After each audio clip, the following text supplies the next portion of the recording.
Chapter 1 on Birth. Your existence is a burden to all of us. Mo has already died because of you, and you have no abilities at all, so just go die. It was a very sinister face. The woman looked at her as she was being torn apart and devoured by zombies, then sneered, "In the past, Mo protected you, so I couldn't lay a hand on you. But now that Mo is dead, you can die with him." The woman's lips curled coldly as she turned to leave. Wan Zhi sprang up from bed, drenched in cold sweat, her pale face wide-eyed in horror. The panic in her eyes collided fiercely with a mirror beside her bed, revealing a pure white and slightly youthful face. Ding! The phone on the bedside table rang, and Wan Zhi, still shaken, answered it.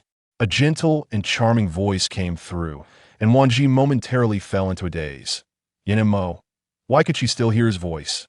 Wasn't he already dead? Could this be a dream? Wan Zhi scanned the bedroom, her chaotic mind unable to distinguish reality from a dream. "Hello? Can you hear me?" Wan Zhi's eyes filled with tears as she covered her mouth and murmured an "em." If this was truly a dream, she begged not to wake up. She wanted to hear his voice on the other end for a little longer. The person on the other end noticed something was off with her voice. "What's wrong? Why aren't you speaking? Are you feeling unwell?" Xiao. Wan Zhi couldn't focus on what the person on the other end was saying because she saw the electronic alarm clock on the bedside table. A date was 3 days before the apocalypse broke out. In shock, she dropped her phone to the floor without noticing. She looked down at her unharmed body, free from any zombie bites, and her fair hands, untouched by the trials of the apocalypse. She had been reborn. Xiao, are you okay? After a long moment of daze, hearing the phone still connected on the floor, she forcibly suppressed her various doubts because she remembered that tonight was 3 days before the apocalypse broke out. Since heaven had given her a chance to be reborn, and Mo had died saving her in the past, she absolutely wouldn't let that happen again in this life. She took a deep breath, quickly bent down to pick up her phone. "Mo, wait for me at the company. I'm coming to find you now. Are you okay?" Mo's worried voice came from the other end of the line. Wan Zhi shook her head, then suddenly remembered it was a phone call, and the other person couldn't see her. "I'm fine, I just miss you." Wan Zhi's expression suddenly changed. No. Perhaps sensing her tone was too agitated, she quickly suppressed her panic and said, I have a surprise for you, so I'm going to your company to find you." After chatting for a few more minutes, Wan Zhi hurriedly hung up the phone. After letting out a sigh of relief, she suddenly remembered something, quickly rolled up her sleeves, and looked at her smooth, clean arms, where 3 bright totems were clearly visible. This was the spatial ability she had awakened 6 months after the apocalypse. Since her ability had not upgraded before her death, she had no idea what other functions this spatial ability might have besides storing items. She remembered very clearly that there were only about 3 days left until the apocalypse broke out. Why had this spatial ability appeared ahead of time? Wan Zhi raised her pale face, which had been tormented, and bit her lip. "No matter the reason, since I have the chance to live again, I won't let you get into trouble. In this life, I will protect you completely." Wan Zhi immediately got up, quickly brushed her teeth, and washed her face, changed into clean and comfortable clothes, and hurried downstairs to grab her car keys and head out. On the road, she drove while mentally noting the important stores along the way, all essential supplies she needed to escape. With Mo glancing at the time, she gritted her teeth. "There's not enough time. I have to find Mo first, and then make plans." Once she arrived at the company, Wan Zhi quickly rushed toward the elevator, but suddenly stopped, turned, and dashed up the stairs, her movements fluid and swift. The manager of the lobby, Li Han, recognized Wan Zhi and was immediately taken aback. "When did my sister-in-law become so agile?" Suddenly, as if realizing something, his expression changed, and he hurriedly ran to look up the stairs, where Wan Zhi was already heading towards the 6th floor. Li Han was startled and quickly pulled out his phone to call. "Hey boss, I swear it wasn't intentional. My sister-in-law rushed into the company without taking the elevator and went straight for the stairs. Just so you know, this really isn't my fault." In the office, Mo furrowed his brow slightly, pressed his lips together, and replied, "I understand you can carry on." As soon as he finished speaking, Wan Zhi had already burst into the office, panting heavily, and then stood at the door, stunned and motionless. "Xiao." Mo frowned, his gaze falling on her face, but he felt that something was missing, and yet something new about her. Wan Zhi's eyes were fixed on Mo, confirming that the person in front of her was real. Tears glistened in her eyes as she flew into his arms, greedily inhaling his unique scent. She tightened her grip around him, afraid that if she let go, everything would vanish. Yin-mo, what's wrong? Yin-mo. Yin-mo, Wan Zhi's eyes gradually sparkled with light. After pinching him to confirm that everything was real, her panic finally began to calm down. She grabbed Yin-mo's hand and rushed outside. Come on, let's go quickly. If we don't leave now, it will be too late. Yin-mo's eyes flashed with surprise. Where are we going? A few employees were still working outside their offices, and seeing Wan Zhi's rare fierce demeanor, they were all dumbfounded. Once they snapped back to reality, they hurriedly greeted her. Hello, madam. Just as she was about to leave, Wan Zhi glanced at Li Han. She hesitated for a moment, looking at the few people on this floor, gritted her teeth, and said, if possible, stock up on food. Don't go running around the streets, and the company is on break starting today. Everyone was taken aback and looked at Yin-mo in disbelief. After Yin-mo helplessly chuckled and nodded, a group of people cheered, long live the holiday, the madam is wise, and the president is magnanimous. Who would have thought that what seemed like an ordinary and stable life would change in an instant? There were less than 3 days left until the apocalypse broke out, and she had to think of a way to speed things up. Li Han, make sure to stock up on food and stay home for these 3 days. Yin-mo and I will come to pick you up in 3 days. That Li Han had followed Yin-mo for many years. Though he didn't say it, he knew very well that Yin-mo had long regarded Li Han as his own brother otherwise. He wouldn't have taken him along to escape after the apocalypse. Beside them, Yin-mo's gaze remained fixed on Wan Zhi. She had become strange and off, and if he didn't know her so well, he might have seriously doubted whether this indifferent woman was still his wife. Chapter 2, Do You Believe Me? From 5 o'clock until 10 o'clock, a full 5 hours, Wan Zhi astonishingly managed to rush through 10 large supermarkets, driving at a speed that would put monsters to shame. Quickly clearing out everything in each store that if no one had seen her at the time, they would probably have sent her to a research facility for dissection. This made Yin-mo reevaluate Wan Zhi, who was sitting next to him in the driver's seat. He wasn't afraid of her strange secrets, but every time he saw her wave her small hand and everything in front of him disappeared, he found it somewhat hard to accept. Wan Zhi turned her head towards Yin-mo, her delicate features smoothing out the countless doubts in his heart with her faint smile. Wan Zhi smiled slightly, then looked at him with a complex and rare serious expression. Mo, do you trust me? Yin-mo nodded with a light laugh. Silly girl, you are my wife.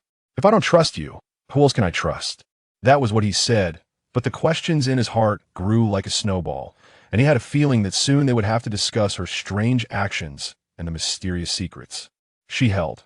Wan Zhi adjusted the car's radio and slightly modified the volume. Here is the latest news. Reports are coming in from various places about rabies patients attacking the public. Please, everyone, stay away from crowded areas and avoid approaching strangers. In his mind, scenes from the marketplaces flashed back Wan Zhi's every gesture and word. He wasn't foolish upon careful reflection. The seriousness in his purple eyes grew more intense. Is something about to happen? The traffic light flashed, and the car stopped near an electronics store where the day's news was being broadcast. Yin-mo instinctively turned to look at the television, where crowds were fleeing in panic and several disheveled individuals were chasing and biting the escaping citizens. Yin-mo's brow furrowed slightly as he saw a strange person on the screen biting an elderly man. The scene was extremely shocking, but more than that, it evoked a suffocating sense of terror. The news anchor's voice came through. Recently, there have been numerous reports of rabies-infected individuals attacking the public. Citizens are urged to secure their doors and windows and not leave their homes. Yin-mo lost interest in watching further and turned to Wan Zhi in the driver's seat, asking, does this have anything to do with what you did tonight? At that moment, a commotion erupted in the electronics store.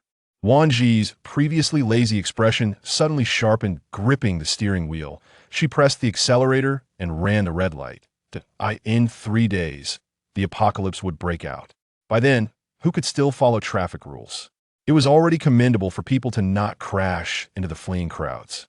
Although the images were gruesome and brutal, he did not panic. Instead, he quickly calmed down. I don't know if you believe me, but in 3 days, the apocalypse will come.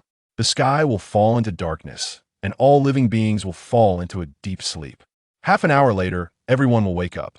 Yin-mo didn't interrupt Wan Zhi. Instead, he listened calmly to every word she said. Wan Zhi looked at Yin and Mo with a complex gaze. Those who wake up will turn into zombies. Some will mutate into supernatural beings, and the rest will still be in the process of mutation, becoming food for the zombies. Yin and Mo stared seriously at Wan Zhi, and, after a long time, he opened his lips. How do you know the apocalypse will definitely come? Why are you so sure about what will happen next?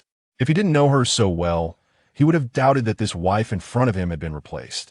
Yin Mo's eyes narrowed. He quickly caught a key point in her words. After the apocalypse breaks out, I will leave you behind. Wan Zhi froze for a moment, then felt a warmth in her heart. And no matter what happened, this man always kept her at the forefront of his mind, unwilling to let her suffer even a little. With red-rimmed eyes, Wan Zhi slightly lowered her head and shook it, saying, You didn't leave me behind, neither of us left each other. But for your protection, you fell into a horde of zombies and became their food.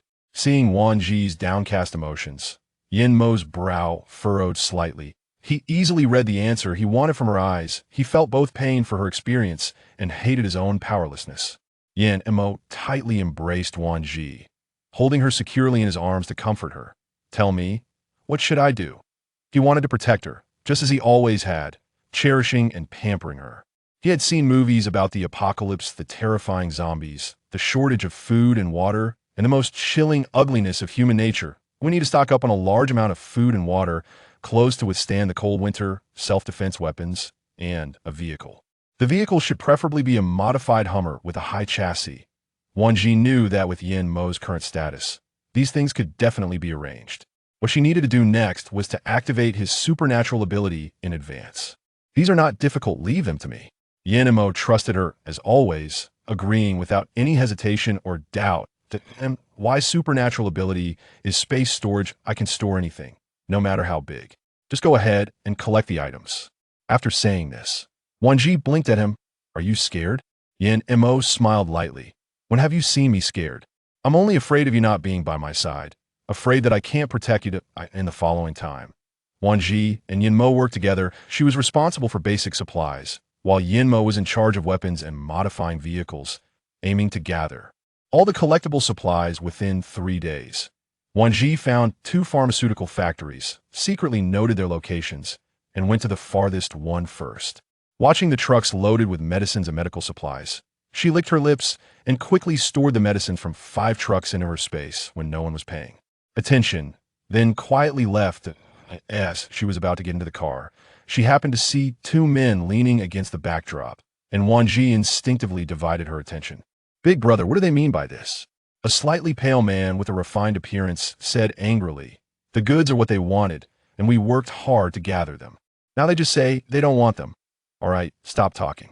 If they don't want them, we could just find someone else to ask. The visibly older man, not in a good mood, raked his hair impatiently. Big brother, I'm not saying this for nothing. I really can't accept it. Everyone in the factory is waiting for this money. I can't accept it no matter what. The following is omitted for several hundred words of coarse language. Chapter 3. Stockpiling Supplies Part 1. Wan Zhi bit her lip. She felt that the things they were talking about might be what she wanted, but having never dealt with procurement business, she didn't know how to talk to them. Finally, she had a brainwave and took out her phone to dial Mo. I need your help. Okay, where are you? I'll come find you now. Yin Mo's gentle voice came through the phone, instantly calming Wan Zhi's nervousness. I'm at the XX Pharmaceutical Factory. Drive slowly, no rush, and be safe. After hanging up, the 2 men were still busy trying to contact clients. You know the economy is bad now. We had no choice but to refuse. How about this? Let's wait a few days, and I'll call you when I've contacted the boss. I'm really sorry, but I'm just a manager. I really can't make decisions about vegetables. Half an hour later, the 2 brothers made several calls to contact clients, and due to the speakerphone, Wan Zhi heard most of it. Just then, Yin Mo's car arrived, and she immediately went up to tell him what was happening. It's okay, leave this kind of thing to me. Yin Mo gently squeezed Wan Zhi's hand, the soft warmth of his palm causing a hint of gentleness to appear on his face. How many vegetables do you have? If possible, I want them all. Hello, my name is Lin Hua, and this is my younger brother Lin Hai. We are responsible for agricultural sales. You mentioned wanting to purchase. Are you serious? Lin Hua said excitedly. Lin Hai, standing beside him, finally understood that the 2 in front of them were there to buy their vegetables, especially after noticing their attire, which, while not flashy, indicated that their clothes were made of expensive materials. He quickly began to introduce the items they had. Wan Zhi listened and realized that their products were exactly the kinds of vegetables and fruits that were most in demand in the apocalypse. She immediately grabbed Yin Mo's hand, pinched his palm, signaling him to agree quickly. I'll take as much as you have. Lin Hua was thrilled to hear this. Are you serious? That's great, big brother. Now the villagers don't have to worry about not being able to sell their vegetables, Lin Hai said, his eyes reddening as he tightly hugged Lin Hua's shoulder. The two brothers had traveled to several counties for this batch of vegetables and fruits, but those companies either made excuses or outright refused, resulting in piles of produce accumulating in town. Wan Zhi assessed the two in front of her. They seemed like genuine people, struggling for a living, and she decided to express her thoughts. I need to inspect the goods first to ensure they are of good quality. If they are, I'll buy everything. Wan Zhi glanced at Yin Mo for approval, and after he nodded, she continued, if you have any connections, you can also sell me any other vegetables or fruits that others want to sell. Upon hearing this, Lin Hua felt even more moved, his eyes glistening with tears. You are truly great benefactors to our town. He then patted his chest and assured, don't worry, I guarantee that everything is fresh and of the highest quality. I'll take you to see it now. I promise you'll be satisfied. Up ahead is our storage warehouse. Everything you want is inside, Lin Hua said, his joy evident on his face and his tone much lighter. Lin Hai's gaze fell on Wan Zhi and Yin Mo, his eyes flickering with hesitation. Finally, he mustered the courage to ask, you both look quite young. How did you come out here to purchase? People can be unpredictable. So when Yin Mo heard this, he immediately understood Lin Hai's hesitation and wariness. I'm just a middleman. The bosses entrusted me to procure the needed items. I'm just responsible for buying and making a little profit. So if you have any fresh vegetables or fruits that you need to sell but can't, I'm interested in those, Yin Mo explained half-truthfully. His demeanor reassured them, and Lin Hua's lingering doubts vanished instantly as he smiled. I didn't expect you to be so business-savvy at such a young age. Good brains really come from the big cities. Yin Mo smiled slightly, but remained silent, while Wan Zhi felt a sense of pride beside him, thinking, look at her man, always so brilliant and confident no matter where he is. Lin Hai pointed ahead and said, we have arrived. That's our town's storage warehouse. It's difficult for vehicles to get in here. Usually, the villagers put their goods in the warehouse and then the trucks come to haul them away. It was only a few minutes on foot. Yin Mo led Wan Zhi to follow the two brothers to the warehouse, where many people had already gathered. Seeing their simple and genuine appearances, Wan Zhi hoped they could retain this innocence in the apocalypse, as greed and distorted humanity were rampant during these times. After a careful inspection, Wan Zhi nodded in satisfaction.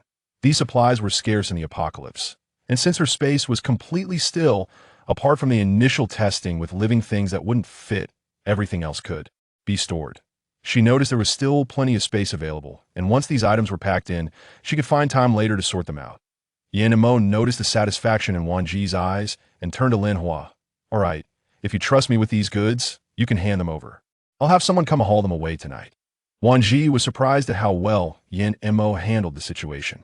If it were her, she would have been thinking about how to discreetly transfer everything. Sure, that's fine. It's just about the payment, Lin Hua said, scratching the back of his head awkwardly. I've already prepared the money. If it's convenient for you, we can settle up now, Yin Mo replied. Wan Zhi quickly took Yin Mo's hand and led him to a table, then began to lay out stacks of cash on the surface. When Yin Mo saw this, his eyes flickered. He knew how big her small backpack was and immediately understood where all that money came from. This made Lin Hai, who had been worried, instantly forget all his concerns when he saw the stacks of money. He excitedly took out a calculator to start counting. The other people standing in front of the warehouse also had tears in their eyes, hugging each other and crying. Now we don't have to worry anymore. Yes, my son's tuition is finally settled. Wan Zhi listened to their words, feeling a surge of emotions, but her attention was soon drawn to a scene not far away. Oh, what's that? Why didn't we check it out earlier? Lin Hua, who was busy settling the payment, was momentarily stunned by Wan Zhi's question and then replied with a complicated expression, that's the fresh goods warehouse. Before he could finish, Wan Zhi had already excitedly stood up. Fresh? You have a fresh goods warehouse here. Yin Mo noticed the glint of a foodie in Wan Zhi's eyes and couldn't help but smile while shaking his head helplessly. Let's go. As long as it's edible and for sale, we'll take it. Since we're already here, we might as well not miss out on anything, Yin Mo said with a slight nod. Lin Hua was completely shocked upon hearing this, his eyes wide open in disbelief. It took him a moment to process it, and he almost felt like kneeling before the two of them. Chapter 4, Hoarding Supplies, Part 2. Li Han was in a good mood as he walked down the street with his lunch, humming a tune. Having stayed by the boss's side for so long, he had never had such a long holiday, so he intended to enjoy this rare leisure time. Humming an old song, Li Han felt a strong sense of nostalgia. The restaurant was not far from his place, just around the corner downstairs, so he was too lazy to drive and opted to walk with an innocent stride. It only took a few minutes to go back and forth. Just as he turned the corner after leaving the restaurant, a person suddenly rushed out quickly. Li Han and Yin Mo had grown up together. After they both graduated from military school, Yin Mo chose to go into business while Li Han went into the military. But an accident that injured his knee forced him to leave the army he loved the most. If it weren't for Yin Mo learning about this and directly bringing Li Han to his side as an assistant, he might still be out there selling steam buns, counting the days. Therefore, not only did Li Han have deep brotherly feelings for Yin Mo, but he was also very sensitive to various sudden crises. Standing in front of Li Han was a person with 2 rows of sharp teeth, no pupils in his eyes, skin mottled with purple spots, and accompanied by a foul. Ruting min Leslie lunging towards Li Han. Li Han was momentarily taken aback, raised his foot, and easily kicked the person away. Then he felt a strange sensation under his foot, and a sudden chill ran through his body. Brother, I'm not criticizing you, but if you want to play with powder, just do it. Why come crashing into me? As soon as he finished speaking, he noticed a crowd gathered at the entrance of the building where he lived.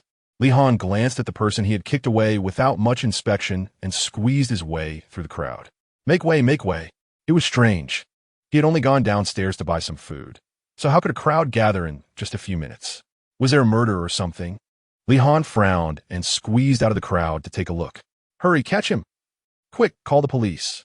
This person definitely has rabies. Just look at all the foam at his mouth and those terrifying eyes. Yes, yes, call the police and arrest him. Rabies is spreading seriously now. Didn't you hear the news, omitting dozens of words? Rabies? Li Han frowned, his gaze falling on the floor he lived on, then moving down to the first floor where a crowd had gathered at the entrance. Perhaps the mixed sense excited the man, who suddenly got up from the ground and lunged into the crowd, biting at everyone. Of course, the person who had just been kicked by Li Han also rushed into the crowd, causing panic and screams. Li Han was startled, and his hand shook, dropping his lunch to the ground, which was trampled into a mess, making it unrecognizable as food. Damn, my lunch. On the other side, Wan Zhi had found quite a few items here, all of which were very much needed supplies in the apocalypse.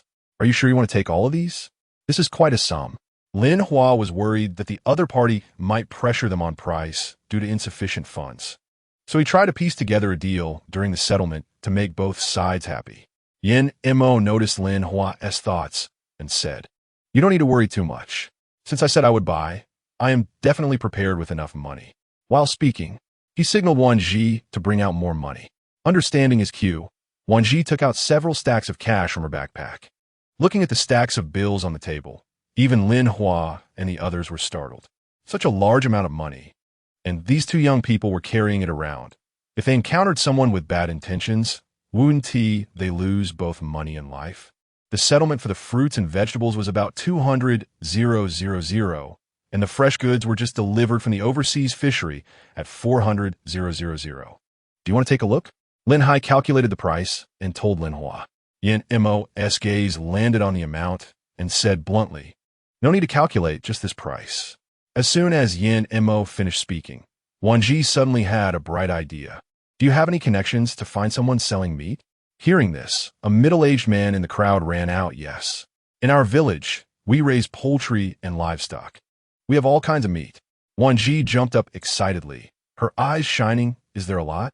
The man, being quite straightforward, upon hearing there was potential, immediately nodded vigorously. Our village is not small. We have plenty. Yin Mo nodded and said to Lin Hua, You count the money and put it away. Then take us to see.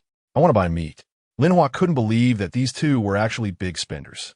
He immediately sped up his actions to count the money and instructed, Xiao Hai, you settle the payment with them later. I'll take these two bosses to see the meat. Upon hearing this, Lin Hai's eyes brimmed with tears, looking at Wan Zhi as if he wanted to kneel. Boss, you're truly our great benefactor. Everyone present was also overwhelmed with joy. We finally have good days ahead. Yes, I've been looking forward to this day. But I didn't expect it to come. I'm still a bit unaccustomed. As a foodie, Wan Zhi knew the importance of meat freshness, especially since these were still living poultry and livestock. All right, I want all of these. Make sure to slaughter everything you want to sell and pack it into the storage. I'll hire someone to haul it away. Yin Mo's words relieved everyone in the village, causing them to smile, some even unable to hold back tears. Wan Zhi looked at him in surprise, and he understood her unspoken feelings, gently squeezing her small hand and whispering in her ear, I believe you have a way to secretly move the goods. An elderly woman hesitantly approached Yin Mo. Can you help me ask if you collect cotton clothes and pants? The old woman fidgeted, her gaze evasive, fearing that they might look down on her items. So she hurriedly explained, these are from a factory in our town, but they said they didn't want them after placing the order. We have been unable to sell them, so I wanted to ask if you would buy them. Okay, Grandma, let us do this. Once I settle the money here, I'll go with you to take a look. If it's okay, I'll take them all. After speaking, Wan Zhi added, by the way, Grandma, besides cotton clothes and pants, do you have summer clothes and innerwear, anything wearable for both winter and summer? After saying this, she looked at Yin Mo and found his eyes filled with tenderness, completely devoid of hesitation or doubt. Instantly, she felt warmth in her heart. She liked his unwavering trust in her. The old woman was overwhelmed, her eyes turning red as tears streamed down her face, trembling with excitement. Yes, yes. We have everything you need for adults and children, men and women. The styles are new, and the materials are all good quality from the market. A little girl standing next to her happily tugged at the old woman. Grandma, does this mean someone wants to buy our clothes? The old woman laughed through her tears. Yes, Tianhua, Grandma will soon have money to take you to buy lots of delicious food. The little girl clapped her hands in joy. Wow, great. Grandma, I want to buy a lot of candy. Chapter 5 Hoarding Supplies, Part 2. Wan Zhi looked at the sky and, feeling generous, took out several stacks of money from her backpack. Yin Mo looked at Lin Hua and said, same here, once the settlement is done, put the goods in storage. I'll go with this elderly lady to check out the goods at her mentioned factory. Lin Hua wiped the sweat from his forehead. He had never collected money like this before. He immediately called over a young man. Go check if Xiao Hai is done. If he is, let him come here to help. Okay, the young man replied and hurriedly ran off, fearing that if he was late, the others would leave. The entire morning and afternoon, the two of them managed to gather all the vegetables, fresh meats, and summer and winter clothing, but the money in their space had decreased by more than half. However, she was not satisfied with this. As far as she knew, there had been no developed treatment plan to resist zombies before her death in this apocalypse. So she had to prepare as much as possible.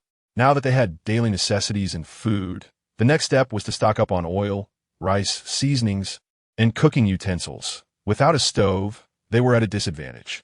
The containers in the warehouse had all been locked up, waiting for the trucks to haul them away. Wan Zhi cleverly concealed her actions, and Yin Mo noticed what Wan Zhi was trying to do, so he took the others away to chat, leaving her ample time to make the transfer. Wan Zhi felt touched. After nodding at Yin Mo, she avoided his gaze, reached out, and placed her hand on the container. With a thought, she stored everything inside the container into her space. There were hundreds of containers in the warehouse, 50 for poultry and livestock, 50 for seafood, 50 for fruits and vegetables, and 50 for clothing. Looking at it, she thought her space could still hold a lot more. Wan Zhi figured she needed to store water and gasoline, and it was essential to have a vehicle, preferably a modified Hummer. She wondered how things were on Yin Mo's side. Thinking about it, there was still so much to prepare, and only one day left until tomorrow. She had to speed up, especially with the abilities. She absolutely could not let the nightmares of her past life happen again, so she had to focus on her abilities. All the items in the warehouse containers had been stored in her space by Wan Zhi.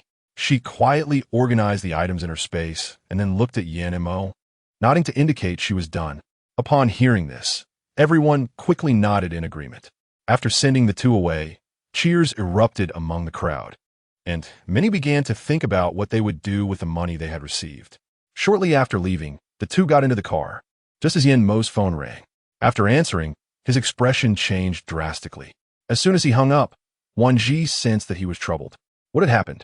Yin Mo tightened his grip on his phone and said after a long pause, Li Han encountered zombies.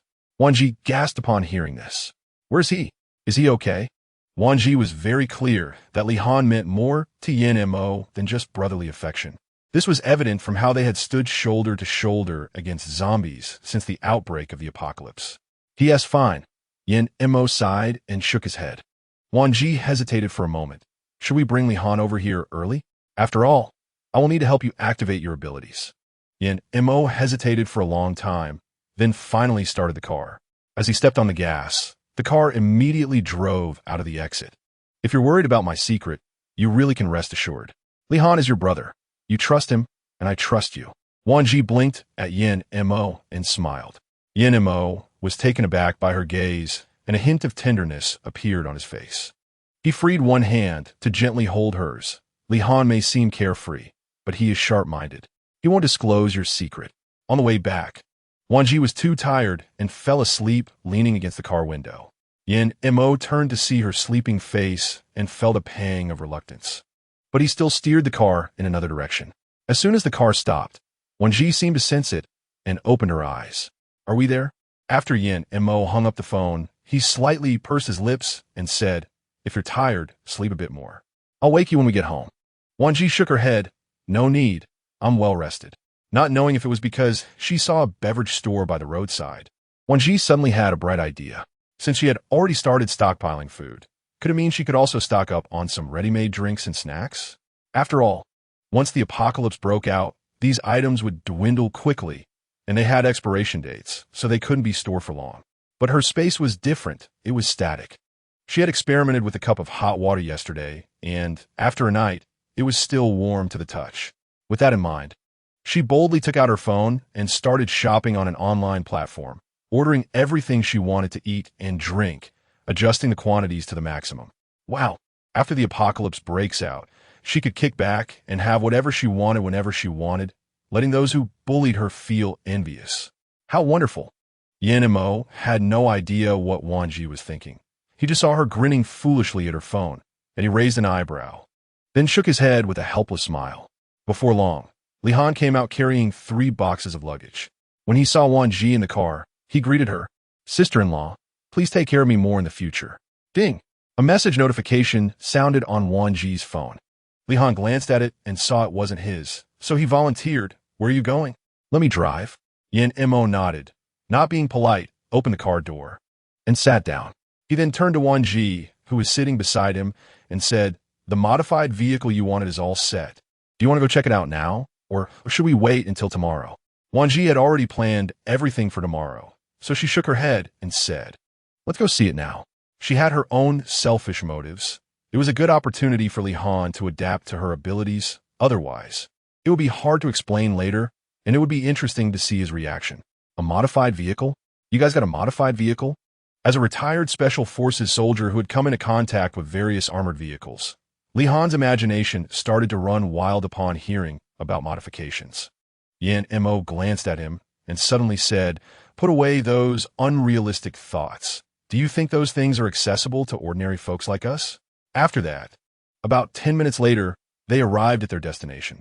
Yin Mo got out of the car first and said, I heard you say before that in the apocalypse, a Hummer might be more convenient than an off-road vehicle. That's right, sister-in-law. Don't underestimate the Hummer. It was originally a military off-road vehicle. Its performance and crash resistance are very practical, Li Han chimed in. Wan Zhi nodded. So, can we take the car today? Yin Mo thought for a moment and nodded. Yes, I've also ordered 2 modified RVs. We can use them to shower and cook. Chapter 6. Is this your ability? Li Han opened his mouth, completely stunned. Wait, boss. That's the apocalypse. Have you ever seen anyone living in an RV, eating and showering comfortably during the apocalypse? Yin Mo shot him a glance, and Li Han immediately zipped his lips. When the 3 entered the car lot and saw the vehicles inside, Wan Zhi was completely amazed. My God, what cool and handsome cars! Li Han twitched his mouth in disbelief. he began to doubt his sister-in-law's taste. The Hummer was reinforced with thick steel plates, raised chassis, enlarged tires, and all the glass was modified to be bulletproof. What about the interior? Looking at the aloof Wan Zhi, Yin Mo was indulgent and helpless, smiling and saying, "Just have someone drive the car over. Where do you plan to go next?" "Gas station," Wan Zhi said without hesitation. After that, they drove to the gas station across the street. "We didn't buy a barrel. How are we going to store the gasoline?" Li Han looked at Yin Mo in confusion. Yin Mo smirked and looked at Wan Zhi. "You have a solution to this problem, right?" It wasn't a question, but a confident statement. Wan Zhi shrugged. "What's the difficulty?" After Yin Mo nodded, he drove the car in to fill it with gas. During the process of refueling the car, Wan Zhi got out and walked to the other side of the fuel truck. She reached out and touched the truck, instantly absorbing all the fuel inside into her space. Then she walked to the cover of the underground oil tank, squatted down pretending to tie her shoelaces, and made the same gesture, sweeping all the fuel inside into her space. When she stood up, she felt a wave of dizziness. It's nothing, just excessive consumption of her abilities. A little rest will be fine. Wan Zhi shook her head to reassure Yin Mo. She was more aware than anyone of the dangers of exhausting her abilities, which could lead to fainting or, at worst, death and becoming food for zombies. However, Li Han was completely unaware of all this. He was outside, staring in confusion at the frozen numbers on the fuel tank. "Hey, is this gas station going out of business? Why is there no fuel left?" The last stop tonight was the mountain, and Li Han rubbed his arms, wondering what good things were up there. Yin Mo smiled faintly and said nothing, taking off his jacket and draping it over Wan Zhi. "Actually, we could come back tomorrow morning." Wan Zhi shook her head, saying there probably wouldn't be time tomorrow. They needed to stockpile gasoline and weapons in large quantities. Just having fuel from one oil tank wouldn't be enough to survive in the apocalypse. Not only for fuel, but every time they drove, they would consume a bit more gasoline, so they needed to keep replenishing it. "What are we here to do?"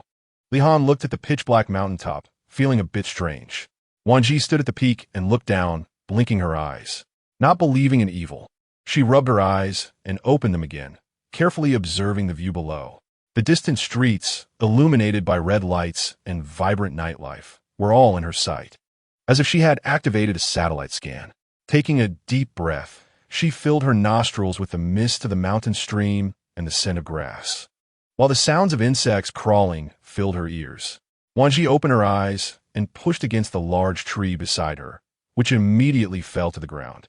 This scene left Li Han dumbfounded, his face filled with astonishment as he scrutinized Wan Zhi. "Wow, sister-in-law, when did you get so strong?" Wan Zhi shook her head without speaking, surprised by her own strength. Could it be that after being reborn, her physical condition had improved? She had no doubt about it, because in her previous life, during the apocalypse, she had never had good physical strength. Her spatial ability was meant to help the team carry supplies. She was a logistics person, not someone who went to battle.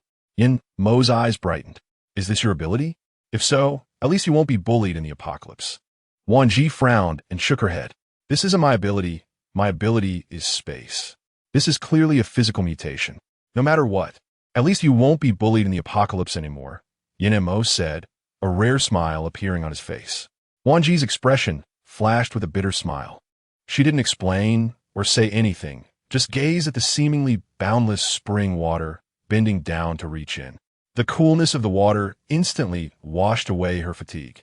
Her eyes sparkled with excitement as she cupped her hands, drinking the water, feeling the dormant abilities within her stir, creating a sensation of boiling energy. Wan Zhi's eyes lit up. She knew this water must be beneficial for her body. Once she thought of this, she waved her small hand, and the large spring water disappeared without a trace. This left the two men beside her in shock, especially Yin Mo. He had thought Wan Zhi's space was just for convenience, but he never expected it to be so astonishing. Oh wow. Li Han couldn't find any words to express his feelings at that moment. "Sister-in-law, you can't be the disciple of some legendary master with extraordinary strength, can you?" To be honest, Li Han's words gave Yin Mo the same thought. His gaze was filled with complexity and appreciation, making Wan Zhi feel a bit uneasy. "Why are you looking at me like that?" Wan Zhi blinked.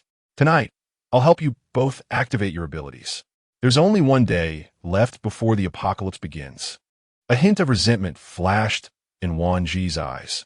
After the apocalypse starts, those who claim to be family will push their beloved grandchildren out to die, and they will also push their partners to their deaths. Wan Zhi looked at Li Han, and finally her gaze landed on Yan Mo. No matter what happens in the end, I hope you both never show mercy. Sometimes, saving someone doesn't really save them. It saves a demon that will be by your side. You will never know if the person you save is one of your own or a devil. Li Han noticed something was off about Wan Zhi's expression.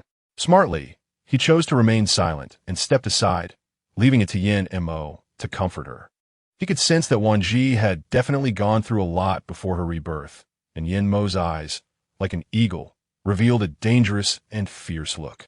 He hadn't known in the past, which must have caused her much grievance and hardship. Now that he had the upper hand, he wouldn't give anyone a chance to hurt her anymore. Never, no one could. Chapter 7. Activating abilities. The mountain spring had been completely absorbed into the space. As the three prepared to leave, Wan Zhi's beautiful eyes suddenly widened. Wait. Clearly, Yan Mo and Li Han's eyesight couldn't explore anything in the pitch darkness. But Wan Zhi was different. Her physique had undergone a powerful change, and her vision in the night sparkled with brilliance. Li Han agreed with Yan Mo and helped to persuade her. Yeah, sister-in-law, it's so dark. If anything happens to you, Mo Ge would be heartbroken. Wan Zhi blinked at Yan Mo and finally smiled, but she didn't intend to explain. Instead, she chose to listen to him and not let him worry. All right, then I'll wait for you. Yan Mo's eyes lit up, gently ruffling Wan Zhi's hair a few times before turning to leave. Wait, Wan Zhi called out to him irritably. What is it? Yan Mo's gaze turned a bit tense, worried that Wan Zhi couldn't wait. Did you bring your phone? Wan Zhi pointed to Yan Mo's pocket and smiled. Don't you know that every phone has a built-in flashlight? Yan Mo's expression froze, clearly realizing he had forgotten about this. He felt a bit embarrassed, took out his phone, and illuminated the path ahead. Li Han, as a loyal and stubborn brother, silently prayed on the side, feeling that he had forgotten his brain after getting a girlfriend. In a vast and empty mountain spring pit, there was a lot of golden soil that sparkled like gold under the light. Not real gold, but shining like it. Wan Zhi felt that this golden sand must have some use, because right after she absorbed the spring water into her space, there had been a violent fluctuation in the space. If it wasn't caused by the spring water, then it must be related to this golden sand. She waved her small hand, deciding to collect it regardless of its potential use. Who knows if it would be useful in the future? If it's completely useless, she could just throw it away later since there was still plenty of space available. Wan Zhi looked helplessly at Yan Mo. I'm going to the garage. You and Li Han should drive the car into the garage. Yan Mo's gaze flickered. A smile with a hint of softness appeared on his face. Okay, be careful. Wan Zhi waved her hand and walked toward the garage. Li Han sat in the driver's seat, looking confused. Wasn't it because the garage was too small that they had left the car here? Yan Mo didn't explain, but the smile on his face had faded. You'll find out soon. When it was Li Han's turn to drive the RV into the garage, his face expressed nothing but confusion. Where's the car? Why are all the cars that just parked here gone? Get out. Wan Zhi knocked on the window impatiently. Hurry up, once we finish this, I'll help you activate your abilities. Although she couldn't guarantee how high the success rate would be, she knew that if she didn't try, who would know what the result would be? Then, under Li Han's gaze, an entire RV simply disappeared before him. He suddenly opened his mouth. His worldview shattered in this one night. Walking into the guest room, Yan Mo tossed the pillow and quilt to Li Han, saying, You'll sleep here tonight. I said your acceptance level is too low. Did retiring take your brain too? No, Li Han said, showing a distressed expression. This was just too absurd, even more exaggerated than a fantasy novel. Wan Zhi walked into the guest room with 2 cups of undiluted mountain spring water. If one looked closely, they could see a slight golden halo floating in the water. Are you ready? Yan Mo's eyes flickered, while Li Han looked completely confused. Wan Zhi didn't explain, handing each of them a cup, urging them to drink quickly. Without any surprises, by tomorrow morning, they would either have their abilities awakened or remain ordinary people. Yan Mo looked at the cup in his hand, his brow slightly furrowed, but out of trust in Wan Zhi, he drank it without hesitation. Seeing Yan Mo drink, Li Han followed suit without a second thought, finishing the water in his cup. After drinking, he couldn't help but burp and said, This water is quite special. A bit sweet. As soon as he finished speaking, he fell straight backward. Yan Mo, seeing this, immediately reached out to support him, but unexpectedly, he felt dizzy the next second. He wanted to say, "What on earth did you put in this water? Even sleeping pills and tranquilizers don't work this fast." Wan Zhi was quick, and, after tossing the two onto the bed, clapped her hands and turned to leave the room, conveniently closing the door behind her. Since in their previous life they hadn't turned into zombies during the eternal night, then in this life there would definitely be no changes. The space had transformed into 3 areas, one for storage, one with a patch of golden soil clearly meant for planting, and another with many fences, which could only be for raising livestock. She couldn't think of any other uses for the fences. Wasn't it a bit extravagant to use mountain spring water for planting and raising? To prevent any shortage of water, Wan Zhi intentionally observed for 2 hours and found that the spring water in the space was actually inexhaustible. After discovering this, Wan Zhi was incredibly excited and decided to buy seeds and various livestock to raise the next day. Self-sufficient, living abundantly, wahahaha. As expected, early the next morning, a piercing scream echoed through the large house. The moment Wan Zhi opened the door, she saw Li Han hugging himself, looking terrified at Yan Mo. Because of Wan Zhi's sudden intrusion, Li Han pointed at her, then at Yan Mo, with a face full of indignation. "Boss, Missouri Go, no matter how hungry you are, you can't lay hands on me. I'm still a virgin. All my essence from these 20 years is meant for my future wife. How could you?" Yan Mo rubbed his swollen forehead and gritted his teeth, shouting, "Shut up." Li Han immediately closed his mouth and thought, "Fine, you're the boss, you decide." Wan Zhi blinked at the two on the bed and asked, "You both just came in here yelling and didn't notice any changes in your bodies?" As soon as Wan Zhi finished speaking, Yan Mo paused slightly. He realized there was power within him. It was a feeling that was hard to describe in any words, like having excessive energy and wanting to find someone to fight. Of course, Li Han also noticed changes in his body. The leg that had been injured before was completely free of discomfort, and a surge of power seemed ready to burst forth. Chapter 8. Cut it down. Had they awakened their abilities just like that? Yan Mo immediately felt a sense of disbelief. How could it be so easy to awaken abilities? Wan Zhi smiled. After the apocalypse broke out, some people never awakened their abilities even until death, while others ate random things to try to awaken them, only to become zombies instead. It's quite common. No, I'd rather just be an ordinary person. Li Han thought of the two he had seen yesterday, who didn't know how long they had been dead, reeking of decay, with their skin rotting and maggots crawling. Today is the last day. I plan to take you to kill zombies. Besides using life and death extremes, I can't think of any better way for now, Wan Zhi said, looking troubled. Ding dong! A loud doorbell rang, causing Yan Mo to frown, while Wan Zhi turned around excitedly and dashed downstairs. Box after box of snacks, drinks, and takeout were placed on the ground. A young man wearing a duckbill cap and a yellow shirt handed a receipt to Wan Zhi with a smile, saying, "You ordered so much.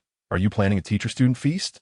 Perhaps seeing Wan Zhi's sweet and pure appearance led him to mistakenly think she was still a student. His tone carried a hint of flirtation. Sure enough, women love unboxing the most. After sorting through the various snacks, drinks, and takeout, Wan Zhi waved her hand, and in an instant, everything was stored in the space. Of course, she deliberately left 3 portions of breakfast on the table for them to eat directly later. After finishing a simple breakfast, Li Han helped clean up and asked, "You said to kill zombies. Where do we go to find those things?" "First, we need to collect some weapons. Guns are out of the question. Those with low power can barely kill ordinary zombies. But mutated zombies can't be killed at all and would just waste bullets. We should save them for self-defense," Wan Zhi explained. Li Han and Yan Mo exchanged glances. They couldn't possibly go barehanded. Watermelon knives and big cleavers can help you awaken the powers within you. Yan Mo frowned. How effective is that?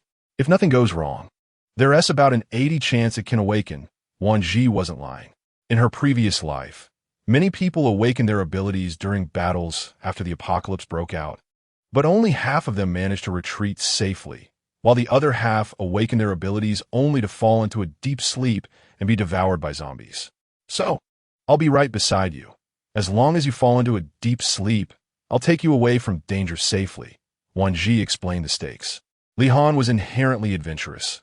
Otherwise, he wouldn't have decisively joined the army back then. Yan Mo was even more fearless of any danger. If it weren't for wanting to marry Wan Zhi and not wanting her to live in constant worry, he would have made the same decision as Li Han. My plan for today is this. First, to find seeds and livestock to raise, then to search for water sources and gasoline. Weapons will be our last stronghold. After speaking, seeing that the two opposite him had no reaction of refusal, Wan Zhi continued, as for how to plant and raise, you don't need to worry. I have my own methods to ensure we won't worry about food and drink in the future. Wan Zhi blinked and asked if the two had any other thoughts. But the result was two firm nods of agreement. The first stop for the three was to collect seeds and livestock. This was easy to solve as long as you had money. You could squeeze out as much as you wanted. After the apocalypse broke out, many livestock would become food for zombies. Even those that escaped would mutate into huge, bizarre creatures for various reasons. The second stop was for water sources, which would be a bit more difficult. So the three of them simultaneously thought of mineral water companies. After the apocalypse broke out, water sources became scarce, and even natural spring water could become contaminated by zombies, leading to infection and mutation. The three cleverly avoided the people in the factory. Then Li Han and Yan Mo kept watch while Wan Zhi waved her hand, and one after another, the bottled water for the cargo trucks was stored into the space. They spent a full 4 hours running through more than 10 bottled water factories, taking all the bottled water and leaving only the bottled water behind. Just as the three of them were about to leave and get into the car, suddenly a person rushed out from across the street and lunged at them. Yan Mo quickly pulled Wan Zhi behind him with his quick reflexes, then raised his long leg and kicked hard, while Li Han swiftly kicked the person's head to the side. This was useless. They needed to chop their heads off or shoot them in the head. Wan Zhi hurriedly spoke up.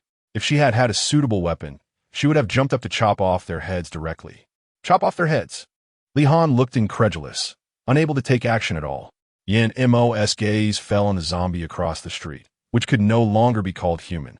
Wan Zhi's eyes dimmed slightly. Indeed, they had never experienced the hellish life after the apocalypse. How could they take action? Even if their hearts were ruthless, they would pause to think for a moment. Wan Zhi bit her lip, turned around, bent down, and pulled out a crowbar from under the car seat.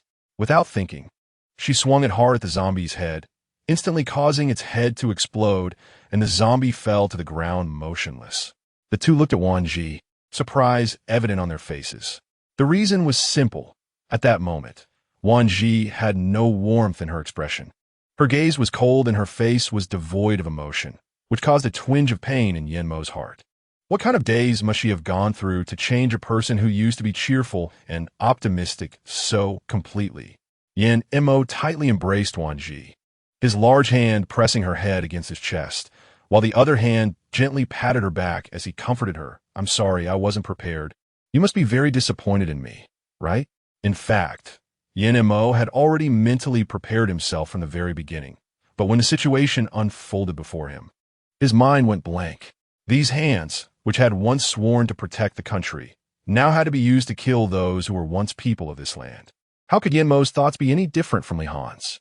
In that moment, both of them didn't know how to react. Looking complexly at the strange being lying motionless on the ground, and they didn't know what to say. I know you have your beliefs, and I understand that you can't cross that line of oath, but please take a good look. They are no longer human. They died the moment they were bitten. Li Han hung his head in shame, while Yan Mo felt unworthy to face Wan Zhi, and they both fell silent. However, Wan Zhi had no intention of letting them off the hook. It was just luck that the three of us were unharmed this time. If more came, and the targets were me or you, what would you do? Yan Mo's face instantly drained of color. Just the thought of Wan Zhi being bitten by such a monster would drive him insane. He would really go mad. Chapter 9. Weapons. Wan Zhi nodded. Then her gaze fell on Li Han. What about you? If possible, she didn't want to force them into such a cruel choice. But now she had to be ruthless. Don't forget, they are no longer human. They are dead, and after dying, they still rise to harm us. Li Han's eyes turned red, his clenched fists trembled slightly, and his eyes were bloodshot as he stared at the person lying on the ground. No, strictly speaking, they were no longer considered human, their bodies rotting and stinking. In the dead of night, after rummaging through the fifth gas station, the three of them were dirty, covered in the sticky, foul-smelling blood of zombies, and were selecting a few suitable weapons in a room. Yin Mo pried open a wooden box, took out a laser pointer, and after switching it on, a laser beam shot out in a straight line. After comparing a few more, he selected several and placed them in another wooden box. Since the weapons were for self-defense, he might as well choose a few that were powerful and effective against zombies. Yin Mo's gaze fell on the box in front of Li Han. Li Han raised an eyebrow and smiled, opening the box with a clear look of surprise. He then picked up a meteor hammer, unable to suppress a twitch at the corner of his mouth. Your ability combined with the laser pointer is seamless. But what am I supposed to do with this meteor hammer? Smash heads or throw a net to wrap up zombies? Yin Mo chuckled softly. You should pick again. At that moment, Wan Zhi stood in front of another wooden box, which was not large but elongated. After prying it open with her knife, she was surprised to find a sword. She shook it a few times. It felt quite handy, both in weight and control. But her gaze was drawn to another black wooden box. Wan Zhi walked over and pried it open with a knife, revealing another sword. The blade was straight and long, with only one edge, dark in color but incredibly sharp. What kind of sword is this? It doesn't look like a katana, she wondered aloud. Upon hearing Wan Zhi's words and seeing the sword in her hand, Yin Mo's eyes widened. That's a tang sword, not a horizontal sword. The tang sword is designed to pierce armor, while the horizontal sword is not as practical as the tang sword. After looking at the two swords, Wan Zhi decisively chose the tang sword, which, paired with her ability, could help her disguise as an ordinary person. Li Han picked out several repeating firearms from a box and tested their feel. They matched perfectly with his metal ability, and his physique made him look quite imposing while handling a large gun. I'll take these repeating firearms. They suit my build just right, Li Han said with a smile. Wan Zhi was taken aback and then burst into laughter. It was indeed a good match, a beast wielding a cannon, making zombies fall in droves. Yin Mo raised an eyebrow and chuckled silently. But Li Han pouted in dissatisfaction and muttered, What beast? At least I had women chasing after me before. Just then, a commotion sounded outside, and upon closer inspection, it seemed something had knocked over a garbage can. Li Han turned and said, I'll go take a look. Yin Mo grabbed Li Han's arm and shook his head. Don't shoot. It will make too much noise and attract zombies. That afternoon into the evening, aside from awakening their abilities, they had gained a certain understanding of killing zombies. They had gone from initial panic to decisive action, all thanks to Wan Zhi's influence. Wait, Wan Zhi called out to the two of them. It's not a zombie. We should leave here first. After saying this, before leaving, Wan Zhi glanced at the boxes of weapons with a complex expression, then decisively waved her hand, storing everything into her space, and then turned to leave with peace of mind. Just after the three of them left, a group of people barged in. Seeing the mess, a man wearing a cap cursed, Damn it, we're late. I thought we could intercept this batch of goods first. Another man with a wolf-like gaze looked at the broken wooden boards and boxes strewn across the ground, but found no usable weapons. He kicked a nearby empty box in frustration. Damn it, don't let me find out who did this.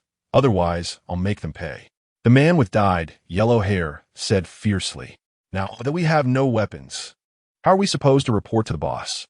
We need to negotiate with the other side tomorrow. A long-haired woman dressed in tight leather pants, with a curvy figure, spoke in a sultry voice that could easily send shivers down one's spine. If Wan Zhi were there, she would immediately recognize who these three people were. Ding! The sound of a phone ringing broke the tension. The woman answered the call, her tone sweet and charming. Hello, what's the matter? The next moment, her expression changed dramatically, twisting into a snarl, and she violently smashed the phone into the corner. The other two men exchanged glances, then simultaneously asked, What happened? The woman's fierce expression gradually softened as she glared at the broken phone. What else could it be? Of course, the boss is gone. The man in the cap frowned. What do you mean, gone? Gone means dead, she replied. The blonde-haired man spat on the ground and laughed. Isn't it better if I die? I wanted to sit in that position for a long time. Recently, rabies infection cases have gradually spread in various regions, and the public is advised to be cautious and avoid crowded places. Please ensure your doors and windows are secure. The late-night news station was broadcasting real-time updates, filled with a suffocating heaviness and a sense of anxiety. Lihan threw the cigarette, but out of the window, rolled it up, stepped on the gas, and continued driving. He glanced at Yin and Mo in the rearview mirror and asked, how long until the apocalypse breaks out? At 6 o'clock tomorrow morning. The sky will suddenly fall into a dead silence, an eternal night, at which point everyone will enter a deep sleep. Some will evolve into superhumans, while others will mutate into zombies, and the last group will be devoured by zombies before they can wake up. Wan Zhi rubbed her sleepy eyes, closed them, then opened them again, her gaze clear. So we need to find a safe place. If the three of us fall asleep then, we won't be eaten by zombies midway. In the end, the three chose the villa that Yin and Mo had bought for temporary residence. They quickly grabbed a few bites to eat before heading upstairs to rest. Wan Zhi stood by the window, greedily gazing at the scenery outside. After the apocalypse breaks out, this beautiful scene filled with lights and colors will no longer exist. The sky will be a murky red. The beauty of today will turn into a broken ruin. All vibrant colors will ultimately become a dirty mess, indistinguishable from their original forms.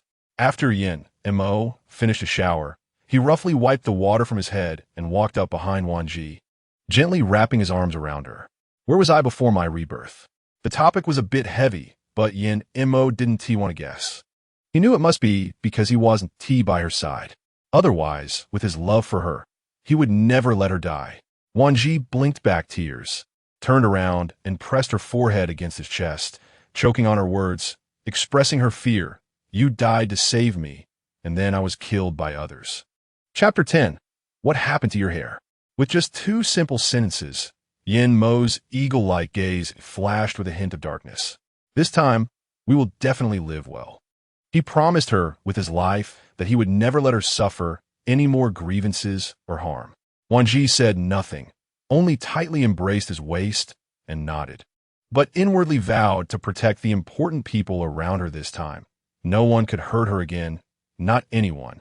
The next day, Wan Zhi slowly opened her eyes, trembling her eyelashes. The sky was still a bit dark, and she lazily stretched on the bed, but suddenly realized and turned to look out the window. The sky was dark with a red hue, just like the outbreak of the apocalypse in her previous life. She immediately glanced at the electronic alarm clock on the bedside. It was already 8 in the morning. She irritably raked her hair, wondering how it could be like this again. Her gaze then fell on Yin and Mo, who was still deeply asleep on the bed. She bit her lip, questioning why she hadn't fallen into a deep sleep this time. Was her spatial ability not considered a type of superpower? Wan Zhi didn't ponder this question for long. She picked up a pair of scissors and rushed to the bathroom, quickly tying her hair into a ponytail and then neatly cutting off her long hair. After tidying it up with an electric razor, she transformed into a tomboy with short hair. She didn't dislike her long hair.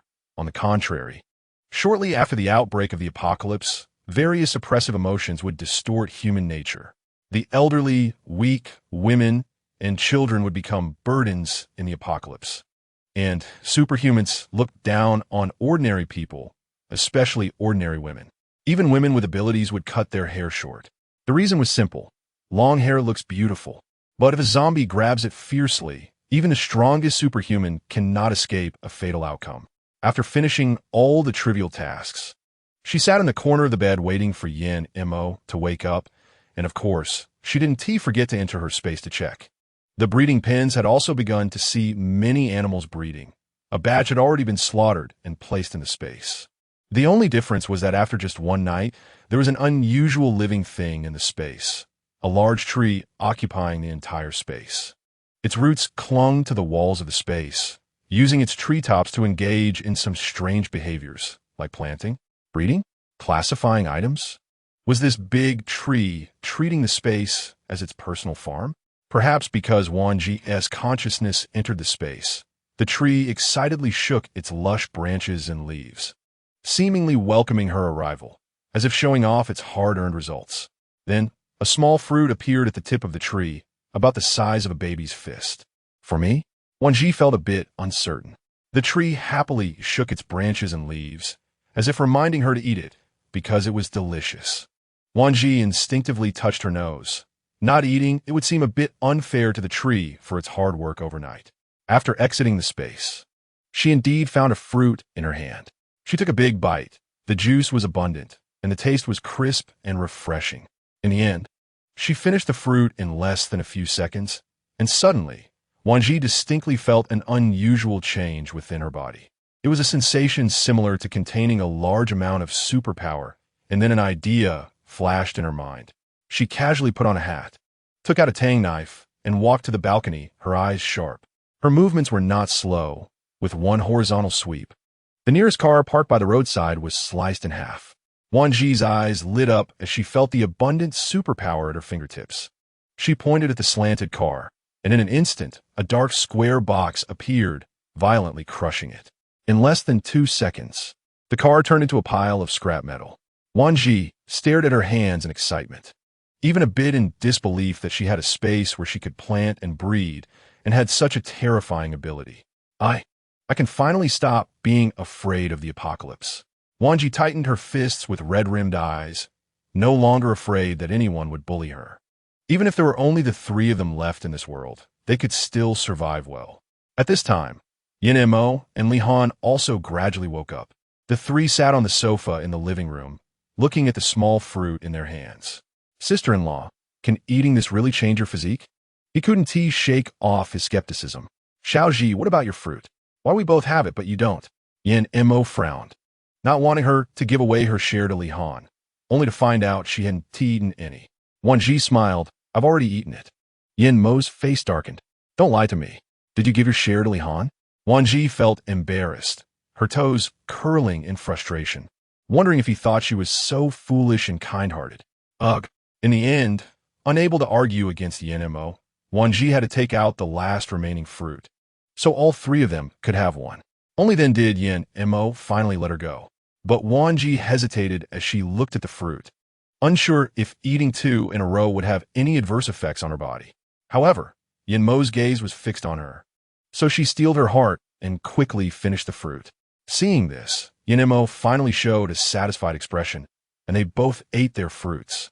It must be said that in Yin Mo's eyes, Wan Zhi was like a pure moonlight. Her excessive kindness ultimately led to her tragic death in a horde of zombies. Wow, sister-in-law, I have to say, after eating that fruit, I feel full of strength. Li Fan exclaimed joyfully. Yin Mo also sensed changes in his body, feeling as if he had injected a large amount of adrenaline, full of explosive power. I really want to go out and do something big right now. Now your abilities are probably close to the breakthrough point. Just a little more stimulation and you should be able to break through to the first level.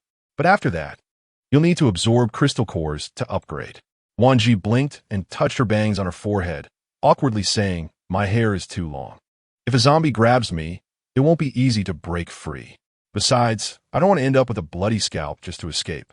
Yin Mo looked at Wan Zhi with a lost expression, then took off her cap, revealing a delicate little face that made her look somewhat androgynous. Damn, sister-in-law.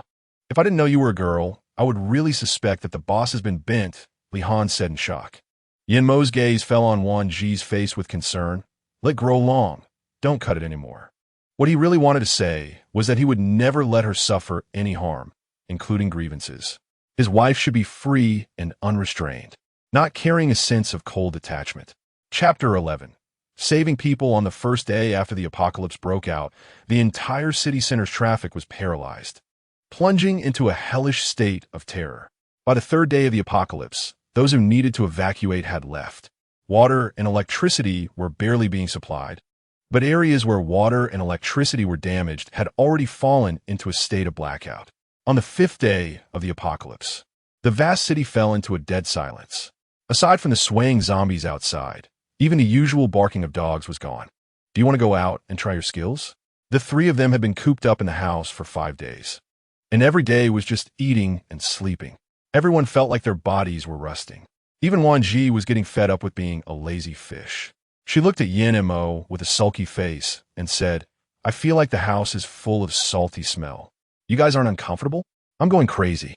Yin Mo's expression broke a bit, and he couldn't help but chuckle. Since you can't sit still, let's go out and try. In fact, Yin Mo was also curious to see what his abilities would be like after being strengthened. When the 3 of them stepped outside, the fresh morning air, they remembered, had changed. All that remained was a strong smell of blood mixed with a foul stench of decay.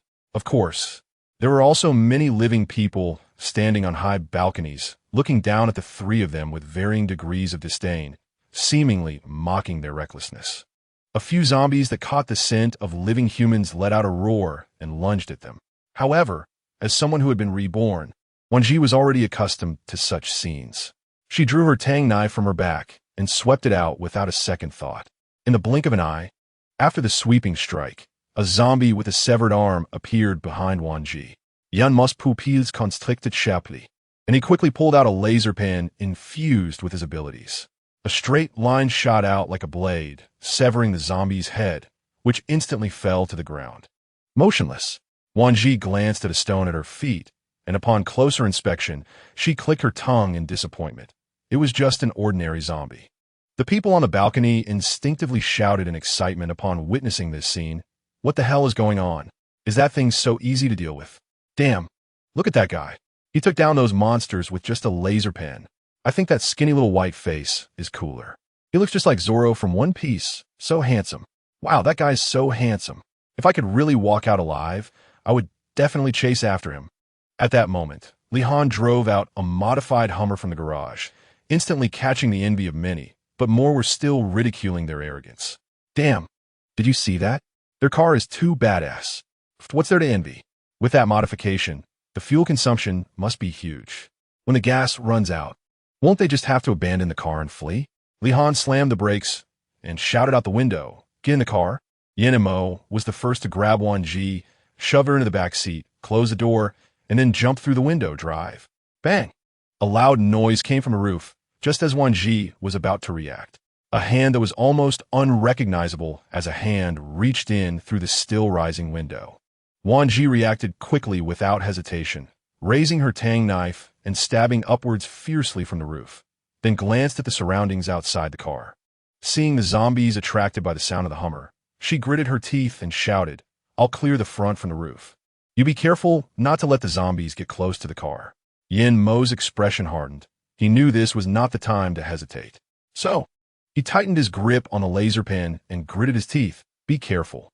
If you get hurt, I guarantee you won't be able to get out of bed for 3 days." Li Han was taken aback by the sudden display of affection and glanced at Yin Mo, thinking, so this is the Yin Mo you are.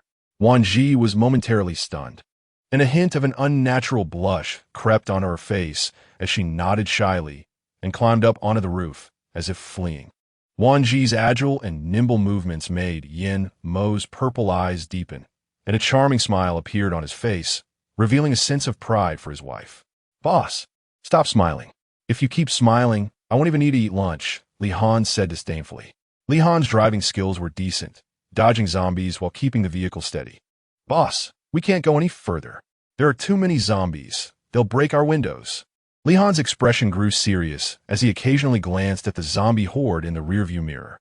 The number of zombies outside the villa was increasing, and even though the car had driven far away, they could still see the villa surrounded by zombies.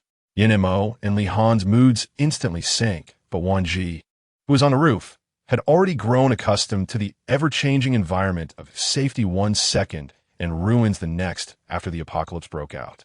Just then, as they rushed out of the roundabout, a woman suddenly appeared holding an axe, having just killed a zombie.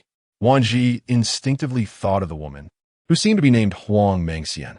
In her previous life, Huang Mengxian had seen through Chen Lishan's ambitions and had subtly warned her, but instead of listening, she had told Chen Lishan about it, leading to Huang Mengxian's death. Wan Zhi narrowed her eyes slightly. If she remembered correctly, Huang Mengxian had also been an ability user in her past life, a powerful plant-type ability user. Not only that, if she could find those powerful ability users from her past life using her memories of rebirth, Huang Mengxian, Zhuo Huaichu, and Xiaqing, these three had helped them a lot in their previous life because of Yin Mo. However, back then, she had been too foolish and had misunderstood their good intentions as instigation. In this life, she was determined to make amends to those people from her past life. As for those who had harmed them, she would make them pay back 1,000-fold. Mo, drive the car over and save her. Yin Mo glanced at the disheveled woman by the roundabout. Although he didn't know why Wan Zhi wanted to save her, He would never refuse any of her requests. Li Han, drive over. Wan Zhi blinked and looked at Huang Mengxian, who was still fighting hard, and subconsciously lowered her head, saying, "Don't you know what a godlike teammate is? Team attacks and tower pushes?" Li Han trembled slightly and glared with reddened eyes, gritting his teeth. "Team attacks and tower pushes require full gear. What do we have to push with?" "Don't talk nonsense. Just listen to her," Yin Mo commanded. "All right, let's do it." Li Han gritted his teeth, turned the steering wheel sharply, and the vehicle let out a fierce noise. Stepping on the gas, he shouted bravely, "I haven't married my wife yet. Boss, remember to introduce me to a partner." Wan Zhi rubbed her forehead. How rare must a wife be for him to be so thick-skinned? As they drove, zombies were attracted by the moving Hummer and with the fresh scent of humans. The horde chased after them frantically. Chapter 12. It turns out the young man is gaily Han slammed on the brakes, and at the same time, Wan Zhi and Yin Mo had already jumped out of the car. With lightning and the laser pen attacking simultaneously, a burst of charred aroma spread around. Wan Zhi also took her turn, sweeping her tang knife to behead a zombie, and with her spatial abilities inadvertently framing her allies to keep zombies at bay. The scene was explosive. Seeing the scene, Li Han also felt an itch in his hands, spat on the ground, and shouted, "Damn, you guys are wrong. How can you play cool without me?" With a rapid succession of shots and metallic abilities, each bullet hit the zombies' heads, with no misses. And after the bullets penetrated the zombies' foreheads, they stirred inside, looking much better than just blowing their heads apart. Huang Mengxian was dumbfounded, even a bit confused in her eyes, thinking, "Am I dreaming? How can these three be so powerful?" Wan Zhi killed her way to Huang Mengxian's side, thinking that she was a plant-type ability user. But seeing her wielding an axe, she thought she must not be familiar with her powers yet. Wan Zhi suddenly leaped up and struck, instantly decapitating a zombie. Then took out a long knife from her space and handed it to her, saying, "The axe is too heavy for you. Once you're more familiar with your abilities, you won't need to use a knife anymore." Huang Mengxian was startled by the suddenly produced knife. Her gaze swept over Wan Zhi, and finally, she skeptically took the knife offered to her. "Let's go." Wan Zhi wasn't worried about Huang Mengxian discovering her special abilities. On the contrary, she was certain that Huang Mengxian would never blab about her matters. Huang Mengxian was still a bit dazed, but before she could decide whether to follow, her feet had already quickened to catch up with Wan Zhi. With a swing of a knife, she took out a nearby zombie behind Wan Zhi. Wan Zhi glanced over, and Huang Mengxian immediately felt a murderous intent rushing towards her. She nervously raised her hand and said, "I was just afraid those monsters would hurt you. I didn't mean to scare you." Wan Zhi didn't speak, just nodded and ran towards the Hummer. Seeing this, and with more and more zombies gathering around, Huang Mengxian was frightened and quickly followed Wan Zhi. The outer ring road was littered with cars that had been smashed beyond recognition, the inside stained with blood, making it clear how desperate and tragic the deaths were after the apocalypse broke out. "Get in the car, hurry." After Wan Zhi shouted, she jumped through the car window, and Yin Mo and Li Han also agilely jumped onto the car. Huang Mengxian was the only one who, panting, opened the car door and sat down, gasping heavily and almost doubting her life. "Want some water?" A cup of clear water appeared in front of her. Huang Mengxian was taken aback, turned to look at Wan Zhi, and only at close range did she realize that the other person was quite good-looking. Although she didn't have the explosive physique of the other two, she was polite and refined, though a bit cold and distant in appearance. Thank you." A blush crept onto Huang Mengxian's cheeks, feeling embarrassed to continue staring. The atmosphere in the car suddenly became strange, but Wan Zhi didn't pay much attention to it. Instead, she looked at Huang Mengxian and asked, "Do you know what your ability is?" According to her memories from her past life, Huang Mengxian should have already had abilities by now. Huang Mengxian tightened her grip on the water cup. "I know." Wan Zhi could see the wariness in her eyes and couldn't help but feel emotional. Indeed, high-level figures have a high innate alertness, while she, in her past life, foolishly trusted others. Wan Zhi pretended to clear her throat with a fist by her mouth. "Don't think I'm being nosy, but since you have abilities, it's best to practice more so you can become more proficient." Although she didn't know what made Huang Mengxian so powerful in her past life, she was very clear that Huang Mengxian's abilities ranked among the strongest. It just seemed a bit, weak now. Huang Mengxian also knew that her habitual behavior was a bit impolite, so she merely nodded awkwardly and smiled. Okay, I understand. After saying that, she secretly glanced at Wan Zhi, relieved when she confirmed that the other party didn't show any displeasure. But now that she was no longer nervous, she carefully noticed that the young man's skin was really delicate and fair, with every gesture exuding the aura of a wealthy gentleman. As her gaze moved downward, Huang Mengxian's cheeks suddenly turned bright red, and she quickly averted her gaze to look out the window, cursing inwardly. How could I have such thoughts about my savior? Bang, bang, bang. Gunshots rang out ahead, and Yin Mo and Li Han's expressions darkened. Wan Zhi, however, didn't have so much saintly compassion. She just felt a bit hungry after the exercise. Yin Mo seemed to notice something, turned his head, and saw Wan Zhi's pitiful expression with a pout, which made him unable to help but smile. There should be a place ahead where we can stay for a while. We can get some food then. As someone who had been reborn in the apocalypse, Wan Zhi felt her stomach had become much more delicate, unable to tolerate even a little hunger. So when she heard Yin Mo's words, she immediately perked up and nodded excitedly. The plan was originally for the three of them to go out for some practice, to consolidate their powers a bit, and see if they could level up their abilities by killing zombies, but they hadn't expected to have an extra person along the way. Over there, Wan Zhi's eyes lit up as she saw a high-end hotel in the front right. From its appearance, it looked no different from other buildings, all smeared with blood.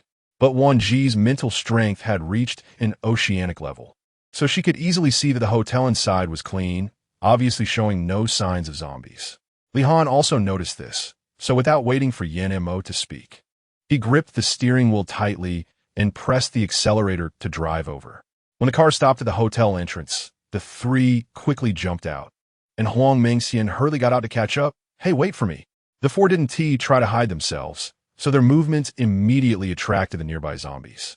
It must be said that for someone with a phobia of clusters, seeing so many densely packed zombies would probably make them faint. In the end, they reached a level of killing each zombie with precision, cutting them down as easily as chopping vegetables. Yin Mo's gaze fell on Wan Zhi, seeing her having fun, and he felt relieved to continue clearing zombies, but he still kept an eye on her situation. Suddenly, a zombie lunged at Wan Zhi. Yin Mo's heart tightened, and he rushed over, quickly wrapping his arms around her waist. With a sweep of his laser baton, the zombie was instantly sliced in half on the ground, unable to get up for a long time. Their tacit understanding required no words. Wan Zhi raised her tang knife and struck, separating a zombie's head. The two worked together perfectly. Yin Mo summoned a large area of lightning to sweep through the crowd, and before the trapped fish could react, Wan Zhi's tang knife swept by, while Li Han happily picked up the leftovers from the side. Instead, Huang Mengxian, watching the scene from the side, felt a hint of disappointment. What? It turns out the young man is gay. But soon Huang Mengxian picked up the long knife and charged at the zombies, venting her emotions from the romance that had just started and ended on those zombies. Chapter 13. Will you leave with me? Upon reaching the hotel entrance, the glass doors were tightly locked, and the inside was eerily quiet. In the apocalypse, to have such a clean place, Wan Zhi didn't believe it at all. Can you unlock it? Ban Zi escalithan. Li Han had a puzzled expression. They hadn't been so low-key while scavenging before. So why were they being so cautious now? Listen to her. Yin Mo replied coldly, his tone and gaze fully expressing his complete trust. Li Han shrugged and bent down, placing his fingers on the keyhole. Suddenly, his fingertips sparkled with light, and then, with a click, the door opened. As Huang Mengxian approached, her brows furrowed. She could clearly sense an unnatural smell emanating from the hotel. After hesitating for a few seconds, she finally spoke up. Are you sure you want to go in? I have a feeling something's off here. Yin Mo's gaze sharpened. It was indeed very off. Clean, quiet, nothing like what the apocalypse should look like. No matter how much the owners love cleanliness, there shouldn't be a speck of dust or hair on the floor. Wan Zhi looked at Huang Mengxian with appreciation. Your ability is very rare in the apocalypse. If fully utilized, killing zombies would be as easy as chopping vegetables. Li Han listened to several people's words and immediately swallowed nervously, glancing around. Are we still going into the hotel? Wan Zhi scanned the area sharply and suddenly narrowed her eyes fiercely. This group of bastards. Yan Mo followed Wan Zhi's cold gaze and was instantly shaken. Before he could speak, Wan Zhi had already stepped forward anxiously, saying, "Hurry up and go in. I'll go save that child." Xiao Zhi. Yin Mo's eyes were filled with tension, but just as he was about to say something, he saw that Wan Zhi had already disappeared.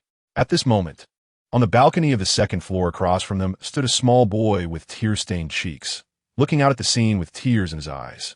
In contrast, Wan Zhi on the first floor was haunted by the cold face from her previous life, devoid of emotion towards anything, every gesture a life-or-death decision. It was clearly the same face, yet in just over half a year. Why had it changed so drastically? What had happened to make a 3-year-old child lose the ability to communicate emotions, facing everyone with a heart of stone? Xiaqing, don't move around. Wan Zhi bit her lip, her gaze landing on the water pipe by the edge of the balcony. No matter, I can only give it a try. Wan Zhi's voice attracted the boy's attention, and also drew quite a few zombies. At that moment, Wan Zhi gritted her teeth and climbed up the water pipe along the wall, slowly making her way up. When she reached the second floor, she suddenly leaped forcefully into the balcony, grabbing the small boy tightly. "Pretty brother, were you just calling me?" The boy's eyes were still red, tears not yet dried, and his gaze, filled with fear, also held a hint of innocence. Wan Zhi felt a pang of heartache as she tightly hugged the boy, completely ignoring that he had called her brother. After a moment, she pulled back slightly and asked, "Tell me, are you Xiaqing?" The fear in Xiaqing's eyes was replaced with curiosity, and his eyes sparkled with a glimmer of light as he nodded. "Yes, I'm Xiaqing." "Very good." Heaven really favors her. She never expected to encounter two major figures of the apocalypse in one day. "Where are your mom and dad? Why are you the only one on the balcony?" As she spoke, Wan Zhi carried Xiaqing into the room. But just as she was about to push open the floor-to-ceiling window, she was shocked to find that it was locked from the inside. "Pretty brother, it won't work. I've tried. My mom locked me on the balcony, and she went away with my dad and brother." Xiaqing pouted, his eyes reddening again. Upon hearing this, Wan Zhi's heart sank. Their parents took away their brother? Why could she not continue speaking at this point? Was the reason not clear? It was simply to survive, sacrificing one child to save the lives of the whole family. Xiaqing was still so young, and in such a survival environment. It was the hardest for him to stay alive, so it was only natural that he was chosen to be abandoned. Wan Zhi clenched her fist tightly, her inner fury gradually intensifying. She closed her eyes, took a deep breath, and when she opened them again, the anger in her gaze had dissipated, replaced by a gentle look as she looked at Xiaqing. "Xiaqing, I ask you, do you want to leave with me? From now on, whenever I have something to eat, there will definitely be a portion for you." Though Xiaqing was young, the experiences he had accumulated over the years had already made him understand the meaning behind her words. His tear-filled eyes suddenly shone with a strong desire to survive. "Pretty brother, don't you mind that I'm a child that mom and dad don't want?" Wan Zhi blinked, realizing at that moment that Xiaqing had been treating her as a boy all along. But soon, she took out a lollipop from her backpack, tore off the wrapper, and stuffed it into Xiaqing's mouth. Seeing the sudden brightness in Xiaqing's eyes, she smiled and said, "I don't mind. Besides, Xiaqing is the best and most obedient little friend I've ever seen. So I not only don't mind you, but I also really like you. Xiaqing, do you want to come with me?" Wan Zhi patiently asked Xiaqing again. Throughout his life, no one had ever asked him what he liked or wanted. Suddenly being treated with such gentle care made Xiaqing feel incredibly happy and unbelievable, more so realizing he was no longer an expendable person. At that moment, Xiaqing nodded vigorously. Xiaqing was willing to follow the pretty brother. Wan Zhi's eyes sparkled with excitement, but quickly returned to normal. She smiled and rubbed Xiaqing's cheek, saying, "You will never regret the decision you make at this moment. As long as I don't die, I will definitely protect you." What Wan Zhi really wanted to say was that if it meant turning Xiaqing into the cold-hearted child he had been in her past life, she would rather use her own way to protect this child. After picking up Xiaqing, Wan Zhi immediately took out a strap from her space and securely tied Xiaqing to her back. "Xiaqing, have you ever been on a roller coaster?" Xiaqing looked up in confusion, seeing Wan Zhi's mischievous eyes, and his gaze involuntarily sparkled with excitement. Xiaqing has played before, so Xiaqing is not afraid. With just one glance, Wan Zhi understood this little guy's thoughts. She smiled and said, "All right, then let us go." After finishing her words, Wan Zhi bit her teeth and used her spatial ability to create a slide, then quickly jumped down. With a smooth slide and gravitational acceleration, Wan Zhi swiftly slid into the hotel. "I've already checked here. There are no issues." Yin Mo's gaze fell on Xiaqing, a complex look flashing in his eyes. Did Xiao Zhi want a child? But he only thought about it in his heart and didn't voice it. Wan Zhi quickly scanned the hotel's appearance and then expanded her mental power, quickly surrounding the entire hotel, conducting a thorough search. It was that she didn't trust Yin Mo, but some people were too clever. She couldn't tolerate such hidden dangers taking root under her nose. As soon as her mental power spread out, everyone felt a tremor in their minds, like a small boat in the vast ocean being rocked, causing them to involuntarily shudder. Chapter 14. The backpack Li Han was a retired Special Forces soldier. Although he had been retired for many years, his innate alertness remained sharp. Huang Mengxian nodded immediately. "I feel the same way. The other party's strength exceeds ours too much. It's better for everyone to be cautious." Yin Mo also had this feeling, but he inexplicably sensed that this fluctuation didn't seem to be directed at them. Rather, it felt like it was probing. Wan Zhi glanced at the increasing number of zombies outside the glass door and said, "We must be vigilant." She had already detected an unusual fluctuation lurking in the hotel. But this was not just Wan Zhi's feeling.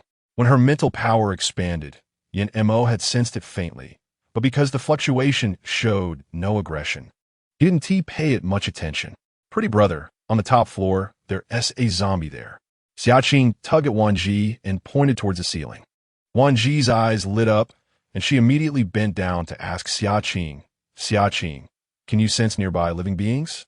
Xiaqing tilted his head, clearly not understanding what Wan Zhi meant, but he was extraordinarily clever and quickly analyzed her words in his own way. "Not just that, I can see those monsters outside and people too." This time, not only Wan Zhi but also Yin Mo, Li Han, and Huang Mengxian looked at Xiaqing with astonished expressions. Finally, when Xiaqing felt uncomfortable being stared at, he shrank back behind Wan Zhi. "Pretty brother, Xiaqing is not a liar and not a bringer of misfortune."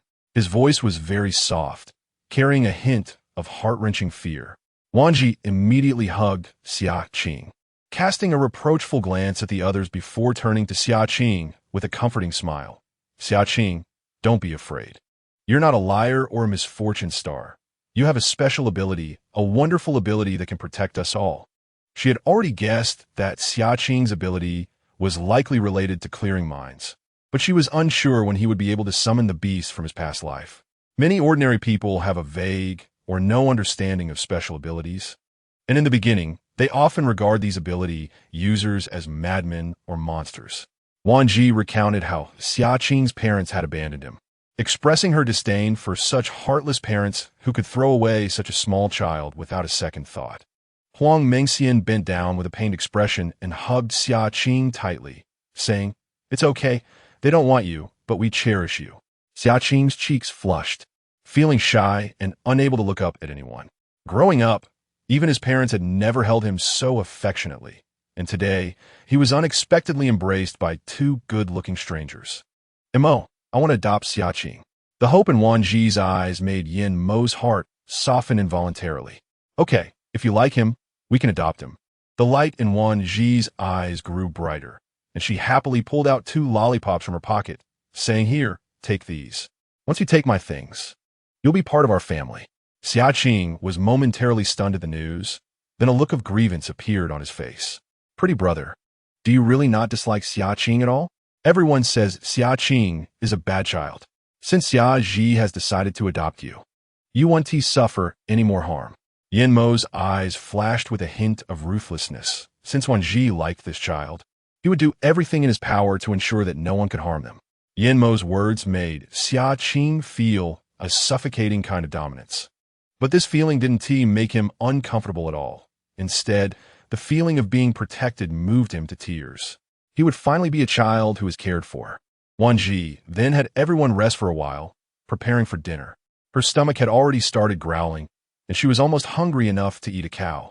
As for the person on the top floor, they would deal with that after everyone had eaten. In the hotel lobby, Wan Zhi set up 3 stoves and grabbed several large bowls of vegetables and meat. Since they were not dining in a familiar environment, it felt a bit awkward. So she decided to have hot pot for everyone today. Huang Mengxian swallowed hard and said uncertainly, "My God, I'm not seeing things, right? Is it a tomato?" Li Han replied, "Is there anything that looks like a tomato? Oh my God, slices of meat, fish balls, and tripe." Huang Mengxian's eyes widened, and she nearly drooled. Xiaqing also swallowed nervously and said in a small voice, "Sister Mengxian, I think I also saw fried dough sticks and quail eggs. There are even clams and prawns. I haven't had seafood in ages." Huang Mengxian's jaw dropped as 3 strings of drool hung in midair, swaying and dripping down. Li Han remarked, "Where the heck were these 2 living before? They look like country bumpkins on a sightseeing trip, making such a fuss." The meal had the 4 adults and 1 child eating until their mouths were greasy and sweating profusely, but they were undoubtedly enjoying themselves. Wan Zhi rubbed her stomach and laughed. Next time we have a chance to eat hot pot, spicy and numbing is so satisfying. The group had been staying at the hotel for over a month, and the initially timid Xiaqing gradually became more cheerful. It turns out that the pretty brother is actually a pretty sister. Xiaqing's face turned red, clearly surprised that the person who saved him was actually his sister. Suddenly, there was quite a commotion coming from the top floor, which Wan Zhi had deliberately ignored. Yin and Mo raised an eyebrow, realizing that some people were getting impatient. Xiaqing looked a bit uneasy, his eyes darting around. "Sister Xiaji, I feel something strange." "Strange? What do you mean?" Huang Mengxian asked, holding a long knife. Yin and Mo narrowed his eyes, sensing a mixed smell, which seemed to carry a lot of zombie scent. Wan Zhi's heart trembled upon hearing that. Carrying? It must be someone on the verge of turning into a zombie.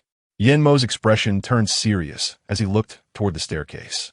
Just then, many people rushed down from the top of the stairs, including men, women, the elderly, and children, as well as some ability users. Among them, a few girls looked both disheveled and exhausted, while some other ability users appeared clean and tidy. A yellow-haired man in the crowd spotted Wan Zhi, and his eyes widened in surprise. He quickly elbowed the person next to him, saying, "Hey, did you see that? That girl looks good. We haven't had new stock in a long time." The bespectacled man who was elbowed narrowed his eyes, and a lewd smile appeared on his face. "All right, let us do it. Let us grab both of their girls." The bespectacled man pretended to be polite as he walked out of the hallway, but before he could speak, Xiaqing pointed at him and shouted angrily, "Sister Xiaji, those are the people who said they wanted to catch you and Sister Mengxian." The bespectacled man. Yellow-haired man. The crowd. Li Han cracked his knuckles, producing a series of cracking sounds. "Daring to poach my boss's women? You got guts." Xiaqing couldn't help but laugh. "Brother Li Han, I think they're not just gutsy, they're out of their minds." Their exchange immediately infuriated the other group. But soon the bespectacled man regained his composure. His overly friendly demeanor seemed to come from nowhere. "It's a misunderstanding, all a misunderstanding. We just wanted to say that since you all came from outside, you must not have found a team or base. I just wanted to greet you and ask if you would like to join us." Chapter 15. Their essay problem. Not interested. Yin Mo bluntly refused. He had already shown great restraint by not killing them. The bespectacled man didn't expect such a polite attitude to be rejected so completely. His eyes flashed with coldness behind his glasses. "I think you haven't thought this through. This hotel is my territory. I've allowed you to stay here for over a month without charging you rent. That is already very merciful." "Merciful?" Li Han pulled Huang Mengxian behind him and stepped forward, coldly laughing. "Let us tell you how to write the word mercy. One of you has already been infected and will soon turn into a zombie. If you want to live, you'd better think of a way to deal with that person quickly." Wan Zhi blinked and quickly focused her gaze on a woman who was slightly trembling and instinctively hiding behind a man, while the man was just gently patting her hand to comfort her. Wan Zhi gently squeezed her fingers into Yin Mo's palm and whispered in his ear, "That woman has a problem, but I think that man has issues too." What Wan Zhi noticed, Yin Mo had already seen as well. He was just used to hiding his emotions, so he didn't show anything. He pursed his lips and nodded slightly to acknowledge. The bespectacled man pushed up his glasses. but his expression darkened as he forcefully grabbed the woman's hand. You must be talking about her, right? You can rest assured. We have professional researchers who have already developed a cure for the zombie infection virus. Wan Zhi suddenly looked up, her eyes narrowing.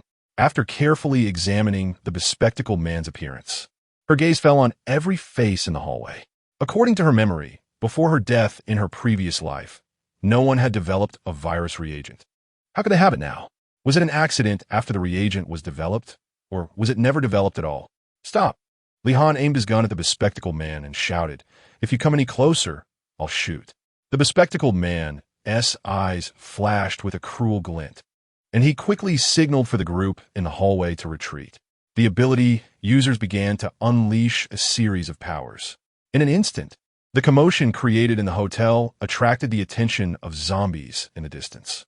Naturally, chaos erupted in the lobby as ordinary people were used as human shields to block bullets, while the opposing ability users arrogantly ignored the lives of the crowd and attacked everyone.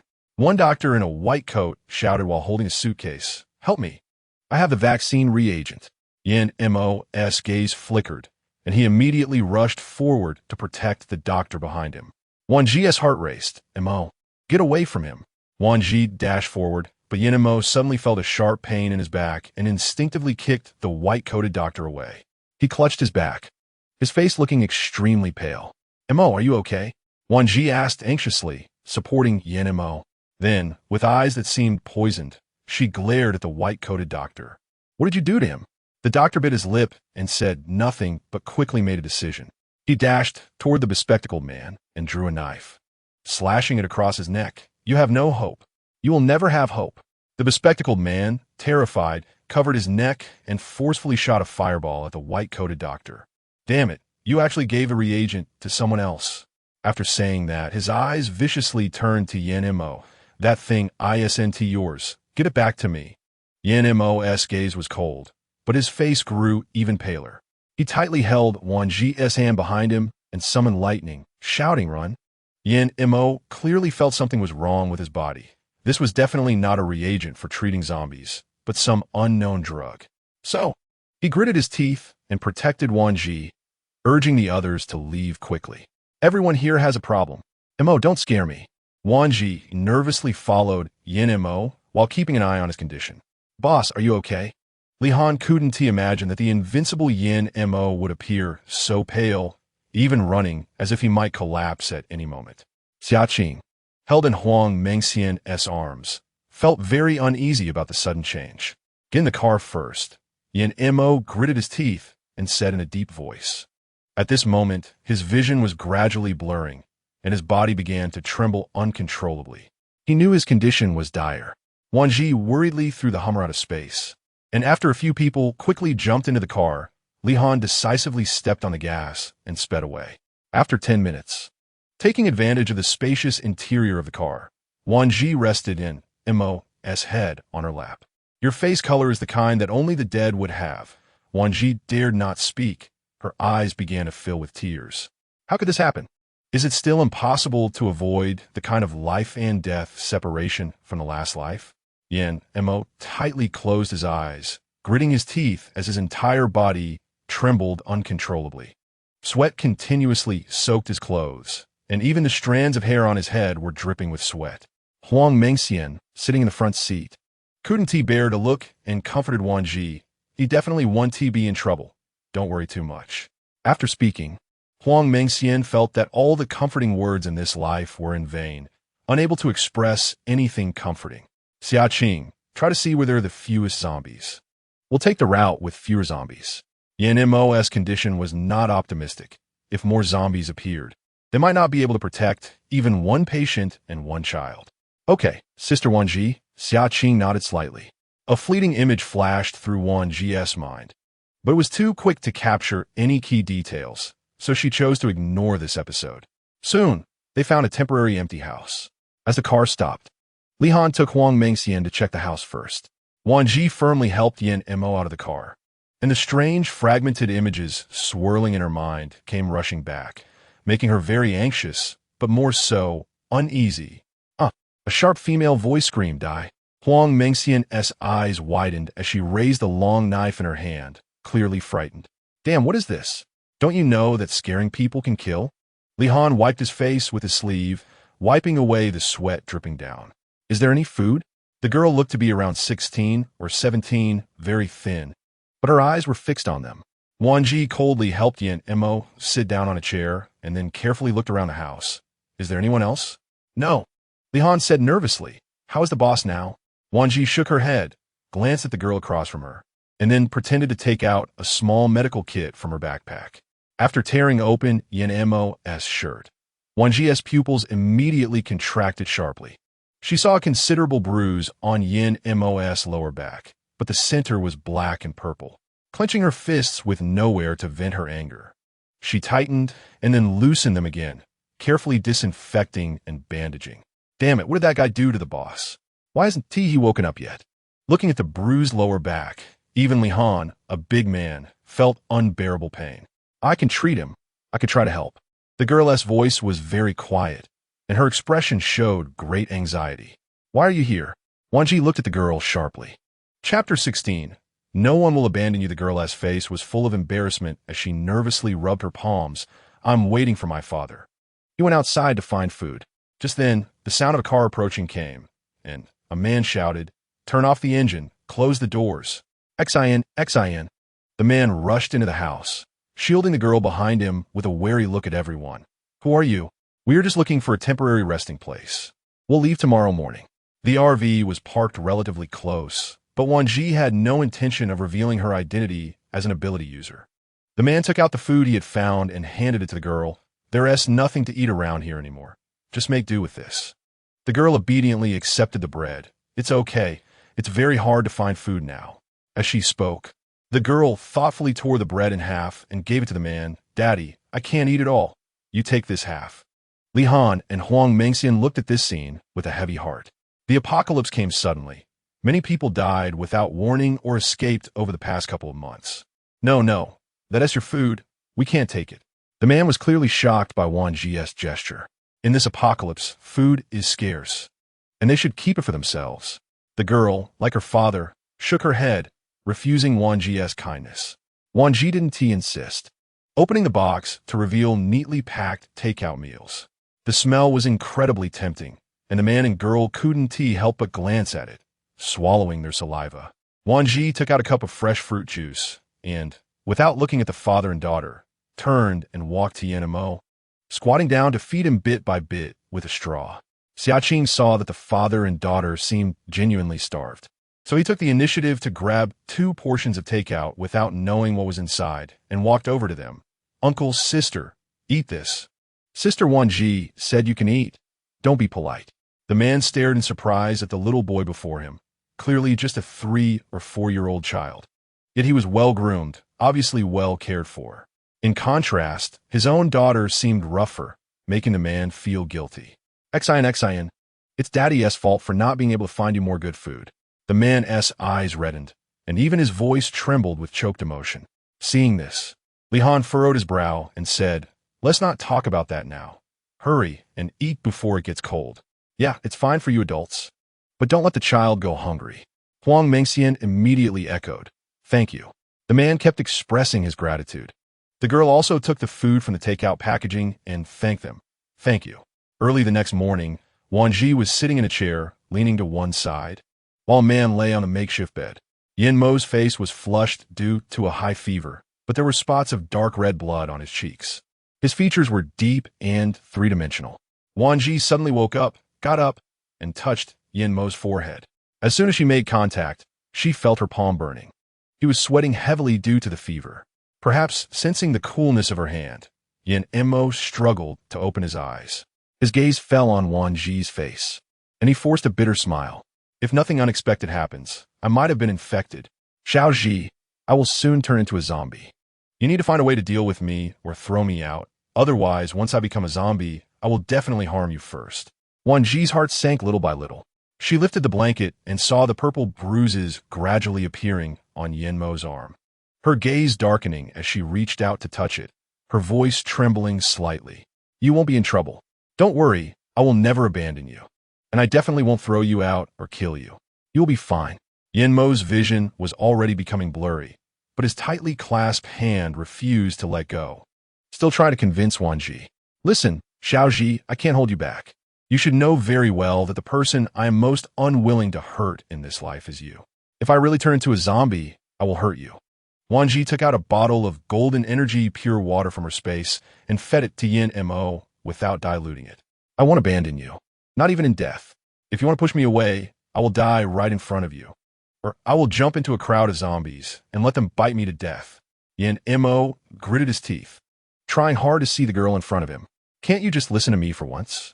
Wan Zhi bit her lip, holding back her tears, took out a damp cloth from her space, and placed it on Yin Mo's forehead, her voice choking with emotion. It won't happen. There's another possibility, to break through and mutate into a new ability. I won't let you turn into a zombie. Even if you really become a zombie in the end, I believe you won't allow yourself to harm me. Before her rebirth, without Yin Mo's protection, she had become the weakest woman in the base. Someone who could be trampled by anyone. If she hadn't stood her ground, she might have been broken and defeated long before her death. Crash! Wan Zhi quickly turned her head to see Xiaqing looking at her with a pale face. Wan Zhi's heart sank, but she still tried to reassure her. He will be fine. Huang Mengxian and Li Han also heard the sound and got up. Upon hearing this, the expressions on their faces were very complicated. Wan Zhi's cold eyes swept over them, and she coldly laughed. If you are afraid, I will leave a car and some food for you. I will take Mo and leave. Yin Mo's consciousness was gradually sinking into darkness. Just before he was about to faint, he gritted his teeth and shouted, Li Han, take her away. You all leave quickly. I'm afraid I will harm you later. Go now. In the next moment, his voice disappeared, and his consciousness fell completely into darkness. His body lay limply, motionless. Li Han bit his lip, looking at Yin Mo in silence, but still walked towards Wan Zhi. Sister-in-law. Wan Zhi, with tears in her eyes, bit her lip. Li Han, you better not force me. You can't beat me. The worst outcome is that I die in front of you. If Mo wakes up and sees me dead, he will definitely not let you go. As she spoke, Wan Zhi lifted one of Yin Mo's arms over her shoulder to support him. From the beginning, I have never forced you or pressured you. If it weren't for the boss taking me in out of kindness, I would probably still be somewhere gnawing on steamed buns now. Now that he has become like this, I will never abandon him. Damn it, what's so scary about turning into a zombie? At worst, I'll tie him up with hemp rope for a lifetime. If you want me to abandon him, I will never do it. Li Han clenched his fists and said in a deep voice. Xiaqing bit her lip and stepped forward, grabbing a corner of Wan Zhi's jacket. Sister Xiao Zhi, Yin Mo Gugu will definitely be fine. If it weren't for you, Xiaqing would have died long ago, so I won't leave you. Huang Mengxian awkwardly rubbed her nose, and though it sounded a bit sentimental, she still wanted to say, Xiaqing's words are exactly what I want to say. Wan Zhi's face flushed, and tears fell like crystal droplets. Her fair hand reached up to touch Yin Mo's face. Did you hear that? Mo, no one will abandon you. Chapter 17. I won't let you go. The commotion on Wan Zhi's side was not small, and soon the news reached the new residents nearby. You say someone among them has been infected by zombies? The man in the hat squinted his eyes. The blonde man raised a gun and laughed. I heard there are a few pretty women over there. Let's go, we'll go save the country and the people right now. The blonde man had a sinister smile on his face. Wait, the woman in leather pants stopped the two. Have you checked how many people they have and what their strength is? Don't let it be that we go over there and end up getting caught. Bah, what are you afraid of? Come on, let's go, and you'll see how impressive I am. The blonde man spat on the ground viciously. When they arrived at the house, they found it already empty. The man in the hat kicked over a table in anger. Damn it, they actually let them run away. Compared to the tense atmosphere here, Wan Zhi, who was driving on the other side, seemed much more relaxed. Xiaqing helped the man clean his wounds and hurriedly took some snacks and drinks to the girl. Sister, this is for you to eat. Thank you. The girl accepted it, her cheeks slightly flushed, and then her gaze fell on Wan Zhi. My name is Zhuo Aishin, and this is my dad, Zhuo Huaichu. Thank you all today. Zhuo Huaichu looked at the still sleeping Yin Mo with a complex expression. His fever had not subsided, and if they didn't find a way to physically cool him down, even if he didn't turn into a zombie, his brain would be fried. Wan Zhi was still in shock from the girl's self-introduction. If she remembered correctly, before her rebirth, Zhuo Aixin was a very powerful healing ability user, and Zhuo Huaichu was a strong ice ability user. Both of them had strong abilities and had protected many women in the base, even forming a team to ensure that weak women wouldn't be bullied. However, she died later, and she didn't know what happened to them in the end. In stark contrast to Yin Mo, who was now in a deep sleep, he was standing in an open space full of ruins, watching the weak and disheveled girl being bullied, his eyes bursting with blood-red anger. Xiaozhi, Yin Mo rushed to protect the girl, but found that he could only pass through her body, as if everything was just air and illusion, unable to touch anything. He could only watch in anger as the girl was humiliated and bullied, but he could do nothing. Don't touch her, don't touch her. Finally, the scene showed the girl being pushed out to block the zombies, and Yin Mo's heart felt as if it had been brutally torn apart, the pain making it hard to breathe, crying out uncontrollably, Xiaozhi, no! Yin Mo's eyes turned red with anger as he memorized the faces of those people one by one, gritting his teeth in fury. I won't let you go. One by one, I will not let you go. Of course, he didn't let the figures roar in the distance go either, but then he froze. The face was one he was so familiar with. It was almost too familiar. The figure passed through the crowd, and the zombies slaughtered everyone, all to take revenge for the girl. The figure gradually stopped, slowly crouching down. Strangely, no matter how many zombies were around, they all brushed past him, as if they couldn't see him or wouldn't actively harm him. Why? Why didn't you come earlier or later? Yin Mo's gaze fiercely fixed on the person who looked exactly like him. That person reached out a trembling hand and tightly embraced the girl, crying out in despair. Since then, the man has acted like a demon, controlling all the zombies to slaughter humanity. The man wants to die, but cannot. He can only embrace a skeleton day and night. Sister Xiaozhi, his brother, Mo going to be okay? Xiaoqing's worried gaze kept darting towards the pained Yin Mo. Huang Mengxian hurriedly ran to the top of the vehicle and opened the door. Xiaozhi, Li Han said the number of zombies outside has increased. Should we find another route? The RV had been driving for 2 days, and in these 2 days, not only had the number of zombies increased, but there were also quite a few mutated zombies. After glancing at the tightly closed eyes of Yin Mo, Wan Zhi gritted her teeth and said, Okay, let's take a detour. Wan Zhi left the room. Xin, can you help me take care of AMO? Zhuo Aixin nervously nodded. Okay. Zhuo Huaichu immediately stood up with concern and asked Xiaozhi, Is there anything I can do to help? Li Han, do we have a map? Wan Zhi looked at the scene outside the vehicle. Li Han immediately nodded and said, Yes, it's all in my backpack. Zhuo Huaichu grabbed Li Han's bag and walked over. Li Han, I used to drive a truck. Let me drive. You've been driving for 2 days without rest. If this continues, you won't be able to take it. After looking at Zhuo Huaichu, Li Han nodded in agreement. All right. If you get tired, let me know and we'll switch. After switching drivers, Li Han took the map out of his backpack, spread it out, and pointed to a spot on the paper. We are on this provincial road now. If we want to change routes, we need to detour from here. By the way, sister-in-law, where are you planning to go? Zhuo Huaichu glanced at the map. The nearest temporary base is an airport.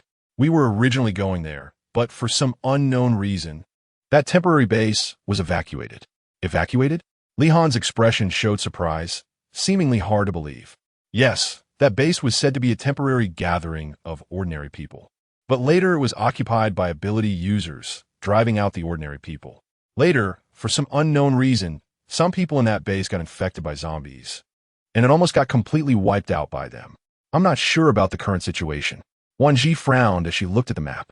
She had heard a little about that base before her rebirth. It was said to have been conquered by a zombie king in the end. Later, many bases gathered a lot of ability users to plan an attack, and then she died, so she didn't know if that base was ultimately captured or not. Uncle Zhuo, let's change our route to that base you mentioned and take a look. Regardless of the final outcome, as long as Yin Mo could receive treatment, she would accept it, even if it meant staying to help deal with a large number of zombies. Zhuo Huaichu immediately shouted, Everyone hold on tight.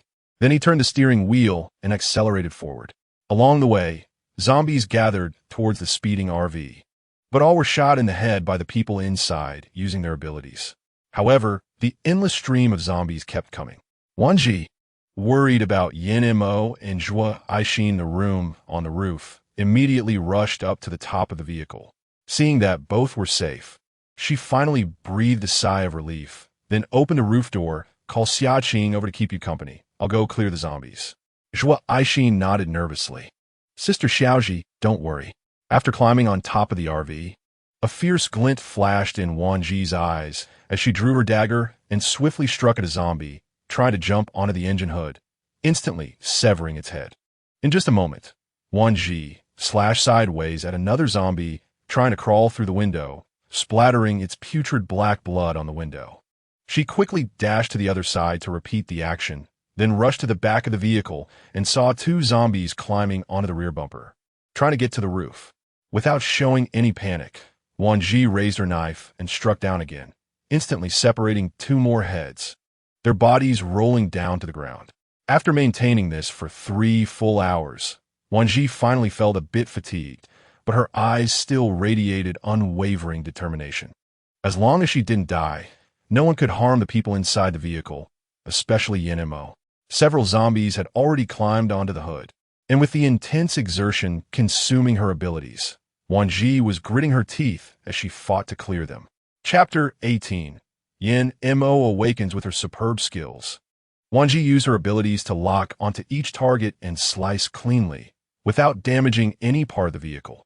She single-handedly protected the RV from all external dangers, while those zombies that managed to reach the windows were dealt with by Li Han and Huang Mengxian. Speed up, charge ahead, Wan Zhi shouted. More than 20 zombies ahead lunged at the RV, and Zhua Huaichu gritted his teeth, firmly pressing the gas pedal. The high chassis meant that after crushing the zombies, there was no need to worry about getting stuck or damaging the vehicle's body. Wan Zhi stood at a high point, looking ahead at a few crash cars. At their current speed, they could crash through, but the front of the vehicle would definitely be deformed. Wan Zhi took out a bottle of water from her space and quickly gulped down a few mouthfuls. A slight fluctuation occurred in her space, and a small fruit appeared in her palm. Gritting her teeth, she quickly chewed and swallowed the fruit, then leaped forward, jumping onto the hood and accelerating. No matter what was ahead, they couldn't stop. Then she shouted to Xia Qing in the RV, Mengxian, secure me to the front. There was no other route to take. They couldn't detour, and they couldn't avoid it. No matter what, they had to go all out. Wan Zhi ignored Li Han's words and instead shouted at Huang Mengxian on the roof, Mengxian, what are you hesitating for? Hurry up. Yin-Mo, with his eyes tightly closed, seemed to sense something, his finger twitching slightly. Xiaoji, let's think of another way, okay? This is too dangerous. Though he said that, Huang Mengxian didn't dare to go against Wan Zhi's words. Her abilities were strengthened by Wan Zhi and Yin-Mo, and she didn't want to be left behind or see disappointment or dislike in Wan Zhi's eyes. In an instant, a small seedling burst forth from Huang Mengxian's palm, delicate and tender, the only ability she could muster.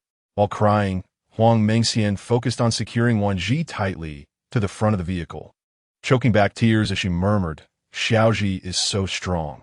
She won't be in trouble for doing this. I have to believe in her.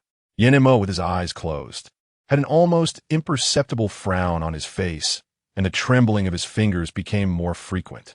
Wan Zhi gritted her teeth as she felt her taut nerves reaching their limit. This was clearly the state of ability exhaustion. She couldn't gamble, so she took out the golden water from her space and drank a large amount. The vehicles ahead began to close in, and Wan Zhi extended her hand, unleashing a burst of ability light, completely enveloping the two cars ahead. She pushed against them to halt their movement. The RV was not as tough as a Hummer. Its sturdiness was concentrated in the body, making the front a weak point. This was one of the reasons Wan Zhi was willing to take the risk. However, she overlooked one thing. The other vehicles were not ordinary cars, but vans, which required significant strength to counter. Gradually, the distance between the two vehicles widened, but Wan Zhi's vision became increasingly blurry, and the tender plant on her body began to break under the strain.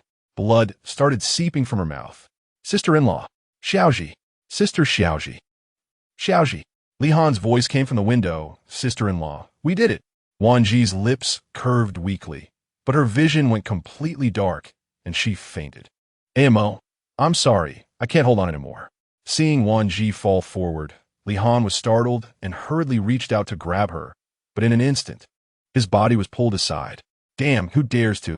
Before he could finish his words, Li Han saw a familiar broadback, and his eyes turned red. Boss.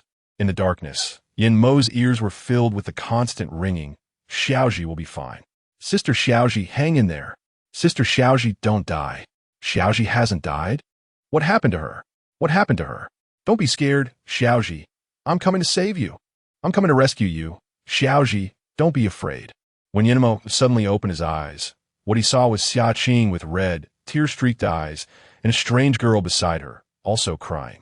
He was startled and quickly threw off the blanket, rushing toward the sound. When he reached the driver's seat, he saw Wan Zhi fainting and falling forward. He immediately ran over and picked her up, holding her tightly in his arms. But the zombies outside were still relentlessly charging toward the RV.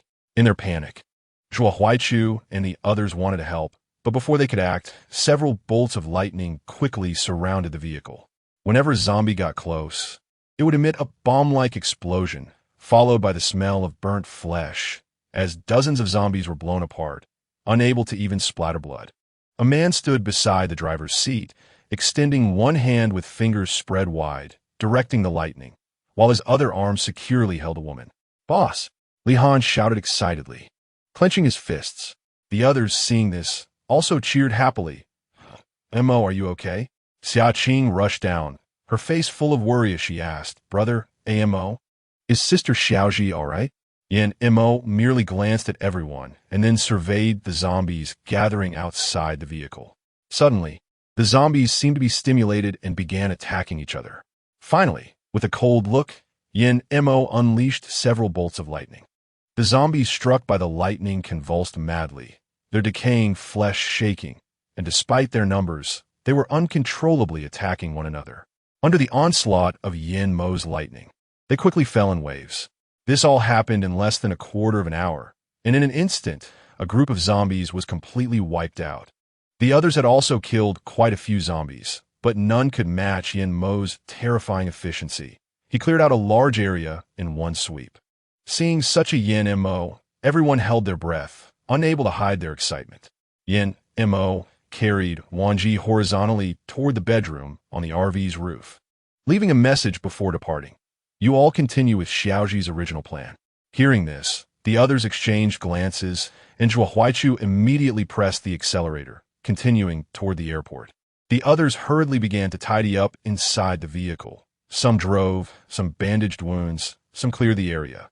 At first, Zhuo Huaichu thought these people were just a small team relying on each other. But after witnessing the powerful abilities of Wan Zhi and Yin Mo, he had an unprecedented intuition that as long as he kept his daughter close to them, they would be safe. When the RV rushed into the airport area, Zhuo Huaichu initially wanted to drive it straight in, but Li Han and Huang Mengxian quickly stopped him. Don't drive in. Let's park in a secluded spot to hide it, or it might get stolen. Zhuo Huaichu paused for a moment and then nodded. All right. After parking, Li Han saw Yin Mo planning to carry Wan Zhi into the base like that, and everyone began to organize their things and follow Yin Mo out of the vehicle. Wait a minute. Zhuo Huaichu, with more social experience, grabbed Li Han urgently. It's not safe to just leave the car here. You're metal-based. Call Huang Mengxian over, and you too can cover the car. Otherwise, while we're guarding against gentlemen, we can't guard against scoundrels. Huang Mengxian and Li Han, who were about to leave, suddenly realized and hurriedly began to conceal the vehicle. Li Han quickly transformed a piece of metal into liquid, his face reddening from the effort as he enveloped the RV. Chapter 19. Do you want to get stronger? Huang Mengxian immediately summoned young plants to cover the entire RV, her face dripping with sweat as she exerted all her abilities. From the outside, the RV appeared to be a simple plant wall, making it impossible to discern its original appearance. After finishing this, the three wiped their sweat and quickly turned to enter the base and find Yin Mo. Who are you? A middle-aged man, matching Zhuo Huaichu's age, held a fireball and asked urgently. Yin Mo did not immediately confront the man, but rather, Zhuo Aishin stepped forward amicably to clarify their intentions, saying, We're survivors looking for a temporary shelter for a day. We'll leave first thing in the morning. The man at the door was startled when he saw the girl in Yin Mo's arms, and he shouted with the fireball directed at them, Step back. All of you step back. Someone among you is unconscious. Who knows if they've been infected already? Hurry up and leave, or I won't care if you're survivors. I'll attack directly. Li Han, trailing behind, instantly lost his temper. What kind of attitude is this? If it weren't for us cleaning up the zombies outside, you'd probably still be crying for help. Yin Mo's cold gaze fell on the gatekeeper, and he tightened his hold on the unconscious girl without saying a word. Turning to leave, seeing Yin Mo walk away, Li Han spat on the ground, pointing at the man and cursing, "Tisich, we wouldn't want to stay in a base like this. It's simply insulting." The others were also furious and turned to follow Yin Mo. As they watched Yin Mo head toward the RV, Huang Mengxian suddenly realized and quickly removed the young plants from the vehicle, opening the door for Yin Mo to carry Wan Zhi inside first. He had to ensure that Wan Zhi had no wounds or infections. Although he didn't know why she was unconscious, he knew he couldn't panic at this moment. Wan Zhi was completely unaware, her body limp, but Yin Mo could feel her abnormal body temperature. "You say you're a healing type?" Yin Mo asked the girl following him. Zhuo Aixi nodded excitedly, "Yes. My ability is healing, but it's not strong enough yet. However, I can help Sister Xiaoji." Yin Mo focused on Wan Zhi and touched her forehead. Her temperature was a bit high. If nothing else, it seemed she was about to evolve. Cool her down, if necessary.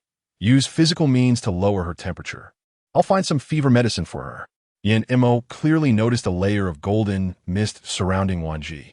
Although he didn't know what was going on, he was acutely aware that Wan Zhi was not in any life-threatening danger.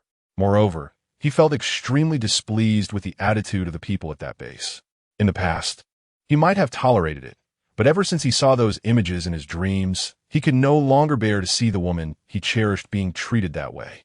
Yin Mo glanced at Zhuo Aixin. "Take good care of her," or not finishing his sentence. Zhuo Aixin seemed to understand what this powerful man was implying and quickly asserted, "Brother Mo, please rest assured. Sister Xiaoji is my and my father's savior.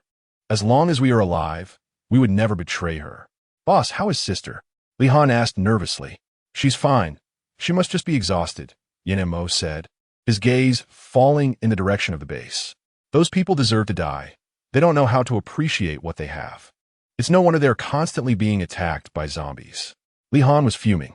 Suddenly, a series of hurried footsteps sounded from the bedroom above, and Yin Mo turned to see Zhuo Aixin with a beaming face saying, "Brother Mo, Sister Xiaoji's temperature has gone down."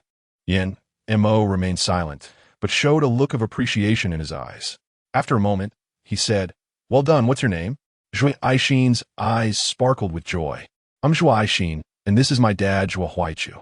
Yin Mo recognized the others, but these two were new faces. Now that he confirmed they posed no threat, he finally felt relieved. "Good, you stay here and take care of Xiaoji." Yin Mo's gaze swept over Zhuo Aixin and Xia Qing, then looked at the others. "Do you want to get stronger?" Since there were no strong protectors around Wan Zhi in her previous life, he would help her build a team of strong individuals in this life. Zhuo Huaichu is one of the people who wants to become stronger the most. After the apocalypse, he has seen too many dark sides with his daughter, so he is eager to grow stronger. "I want to become stronger, besides protecting my child. I don't want to hold you all back." Li Han gave a thumbs up. "All right, Uncle Zhuo, that's the spirit." After saying that, Li Han also looked at Yin Mo. "Boss, we can't have only you and sister-in-law getting stronger in this team. The rest of us can't always fall behind you too." Everyone wasn't long-time acquaintances, but they got along harmoniously and had already recognized each other as trustworthy partners, naturally not wanting to be a burden to anyone. After giving the fever-reducing medicine, Yin Mo took the people out of the RV. Huang Mengxian still used the tinder plants to create a grand plant wall for the RV. Wan Zhi's eyelashes fluttered slightly. Then she tried to open her eyes. Hearing Xia Qing's childish voice, she couldn't help but laugh. "I thought you would like that cartoon. Pleasant Goat and Big Wolf." When Xia Qing suddenly heard Wan Zhi's voice, her joy was evident, and she instantly forgot about her furry monster, shouting, "Sister Xin, come quickly. Sister Zhi is awake." "Sister Zhi, do you feel uncomfortable anywhere?" Zhuo Aixin, worried, touched Wan Zhi's forehead and felt that her temperature indeed had not risen again, and her heart finally relaxed. Wan Zhi glanced at the RV's bedroom, but didn't see the person she wanted to see. Her face instantly turned pale, and she hurriedly asked, "Where did Mo go? You scared us all when you collapsed, especially Brother Mo. He was worried sick." "Yeah, Sister Zhi, You don't know how worried Brother Mo was about you. Now, they want to get stronger, but I stayed behind to protect Sister Ji and Sister Xin. So I was very good and didn't run around. Zhuo Aixin noticed Wan Zhi's pale and weak face. So she pulled Xia Qing down and, before leaving, reminded Wan Zhi, Sister Ji, you should rest a bit more. We'll be downstairs. Call us if you need anything. The bedroom door was pulled shut, and Wan Zhi could still vaguely hear Xia Qing's unrestrained, joyful cheers. Wan Zhi couldn't help but smile faintly. She originally planned to wash up after getting off the lower bunk, as she was drenched in sweat and smelled sour. But she quickly dismissed the thought because she noticed something unusual about her body. Chapter 20. The weasel pays a New Year visit to the chicken, her palms clenched into fists, a layer of golden light enveloping her fists. And soon her entire body was covered in golden light. An indescribable explosive power filled her body. She tightened her fists and punched out toward the car window. A powerful punch wind accompanied by spatial distortion shot out, instantly leaving no grass where it passed, and the zombies were shattered, their heads and bodies separating. Wan Zhi's heart surged with waves of excitement. She looked at her hands and feet and thought, is this the new power and speed that comes after the evolution of spatial abilities? Wan Zhi was incredibly excited, with the spatial evolution granting her new abilities. She felt like she had struck gold. It seemed that anything produced by space was indeed a treasure. At this moment, Wan Zhi transformed the spatial ability into different forms in her hands, but ultimately found that using a tang knife felt the best. She suddenly remembered the anime One Piece, where Zoro had a finishing move called 3,000 Worlds. She immediately tried to climb to the top of the RV, standing on it and looking at the distant zombies. A smirk appearing on her lips. Let us see how you like my ultimate move. Wan Zhi closed her eyes, took a deep breath, and swung the tang knife with force, shouting, take this 3,000 worlds. In an instant, a flash of blade light appeared. A sharp edge accompanied by spatial distortion surged out like a furious dragon. The distant zombies twisted and exploded one after another, ultimately collapsing in a heap. Wan Zhi watched, her breathing quickening and her heart racing, and she clenched her fists in excitement. Great! I finally don't have to be bullied or suppressed by anyone. Xia Qing popped her head out from the top of the RV, then joyfully climbed down to Wan Zhi's side. Hugging her leg and looking up with a big smile, Sister Ji, you're amazing. I just saw everything. Zhuo Aixin appeared behind them, looking at Wan Zhi with disbelief. Sister Ji, was that you just now? Wan Zhi smiled and casually summoned her spatial ability, which transformed into various shapes, capable of being a sharp weapon or a frame to lock onto targets, serving both as an offensive tool and a perfect protective shield. Very practical. My abilities have evolved. Wan Zhi blinked and smiled.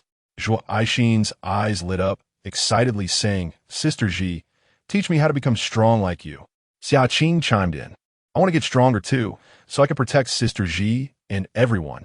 Xia Qing clenched her little fist tightly. Wan Zhi restrained her smile and looked at the two, saying, Xia Qing, your ability exploration relies on summoning abilities. You need to summon your ability beast to become stronger. Xia Qing's face flushed with excitement upon hearing this, and she nodded vigorously. Yes, I will definitely work hard. As for you, Aixin, your ability is healing. You can only evolve into a stronger healing ability by continuously using your powers to heal. Zhuo Aixin didn't dare to interrupt Wan Zhi, listening attentively. Don't think that your ability can only heal minor injuries now. Once your ability grows stronger, you can instantly heal any of us, no matter how dangerous or serious our injuries are. Upon hearing this, Zhuo Aixin's eyes turned red, shimmering with tears, her whole body trembling with excitement. Sister Ji, can I really be as strong as you say? The thought of being able to heal any serious injury in an instant was astonishing. As long as she had breath in her body, her teammates could unleash unlimited firepower. Yes, don't think that I'm very strong now. But what if I get even stronger? I'm still just flesh and blood. I can get hurt and die too. Heaven is fair. It gives you a weak physique, but also opens a door for you to heal. This is something that no one can achieve no matter how hard they try. So, Aixin, don't be afraid. No, we will definitely protect you. Zhuo Aixin covered her mouth with both hands, her eyes glistening with tears, Thank you, Sister Zhi. Thank you. Boo-hoo, my dad and I will definitely repay your life-saving grace. Thank you for not despising us. Wan Zhi's gaze darkened. After the apocalypse broke out, not everyone evolved abilities. A small number of ability users emerged and brutally suppressed ordinary people. Women, in particular, were the most vulnerable, their physical abilities far inferior to men. Female ability users were even less capable than their male counterparts. Before Uncle Zhua and Aishin encountered them, they must have suffered a lot. No wonder she had heard before her rebirth that the healing girl had a strange temperament and only saved people based on her mood. No matter how much supplies she had, if she didn't like someone, she wouldn't save them. It seems there was a reason for that. Don't worry with me. There is no such thing as the strong thriving while the weak toil. To me, even an ordinary person has great value. Who says the weak cannot achieve great things? Right? Let's go find them. Wan Zhi jumped off the car, directly putting the vehicle into the space, then threw the Hummer out of the space. Seeing this, Xiaoqing immediately got in the car, and Zhuo Aishin thought of seeing her dad soon and quickly followed suit. Wan Zhi used her mental power to sweep the area, quickly locating Yin Mo and the others, hitting the gas to chase after them. Sister Zhi, look, it's Brother Mo. Xiaoqing pointed in a direction.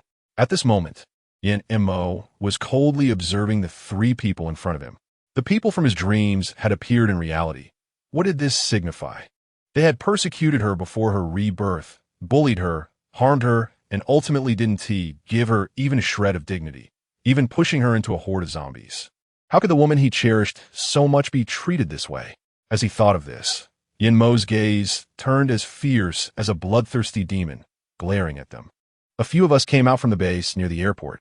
If you haven't found the base yet, you can join us. A woman in leather pants said in a soft, charming voice. She was confident that no man in this world could escape her delicate demeanor. This was something countless men had loved both before and after the apocalypse. The team in front of her, each one clearly a strong fighter if they joined together. And with her slight embellishment, wouldn't she be able to have whatever she wanted in the future?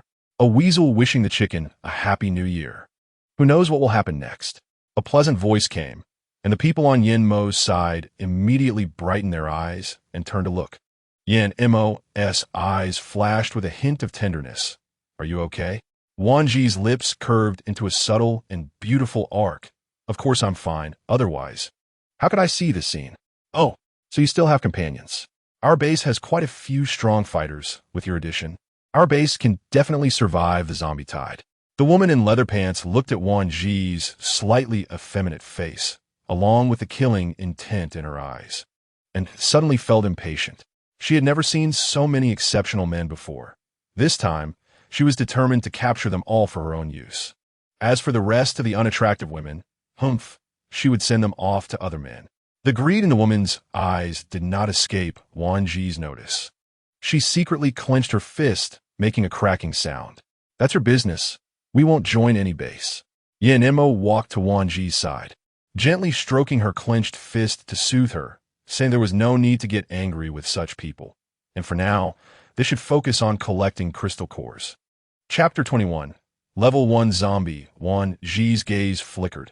According to her memory, there weren't many people who knew the secret of the crystal cores yet. It would probably take about another month before people started collecting them. The blonde man saw the six-seater Hummer behind them. His expression darkened, and he whispered a few words into the woman's ear. The woman looked over and immediately became envious of the top-spec vehicle. The woman quickly scanned with her eyes, and a sinister smile appeared on the blonde man's face. At this moment, a few people gradually walked out from behind and surrounded Yin Mo and Wan Zhi. The woman feigned panic and exclaimed, "What do you want?"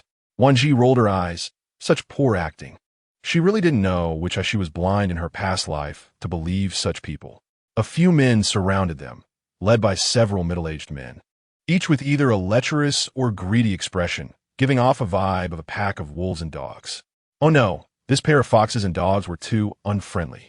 They were tarnishing the reputation of small animals. You're really acting well. Oscar probably owes you a little gold, man.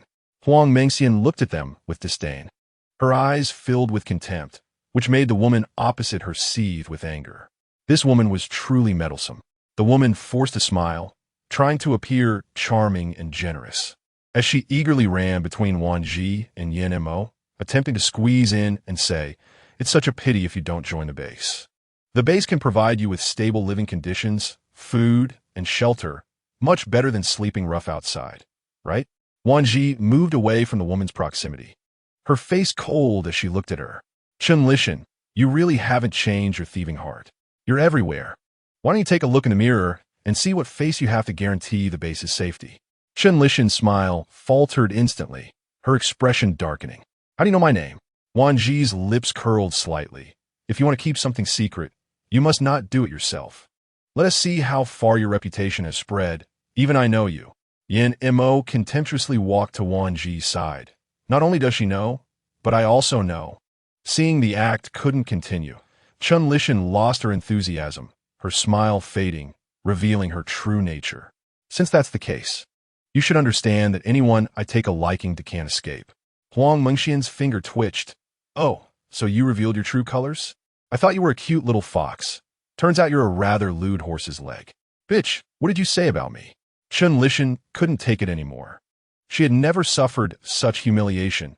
In a fit of anger, she raised her hand to slap them. Smack! Except for Yin Mo, everyone else was stunned. Wan Zhi caught Chen Lishan's hand with one hand while raising the other in the air. "This slap is for you. Remember well, not everyone can be offended casually."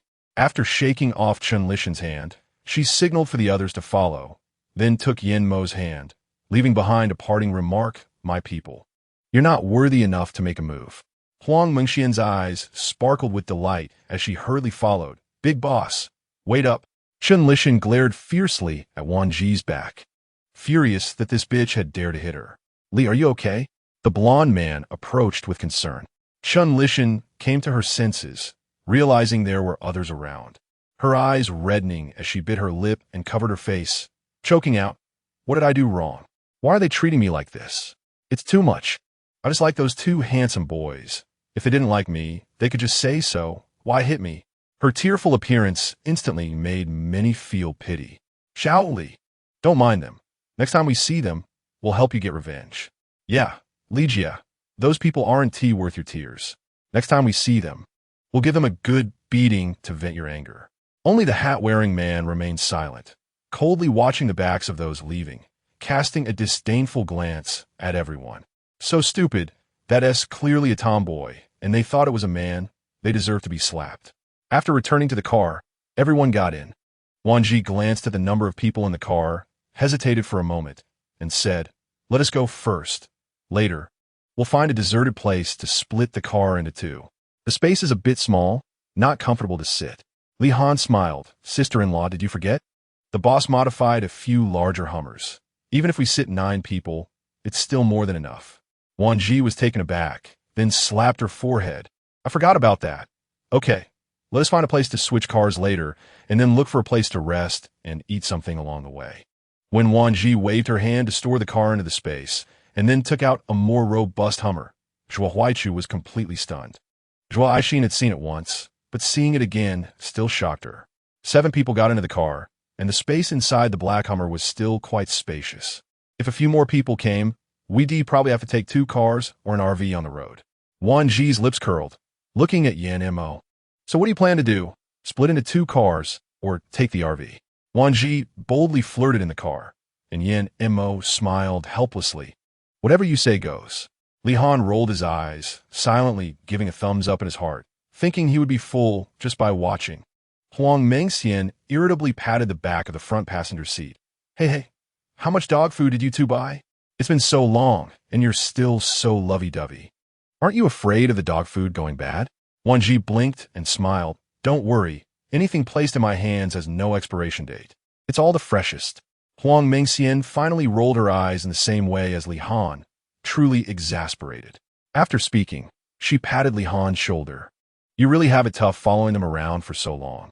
The dog food is nutritious. Just by looking at your size, I could tell you eat well." Xiaqing unhappily swatted Huang Mengxian's hand away, saying, "You're just being sour. Sister Xiao Zhi and Brother Mo are in love." "Hey, you little rascal." Looking small but surprisingly insightful, Huang Mengxian raised her eyebrows. Yin Mo, without any hesitation, stepped on the gas to rush forward. But Wan Zhi held his arm to stop him. Stop. Wan Zhi felt a familiar chill creeping up her forehead, and she knew it was the danger warning that had emerged from various dangers in her past life. But at that moment, a fireball swooped down from the sky. Wan Zhi's eyes widened as she shouted, "Accelerate backward!" In the firelight, everyone realized that it was a fireball that struck the asphalt road. Everyone's faces turned pale. If they hadn't accelerated backward just now, that fireball would have hit them. A level 1 mutant zombie, unexpectedly appearing so soon? Wan Zhi didn't expect that the mutated level 1 zombie would appear a month earlier than the news predicted in her past life. She even felt a bit fortunate that they encountered such a good thing. Xiaqing and Xin stay in the car. One of you stay behind to protect them, and the rest come with me, Wan Zhi said before opening the car door and getting out. As soon as Yin Mo heard this, he followed suit without hesitation. After exchanging glances, they decided to let Huang Mengxian stay behind, while the others got out of the car to follow Wan Zhi. Zhuo Huaichu looked ahead with a serious expression and said in a low voice, "Could it be that zombies can also mutate and gain abilities?" His words instantly made everyone's hearts sink to the bottom. No one dared to dismiss the possibility. The apocalypse had arrived, and if even zombies could mutate, what else was impossible? "Be careful," Wan Zhi said, drawing a tang knife from her back. Good. She was just about to test her new ability. In an instant, Wan Zhi radiated a golden light, her speed astonishing as she charged straight toward the zombie ahead. Wow, is my sister-in-law this fierce? Li Han was stunned. This speed was likely unmatched. Before Yin Mo could speak to stop her, Wan Zhi had already dashed out. A helpless yet affectionate look appeared on his face, and then he took long strides to follow her at a steady pace. The others exchanged glances before taking out their own skills and cautiously followed Yin Mo. Wan Zhi unleashed the spatial blade form on her tang knife, using her new ability to leap from her spot with explosive power, swinging the knife fiercely. The level 1 zombie quickly dodged, but didn't forget to throw a few fireballs at Wan Zhi, attempting to exhaust her stamina with this tactic. Perhaps due to its lack of proficiency, the level 1 zombie threw more than a dozen fireballs, but they were pitifully small. Wan Zhi chopped the fireballs away and surged forward again. The zombie, though not very intelligent, managed to understand the need to dodge attacks, making its movements seem particularly bizarre to Wan Zhi. Damn, with that fancy footwork, are you waiting to develop in secret? Wan Zhi gritted her teeth. This time, she stopped testing and went for a direct attack, slashing straight, horizontally, diagonally, and wildly. The level 1 zombie went from overconfident to terrified and wanting to escape. But Wan Zhi refused to let it go. The precious crystal core was right in front of her. Who would give up? Wan Zhi smirked, leaping again. This time, she accelerated and quickly circled behind the level 1 zombie, swinging her knife. The blade entered its body but didn't sever the neck. With a hard pull, she swung again, this time cutting 2/3 in. Wan Zhi was drenched in sweat, gritting her teeth. But her eyes shone with excitement as she locked onto the zombie's head and the crystal core. She was determined to get it. Wan Zhi charged at the level 1 zombie, leaping and gripping the tang knife tightly to deliver a decisive blow, severing its neck. She sighed in relief, rummaging through the zombie's head until she finally dug out a red crystal core the size of a fingernail. Only then did Yin Mo and the others catch up, and upon seeing the mutated zombie on the ground, shock appeared on everyone's faces. Is this a mutated zombie? Li fan fronat unusually serios. What's even harder to deal with than a mutated zombie is a level 1 mutant zombie. Saying this, Wan Zhi opened her palm to show everyone the red crystal core. This is the crystal core. This red crystal core is used by fire-type abilities. As for other types of crystal cores, I prepared a color chart for you all. Just look it over and remember it. Burn it after you're done. Wan Zhi handed out the cards she had printed before the apocalypse, explaining that each type of crystal core corresponded to a different ability. So you need to be careful. If you absorb the wrong crystal core, it can cause unbearable pain or even death. Think carefully. Everyone didn't pay much attention to how Wan Zhi knew so much. Instead, they felt that her actions saved them from a lot of trouble. What if we have crystal cores that no one here can use? Zhuo Aishin asked curiously. Whoosh. What are you doing attacking the dumpling? Everyone looked at Huang Mengxian. It was a straightforward remark, And although Wan Zhi was called a dumpling, she didn't mind. So the others followed suit. Huang Mengxian hurriedly waved her hands to explain, "How could I?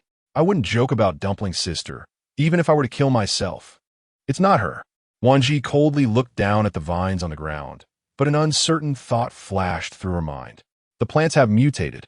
Two voices spoke in unison, one deep and powerful with a charming tone, the other crisp and soft with certainty. Wan Zhi's gaze fell on Yin Mo's face. "How do you know? Have you encountered it before?" Yin Mo didn't he explain, merely giving a faint and nodding. "Dumpling, where are we going next?" Huang Mengxian asked, fiddling with a small tender plant while dividing her attention. Wan Zhi recalled her route from her previous life, where she protected Chen Lishan and others. Of course, she realized that she must have been out of her mind back then. Otherwise, how could she not see Chen Lishan's bitchy attitude? If she had seen it, she wouldn't have had to sacrifice Yin Mo and herself, along with their other companions. But if possible, she didn't want to have too much to do with Chen Lishan and the others in this life. Not just to protect herself, but also to protect the team she had worked hard to establish. Yin Mo seemed to see through Wan Zhi's thoughts and spoke first. "How about this? I remember seeing on the map that there's not only a temporary base near the airport, but also one called Sunshine Base." "Sunshine Base?" Wan Zhi repeated silently. That base was partly destroyed due to Chen Lishan's actions. If the founder of Sunshine Base hadn't kindly taken in Chen Lishan and her group, the base wouldn't have ultimately perished. "Dumpling, look, this is what my ability created." Huang Mengxian ran up with a small vibrant green plant and said, "It can move on its own without me controlling it. Isn't it great?" Wan Zhi looked at the tender plant in Huang Mengxian's hand. Although it seemed small and unremarkable now, she knew that once Huang Mengxian's abilities grew stronger, these adorable little plants would become very powerful. That's pretty good. Wan Zhi had other ideas already. Although she wasn't certain yet, she would have to wait until nightfall when she was alone to confirm. The little plant seemed to have a spirit of its own, staying in Wan Zhi's palm as if trying to please her and unwilling to leave. Huang Mengxian didn't particularly mind and let it be. Chapter 23. The founder of Sunshine Base. That night, the group temporarily settled on the third floor of a large supermarket. Wan Zhi took out large iron basins one after another from her space, filled with either meat or vegetables. During the process, she unexpectedly found that the abilities contained within her body were refilling again. Her gaze flickered as she continued to cook. A slight, almost imperceptible fluctuation caught Yin Mo's rare attention as he lazily glanced in Wan Zhi's direction. His fingertips subtly explored the sides before suddenly curling into a smile, his gaze shifting back to the crystal cores serving as a makeshift table on the cardboard box. The three-burner stove still only had one pot for soup and 2 pots for cooking, simply making 4 dishes and a soup along with the takeaway roast chicken that had been stored in the space. In the end, the 7 people were sweating and feeling completely relaxed. In contrast, Wan Zhi's side felt like a paradise, while those outside the market were in a more dire situation. After Chen Lishan had just cast a water attack on the zombies, her face turned pale, almost devoid of blood, and she trembled as she hid behind the hat-wearing man. Fear filling her heart as she stammered, "Think of a way quickly. We can't keep going like this. Sooner or later, we'll be torn apart by these zombies." The blond man glanced at Chen Lishan, who was being protected behind him, his eyes flickering with a hint of disappointment, but he quickly regained his composure and reassured her. "Xiaoli, don't worry. I won't leave you behind with Kai Lauer." Kai Lauer clearly felt some dissatisfaction towards Chen Lishan, but because he liked her, that dissatisfaction quickly dissipated. "Luming Da, you take people and look around, see if there are any temporary places we can settle down." He could tell that Luming Da was interested in Chen Lishan, but this woman was the one he had noticed first, so he didn't want to give him any opportunities. In this apocalypse, whoever had the strongest abilities had the right to speak. Chen Lishan's gaze fell on Kai Lauer's broad back, and after hesitating for a moment, she said, "Why don't we go to that base at the airport? Didn't you say you knew people there? We can go seek refuge with them." Earlier, it was Kai Lauer who mentioned that there were people he knew at that base, which gave her the confidence to challenge Wan Zhi and the others, hoping to recruit more powerful individuals so that when they entered the base, those people would at least be a bit wary of her.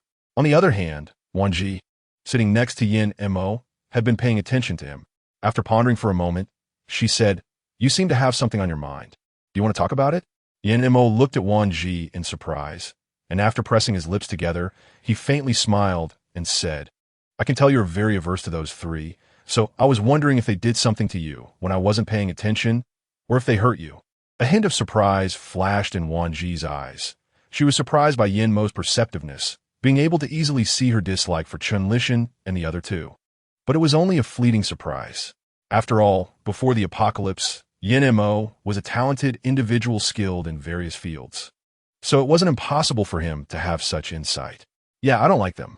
Especially that Chun Lishan, she always targets me. And I don't even know what I did to offend her. Get some rest. Tomorrow morning, we'll head to the Sunshine Base. Wan Zhi gently held Yin Mo's hand and then pulled him to find a place to spread out the sleeping bags and crawl in. In the latter half of the night, Wan Zhi opened her eyes and blinked, gently moving as she planned to get up. Can't sleep? Wan Zhi was startled and turned to see Yin Mo's eyes wide awake, devoid of any sleepiness. She pursed her lips and asked, You two? I've known you since university, and I can tell when there's even a slight change in your expression. So I can tell when you have something on your mind, Yin Mo said casually, as if he didn't care. Wan Zhi was genuinely surprised this time and pouted, You understand me better than I understand myself. Yin Mo let out a muffled laugh. From the moment I first saw you, I never thought of liking anyone else. Even after I married you, I have kept all your actions in my heart, and you are only telling me this now. Yin Mo's gaze softened as he smiled gently. You little ingrate. Wan Zhi awkwardly touched her nose, but she hadn't forgotten her original intention. She got up to leave the sleeping bag, but her wrist was grabbed. Where are you going? Yin Mo asked anxiously. He was worried she might be angry because of his joke, so he tensed up when he saw her getting up to leave. Wan Zhi shook her little fist. I'm just bored and want to move around a bit. Why are you so nervous? Yin Mo's eyes flickered, and the corners of his mouth lifted slightly, revealing an ambiguous smile. Going out this late? Aren't you afraid of being dragged away by zombies? While he teased her, Yin Mo couldn't ignore Wan Zhi's desire to go out. He could only scan the area outside the glass window. He quickly spotted some silly zombies around the building and, after a moment's thought, raised the corners of his mouth and said, Tomorrow morning, get up early. Let's take them out for some practice, test our skills, and take the opportunity to head to the Sunshine Base. Since his little darling wanted to test her skills, he couldn't let her down by not making some substantial preparations. Yin Mo secretly chuckled to himself, and even his gaze revealed a hint of doting softness. Wan Zhi blinked, her eyes sparkling. Although she didn't know why Yin Mo was so certain about going out to practice tomorrow morning, she felt an inexplicable trust in him. Okay, Wan Zhi didn't even realize that sometimes she would unconsciously seek Yin Mo's opinion, as if she was still in her previous life. Meanwhile, at the Sunshine Base, a sturdy man held a fireball in his hand and hurled it at a zombie, igniting a bright flame. Several ordinary, non-mutated zombies were instantly incinerated, leaving only piles of ash. Uncle Fong, we've cleared most of the zombies around the base. Should we continue to expand and clear more? A young man in his early 20s, dressed in simple, moisture-wicking tight clothes, looked very capable as he approached the middle-aged man and asked. Uncle Fong replied, What kind of talk is that? If you hadn't kindly taken us in back then, we might still be lost or even turned into zombies. Dang bang. You're not a kid anymore. You need to settle down a bit. This base isn't just mine. You all are the founding members who created it with me. You should focus on doing what needs to be done. Wait. Tang Pang interrupted Uncle Fong in fear. Uncle Fong, isn't that a bit too serious? We're just your little brothers, not any founding members. We just hope to stay by your side for as long as possible. Uncle Fong looked slightly helpless. What can I say about you? You have a right mindset, but don't want to take credit. I'm just trying to give you some power, and you all are pushing it away cleanly. Seeing that Uncle Fong wasn't angry, Tang Pang finally relaxed and said with a grin, Who told you, Uncle Fong, that you're a retired soldier? If you don't take on this big responsibility, who will, right? Get out of here, you little brat, always flattering me. Uncle Fong was both angry and amused, waving his hand to shoo him away. All right, I'm leaving. Bye. Tang Pang waved and quickly ran off. Uncle Fong stood at the door, both laughing and shaking his head, thinking about this little brat. The next morning, Wan Zhi told everyone about the plan she had discussed with Yin Mo last night. She expected there to be differing opinions, but to her surprise, everyone showed no signs of opposition, and were eager to participate. All right, I finally understand. Wan Zhi spread her hands and shook her head, laughing helplessly. Our little team is just a sightseeing group, going wherever we can while cleaning the streets along the way. After saying that, Wan Zhi didn't bother cooking and simply took out some takeaway meals and drinks from her space. The group ate happily, completely not resembling a life after the apocalypse, but rather like they were camping. Just before setting off, Li Han said with a bitter face, "I don't know when this apocalypse will end. I'm starting to miss my previous life of working, commuting, and playing games." "Don't worry, that day will come," Wan Zhi reassured him. Xiaqing's eyes dimmed, and she lowered her head. "I actually hope this kind of life continues. I don't want to part ways with Sister Wan Zhi and everyone." Wan Zhi chuckled and said, "What are you thinking, little brain? Even if the apocalypse really ends, do you think everyone will just scatter?" Huang Mengxian wiped the tears from the corners of her eyes and smiled. "Exactly. Besides, after the apocalypse broke out, my drunkard dad turned into a zombie on the first day and bit my mom and sister to death. If the apocalypse really ends, I'd be all alone. If you don't take me in, I definitely won't have anywhere to go." Zhuo Aishin's face fell when she heard this. "So it turns out, Sister Mengxian, your situation is similar to mine. My mom also turned into a zombie. If my dad hadn't taken me away right away, I probably would have been bitten by my mom on the first day too." Li Han scratched the back of his head, giving a bitter smile, but saying nothing. Wan Zhi knew he was worried about his family back home, and even Yin Mo patted him on the shoulder in understanding. "We will meet again if we are destined to. Li Fan Nuda, Wan Zhi's family were a bunch of opportunistic vampires, so it was better not to mention them. As for Yin Mo, he had been traveling abroad when the apocalypse broke out, and no one answered his calls. He hadn't received any news for several days, and she didn't know how he was doing now. Just as they were about to leave the store, a regular zombie happened to be standing in a corner on the first floor. This place was cluttered with items, and if one didn't search carefully, it was hard to notice that a zombie was hidden there. Meanwhile, on the third floor, Yin Mo opened his eyes, a slight wicked smile curling at the corners of his mouth as he licked his lips. He was worried about how to deal with these guys and thought maybe he should do something to make his little treasure happy. "Xiaozhi, the people who made you unhappy last time are on the first floor. They probably came in last night. Should I let them meet Yin Mo?" Yin Mo smiled slightly. Wan Zhi blinked, subtly tightening her fist before finally relaxing and holding Yin Mo's hand. No need to bother with them. That's right. She didn't want to kill Chen Lishan so easily. Killing him too easily would only benefit them. She wanted Chen Lishan to experience despair through repeated disappointments. Otherwise, it would be a waste of her chance to be reborn. Yin Mo saw the strong desire for revenge in Wan Zhi's eyes, but he didn't think there was anything wrong with her. Instead, he felt that this was the right way for her. There was no reason to let someone bully her like this while she pretended to be kind and suffered inside. "You could do whatever you want, even if something happens. I'm still here," Yin Mo said, his fingers caressing her small hand. "If things go south, I'll take care of it, so don't be afraid." Wan Zhi turned to Yin Mo, her eyes flickering with surprise for a moment before she smiled, and said, "You were like this before the apocalypse, and you're still like this after. Be careful, or you might spoil me." Yin Mo smirked nonchalantly. "As long as you're willing to let me spoil you, I can keep spoiling you until the day I die. Stop talking about death, it's so unlucky." Wan Zhi playfully slapped his shoulder. "Cough, you too. Just finished breakfast and are already showing off your affection. Are you trying to suffocate us?" Li Han rolled his eyes and said. Huang Mengxian pointed at the two across from her with trembling fingers, looking quite pitiful. "You two have the nerve to show off your love in front of a bunch of single dogs? Don't you see how young we are and how old they are? That's too much." Zhuo Aishin blinked her eyes, looking this way and that, and finally leaned in to whisper to Huang Mengxian, "Is Sister Wan Zhi and Brother Mo a couple? Their relationship seems really good." "They're not just good. They were all lovey-dovey before the apocalypse, afraid others wouldn't know how close they were," Li Han said with envy. Yin Mo didn't speak, but it was clear that their words seemed to put him in a good mood. "Have you noticed? It seems that a lot of zombies are gathering outside the store," Zhuo Huaichu said, peeking out the window. Wan Zhi blinked, her fingers twitching a little as if she was feeling a bit restless. "What do you think? Want to go try it out now?" The others were feeling anxious. as they had been eager to unleash their pin-up energy on the zombies ever since they heard Wan Zhi's suggestion to head to the Sunshine Base. What are we waiting for? Let us go.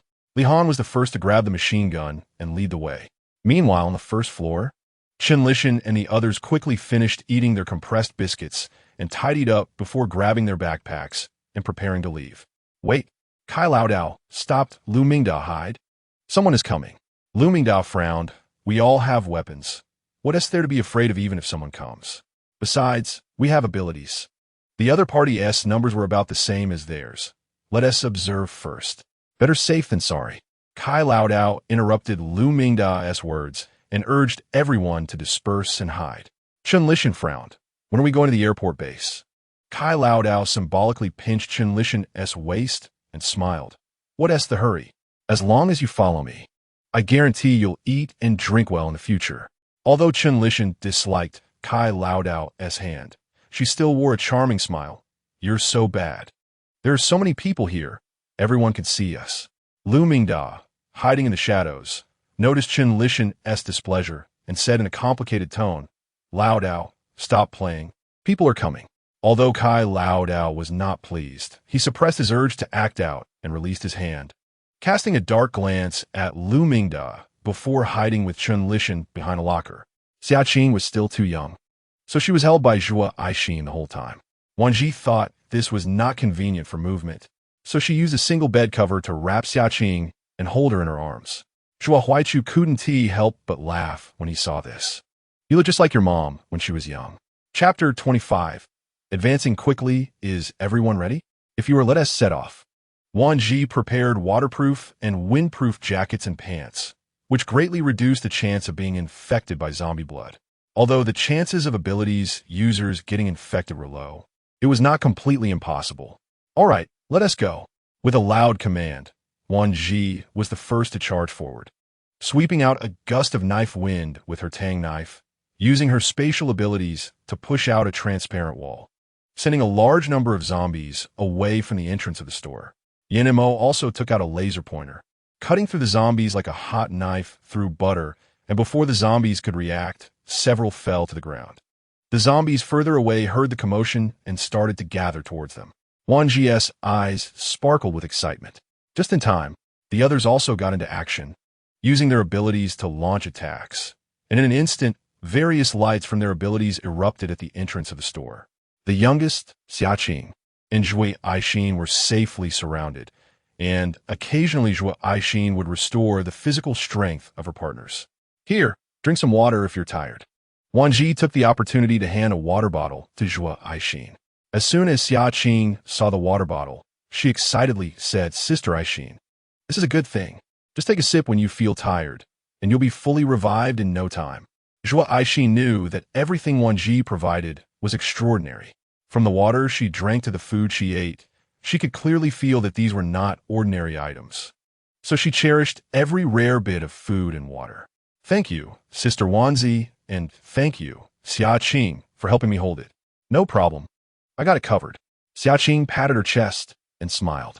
In less than 5 minutes, a clearing was made near the entrance of the store. This commotion naturally attracted the attention of Chen Lishan and her group, who peeked out to investigate. Not only Chen Lishan, but even the well-experienced Lu Mingda and Kai Lao Dao were left speechless. Are these people really that strong? The apocalypse has only been going on for a little over 2 months. They all activated their abilities on the same day. Are their abilities being pumped with steroids or something? They're so powerful. Not only the 3 of them, but even the others following them were shocked by this display. Are these people even human? In less than 10 minutes, they had cleared a wide path. If they continued to clear for a while longer, perhaps the zombies wouldn't dare to come back, right? However, the residents near several nearby housing complexes witnessed all of this and immediately felt restless, wanted to go downstairs and follow them. After all, staying behind meant waiting for rescue. And what was the difference between that and waiting to die? It was better to fight alongside them and have a chance at survival. When those hiding on the first floor finally ran out, they discovered that Wan Zhi and the others had already boarded that mobile fortress of a RV and sped away. Who exactly were they to have built such a vehicle? Lu Ming exclaimed in shock. The RV was custom-made by Yan Mo, Although it wasn't particularly sturdy, its sheer size made up for it. Just imagine, a large truck pulling a modified two-story living container. What a striking visual impact that would have. Chen Lishan hid in Kai Lao Air's embrace, her expression darkening. No matter who they were, as long as she had set her sights on them, she would do everything in her power to get her hands on them. Such a vehicle and team should be at her service. As for those women, humph, as long as she got that man. She didn't believe she couldn't deal with that woman. Let's follow them and see where they're going, Chen Lishan said in a very soft and gentle voice. She was confident that whenever she spoke like this, men would generally be dazed and compliant with her wishes. Sure enough, Kai Lao Air and Lu Ming immediately agreed with her idea without any suspicion. All right, let's follow them and see where they are going and what they are doing. We can do something about it later. Perhaps they will even thank us. Lu Ming's gloomy smile became more pronounced. Meanwhile, Wan Zhi and the others, who were being secretly plotted against, felt increasingly uneasy as the RV drove further ahead. The driver, Zhuo Huaichu, hesitated as he looked at the scenery ahead. Are you sure this is the right direction? Li Han, the co-driver, was curious and asked, what's wrong with this direction? As he spoke, he unfolded a map and pointed to a spot within Zhuo Huaichu's line of sight. Look, it's this route. If we keep going along this road, after passing a mountain path, we can reach the vicinity of the Sunshine Base. Zhuo Huaichu's expression was helpless, yet he unusually wore a hint of seriousness as he explained. You guys haven't driven a large vehicle for long distances, so you wouldn't know. This road is already difficult to navigate, and since the apocalypse broke out, this area has been officially designated as a restricted road. Moreover, with the information blockade during the apocalypse and the complete loss of communication, it was not surprising that they didn't know. This road was a popular tourist spot for international travelers under normal circumstances. So, are you worried we might run into a horde of zombies along the way? Wan Zhi was concerned that the two drivers might be fatigued, so she deliberately took out a water bottle for Yin Mo to pass to them.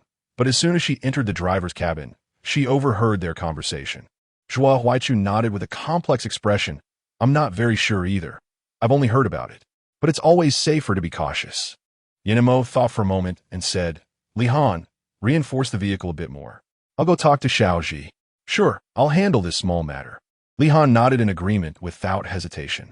Xiaozhi, there are some things I need to discuss with you. Yin Mo looked at Wan Zhi very seriously, which made her heart skip a beat. She immediately stood up without thinking. All right. The two went to the kitchen area, and Yin Mo repeated what Zhuo Huaichu had said to hear her thoughts.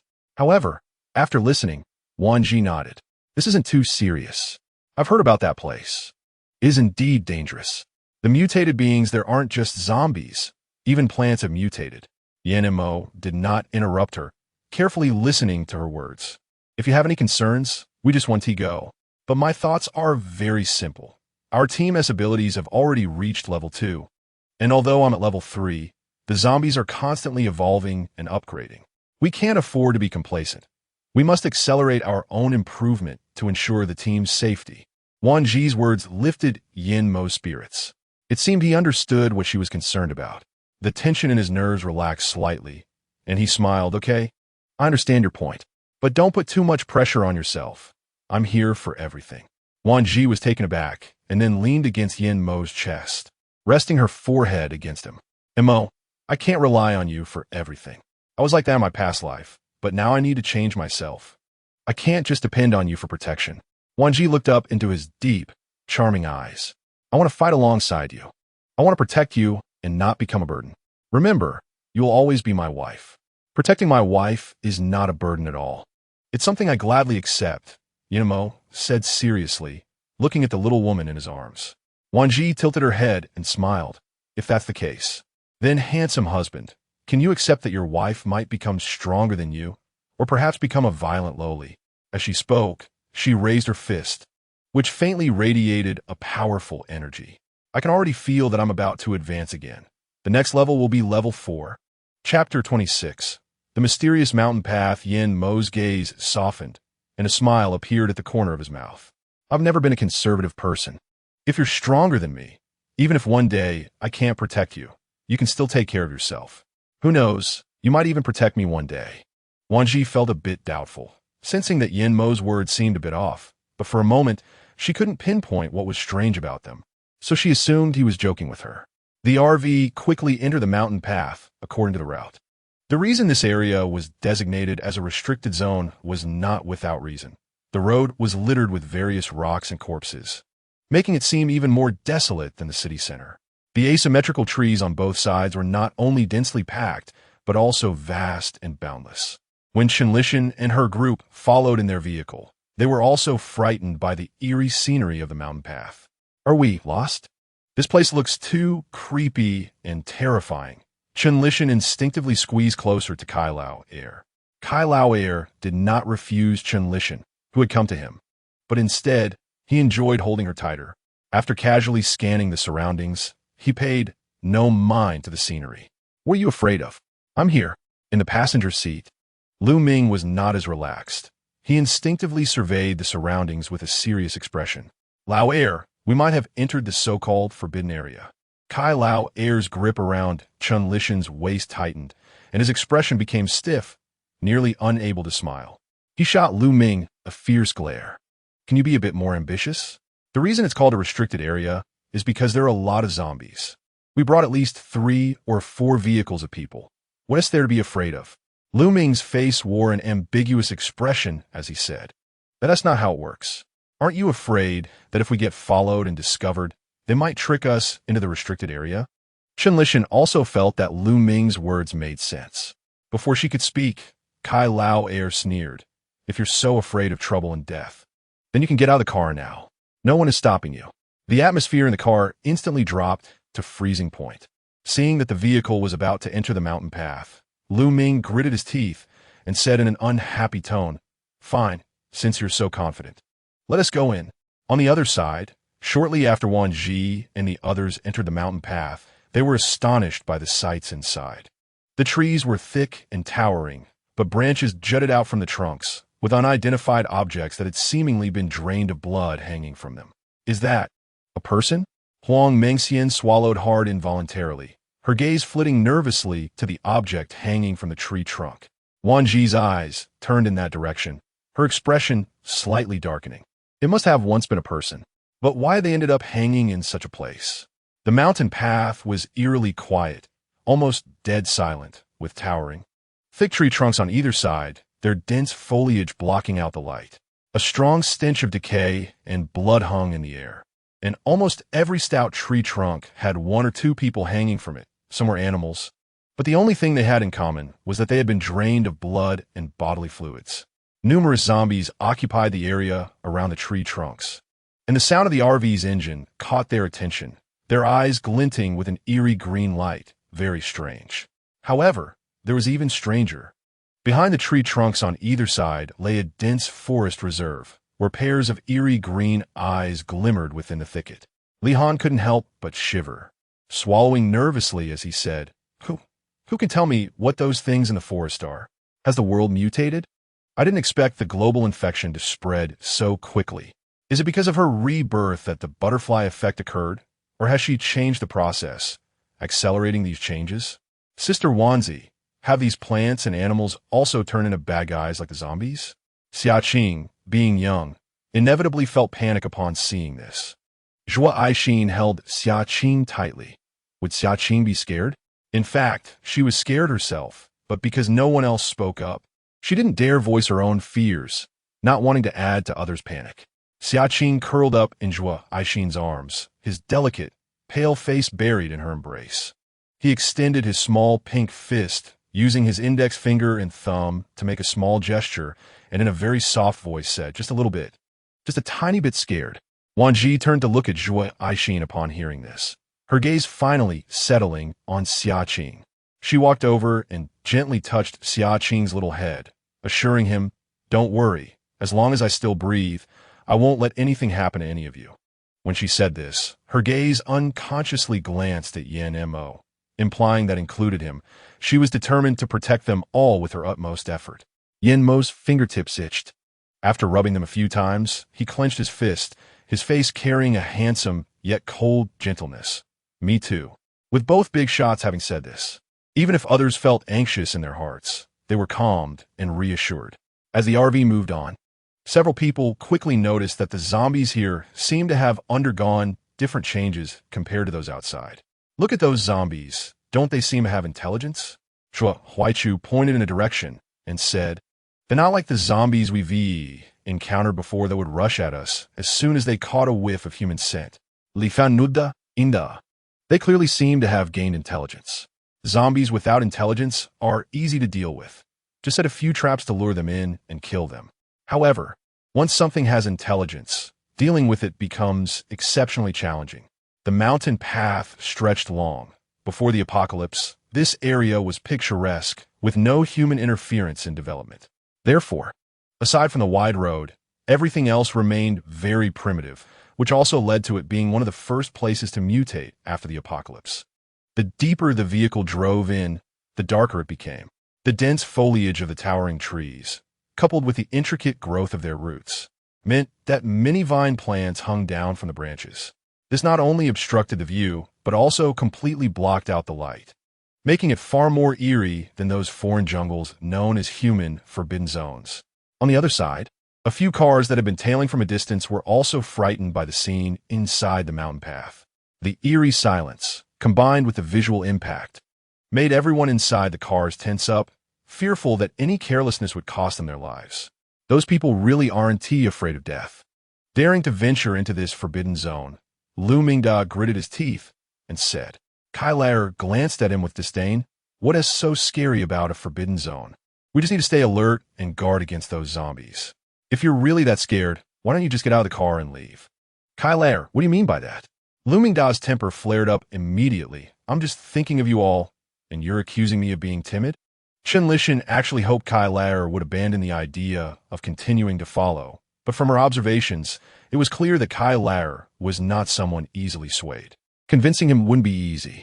After giving Chen Lishan a glance, Kai Lair suddenly huffed. For your sake, I hold it against him. Drive, keep following. Chapter 27.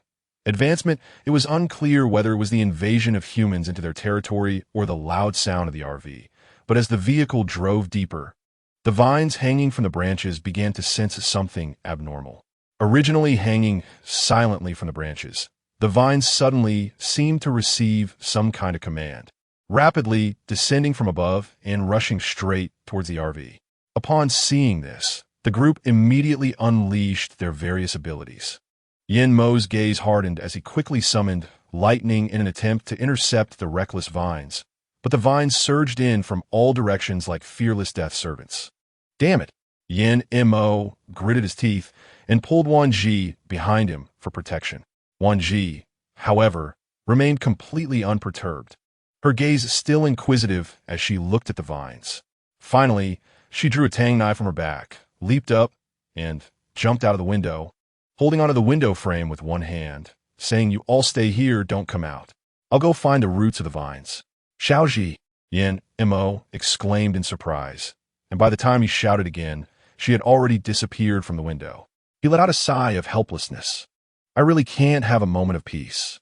After saying this, Yin Mo looked at the continuously emerging vines and said, "Give it your all. Try to help Xiaozhi attract the attention of these vines." "Okay, no problem. Go for it, Sister Wan Zhi." Since everyone had heard Wan Zhi's words before she left, they all exerted their abilities to the fullest after Yin Mo finished speaking. Perhaps because Wan Zhi's attacks were too violent, after several vines disappeared, even more vines surged towards her, attacking with increased speed and cunning. However, Wan Zhi had already reached the brink of level 4 in her abilities, and with her physique having been significantly enhanced by the space, her strength was far greater than that of normal ability users. Moving at an astonishing speed among the vines, she wielded her tang knife with explosive power, cutting down everything in her path, blocking all the attacking vines cleanly. Yet, the vines seemed to regenerate infinitely. If one attack missed, they would launch multiple attacks. In the end, several vines attacked her simultaneously, including zombies and unknown creatures that had been disturbed. Oh no! Look at those zombies and monsters. They're actually chasing after Sister Wan Zhi. Zhuo Aixin shouted anxiously. Xiaqing, upon hearing this, immediately lifted his little face from Zhuo Aixin's embrace. His ability was only simple control and often went out of control without response. He wanted to struggle to help Wan Zhi stop those zombies. But being too young, he couldn't accurately control such things.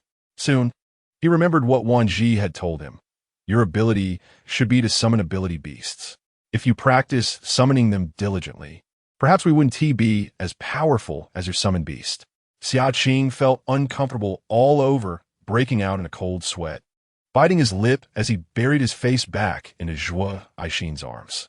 Zhuo Aishin was too focused on monitoring everyone to prevent their abilities from depleting and continuously restoring their powers, so she didn't notice Xia Qing's condition.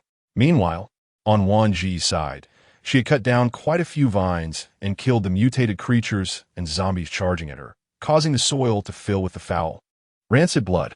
For a moment, the stench in the dense forest became even more nauseating. A few mutated wolves hiding in the shadows took advantage of Wan Zhi's inattention and charged out from behind, baring their sharp, dripping teeth, aiming to bite at Wan Zhi's delicate neck. Wan Zhi's gaze swept slightly, her lips curling up. With a flick of her tang knife, she unleashed spatial compression, instantly causing 3 to 5 mutated wolves to perish in midair. Their bones shattered and vanished in the space. Wan Zhi's eyes scanned the ground, where the soil glimmered faintly. She walked over, her mental energy stirring, and the mutated crystal cores in the soil were instantly swept away, all drawn into the space. Then her gaze fell on a nearby area, where the roots of vines were inhabited by countless mutated zombies and creatures. Wan Zhi's eyes narrowed slightly. It seemed the global mutation speed was indeed accelerating, but she wondered if the advancement of ability users was also speeding up. Wan Zhi headed directly towards that area, leaving behind a gruesome scene of blood and decay. When Yin Mo and the others saw this sight, they couldn't help but stare in shock. Sister Wan Zhi is too fierce, Xia Qing exclaimed, her face filled with surprise. Zhuo Aishin's eyes widened, her heart racing. Had Sister Wan Zhi advanced again? Why did it feel like she had become stronger? Li Han couldn't help but shudder. Boss, I really want to ask you, with such a powerful wife, how big is your psychological shadow area? Yin Mo smiled faintly but said nothing, his expression filled with pride. Having such a delicate-looking yet powerful wife made Yin Mo incredibly satisfied. It meant that in the future, no one could threaten her safety. Yin Mo glanced towards another side, a hint of killing intent in his eyes, then turned and said, "Let's go. It's time to meet up with her." Just after Yin Mo and the others left, Chun Lishan and her group arrived, and upon seeing the horrifying scene, everyone was momentarily taken aback. Someone in the crowd exclaimed in shock, "Did these really all come from that group?" Chen Lishan hit behind Kaiya, her face filled with an insatiable greed. On the contrary, Lu Mingda, excited, rushed forward to search through the dirt piles. Damn it, that group is really clean and neat. Not a single crystal core left behind. Lu Mingda shook off the dirt from his hands and spat on the ground, cursing. Kaier smiled darkly. It seems our harvest should be considerable, as long as we speed up and catch up with them before they leave. They won't be able to leave without giving us something. Lu Mingda frowned at the scene and couldn't help but complain, "They're so strong. Can we really block them?" Meanwhile, as Wan Zhi approached the concentrated area of vines, all the zombies and mutated beasts were stirred and charged towards her to attack. There were no climbing spots here.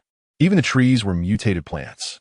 Wan Zhi immediately unleashed a spatial framework, jumping around like in a Super Mario game. Seizing the opportunity, she flashed her knife, taking down a group.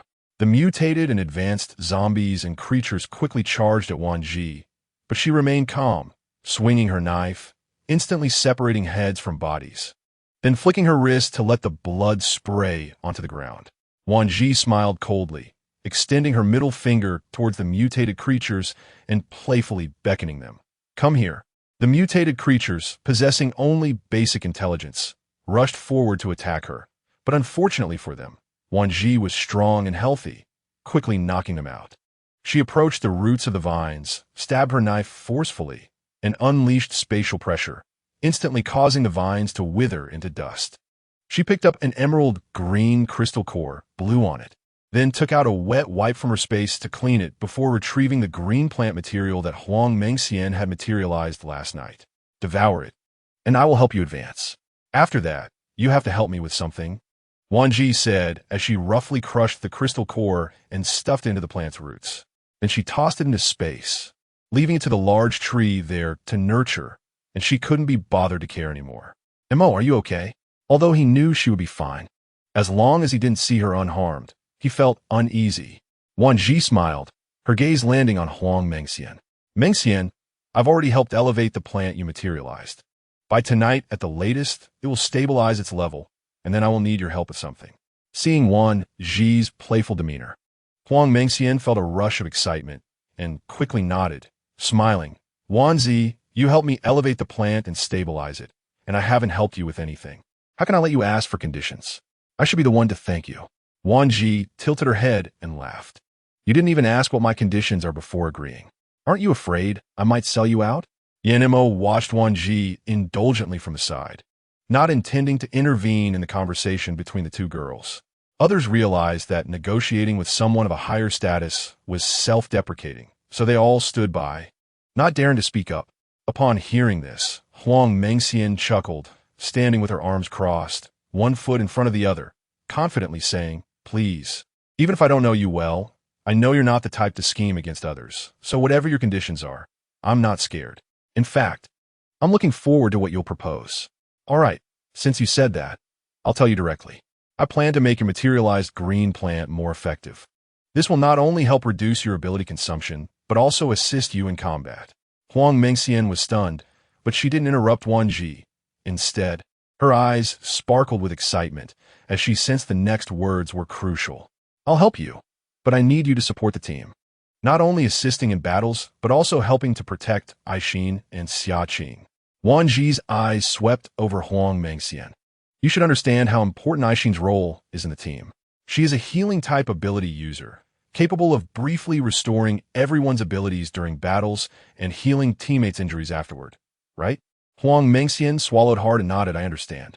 Both Mo and I are large-scale attack ability users, so we can't protect Aishin, who is a healer, up close. Li Han is too rough and can't take care of them properly. Most importantly, he is a brute. Don't expect him to care delicately for children or Aishin. You can't expect another brute to take care of Aishin and Xiaqing, can you? Wan Zhi's eyes slightly narrowed, with an air of dare to nod. And I'll hit you, suddenly named. Zhuo Huaichu stiffened, his face filled with guilt as he awkwardly touched his nose and lowered his head. Huang Mengxian's lips twitched. After all that, it turned out to be a cheap nanny. No, a free nanny. Yin Mo's expression suddenly turned cold, and he leaned towards Wan Zhi, whispering, Those little mice have arrived. Wan Zhi blinked, glancing in that direction with a slight smile. Just in time. I was worried they wouldn't dare to follow. The others couldn't understand what Yin Mo and Wan Zhi were saying and exchanged puzzled looks. What are they talking about?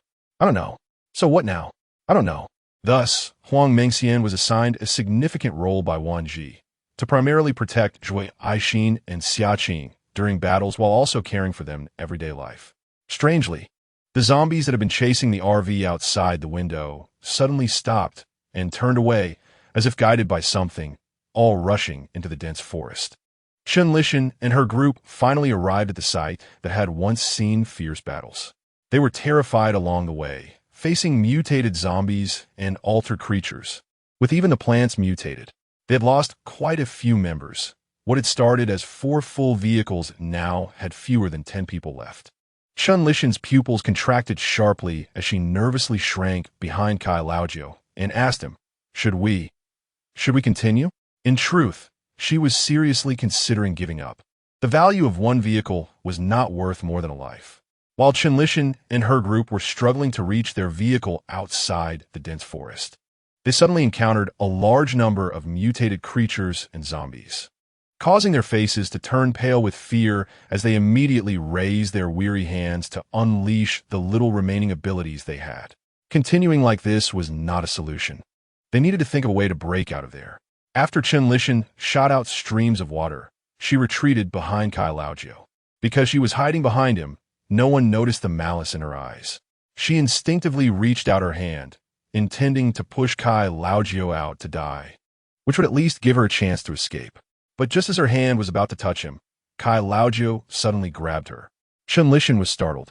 Her heart skipped a beat, and she broke out in a cold sweat, but she forced a confused expression on her face. What's wrong? Just go this way. As long as the direction is right, we won't be too far from the vehicle. Kai Laojiu pulled Chen Lishan and quickened his pace down a side path.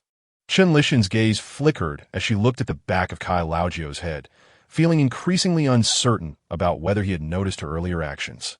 Don't be afraid. I will protect you. Chen Lishan immediately showed a look of surprise, then pretended to panic as she trembled and nodded, tightly grasping Lu Mingda's hand. Perhaps not being rejected brought joy to Lu Mingda, reinforcing his determination to protect Chen Lishan. Meanwhile, while Chen Lishan was coldly mocking Lu Mingda in her heart, Wan Zhi and the others had already driven the vehicle out of the mountain path. Chapter 29. We have big appetites. Zhuo Huaichu looked at the widening road ahead and finally felt a sense of relief. The location of the Sunshine Base was indeed too remote. Just that mountain path had probably claimed many lives. Li Han's tense nerves jolted as he recalled the scenes from the mountain path, causing him to shudder. It was like a zombie stronghold, with all sorts of terrifying creatures. That wolf had mutated into something larger than him, and those terrifying vines were more cunning than snakes. Even the mutated zombies were more formidable than those in the city center. I never want to go back in there, he thought. Wan Zhi was in the kitchen preparing lunch. With her keen senses as an ability user, she overheard the conversation in the driver's cabin but did not react, merely smiling faintly as she continued cooking. She appreciated the mindset of the team. It was important to know that the post-apocalyptic environment was no longer stable and smooth. Yet they remained optimistic, without expressing dissatisfaction or a sense of helplessness about their current situation. This was one of the reasons she was willing to lead them. Sister Wan Zhi, what are we having for lunch? It smells so good. Xia Qing sniffed eagerly like a greedy cat, making her adorable and making people want to pinch her cheeks. Little greedy cat, how about we have braised beef rice for lunch? Wan Zhi gently teased Xia Qing's nose while asking. Yan Mo entered the kitchen and, upon seeing this scene, felt his heart soften, his gaze tender as he stepped forward to help. Let me help carry the plates. Is there anything else I can do? Wan Zhi smiled and shook her head, saying, it's almost done. We can serve it up after adding the beef. Just then, as the rice was served, everyone began to wolf it down, nearly swallowing their tongues in the process. Zhuo Aixin, with her delicate little face, smiled radiantly as she held her bowl and said, Sister Wan Zhi, your cooking is simply amazing. Xia Qing was too busy eating to speak, but nodded vigorously in support. Sister Wan Zhi, it's delicious, so delicious. Yin Mo's gaze fell on Wan Zhi's face as he gently arranged her chopsticks and even wiped them clean before softly placing them in her hands. Hurry and eat, otherwise, it'll get cold and won't taste good. Wan Zhi smiled and nodded without saying anything. She was very satisfied that Yin Mo treated her as delicately as before the apocalypse, and she was grateful that he was still alive in her life. Zhuo Huaichu exchanged places with Li Han to drive, grabbing a large bowl and eating rapidly. Zhuo Aixin, seeing this, busily added more rice and vegetables for him. Dad, eat slowly. Sister Wan Zhi made a lot. Zhuo Huaichu nodded and then looked at Wan Zhi and Yin Mo. The Sunshine Base isn't far. We should arrive in about 5 minutes. Should we drive in or find a place to hide the vehicle? After the apocalypse broke out, aside from relying on powerful ability users for protection, having a high-performance vehicle was crucial. Wan Zhi's RV was not only high-performing, but also had excellent functionality, making it a coveted item in the apocalypse. Zhuo Huaichu could sense that the people present were not just good-natured, so with a slight hint, he quickly understood the situation, and the relaxed atmosphere around the meal suddenly became tense again. The group silently exchanged glances, collectively looking at Wan Zhi and Yin Mo, eager to hear how they would arrange things. Yin Mo lowered his gaze, choosing not to intervene in Wan Zhi's decision, opting to see how she would respond. Just as Wan Zhi was about to speak, her sharp eyes spotted a large shopping mall nearby. Her eyes lit up, and after a quick glance at the supplies in the space, she pointed in that direction and said, let's first circle around that shopping mall. It's been a while since we stocked up. Upon hearing this, everyone became excited. Zhuo Huaichu nodded. All right, that mall is close to the base. We can hide the vehicle and walk into the base later. Wan Zhi snapped her fingers and smiled. Great, it's settled then. However, Yin Mo frowned. saying, "I think we should store the RV and switch to 2 more ordinary vehicles." Seeing the puzzled expressions on everyone's faces, Yin Mo patiently explained, "Even the strongest ability users can't walk for days from one place to another. If we don't want to be the center of attention, it's best to act like ordinary people." Wan Zhi thought for a moment and agreed with Yin Mo's idea. "All right, let's do it your way." After saying that, she turned to Huang Mengxian and said, "You and Uncle Zhua and Aishin will take one vehicle. Remember to take good care of Xiaqing."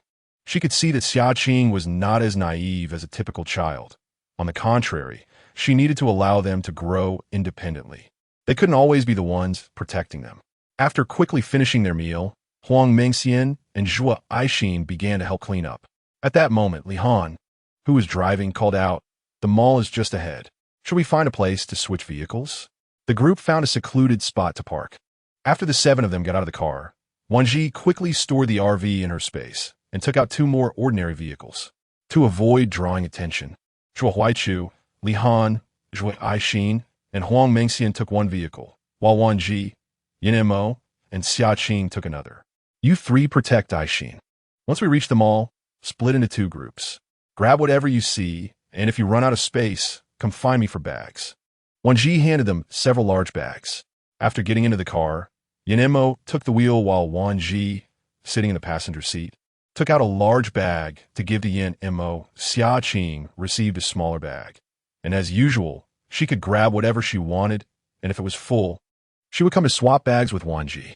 The 2 vehicles parked near the mall, and after Huang Mengxian used her abilities to disguise the vehicles, the 7 of them quickly checked their gear, each taking their preferred weapons as they charged toward the mall entrance. The 7 of them were living, breathing humans, and their commotion as they rushed into the store immediately caught the attention of the zombies. Yin Mo's gaze sharpened, and Zhui Aishin had long lost the initial fear she had faced with the zombies. She raised her long knife and swung it down. For a moment, she was stunned. "Huh, why are the zombies here so easy to cut?"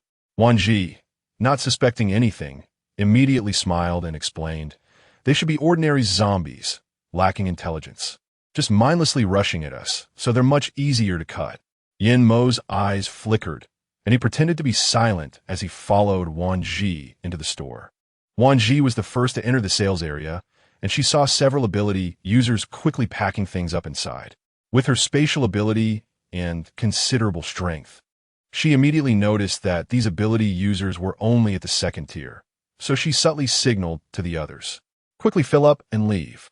The others, seeing this, immediately nodded silently and rushed into the sales area to look for what they needed. They all knew Wan Zhi had spatial abilities, so while scavenging, they prioritized food, and only then focused on the items they wanted. One extremely cautious middle-aged man saw them grabbing food in large quantities and looked very displeased, angrily shouting, "Hey, you guys, food has an expiration date. Are you not afraid it will spoil if you take so much at once? Just take enough to eat and leave some for others." Zhui Aishin froze for a moment, her expression awkward as she slowed down, but Li Han forcefully stuffed several sausages in her bag, urging, "What are you dawdling for? Move faster. We need to go upstairs to see if there's more." After saying this, he disdainfully told the middle-aged man, "We have a big appetite. This little bit isn't enough for us." Chapter 30. This smell almost took me away upon hearing this. The middle-aged man's expression darkened even more. "I advise you to leave some room for others. Don't harm others and end up harming yourselves." Wan Zhi was happily scavenging ice cream not far away when she suddenly heard a commotion behind her, and judging by the voices, it seemed to be from their side. Her heart tightened, and she immediately turned to look. "I'll go check it out. You continue." Yin Mo gently patted her, signaling her not to worry. He walked over to Li Han and patted him on the arm, asking what is going on. Zhuo Aishin pouted, looking wronged. "Mo go. He one tea let us take more, saying we can't finish it and it will go to waste." Yin Mo's expression darkened as he met the middle-aged man's gaze, and he nodded slightly with a smile. "We have many people, so we do need to take more. I apologize for the misunderstanding." They say you shouldn't hit a smiling face. Upon realizing Yin Mo was likely an ability user and the strongest here, the middle-aged man was startled, quickly hiding his displeasure and nodding before turning to continue grabbing food elsewhere. "Really, it's unnecessary to worry about them. Wan Zhi said with a pout. But you did the right thing. I indeed didn't plan to reveal my abilities to others. This way, we have a bit more security.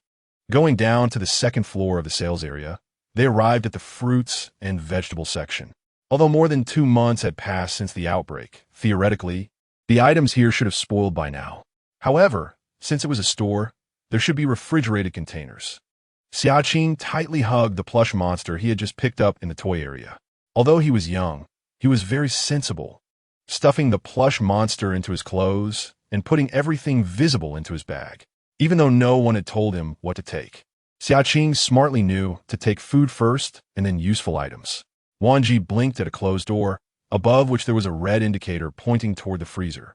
She looked through the glass door and saw a shadow of a person standing inside, separated by a small compartment.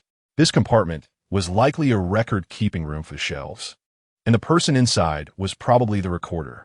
However, given that the apocalypse had broken out for so long and they hadn't left, it could be assumed that they had mutated into a zombie on the first day of the apocalypse. But after not eating for so long, they must have become extremely thin.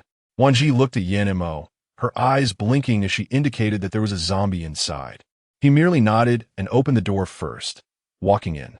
With such momentum and posture, Wan Zhi was momentarily stunned.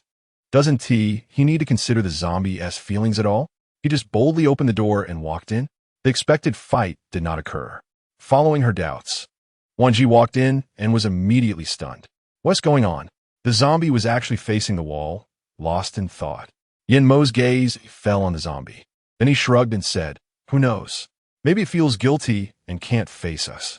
Wan Zhi shot a glance at Yan Mo, her eyes seemingly saying, "I don't believe you. Baby, this really isn't the time to explore this issue. Let us handle things first, and when we have time, we can sit down and talk properly, all right?" Yan Mo's gaze was soft, and his voice had a slight charm. Wan Zhi looked at him with suspicion, and despite having many questions in her heart, she ultimately decided not to ask further. Opening the sensor door to the freezer, a wave of extreme cold rushed at them, and upon closer inspection, there were various fresh seafood and frozen poultry meat. Wan Zhi gasped in cold air, her eyes shining brightly. She decisively rushed in, stuffing everything she saw into her space. In just 30 seconds, the entire 100-square-meter freezer was completely emptied, leaving not even a scrap of meat. The items stored in her space were organized and stored by the spatial tree, which almost completely liberated Wan Zhi from her lazy nature.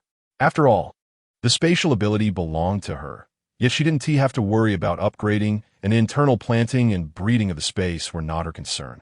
Even the most basic organization of the space was no longer a bother. She only needed to eat, drink, and hit zombies to collect crystal cores daily, living a life that was even more leisurely than that of a big shot. Yan Mo showed no surprise. He merely picked up a laser stick and swept it across the zombies, kicking a few zombies apart, ensuring they were dead beyond measure. Of course, Wan Zhi wasn't idle either. She swung her backpack on her shoulder, drew out her tang knife, and unleashed her spatial ability to sweep the area. In less than a minute, the two of them cleared the zombies at the entrance completely. Where did Xiaqing go? Wan Zhi suddenly realized that the originally paired trio was missing one. "I'll go look for him. Let us meet at the back door later." Yan Mo's emotions flickered in his eyes as he gently ruffled Wan Zhi's hair. Hearing this, Wan Zhi unexpectedly looked up at Yan Mo. "Is Xiaqing still upstairs?" Yan Mo's eyes held a smile. "It's fine. Just leave it to me." Wan Zhi watched Yan Mo's departing back, feeling that since he awakened, he had become mysteriously different. He was still the same person and hadn't changed inside, but it felt like something indescribable had been added. Wan Zhi walked toward the warehouse. As soon as the warehouse door opened, a nauseating stench rushed into her nostrils. Wan Zhi immediately stiffened, her face turning pale as she awkwardly backed out, leaning against the wall to breathe deeply. What on earth did they keep in here? Why is it so smelly? She took a deep breath, held it, and rushed back in, swiftly collecting various grains and oils that had spoiled in her space, then turned to leave. Just before she left, she caught sight of several boxes of seasonings nearby, her eyebrows jumping several times. Unable to resist, She once again collected the seasonings box by box into her space before finally leaving.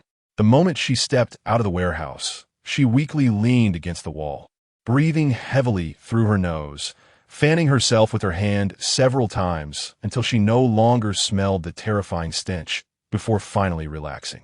"Sister-in-law, what are you doing here?" she said with a grim face. "This smell almost took me away." "What smell?" Li-Han curiously looked around. "I don't smell anything." Wan Zhi's face darkened, and a mischievous thought struck her. From an unseen angle, a hint of mockery flashed in her eyes as she pointed to the door behind her and said, "Look, inside that door, there's food, all kinds of flavors. It almost made me forget what my parents' names were. If it's just food. The more there is, the stronger the smell." Li-Han, not suspecting anything, turned the knob and said as he was about to step inside, "Sister-in-law, wait for me here. I'll check what good stuff is inside." Wan Zhi thought, this guy is really bold. Isn't he afraid something might come out of there? He's one in like that. 5 seconds later, ugh. Li-Han rushed out with a pale face, hugging a wall pillar and vomiting, "Sister-in-law, ugh, sister-in-law, ugh." Wan Zhi rolled her eyes and silently turned away, leaving Li-Han with a ruthless back. Chapter 31. Controlling zombies. A group of people drove to the Sunshine Base, and sure enough, as soon as they reached the gate, they were stopped. "Do you have a registration certificate? If not, park your car over there and fill out the information," a bearded man shouted. Wan Zhi's gaze fell on a nearby area where a few cars were parked and several armed men were forcing people out of their cars and driving away. Her expression immediately darkened. "This car is ours. I didn't plan on lending it out. It's the apocalypse. Who cares if the car is yours? Anyone coming to the base has to contribute something." Yen Mo's expression changed immediately, his eyes filled with murderous intent. But upon seeing the man in light camouflage clothing, he tightened his fists but ultimately relaxed. He looked at Wan Zhi, wanting to know her plan. "Close the door quickly. Hurry. A mutated zombie is gathering zombies to come over." Wan Zhi's face turned cold immediately. "There's still so many people outside, and you just want to close the door and ignore us?"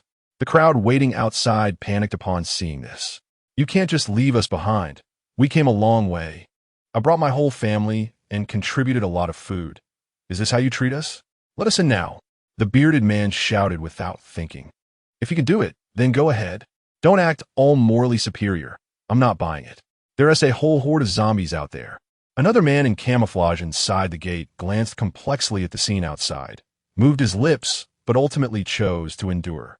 However, he picked up a big gun and stepped outside, standing at the very front to protect the crowd. "Tang Pang, don't say I didn't warn you. That is a horde of zombies, and there are mutated ones among them. If you want to die, no one will stop you," the bearded man taunted immediately. I wonder what this guy did in front of Fang Ge to earn such favor. If he dies, it saves me from thinking of excuses to deal with Fang Ge later. Xia Qing tightly hugged the plush toy in her arms. Even though she knew there might be life-threatening danger, she remained composed and did not cry or make a fuss, just quietly leaned against the back seat. Yen Mo glanced at the man named Tang Pang and then said to Wan Zhi, "This person should be a soldier." Wan Zhi was taken aback. "Then the one inside isn't?" Yen Mo's lips curled into a cold smile. "Of course not.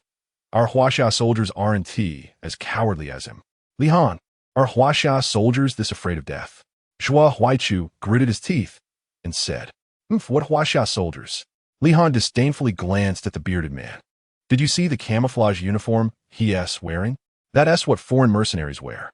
Our Huaxia soldiers are all real men. I'm a veteran myself, and I can't stand that kind of cowardly trash." Everyone knew that both Yen Mo and Li-Han had graduated from Huaxia military academies, and Li-Han had even joined the army after graduation, only leaving due to injury. Hearing someone talk about Huaxia soldiers made him unhappy. At that moment, a series of roars echoed from not far away. Wan Zhi and Yen Mo exchanged glances. Yen Mo quickly picked up Xia Qing and held her in his arms, while Wan Zhi swiftly jumped out of the car, kicked the nearest bearded man, and added a cold glare, "If you're a coward, don't assume everyone else is as weak as you." In her previous life, Wan Zhi couldn't stand those who relied on the base and looked down on ordinary people or the weak. Some even used ordinary people as bait to attract zombies and profit from crystal cores. The bearded man glared at Wan Zhi with a sinister look. "You foul-mouthed woman. Watch your language, or I'll be the first to take you out." Yin Mo's gaze turned cold as he extended his hand, and the zombies summoned by the mutated one suddenly halted, no longer moving with purpose, instead standing still. The bearded man was shocked, his face changing dramatically. You can control zombies." He had initially wanted to say Yin Mo was a zombie, but upon reflection, he realized that all zombies were rotten and foul-smelling, unlike Yin Mo, who looked clean and uninjured.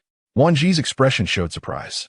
She knew how powerful her abilities were, but she couldn't control zombies as easily as Yin Mo did. If he could do it, it meant his mental strength was much stronger than hers. But could this be possible? She was someone reborn with spatial abilities and knew how powerful her mental strength was, coupled with the spatial tree constantly washing and transforming her physique. She was now vastly different from before, her abilities far superior to those of the people in this world. If she couldn't do it, how could Yin Mo? It wasn't that Wan Zhi was unwilling to admit or look down on her man, but it simply didn't align with her inherent impression of him. Unless her rebirth had changed him? Suddenly, something flashed through Wan Zhi's mind and disappeared in an instant. She couldn't grasp it, but it seemed that this fleeting thought was very important to her. After some contemplation, she decided to stop obsessing over this elusive thing and instead solidify her stance. Since we can control zombies, it means we can also choose to ignore them. It all depends on your attitude. After saying this, a sudden light bulb went off in her mind as she thought of a possible answer. Although the probability was very low, it wasn't impossible. Instantly, a strong killing intent emanated from Wan Zhi's beautiful round eyes. Could it be? Could it be that person? Yin Mo ignored the bearded man's words and looked directly at Wan Zhi. As he observed her, he suddenly sensed something and paused, a thoughtful expression crossing his face, with an enigmatic smile slowly forming at the corners of his mouth. The bearded man's face turned cold, his tone dripping with mockery. "Don't forget, I'm part of the security team here. If I don't let you into the base, you'll never step foot in it." Xia Qing, in Yin Mo's arms, puffed up her little face, red with anger. "You big bad guy. Bullying Sister Wan Zhi means you're a big bad guy too." After saying that, she patted Yin Mo's arm, angrily commanding, "Brother Yin Mo, take down the big bad guy." Yin Mo gently rubbed Xia Qing's little head with a hint of tenderness in his gaze, then looked at Wan Zhi, wanting to know what she planned to do. He was well aware that the reborn Wan Zhi was very opinionated, and her insights on some matters were quite unique. This might relate to her experiences before her rebirth, or perhaps it was her true nature. Regardless of what it was, he was happy to witness her changes. Since she wanted to soar high, he would never obstruct any of her thoughts. He decided to leave this matter to her. If she couldn't handle it, then he would help her, all right? Perhaps Yin Mo's rare, gentle demeanor eased the anger that had been building up. All right. While the two were conversing, the situation around them began to gradually change. "Boss, something's wrong. The zombies are increasing," Li Han exclaimed as he poked his head out of the car window. Chapter 32, Advanced Mutated Zombies. Wan Zhi's expression changed as she looked back in the direction they came from, and sure enough, she saw a dense mass of zombies gradually increasing in number. "Big Beard, given the situation, aren't you going to open the door and let people in?" she said urgently. "You need to understand one thing. Since the apocalypse broke out, every day, or even every minute, zombies are mutating." Wan Zhi didn't continue, but she knew the other party understood how terrifying the situation would become. The number of nearby zombies began to increase, and each zombie's pupils were no longer grayish-white, but glowed with an eerie green light. This time, not only Wan Zhi's group noticed, but even Tang Pang, who was standing nearby, saw it. Tang Pang's heart trembled, and he said anxiously, "It's strange. The guard team has been patrolling outside. How come we haven't heard of this before? Could it be that these zombies—" Tang Pang couldn't finish his sentence, and the people present who heard him began to panic subconsciously, especially those waiting outside the base, whose expressions changed drastically. Mutated zombies are already difficult to deal with. If the zombies are evolving into even more advanced ones, Wan Zhi noticed the expressions on the faces of those outside the base. But she wasn't a good person either. She wanted to survive, especially in an environment like the apocalypse, where if one couldn't be stable, they would choose violent survival. Just as Wan Zhi was preparing to launch a strong attack, the high-ranking officials inside the base were discussing something. At a long table, there were two major factions, one in light-color camouflage and the other in dark camouflage. The two factions were glaring at each other, filled with hostility. In the end, a cultured uncle sitting at the head of the table slammed the table and stood up. "Hilakui, don't go too far. The base was created by me to help ordinary people, not for you to act as a dictator." Hilakui pushed up his glasses, and his eyes behind the lenses were extremely cold. When his hand lowered, his gaze returned to normal, and he shrugged and smiled indifferently. "That's not how it works. Although you created the base, this is now the apocalypse. You should use your peanut brain to think. Without the help of these people behind me, your base would have probably ceased to exist long ago, and you wouldn't be sitting here confidently challenging me." Hilakui's eyes flashed with a hint of malice, then relaxed as he smiled. "So, does that mean our negotiation has collapsed?" He lightly tapped the table with his fingertips, and instantly his aura surged outward. He coldly looked at Feng Qianzhong and said, "If that's the case, I can take my people away, and you won't have any objections, right?" Feng Qianzhong was taken aback, but he didn't show any emotion on his face. "Don't think you can threaten me. Feng Qianzhong, don't believe that without your bunch of ungrateful wolves, I can't protect the people of this base." The other people exchanged angry glares, and no one dared to interrupt. The two people at the head, one standing and one sitting, both had an unyielding belief in their eyes. "Knock, knock. Report. Speak. There are a large number of mutated zombies gathering near the base. Should we deploy ability users to eliminate them?" The person reporting was one of Feng Qianzhong's men, with a strong and powerful voice, and he was responsible for conveying information inside and outside the base. The expressions of the listeners changed suddenly, filled with fear. The reporter's expression carried a hint of hesitation, as if contemplating whether to report the matter to Brother Feng. Feng Qianzhong noticed the report's unusual expression and immediately said, "Is there anything else? I'm busy here. Don't beat around the bush, just say it." The reporter straightened his gaze and said, "It's like this. I heard that among the people outside preparing to join us, there are some with special abilities. So I was wondering if I should ask Brother Feng to take a look in person." After he finished speaking, he glanced at Hilakui, his gaze revealing a hint of complexity. "Special abilities?" Hilakui's expression turned thoughtful, his eyes narrowing slightly. Feng Qianzhong seemed to sense what Hilakui was planning, and without thinking, he turned and left his seat. "Take me to see." The reporter's eyes brightened, and he was overjoyed as he immediately led Feng Qianzhong toward the base gate. Thus, this negotiation came to an end without any resolution. After Hilakui's people watched Feng Qianzhong and the others leave, they immediately slammed the table in displeasure and cursed. "Damn it. What the hell? If it weren't for our good intentions to help him, would he be able to sit here so comfortably today? He's just a retired soldier. Does he really think he's still the former Soldier King? What's so great about that?" Hilakui smiled faintly. "So what if he's a Soldier King? Now, he's just an ordinary person. If it weren't for his fire ability, with his ordinary status in the apocalypse, he would have been eliminated long ago. Besides," he added, "I dare say he definitely wants to win over those special ability users outside." The others laughed mockingly. "So what if they're ability users? What's so special about special abilities? No matter how powerful they are, they can't compare to bullets." "Haha, exactly. Our bullets were specially developed before the apocalypse. Killing zombies is like cutting tofu. Come on. Our bullets are powerful, but it still takes 2 or 3 shots to smash a mutated zombie's head. So what? At least we have more and better bullets than others." Hilakui did not stop their grandiose discussions. Instead, he enjoyed their conversations. One person looked at Hilakui and said, "What do you think? Should we also go see how powerful those special abilities are? If they're really good, we might be able to win them over." Hilakui's expression froze for a moment. Then his smile widened as he said, "Don't get your hopes up too high. I have connections, and I've heard that there haven't been any reports of special ability users appearing recently. There's a high chance Feng Qianzhong will be disappointed." However, he continued, "If they're really that powerful, we should bring those people over to our side." Another scarred individual said, with an odd expression, "If they refuse to join our camp, shouldn't we prepare for other measures?"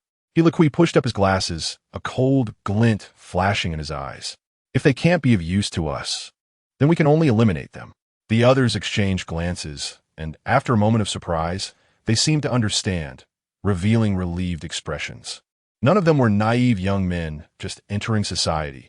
They could figure things out with a little thought.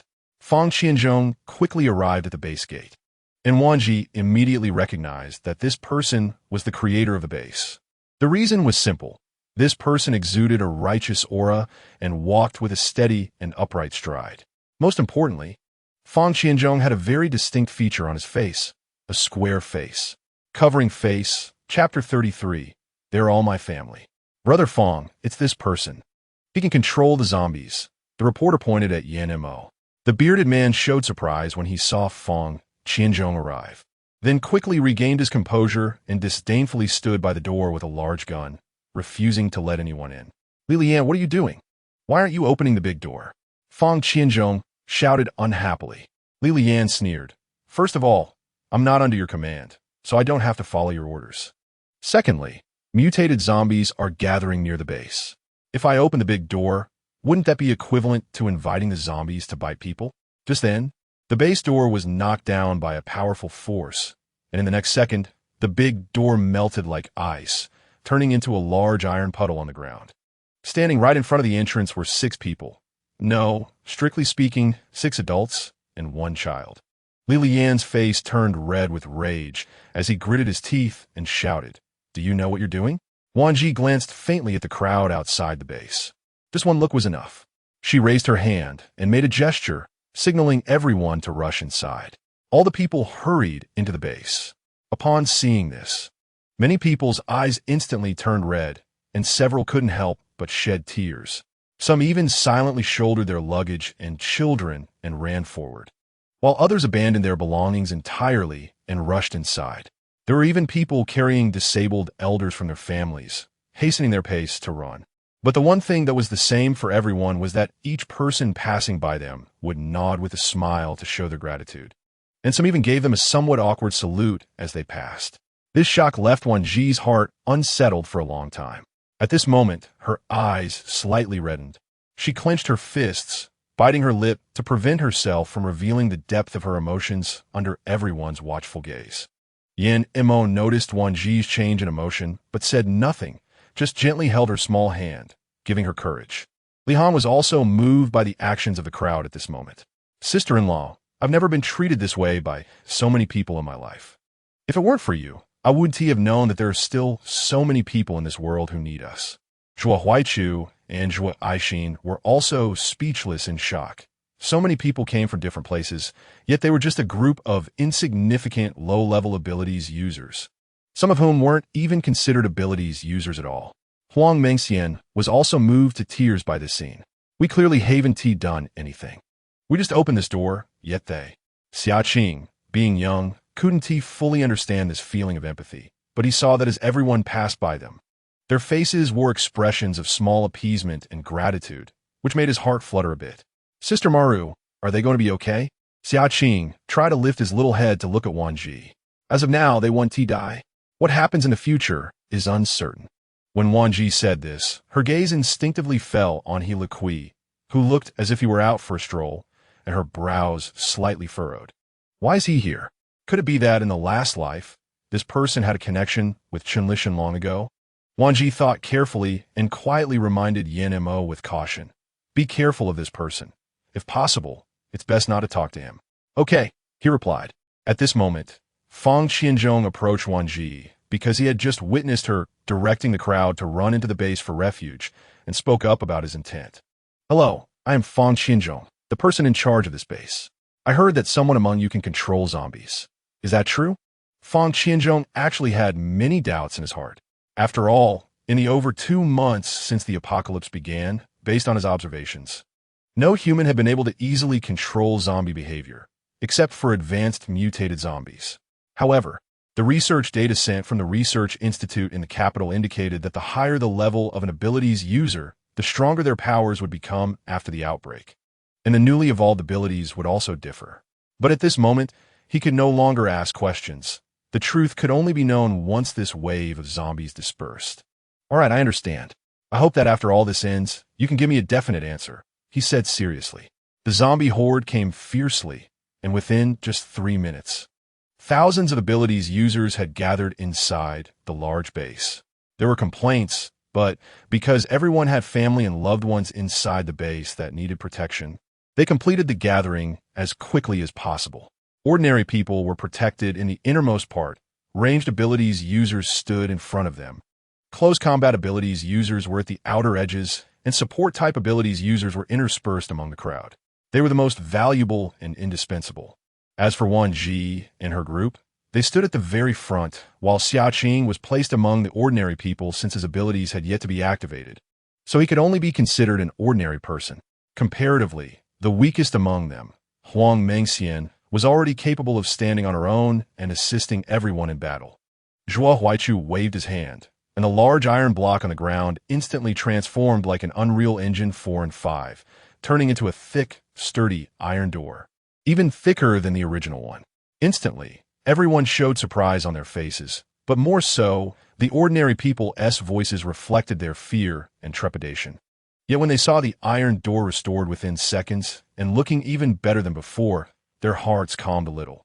"My name is Tian Xiao. Are those people outside your family?" A sweet-looking little girl, who smiled like a princess from a fairy tale, asked. "Yes, they are all my family. My name is Xiaoqing." The little girl was about the same age as Xiaoqing, but slightly smaller. However, her eyes were filled with fear. Yet she still managed to muster a polite smile.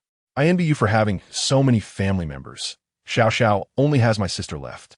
But there was a glimmer of hope in her gaze as she pointed outside and said, "My sister promised me that she would take good care of me and live together.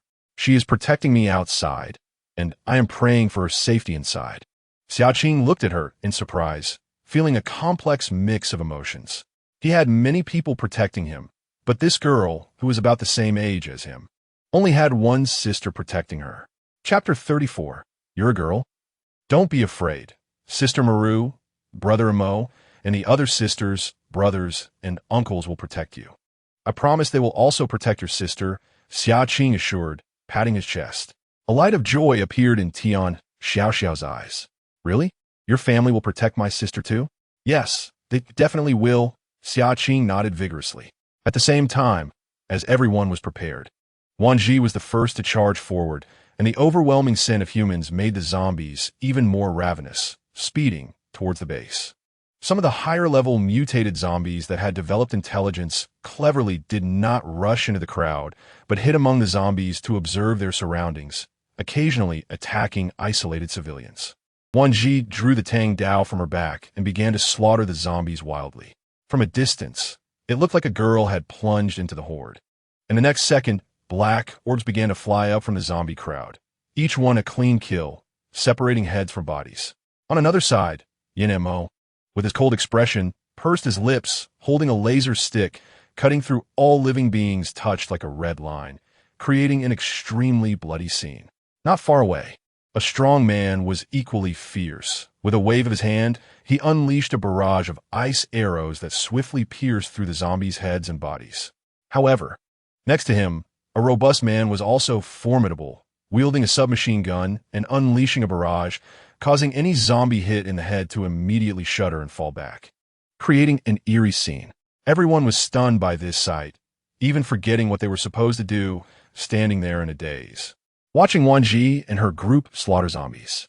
The scene was incredibly bloody and brutal, especially the girl wielding the long knife, whose hands moved swiftly and decisively, separating corpses without a trace of fear in her eyes, showing only a cold indifference. Strangely, among them was a graceful girl who kept running around her companions, her hands flashing with white light, immediately drawing others back into the fray. The 6 of them coordinated seamlessly, and suddenly, a large portion of the dense zombie crowd was wiped out. Standing at the door, Helique's eyes flashed with a sinister gaze under the frame of his glasses. His expression was oddly contemplative, and the next moment, a dangerous smile curled at the corners of his mouth. Such a powerful team was simply too wasteful for Feng Qianzuzi. They should be standing by his side for his use. If he had such a strong team, why would he still need me in a place like this? He could just eliminate anyone he found displeasing, and from then on, who would dare to defy him again? Yin Mo, who had just been killing zombies, vaguely sensed an unpleasant gaze falling on Wan Zhi. He instinctively turned to glance at the owner of that gaze, and a flicker of bloodthirst crossed his eyes. Kui felt a wave of oppression in his chest and took several deep breaths to calm his anger. No one had ever dared to speak to him in such a manner, and the murderous intent in his eyes was evident. However, considering that these people still had their uses, he suppressed his displeasure. "You are very strong," he continued. "Shall we join forces?" At this moment, Yin frowned. In the next second his brows furrowed tightly as he glared at Kui. "This is not something you should be dreaming about. It's best you don't entertain any foolish ideas, or you want to know how you die." It could be said that Yin Mo's words were extremely arrogant, but he didn't want Wan Zhi to be the focus of attention, so he drew all eyes to himself. He gripped the laser rod tightly, and a powerful bolt of lightning shot out from the rod, instantly spreading outwards, causing a large number of zombies around him to collapse with a loud crash. The air was filled with the smell of burnt flesh. Then his cold eyes flashed with purple light, and many zombies, as if guided, suddenly stopped moving. The next second, they launched a fierce attack, strangely targeting the other zombies around them instead of humans. Seeing this scene, everyone was shocked. Kui's breathing quickened with excitement, his gaze revealing a hint of malice, but more so, a wicked greed. However, this scene also astonished Fong Qianzuzi, who was not far from him. Is this the power of a psychic ability? On the other side, Tang Peng and Chi Finka were equally frightened by the strength of Wan Zhi and her companions. Is this what powerful ability users are like? How strong must one be to achieve such a wide-range attack? They had seen ability users with area of effect powers before, but none could do it like them. The ability users they had encountered in the past had to exhaust their powers to kill even a small number of zombies. At this moment, Lin Yishan, standing in front of Kui, saw Yin Mo, who was like a powerhouse, effortlessly harvesting a large number of zombies. Combining this with her past experiences with ability users, she felt that this man was surely a divine arrangement. A delicate woman capable of creating pure water to save lives. And a powerful man who could save the world. Wasn't this the destiny that heaven had intentionally arranged for her? Lin Yishan thought so naturally, deliberately ignoring the girl beside him. In her eyes, a man as powerful as this would surely have followers. As long as she could slightly win over those people, they would definitely stand by her side and think of her. With this thought in mind, Lin Yishan felt that she had to find a way to create opportunities to appear more in front of that man. It would be best to show more of what men like most, so that he would realize she was far better than other violent women. Lost in thought, Lin Yishan took action, noticing a strange figure approaching from behind. Yin Mo just raised the laser rod to sweep back when suddenly a leg appeared from his side and kicked out. A slim, seductive woman was kicked away by Wan Zhi into the crowd. Wan Zhi leaped into the air, landing with the blade pointed at the fallen woman. Did no one tell you, after the apocalypse, not to sneak attack others? Lin Yishan looked up just in time to meet a pair of ink-like eyes, with exquisitely defined features and fair, delicate skin, which made her feel a deep jealousy. Having rolled around in a special industry for many years, she had seen all kinds of women, but this one gave her an overwhelming sense of unattainability. A thought surfaced in her mind. She could not afford to provoke this woman. Wan Zhi fiercely swung her tang knife, and blood splattered across the blade, blooming like a blood-red flower before Lin Yishan's eyes, like a chasm that could not be crossed. If you want to die, you could try again. I guarantee that next time, you'll be separated from your head. Chapter 35. James Sullivan, Mount Guai. Lin Yishan's fox-like eyes watched Wan Zhi turn to leave, and she awkwardly sat on the ground, fiercely grabbing a handful of dirt and throwing it away, gritting her teeth and saying, "I will not give up." With this thought, Lin Yishan stood up again, wanting to go forward when suddenly a hand appeared out of nowhere.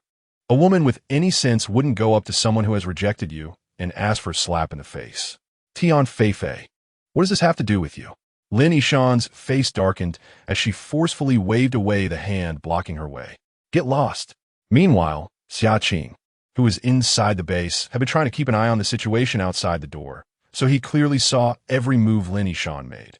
Especially when he saw Lin Yishan stepping forward again, he became extremely anxious. Oh no, someone wants to steal Sister Wan Zhi's man. I have to think of a way to help her. Huh?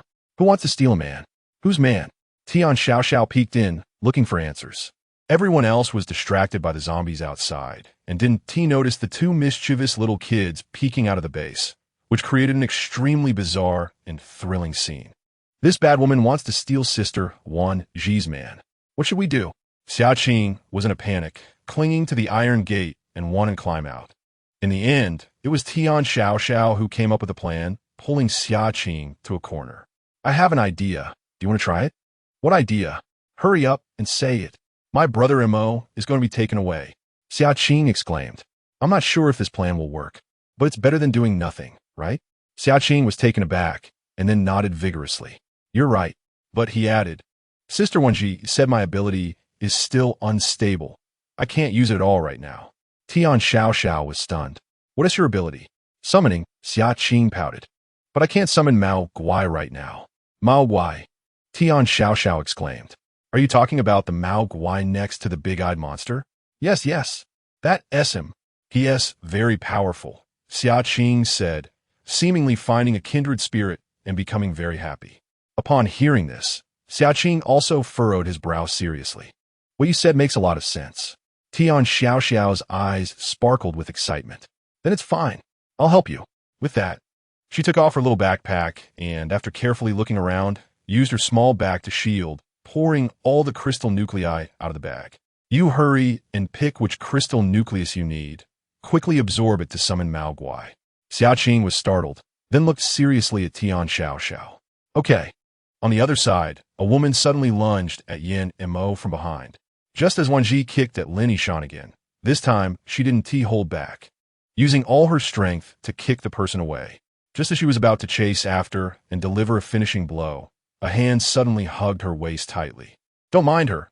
Clean this place up first, Yin Mo said, glancing coldly at Lin Yishan. Wan Zhi bit her lip, looking at Yin Mo. She is actually trying to steal my man right in front of me, and you want me to let her go? Yin Mo gently brushed her nose with a tender gaze and smiled. Little jealous jar, I only have eyes for you. She means nothing to me. There is no need to pay attention to that kind of person. After saying this, he thought for a moment and added, if it really bothers you, we'll deal with it after we finish here. After all, we can't leave this place. I believe others are watching too. We can deal with her later. She wants to be able to escape. At that moment, various exclamations suddenly erupted from behind. Quick, look. What is that? My God, am I dreaming? Whose child is this? So amazing. Wan Zhi and Yin Mo froze and quickly turned around, only to see an absurdly large sunflower on a child's body. Strangely, that child was sitting on the shoulder of a furry monster, while a little girl was sitting on the other side. The monster was covered in blue fur and had a fierce expression as it stepped forward. It's a furry monster, James Sullivan. Someone in the crowd suddenly shouted. Wan Zhi blinked in surprise, staring at the towering, muscular monster. The furry monster tilted its head, its gaze landing on Yin Mo, and then turned to Wan Zhi, scratching its head and grinning to reveal sharp teeth, before turning and roaring at a woman. Lin Yishan was so frightened that she couldn't move, then screamed in terror. It's a monster. Furry monster, go beat that bad woman. Xiaqing pointed at Lin Yishan. Anyone who disrupts the relationship between Sister Wan Zhi and Brother Mo is a big bad guy. The furry monster swaggered towards Lin Yishan, then stretched out a paw to slap her. Lin Yishan flew up like a meteor and landed heavily, only to find herself in a horde of zombies. Her face turned pale. She didn't understand why this furry monster had appeared, especially carrying Xiaqing and a little girl. So she panicked and abandoned the large group of zombies to chase after Xiaqing at a speed that was almost a blur. On the other side, a woman saw the little girl on the monster's shoulder, and her face turned pale as well. She shouted in terror, "Xiao Xiao." She dashed out like lightning, but still couldn't match the speed of the boy and girl ahead. Wan Zhi rushed in front of the monster, Xiaqing. As soon as Xiaqing saw Wan Zhi, he happily shouted, "Sister Wan Zhi, look, I finally summoned the furry monster, and there's a big flower too." Wan Zhi raised her tang knife to strike, but upon hearing Xiaqing's words, she froze, the knife suspended in the air, unsure of what to do. You say, Wan Zhi swallowed hard, this is your She stopped halfway, noticing another little girl on the furry monster's shoulder who looked to be about Xia Qing's age. Though children aren't necessarily bad, one must always be cautious. At that moment, the woman who had rushed and caught up to Wan Zhi, her face tense and panicked. "This is my sister. Are you here to save the children?" Wan Zhi paused, nodded, then suddenly thought of something and shook her head. The woman frowned at Wan Zhi, but her heart still rested on the two children on the monster's shoulder. "Don't be afraid. Sister will come to save you soon." Xia Qing made an O shape with his mouth, realizing that this woman was probably Tian Xiao Zhao's sister. And she seemed to misunderstand that the furry monster was a big bad guy. So Xia Qing quickly explained, "No, that furry monster isn't a bad guy. It specifically fights bad guys." "Sister?" Tian Xiao quickly jumped down from the furry monster's shoulder. "Sister, this is Xia Qing. He was worried about this cool sister, so—" "Ah, I forgot to introduce you." Tian Xiao suddenly realized she needed to introduce, "This is my sister." The woman looked at Xia Qing and Wan Zhi with a probing gaze, a hint of vigilance in her eyes. "Hello, I'm Tian Feifei." Yin Mo, who had been standing silently behind Wan Zhi, had been staring at Xia Qing for a long time without speaking, but his pursed lips showed that he was also confused by Xia Qing's situation. Out of politeness, Wan Zhi nodded and introduced herself. "Hello, I'm Wan Zhi, and this is my husband Yin Mo." Chapter 36. Where did the face come from after Tian Feifei took Tian Xiao away? Wan Zhi and Yin Mo learned that the furry monster was summoned by Xia Qing and wouldn't harm him, so they decided not to worry about it anymore. However, Wan Zhi still worried that the summoned furry monster might scare other people, so she stayed close to Xia Qing, always cautious. As for Lin Yishan, one could only say she was out of her mind and deserved to be devoured by zombies. Of course, this was what everyone thought, and Wan Zhi and the others couldn't be bothered to explain. The zombie problem still hadn't been resolved, so Wan Zhi and the others joined the battle again. Hilaqui's eyes lit up when he saw the little boy riding on the beast's shoulder. He sensed something unusual about him.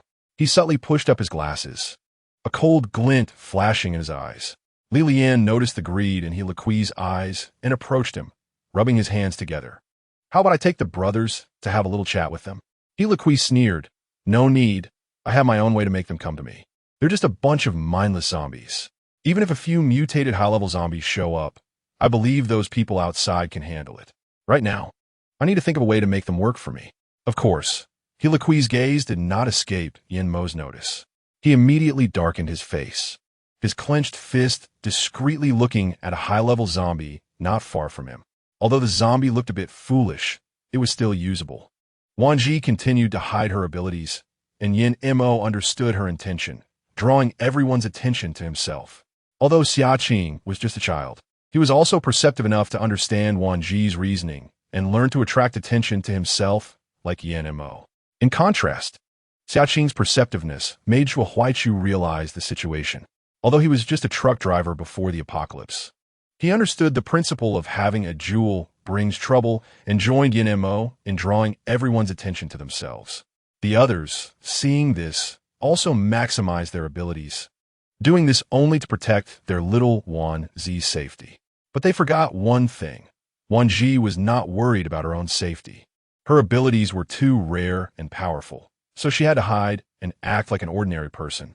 However, even an ordinary person could sweep away danger with her strength, which still put her at the forefront of attention.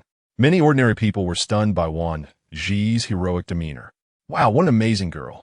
I've never seen an ordinary person who could bravely rush into a horde of zombies and kill them like she does." Many were impressed by Wan Zhi, but there were also those who felt a tinge of jealousy. Who knows if she's really an ordinary person? Have you ever seen an ordinary person who isn't afraid of death charging into danger? Exactly. She might be trying to attract someone's attention. Chi Funke's face darkened. "If you're all so great, why don't you go chop a few zombies? You just talk behind people's backs all day. When something happens in the base, I don't see any of you helping." Chi Funke's words caught the attention of many nearby, and upon seeing the expressions of the people across from him, they immediately understood what was happening. I think you guys are no different from those zombies outside. Zombies bite with their mouths. You guys attack with your mouths." "Exactly. You all seem so capable of talking. Why don't you go out and kill a few zombies? It's clear you envy and are jealous of her being better than you." The criticized people immediately became displeased. What? Did I say something wrong? She's an ordinary person, not hiding in the base, and when the time comes, if she gets hurt, she might even beg us to let them in. Tian Feifei's face immediately darkened. Even if she really gets infected, what about you? Who among you has killed thousands of zombies like she has? She continued to scold. At least she is risking her life for your safety, yet you show no gratitude. It's simply hopeless. Moreover, have you ever thought about it? They haven't even entered the base yet. What are they after? Do they expect your gratitude? Tian Feifei looked furious, and didn't consider that the people around her were all formidable individuals who wouldn't need your thanks at all. She couldn't understand where you got the face to talk about others. Sister, I know Xiaqing. When the time comes, I'll tell him that these people are bad-mouthing them, and when they find themselves in trouble, I'll make sure Xiaqing's family doesn't help them. Perhaps it was rare for Tian Xiaoxiao to be assertive, and this confident statement made Tian Feifei nod for the first time. All right. Tell them not to save these ingrates in the future. Upon hearing this, everyone's expressions turned grim, perhaps fearing retribution, even if they had great dissatisfaction in their hearts. They dared not speak up again. Chief Inca looked at Tian Feifei with appreciation. You're impressive. Tian Feifei, who had changed from her previous arrogance, showed a hint of disappointment on her face. My dad, like you, is a soldier who takes the needs of the people very seriously. Yet in the end, he didn't have a good outcome. These people have only been here for a short time, and they probably already forgot that there was once a soldier who lost his life to save them. Chief Inca looked at Tian Feifei with a serious expression, pressed his lips together, and said solemnly, Don't worry, I have never forgotten your father's wishes. I will protect you two sisters well in his stead. Tian Feifei didn't reply, but politely nodded, then picked up Tian Xiaoxiao and left. The zombie crisis came quickly and went just as fast, and Wan Zhi and the others' abilities were favored by many high-ranking officials in the base. Not only were they specially taken into the base, but they were also arranged to live in a villa. Initially, a nanny was assigned to take care of them, but Wan Zhi refused. What a joke. Staying in such a big villa is already enough to attract attention. I don't need an extra trouble to monitor me. Sister Wan Zhi, can I go find Xiaoxiao to play? Xiaqing's cheeks were flushed with an unnatural red, and his small hands were tightly gripping the edge of his clothes, as if he was afraid of being rejected.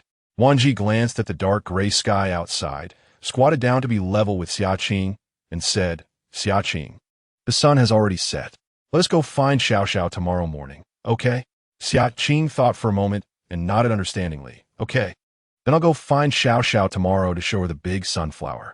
Wan Zhi was taken aback, recalling the sunflower she had seen on top of Xiaqing's head today, and a glimmer of surprise flashed in her eyes, but she didn't continue to ask, just smiled and patted his head. Suddenly, Xiaqing seemed to remember something and said, Sister Wan Zhi, today Xiaoxiao gave me all her crystal cores to help me summon the fur monster. Wan Zhi was shocked. All of them? How did you know what crystal cores you needed? Xiaqing scratched his head in distress. I don't know either. I just thought I'd try and see which one felt the best. I figured that should be it. After saying this, Xiaqing looked anxiously at Wan Zhi, unaware that my hand had barely touched them before they all melted into my hand, which scared me so much that I thought the crystal cores were going to eat me. Chapter 37. Yin Group, Mr. Yin. How did you get to know those people? Tian Feifei was somewhat worried that they might do something bad to Tian Xiaoxiao. However, the image of that girl flashed in her mind, and she immediately thought that they shouldn't harm such a small child. After all, she also had a child of the same age.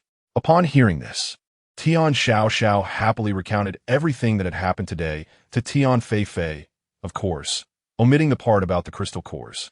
As Tian Feifei listened to Tian Xiaoxiao, her mind involuntarily recalled that slightly immature yet lazy and cool face, causing her to shiver involuntarily.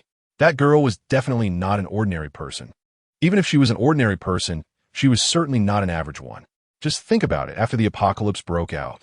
What ordinary person could charge into a horde of zombies with a long knife, fearless and so powerful? She believed that at her age, aside from her admiration for her father, no one had ever given her such a strong feeling as that girl did. Clearly not having a domineering and stern face, yet she was far more outrageous than a domineering female CEO. That decisive and ruthless character. She couldn't imagine what kind of environment could cultivate such a personality. But as soon as she thought of the man beside that girl, who was her husband, Tian Fei thought to herself that the man must be very doting towards her. Otherwise, what normal man would allow his woman to navigate through danger? No, that is not right. It wasn't he just doting. That man must be much more powerful and terrifying than that girl. Without strong abilities as a backing, how could he let her come and go freely in danger? Yes, that must be the reason. Knock, knock, knock. Just as Tian Fei was lost in thought about Wan Zhi and Yin Mo, a sudden knock on the door interrupted her. Tian Fei's eyes immediately sharpened, and she summoned a water needle with her fingertips, then cautiously approached the door. Who is it? Miss Tian, it's me, Wan Zhi.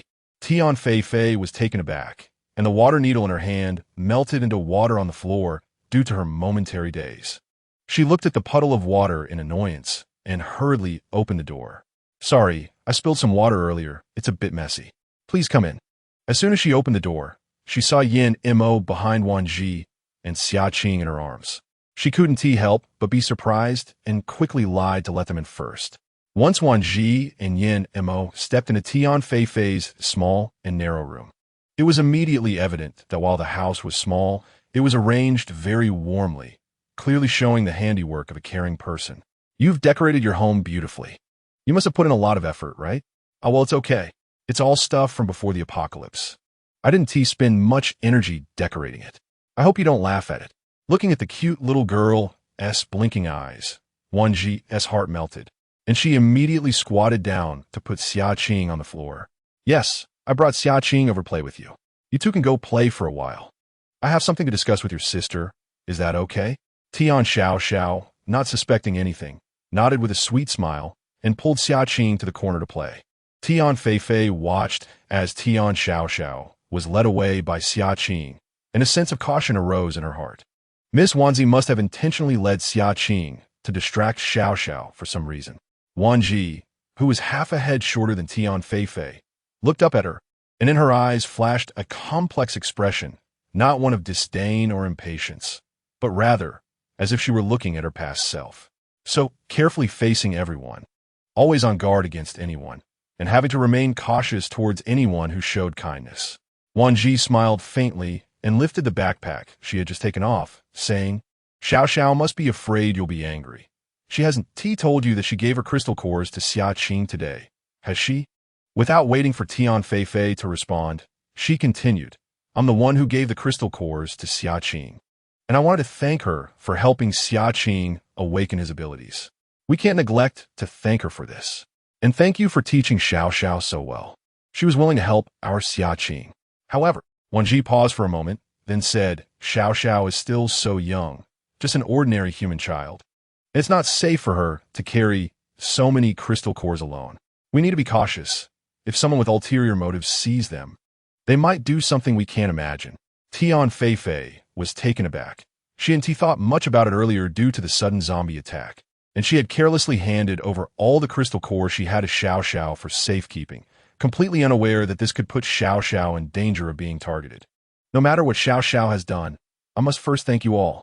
If it weren't for your reminders, I wouldn't have realized I could make such a silly mistake. Tian Fei buried her face in her palms, and a soft sob escaped from her hands. If something happens to Xiao because of my mistake, I will never forgive myself. Xiao is my only remaining family in this world.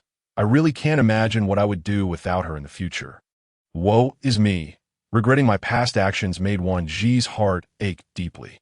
You should be grateful that things didn't develop in a bad direction. From now on, you just need to pay more attention. Glancing at the sky outside, Wan Zhi gently sighed and patted Tian Fei's arm. It's getting late. You should rest. We will leave first. Yin Mo, who had remained silent all along, called out to Xia Qing. Xia Qing, it's late. You and Xiao are still young, so you shouldn't stay up late. Say goodbye to Xiao. We are leaving. Without waiting for Tian Fei to hold her back, Wan Zhi picked up Xia Qing and pulled Yin Mo away. No need to see us off. We are just staying in the villa diagonally across from you. If anything happens, you can come find me there. Seeing that Wan Zhi was really going to leave and not just saying it, Tian Fei immediately felt panicked and suddenly remembered something. She hurriedly called out to them. "Wait!" Tian Feifei rushed to the door in a fluster. "Yin Mo, you're the president of Yin Group, right?" Yin Mo's eyes darkened, but Wan Zhi's expression turned cold. "How do you know?" Logically, after the apocalypse broke out, even those well-known hidden families went into hiding. Even if there were lucky ones who activated their powers, those from the hidden families had completely concealed themselves in the last life. They used to be so arrogant, but after the apocalypse, money and property became worthless. Who would still give them face? Moreover, hidden families often have dark sides. To gain power, many from those families would secretly harm the powerful or their heirs.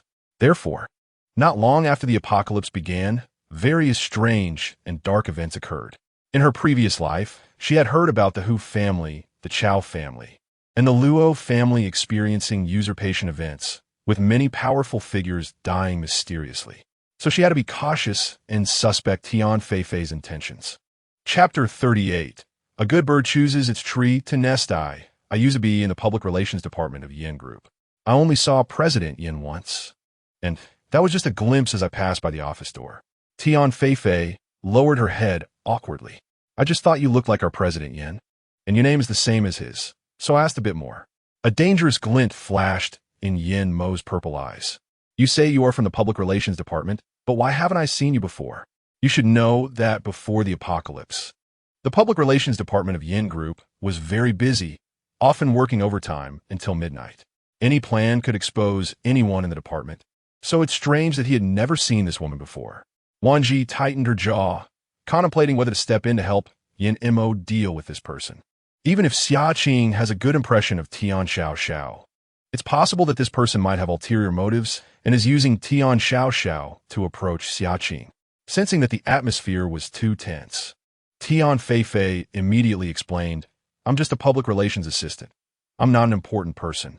Wan Zhi's expression softened a bit, and even Yin Mo's gloomy demeanor eased somewhat. At dawn, the alarm bells of the base rang, waking many from their slumber. "What is going on? What happened?" Soon, a horde of zombies attacked again. Something no one expected, considering the last horde had been just a week ago. The people in the villa quickly got dressed at the sound of the alarm. Putting on the tactical jackets Wan Zhi had prepared for everyone, some heading downstairs while others rushed to the living room.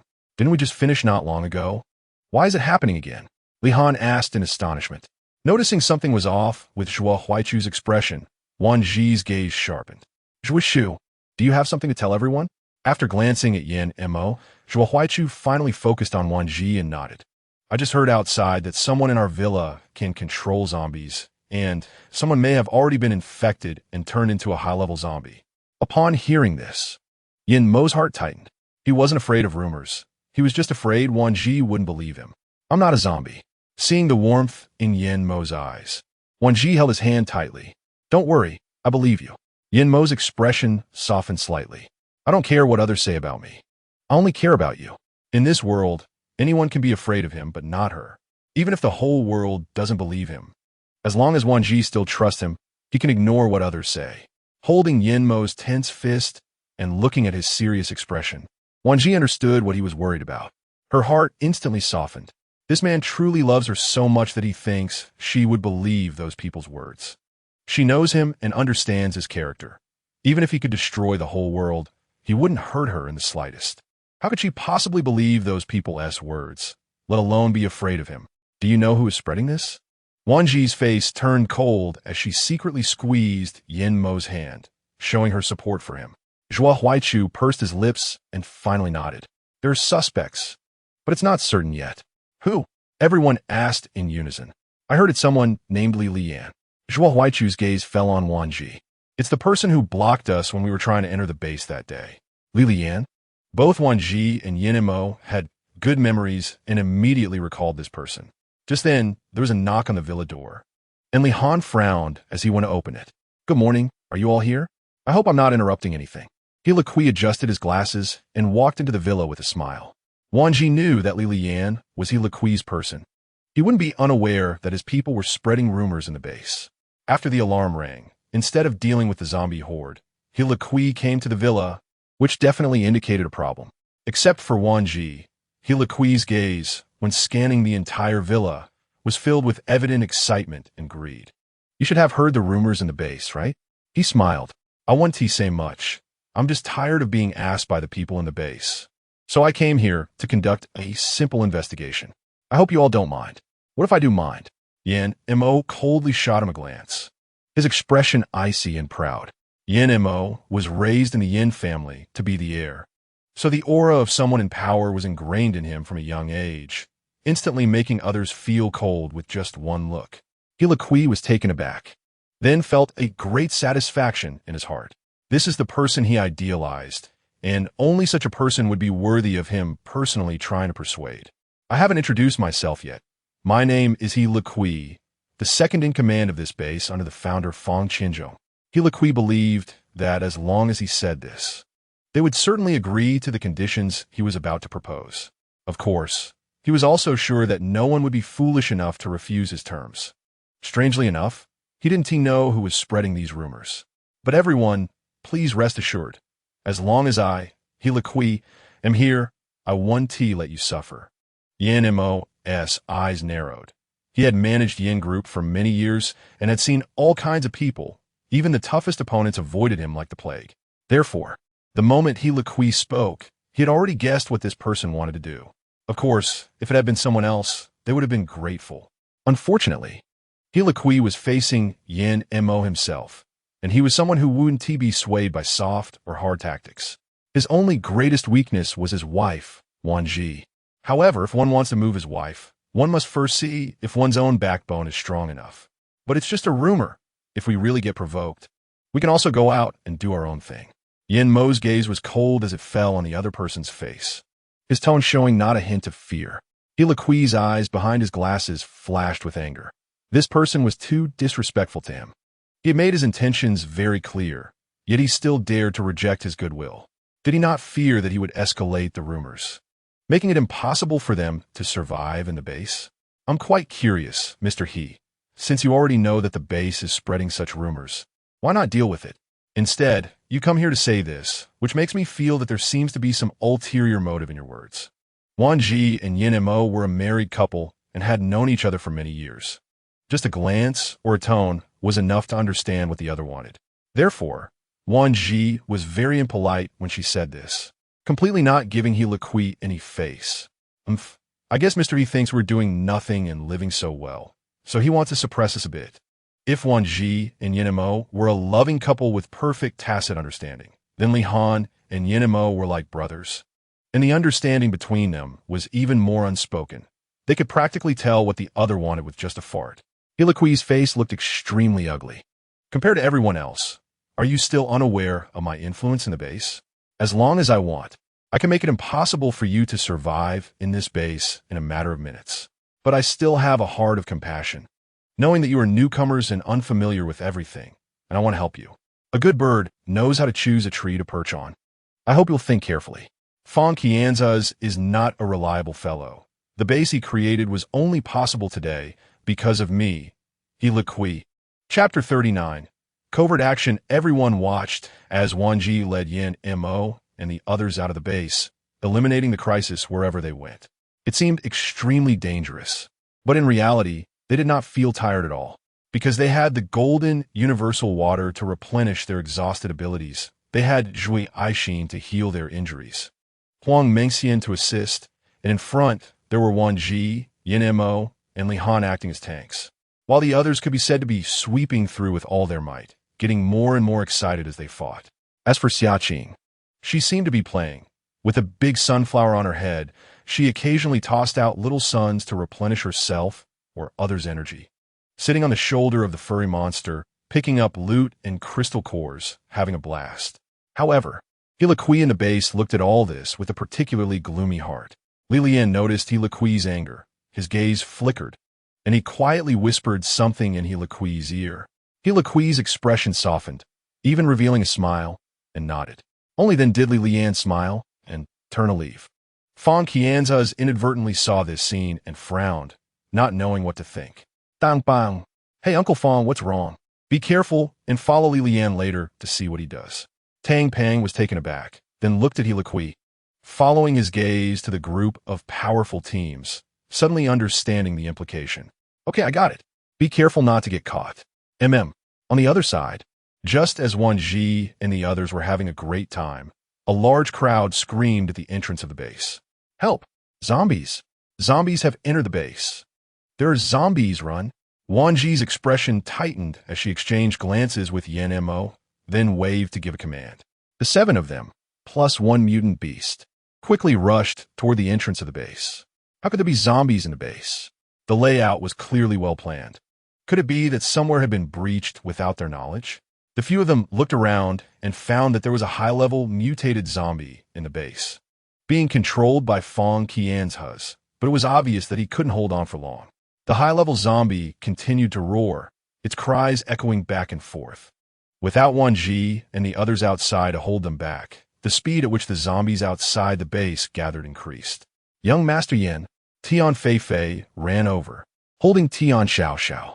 Upon seeing Wan Zhi, she swallowed and nodded, calling out, "Young Master Yin, madam."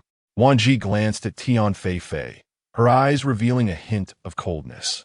It's already the apocalypse. There's no need to keep up that pretense. Tian Fei awkwardly nodded yes. Li Han exchanged glances with Huang Mengxian, and Huang Mengxian proactively stepped forward, saying, "Yeah, it's the apocalypse now. There's no need for all that elite stuff. Just call each other brother or sister. Montak, Baza Montak." Tian Fei never expected that in her lifetime she would stand so close to young Master Yin and Madam Yin, and even more surprisingly, she could call them by their names so closely. This was even more exciting than falling from the sky. But she wasn't too familiar with Xia Qing and thought Xia Qing was their child. However, remembering that Xia Qing had called Madam as sister, she figured it was a sibling relationship. Xiao, can you stay with Xia Qing? Sister has some things to do and can't accompany you, okay? Tian Xiao was very understanding. Knowing she didn't have abilities like her sister, nor could she protect everyone like Xia Qing, so she obediently nodded. Okay, Xiao is really good. After patting Tian Xiao's head to comfort her, Tian Fei finally retracted her smile and looked at Yen Mo. "Brother Mo, what should we do next? Just give the order." Li Han looked surprised and asked, "From your tone, do you have someone available?" Tian Fei nodded, but her expression was somewhat complex as she said, "They are all from the Yin family group. If it weren't for Sister Wan Zhi giving us 3 days off and letting us prepare food, I might not have lasted a few days." Wan Zhi did not interrupt her, continuing to listen. "Later, I thought that the Yin family group's safety facilities were good, so I planned to take my sister and my parents to stay at the company for a while longer. But I safely reached the company with my sister, while my parents weren't so lucky. But fortunately, when I got to the company, I found that many security guards were there, and they took my sister and me to Sunshine Base." Tian Fei recounted how she had come to Sunshine Base with the people from the company after the apocalypse erupted, a process fraught with danger. If it weren't for the fact that the security guards of the Yin family group were all selected by Yen Mo from the elite bodyguards of the Yin family, perhaps after the apocalypse, they wouldn't have been able to protect the people from the company to come to the base together.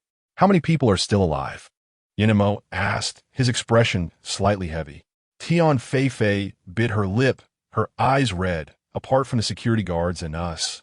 "There are fewer than 20 people who safely reached the base." The Yin family group was a hidden dragon leader. It was hard to believe that a single apocalypse could destroy everything in an instant. Wan Zhi, however, was not thinking about these things, but rather how long the Sunshine Base could hold out before being destroyed.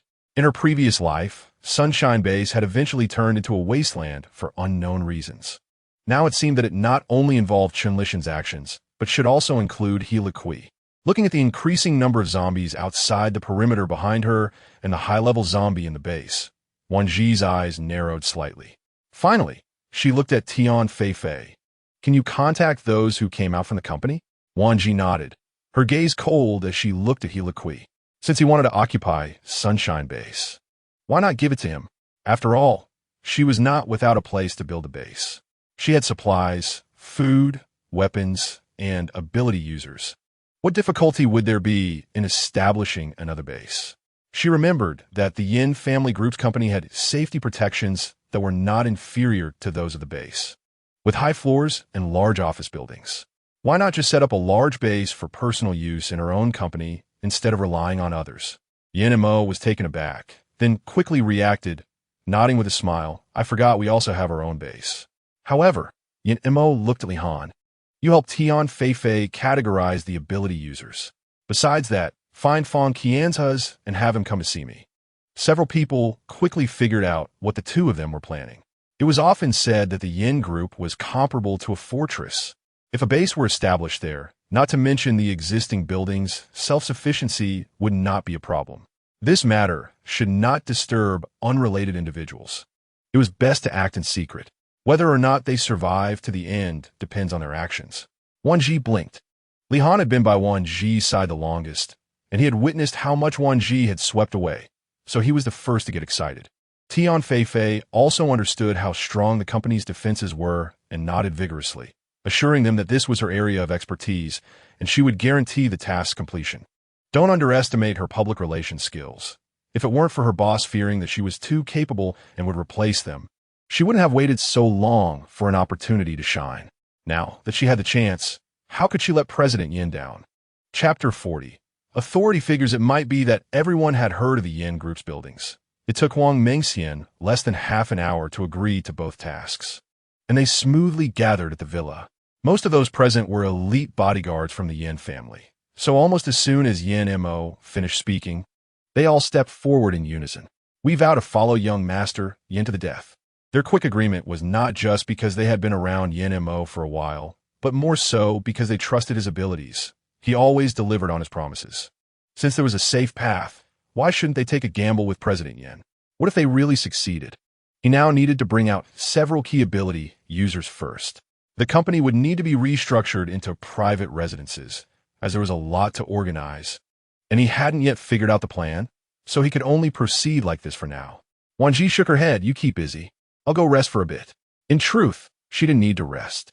Since Yin Mo planned to create a base, she couldn't keep her resources hidden anymore, and had to check if what she had in her space was sufficient. After returning to her room, she immediately took a shower. After showering, she entered her space with her consciousness, which had changed so much that she barely recognized it. The space had unknowingly expanded to an unimaginable extent. With several kinds of livestock and seafood in the breeding area, a pile of dairy products, and meat in the seven-figure range. The planting area was even more impressive, with tons of various vegetables, fruits, and grains, and the seasoning area was so abundant that it was uncountable. When Wan Zhi walked out of her room, she didn't know how Yin Mo talked to Fong Qianzu, but she saw Fong Qianzu greeting her with an excited face. I didn't know you were the young mistress of the Yin family, the leader of the hidden elite. You two really live up to your reputation. Even your abilities are stronger than anyone else's. Following you, I have nothing to lose. Wan Zhi was not polite and just nodded, saying, our company has the most advanced equipment. You can try to contact the military later and see how things go. Fong Qianzu happily nodded. Every time I contact the military, it's through human channels, or I find someone with lightning abilities to charge my phone. Yin Mo's purple eyes flashed slightly. Then he smiled faintly. That's easy. Just leave it to me. Fong Qianzu was taken aback and then recalled the rumors about the base, his expression becoming complicated as he asked, are you human or a zombie? As soon as he said this, he regretted it. If Yin Mo were really a zombie, then everyone in his team would already be zombies, and how could they solve so many problems? If I were really a zombie, I would have let the zombies take you all down directly.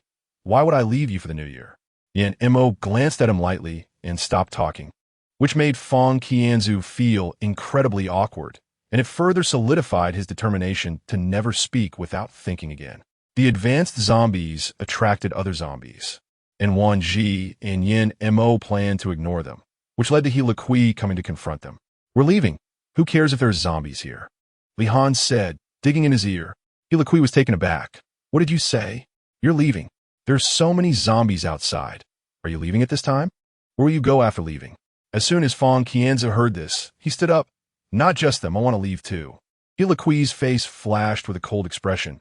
You can leave, but no one is allowed to take anyone with them.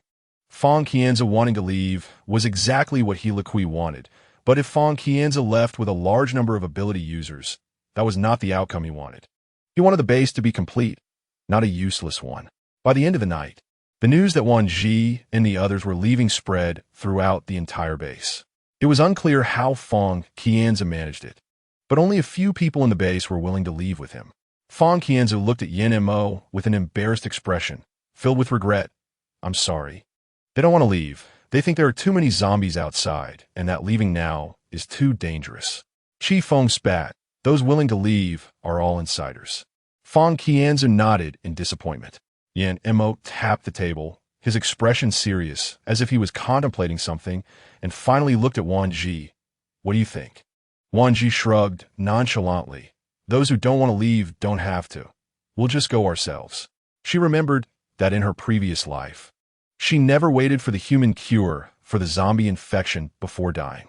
She wondered if they had developed it after her death or if they remained in a never-ending struggle with the zombies. She looked at Li Han. Among those you counted, how many ability users are there? What were their professions before the apocalypse? Wan Zhi frowned. What do we need the equipment for? As soon as she said this, a strange image flashed in her mind, and she was startled. Could it be that they wanted to research a remedy against zombies for the apocalypse? Looking for equipment should mean they want to research a remedy, Yin Mo also said. The words spoken by the two shocked everyone present, especially Fong Qianzu, who was the most surprised. After so long in the apocalypse, can those devices still function? Chapter 41. Women. Wan Zhi looked at Li Han. Can you take me to find those authority figures? No need. We're here. Several elderly men, nearing 60 or 70 years old, walked in one after another through the villa's main door, politely nodding to Fong Qianzu. I heard you want to go to the Yin group. There happens to be a research institute nearby, which has the most advanced equipment in the country. There, we should be able to find what we need. Yin Mo wasn't sure about the internal situation of the Yin group and couldn't agree to them now, because even if they had the equipment, if there was no place to store it, they couldn't conduct research. What Yin Mo thought, Wan Zhi also considered, of course, and so did these people. You don't need to worry too much about us. If there's an environment available, we can start. Decades ago, we managed to conduct research under unfavorable conditions. And we trust your abilities, and we hope you could trust ours. After the apocalypse, seeing many healthy living people turn into one zombie after another.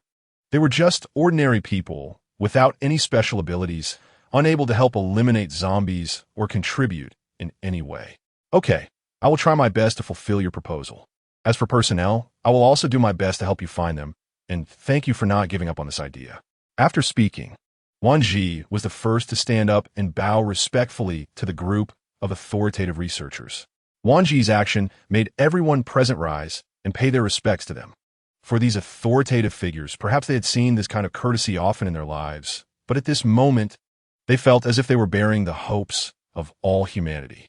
How fortunate they were to meet these children. They were the ones who gave them dignity, allowing them to still have a sense of worth in this world while contributing to humanity. We should be the ones thanking you. Without you, even if we had the ability, we wouldn't be able to showcase it.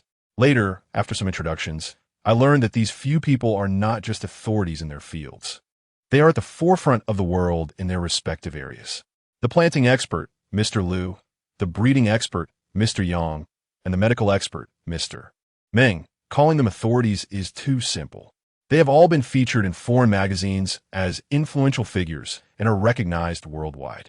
Before the apocalypse, many high-ranking officials from abroad offered them high salaries, but they refused, stating, as a person from Huaxia, why should I use my skills to work for foreigners? Therefore, Wan Zhi's tribute is not exaggerated. These people truly deserve respect from everyone.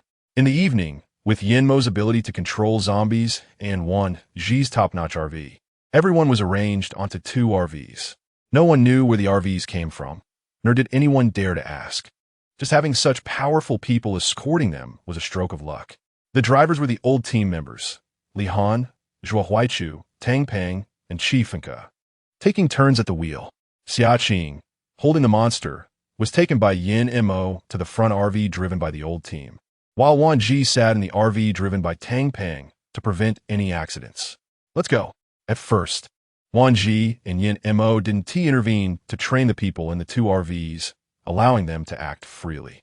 However, they would step in when necessary, teaching them what to do in certain situations.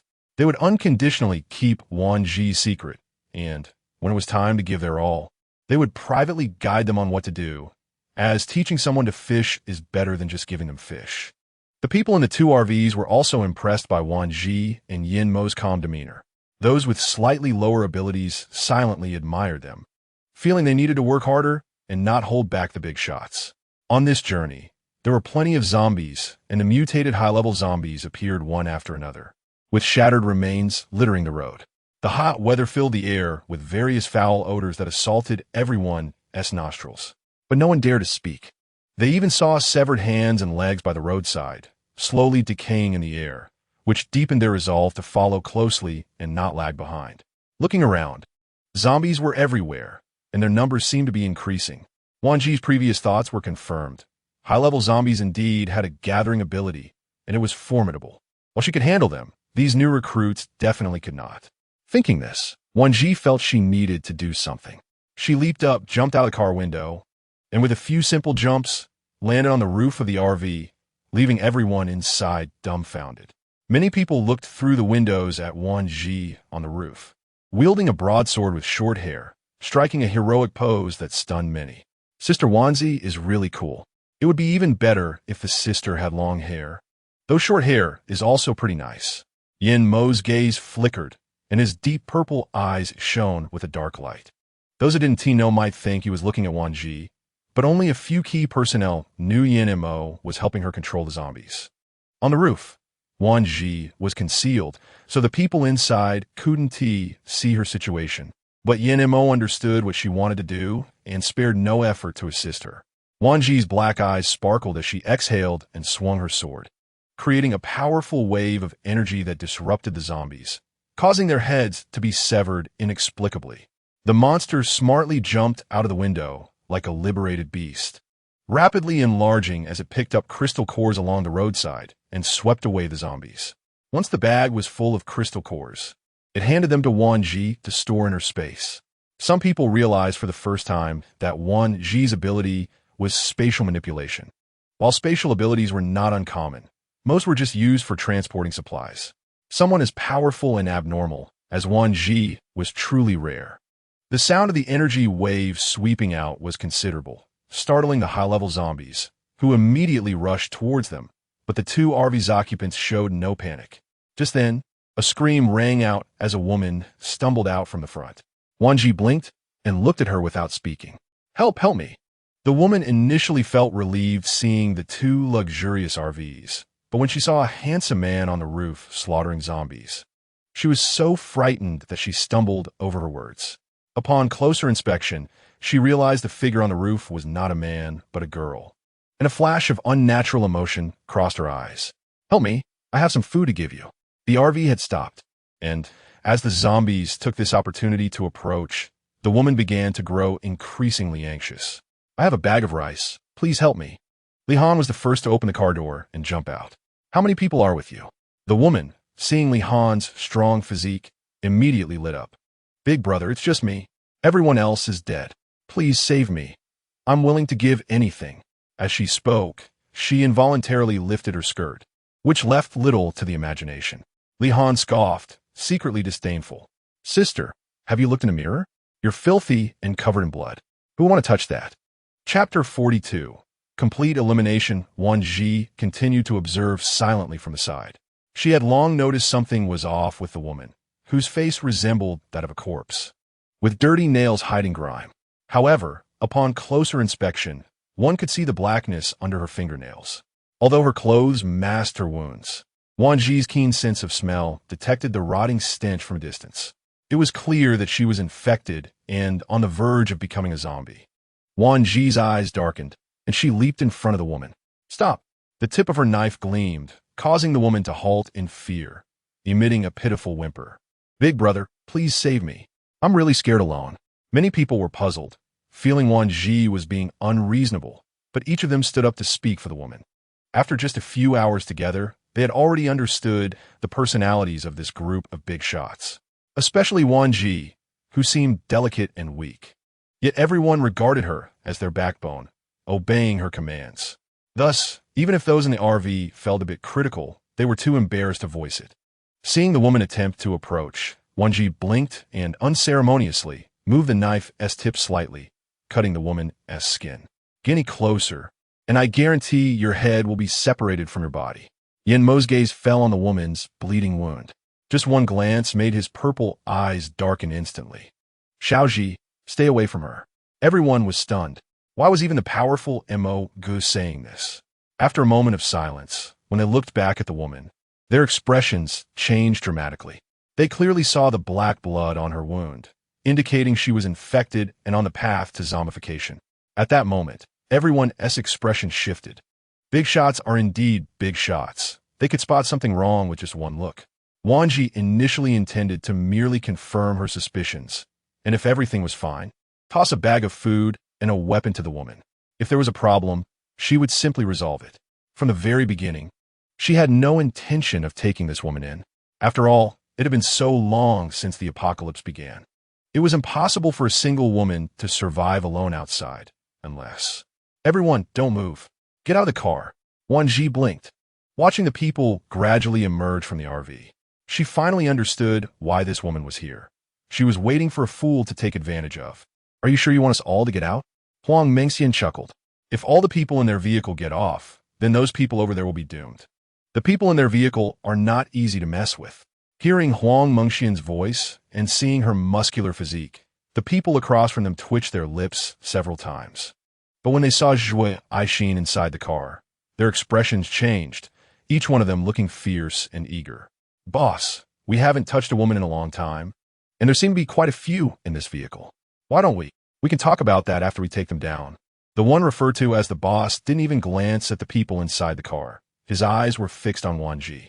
Her short hair looked heroic, but it was her beautiful face that ignited his competitive spirit. He had never tasted the flavor of a little pepper, and tonight he wanted to give it a try. His words made Li Han unable to hold back, laughing out loud. You don't have to choose the most painful way to die. How pitiful. Huang Mengxian also laughed. I really don't know if you were blind in your last life, but your eyesight doesn't seem good this time around. Why did you have to pick the toughest nut to crack? Wan Zhi couldn't be bothered with them, waving her hand, and Mao Guai charged forward, swatting half of the people away, which terrified both the women and men. Monster! Wan Zhi didn't want Xiaqing to hear their filthy words, so she turned around, glared, and with a sweep of her tang knife, crushed everyone instantly.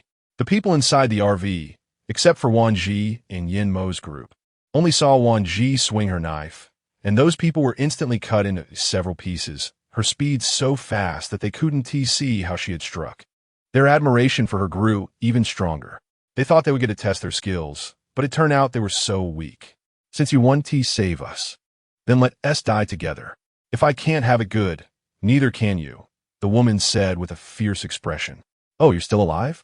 Li Han showed no signs of panic. Who gave you the face to think we must save you? After saying that, Li Han's lower legs turned metallic, freeing himself from the woman's grasp, and he turned to leave. The woman, unwilling to accept this, glared at Wan Zhi on the RV. I won't let you go even if I become a zombie. Wan Zhi frowned and then relaxed, saying, all right, I guess the villain dies from too much talking, you know? If he can turn into a zombie. The woman was stunned, not understanding what Wan Zhi meant. Before she could react, the next second, she understood what Wan Zhi meant. With a sweep of her tang knife, the woman was decapitated, dead beyond recovery. I really am too soft-hearted. I should have killed her at the start. Hearing this, the people in the RV shivered, instinctively touching their necks to ensure their heads were still attached, breathing a sigh of relief. Although Wan Zhi wouldn't actively bully anyone, she also didn't consider herself a good person. Anyone who dared to humiliate her or her people wouldn't be treated kindly. Meanwhile, Chun Lishan and Hila Kui, far away at different bases, suddenly trembled. Weird, did the weather change? It's only October, why is it so cold? After 2 days, Wan Zhi and Yin Mo finally arrived at the entrance of the Yin Group Company. The main gate was tightly closed, and the surrounding buildings were untouched, which made many people feel a desire for a new lease on life. We're not sure about the internal situation yet. When the gate opens, I'll lead the way with Mo. Everyone get in as fast as possible, then split into teams to clear the inside. Li Han will close the door behind us. Wan Zhi glanced at everyone. This will be your home from now on. Make sure to clear it out thoroughly. The elite bodyguards behind Yin Mo were definitely stronger than the newcomers, especially since they were in a familiar environment. They knew better than anyone where people could hide. A few burly bodyguards opened the iron gate first, and Wan Zhi and Yin Mo rushed inside quickly, with the others closely following. Finally, Li Han and Zhuo Huaichu closed the door, and after reinforcing the gate's defenses, Li Han hurried to catch up with Zhuo Huaichu. The Yin group's main gate was tightly locked. While zombies wouldn't be able to get in, it didn't prevent some people from mutating into zombies after the apocalypse. It had been almost 3 months. No one knew what the zombies inside had turned into. With only 2 people guarding the escape passage, the others thoroughly checked each floor, conducting a complete sweep. Anyone who saw a zombie would kill it instantly. Wan Zhi instructed to pile all the zombies they killed at the gate. Then use spatial compression to crush the dead zombies, followed by burning them to completely eliminate any possibility of virus transmission. Chapter 43. Searching for equipment in one day.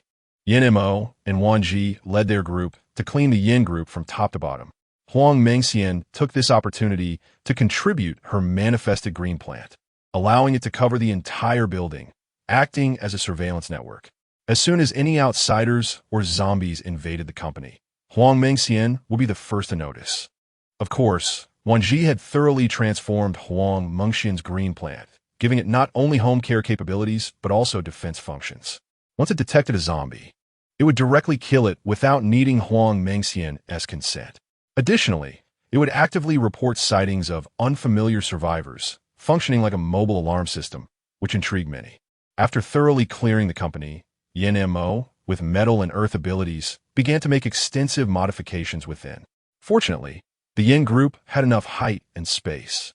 The first floor was converted into a mission hall, the second floor into a reward hall, the third floor into a trading hall, the fourth into a charging station, the fifth into a kitchen, the sixth into a water supply area, the seventh into a medical center, the eighth into a pharmacy, the ninth into a conference room, and the 10th into a research center, with residential floors above the 11th. This made many people very happy. The safety and privacy here were far better than any base they had experienced. Maruko Jia, do you want to see if there's anything that needs strengthening? Zhuo Aishin asked. No need for now. If Mo doesn't mention anything else, you all should finish up and then rest quickly.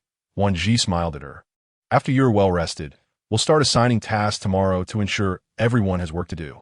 She could provide rice and ingredients for everyone to exchange for crystal cores. Ordinary people, lacking the ability to kill zombies, could serve as waitstaff. Some younger or timid ability users could work in the company, using their meager abilities to earn crystal cores, while ordinary people could also work to receive cores, ensuring everyone was equal. On the first night, Wan Zhi shared this news with everyone, and everyone was incredibly happy, especially ordinary people who no longer felt useless. Great! Tomorrow I'll see if the cafeteria needs a chef. I'm great at cooking. Your fire ability certainly gives you some convenience.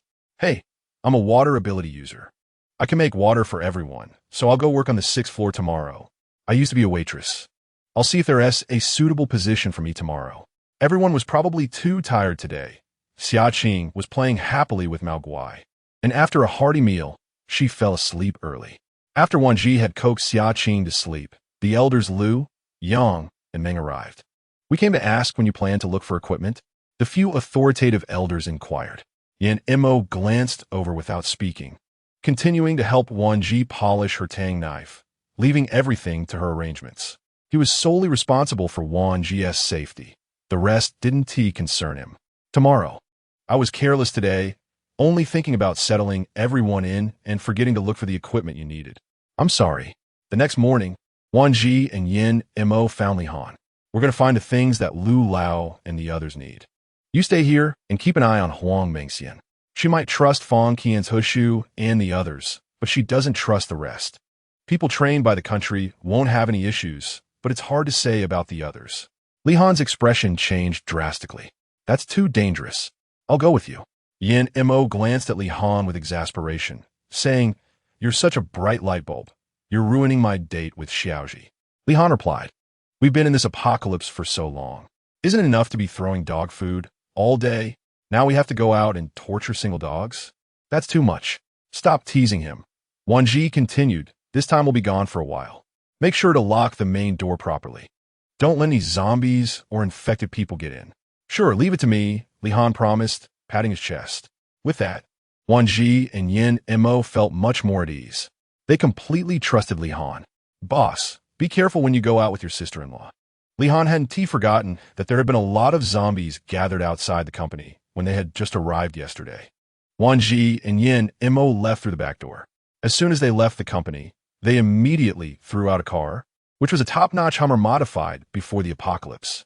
After getting in the car, to prevent too many zombies from blocking their way, Wan Zhi jumped onto the roof, and Yin Mo quickly followed, starting the engine and hitting the gas, leaving a dangerous trail of smoke behind. The Hummer barreled through the zombie horde, and with no one around, the two of them were dressed in black tactical jackets and masks, making it impossible for anyone to recognize them, even if they were seen. Wan Zhi drew her tang knife and swept it, unleashing her space crush to violently clear the obstacles ahead, causing the zombies to be completely caught off guard and their bodies to separate. The zombies that were further away were manipulated by Yin Mo to fight each other. Suddenly, Yin Mo glanced at the rearview mirror, his pupils constricting sharply, and he slammed on the brakes, nearly throwing Wan Zhi off. Thankfully, she had used her space frame to secure herself in advance. "What is wrong, Mo?" Wan Zhi asked, confused. Yin Mo narrowed his cold eyes dangerously and gritted his teeth. "Look behind you." Wan Zhi didn't doubt him and turned her head to look. Her expression immediately changed, her beautiful round eyes widening in shock. That little monster!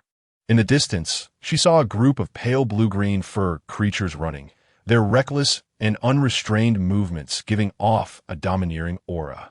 Wherever they went, zombies were sent flying and exploding with a single swipe, creating an absurd scene.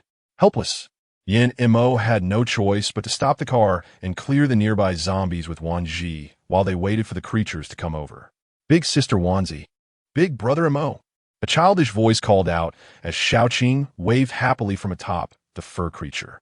Wan Zhi and Yin Mo exchanged glances, seeing the helplessness in each other's eyes, and couldn't help but laugh. When the fur creature reached Wan Zhi, it slowly shrank into a plush toy that Xiaoqing hugged tightly. Xiaoqing still had a giant sunflower on her head, occasionally dropping a small sun onto the fur creature to replenish its energy, creating an incredibly cute scene. "If I don't want to, I want to be with you guys. The new house is too boring, everyone is busy, and no one plays with me." Xiaoqing was very understanding. It wasn't that she wanted someone to accompany her, but she was worried about Wan Zhi and Yin Mo. Wan Zhi smiled gently, pinching Xiaoqing's nose. "You must never do this again. It's too dangerous." Of course, if they couldn't find her, that would be another matter. Wan Zhi took out a precious seat from her space and placed it in the back seat, then carefully set Xiaoqing down and fastened her seatbelt before jumping onto the roof of the car. Yin Mo looked at Xiaoqing in the rearview mirror. When he would come out, Xiaoqing froze for a moment, then nervously lowered her head, not daring to look at him. "No one knows I snuck out." Facing the little adult like Xiaoqing, Yin Mo's cold expression softened slightly. "You can't do this again. If something happens to you, your big sister Wan Zhi will be very sad." About 10 minutes later, the powerful Hummer drove into the most advanced technology institute before the apocalypse. Here, there were the most advanced technical equipment and personnel, but now it looked like a wasteland, desolate and heartbreaking. Unfortunately, many zombies occupied the area, making it a troublesome and annoying cleanup task. Wan Zhi handed Xiaoqing to the fur creature. "Take care of him. If anything happens, I'll skin you to make a carpet." The fur creature was somewhat afraid of Wan Zhi. After all, her cooking was exceptionally delicious, and even the water she gave it was sweet. So the fur creature immediately nodded and quickly returned to its large form, using Wan Zhi's precious straps to securely hold Xiaoqing in its embrace. After doing all this, the fur creature let out a soft owl, indicating it was ready. As soon as the fur creature's voice fell, Wan Zhi had already drawn her tang knife, unleashing her space crush, leaping into the zombie horde. Yin Mo controlled the zombies while unleashing lightning to sweep through the surrounding zombies. Xiaoqing, with the sunflower on her head, placed a small sunflower in Yin Mo's palm, and the flowers continuously released small suns to supply energy to the fur creature and Yin Mo's abilities. The fur creature, like a liberated beast, swiped its large claws, causing zombies to be torn apart, leaving a disgusting mess on the ground, which made Both of them frowned, even with their masks on. Be more civilized. Don't get all dirty and smelly. If you don't clean up, you're not getting back in the car. Wan Zhi glared at the fur creature. The fur creature shrank back slightly and let out a soft whimper. Then it made its claws sharp and swung them, taking off a head, which looked much better than exploding brains. At least they wouldn't get splattered with stinky blood. Once the fur creature grew larger, Xiaoqing's energy consumption increased rapidly, so the giant sunflower on her head worked hard to squeeze out small suns to recharge the fur creature. The three of them worked seamlessly together, and in less than 10 minutes, they cleared a space at the entrance of the Technology Institute, making quite a commotion, attracting more and more zombies. Even the few survivors left in the institute thought a rescue team had come to save them and poked their heads out of the windows to look. But when they saw only a man, a woman, and a giant monster, they were stunned. Why are there only 2 people? Where's the rescue team? Look, there's even a monster among them, and there's a child sitting on its shoulder. What monster? That's clearly the fur creature Sullivan. If you don't understand, go check Pixar animation. Oh, is that the one from that Monster Power company? Why is there only the fur creature and not the big-eyed Mike? The crowd murmured. Who knows? Go ask the author of the story. Are they here to save us? One person spoke nervously, terrified of missing their chance to be rescued. Could it be that they didn't notice us? They shouldn't have. Look, they're coming this way. This sight gave many people hope, and they couldn't wait to shout, "We're over here. Help us." Yes, we're over here. While everyone was shouting desperately, Yin Mo and Wan Zhi had already successfully entered the Technology Institute, with the fur creature and Xiaoqing closely following them. Wan Zhi snapped her fingers. Fur creature, take care of Xiaoqing. Let us go. Yin Mo said seriously, when we came in just now, there seemed to be quite a few survivors inside the institute. Wan Zhi frowned. This time we didn't bring a large vehicle, but rather a modified Hummer. If we squeezed, it could only fit about 9 people. From the shouting, it sounds like there are a lot of people. If we rescue them all, my abilities might be exposed to everyone. We'll save whoever we can, and see how it goes. Yin Mo held Wan Zhi's hand, giving her great confidence. Wan Zhi bit her lip, finally nodded. It had to be this way. Finding the equipment was the priority. 2 hours later, after searching the Technology Institute without finding any usable equipment, Wan Zhi pouted, kicking an invisible pebble underfoot. What equipment are you looking for? A strange voice came from behind the door. Moments later, the door opened, and Yin Mo assessed the person before him. You look like you're only 25 or 26. Are you from here? The man shyly scratched the back of his head and replied, It might be because I skipped grades, so I look younger. Wan Zhi smiled slightly and didn't dwell on the question. Instead, she directly asked, Do you know Professor Ming? He said you have the most advanced equipment here that I could take. The man was taken aback.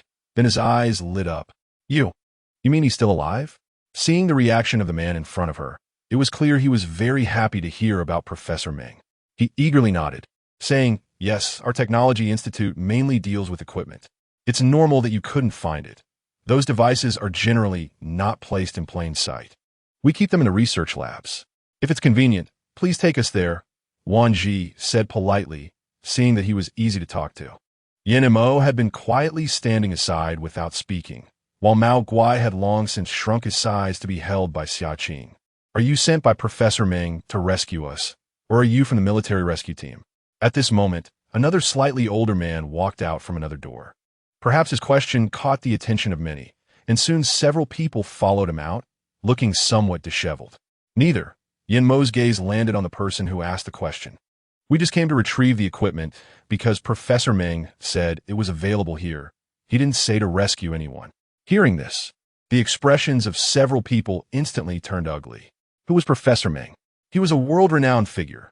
Could they really go and demand an explanation from someone like that? A middle-aged man, around 40, suddenly grabbed Yin Mo's hand, but upon seeing Yin Mo's cold gaze, he quickly released it and took a few steps back. His confidence significantly diminished, yet he didn't want to appear weak. If you have the ability to save someone, why not save us? Wan Zhi looked coldly at the speaker. And what about you? Is there really not a single person here capable of leaving?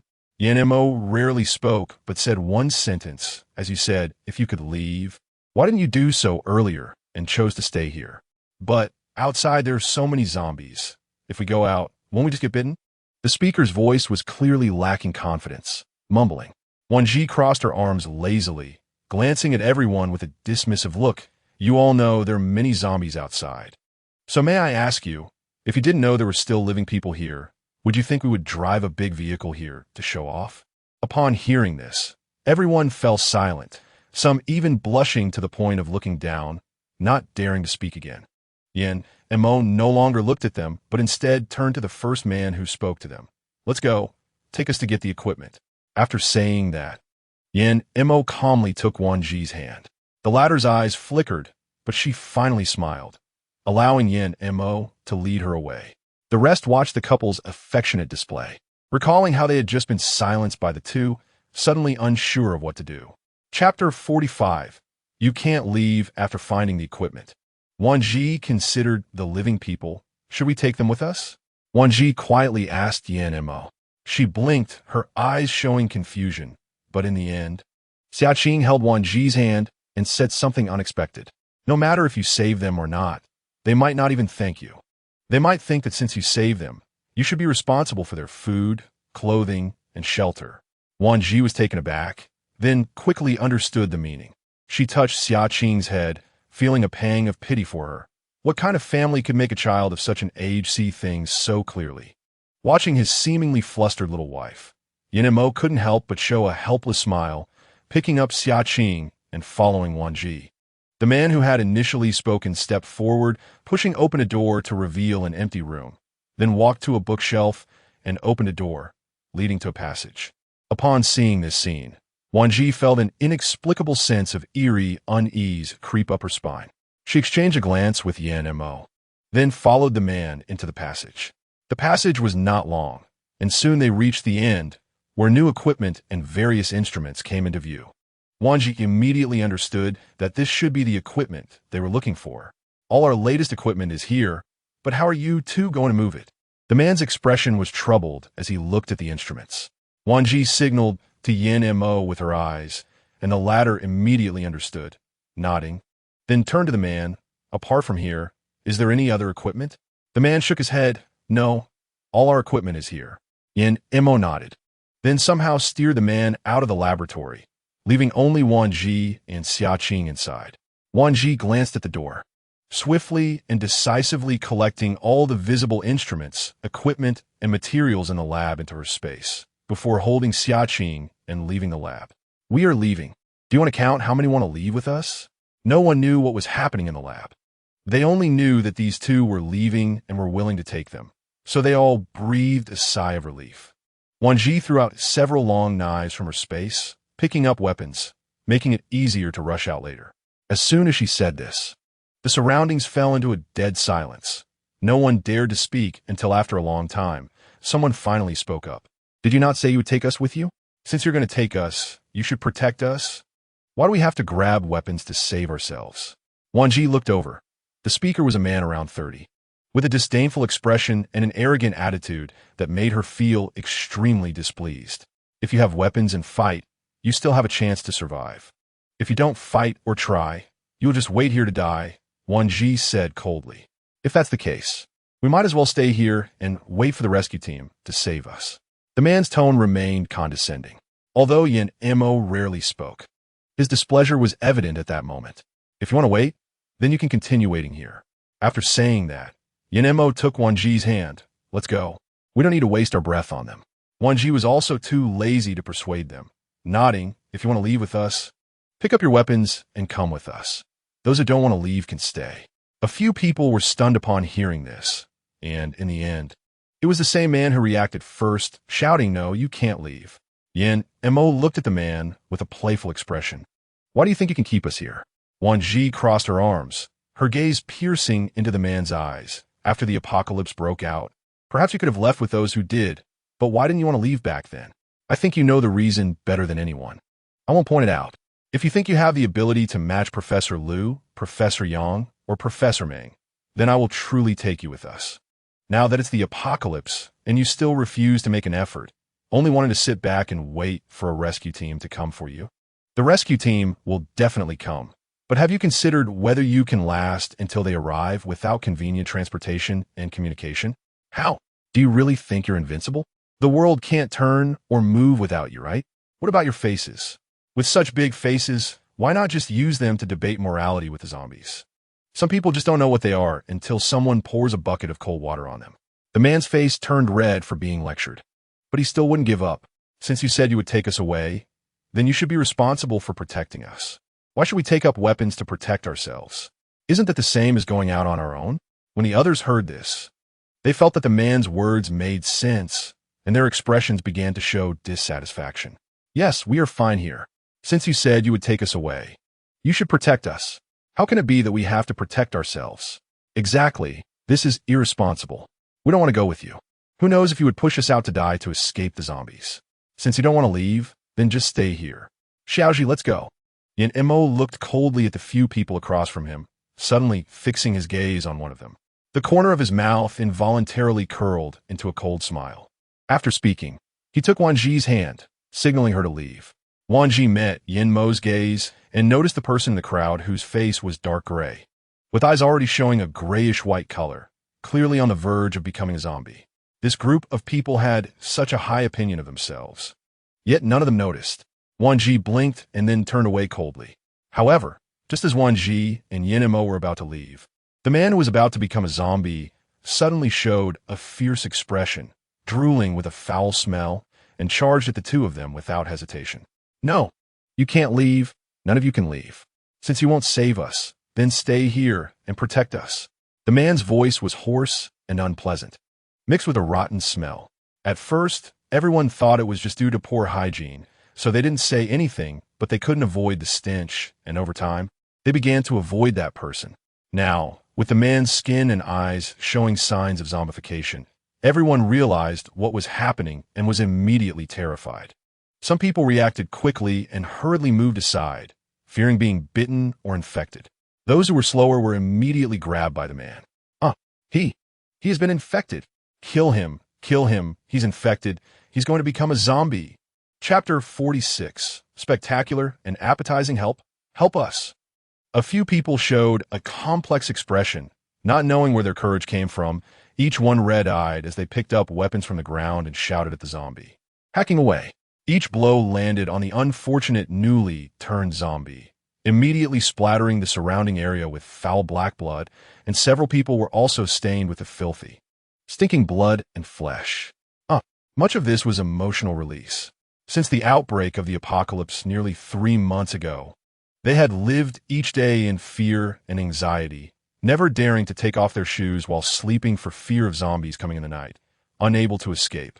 The zombie was hacked into pieces by the group, each one with bloodshot eyes, completely forgetting the fear they had just felt. Enough. Wan Zhi spoke up to stop them. If they kept going, they could make dumplings. It was the first time these people had picked up weapons to face zombies, and they still couldn't escape the suffocating feeling of impending death. They looked down at the flesh and blood on each other, the stench filling their nostrils. And suddenly everyone began to vomit.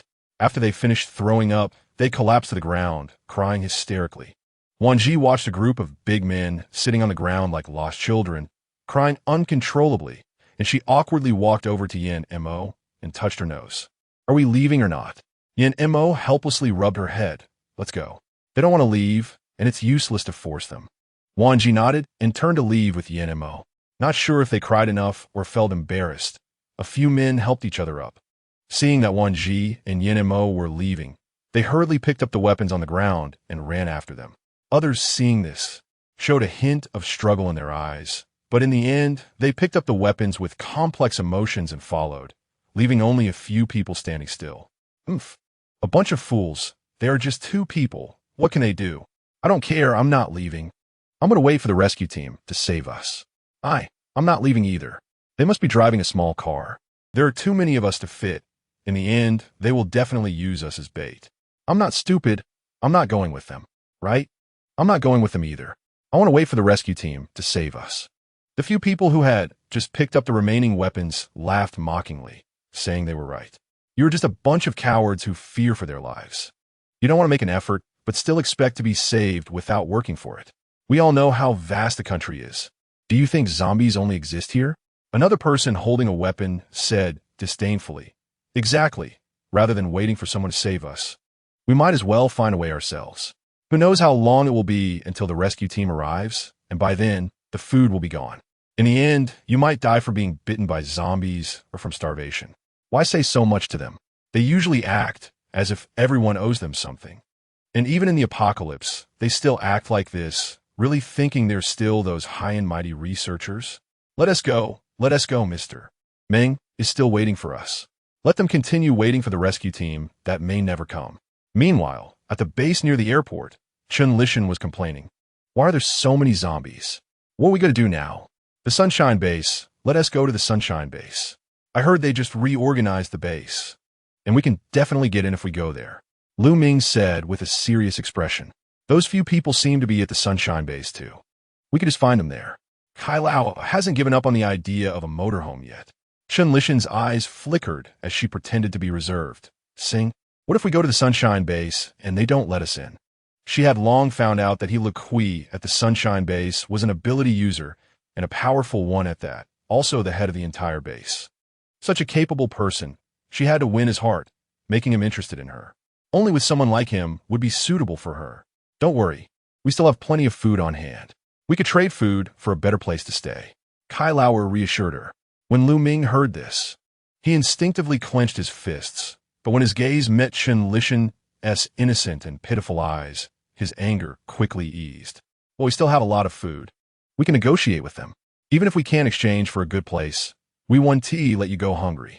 Just as the three of them were preparing to leave the Technology Institute, they vaguely heard some chaotic footsteps behind them. The two exchanged a glance, instantly confirming their suspicions. When they turned around, it was indeed the researchers, but the number was clearly much less than when they first saw them.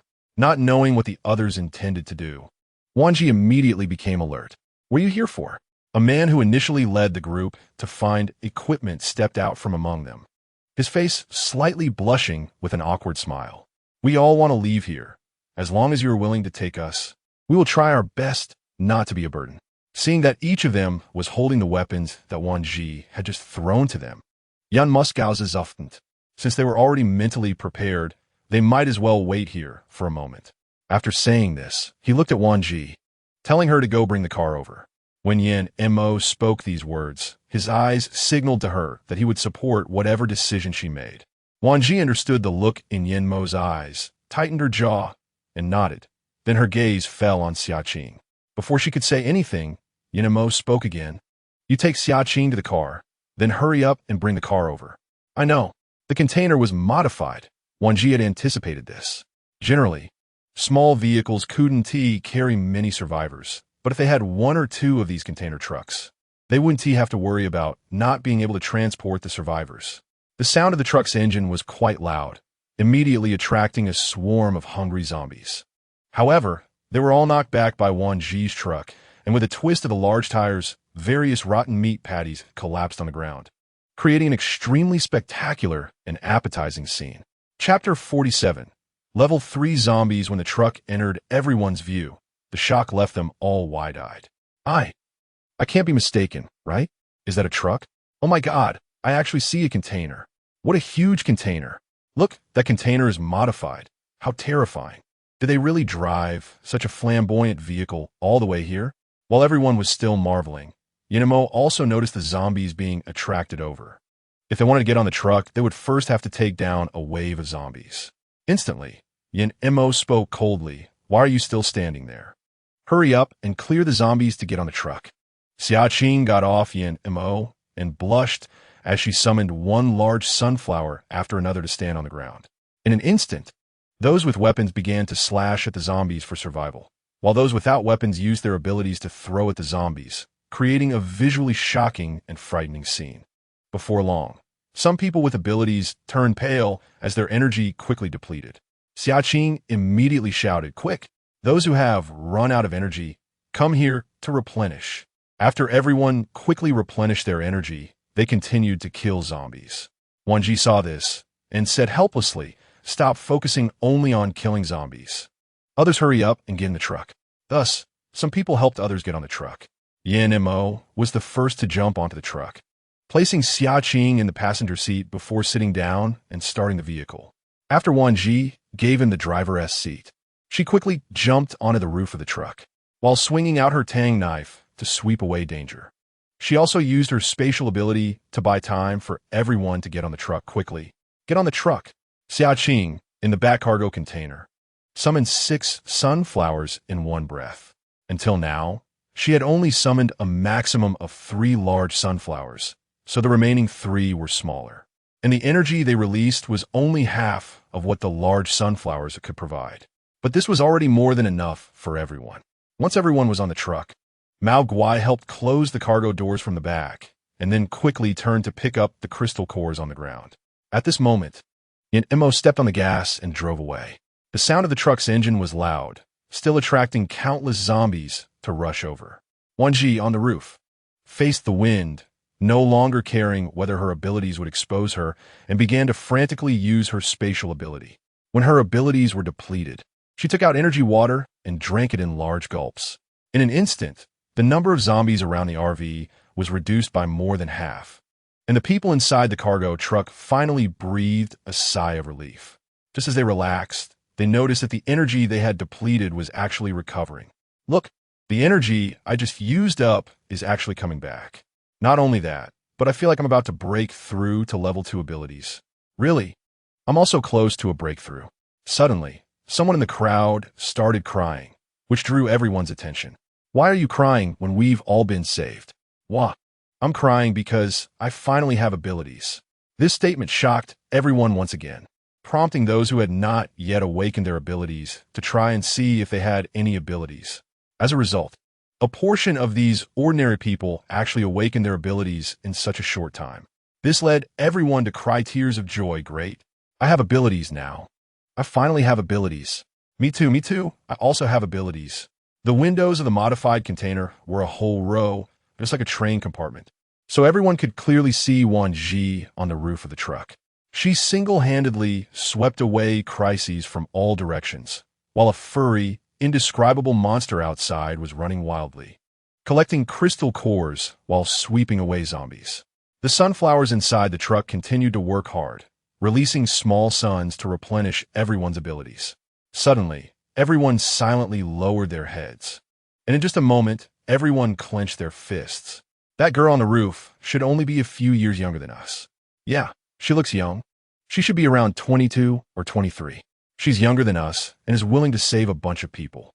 I just remembered, she must be married to that man. Didn't you see? They even brought a child.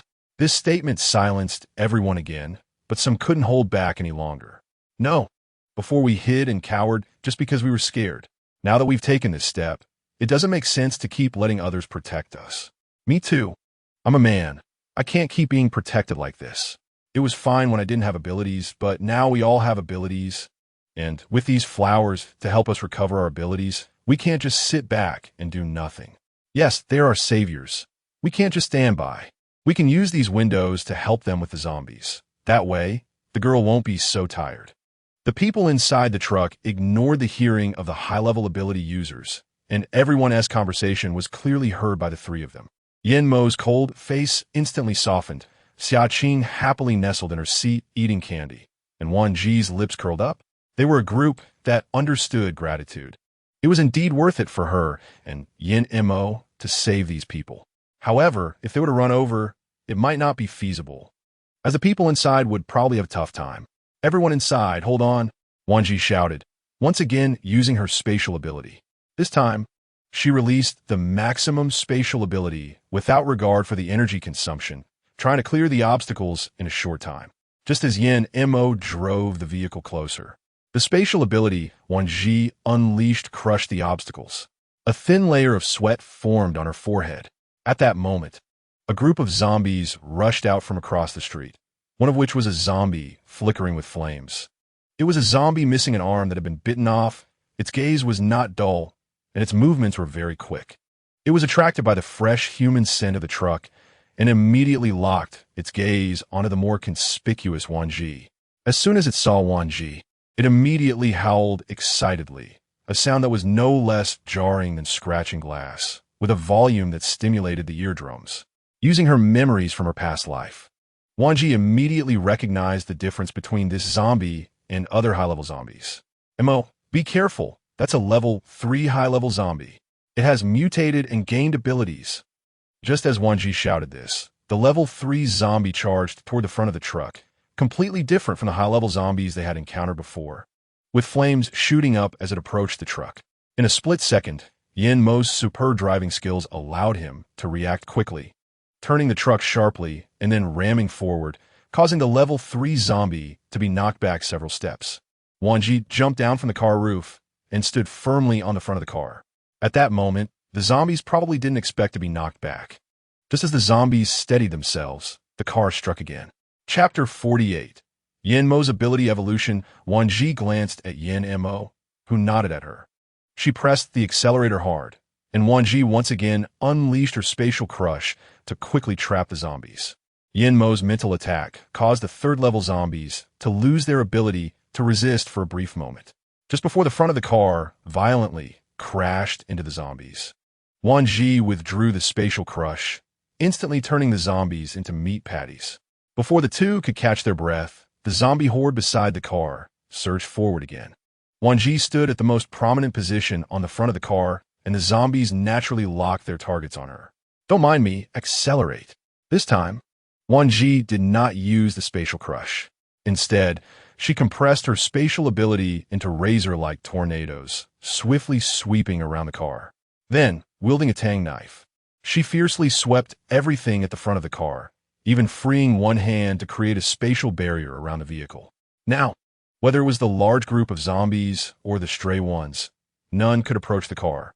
The monster behind the car quickly enlarged its body and struck out with razor-like claws, shattering several zombies before turning around excitedly to pick up crystal cores. At this time, Li Han had also arrived with his team at the parking lot. Upon seeing Wan Zhi's fierce and arrogant RV drive-in, he couldn't help but twitch the corners of his mouth and gathered people to fend off the large number of zombies at the entrance of the underground parking lot. Once the car entered the parking lot, Wan Zhi quickly jumped out and ran to the back to open the trunk. Yin Mo immediately picked up Xia Qing to help. After everyone got out of the car, she swiftly waved to put the vehicle into her space. The car size made it prone to obstructing views, and it took up too much space, making it hard to maneuver. Tian Fei unleashed a large number of water needles, but when the needles pierced the zombies' bodies, they did not attack the brain as she expected. Upon closer inspection, the water needles could only penetrate a quarter of the way in. The zombies felt the attack and went berserk, unleashing their abilities, turning the entire parking lot into chaos with water, fire, and wind, causing everyone's expressions to turn serious. It's a high-level zombie. Everyone be careful. Someone shouted from the crowd. Wan Zhi's gaze fell on a few oddly shaped zombies among the horde. She immediately recognized that these zombies were different. Another third-level zombie. It seems the mutation speed of the zombies has accelerated again. The so-called third-level zombies had mutated and evolved with different abilities, most of which were enhancements of various powers. Moreover, the larger the zombie horde, the higher the levels of the mutated high-level zombies inside.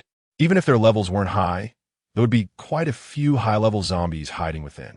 Under Wan Zhi's command, everyone spread out. Yin Mo focused and leaped into the zombie horde. At the same time, Wan Zhi quickly unleashed a spatial barrier to protect Yin Mo from being attacked by zombies at close range. Mo, you must be careful. She understood what Yin Mo was trying to do. Although she didn't have the ability to control zombies with mental power, she had powerful spatial abilities. She quickly responded by creating a spatial wall to surround everyone, while everyone also brought out their specialties. Earth-type earth walls, metal-type iron plates, and the remaining people launched frenzied attacks. The furious zombies, unable to gain the upper hand, became even more violent and attacked indiscriminately. Wan Zhi looked at Yin Mo from the outside and realized that this situation couldn't continue. Gritting her teeth, she said, "Li Han, you continue to command here. I'm going to help Mo." She couldn't bear to watch Yin Mo fight alone in the most dangerous place. She had set upon her rebirth that he was her motivation to live. Without him, she had no desire to continue living. If he lived, she would not leave his side. If he died, she would not live alone. She summoned several spatial frames and quickly jumped onto one, reaching Yin Mo. She saw Yin Mo drenched in sweat, eyes closed and silent, but the zombies closest to him had already begun to freeze in place, even showing signs of spreading calm. She immediately retracted the spatial frame, jumped on top of him, opened a gap to jump in, and closed it behind her. Mo, wake up. Drink some water to replenish yourself. After saying that, she entered the space and saw that 2 fruits had already grown on the big tree. Without thinking, she picked one and stuffed it into Yin Mo's mouth, while quickly eating the other herself. The energy contained in the fruit was abundant, and combined with the golden energy water, she felt the powers surging within her body. Wan Zhi could see that Yin Mo's abilities were about to break through. She felt like she might be doing something counterproductive. Touching her nose, she thought that under these circumstances, a breakthrough in abilities would definitely attract the zombies' attention. So she decisively left the spatial frame and moved to the top. In fact, Wan Zhi had been curious countless times about why her ability breakthroughs differed from others. Not only did her breakthrough speed surpass others, but aside from a few fainting episodes earlier, she had never fainted during any of her breakthroughs. The spatial tree said, "Don't forget who is responsible for this. If it weren't for my fruits, could you be so extraordinary?" Thinking that Yin Mo's ability level breakthrough would surely cause him to faint, leading to a zombie riot, she immediately reacted without hesitation, unleashing a large number of spatial crushes to trap the zombies inside. Under the crushing force, the zombies had nowhere to escape and could only struggle in the spatial frame, ultimately exploding into pieces. Tang Peng, relying on his speed, grabbed Li Han's submachine gun and shouted, "Li Han, give me a hand. Come on." Li Han activated his abilities under Tang Peng's gunfire, causing the bullets to churn within the zombies' brains, instantly taking down more than 10 zombies. Fang Qianzhe's threw fireballs. And although the underground parking lot seemed spacious, once the firepower was unleashed, the zombies had nowhere to hide and quickly fell into a sea of flames. Xia Qing even exerted all her strength to plant sunflowers on the ceiling of the parking lot. Everyone had Wan Zhi's ability water on them, and when their abilities waned, they would drink a few mouthfuls of water to replenish themselves. As they continued like this, Xia Qing felt a surge of energy within him, his face turning red as he suddenly shouted, "Beat those bad zombies." The monster let out a furious roar, its body expanding. A carnivorous plant sprouted from the ceiling, catching a zombie and swallowing it, then dropping a crystal core to the ground. The monster's claws struck and several zombies' heads exploded, leaving crystal cores scattered everywhere. Am I seeing things? These people are too strong. A person beside him gulped and said, "I thought only those 2 were powerful, but everyone here is amazing." The remaining people looked at each other with admiration, their hearts surging with excitement. Gripping their long knives tightly, their hearts raced as they jumped into the battle to help those around them relieve pressure. Wan Zhi's spatial abilities compressed into razor-like blades, sweeping across the approaching zombies in conjunction with the Tang knife. As soon as the zombies got close, they were mercilessly harvested by Wan Zhi. In no time, half an hour later, the ceiling suddenly erupted with a large amount of lightning. Wan Zhi's face brightened. "Mo, you're awake?" Mo opened his eyes, and the coldness in them softened as he looked at Wan Zhi. Thank you for your hard work, wife." Chapter 49. Dawn-based. Wan Zhi's cheeks flushed, and she shot him an annoyed glare. "Don't act like a rogue in front of so many people. Drink some water quickly, and let's deal with the zombies. I need a shower. I smell terrible." Yin Mo smiled slightly. "Okay." Yin Mo's gaze sharpened as he looked at the surrounding zombies. He released his mental power, which rippled outward like a stone thrown into the ocean, causing the zombies to continue their indiscriminate attacks. In the next moment, every zombie seemed to be disturbed, their expressions dazed, and their limbs gradually calmed down. One by one, the zombies turned to look in Yin Mo's direction, with several uncontrollable high-level zombies fighting for control over his mental power. However, Yin Mo was no longer an ordinary mental ability user. The fruits produced by the space have transformed his body quality. Unconsciously, he has been consuming food from the space for all 3 meals. And coupled with the golden energy water, it has also changed the quality of his abilities, allowing both his body and powers to reach a qualitative leap. Now that he has broken through, his abilities have reached the peak of a level 5 ability user, making it easy for him to compete for control against many advanced zombies. The advanced zombies lost their control and immediately let out sharp, piercing roars that made everyone present instinctively cover their ears. Wan Zhi stood among the zombie crowd. In Yin Mo's gaze sharpened as he jumped out of the space frame to embrace her, helping her cover her ears while he endured the piercing screams himself. Watching the pained expression on the person in his arms, his eagle-like eyes scanned the surroundings, and with a sudden burst of energy, purple-blue lightning surged from Yin Mo's body, scattering in all directions. The lightning struck the zombies accurately, covering a wide range, creating an astonishing scene that shocked everyone. The light and heat caused by the lightning inflicted great damage on the zombies. Ordinary zombies instantly fell to the ground, while level 1 and level 2 zombies could still twitch a few times. Level 3 zombies stubbornly tried to approach the two in the center, but the mental control prevented all other zombies from moving. They could only stand in place, enduring the intense pain. Suddenly, the zombies stopped their piercing howls, and Wan Zhi quickly shouted, "Everyone, unleash all your abilities." Upon hearing this, everyone realized and quickly threw out their respective abilities. Seeing that everyone had thrown out their powers, Wan Zhi immediately summoned a space frame. "Quick, spread out." Using the space to crush, she instantly obliterated all the zombies within the space. After successfully exterminating the zombies, everyone felt a sense of dread, not from the terror of the zombie attack, but from Wan Zhi's space abilities being too abnormal and heaven-defying. If everyone hadn't retreated in time, even if they didn't get caught in the frame, just being caught by their hands or feet would leave them unable to move, helplessly watching their limbs shatter before their eyes. Fortunately, the space frame prevented the unpleasant smell of burnt blood from spreading in the air. The apocalypse suddenly descended, and many had just mustered the courage to face ordinary zombies when level 1 and level 2 zombies suddenly appeared, and even level 3 zombies showed up. At this moment, everyone noticed how powerful Wan Zhi and Yin Mo's abilities were. Even Xia Qing, Huang Mengxian, and Li Han looked at them with respect, all feeling particularly fortunate to be in the same base as these powerful ability users. The thought in everyone's mind at that moment was that being able to survive under their strong wings was a blessing, and they would not complain about doing anything, even if it meant being worked like a horse. The change in mindset of everyone present was something Wan Zhi and the others had not anticipated. The flames quickly burned away the zombie blood, and eventually, only dark traces and sparkling crystal cores were left on the ground. Everyone stood still, but the strange creature happily picked up the crystal cores one by one. Unexpectedly, Wan Zhi distributed the crystal cores, saying that if it weren't for everyone working together to eliminate the zombies, they wouldn't have been able to finish so quickly. So everyone should pick their own attribute crystal cores. The value of the crystal cores had already spread, but it was unclear if they knew how to use them properly. In the previous life, some people extracted the liquid from the crystal cores to drink, which had fewer impurities, but others found it troublesome and directly absorbed them with their abilities. Regardless of the method, it was effective.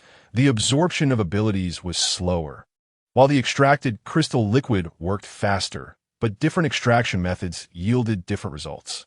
In the previous life, a method to exclude 75 of impurities from the crystal liquid had been developed, and it was quite effective. This life, it was uncertain how far the research had progressed. Upon hearing this, everyone displayed varied expressions, and internally, they were shocked that big shots like Wan Zhi and Yin Mo would let them, the lower-level individuals, select first.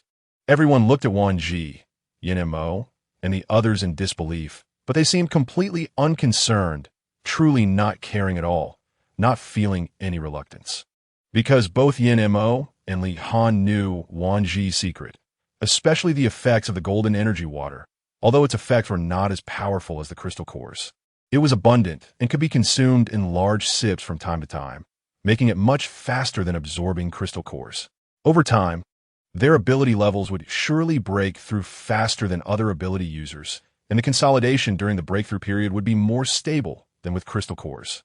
Others also knew that Wan Zhi's water had special effects, but they all consciously chose to help Wan Zhi keep it a secret, understanding the principle of having a jewel brings trouble, so nobody spoke of it. After returning to the company hall, Wan Zhi and Yin Mo learned that Li Han had already brought elite bodyguards to manage everything. Additionally, he changed the company's name to Dawn Base. Dawn welcomes the dawn. The meaning is quite nice, Wan Zhi smiled. After taking a clean shower, Wan Zhi found many colorful bottles and jars on the table. Curious, she picked one up and asked, "What is this?" Yin Mo, lazily leaning on the sofa, smiled and said, "Crystal liquid." Wan Zhi was startled, her hand trembling slightly, but she maintained a calm expression and asked, "Where did you find this crystal liquid? Who made it? Has someone already researched out crystal liquid?" Such a technical thing had actually been discovered. Yin Mo smiled as he walked in front of Wan Zhi, gently wrapping his arms around her waist, and said, "Are you that surprised?" Wan Zhi's face showed a hint of seriousness, prompting Yin Mo to chuckle and say, "Why not give it a try?" He then handed her a bottle of crystal liquid, repeating, "Give it a try." In her previous life, no matter how difficult things were, Wan Zhi had never tasted the expensive 75 crystal liquid, and with the current technology, it was impossible to have extracted crystal liquid. So, after giving Yin Mo a teasing glance, she drank it without hesitation. Instantly, a fiery heat surged from her stomach, not uncomfortable but rather soothing, and she showed a look of surprise, asking, "Who gave this to you?" The sweetness and warmth going down her throat could not possibly be just 75. Who was this high-tech individual? She had to keep them around and couldn't let them be easily taken away. Chapter 50, Framing Me. Wan Zhi's eyes widened. You. Seeing her eyes nearly bulging out, Yin Mo couldn't help but smile and explained carefully, "This crystal liquid was extracted by me. It's not difficult, it's quite easy, and the extracted crystal cores are useful to me." Useful for what? The extracted crystal liquid reaches 95, with the rest being impurities. But this substance is beneficial for Huang Mengxian's plants. It can absorb the remaining contents of the crystal cores, making full use of resources. Even though Wan Zhi had seen a lot in her previous life, she found it hard to imagine that Yin Mo actually had this purifying ability in this life. And the level of purification was far superior to that of the researchers from her previous life. If it weren't for Yin Mo's serious explanation, she would have thought this substance came from the future, decades ahead. In her previous life, the first purified crystal liquid only appeared 6 months into the apocalypse.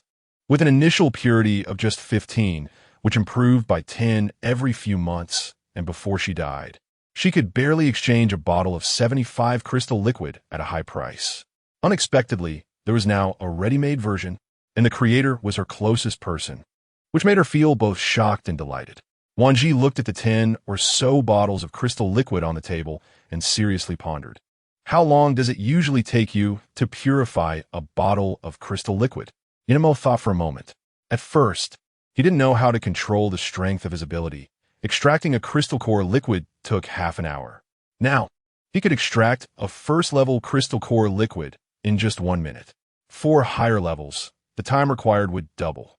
So, a second level would take 2 minutes, a third level 4 minutes, and so on.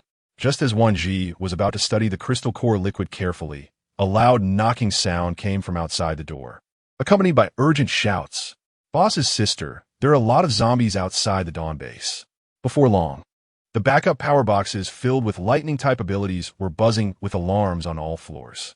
Wan Zhi exchanged a glance with Yin Mo, and the two quickly changed into new tactical gear and headed out. At that moment, Xiaqing was being held in Huang Mengxian's arms, while Zhou Aixin and Shuo Huaichu rushed out the door. Li Han led Wan Zhi and Yin Mo to the 9th floor conference room, where all the team leaders had already gathered. Since Wan Zhi and Yin Mo were the original owners of the building and had gathered everyone to save more people, everyone collectively called Wan Zhi and Yin Mo Brother Mo and Sister Wan Zhi. "Brother Mo, what should we do now?" The zombies outside were extremely fast, quickly reaching the front door. "I've gathered all the metal-type abilities to strengthen the protection at the door. I've also asked the earth-type abilities to raise the surrounding walls significantly." Wan Zhi, with a serious expression, walked to the floor-to-ceiling window, pulled aside the blinds, and looked down.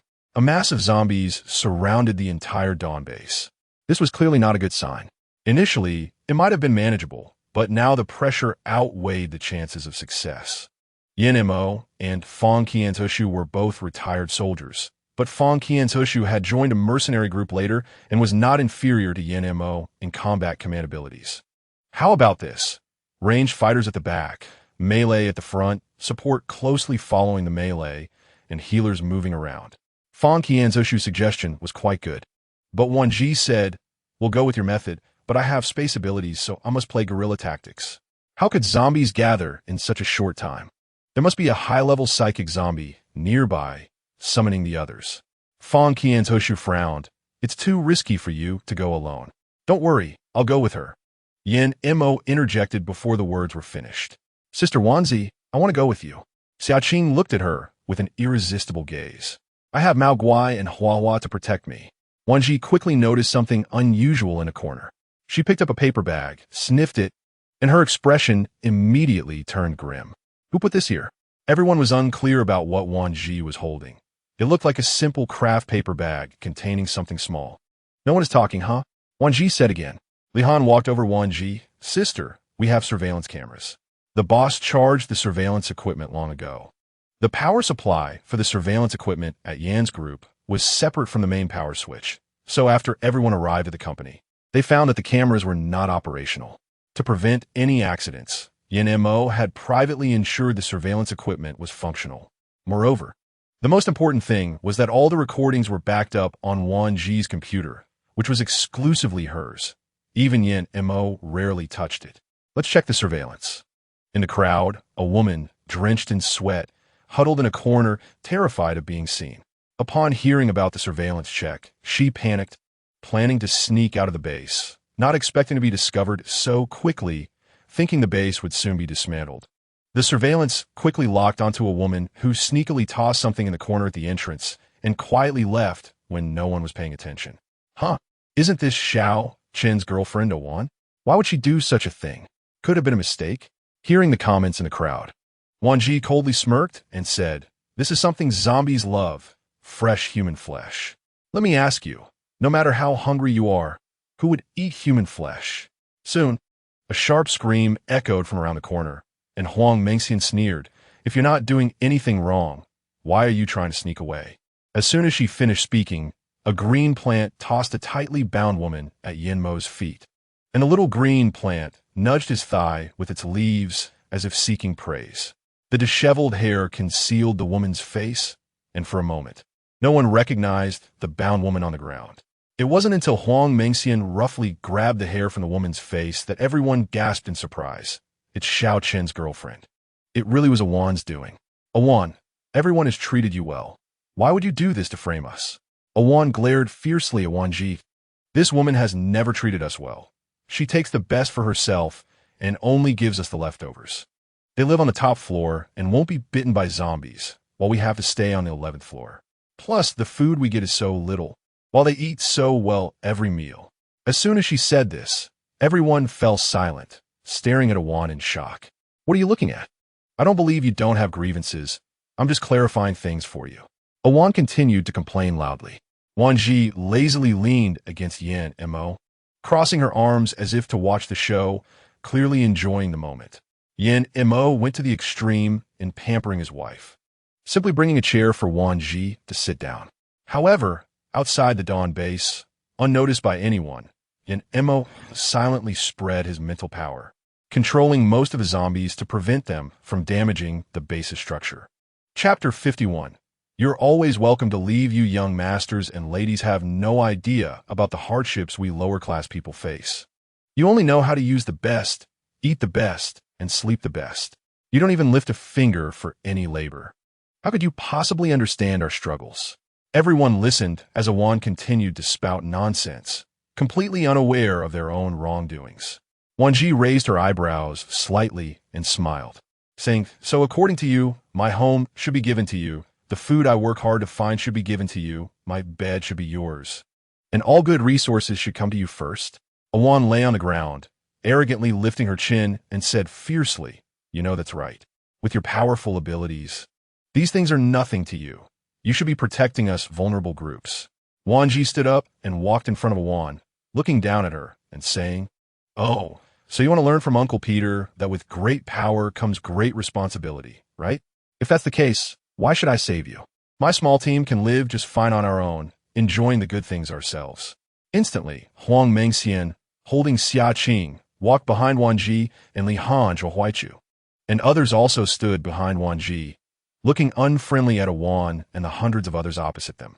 Hearing this, everyone became nervous, fearing that Wan's actions would get them all kicked out, and they quickly distanced themselves from her to avoid being affected. Wan, your thinking is really too selfish. Wan was displeased. Where am I selfish? If we're talking about selfishness, it's these people who are truly selfish.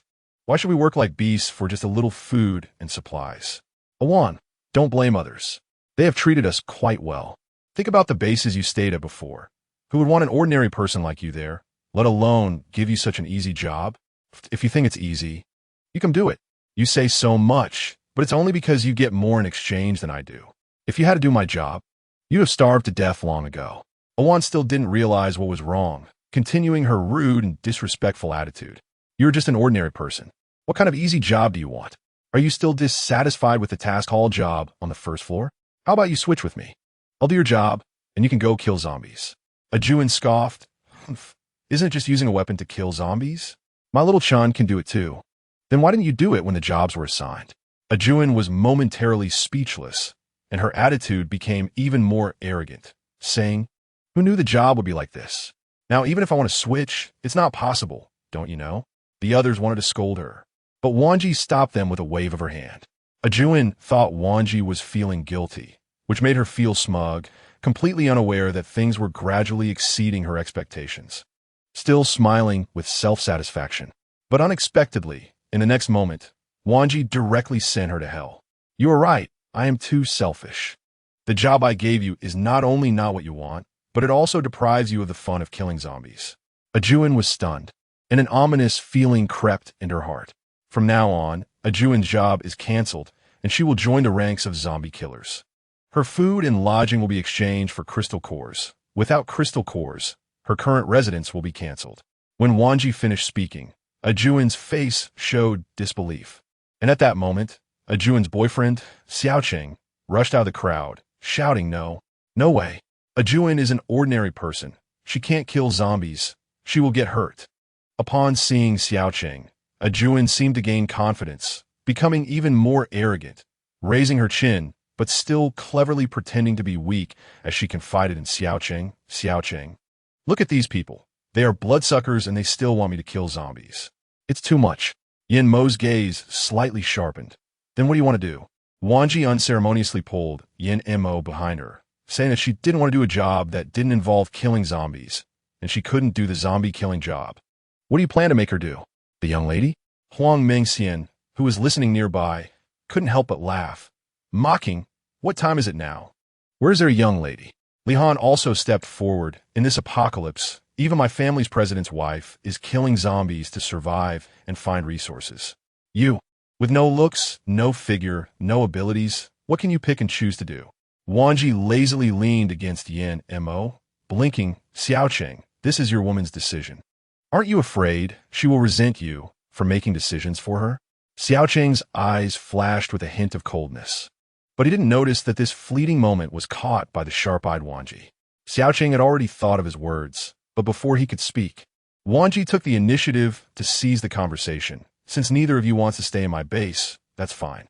My base has just been organized. It's small and probably not safe enough for you two, so you can just leave. Xiaoqing was unwilling to leave. He had heard before the apocalypse that the Yin group's building was very secure, and after so long since the outbreak, the building showed no signs of damage, proving how solidly it had been built. But he overlooked one thing, Juan's thoughts. She mistakenly believed that this place was a place that devoured people without spitting out bones. So she recklessly tried to use human flesh to frame others, not realizing that she was causing Xiaoqing great trouble. There was no need to say anything more. From now on, Xiaoqing and Juan were kicked out of the base. Yin Mo's cold gaze swept over everyone. This base does not accept those who make secret moves behind my back. If you don't like it here, you are welcome to leave at any time. After saying that, he made an unrelenting gesture to Li Han, signaling him to handle the situation next, and then he took Wan Zhi's hand, ready to go out and clear the zombies. My mental strength can't last much longer. Just one sentence made Wan Zhi notice the thin sweat on Yin Mo's forehead. Mental abilities consume not only physical strength, but also focus. It was commendable that he could hold on for so long. Don't worry, I'll handle the rest. Wan Zhi pretended to take out a water bottle from her backpack and handed it to him. It was golden energy water she had taken from her space. Drink as much as you can. There's plenty more if you run out. Yin Mo looked at the water bottle in his hand, which held at least 4 liters, and chuckled helplessly. Even if I were an ox, I couldn't finish a whole bottle in one go. Just as Yin Mo was about to follow Wan Zhi out, a sunflower suddenly grew in his palm, and at the same time, Xiaoqing's voice rang out, "Sister Wan Zhi, I want to go too." Wan Zhi looked at Maoguo. "Take good care of him." Maoguo excitedly roared, then picked up Xiaoqing and hoisted her onto his shoulder, following Wan Zhi and Yin Mo out. Huang Mengxian and the others immediately followed suit. Li Han did not forget what he was supposed to do. He grabbed Juan and Xiaoqing by each arm and led them away. The others, seeing this scene, were at a loss for what to do. In the end, Fang Qianzhong, who was standing in the crowd, couldn't take it anymore. What's wrong? If no one speaks, do you not know what to do? Chapter 52. Even in death, I will drag you down with me. It must be said that Fang Qianzhong was quite skilled in battle command, quickly assigning everyone their tasks. I always feel that Xiaoqing and Ajuan are problematic. Wan Zhi still felt uneasy, being able to use dead comrades to attract zombies and harm others. She really didn't know what they were thinking. Don't worry, I won't let them die too easily. That would be too cheap for them, Yin Mo said with a smile in his eyes. The zombies near the entrance were cleared by Wan Zhi and a few others. So the rest of the group rushed out the door without feeling too much pressure and quickly took their positions. Meanwhile, Wan Zhi and Yin Mo took less than a few minutes to reach the middle of the road. To protect Yin Mo and Xiaoqing, Wan Zhi directly summoned a space to enclose them, and aside from a large sunflower on Maoguo's head, the space was filled with 3 large sunflowers and 2 small ones, with a large man-eating flower outside the space. Wan Zhi then took out 3 large jars of golden energy water and placed them in the space, instructing, "Don't hold back. I have plenty more. If you run out, just tell me." After saying that, she stood on top of the space framework, drew her tang knife, and summoned several space frames to hover in the air. Then Wan Zhi began to rapidly jump on the frames and kill zombies. The 3 people and 1 beast cleared about 1/10 of the zombies in less than 10 minutes, and by this time, it was already afternoon. Everyone watched as the sun gradually moved westward, their hearts sinking. Everyone present knew that once night fell, regardless of vision or perception, they would be far inferior to the zombie sensitivity, so they rushed to kill zombies without holding back. Wan Zhi stood on the space framework looking around. She was surprised to see thousands of zombies slowly advancing towards the base on the road. Turning back, she saw many people surrounding the base's buildings, with distant ability users standing on platforms, and Huang Mengxian's little green plants acted as a protective barrier. As soon as a close combat ability user was in danger, they would grab it and wait for the right moment to release it. Wan Zhi quickly threw 2 large jars of water into Fang Qianzhong's hands, shouting, "Give the water bottles to Xin Xin. She will know what to do." "I know what to do. Thank you, Uncle Fang," Zhuo Aixin said as she accepted the water bottles without hesitation. Zhuo Aixin quickly looked at the other healing ability users and said, "Those who have exhausted their abilities can come find me." In the end, everyone thought Zhuo Aixin was just diluting abilities into the water bottles, because water ability users could also do that, but it would consume a lot of energy, so few people would be willing to do it in normal times. Only some exceptional water ability users would slowly accumulate a bit of ability water in their daily lives, taking it out to use when necessary, as it was life-saving water. Thinking about it, continuing like this is not a solution. I can only use my trump card to try to eliminate the zombies on a large scale in a short time. Otherwise, running out of abilities is no joke. It could really lead to death. The range of spatial compression is limited, and if I expand it too much, it will cause too much damage to the surrounding buildings. I must think of a way to enlarge the range without harming unnecessary buildings nearby. In such a situation, it is difficult to concentrate on thinking when anxious. Wan Zhi quickly scanned her surroundings for new ideas, and suddenly, her eyes lit up. "I got it. Let's try this method." Soon, she was drenched in sweat. and the heavy feeling of chaos in her brain intensified, indicating that it was working, so Wan Zhi didn't dare to relax. Finally, she shouted, "Kill!" Instantly, a large number of zombies before them exploded right in front of everyone's eyes, some even crushed into a bloody mist. Then everyone reacted. As soon as the spatial compression disappeared, the fire-type ability users collectively summoned flames, fireballs, and fire dragons to burn the zombie blood mist, trying to prevent the virus from spreading. The ice-type ability users also came to help, to prevent toxic gases from being released during the burning process. They quickly surrounded everyone with ice walls. The earth-type ability users also moved quickly, piling up the zombie blood mist with earth, and then sinking a large pit into the ground. Now, concentrated burning posed no threat of virus spread and no fear of toxic gases harming people. Several high-level zombies, seeing that the gathered zombies had suddenly decreased by more than half, were instantly furious, each letting out sharp howls, but as soon as the sounds came out, they disappeared. The zombies lost their voices, and their brains went blank, standing there dumbfounded. Seeing this, Wan Zhi coldly smiled and said, "Mo, thanks." In the spatial frame, Yan Mo slightly curved his lips into a sexy arc, but he still kept his eyes closed, focused on controlling the zombies, with one hand controlling the lightning above. Any zombie that came too close would immediately be dealt with by lightning. Far away at the back door of the base, Xiao Chun and Wan were sitting on the ground in fear. It was their first time witnessing so many zombies. Normally, even seeing one would scare them to death. And at this moment, they regretted their earlier plans. "Help me, Han Ge, please save me." Xiao Chun, with a face full of snot and tears, looked at Li Han pleadingly. "I don't want to die yet, Han Ge." Wan wasn't much luckier. She was so scared that she had already wet herself, but still clung tightly to Xiao Chun. What should we do, Xiao Chun?" Li Han looked coldly at the two of them and then spat on the ground, saying, "This is what you two asked for. You had a stable life, but didn't cherish it, and now you want to die. Who can you blame? You deserve it." Sure enough, as soon as Li Han said this, Xiao Chun immediately waved his hand, pushing Wan into the horde of zombies, trying to create a chance for himself to escape. He then grabbed Li Han's leg and gritted his teeth, saying fiercely, "Li Han, I warn you, if you don't want to die, hurry up and save me. Or, if I die, I'm taking you down with me. At least I'll have company on the road to the underworld." Xiao Chen's face twisted in rage, completely losing his previous gentle demeanor. He used all his strength to hold on to Li Han, saying, "If I die, you won't survive either. If you don't save me, you'll die too." Li Han kicked Xiao Chen a few times, but couldn't shake him off. Suddenly, he wasn't anxious anymore. Instead, he leaned slightly and said, "Xiao Chun, do you know, I've never seen a coward like you in my life." Chapter 53. Mission rewards. At this moment, the zombies had already devoured Wan completely, leaving not a drop of blood behind. The zombies that had tasted fresh flesh became even more excited, while those who hadn't rushed towards the two. Li Han moved his legs, looking coldly at Xiao Chun. "You are really hopeless, abandoning your own woman."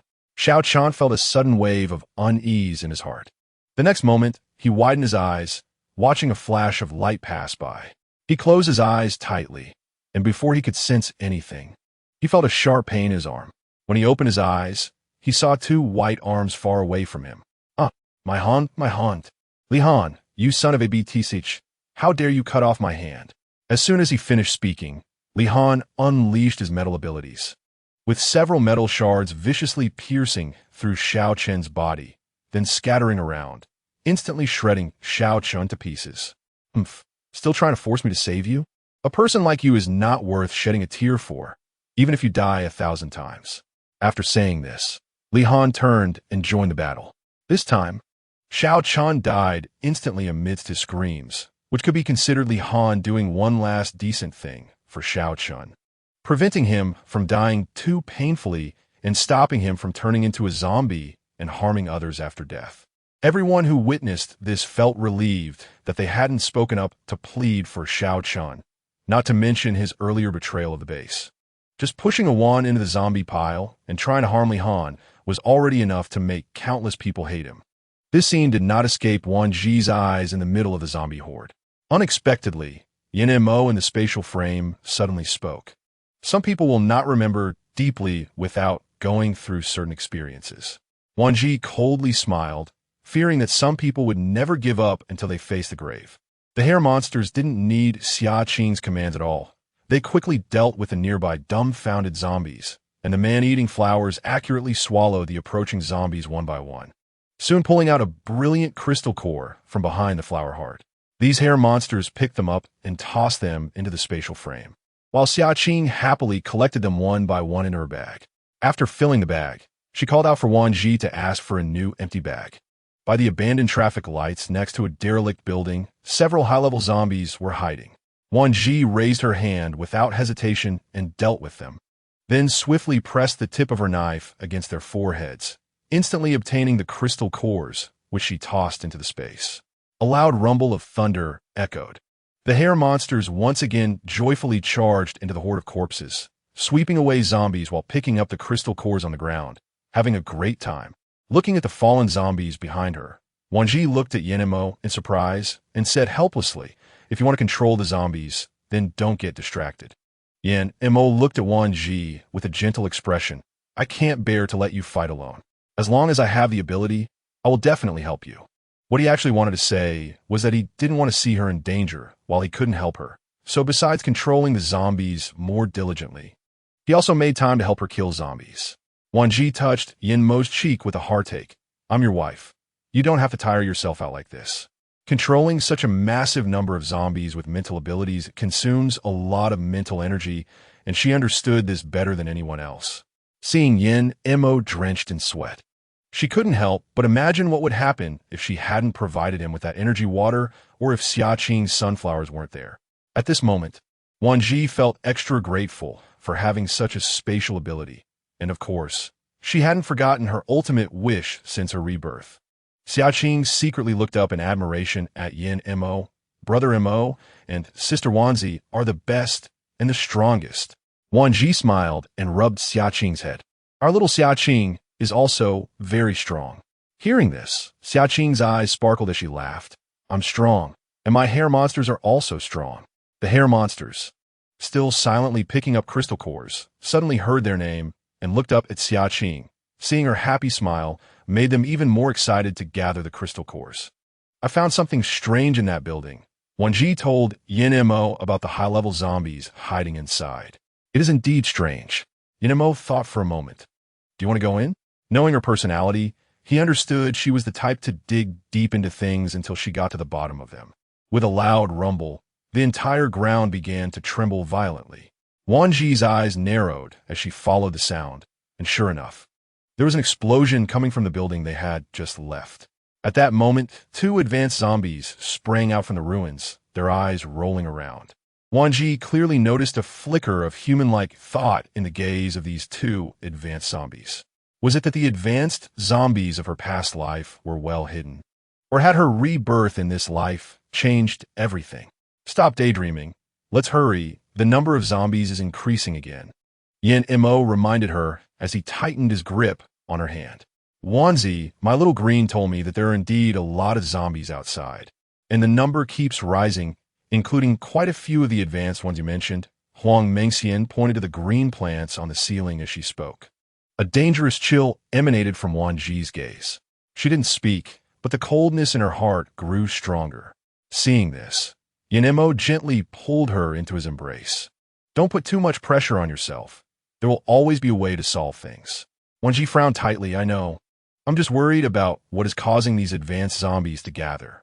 If it was initially because of the call of that zombie, that doesn't make sense. There is no cooperation among advanced zombies. They only follow a hierarchy where the lower-level ones obey the higher ones. But how did so many advanced zombies evolve so rapidly in such a short time? That is what I'm most concerned about." In the end, the group came up with a plan. It was best to go out in pairs, and they even set up a reward exchange for tasks, with Wan Zhi personally funding supplies and ingredients from her space as rewards. Once this plan was announced, everyone in the base immediately became eager to participate. Regardless of the outcome, just the stacks of fresh fruits and food were enough to excite many. It had been nearly 3 months since the apocalypse began, and people were getting tired of the daily bread and instant noodles. Fruits were hard to store, and vegetables and meat were even harder to preserve.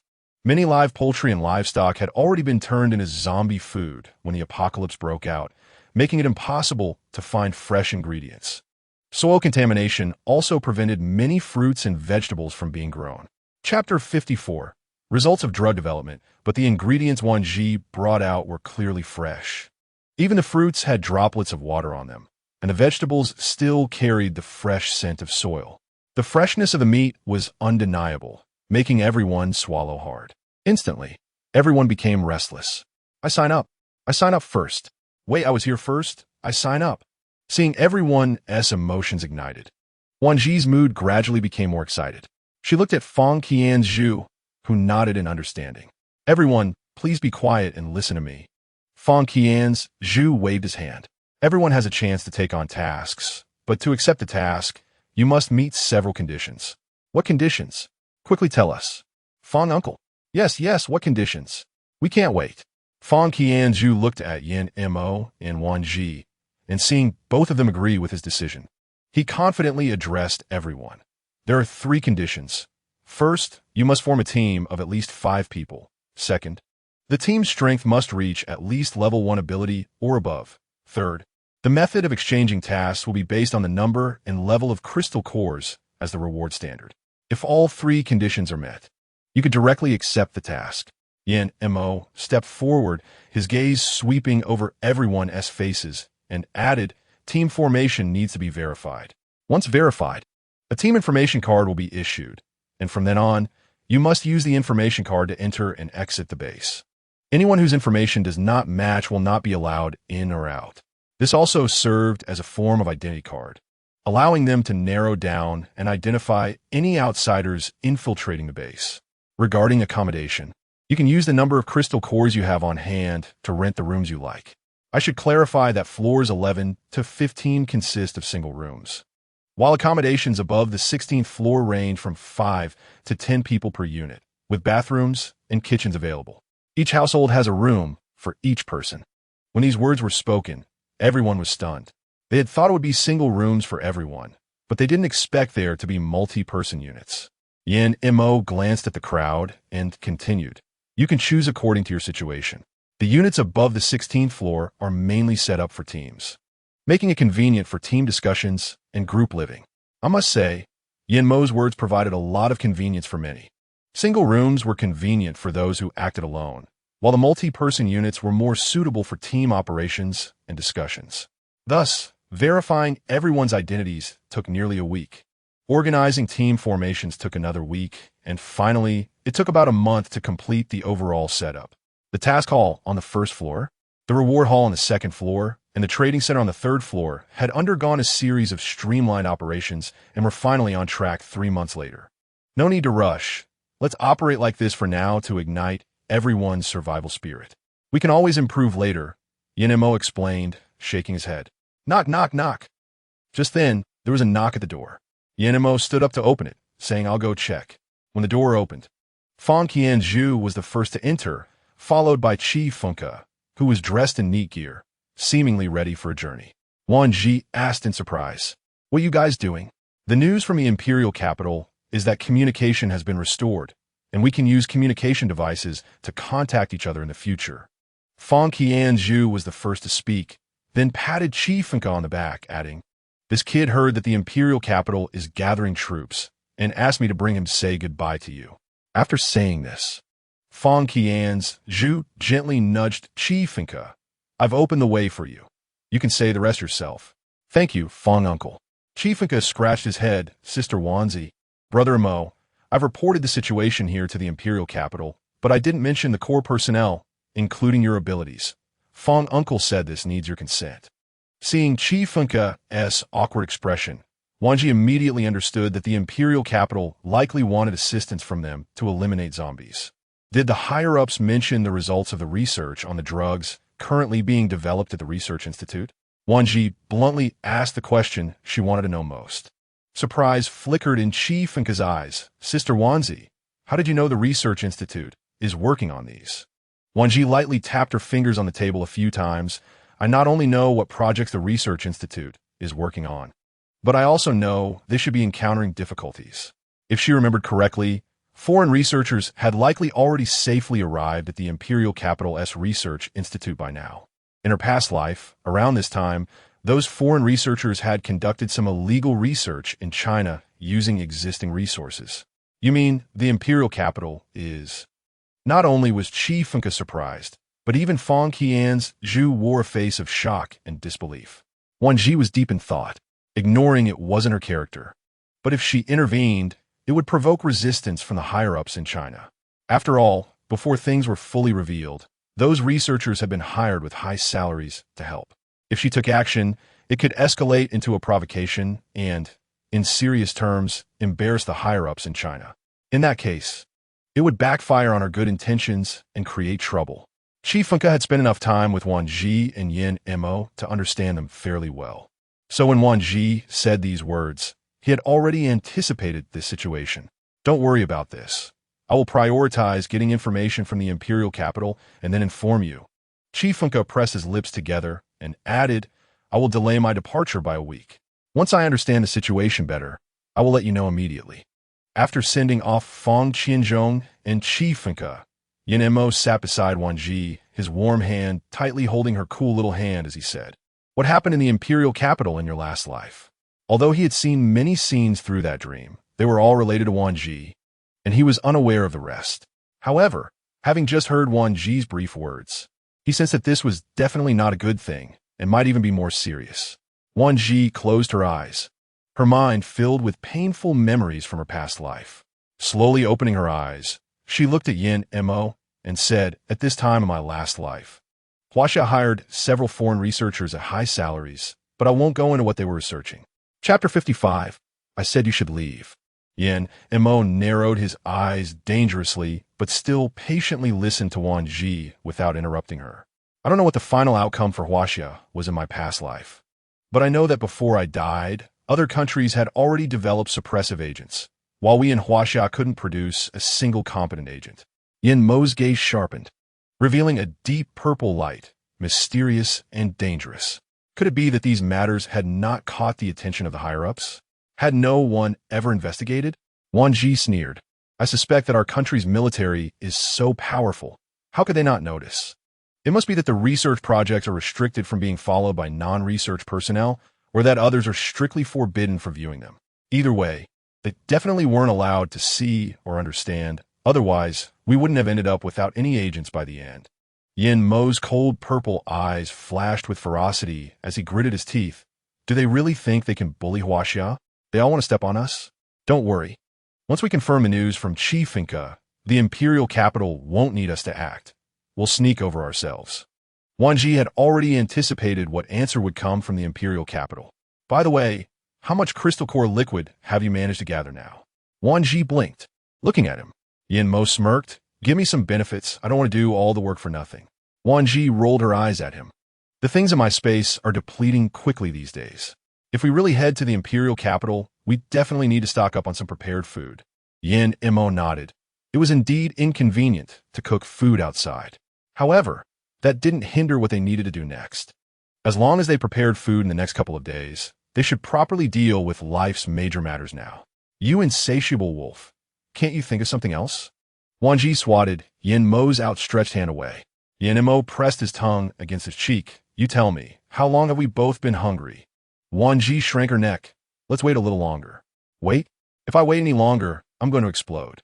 Yin Mo was too lazy to say more, directly picking her up despite Wan Zhi's protests, declaring that he had to eat meat tonight, no matter what.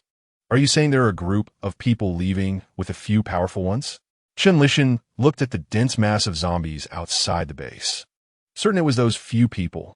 Chen Lishan lazily leaned against He Liqui's embrace, her expression a mix of shyness and joy. She had thought that arriving at the Sunshine Base might still involve issues with food and shelter, but unexpectedly, she was sent to this man's side right after arriving at the base. Fortunately, this man had decent abilities, was the head of the base, and looked better than Kai Lauder and Lu Mingda. Lu Mingda watched his beloved woman leaning against another man, his resentment towards Kai Lauder growing stronger. Yet Kai Lauder remained oblivious, still trying to please He Liqui. From the way you speak, it seems you know those people. He Liqui casually scanned the faces of the group. Kai Lauder immediately said, "Mr. He, you may not know, but those people's strength is not weak, especially the short-haired woman with her husband. I suspect one of them has spatial abilities." Short-haired woman? Helikwi immediately recalled their first meeting, remembering that among those people, there was indeed a short-haired, delicate-looking young man. It turned out to be a woman. Noticing the interest in Helikwi's eyes, Chun Lishan chimed in, sharing what she had seen in the restricted area. A truck converted into a motorhome? It's true, we saw it with our own eyes. Chun Lishan worried that Helikwi wouldn't believe her, vividly gesturing as she said, "They have 2 motorhomes, and they can easily fit 50 or 60 people. They have unique bathroom and kitchen facilities. It feels just like camping." I was so envious. Helikwi pinched Chun Lishan's thigh, his face revealing a lewd obsession. Is it really that good? Perhaps sensing Helikwi's disbelief, Kai Lar chimed in. It's true, their vehicles are modified, and they have more than just motorhomes. They even have Humvees. As they continued to sing each other's praises, Helikwi couldn't help but start to feel tempted. His eyes scanned Chun Lishan's chest and then moved up, smiling. If that's the case, let's go and take all their stuff. Then you won't have to envy others anymore. Chun Lishan's heart leaped with joy, but she pretended to be indifferent, saying, "Humph, I'm just afraid that when you see the other party as a woman, you won't be able to act. You might even give away the resources you have." Helikwi could see through Chun Lishan's jealousy, but he was inherently cold-hearted. If it weren't for her decent looks and her ability to say nice things, he wouldn't even bother with her. Before the apocalypse, he was involved in the black market and had seen and touched all kinds of women. However, the women he had been involved with had all turned into zombies. And with his physiological needs unfulfilled, he reluctantly accepted Chun Lishan, who was passably attractive. But we don't know where they went now. Kai Lar exclaimed, his expression surprised. "Mister. Do you know where they went?" Helikwi lazily pushed up his glasses, smiling lightly. "Of course I know where they went. I even know they chose a company building as their base." If he hadn't kept a hand in and sent a few people to infiltrate their group, he wouldn't have believed that those people could just leave and live so well. This was also the reason he found it most intolerable. He had always been the one others envied, never the one who envied others. But at this moment, it must be said that Helikwi was envious and jealous of Fang Qianzhong, envious of his good fortune. Before the apocalypse, he was a key talent nurtured by the state, a top soldier in the army, and after leaving the military, he could still join the top-ranked mercenary group. After the apocalypse, he established a base on his own with so many followers. Even after leaving the base, there were still people unconditionally helping him to establish a base and assist him. All of this was everything he aspired to in his life. "Mr. He is truly impressive." Kai Lar constantly flattered him. "Is there anything we can help with?" Helikwi glanced at Kai Lar. "Help me? It would be great if you don't drag me down." "Get lost? I don't want to see your face. It makes me sick." Kai Lar felt relieved when he first heard the first part. But the next sentence revealed the matter he cared about the most, making him awkwardly smile. Yes, Mr. He. Then we'll take our leave." As he spoke, he reached to pull Chun Lishan away, but the next second, a hand blocked his way. "Mr. He, what do you mean?" Kai Lar feigned ignorance and asked. Helikwi lit a cigarette, took a deep puff, and then blew the second-hand smoke directly into Kai Lar's face. "A provocative and disdainful act.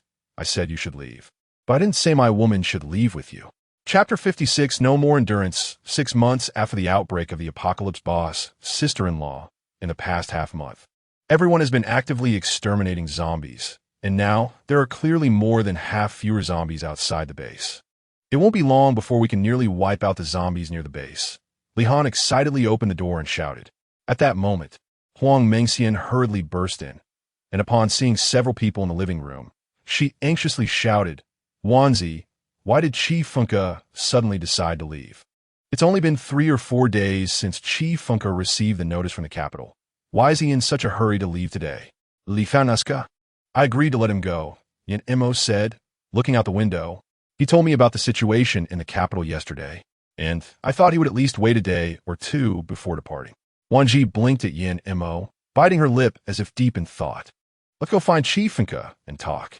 When Wan Zhi and Yan Emo arrived at Qi Funke's room, they found Fang Qianzhong there as well. "Since you're here, I'll explain everything at once," Qi Funke said. Fang Qianzhong looked surprised. seemingly taken aback by their arrival. Chi Funka, however, didn't seem that surprised. What brings you here?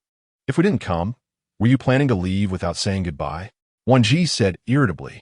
Chi Funka didn't respond, only scratching the back of his head awkwardly. Can we delay the departure by 2 days? Yin Mo's gaze fixed on Chi Funka's eyes. I know you have things to do, but some matters can't be resolved by you alone. Something happened in the capital, right? Wan Zhi looked up and asked. Everyone fell silent, waiting for Chi Funka to continue. There's a trader at the Research Institute in the capital who gave our developed medication to researchers from other countries and sent out all our hard-earned research records. Chi Funka said, his expression filled with anger. It was clear that he was as disgusted by this as the researchers themselves. Upon hearing this, Wan Zhi immediately understood. The capital was so far away. There must be a reason for not abandoning the nearby dangers to chase distant help. Where are those people planning to leave from? Wan Zhi pulled out a map she had picked up earlier from her space. Chi Funka didn't quite understand the intention behind Wan Zhi's question, but he explained straightforwardly. After leaving the capital, they might first head to the nearest airport or an open area to take a private plane. Wan Zhi spread out the map. So you're in such a hurry to leave to intercept them on the way? Fang Qianzhong, hearing this, slapped Chi Funka on the back of his head. His face stern as he scolded. You little brat, such a big deal, and you didn't tell me. You only talk about the good stuff. If Wan Zhi and AMO hadn't come to ask, would you have kept this from me too? Huh, you're all here? Tian Fei, about to knock on the door, saw everyone gathered inside. Perfect timing. A few people are coming to our base, saying they want to take refuge with us. Wan Zhi was taken aback. After extending her mental power, although she couldn't see the appearance of the visitors, she could clearly sense there were quite a few people, estimating over 10. Yin Mo's mental power was much stronger than Wan Zhi's. After clearly seeing the appearance of the incoming people through several pairs of eyes, he decisively said, drive them away. Wan Zhi was truly stunned. She had never seen Yin Mo like this before, driving people away without even knowing who they were. Tian Fei also looked at Yin Mo in shock. But those people are survivors from nearby. They said, I said drive them away, Yin Mo repeated. Seeing everyone's surprised expressions, he didn't bother to explain and simply went downstairs to chase them away. If that group of people were allowed to enter the base, it wouldn't be long before the base would collapse.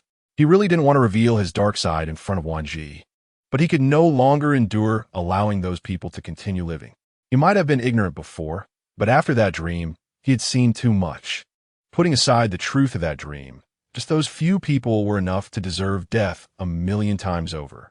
When they arrived in the lobby on the first floor and looked outside, Wan Zhi's pupils contracted. So that's it, she thought. I should have realized it earlier. Besides them, how could Mo's temperament change so drastically? But upon realizing this, Wan Zhi's heart trembled.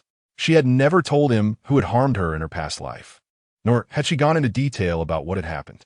She had only briefly explained. So how did he know about these people?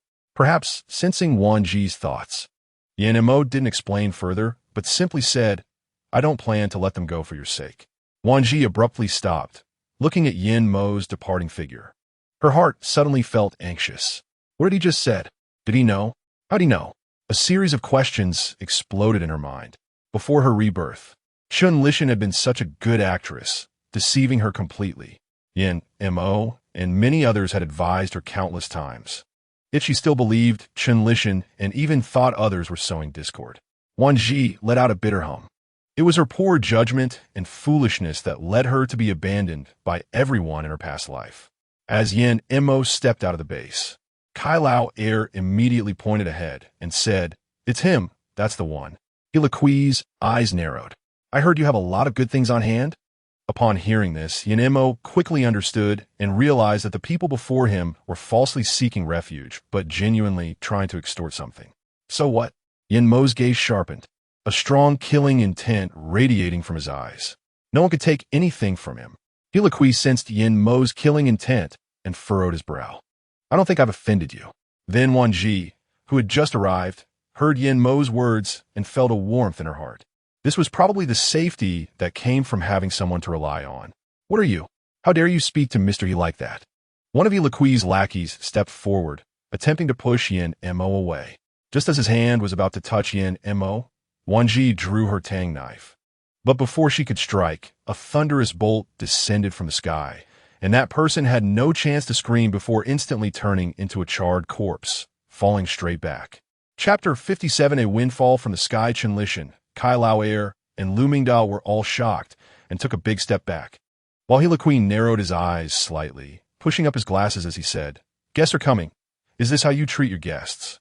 "Guests are coming" was something you said to people, not to non-humans. Li Han raised his submachine gun at them without hesitation. He Kui gritted his teeth, finally fixing his gaze on Yen Mo. "I'll just ask one thing. Who among you is the space ability user?" Yen Mo's pupils shook. They knew. Since they knew, they couldn't let them leave alive. Wan Zhi's heart tightened, her fists clenched, preparing to strike them down. Li Han and Huang Mengxian also tensed their bodies, ready to act at any moment. Xia Qing, holding the furry monster plush toy, stood at the back, unsure of what was happening. But he could clearly feel that the others were here to bully Wan Zhi and Yen Mo, so he also prepared to take action. He Kui saw Fang Qianzhong standing in the base lobby, and a surge of jealousy rose in his heart. He had always been someone who got whatever he wanted. Suddenly, a wall of earth rushed toward Wan Zhi and Yen Mo, followed by a whirlwind of earth pressing down on them. He Kui's eyes revealed an abyss-like chill, adding a touch of coldness to the air. "If you want to talk, then I'll just kill all of you." He knew that the strongest here was the man and woman before him, and as long as he took them down first, the others would pose no threat. Caught off guard by He Kui's sudden attack, the people around him had no time to react. Suddenly, an invisible wall blocked the crushing force of the earthen wall, completely shielding against the attack of the soil tornado from every angle. Following that, a flash of white light passed by. My hand! My leg!" Immediately, the closest Chen Lishan screamed, followed by Kai Laonyo, and finally Lu Mingda. When it was He Kui's turn, a wall of earth rose up to block the blade, sweeping towards him. Just as He Kui was about to catch his breath, a fierce crackling sound came from above, and his heart sank. This was bad.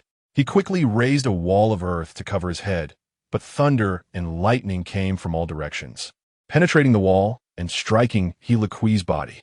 The soil was mixed with many heavy metal minerals, which had good conductivity, and suddenly exploded violently within He Kui, producing a huge sound of explosion, scattering the lightning in the sky and emitting terrifying noises. A transparent, colorless blade attacked from all sides, and He Kui, whose internal organs were injured, couldn't escape.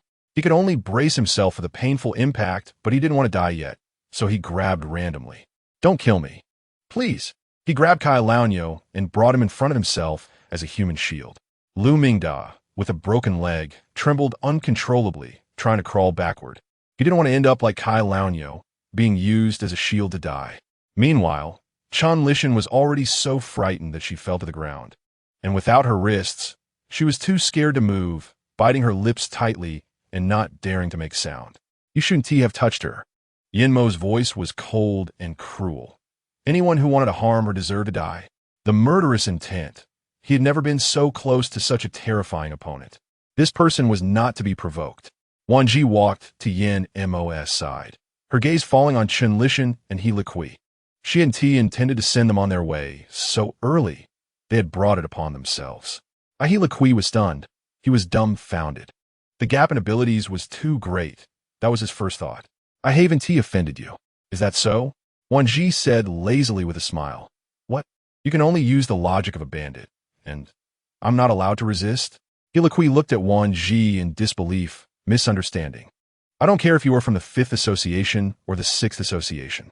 A blade was summoned again, accompanied by the crackling sound of thunder. He Kui screamed in terror, witnessing his limbs being severed, blood and flesh charred. He gritted his teeth and hated, saying, "Even if I die, I won't let you go." Before he could finish his words, Wan Zhi struck with a knife, splitting the charred remains in two. After putting away her tang knife, Wan Zhi looked at the 4 corpses on the ground, her gaze cold. The memories of the past turned into strands of beads, falling one by one to the ground. Finally, is this revenge? Yen Mo walked to her side, gently wrapping his arm around her waist, and said, "Don't think about it anymore. This was his fault. He shouldn't have left the hatred for her to bear alone." He should have realized that her delay in taking action was simply because she couldn't find a reasonable opportunity. Since she couldn't find one, he would help her create the opening. In the base, everyone witnessed this scene, and the impact on their hearts was considerable. Many who had been oppressed by Heloquee's faction during their time at Sunshine Base still had shadows hanging over them. Now that they saw Heloquee fall, many felt relieved, and even happier that this person was finally dead. Wan Zhi looked at the remaining few people brought by Heloquee, gave them a glance, and turned to walk into the base, not wanting to pay them any mind. Yin Mo cast a cold glance, his eyes dark and bloodthirsty, exuding a thick aura of danger that instantly enveloped the surroundings. In an instant, thunderous roars erupted, and the fiery red sky suddenly lit up with white light. The few people stared wide-eyed, not having time to react, as bolts of lightning struck down, accurately hitting them before they could even repent. Those in the base saw this scene. Some exchanged glances, while others cheered loudly. Perhaps it was because Chun Lishan and her group had died. Wan Zhi felt much lighter. Her hair had grown to shoulder length, and, after taking a shower, she walked to the bed to dry her hair when she heard the sound of jars clinking in the living room. She opened the door, and a burst of fragrant cooking wafted towards her. Wan Zhi blinked, staring at the busy figures in the living room, momentarily dumbfounded. Yin Mo seemed to sense something, and when he looked up, he saw Wan Zhi standing at the bedroom door. He casually wiped his hands with a cloth and then took the towel from her hands to help dry her hair. "Is there news from Kaifeng?" Wan Zhi glanced at the people coming in and out of the kitchen and living room. What's the situation in the imperial capital? Although she already knew something had happened at the research institute in the imperial capital and that the medication had been taken, she still was clear on the route the people who took the medication plan to take. Yin Mo's gaze fell on her face, his eyes filled with tenderness. "We still have a day. Let us get the prepared food ready first, and then we can wait for news from Kaifeng." As soon as Wan Zhi heard this, she immediately checked the items in her space and found that there was still plenty of food. She took out a ton of oil, grain, rice, flour, and vegetables and meat. "Li Han, find a few trusted people and give all this food to Fang Qianzizu. He will know what to do." Now the entire base relies on her to feed them, and she needed to find a way to increase the yield of grains, vegetables, and livestock. On the other side, when Fang Qianzizu saw the various foods sent by Li Han, he was completely dumbfounded. What did he see? Freshly dug vegetables? Fruits? Various meats from land, sea, and air? Can I ask where Wan Zhi and the others found such fresh ingredients? Fang Qianzizu's current mindset could no longer be described as shocked. It felt like being hit by a pie falling from the sky. Li Han pretended to be mysterious and said with a smile, "This is something you can only ask my sister-in-law. I want to tell you." Chapter 58, Birthday Feast. "Brother Wan Zhi, we've already figured out the route from the imperial capital." Kaifeng burst in shouting. Wan Zhi's eyes flashed with surprise. "They figured it out so quickly?" "Yes." Kaifeng nodded vigorously, and his excitement was evident. The higher-ups were tracking their movements, guessing their route, and they might plan to take the mountain path down to the waterway. Yin Mo frowned. He hadn't forgotten what they experienced when they entered the mountain path. Are they certain they're taking the mountain path down to the waterway? Yes. Noticing the two expressions were off, Kaifeng felt a jolt in his heart. What's wrong? What are you thinking? Noticing Wan Zhi was lost in thought, Yin Mo asked, "Is it about the route?" Seeing Kaifeng's confused expression, Wan Zhi couldn't help but laugh in anger. "What? Are you sure the information from the imperial capital is that the other party's actual route is through the mountain path down to the waterway?" Hearing the two words, Kaifeng was immediately bewildered. "You haven't been to the mountain path. I've been in with Xiaoji. The mutation of various plants and animals inside is severe, and even their mutated forms are much larger. There are also many zombies hiding there, whether attacking or defending. It's very disadvantageous to take action. Yes, the plants and animals there have already developed intelligence, and with the evolution of advanced zombies, it's definitely more dangerous than what we have encountered before. Why didn't I think of that?" Kaifeng's face turned pale, and he gritted his teeth and turned to dash out. "Hey, you little brat, why are you running so fast?" Fang Qianzizu had just arrived and saw Kaifeng leaving, but it was too late to stop him. "Yes, We traveled from the airport base to the Sunshine Base through the restricted area mountain path, which is why we understand how dangerous the restricted area is. Wan Zhi nodded and said, not long after we entered the restricted area, we encountered mutated plants and mutated animals. If the plants aren't dealt with at the source, they will only grow infinitely. And those animals and zombies seem to be guarding something deliberately. Yan Mo noticed that Wan Zhi was in a bad mood, so he quietly squeezed her palm and said, there's no need to worry too much about this. Let's prepare the cooked food according to our original plan first, and then we'll see what Chief Inca has to say. Don't rush. What are they so busy with? Seeing her silly expression, Yan Mo's face immediately softened with a hint of indulgence. Today is your birthday. They want to give you a surprise. Wan Zhi was taken aback. She had almost forgotten when her birthday was, but thanks to Yan Mo's reminder, she suddenly remembered that her birthday was in winter. In the past, by the time her birthday arrived, the outside would already be covered in white snow, but now, it was still not snowing, and the cold rain continued to fall. In her previous life, the snow season came late, and the sudden drop in temperature caused many people to freeze to death. Zombies are not particularly sensitive to temperature and pain. So many faced freezing limbs and ultimately fell victim to zombie attacks. Now that they had manpower, resources, and military strength, it seemed time to make the final preparations. The meal was very lavish.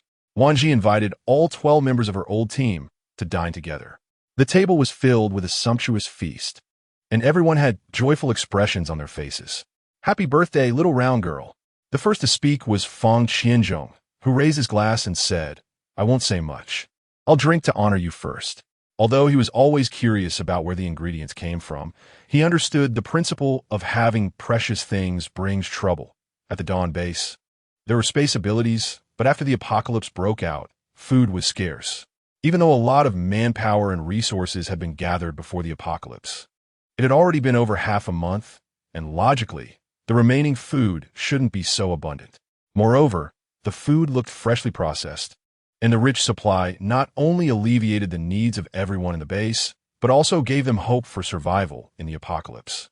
Wan Zhi said nothing. She smiled and raised her cup. The others followed suit, and they all drank together, officially starting the feast. Wan Zhi blinked as she watched everyone joyfully begin to eat. She joined in, eagerly taking big bites. After everyone had eaten quite a bit, she shared the itinerary for the next day after tonight's celebration. Chief Inca had meticulously calculated any dangers that could arise from acting alone, but upon hearing that Wan Zhi and Yan Mo were accompanying him, he immediately became invigorated and disregarded any potential crises. After spending months in the base, mindlessly killing zombies for supplies, the thought of leaving the base to fight enemies in a faraway place ignited a fierce light in his eyes.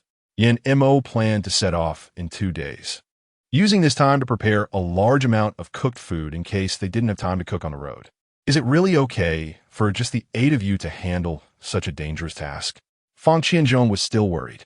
Since Tian Xiao was an ordinary human child and not suitable to accompany them, and Tang Peng had to stay back to help manage the base, only the 7 members of the old team could accompany Chief Inca.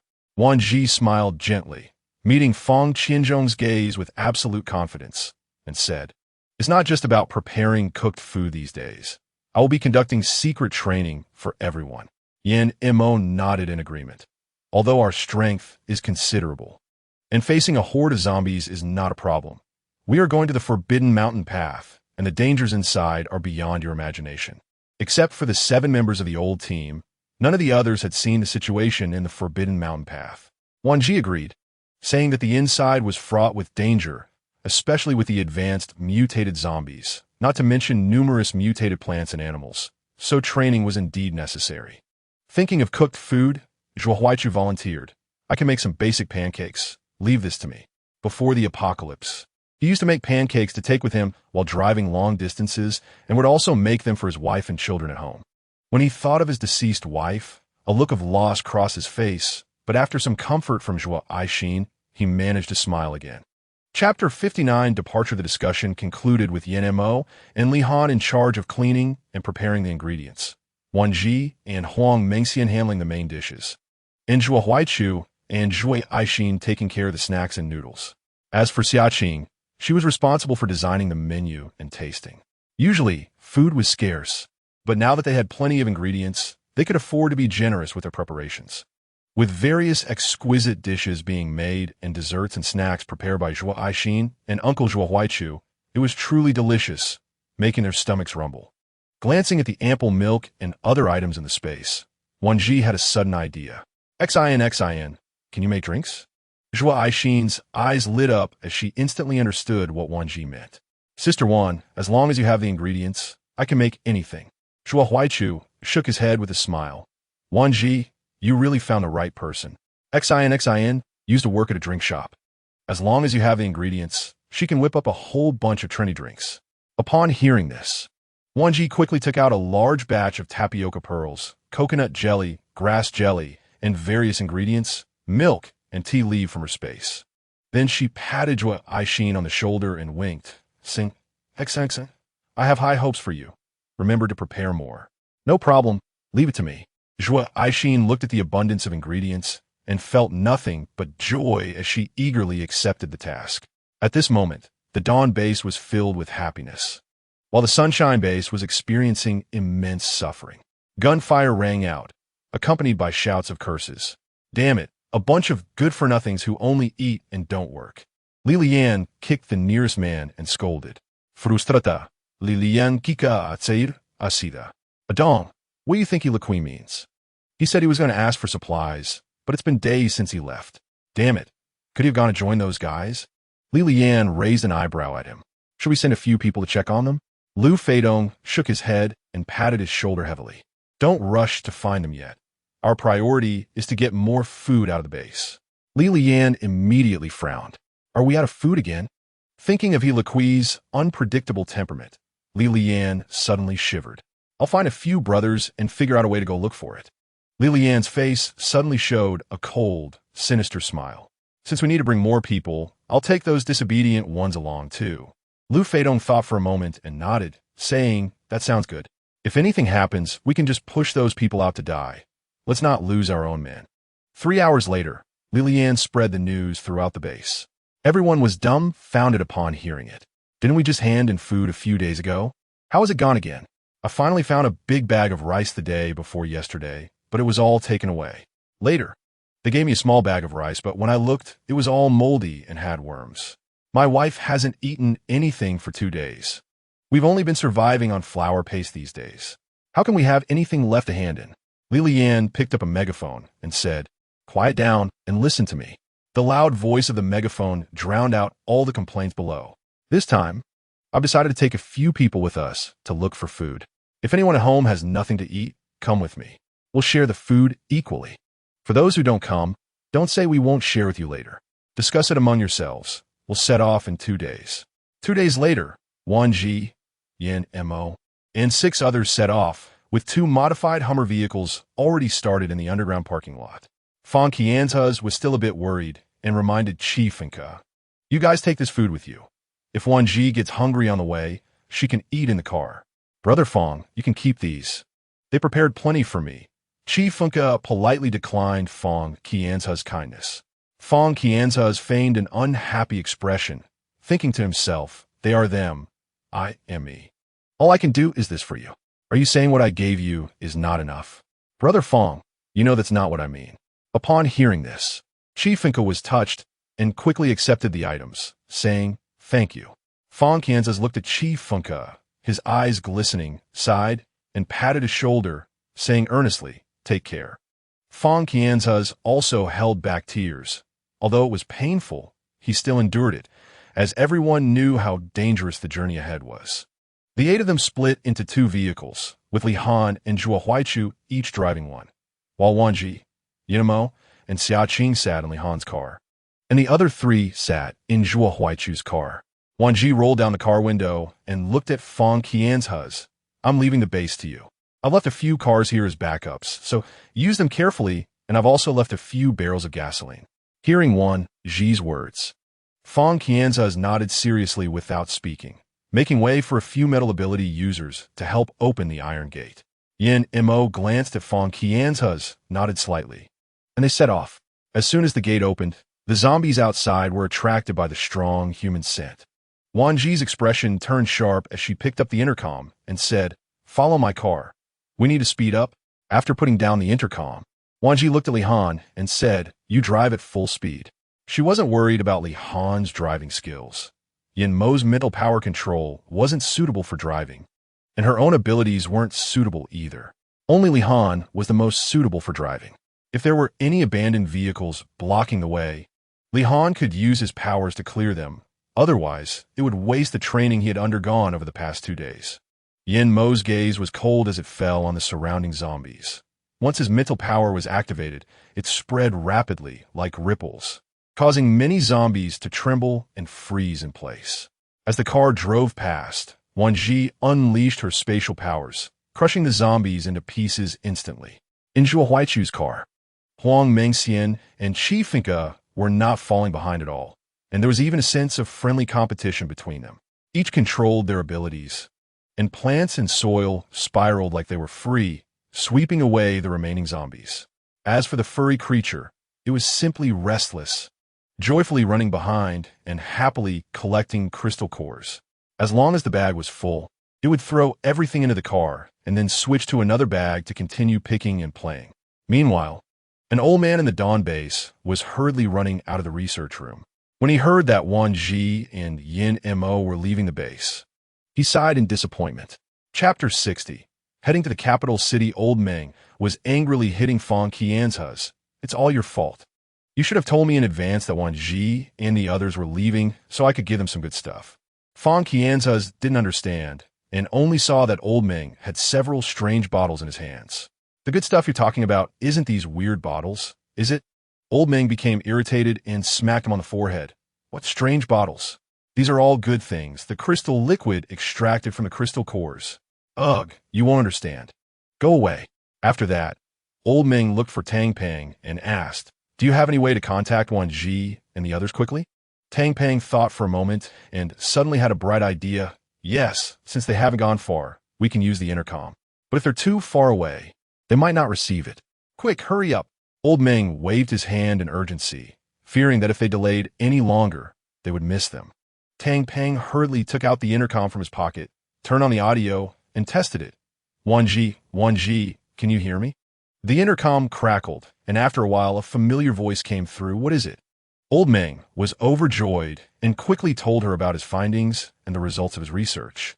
"I discovered that the crystal cores can not only be absorbed by abilities, but can also extract crystal liquid for drinking." There was a long silence on the other end of the intercom before a voice finally responded, "I understand. You can increase your research to see if you can enhance the purity of the extracted liquid." Old Meng was startled. He had never told Wan Zhi about the purity of the extracted liquid, so how could she possibly know? The intercom crackled again. "The purity of the first extracted liquid is definitely unstable. We can only know the limits once it stabilizes. Don't worry about the research. I trust you." Old Meng then realized that, indeed, the first successful stability of a research subject is usually unreliable, and only through multiple tests can one know the results. A girl who looked young knew this, and he couldn't believe he had overlooked such a serious issue. He shuddered at the thought of what could happen if something unstable was given to someone. "All right, then it's hard work for you." This urgent demeanor left both Fang Qianzhe and Tang Pang dumbfounded.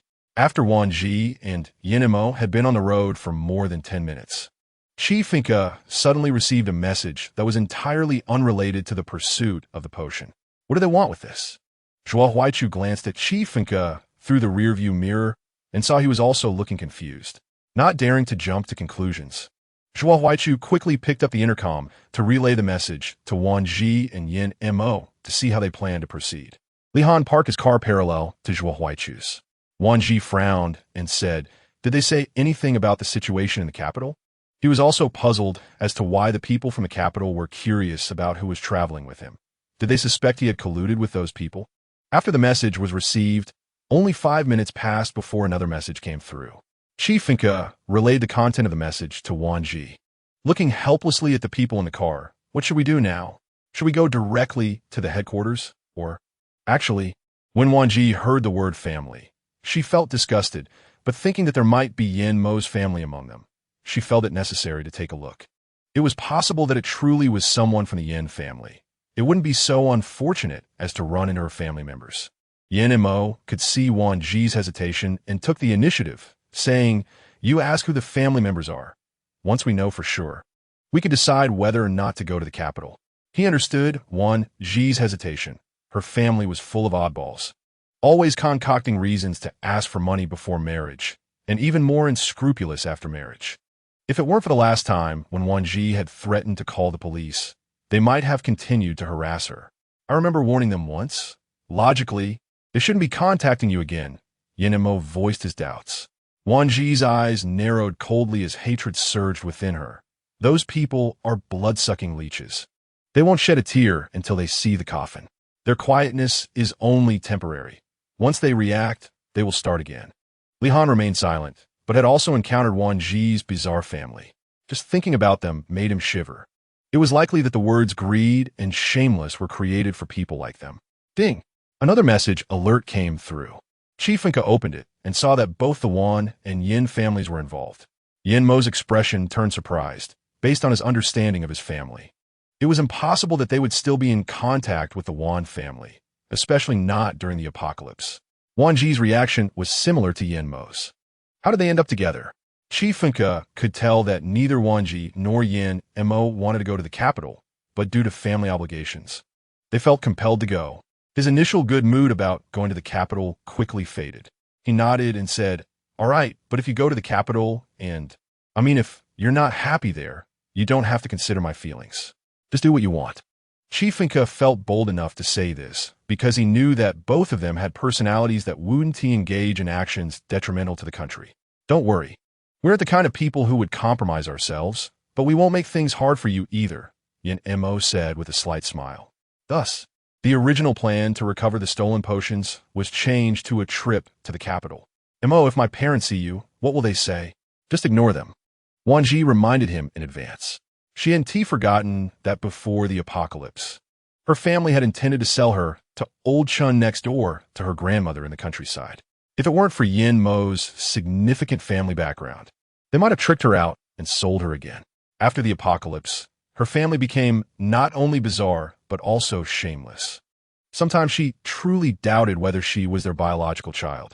Noticing Wan Zhi's mood was low, Yin Mo didn't say much, but he gently wrapped his arm around her waist and patted her back soothingly. Wan Zhi smiled softly. "I'm not that fragile. I've been through all these years and have long gotten used to their faces." Chapter 61, Living Without Care, Dying Without Burial. I hope you all in the post-apocalypse don't push me to the point of being disappointed and heartless. Whenever Wan Zhi thought of her parents' actions, her heart turned cold to the extreme, filled with a desperate hatred that wished she could kill them. From receiving the notification to head to the capital, they took a shortcut and still spent nearly 2.5 days getting there. Although they didn't encounter any particularly difficult dangers on the road, it still delayed them significantly. As evening approached, they saw a large building in the distance, adorned with many bright red flags, signaling that they had entered the military's territory. However, after they drove in, they found that her bizarre family was there, along with Yin Mo's relatives, but it was not Yan's parents. It was Yin Mo's other relatives. "Thank goodness it's not your parents. Otherwise, I really wouldn't know how to face them." Wan Zhi felt a sense of relief in her heart. Yin Mo noticed the frustrated look on Wan Zhi's face, his hand resting on her waist, as he said meaningfully, "They are not my parents, but our parents. Besides, don't worry.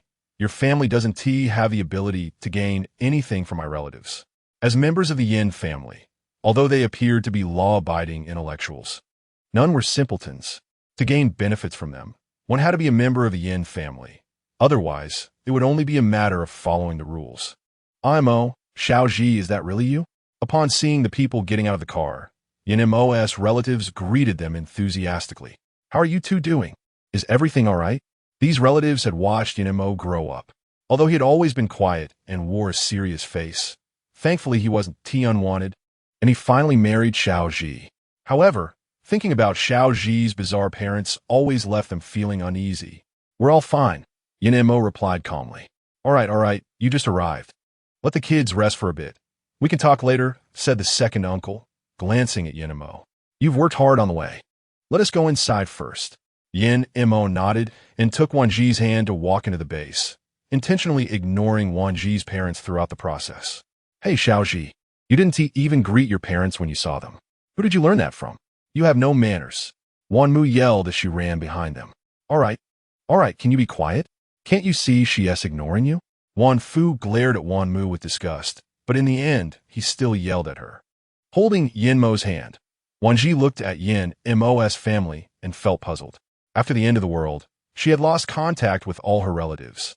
How could they all appear in this life? Was it truly because of her rebirth? Once they entered the base, Chi Funke went to talk to his superiors, while everyone else, apart from Wan Zhi and Yin Mo, was arranged to rest in the lounge. Mo, your parents couldn't sleep all night after hearing that you two were coming today. They finally just fell asleep. Let them rest for a while. You can go see them later when they wake up, the second uncle said earnestly. He glanced at Wan Zhi. Although his nephew married a woman from a bizarre family, at least she was a decent person, unlike that family. Oh, Wan Zhi, why did you cut your hair? Wan Mu tugged at the ends of her hair, her actions rough and completely oblivious to whether it would make anyone uncomfortable. Women should learn to take care of themselves. Otherwise, you'll end up looking like a worn-out woman. Be careful. Your man might be seduced by some vixen outside. Just as Wan Zhi was about to say something to comfort the second uncle, Wan Mu suddenly interrupted with a loud voice, seemingly casually, but actually intentionally. Thinking of their past behavior, Wan Zhi's expression immediately turned cold. However, since the hentai crossed her bottom line at that moment, she couldn't act directly. She could only force a calm smile and sneer. In the post-apocalypse, looking pretty is useless. Who knows if the next second your hair might get dragged away by a zombie. She glanced at Wan Mu and said, your hair is too long. It's better to trim it. Who knows if a zombie might grab your hair instead of you. Zombies were notoriously strong. If they couldn't grab a person, they would just flail around, grabbing whatever they could. Many people ended up with their clothes torn to shreds and their scalps bloodied. Wan Mu was instantly stumped by Wan Zhi's retort, unable to catch her breath. You. Wan Fu immediately grabbed Wan Mu's hand, signaling her to understand the situation and not embarrass themselves. Then he turned to Wan Zhi with an awkward smile. Your mother just has long hair and short sight. Don't argue with her. Just as Yin Mo finished greeting all his relatives and turned around, he heard Wan Fu's words, and his expression immediately darkened, a cold, killing intent flashing in his purple eyes. As other Yin family relatives heard what the Wan couple said, their expressions changed drastically. Wan Zhi, however, was almost laughing in anger at these two. What you said you heard it. Why don't you find the person you heard it from, so we can have a good confrontation? As long as she didn't want to admit it. No one could force her to do what she didn't want to do. Holding Yin Mo's hand, Wan Zhi said, let us go eat something.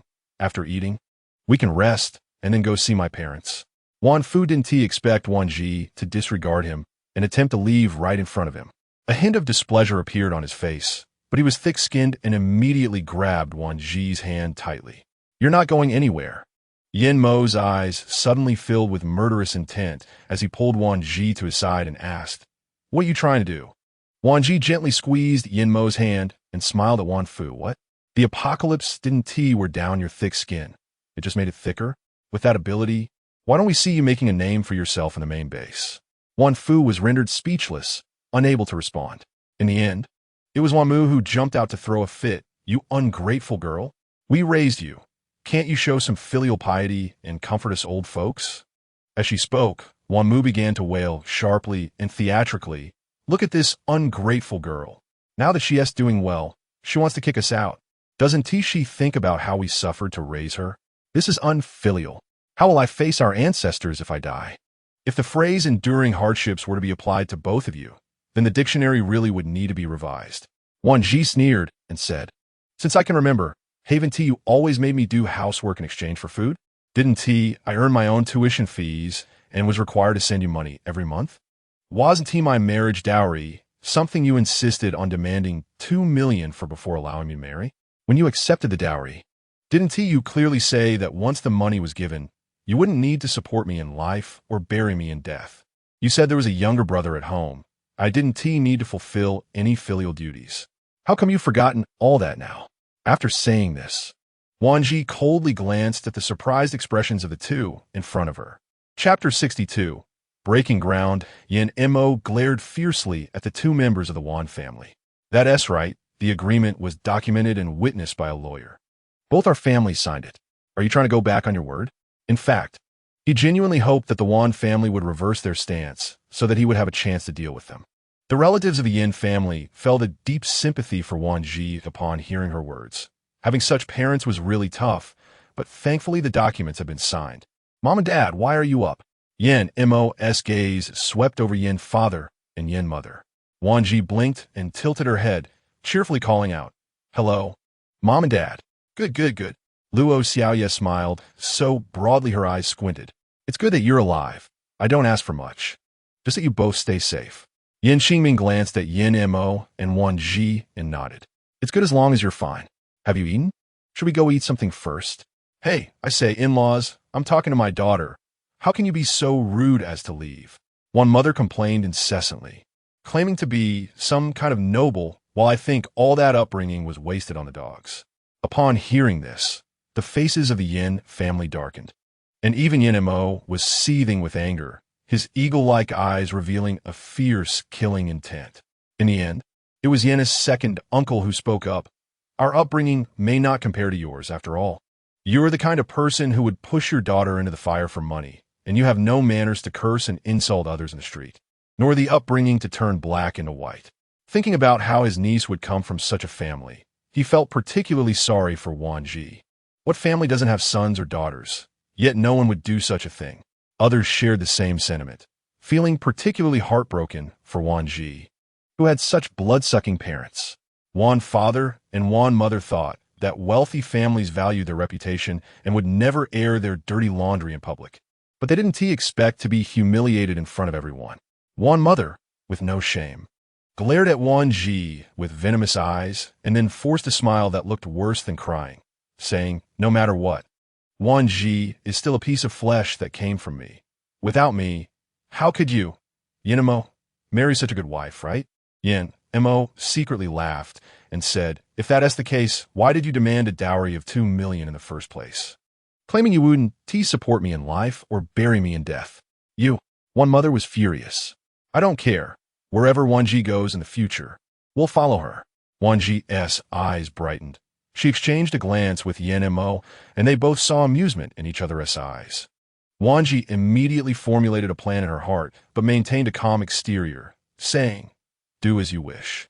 Upon hearing Wan Zhi's words, Yin Xingming and Luo's expressions darkened, but Luo Xiaoye, maintaining her composure, took out a bag of lunch from her bag and handed it to Yin Mo. This is what Mom packed for you two for lunch. Hurry and take Wan Zhi to eat something. Don't let her go hungry. Yes, Mom. If there's not enough to eat, just let us know. Luo Xiaoye looked at Wan Zhi, but saw her playfully blinking and suddenly understood, nodding and smiling. All right, I understand. Yin Xingming also noticed that after the apocalypse, both Wan Zhi and Yin Mo hadn't lost weight. Instead, they looked noticeably stronger. Connecting this with Wan Zhi's last remark, he understood everything and didn't say anything further. But this scene didn't escape the eyes of Wan father and Wan mother. Hey, in-laws, if you're not eating, you can give it to me. After all, you can't eat it, and neither can Wan Zhi and Yin Mo. It would be better to save me from wasting it. In the end, a relative from the Yin family couldn't bear to watch anymore, and with a cold face, directly pulled Wan mother's hand away as she tried to grab the bag. Enough, you're both in your 40s. How can you act so rudely?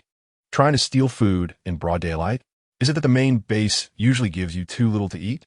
Luo Xiaoye didn't expect Wan mother to be so bold as to directly try to steal. She lost all her good upbringing in an instant, thinking, this food was packed for my son and daughter-in-law. What does it have to do with you? Why should you get benefits without giving anything in return? It's simply extremely rude. Seeing that Yin mother had rendered Luo Xiaoye speechless with anger, Wan Zhi quickly stepped forward to protect her mother-in-law and coldly said to Wan mother, do you think that anything that comes into my hands is yours? Suddenly thinking about what Wan Zhi had just said, Wan mother guessed that she must have more food. Your brother is so hungry he has lost weight, and we didn't eat enough at lunch. Hurry and bring out some food. Knowing that the Wan couple had always been shameless people, She didn't expect them to be so unreasonable and noisy. After such a long time since the apocalypse, who isn't scraping by to find food. Yet they were so brazenly asking for this and that.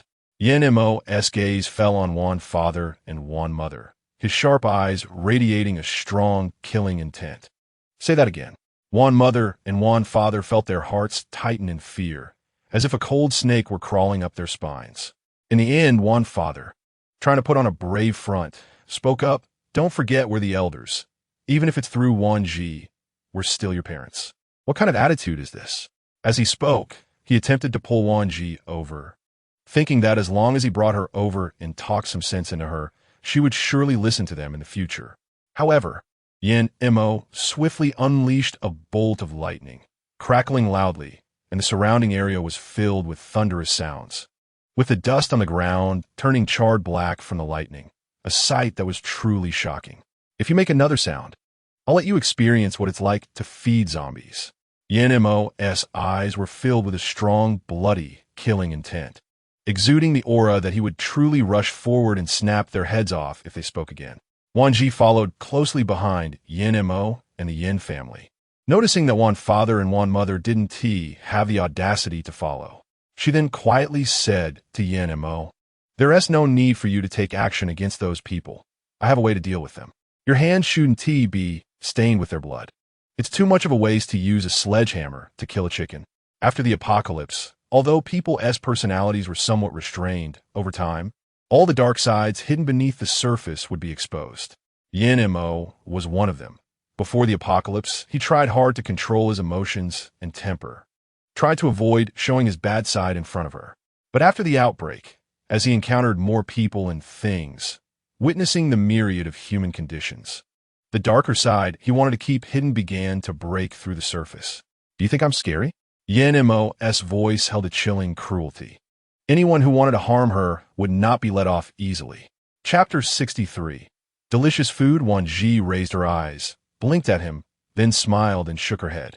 "Even if everyone in this world fears you and says you're bad, you are my husband, the person I want to hold hands with and spend my life with. No one understands you better than I do.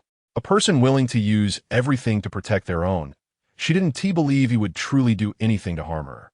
If he were to harm himself, that might be possible, but he would never harm her because he loved her.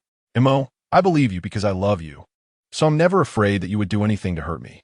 Wan Zhi looked up at him against the wind, her deep affection clearly visible in her eyes. Yin Mo's Adam's apple kept rolling as he swallowed a mouthful of water, feeling inexplicably hot. He instinctively licked his dry lips and nodded, saying, "I love you too, more than anything." Wan Zhi smiled. In the end, Yin Mo's family surrounded Wan Zhi and walked into the base, heading toward their living quarters, while Wan's father and mother were behind, both fearful of Yin Mo's abilities and secretly cursing Wan Zhi for being an ungrateful child. "This ungrateful girl raised her this big, and now she turns her back on us. I should have known better than to pick her up in the first place." Wan's father glared at Wan's mother. "If you dare to say that out loud, I'll throw you into a pile of zombies. You can't expect anything good from a dog's mouth. You're just like a shrew and can't get anything done." By the time they returned to the Yin family's residence, it was already evening. Wan Zhi took out some uncooked ingredients from her backpack in front of everyone: poultry, seafood, vegetables, and all sorts of fresh ingredients, leaving everyone astonished with their eyes wide open. Yin Qingming frowned and said, "Your mother is right. If we have food, we should eat sparingly. We don't want others to start coveting it." Wan Zhi understood the implication in her father's words and blinked, smiling. "Dad, this is my way of honoring you. It has nothing to do with the Wan family." She had only agreed to marry Yin Mo out of desperation, but she hadn't expected that just before the wedding, her family would demand $2 million, claiming that once she was married, no one would work at home and they would lose their income. She had realized that her family was like a group of vampires, unwilling to let go until they had drained every drop of her blood. Thinking of what she had just seen and heard from the Wan couple, Luoxia truly felt that this daughter-in-law was unfortunate, suffering because of such family members. Yin Qingming timely took Luoxiao's hand and pulled her aside, saying, "All right, why worry about others? It's better to think more about me." Luoxiao huffed as she slapped Yin Qingming's arm. "The kids are here, and there are so many eyes watching. What are you talking about? Ja, Montag smiled helplessly. What's so funny? Wan Zhi still hadn't grasped the situation. Why did Mom and Dad leave? Didn't T want to cook dinner for them? Come on, I'll help you, Yinamo said gently. That evening, Wan Zhi called Yinamo over, go get the others we brought along to eat together, so everyone can get to know each other, and also invite Mom and Dad, Uncle and Aunt. You prepared for the relatives too? Yinamo had thought they would be having a sumptuous meal today, so he had prepared ample ingredients. But he didn't expect she would also think of his large family. What's wrong? Are you willing to? Then you can eat by yourself. I'll eat with them. No. How could I not be willing? Yinamo, in a good mood, kissed her cheek. Wife, thank you. I will take to heart the people you care about, just as you take my matters to heart. Wan Zhi smiled softly. Are you planning to leave in the next few days? Yinamo still held her tightly, his lips close to her ear as he spoke softly. He knew she was worried about his family and wanted to bring them all to the Dawn base.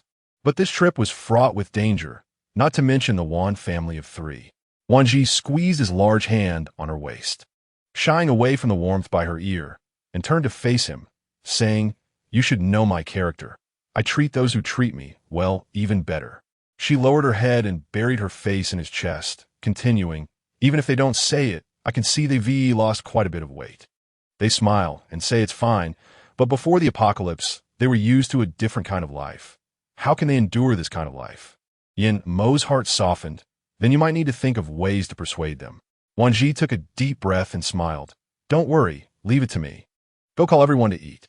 Half an hour later, Yin and Mo had gathered everyone in the living room. Everyone knew this meal might be a setup, but what it would be about could only be revealed later. When the kitchen door opened, everyone relaxed their tense nerves and looked at the person coming out of the kitchen. A strong aroma of food wafted through, making their stomachs growl, and they all shyly smiled. In the end, it was the eldest, Yin Qingming, who spoke first to calm the situation. All right, it's rare for Xiao Zhi to cook. Let us hurry to the table. Apart from the regulars, more than a dozen members of the Yin family were stunned when they reached the table. It had been so long since they had seen such exquisite food since the apocalypse began. The table was filled with dishes like braised beef brisket, kung pao chicken, crispy pork knuckle, soy sauce ribs, seafood platter, spicy fish head, fish soup, and Buddha jumps over the wall, all more exquisite and complete than in a hotel. Fearing everyone wouldn't be full, so there were even 2 servings of each dish, and desserts and fruit platters were prepared on the side. Luo Xiaoya suddenly remembered the food she had clutched all afternoon and felt it had lost its appeal, but she still maintained a stern face and scolded Wan Zhi. You child, really, we said we have food, and you're still wasting it. This must have cost a lot of food. How can we finish it all? Her words were filled with displeasure, but her face showed no anger, which made many people smile knowingly. Mom, you can rest assured, we still have plenty of food. You just didn't see it, Wan Zhi reassured. Aunt Er looked at the table full of food with concern. So much, can we finish it? Wan Zhi blinked at everyone and said, Mom and Dad, Uncle and Aunt, if you're worried, how about you stay with us from now on to supervise us? Chapter 64. Is it really foolish or just tired of living? Luo Xiaoya was taken aback, then quickly reacted, nervously saying, Are you all leaving? Just as Yin Qingming picked up his chopsticks to start eating, he paused and looked at Yin and Mo, while everyone else turned to Wan Zhi and Yin and Mo, waiting for their answer. Wan Zhi certainly noticed everyone's unusual reactions. She didn't hide her abilities and directly took out a large jug of water from her space in front of everyone, filling cups and handing them out. Everyone, except for the regulars, was stunned into silence. Xiao Zhi, what is this? Luo Xiaoya was so shocked she couldn't finish her sentence. In the end, it was Uncle Er who exclaimed, This child also has abilities? Is this table also brought by Xiao Zhi? Aunt Er was surprised to find that the dining hall was occupied by a large table filled with food. Wan Zhi smiled. For nearly 20 people. If the table isn't big enough, it wouldn't feel like we're eating together. Eating is better with more people. She didn't explain or deliberately hide her abilities, but aside from that, she didn't say much more. Chifeng nodded. I know. I will ask about this matter, and we can give you a reply by tomorrow afternoon at the latest. Yin Mo's mother, Luo Xiaoya, put down her bowl and looked at Yin Mo and Wan Zhi with concern. You say you're going so far away. Why don't you think about staying a few more days? The road is long and dangerous. I really don't feel at ease. Wan Zhi smiled, Mom. If you're really worried, then come with us. It's safer with someone to look after. Both Mo and I will protect you. Uncle Air's daughter bit her lip, lowered her head, and cautiously looked up several times before finally unable to hold back and asked, Sister-in-law, can we really come with you? Wan Zhi looked at the younger cousins who were younger than Mo, smiled without speaking, but nodded. This made many people feel relieved inside. After finishing their meal, Mo took Wan Zhi downstairs to the base square for a walk, while also checking out the structure of the main base. In Wan Zhi's impression, the zombie tide would soon arrive in a month, so if they could take precautions in advance, it wouldn't be a bad opportunity. Wan Zhi, you little brat, stop right there. A familiar yet annoying voice rang out from behind. Wan Zhi turned around with a smile on her face, glancing at her parents, Wan Fu and Wan Mu, as well as the two unfamiliar men behind them. She secretly sneered, not expecting that they wouldn't gain anything, but still wanted to cause trouble. I'm talking about this little brat. She must have plenty of good food left. The car they drove here this morning was sturdy, so there must be a lot of good stuff they haven't taken out to share. Wan Mu pointed at Wan Zhi and said.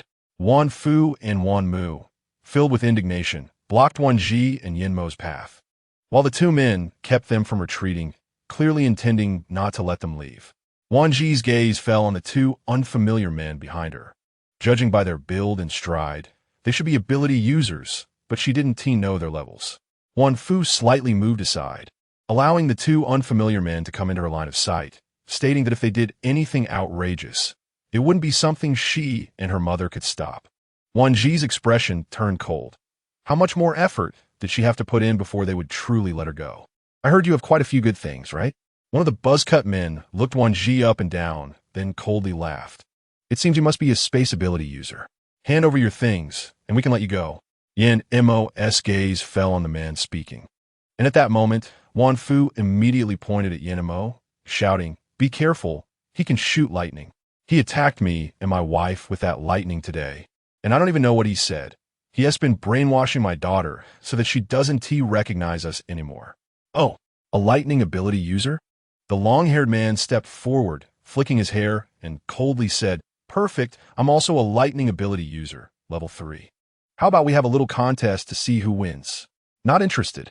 Mo glanced at the other party coldly, turning his gaze away with an attitude that suggested they were not even worthy. Step aside, or don't blame me for being rude. Who would have thought that the long-haired man not only wouldn't step aside, but also acted rudely, saying, This girl must be your daughter, right? Not bad-looking. I want her.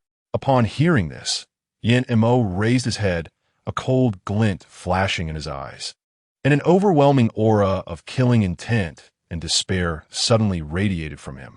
You should have your eyes on her. Everyone present, except for Wan Zhi, felt a chill run down their spines, a vague sense of crisis creeping up. The buzzcut man took an almost imperceptible step back. How could there be such an intense sense of oppression? Who is this brat? He can't be involved with the underworld, can he? Wan Fu and Wan Mu looked somewhat terrified as they retreated, eventually hiding behind the long-haired man, secretly alarmed. This Yin kid was even scarier than before the apocalypse. Wan Fu and Wan Mu were ordinary people. When the apocalypse broke out, heaven did not favor them by unlocking their abilities. They were merely relying on their son-in-law's identity to cling to the Yin family for survival, never thinking they could have today thanks to the Yin family's protection. So, this woman is your weakness? The long-haired man sneered coldly. I'm just the opposite. To me, women are merely commodities to be traded. You should feel proud that I have my eyes on your woman. Our abilities may seem similar, but women should belong to the strong. Mo's gaze turned cold and bloodthirsty, his expression frighteningly icy. The night sky flickered with purple and white lightning, instantly enveloping the surroundings in a dangerous aura. Since you're so confident, let us have some fun. Wan Zhi released Mo's hand, stepping back to stand behind him, completely letting him take charge.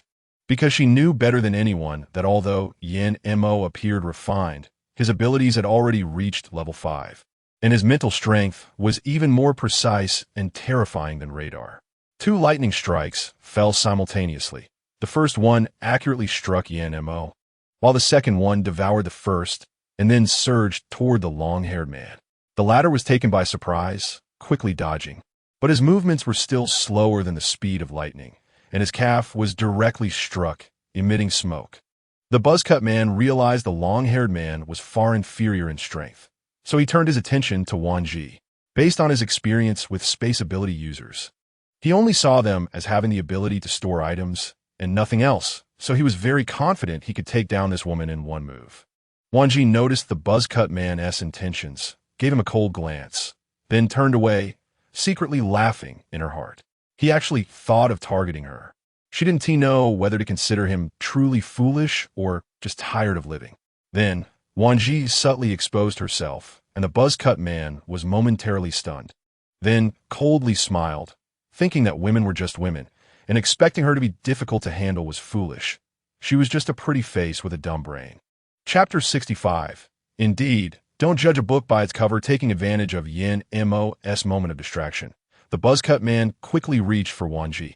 Yin Mo noticed, but merely curled his lips in a cold smile, remaining silent as he continued to hold off the long-haired man. The long-haired man noticed Yin Mo's fleeting cold smile, furrowing his brow. When he saw the buzz-cut man attacking Wan Zhi, he sensed trouble. Something was off.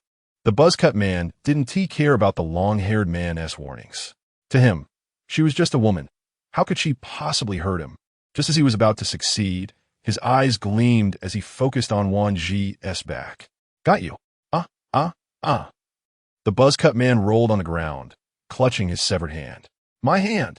A sharp blade flashed into view, pressing against the ground before the buzz-cut man. You had the audacity to target me.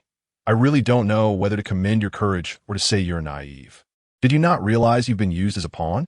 The buzz-cut man trembled in pain, his face ashen, sweat beads on his forehead, revealing his inner tension and fear. He curled up on the ground, gritting his teeth and glaring at Wan Zhi. You despicable. Wan Zhi raised an eyebrow, her tone provocative as she said, Despicable? Why don't you ask them why they didn't find out the truth before sending you to your death? The square had no surveillance equipment, and it was unlikely anyone would be out for a walk at night at the base.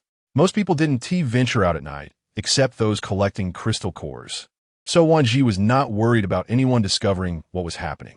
Those two damned old fools dare to harm them behind their backs, no? He couldn't just sit back and wait. He had to find a way to report this to the boss. The main base couldn't just kill people indiscriminately. The buzz-cut man kept glancing outside, hoping someone would come to save him. The woman in front of him seemed like a demon crawling out of hell, smiling while her eyes radiated a strong, killing intent. It's true that you can't kill people indiscriminately. Wan Zhi's words made the buzz-cut man breathe a sigh of relief. But the next second, she sent him straight into hell. But what if it's excessive defense? Wan Zhi blinked, her delicate face adorned with a summer breeze-like smile. But that smile sent a chill down the buzz-cut man's spine, causing him to regret deeply. Wan Fu and Wan Mu could hardly believe it.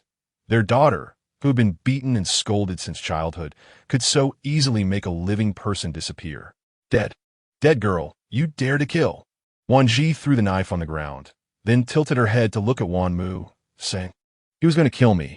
Why shouldn't I fight back? Should I just stand there and let him catch me and kill me?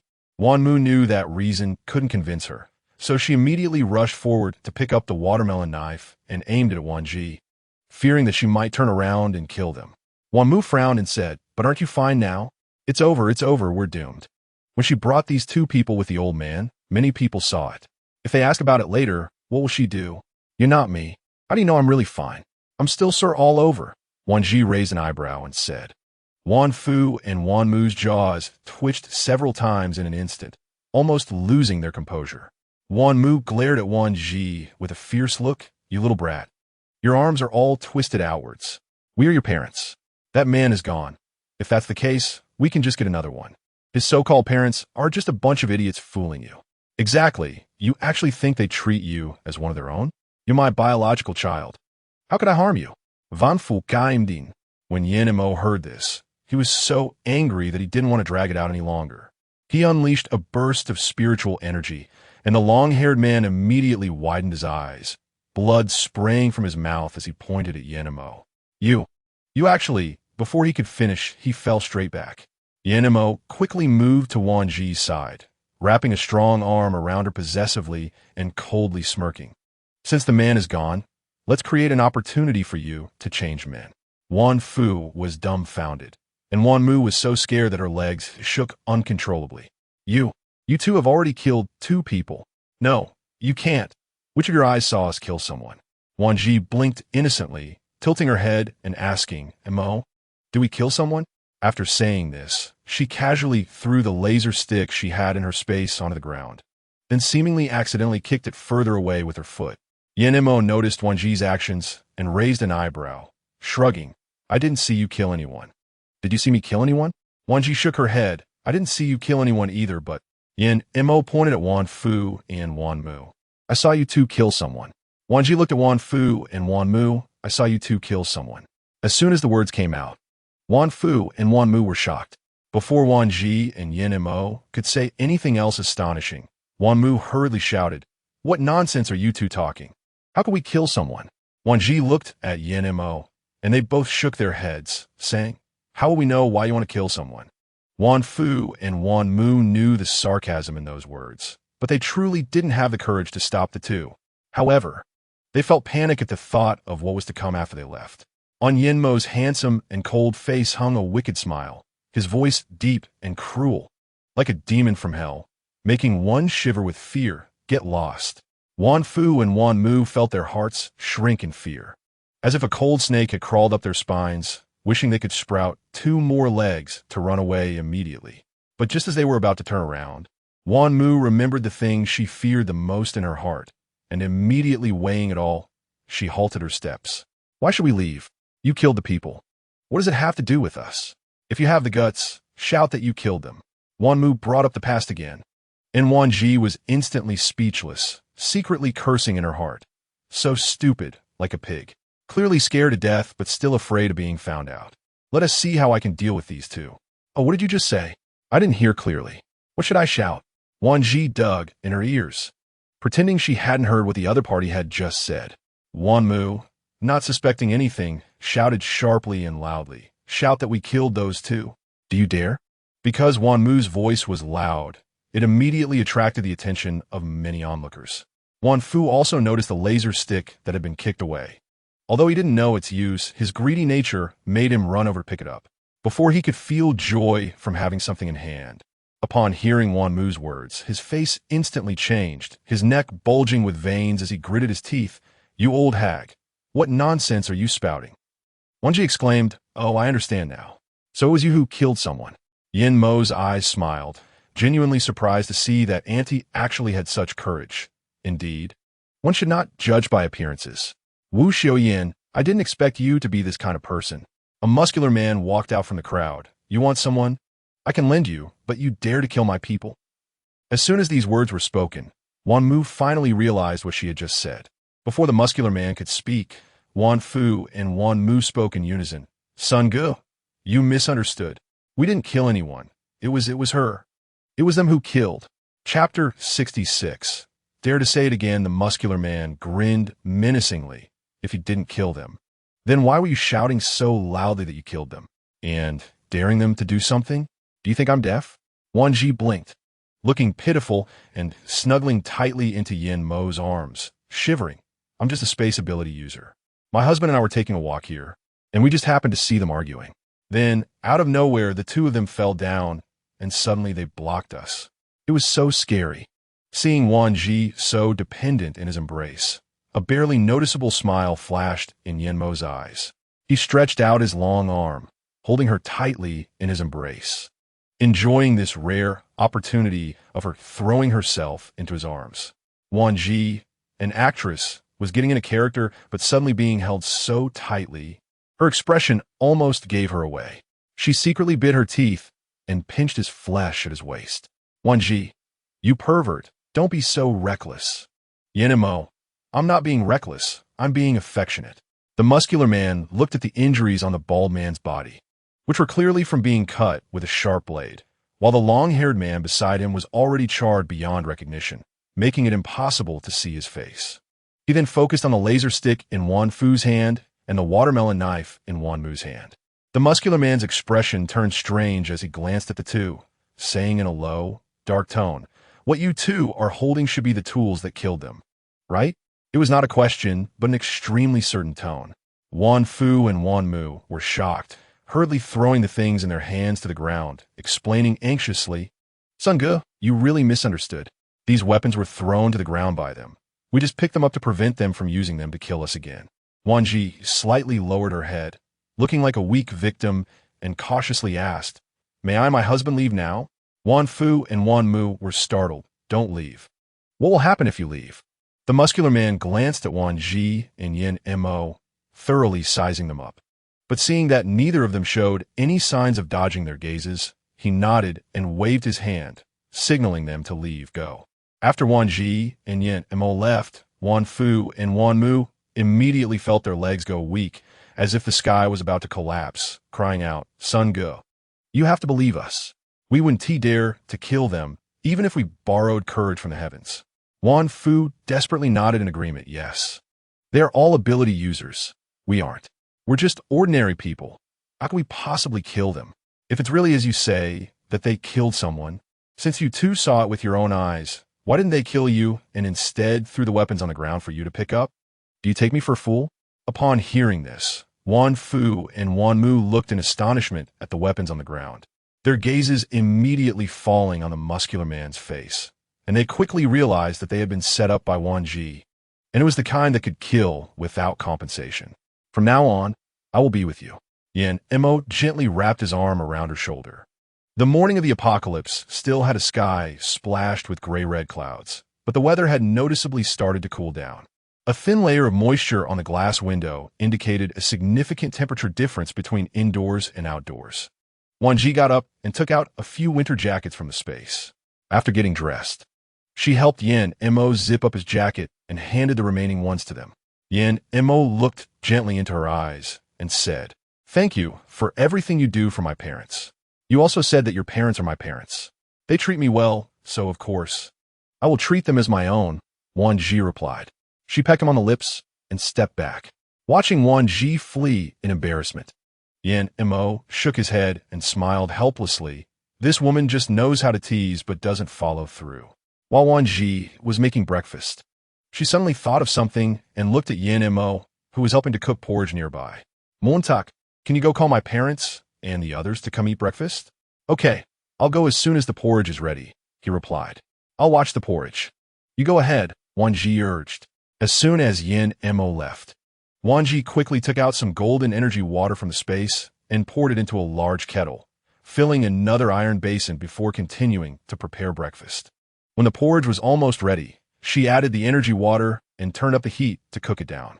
Once the porridge was finished, she quickly served it on the dining table and then turned back to the kitchen to continue cooking. When all the dishes were on the table, everyone had arrived. Wan Zhi took off her apron and smiled. "Good morning, parents, Uncle 2, Uncle 3, Aunt 2, Aunt 3, good morning, everyone." Xia Qing was the first to rush over, hugging the furry creature and squeezing next to Wan Zhi's leg, trying to lift her chin, and cheerfully shouted, "Sister Wan Zhi, good morning." Little Wan Zhi sounded much friendlier than Little Zhi. Luo Xiao couldn't help but chuckle, covering her mouth.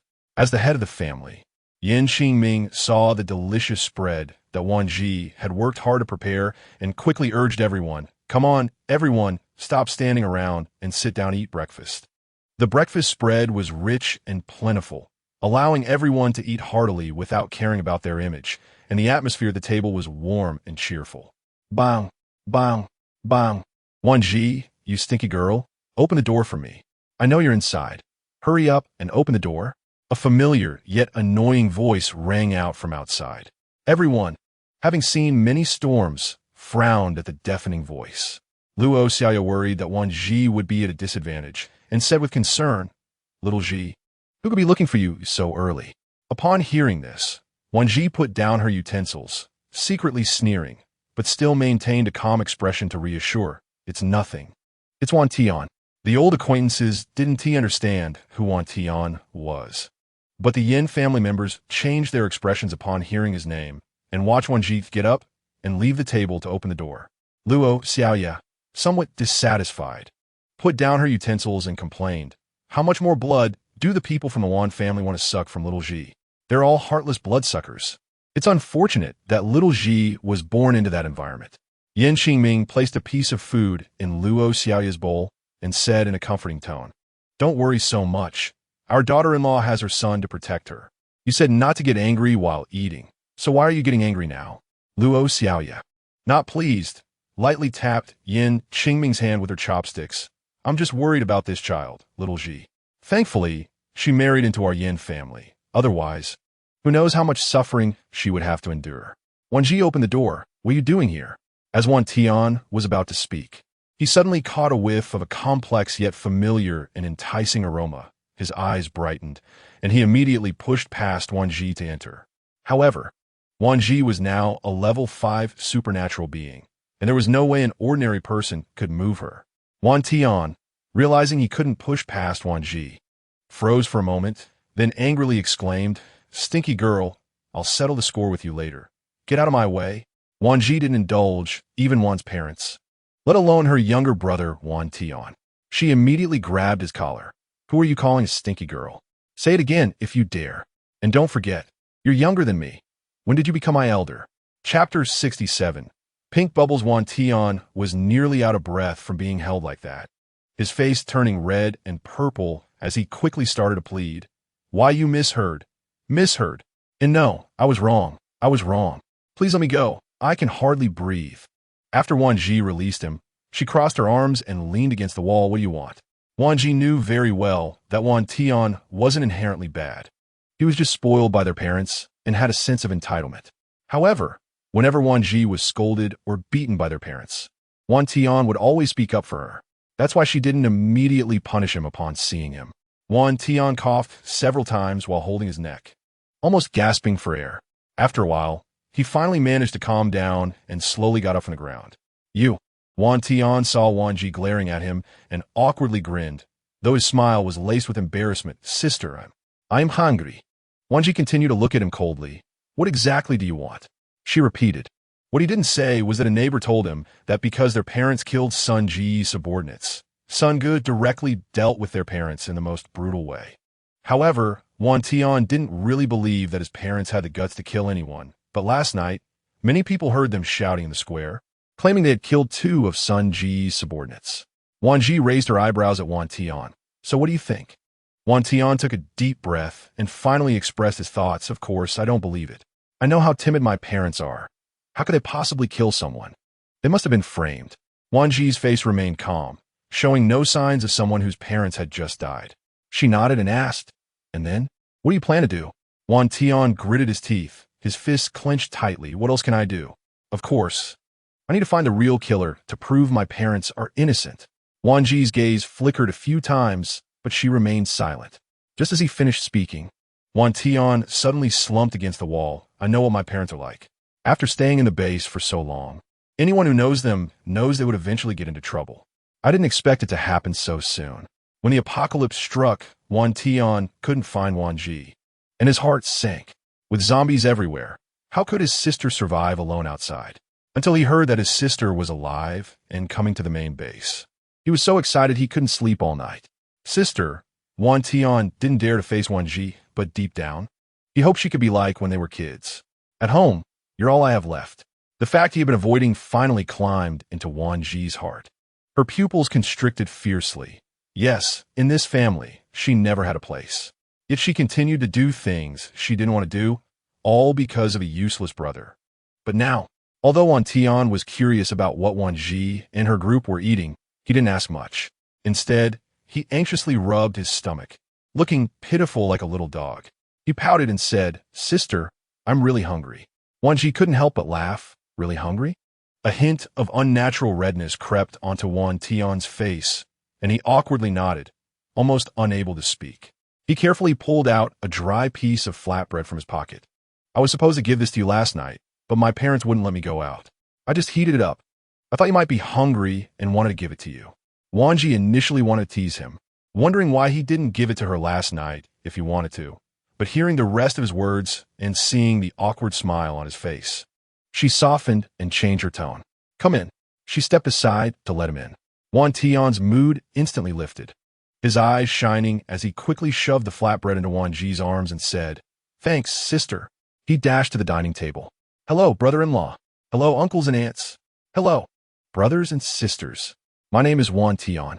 After a greeting and self-introduction, he plopped down and started eating from Wan Zhi's bowl, exclaiming how delicious it was. Everyone watching Wan Tian eat while shedding tears couldn't help but twitch their mouths a few times. Yin Mo's expression softened a bit when he heard Wan Tian call him brother-in-law, and he poured a small cup of water for Wan Tian, encouraging him to eat more vegetables since there was plenty and he didn't need to rush to finish his rice. Thank you, brother-in-law," Wan Tian said, casually wiping away his tears before gulping down a few sips of water, which made Yin Mo unable to suppress his mouth twitching again. Although the Yin family didn't like the Wan family, after seeing Wan Tian take out pancakes for Wan Zhi, Luo Xiaoya felt relieved, saying, "The Wan family does have some good bamboo shoots." After everyone finished eating, they each took their bowls and chopsticks to the kitchen to wash them clean, then obediently stood by the dining table. All present had once had dreams of being heroes, and Wan Zhi and Yin Mo not only fulfilled their dreams, but also became the heroes in their hearts. This had nothing to do with gender or age, but was a matter of belief and faith. As long as they followed Wan Zhi and Yin Mo, they would surely have an infinite future. "Wan Zhi, I will ask later and give you a reply before noon," Qi Fengke said seriously. After Qi Fengke left, Wan Zhi showed off in front of Wan Tian, making the dining table disappear, then waved her hand to conjure up some simple fruit snacks. Wan Tian was stunned. "Sister, you're also an ability user." Upon hearing Wan Zhi's words, the others quickly found their seats. These were all familiar faces who had been with Wan Zhi for a long time, while the other Yin family members casually sat on the sofa. Only Wan Tian felt awkward and didn't know where to sit, so he continued standing beside them. Finally, Wan Zhi looked at Li Han. "You checked the main base yesterday. Did you notice any areas that need improvement?" Wan Zhi's question stirred excitement among all the familiar faces, especially Li Han, who immediately spoke up with his observations. "Yes. The outer walls are too thin and not high enough. They might barely hold up against a small horde of zombies, but if faced with a large group, they would likely collapse," Li Han analyzed with a frown. Wan Zhi nodded, tapping her fingers on the table, the sound causing everyone's hearts to race. After a long moment, she turned to Yin Mo. "Mo, I want to help with the main base." Her 6 short words didn't specify how or what she wanted to do, but Yin Mo understood her meaning. His cold demeanor softened slightly as he held her hand gently. "All right, as long as you want to, I will help you." Suddenly, the atmosphere filled with pink bubbles, making everyone envision various romantic scenarios. Everyone thought, the big shot's romance is really sweet. Even when discussing serious matters, they can't help but throw in some dog food. "Yin Mo, do I have a partner? Am I proud?" "Wan Zhi, I'm talking to my man. Do I need your approval?" "Everyone, you're the big shots. You have the right." Chapter 68. Untrustworthy. Wan Tian looked at everyone present, especially at Xia Qing, who was awkwardly squirming as he curled up in Wan Zhi's embrace, showing no signs of being an outsider, as if he had done this many times before. Among them, for people sat quietly in seemingly uncoordinated yet highly tacit understanding. All eyes focused on Wan Zhi. After Yin Mo left, Wan Zhi talked with everyone for nearly an hour, during which Wan Tian felt nervous and anxious, fearing he would be forgotten amongst them. But what he feared more was that after today, he might never have any connection with Wan Zhi again. Perhaps never see her again. "I've already discussed with the main base leader. They are aware of the situation, and from now on, it's not our concern. They will handle it," she continued. "I've also told them the simplest way is to gather a group of metal and earth ability users to help reinforce and heighten the outer walls. And I've pointed out some weak spots in the construction. It's up to them how they proceed." Wan Zhi nodded as if indifferent, indicating her understanding, then turned to Qi Fengke. "Have you had results from your side?" "A good news and a bad news," Qi Fengke said, a hint of helpless bitterness crossing his face. "Which one do you want to hear first?" "Whichever." Regardless of whether it was good or bad, they would inevitably leave before the day ended, so she wouldn't be involved in future matters of the main base. At that moment, Wan Tian realized the source of his anxiety. They were leaving, and his sister was about to leave him again. He lowered his gaze, reducing his presence, not wanting Wan Zhi to see his vulnerability. Gulialu. Xiaqing's stomach growled, and he pouted, Sister Wan, I'm hungry. Looking at the adorable Xiaqing, Wan Tian felt a pang of jealousy at having his sister stolen away. His heart filled with both envy and dissatisfaction as he glanced at Wan Zhi, then quietly tugged at her sleeve a few times. Sister, I'm hungry too. Yam Montak? What is going on? Are these two trying to steal my person? Instantly, Yanimo wrapped his long arm around her. Wife, I'm hungry too. Wan Zhi rolled her eyes, get lost. But noticing the time, Wan Zhi stood up unhurriedly and said, let us discuss after lunch. Everyone breathed a sigh of relief and stood up. The Yin family finally realized that they had just felt the nervousness of facing a boss for the first time. And comparing Wan Zhi and Yin, Mo made them gain more goodwill towards Wan Zhi. Thank goodness Mo had sharp eyes and quick hands back then. Otherwise, who knows who would have married such a good daughter-in-law? Luo Xiaoya sighed. As Wan Zhi and Yin Mo brought dishes to the table, Wan Tian couldn't help but feel both amazed and regretful. His sister was still the same as before. Her cooking skills as excellent as ever, even better than before. It was just a pity that his sister married early. Otherwise, he could have enjoyed her cooking for a few more years. This meal could be said to be the happiest one Wan Tian had ever had in his life. Not only was everyone at the table cheerful, but he was also fortunate to eat the dishes personally served to him by his sister. Now, let's talk about the topics before the meal. Yan Mo initiated to shift the atmosphere. Sister, Wan Tian hesitated. He was still worried that as soon as they left, his sister would leave right after. So he just lowered his head and shook it, not speaking further. Yan Mo frowned. Is the resource situation at the main base really that bleak? Chi Funka replied, awkwardly. Not exactly, but since you're not regular military personnel, it will be inconvenient for task mobilization. Wan Zhi shook her head and sneered. It's not surprising they aren't offering any help. After the apocalypse, all kinds of monsters and demons emerged. Even the most naive people will become wary and defensive after being deceived for too long. After saying that, Wan Zhi looked at Chi Funka. Go tell the person in charge that I agree to their conditions, but I also have my bottom line. The condition is, the next morning, a group of military personnel from Huagua stood in the square, facing Wan Zhi, Yan Mo, and the other 8. Wan Tian stood a car's length away from Wan Zhi with the Yin family, while the square was filled with people from the base, all curious about what was happening to warrant such a grand event. The scene was quite spectacular and had already attracted the attention of several high-ranking officials, including the main base leader, who was spinning a pen in his palm. What's going on? Why is it so noisy? A senior official who was holding binoculars stood at the window and saluted, then said, the brothers below don't trust the group introduced by Chi Funka, so they plan to test their skills over there in the square. The head of the main base suddenly felt a wave of bad premonition. Are they fighting? Not yet, but it seems it will break out soon, a senior cautiously replied. With a snap, the pen that was half-turned was broken in half, and his face turned even darker. Damn it, what do those guys want? The head of the main base threw away the broken pen. Do they really think they can be heroes just because they have some powers? They are simply courting death. Let's go, take me to see. Yes. The senior quickly opened the door and led the head of the main base to the square, explaining along the way that the brothers did not want any more casualties and planned to resolve the matter with force, hoping to pressure them to recognize the reality and withdraw from the mission. Nonsense, this is really nonsense. The head of the main base said angrily in a deep voice, I promised that kid Chi yesterday, and they also agreed that no matter what happens, we would not intervene or assist. These little brats are really itching for a fight. They all need to be taught a lesson. The senior personnel secretly glanced at the head's expression and then carefully reminded, among those introduced by that kid Chi, a few are from the Yin family of the hidden aristocracy. Damn, why didn't you say so earlier? Although he usually does not shy away from trouble. The hidden aristocracy was among the best in the world in both manpower and resources before the apocalypse. After the outbreak, although the people of the hidden aristocracy have gone silent and are hardly seen anymore, they must not be underestimated, especially after the outbreak.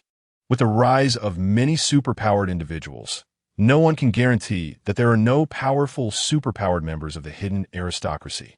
If such a force cannot be befriended, it should never be easily offended. Just as they approached the square, the sounds of conflict could be heard, and it seemed there was a trend of fighting. The head of the main base dared not delay any longer. They were set to depart tomorrow, and there could be no more mistakes. Thinking of this, he quickened his pace. Chapter 69, Let me handle it. The senior followed behind, suddenly feeling an impulse. Were the conditions the chief agreed to too harsh? Would this mission end up making them regret? Should he persuade the chief to reconsider? Li Han, with his violent temper, waved his hand without saying a word, and a flash of golden light appeared as all the firearms in the hands of the opponents were taken away by Li Han. Come on, are you still going to fight? I dare you to come at me one-on-one. I guarantee your parents won't recognize you when I'm done. Beat him, old pie. Teach him a lesson. Yes, old pie. Show them your strength. The excited atmosphere fired up old pie, who charged forward without hesitation, grabbing Li Han by the collar. His other hand already swinging, Li Han's mouth curved into a dangerous warning. Are you sure you want to challenge me up close? After all, Li Han used to be a soldier. Although he had retired for several years, his skills had not declined, and he practiced daily with bodyguards. Not to mention often being trained by Yen-Mo Wan Zhi, and Yen-Mo were not focused on Li Han. Instead, a figure in the crowd caught their attention. Finally, there he is. Wan Zhi was taken aback. Is he the head of the main base? He looks quite righteous, but why does he seem to have a bad temper? Is it because of them? Does he think they are here to cause trouble? Bang! Old Pie was hit hard by Li Han, losing his balance and stepping back several paces. Once steady, Old Pie wiped the blood from the corner of his mouth and admitted, I acknowledge you're powerful, but no matter how strong you are, you'll still die when facing zombies. Li Han's mouth twitched a few times. It seems you forgot to do one thing.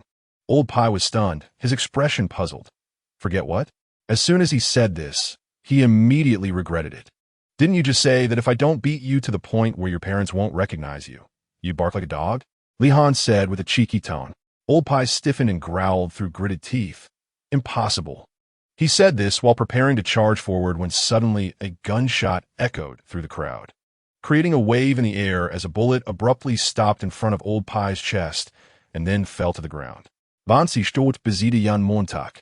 Raising her hand, Old Pie's expression changed, and after casting a complicated glance at Wan Zhi, he nodded in thanks, then followed the trajectory of the bullet, looking at the crowd and growling. It's you again, Sun Di. What trick are you trying to pull this time?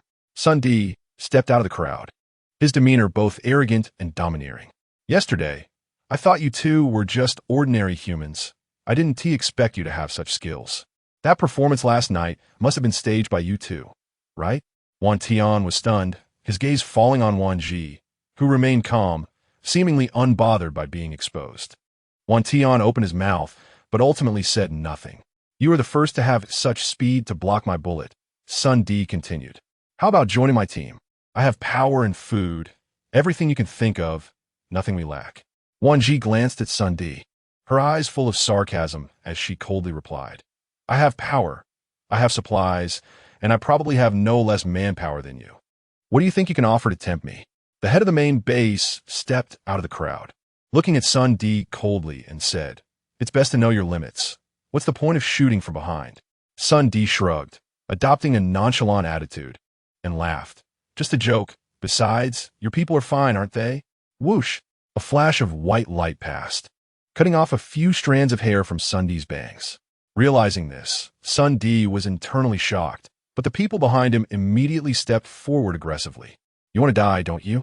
How dare you lay hands on our brother's son? Boom! With a loud crash, a charred human figure fell to the ground, causing people around to scream in panic.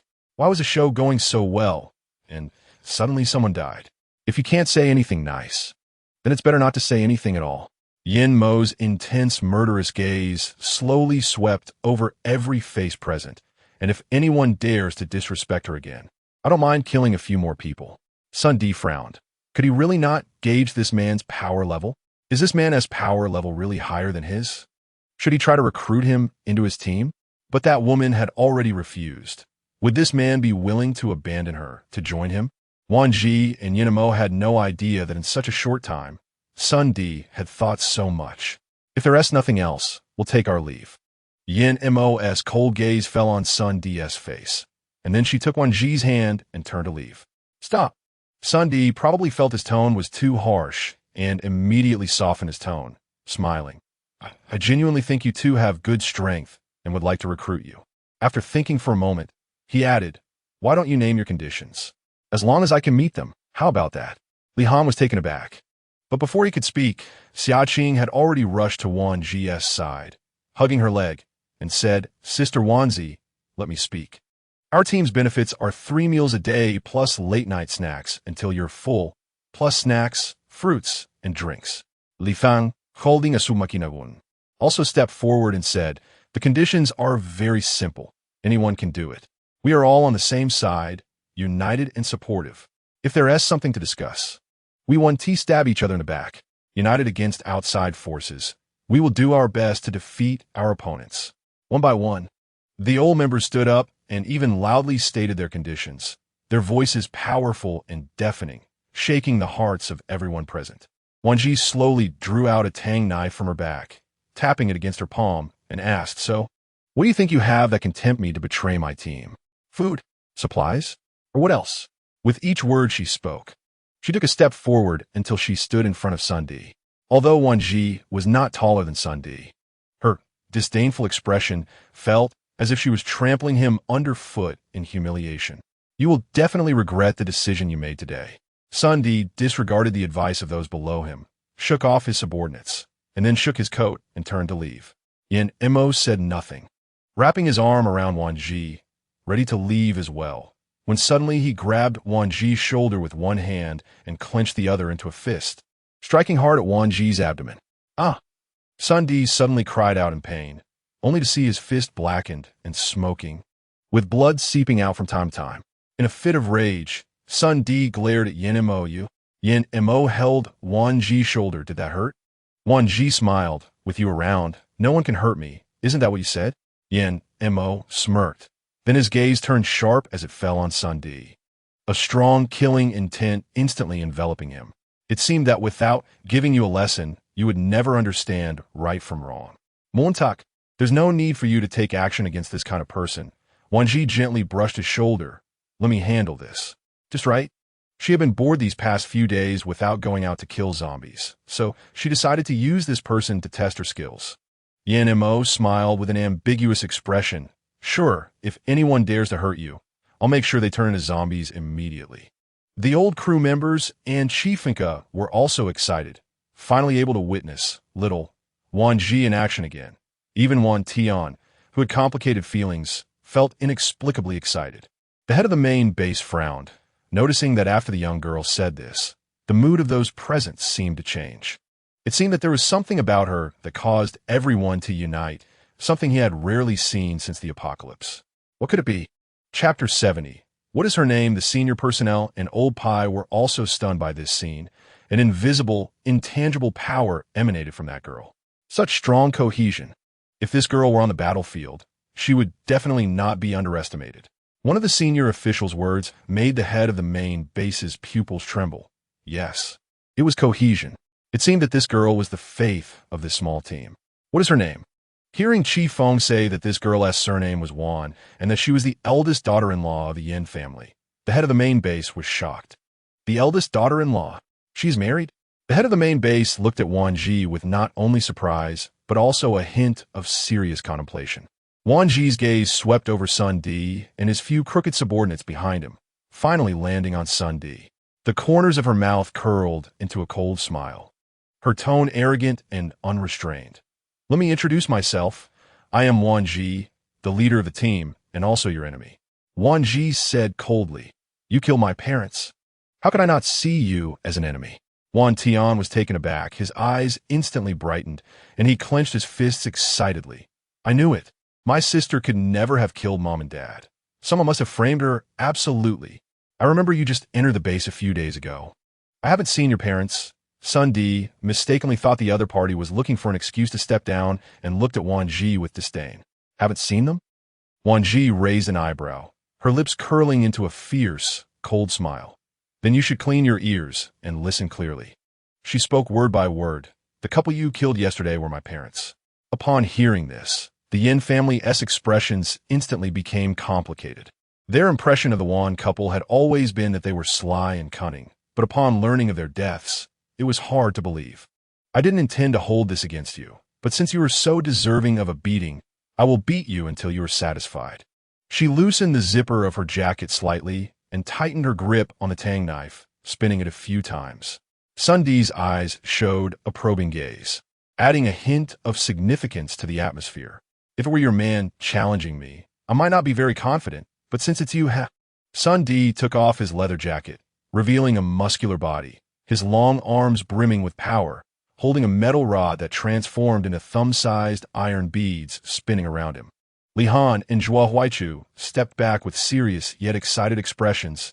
Zhuo Aixin nervously retreated behind Huang Mengxian, while Yanemo stood a few steps away from Wan Zhi, his eyes watching everyone in the arena to prevent any underhanded actions.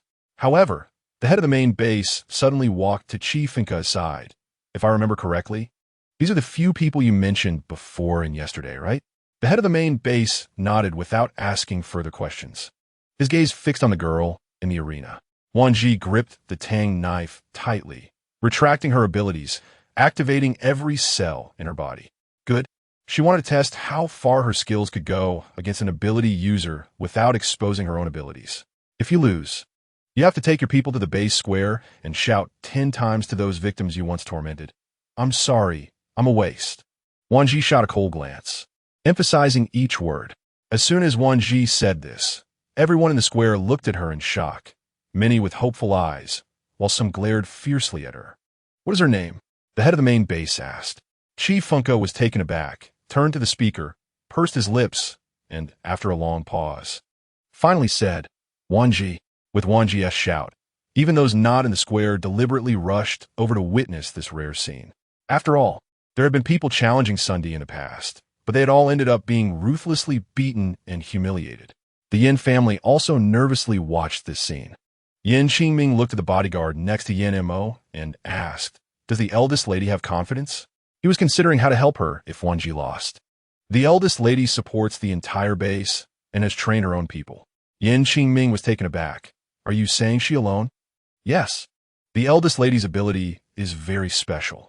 We haven't seen anyone with abilities like hers since the apocalypse. So we can guarantee with our lives that the eldest lady will definitely win this battle." Not only Yin Qingming, but also Luo Xiaoya and other Yin family members gasped. Wan Tian was shocked by these words, thinking that Wan Zhi was just someone who had recently awakened her abilities, but unexpectedly, she was the overlord in this apocalypse. And this little darling was actually one of their Yin family members. Thinking this way, they all felt excited. Sun Di had already made his move, and in the blink of an eye, he shot the iron beads towards Wan Zhi. Bang, bang, bang, bang. The speed was incredibly fast, each bead containing a chilling lethality. Without a doubt, anyone hit by any of the beads would either be dead or seriously injured. But Wan Zhi was even faster and more cunning. She skillfully used her weapon to block or dodge almost every bead as it approached her.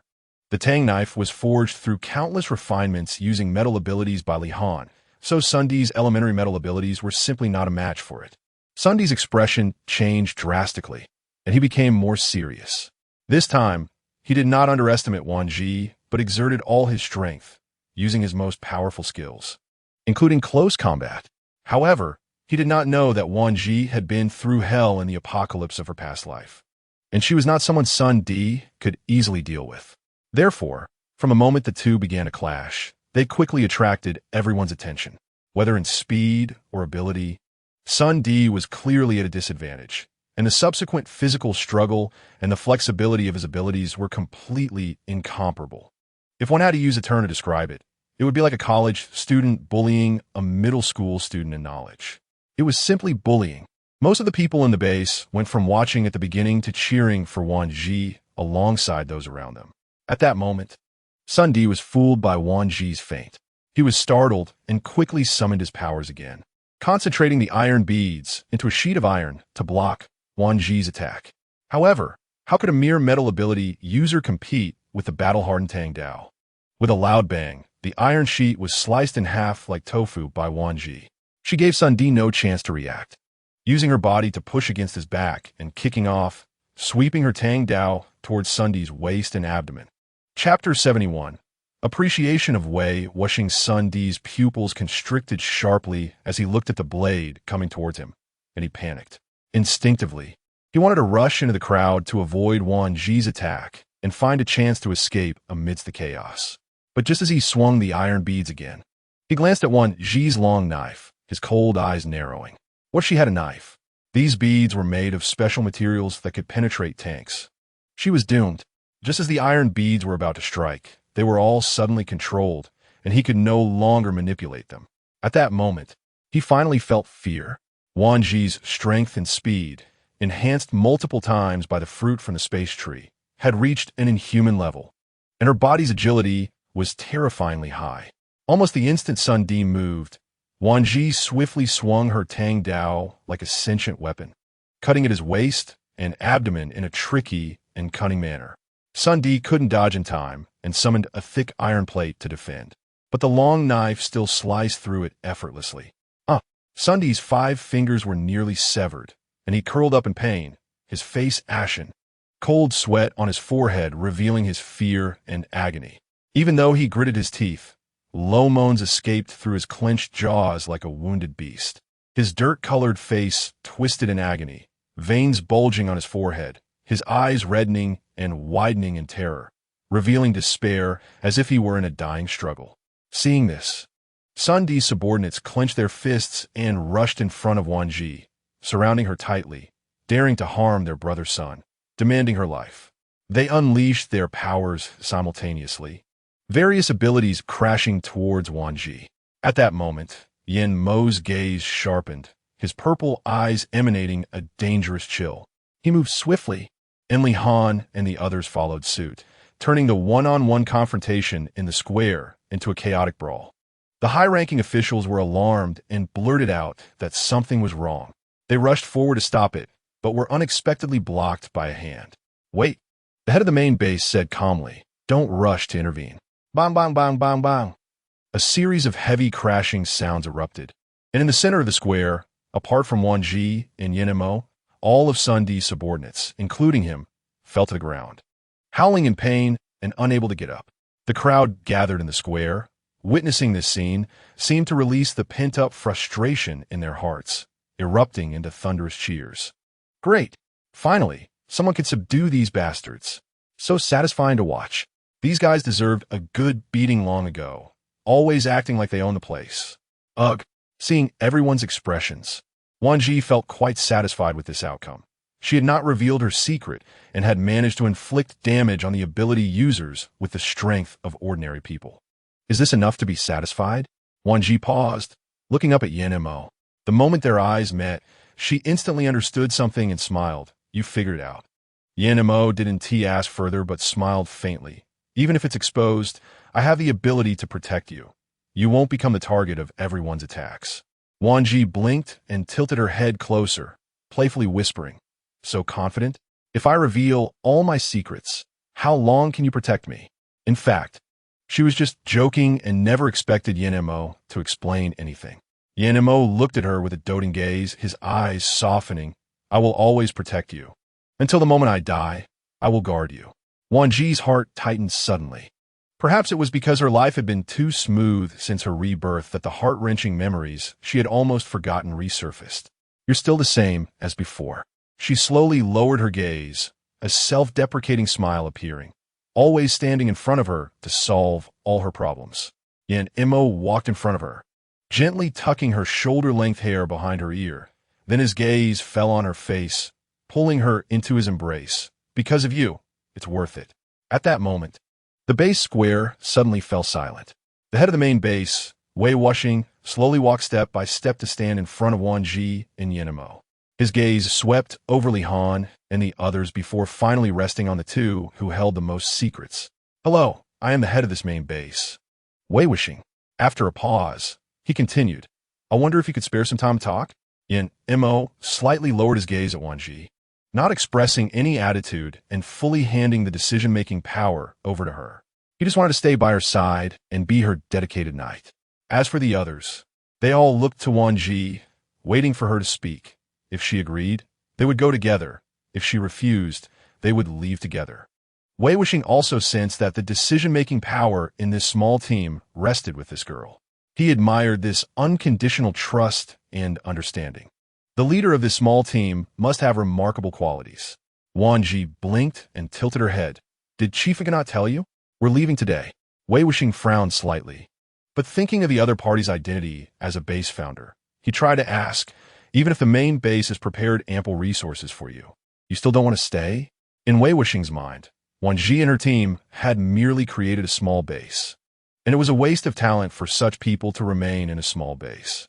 Wan Zhi placed her hands behind her back, straightening her spine as she said, perhaps we won't have resources as abundant as the country, but I believe my people will take very good care of everyone in the base. In a world of apocalypse, to have such a mindset untempted by resources was quite rare. Admiration flickered in Wei Wuxing's eyes. I truly admire people like you, and I hope you can reconsider. Yin Mo's gaze flickered as he looked at Wan Zhi, who perhaps sensed the gazes on her, tilted her head to look back, thought for a moment, and finally nodded. We can talk, but we won't join your base. However, if you need help, we can assist anytime. Wei Wuxing felt admiration again for Wan Zhi's character, unyielding to power, wealth, or status. He nodded. All right, since that's the case, I won't insist. Please follow me, and we will discuss the subsequent actions. Xia Qing's face turned pale, and she nervously grabbed Wan Zhi's arm. I don't want to go. I want to stay with Sister Wan Zhi. Montaki, Wan Zhi. We will do our best not to hold you back. Don't let us leave. Huang Mengxian said in a panic. The others also looked serious upon learning about the task for tomorrow night and thought of the mountainous jungle, their expressions becoming grave. Chapter 72. One must guard against others. Early the next morning, Wei Wuxing walked to the window to observe the Yin family's residence from a close distance. After watching for a while, he frowned and asked, Wang Hua, why is there no sign of movement at the Yin family's residence so late? Wang Hua, the senior personnel who often accompanied Wei Wuxing, took a quick glance and said, I heard that kid with the surname Qi say they seem to have done a night of special training last night. Since that kid Qi isn't part of their organization, he left after the training ended at dawn. Wang Hua paused here, and I guess that they probably hadn't shown up yet because they were still undergoing special training. Wei Wuxing's eyebrows twitched, and he looked stunned, saying, this is nonsense. Simply ridiculous. He suddenly stopped in his tracks, saying, no, I have to go persuade them. Stop that kid from ruining his health. Wang Hua watched Wei Wuxing rush off anxiously, his gaze filled with helplessness as he murmured, you used to look down on those people so much. Now that you're this worried about them, doesn't it mean you still haven't given up on the idea of bringing them into the army? By evening, all the vehicles had gathered and parked at the base's entrance, containing a lot of long shelf-life food and water. They just needed people to get on board to leave. Every corner of the base echoed with tight, hurried footsteps, indicating how much importance the higher-ups placed on this operation. However, when the people from Wan Zhi finally appeared, everyone was once again shocked by their attire. Aside from Chief and Ke, the other 7 were neatly dressed in dark-colored tactical jackets, wearing waterproof, windproof insulated caps, transparent face masks, leather gloves, matching pants, and leather boots. Each person carried only a bulging, small tactical backpack. Aside from Li Han carrying a submachine gun and Zhuo Aixin with a watermelon knife, the rest had empty hands, including Xia Qing, who was holding a plush monster, and Wan Zhi, who had a Tang Dao on her back. You were setting off like this? Even the usually calm Wei Wuxing was taken aback by their lack of supplies. Where are your food and water? Even if you have abilities, you can't go without any weapons or food, can you? Wang Hua was also startled by their gear, saying, if you don't have weapons or food, we can spare some for you. Not bringing anything is not a solution. Luo Xiaoya and Yin Qingming approached Yin Mo, and their gaze finally landed on Wan Zhi. Child, you don't need to worry about us. Take the food and weapons you have. I believe the army will protect us well. Yin Mo looked at Wan Zhi. Those things are what he had prepared for them, so he wouldn't advise or otherwise. Wan Zhi shook her head and said, Mom and Dad, you take the supplies. Even with the army's protection, if you encounter danger, having these supplies would at least give you a fighting chance. At this time, Yin Mo also agreed, saying, let us listen to Xiaozhi. She wouldn't do anything without confidence. Li Han also seriously walked over to Yan's parents, saying, Sister-in-law decided on this after careful consideration. We trust her, and you should try to trust her this time. The other four also helped convince the Yin family. And finally, Luo Xiaoye, unable to argue further, looked at Wan Zhi and handed her a jade bracelet from her wrist. In the past, we always thought as long as you treated Mo well, we would turn a blind eye to your family, but now. Luo Xiaoye continued with loving eyes. Kind-hearted child, poor little Zhi, it is our Yin family that has burdened you. This bracelet is a family heirloom passed down to daughters and not sons. I officially give it to you now. Wan Zhi's expression changed abruptly at this, wanting to decline. But Luo Xiaoye tightly grasped her hand and slipped the bracelet onto her wrist. You are both the eldest daughter-in-law of the Yin family and our savior. It is well-deserved for you to inherit this heirloom. Seeing Wan Zhi no longer refusing, Luo Xiaoye smiled appreciatively, lifting the hand with the jade bracelet and looking at the Yin family beside her, saying from now on, the head of the Yin family will be entrusted to Wan Zhi. Yin Xingming also stood up to support his beloved wife, saying, as the head of the Yin family, I hereby announce that the position of head of the Yin family will be inherited by my son Yin Mo.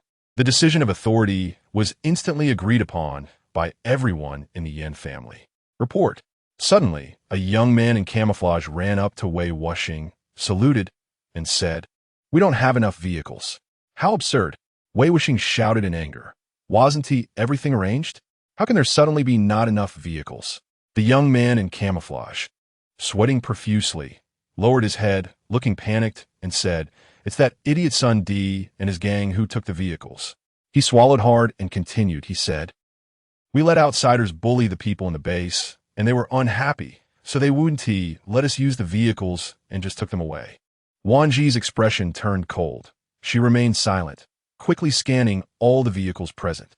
After a while, she slightly raised the corners of her lips and said, It's fine. With a wave of her hand, a top-notch modified RV appeared before everyone's eyes, stunning everyone who saw it. Everyone looked at Yin Mo in surprise, not understanding his intentions, and even more unexpectedly, the team leader Wan Zhi showed no other reaction, clearly agreeing with his decision. Yin Xingming was shocked and suddenly realized why Yin Mo said this, but he still felt a bit uneasy. Mo, you decided this too hastily. Shouldn't you discuss it with Xiaoji? After all, what they were about to do was full of danger. Ensuring their safety while completing the mission was simply too much to ask. Wei Wuxing frowned. This mission was extremely arduous, and taking them along was clearly foolish. What if? There won't be a what if. Wan Zhi looked at Wei Wuxing, her eyes filled with unyielding determination, and said word by word, Only those under my watch can make me feel at ease. Wei Wuxing was taken aback, quickly realizing, You're worried about Sun Di and those people? After saying this, he couldn't help but chuckle. You're overthinking. They can't possibly know our route. One must always be cautious. Wan Zhi's gaze slightly lowered. Yesterday, I embarrassed them in front of everyone and beat them so badly. Today, they would take the vehicles and block you from using them. No one knows when their desire for revenge will strike. Wei Wuxing and Wang Hua frowned, and everyone from the Yin family fell into deep thought. In the end, they really couldn't think of a more comprehensive plan, so they agreed to Wan Zhi's decision. Chapter 73. Still a bit conscientious, everyone boarded the vehicle. The main gate of the base opened, and the vehicles drove out one by one. Shortly after, the vehicle stopped, and Wan Zhi frowned, wondering what was going on. Feeling a bit impatient, she prepared to open the door to get out, but Yin Mo grabbed her shoulder, saying, Wait. He then looked at Li Han, signaling him to get out and check the situation. It's that bunch of bastards led by Sun Di. Li Han said angrily. They blocked the road with the vehicles, and those bastards won't move unless we hand over the lady to them. Otherwise, they want to fight us to the end. Wan Zhi blinked and then released the handbrake, starting the vehicle. Li Han, go tell everyone to get ready. Li Han was stunned for a moment. Then his eyes lit up with joy, instantly shouting, All right.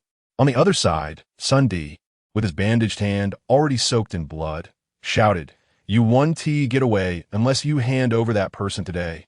Yes, our people in the base are being bullied, and you're helping outsiders deal with us. We want to stand for it. Yes, we want to stand for it. Hand her over. Hand that stinky woman over. At the same time, a large engine sound attracted everyone's attention, and they all widened their eyes, watching as a perfectly fine truck was modified to look like a moving castle, driving straight towards them. "Look, the driver is that damn woman," shouted one of Sun D's subordinates. The others squinted to take a closer look and found that it really was her, and beside her sat that powerful man, with a modified large house trailing behind the truck. Now, Sun D's men were a little scared.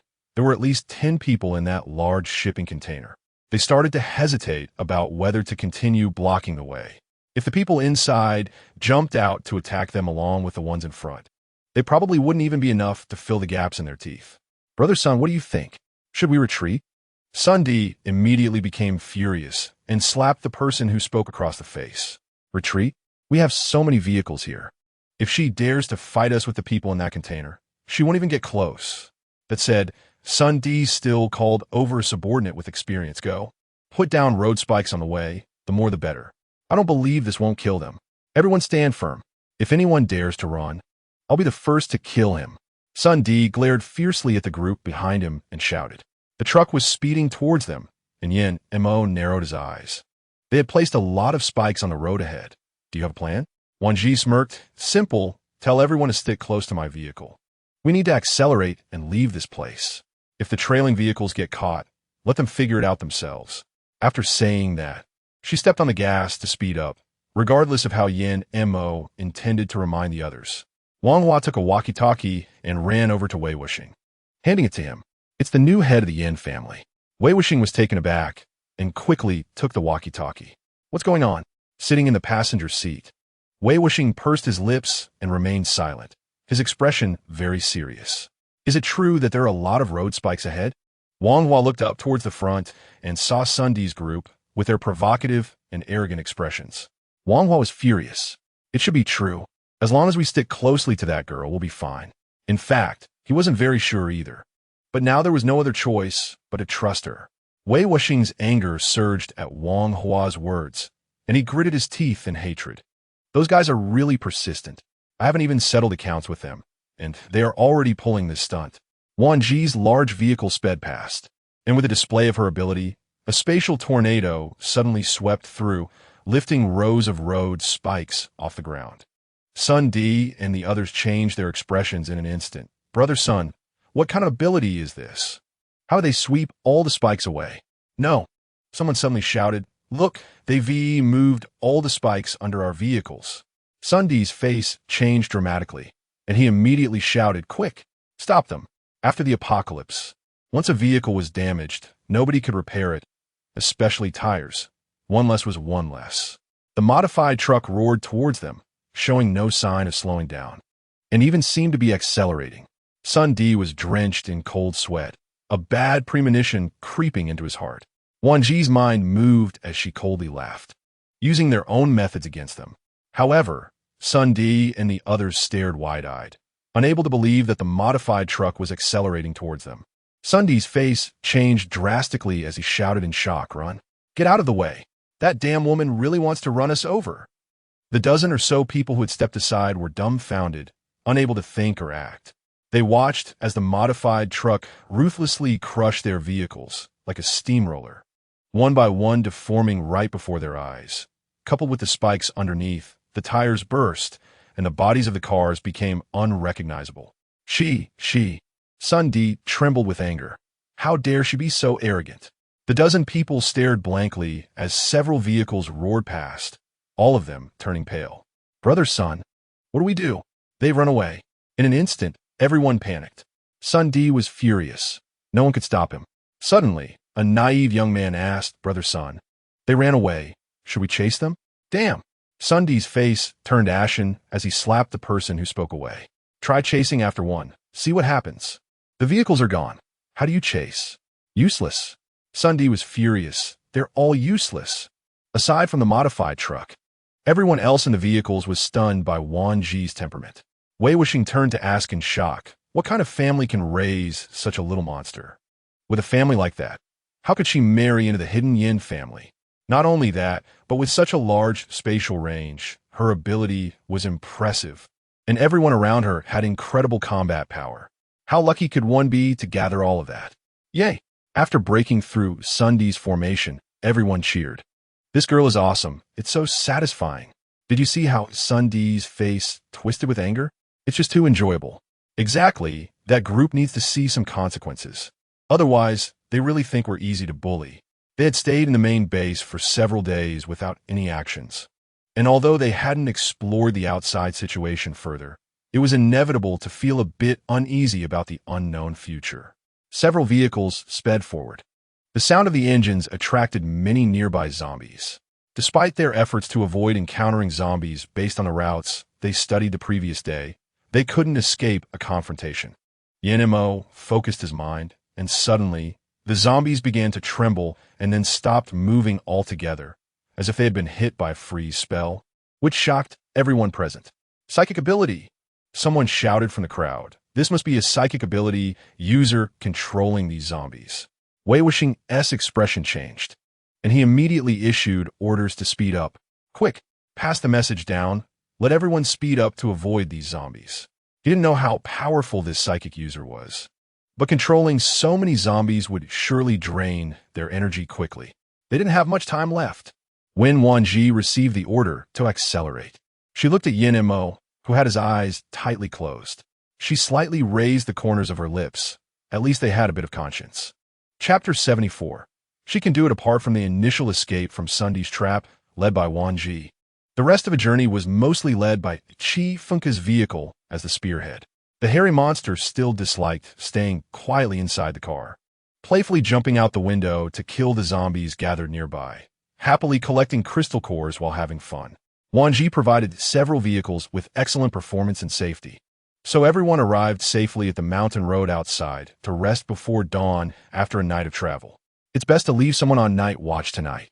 Although we aren't inside the mountain road, no one knows if mutated plants and animals will come out to forage. Wan Zhi's words served as a warning to everyone, and they quickly began arranging the personnel for the night watch. AMO, take your wife to rest. Although we old guys can't help you kill zombies, we can still do night watch, Uncle said affectionately.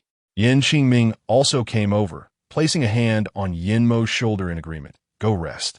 You two have been driving all day and must be exhausted. We've been idle all day. We need to find something to do. Luo Xiaoya hugged Wan Zhi. Child, listen to us. Go rest. We will keep an eye here.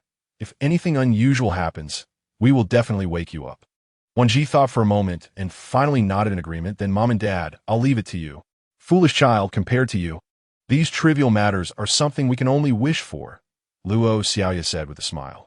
After returning to the cargo box, Yin took out the crystal core liquid one by one and placed them on the table. There were at least 100 bottles. Take your share, and be sure to at least level up once before we set off. Yin looked seriously at everyone. The old crew members were shocked when they heard this. Emoga, what is this? Although they didn't know what was in the bottles, they had an inkling. This is crystal core liquid. A liquid extracted from the energy within the crystal core. It can help you recover and enhance your abilities in a short time. Wan Zhi explained patiently. The crystal cores for mental and summoning abilities are the same, so I gave them all to Xiaqing. You should drink them all. Although the hairy monster seems powerful now, your other summons are lacking. It's best to find a way to enhance your abilities. Xiaqing tightly hugged a few bottles of crystal core liquid and nodded vigorously. I will, Brother Mo. I will become very strong and powerful, and then protect everyone together with the hairy monster and Huahua. Wan Zhi blinked and smiled as she patted Xiaqing's head. Xiaqing, you will definitely become very powerful. I not only look forward to your performance, but I also believe in you, little Xiaqing. Wan Zhi was fiddling with the breakfast she had prepared for the next morning when she suddenly heard Yin Mo's words. Her hand stiffened slightly, but she quickly returned to normal and said, what about you? Aren't you going to choose any crystal core liquid? Yin Mo shook his head. These crystal core liquids can no longer help me. I already have level 5 abilities, and these crystals are only at most level 3. There are too few level 4 ones, and don't even mention level 5. Wan Zhi blinked and raised an eyebrow. You said that, and you still ask me. After finishing, Wan Zhi reached out and conjured 2 fruits, handing one to Yin Mo. After dawn, everyone gradually woke up, and Wan Zhi also distributed the prepared breakfast to everyone. After Li Han took the breakfast, he found that he still could not sense Wan Zhi's ability, and was immediately surprised. Sister-in-law, What level is your ability? How come I have already advanced to level 4, but I still can't sense your ability level? Yenmo walked over and patted Li Han on the back of the head. I said it last night before we set off at dawn. You all have to find a way to level up. We can't be stuck in place while you all upgrade. How embarrassing would that be? Everyone, including the Yin family, was stunned when they heard Yenmo's words. You two have also leveled up. Knock, knock, knock. A few knocks sounded on the door, and Li Han immediately went to open it. Seeing the person outside, he smiled. Oh, it's the main base leader. We've all gotten up and are having breakfast. Just wait a moment, we'll be ready to set off soon. Wei Wuxing, seeing the abundance of food in the cargo area through Li Han, was quite surprised. But his excellent upbringing and politeness prevented him from speaking out, and he could only nod in frustration and leave. It's strange, what is the main base leader here for? Why didn't he say anything when he came and then left with a heavy heart? Li Han said with a confused expression. Wan Zhi, who was stuffing the last bite of food in her mouth, paused for a moment, her eyes flickering, and then she nonchalantly picked up a drink to sip. Sister Wan, is the taro bubble milk tea good? Zhuo Aishin cautiously asked. Wan Zhi was taken aback, then quickly reacted and smiled, nodding, not bad. It tastes very authentic. Zhuo Aishin's eyes lit up with joy, and she immediately said, if Sister Wan likes it, you could tell me all your favorite flavors, and I'll prepare more for you. Okay, then I'll be counting on you then. Right before departure, Wan Zhi prepared a water bottle for each of the old crew members, filled with water, saying you don't need to save it for me. Drink it all. And come to me when you need more. Except for Li Han and Yenmo, the others didn't know what was in the water bottles. Only that this water was extremely precious, far more valuable and rare than crystal core liquid. Half an hour later, the convoy finally set off and entered the mountain road. Through the car windows, one could see that the people inside were tense, their faces taut, and their nerves tightened, indicating their level of anxiety. Even Wei Wuxing and Wang Hua, who were usually the most serious, had especially solemn expressions. The vehicles roared through the desolate mountain road, and pairs of glowing green eyes peered out from the trees on either side, watching them vigilantly. The zombies, smelling fresh human scent, showed no fear of the moving vehicles and charged towards them at high speed, but most were dealt with by the ability users before they could get close. A shrill scream echoed, help. At that moment, a vine as thick as an adult man's waist lunged out from the side of the woods, quickly wrapping around a small vehicle and dragging it into the forest. Meng Xian saved them. Wan Zhi slammed the steering wheel, intending to ram into the vehicle in an attempt to rescue both the people and the car. Huang Mengxian bit her lip, her face glistening with sweat, but the vine showed no signs of slowing down. Just as Wan Zhi opened the car door to draw her tang knife and charge up, Yenmo suddenly grabbed her shoulder. You have to believe in Huang Mengxian. She can do it. I hope you're right. After saying that, Wan Zhi continued driving towards the vehicle. Fortunately, the vehicle that was dragged into the woods showed signs of slowing down. Yenmo's eyes sharpened now. Go. Li Han could no longer wait. He raised his submachine gun against the window, pulled the trigger, and fired, causing the green juice from the vine to splatter everywhere. Zhuo Huaichu also summoned ice pillars and smashed them fiercely towards the vine. Chapter 75. The Lead Vehicle Roar. The hairy monster let out a roar and quickly grew in size, leaping towards the vehicle that was about to be dragged into the woods. It could be said that the hairy monster's actions attracted a swarm of zombies to attack, and the mutated plants and animals in the woods seemed to wake up from its roar, causing all the creatures that could move on the mountain road to rush out. The hairy monster accelerated, leaped high, and with a swipe of its paw, broke the vine, then kicked the vehicle away, preventing the vine from having another chance to grab it. However, the crisis behind was not yet resolved. The speed at which the zombies were gathering was alarming, quickly surrounding the front and rear with a dense mass. Damn, it's mutants in front and zombies attacking from behind. Wang Hua's face turned pale as he gritted his teeth. Huang Mengxian quickly summoned plants to check the people in the vehicle, ensuring they were unharmed before continuing to fend off the surrounding zombies. Bang! The cargo box at the back of Wan Zhi's modified vehicle was hit by a zombie attack, shaking the entire vehicle violently. Not good, it's a mutated zombie. Xiao Zhi, you help Shu later. I'll go check the roof to see if I can find a way to shake these things off. Yenmo's gaze fell on Wan Zhi's face, his eyes exuding a sense of danger. Wan Zhi paused for just a moment before immediately nodding in agreement. Okay, you be careful. Yin Mo smirked. I won't leave you behind until you give me a child. Watching Yin Mo's retreating figure. Soon there was a rumble of thunder and flashes of lightning outside the car window. Xiao Zhi, what do you plan to do? Zhuo Huaichu knew that Wan Zhi kept him behind for a reason, so he spoke without hesitation. Zhuo Shu, I might need to trouble you to drive later. I'll help you from the side. You don't need to think too much. Just run over any vehicle you see, including zombies or mutated plants. Zhuo Huaichu's eyes sharpened, and without thinking, he quickly sat in the driver's seat, stepping on the accelerator, and the vehicle immediately sped forward. As they passed through, Wan Zhi rolled down the window and shouted to the others, "Everyone, stick close to my car, we're breaking out." Chifunka and Wang Hua nodded seriously, and the other drivers also firmly gripped the steering wheels in agreement. However, Yin Mo on the roof took a casual glance around. The mutated zombies that had been attacking the roof were nowhere to be seen, but he did not let his guard down. Sure enough, with a roar, a zombie jumped onto the back of the car, its appearance extremely unusual. Yin Mo's eyes narrowed dangerously. This was just what he wanted. As he spoke, a thunderous bolt of lightning struck down, accurately and forcefully hitting the mutated zombie, causing it to convulse violently. Before long, a strange odor filled the air. Before Yin Mo could react, the mutated zombie shook its body a few times, and the charred black lumps on it suddenly crumbled away, revealing green blood mixed with a foul smell underneath. Was it a plant-based zombie? Yin Mo licked his lips sharply. He never expected that there would be a special type of mutation now. Thinking of this, he remembered that Huang Mengxian had only collected less than 5 bottles of crystal core liquid, and an idea formed in his mind. The lightning dealt significant damage to the plant-based zombie. Though it didn't hurt much, it enraged the zombie, which roared at Yin Mo suddenly.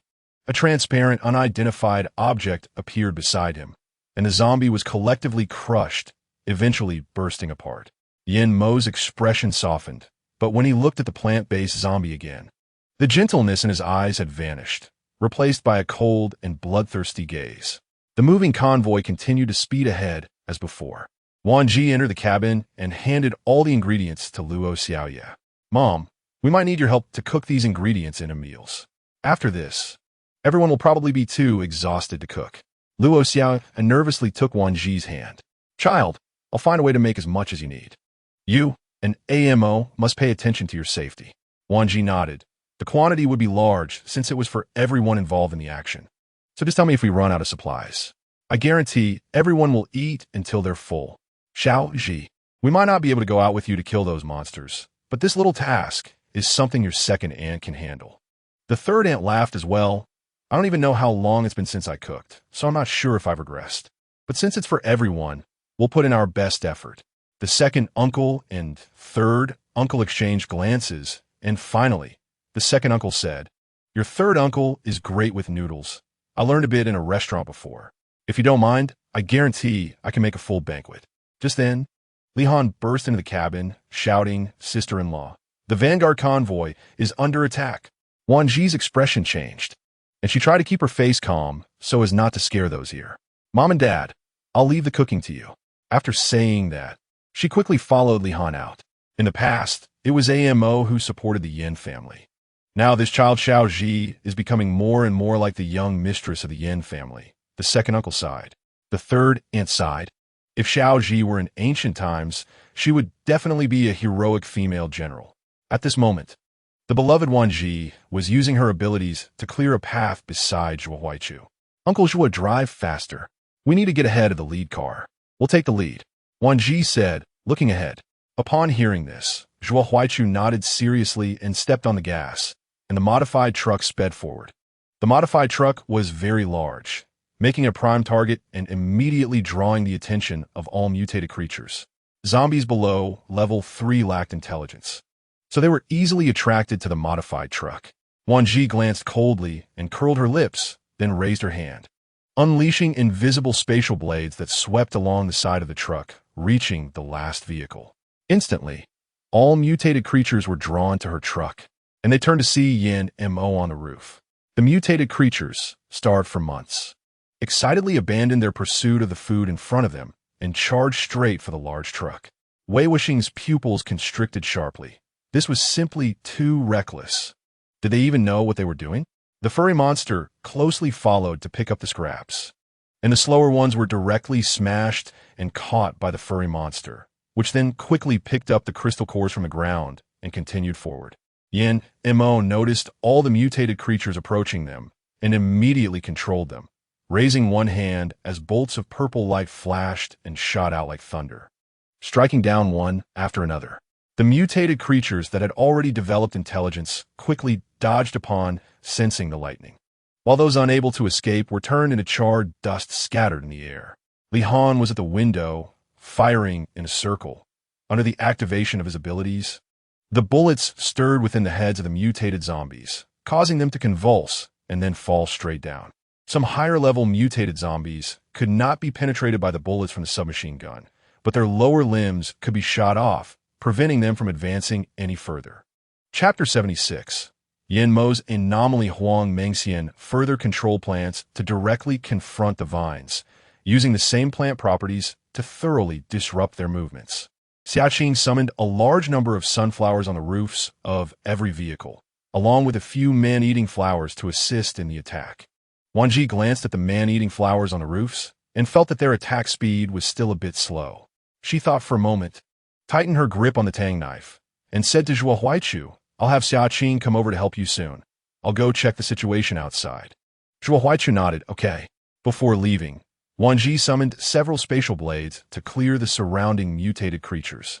At this time, Xiaqing had already been called to Zhuo Huaichu's side to help, and after checking the cabin situation to confirm that cooking the food was not a problem, she went to check on Li Han and the others, ensuring they could handle things before leaving. As soon as she reached the roof, she saw Yin Mo standing directly above the cabin, while she stood at the front of the car. Looking out, the mountain path was densely packed with a swarm of mutated creatures. Wan Zhi tightened her grip on her long knife and swept it forcefully. At the same time, she unleashed countless spatial blades and spatial tornadoes, immediately clearing a path through the gathered mutated creatures.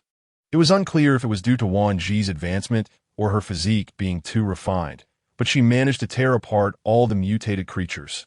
And as the blades were unleashed, high-level mutated zombies and mutated animals were directly decapitated, while mutated plants could no longer sprout new vines from their severed ends. Wan Zhi did not slow her attacks. She accelerated the summoning of blades and tornadoes, continuously consuming her abilities as she drank nearly half a jug of water to replenish her energy. Then, she unleashed her spatial abilities in an unlimited manner, with the furry monster acting like a cleaner, constantly picking up crystal cores and quickly scavenging the remaining creatures. Yin Mo controlled the mutated creatures along the way to attract their hatred while continuously unleashing wide-range lightning strikes. Li Han's submachine gun, combined with his metal abilities, cleared all the nearby mutated creatures. Perhaps due to his advancement, even when the submachine gun ran out of bullets, he could still use his abilities to conjure bullets, with a power greater than the original bullets. Huang Mengxian used her plant abilities to grow numerous green plants that firmly wrapped around the vehicle. Any mutated creature that approached would be immediately attacked by the green plants. Xiaqing even placed a large sunflower on Zhuo Huaichu's shoulder, providing him with unlimited support to prevent his abilities from depleting too quickly. Zhuo Huaichu formed a large ice spike at the front of the vehicle. Any mutated creature that came close would be impaled by the ice spike, either dead or severely injured.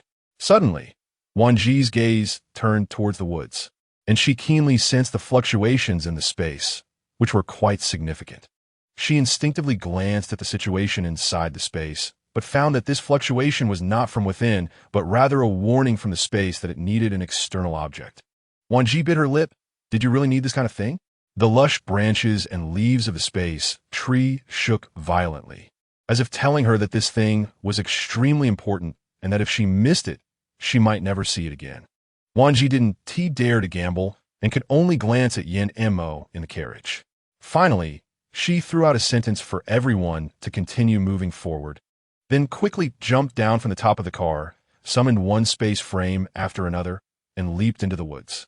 Yin Mo's gaze sharpened, his lips pressed together, and he increased his mental control ability, then followed Wan Zhi into the woods. With Yin Mo's control, all the mutated creatures present were attracted into the woods, giving everyone a moment to breathe. Wei Wuxing frowned in thought, suddenly startled. "Quick, go check on those two from the Yin family." Upon hearing this, Wang Hua's heart tightened. Could it be that this was too outrageous? It couldn't be. Wei Wuxing and Wang Hua's pupils shrank, and the others in the other vehicles also felt their hearts tighten upon hearing this. How could that be possible? Didn't they say there were numerous dangers inside? Wang Hua excitedly grabbed the person sent to scout and asked, did they say anything else? After rushing into the woods, Wan Zhi moved in the direction indicated by the space tree. With the help of the space frame, she quickly weaved through the woods, and Yin Mo closely followed, not daring to slow down. He didn't know why Wan Zhi suddenly rushed into the woods, but he still trusted her as always, following her in just to see for himself what was on his mind. Shortly after Wan Zhi entered the woods, she felt the fluctuations of the space intensifying, indicating that they were close. Wan Zhi quickly scanned her surroundings, not missing any suspicious items, but found that the mutated plants here were very dense and were their important roots. Just as she slowed down and stopped to examine carefully, she found a pile of glowing, unknown objects among the roots of the mutated vines. "Xiaozhi," a familiar voice came from behind her. Without thinking, Wan Zhi reached out to stop Yin Mo from approaching and whispered, "Don't come over. While they haven't been alarmed, you need to leave quickly." "What about you? There is something I need here. I promise I'll leave quickly and join you as soon as I get it." Wan Zhi's gaze remained fixed on that unknown object, completely unaware of Yin Mo's current unease. Yin Mo's face turned pale, cold sweat pouring down his body. But he still forced himself to maintain control over his mental power, fearing it wouldn't hold. Yin Mo said nothing, but he still firmly held Wan Zhi's hand. "I can't relax unless I see you safe." He controlled the mutated creatures the entire time with his mental power and even released lightning to speed up his pursuit of Wan Zhi, not hesitating to expend a large amount of his abilities at all costs. It seemed they could only settle this quickly. He tightened his grip on the tang knife and swiftly jumped into the roots of the vines, using the sharpness of the tang knife to cut off all the roots that were surrounding them. The stimulated roots quickly sprouted new, thick vines, powerful and fast. Heading straight for Wan Zhi, Yin Mo drank all the water in his canteen like a cow, not waiting for his abilities to recover before summoning lightning again to destroy the roots along with Wan Zhi. The mutated vines had already developed intelligence, and with the nurturing over the past months, they were no longer the same vines as before. But neither were Wan Zhi and Yin Mo the low-level ability users they once were. Noticing that Yin Mo's abilities were being heavily consumed, Wan Zhi summoned a space frame to protect him, then tossed in several large water containers. "You just focus on control. Leave the rest to me." Yin Mo understood Wan Zhi's clever mind very well. Any one of her ideas could shock everyone, so he didn't refuse her, simply sitting down inside the space frame, closing his eyes to concentrate on controlling the mutated creatures. Chapter 77. Causing trouble, the mutated vines instantly sensed that they could no longer be controlled and realized that it was Yin Mo controlling them. So they began to attack him. However, the space frame was incredibly sturdy, and ultimately, all their attacks were directed at Wan Zhi with full force. "Xiaozhi, I will draw all the hatred of the mutated creatures onto myself. Just do your thing. Don't worry about me." Yin Mo kept his eyes tightly closed. "I'm within your space. These things can't hurt me." Wan Zhi's gaze fell on Yin Mo's handsome face. After biting her lip, she said, "Okay, I'll be quick." Then with a wave of her hand, she summoned 2 more space frames to securely enclose Yin Mo, ensuring his safety before turning around and jumping into the bottom of the roots. More and more creatures climbed onto the space frame, trying to break through this invisible wall to grab the fresh human blood inside, which was both familiar and maddening to them. Wan Zhi quickly reached the bottom of the roots, and upon seeing what was glowing, even she lost her composure. How many such things were there in this world? The bottom was a patch of golden sandy soil, which turned to liquid upon contact, completely ungraspable, but that didn't faze her. because the space tree had already extended its small branches and leaves from her space. As it approached the sandy soil, it seemed to be stimulated. The soil turned into golden water, sparkling and flowing onto the branches and leaves, then entering the body of the space tree. Wan Zhi observed while peering into the space, seeing the space tree transport all the absorbed sandy soil to the golden pool of water in the space. The pool water supplied drinking water, farming fields, and aquaculture water within the space, which had already been an incredibly energetic water. With the addition of sandy soil, its effect was comparable to 100 high-level crystal core liquids.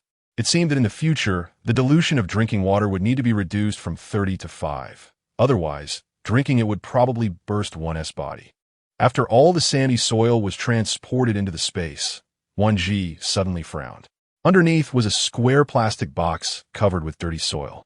The box was too dirty for Wan Zhi to see what it was, but she still adhered to her principle of not wasting and directly tossed the box into the space. Yin Mo was being too exaggerated. Asking him to control didn't mean letting him expand his control infinitely. This probably gathered all the mutated creatures along the entire mountain path. Wan Zhi raised her tang knife and rushed forward, eliminating all the mutated creatures in front of her. Finally, due to the overwhelming number, she simply summoned her spatial abilities for a large-scale massacre. The controlled mutated creatures had no idea what was happening and were completely wiped out, while Yin Mo, inside the space frame, felt the pressure lessen, a barely noticeable smile appearing at the corner of his mouth. Without the golden sandy soil, the mutated vines no longer had an endless regeneration ability. Once severed, they instantly turned black and shriveled, finally drooping to the ground, motionless. The soil on the ground, stained by the black blood of the mutated creatures, became unbearably foul. Wan Zhi held her breath and quickly cleaned it up, then poured a can of gasoline to burn the place clean. After removing the space frame, she helped Yin Mo up and smiled. I think there probably won't be so many mutated creatures gathering here in the future. Yin Mo's gaze froze for a moment, and before he could ask, Wan Zhi had already begun to explain what had just happened. Yin Mo stopped, his expression serious as he looked at her. This matter should not be mentioned to anyone in the future. You may not be afraid of anything, but I always feel uneasy. Wan Zhi blinked and tilted her head with a smile. That's because of you. I couldn't be bothered to mention it to anyone else. Suddenly remembering the box, she said, all right, I also picked up a box just now. I don't know what it is. Wan Zhi took the box out from the space, and Yin Mo's eyes widened in surprise. He quickly grabbed a piece of tattered cloth and casually wiped it a few times, revealing its original appearance. This must be the expression of a slight crack on Yin Mo's face. The box has a red cross pattern on the edge, and the bottom is engraved with a few small words from the Imperial Capital Research Institute. It seems this should be the stolen potion, Wan Zhi said excitedly. I thought this journey would be difficult, but I didn't expect to find the potion so easily.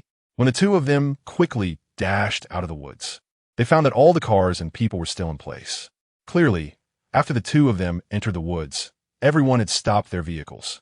Amo, Xiaozhi, you two are too reckless. How could you go in there? Luo Xiaoye's eyes were red and swollen from worry, having cried countless times. If I hadn't heard you say it, I wouldn't have known it was so dangerous inside. Yin Qingming rushed in front of Yin Mo, constantly checking the two of them to ensure they had no injuries before he let out a huge sigh of relief. Zhuo Aixin was busy helping to bandage the injured. Since they were all ability users, the infection rate was not high, but for safety's sake, Huang Mengxin's little green plant was checking them over. After seeing that everyone was fine, Wan Zhi looked around and asked, "Where's the commander of your main base?" As soon as she finished speaking, Wei Wuxing appeared. "You two are really bold." He shook his head, sounding quite powerless. Yin Mo smiled, then exchanged a glance with Wan Zhi before looking at Wei Wuxian and saying, "One good news and one bad news. Which one do you want to hear first?" Wei Wuxing was taken aback, and Wang Hua helplessly said, "Since we've already delayed so long, I guess the bad news is that we won't be able to catch up with those people. As for the good news, I really can't guess what it is." "You're right that you can't guess." Wan Zhi pretended to take out a box from her backpack. "This is what I picked up in the woods. I don't know if this counts as good news." As for the bad news, Yin Mo deliberately kept it suspenseful. Those people are probably all dragged inside, and we can't even find their bodies. Seeing the dirty box in Wan Zhi's hand, which had the words Imperial Capital Research Institute printed on it, Wei Wuxing and Wang Hua momentarily felt as if their breath had been stifled. After a while, Wang Hua excitedly took the box and opened it, revealing 2 potions clearly lying inside. These were precisely the rescue potions they've been desperately searching for regarding the infection research. Thanks to your help this time. More words go without saying. Thank you so much. Wan Zhi was about to speak when Huang Mengxian suddenly rushed over. Wan Zhi, something happened at the base. She relayed the information from the little green plant monitoring device she had placed at the base. I heard that the people from the Sunshine Base before were dealt with by us. But now they have sent someone to cause trouble, saying they want to see people alive and bodies dead. Is there anything we can help with? They had originally thought the few people claiming to have established a base were joking, but after hearing this today, it seemed there was indeed something to it, and they looked at them with a bit of respect. After the apocalypse, self-preservation was everywhere, and it was truly rare for someone of their age to achieve such a level. So Wei Wuxing's first sentence was to express his willingness to assist. Before Yin Mo could speak, Wan Zhi had already shaken her head in refusal. It's not that we don't need you, but there are some personal matters in between that you shouldn't get involved in. Yin Mo looked at Wang Hua. If we need anything, we will definitely ask for your help. As for the subsequent award matters, we won't participate, so please excuse us. Chapter 78. Where did Feng Qianju go? If you need anything, remember to tell us. You are all the saviors of the people of the nation. Wan Zhi was not accustomed to this situation, so she left all these matters to Yin Mo to handle while she stayed in the car to help cook food. This time, leaving the main base of the imperial capital, she allocated some food and oil to them. She had thought the food in the space would decrease significantly, but unexpectedly, the production speed was even 3 times faster than before, and there was so much food that it was impossible to count. Suddenly, Wan Zhi had a new idea. Wan Zhi's eyes widened, her heart racing, and she became excited. What news? Seeing you so excited, you probably guessed it. Yin Mo smiled. The potion can neutralize the infected. It must be said that the actions of the imperial capital over there were indeed very swift. The potion had just been developed, and they had already found quite a number of infected individuals to experiment on, with the test results being very promising, achieving not only 0 errors, but also a 100 cure rate. Once this potion is announced, there will definitely be another wave of turmoil at the main base of the imperial capital. Moreover, it was heard that mutated species abroad were undergoing changes, with their aggressiveness significantly increasing, and the casualty rate was 10 times higher than the data from our country. Not only that, but many people abroad, besides that group of researchers, were also looking to negotiate with our leaders for the sale of the potions. It could be said that our country is currently a hot commodity on the world stage. Our country is still very powerful. Yes, if it weren't for the troops and ability users bearing the burden, we ordinary people wouldn't have survived this apocalypse for so long. Sigh. I really hope this apocalypse ends soon. I'm almost forgetting the beautiful days of the past. What are you afraid of? Aren't there older sisters and bosses here? Li Han smiled. I believe in our military. They will definitely end this apocalypse sooner or later. Because of this good news, Wan Zhi's mood instantly became passionate along with everyone else. The first thing upon returning to the Dawn base was to hand everyone over to Li Han to handle, while she went to find those who had come to cause trouble. By this time, it was already afternoon, and the red clouds in the sky continued to linger. Whether it was day or night, the red clouds remained. Only the daytime was gray, and the nighttime was a dark red that was almost impossible to see through. We've already said that people have been eaten by zombies. Not even bones are left. Where do you want us to find to compensate you? I don't care. If you don't hand over the people, we won't leave. How can you people be so unreasonable? Reasonable? Bah, it's the apocalypse. Who is still polite with you? Exactly. If you don't hand over the people, at the very least, you should compensate something. Just now I saw several of you holding rice, oil, and noodles. Not only do they have rice, oil, and noodles, but I also saw them holding several bags of vegetables and fruits. How long has it been since we've seen such good things? A bunch of selfish people. The food at the base is so abundant. Yet you still have the face not to share it with other bases, keeping it all to yourselves. That's too much. Why should the things we earned through labor be shared with you? Some among them could no longer hold back. saying it nicely to curry favor. I see you're not genuinely seeking help, but wanting to take advantage. How shameless. You don't want to pay, but are thinking of reaping benefits. If you can, why aren't you living well? With their greedy faces, giving them more is useless. They will eventually eat their way into bankruptcy. Thinking food just falls from the sky. Wan Zhi's gaze turned cold upon hearing these people's conversations. She didn't expect the people from the Sunshine Base to be such trash. I don't care. If we don't get anything, we won't leave. If you don't hand over the food, we will kill our way in and take it. Yes, let's kill our way in and take it. Wan Zhi's inner anger intensified as she quietly cursed, "A bunch of trash. It's people like you who keep creating negative influences for our country." Ever since the space tree transported the sand into the space, her abilities had skyrocketed like a stack of blocks, and in just a few days, she had lost track of how abnormal her abilities had become. With a loud bang, the person who had been the loudest suddenly leaped and fell heavily to the ground. The crowd finally saw who was standing in front of them, and immediately, their eyes turned red with excitement. The deputy base leader, Wan Zhi, blinked, smiled faintly, then drew her tang knife, summoned her spatial abilities, and with a sweep, those in front were cut down, crying out in shock, their clothes ripped to shreds, unable to cover essential parts. Are you even still a woman? What kind of girl goes around cutting people's clothes like this? You owe us money. Yes, pay us. No, pay for our clothes. Yes, we want brand new clothes. And hand over all your food, or we'll start shooting. Wan Zhi was too lazy to argue with them, directly using her spatial frames to encircle them, then employing her abilities to crush the most mouthy person in front, instantly causing their body to explode, blood splattering throughout the spatial frame. Upon seeing this, the people inside the spatial frame immediately changed their expressions, and a few with guns, without thinking, pulled the trigger and began to shoot wildly. The spatial frame was sturdy and solid. Even ordinary tank shells might not be able to break it, let alone bullets of this caliber.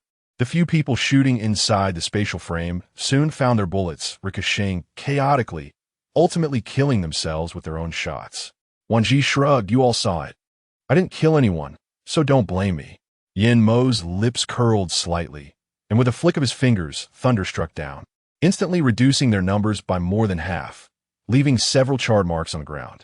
After it was over, Yin Mo glanced at the bodies on the ground, stating that next time someone came to cause trouble, there would be no need to show any mercy. Just take action to resolve it. If anyone came later to demand an explanation, just say it was his idea, and if they dared, let them come to him for an explanation. Upon hearing this, the crowd cheered and rejoiced. Where did Fang Qinzhong go? How come we haven't seen him? Huang Mengxian asked curiously while comforting the little green plant that had not been seen for days. Tian Feifei stepped out from the crowd, covered in blood, causing Wan Zhi to feel a slight sense of foreboding. Chapter 79. Uncle Fang is injured. Uncle Fang was injured, and Tang Pang took him to the 7th floor for treatment. Injured?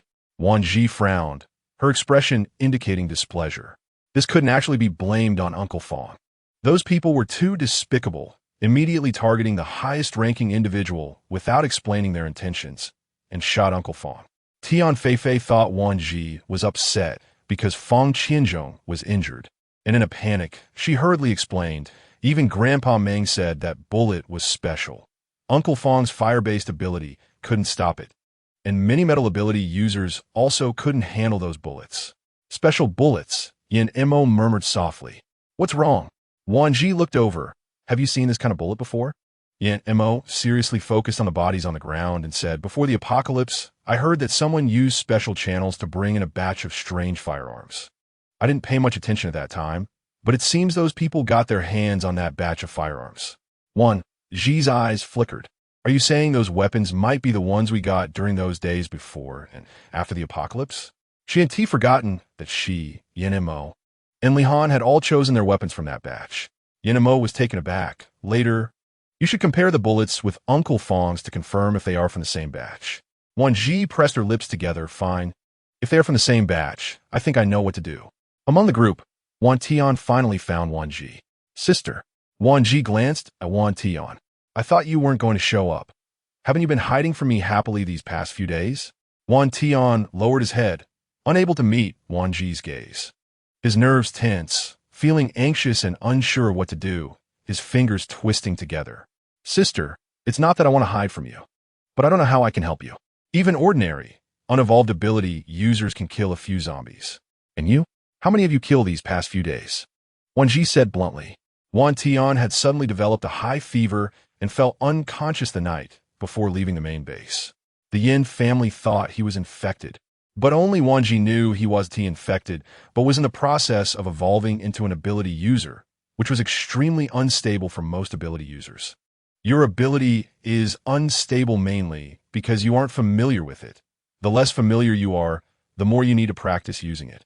Instead of being timid and hiding in a corner like a coward, perhaps because it had been so long since the apocalypse began, Wan Zhi's attitude toward survival was very serious. In the past, she had also come from nothing to something, and now she had a high tolerance for ordinary people. Just because they were ordinary, she cared for them especially.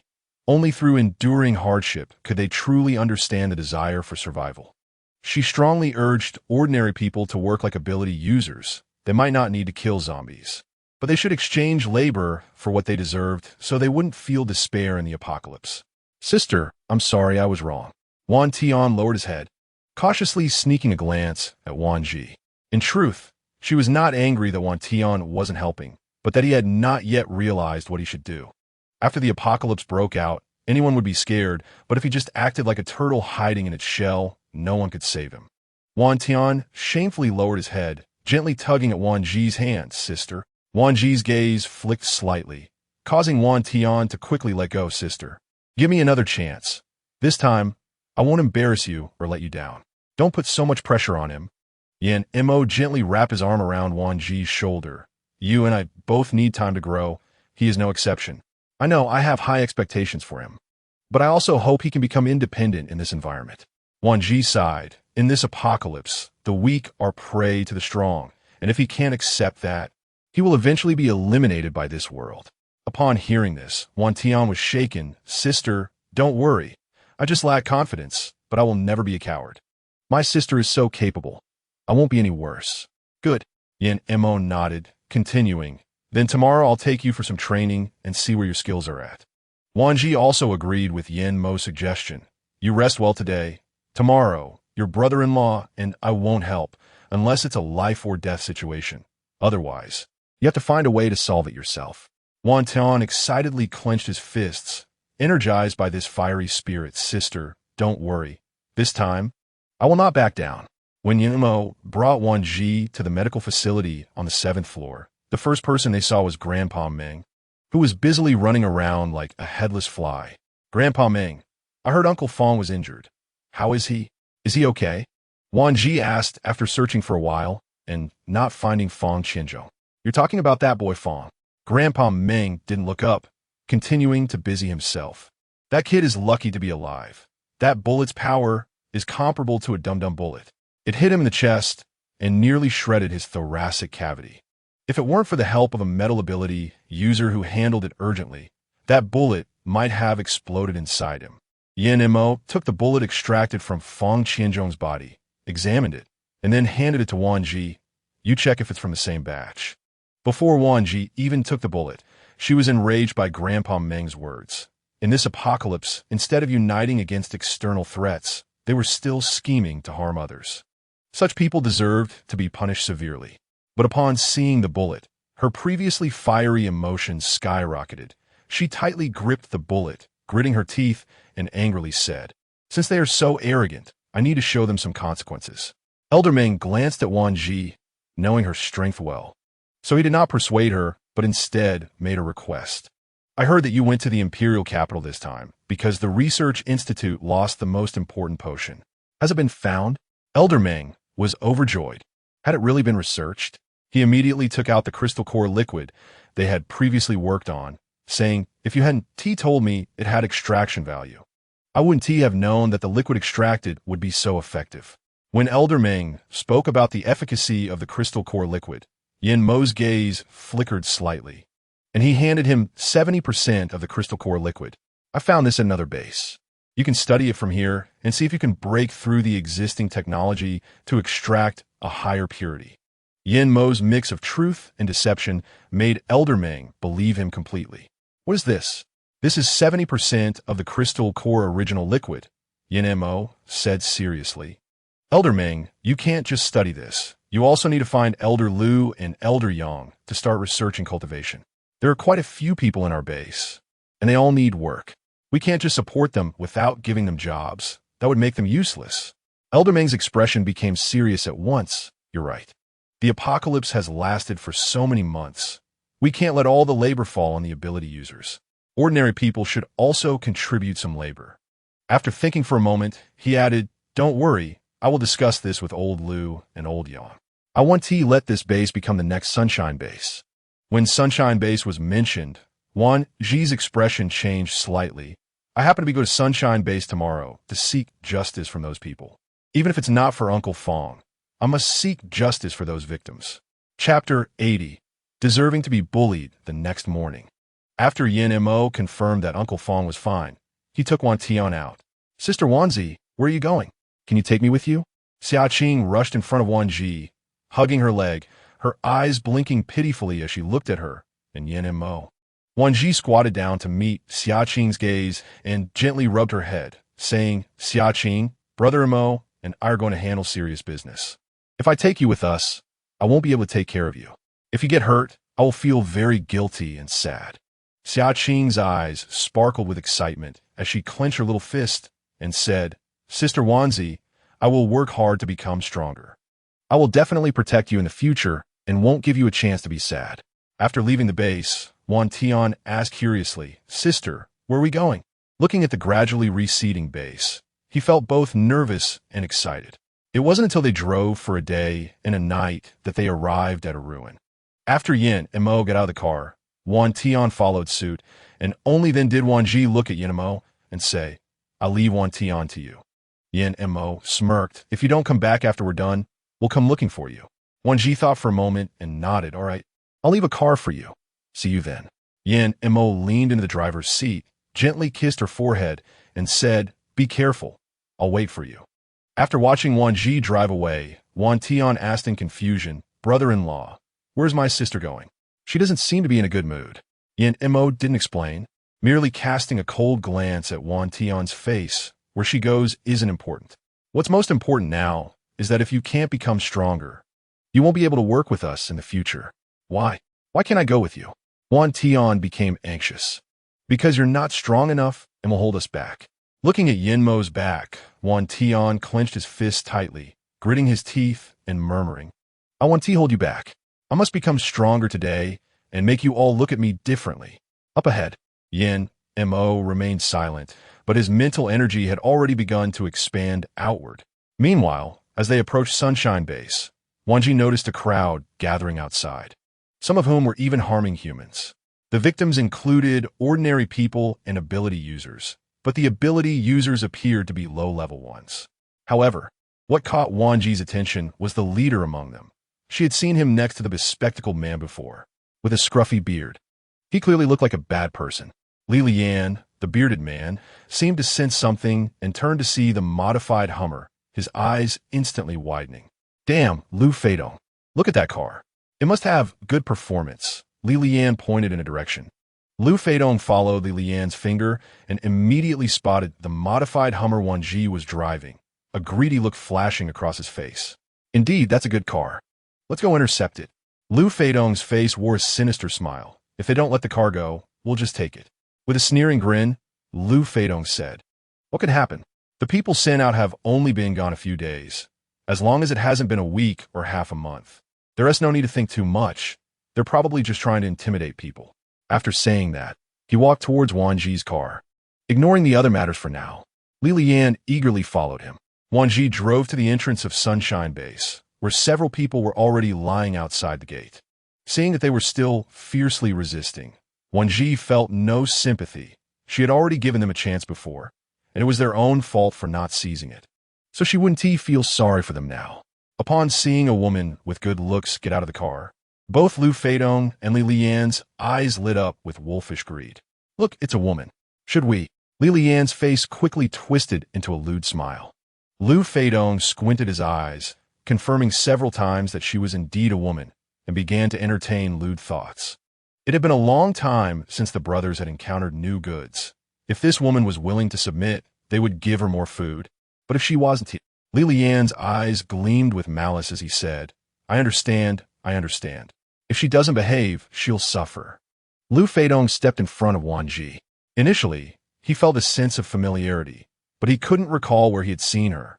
So he didn't pay much attention to it and approached with a smile. Are you a survivor here to join our sunshine base? Hearing Lu Feidong's words, those still fighting hard by the gate all frowned, but they did not speak up or stop Lu Feidong and Li Lian. They just continued to resist while observing. Most of them thought, I'm not doing well, so others don't deserve to do well either. Nobody wants to contribute, but wants to reap the benefits, which led to the current situation. Wan Zhi shot a cold glance, sneering inwardly, realizing that they were indeed a hopeless bunch, deserving of such a fate. I am a survivor, but I'm not here to join you. I'm from Dawn Base.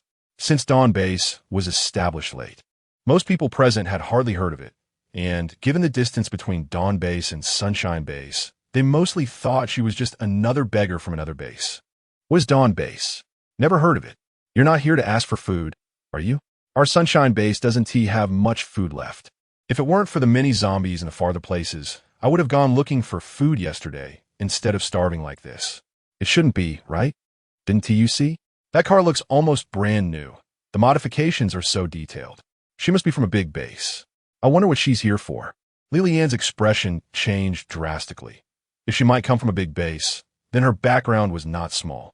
He quickly altered his expression, dragging Lu Feidong back a few steps while whispering, this woman probably has a significant background. She might be here to pick a fight. Didn't you just hear her say, she's not here to join us? Li Lian was talking while secretly observing Wan Zhi, feeling that this woman seemed familiar, but he couldn't recall where he had seen her.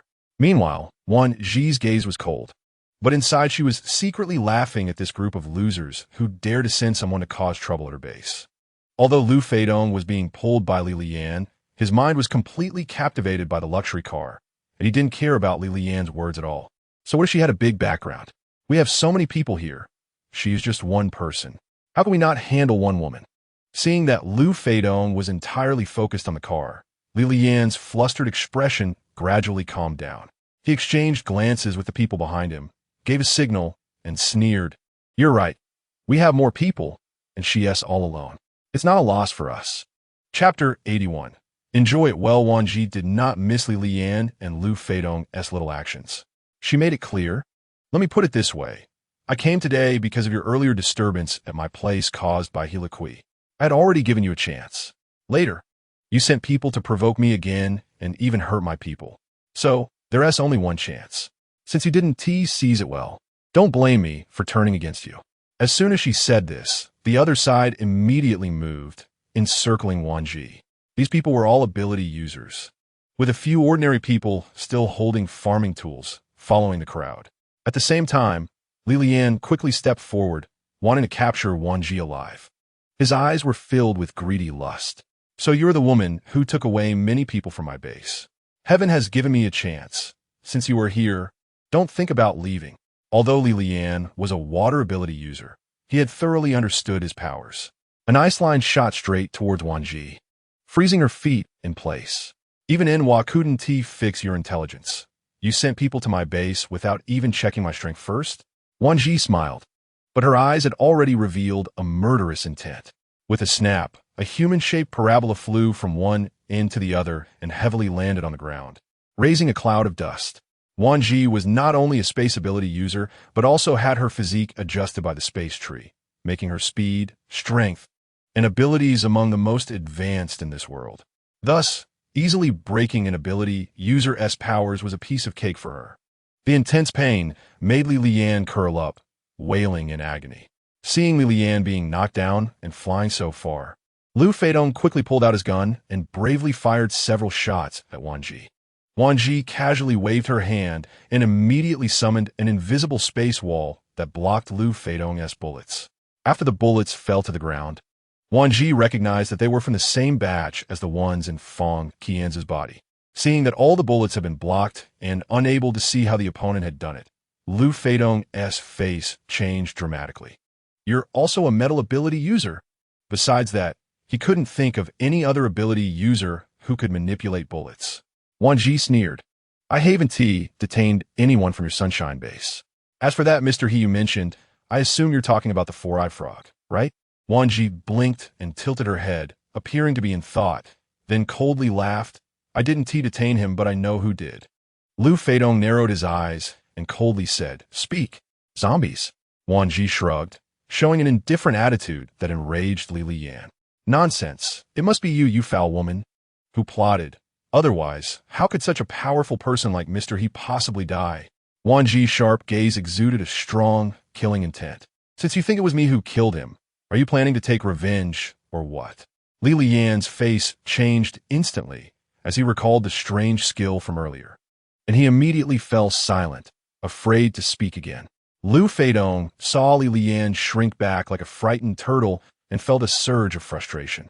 He slapped him on the back of the head angrily. Useless thing, get out of the way. Li Liyan, now cowed, lowered his head and retreated, glaring at Wan Zhi with a vicious look as if he wanted to tear her apart. Wan Zhi couldn't be bothered with someone like Li Liyan. She had come today to take revenge, and now that she had found the source, it was time to vent her grievances from the past few days. You guys shot and injured my people. How are you going to settle this account? Since she encountered a rogue, she had to be even more rogue because the barefoot fear the one with shoes, and the one without shoes fears the one who has nothing to lose. Let us see who the one is that has nothing to lose. Li Liyan's face changed drastically. That has nothing to do with us. What evidence do you have that they were sent by us? Maybe you just made up a reason to cause trouble. Lu Feidong's face also changed dramatically. What do you want? Wan Zhi glanced at them one by one, finally landing her gaze on Li Liyan and Lu Feidong. Your people have repeatedly come to cause trouble. He Liqui was one, and he brought a group of brainless idiots. Then another group came to hurt my base's people. I ask you, how do you plan to settle this account? Wan Zhi exuded an imposing aura, her expression lazy as she leaned against the car door with arms crossed, making it clear that she would act if they didn't provide an explanation. Lu Feidong's face turned extremely ugly, especially Li Liyan. He originally thought the opponent would be easy to deal with since she was a woman, but unexpectedly, she was a huge trouble and didn't let any oil in. His heart was filled with regret. Why not just kill all of them? A thought suddenly popped into Wan Zhi's mind, and she felt a bit annoyed by these people causing trouble from time to time.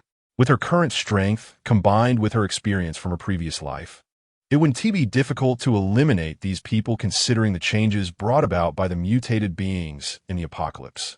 However, after thinking for a moment, Wan Zhi ultimately dismissed the idea. It wasn't out of mercy, but because she knew that these people, with their current abilities, wouldn't pose any problem for her. Moreover, if she continued to let these people be like this, in accordance with the trajectory in her memory, it wouldn't be long before the Sunshine Base would end up like the temporary base at the airport, being dismantled and abandoned. At that moment, a short but loud, beastly roar echoed, startling everyone. They turned pale. What is that sound? Unlike the others, Wan Zhi blinked. This sound was all too familiar to her. In her previous life, it was because of the outbreak of the apocalypse that the number of zombies surged in a short time, causing even plants and animals to mutate and counterattack, with mutated creatures competing with humans for a place in this world. The monster is coming. Do you want to go to our base? Li Liyan saw Wan Zhi calmly standing by the car door, but he had no good intentions. He was just eyeing Wan Zhi's abilities, wanting to rely on her for protection. This foul woman really doesn't know what's good for her. Li Liyan gritted his teeth in anger. Forget about her. Hurry and get into the base. Close the door behind us. Lu Feidong pushed Li Liyan's shoulder. Others were shocked. We haven't gotten in yet. We can't close the door. Lu Feidong sneered. You lost the protection of the base the moment you tried to contend with us. You figured out. Wan Zhi had just noticed that there were many places on the Sunshine Base's walls that were already showing signs of wear and tear. Her kindness was only for those who knew how to be grateful. For people like them, she didn't mind wasting a bit of her compassion. Chapter 82.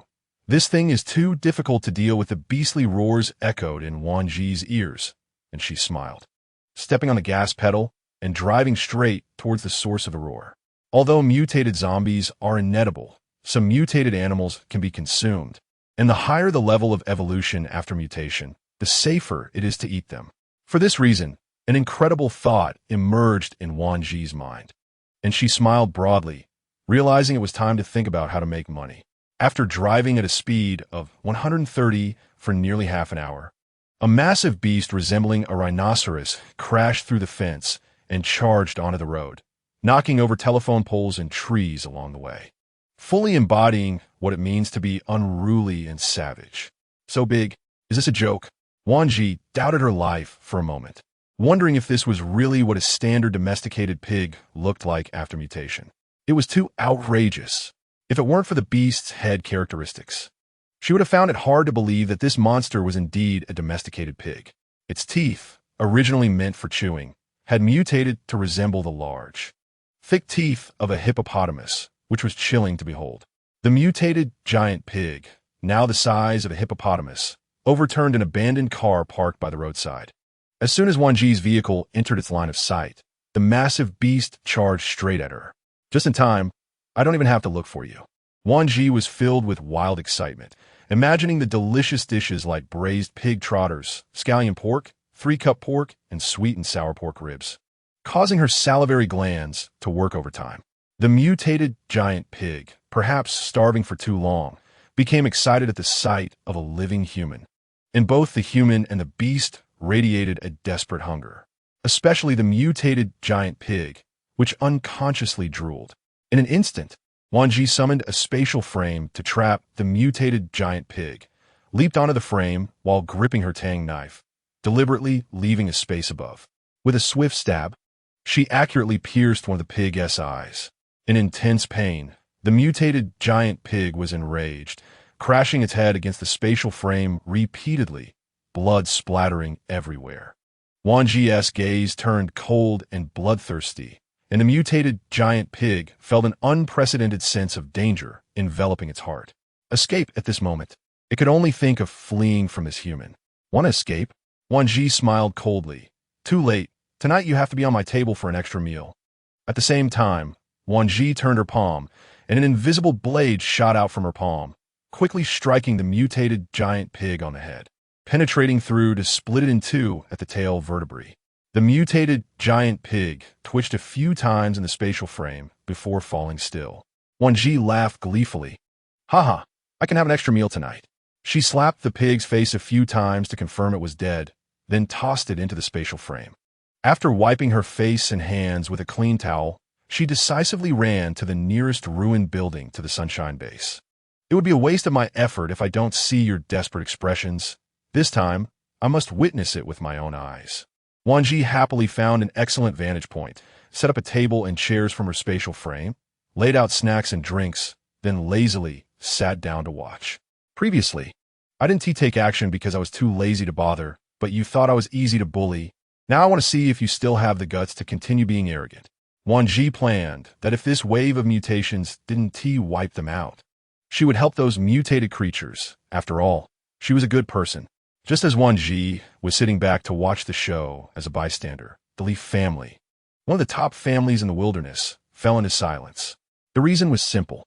The Leaf family was facing a food shortage and would soon run out of food within a week. This was fate. Shang Muden, dressed in a simple yet luxurious outfit, sat in an armchair, her face haggard and thin, but her eyes were resolute. Is the Leaf family really going to come to an end here? How will I explain to the ancestors of the Leaf family below? The hidden Hao Leaf family rose alongside the Yin family as one of the top families. Interestingly, not long after the apocalypse broke out, while everyone else was frantically hoarding food or looking for shelter, the Leaf family united and relied on their homegrown vegetables, sustaining themselves until now. Please don't say that. If it weren't for you, the Leaf family would have been scattered long ago after the apocalypse. A gentle-looking man sitting upright in the living room said, his eyes filled with some sadness. Sigh, after the apocalypse, not only humans but even plants and animals have changed. Right now, we can hold on for another week, but after that, who knows what will happen. Old Madam Shang Muden sighed as she gazed out the window. The gentle man gritted his teeth, clenched his fists, and said, Old Madam, why don't we just go out and ask those bases for help? Ishi, you don't understand. Those apparent bases often exploit the lower classes to ensure their own survival. Our Li family could never stoop to such a thing, Shang Mudan replied, her gaze revealing a hint of determination. Li Yixie's eyes were almost filled with tears.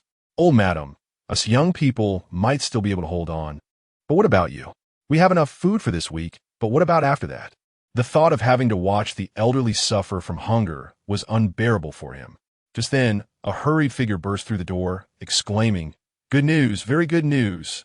The nearest base to us is called the Dawn Base, and I heard that the people there are very wealthy, upright, and warm-hearted. Li Xiao, Li old madam.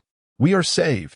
The speaker was overly excited, explaining that as long as they provided a sufficient amount of crystal cores, they could exchange them for a large quantity of food. "Is this true?" Li Yixie excitedly stood up from the sofa, his gentle eyes suddenly shooting out a sharp light. "Sufficient crystal cores? How much food can they provide?" Meanwhile, Wan Zhi, feeling bored, watched as people from the Sunshine Base pushed those around them to their deaths in a bid for survival, while processing the fresh corpse of the mutated giant pig. On the rooftop of the ruins, a massive spatial frame held a large pot, boiling with water as she prepared to scald the pig for the second time. "TSK, I didn't expect this big fat pig to have such tough hair. After 2 scalds, it's still 1 come off." Wan Zhi thought for a moment and entered her spatial frame, asking the big tree, "Can you handle the mutated pig? This thing is too hard to deal with." The big tree shook its branches slightly, seemingly not understanding her meaning. Finally, Wan Zhi sighed and directly tossed the mutated pig into the spatial frame, placing it at the roots of the big tree. "Here, it's this guy, dead as a doornail, but I heard the meat is good. So can you see if he can handle it?" In fact, she didn't hold out much hope, as the big tree had already taken on too many extraordinary tasks, and she wasn't sure if it could handle this one. Chapter 83. Wan Tian got infected unexpectedly the moment the big tree's branches and leaves touched the mutated pig.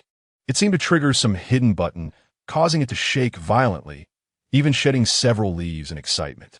Wan Zhi was taken aback. "You know how to process it?" "Oh my, the big tree has hidden skills. Not only is it good at farming and breeding, but it also excels at processing ingredients. Since that's the case, I'll leave it to you in the future." At this point, Wan Zhi truly let herself go, moving another step away from being a lazy slacker. Exiting the spatial frame, she took out a cup of well-prepared milk tea and a pack of chips, sitting back in her chair to continue watching the show. TSK. Even in the apocalypse, they only think of themselves. It's no wonder they're heading for a dead end.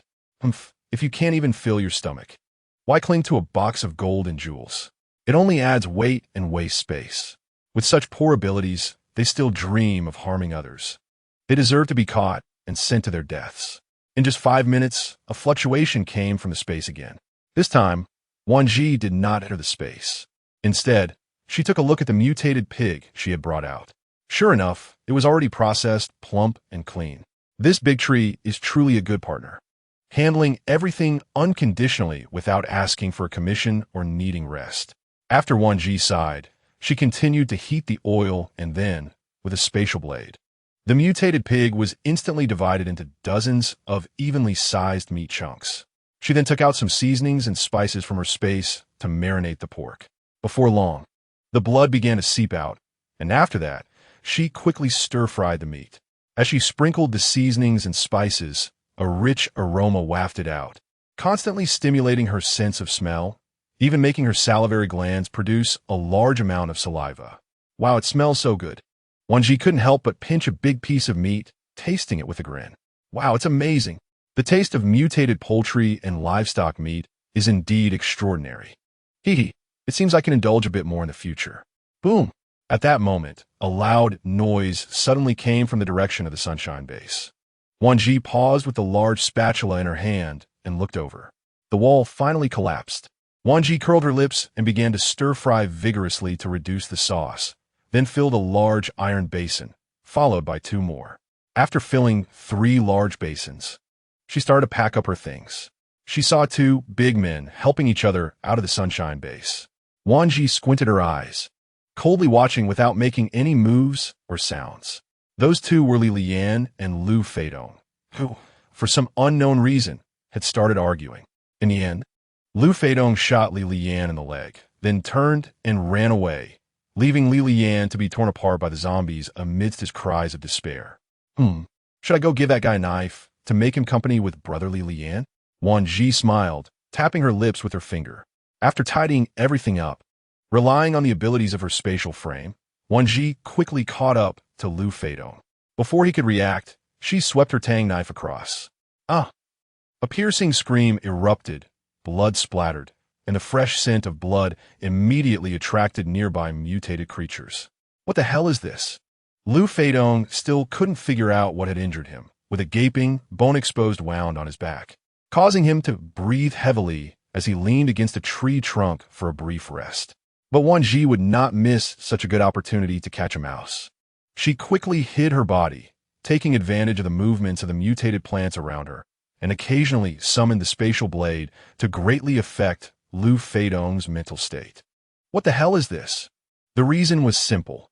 What stood before him was not an ordinary tree, but a mutated giant tree. The originally green and yellowing leaves had now transformed into thick vines descending from above. Lu Feidong's voice was sharp, high-pitched, and filled with despair.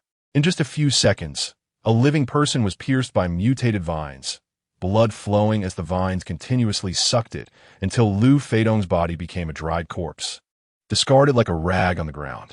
Wan Zhi narrowed her eyes, then summoned the spatial frame to cover the mutated giant tree.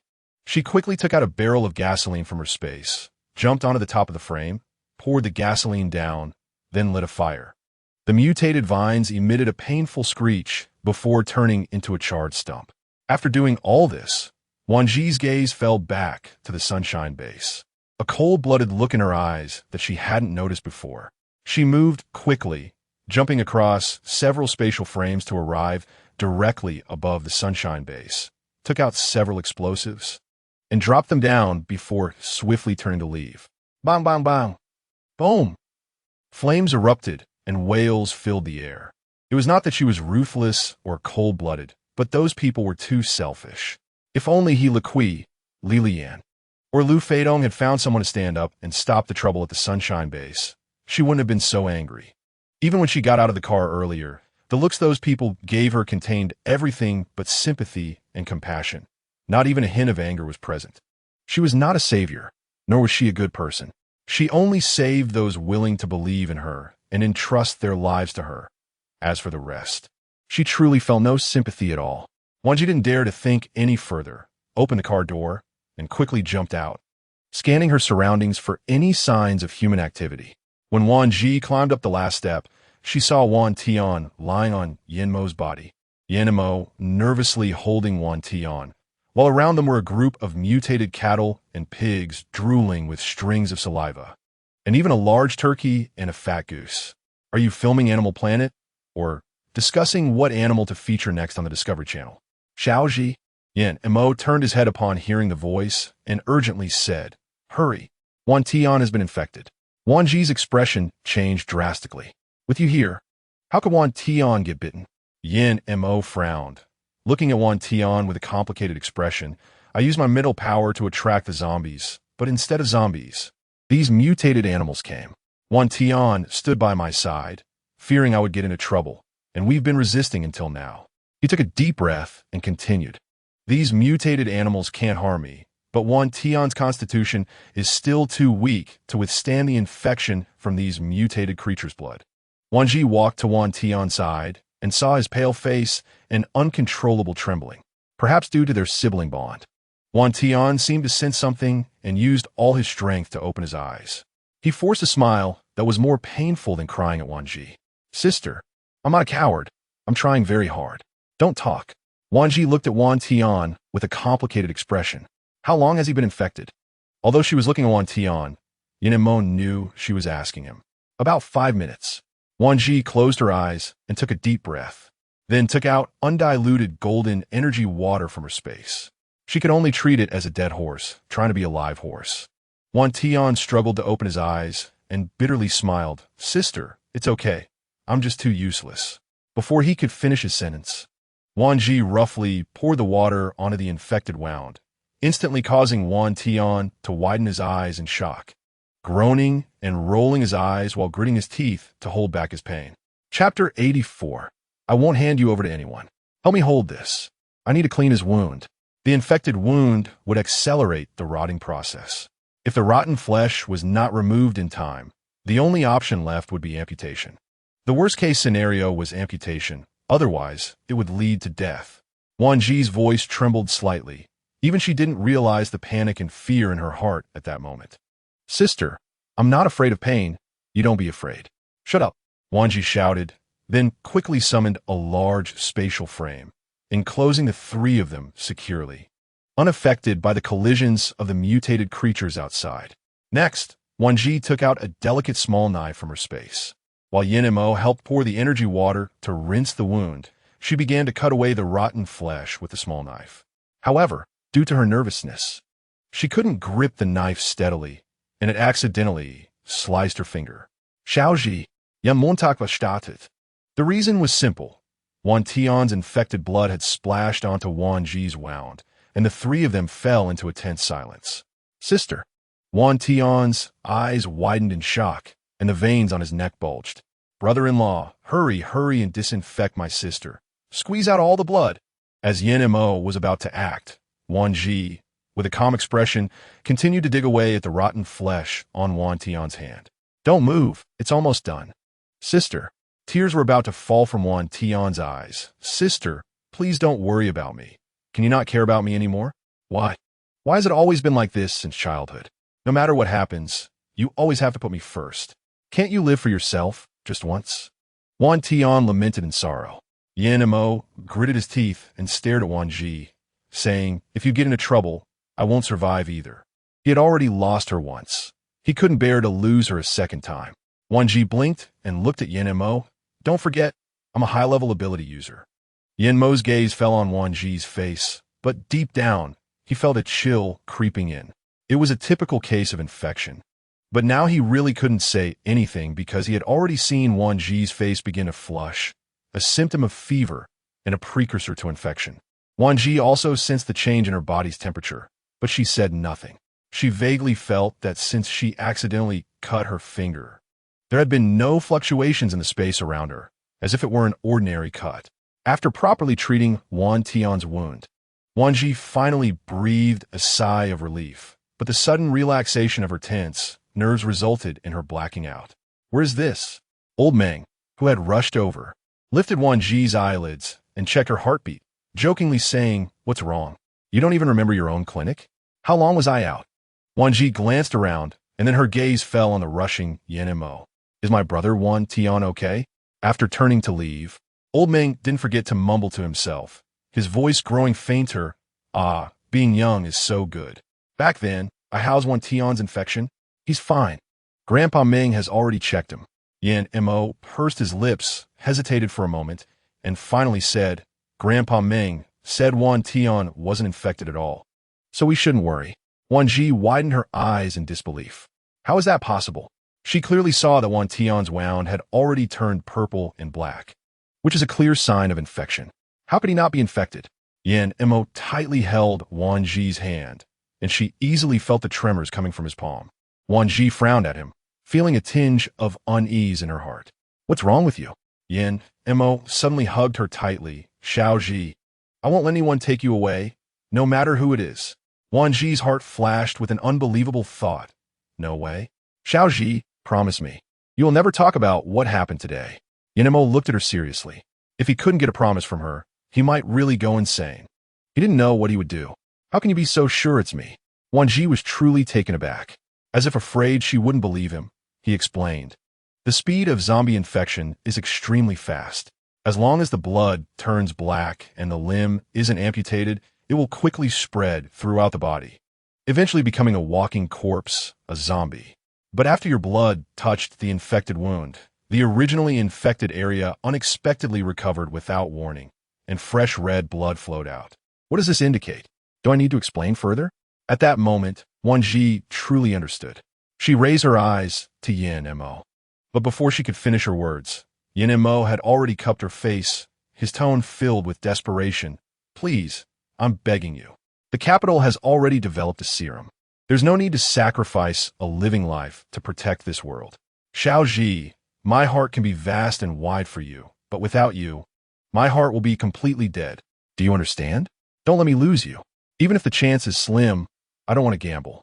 After returning to their residence, Yin Mo grabbed Wan Tian and threw him onto the sofa in the living room, then pulled out a dagger from Wan Zhi's back and fiercely stabbed it into the table.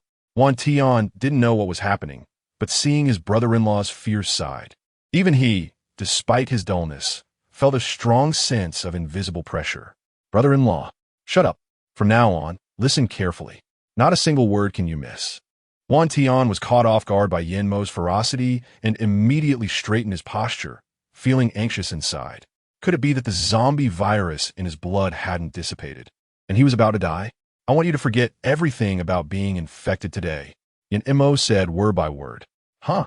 Wan Tian was completely stunned. Forget? Yes. Forget everything that happened today. Just remember that we took you out for training, and nothing happened. Understood? Wan Tian stared blankly at Yin Mo, and finally, his gaze fell on Wan Zhi's face. Suddenly a thought flashed through his chaotic mind, a thought even he couldn't believe. It can't be that sister. Know her. Suddenly, a shout startled both Wan Zhi and the others in the room, who all rushed out to see what was happening. Yan Montak, annoyed, lowered his head and rubbed his forehead. Please, Wan Tian, I can't lose your sister. I understand, brother-in-law. Not just you, I also can't lose my sister. Wan Tian clenched his fist tightly, his nails digging into his flesh without him realizing it. Don't worry, I know what to do. If I, Wan Tian, go against my conscience and do something I shouldn't, let heaven punish me and turn me into a pile of mutated dung. Wan Zhi's face turned pale. Do you want to be a dung beetle's son-in-law or be a useless madman? Chapter 85. Base fast food place, come on. Dinner is ready, and today there's extra. Wan Zhi's voice was high-pitched and cheerful. Everyone was drawn out by her enthusiasm. Wan Zhi, what special occasion is it today that there's extra? Huang Mengxian excitedly leaned against Wan Zhi, stretching her neck to ask, when Wan Zhi brought out 3 large bowls of dishes from a space. The aroma immediately wafted through the air, and everyone could hardly keep their saliva from dripping. What kind of meat is so fragrant? It's driving me crazy. Li Han walked into the living room and almost went mad from the smell. The group living across from them, including Feng, Qianzhong, and Tang Peng, were also instantly tempted by the delicious aroma. It must be that little Jean next door making something tasty again. Tang Peng couldn't help but rub his stomach and said, Uncle Feng, how about we drop by? I really can't hold back anymore. How shameless. As soon as he finished speaking, Feng Qianzhong's stomach growled, and he turned red. Looking away. No matter how tempted you are, hold it in. Don't embarrass me. That night, except for Wan Zhi's household, the other residents were all digging into their meals, drawn by the enticing meat aroma. Everyone, I have a plan, Wan Zhi said while eating from her bowl. Nearly 20 people at the dining table looked up at her. Wan Zhi smiled shyly. I plan to start a fast food place in the apocalyptic environment, using the base to get rich. This way, we can avoid ordinary people becoming listless and also train the ability users in our base to become delivery drivers. Wan Zhi's words served as a stimulant, instantly opening up everyone's worldview. Xiao Zhi's idea is great. Yin Qingming put down his bowl and chopsticks to ponder the plan, but asked, what about the pricing standards? How you plan to set it? Yin Mo smiled. You want to collect a lot of crystal cores? Exactly. Wan Zhi looked at Yin Mo appreciatively.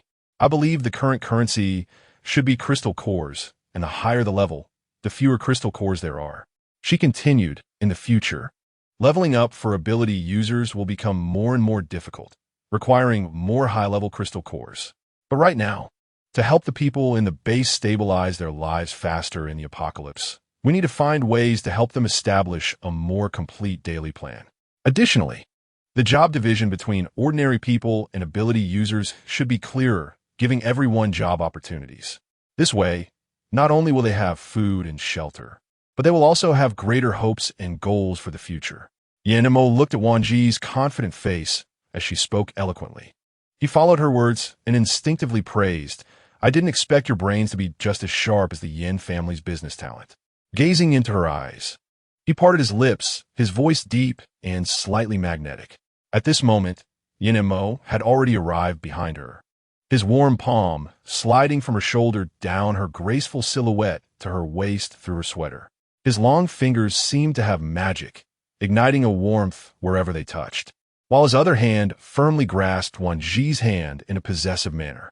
Wan Zhi rolled her eyes shyly, pinching Yin Mo's large palm with her fingertips. Her voice soft yet melodious as she warned him, "There are so many people watching.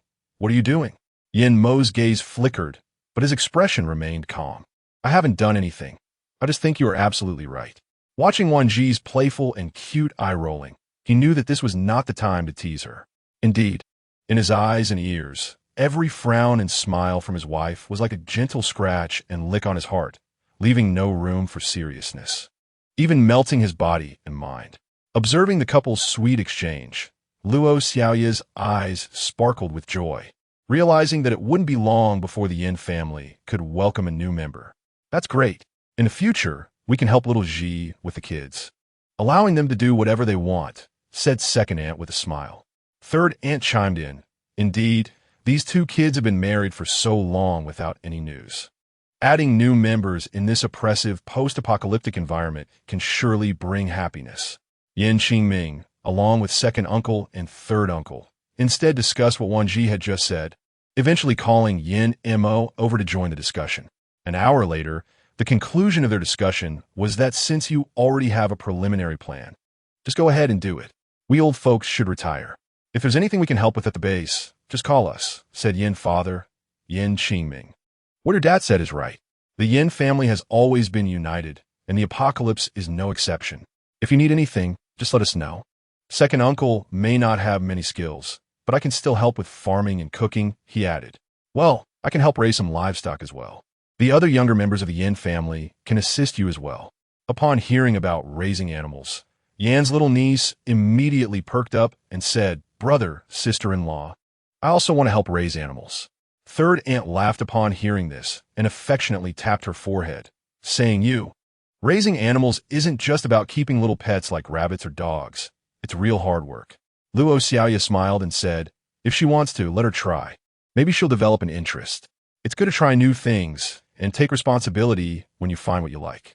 Second uncle chuckled at the thought of his little niece wanting to try raising livestock, jokingly saying, "Just don't come crying to us after a few days saying you're tired and want to quit." Yan's little niece, hands on her hips, retorted defiantly, "I won't. I can definitely raise a bunch of plump, white animals." Her words made everyone burst into laughter. Huang Mengxian, however, curiously asked, "Hey Wan Zhi, do you think if plant-type ability users participate in planting, could they possibly accelerate plant growth?" Huang Mengxian's words struck Wan Zhi like a bolt. "Mengxian, I think you should go talk to Grandpa Yang about the method you just mentioned. If it works, you could be responsible for gathering the plant-type ability users to plant together. This part will be up to you to assist Grandpa Yang in the future." Huang Mengxian happily finished her last sip of soup and said, "Sure, I'll go find Grandpa Yang about this tomorrow." It would be good to give Huang Mengxian some authority so she can conveniently direct those people when needed. Yin Mo's gaze fell on Wan Zhi's face, reflecting a hint of admiration. "In that case, Li Han, you go gather the metal and earth ability users." Wan Zhi's decisive personality shone through at that moment as she took charge of helping Grandpa Lu and Grandpa Yang get the planting and breeding areas sorted out, assigning the task to him. Upon hearing he had something to do, Li Han immediately sped up his eating and said, "No problem, I'll take care of it." Third uncle considered the plan and added, "You can also try asking among the ordinary people in the base if anyone knows about farming or breeding. Their suggestions and skills will speed things up for you." Huang Mengxian thought this was a good idea and immediately agreed to third Uncle Yan's proposal. Next, they needed to address the crucial water resources and soil for planting. Wan Zhi gradually outlined the issues. "That's easy. We can gather the water and earth ability users for assistance. The water users can supply water in batches every day, while the earth users can help with soil transport and preparation. I believe we will successfully grow the first batch of food soon," second uncle suggested. Chapter 86. Obeying a woman, Yin Qingming looked seriously at everyone present. This matter could be significant or trivial. So far, the proposed solutions were feasible. But there was one thing we hadn't considered. Wan Zhi was the first to express curiosity. Dad, what are you talking about? Others were also intrigued, turning their attention to Yin Qingming. With a solemn and heavy expression, Yin Qingming hesitated and said, "We have neither seeds nor livestock. Where are we going to find these things to reproduce?" His words plunged everyone into silence. Only Wan Zhi couldn't help but laugh. "I thought it was something serious. Turns out it's just this." Not only was Yin Mo surprised, but even the others looked at her in astonishment.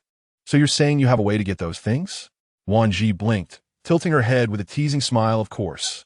Otherwise, think about it.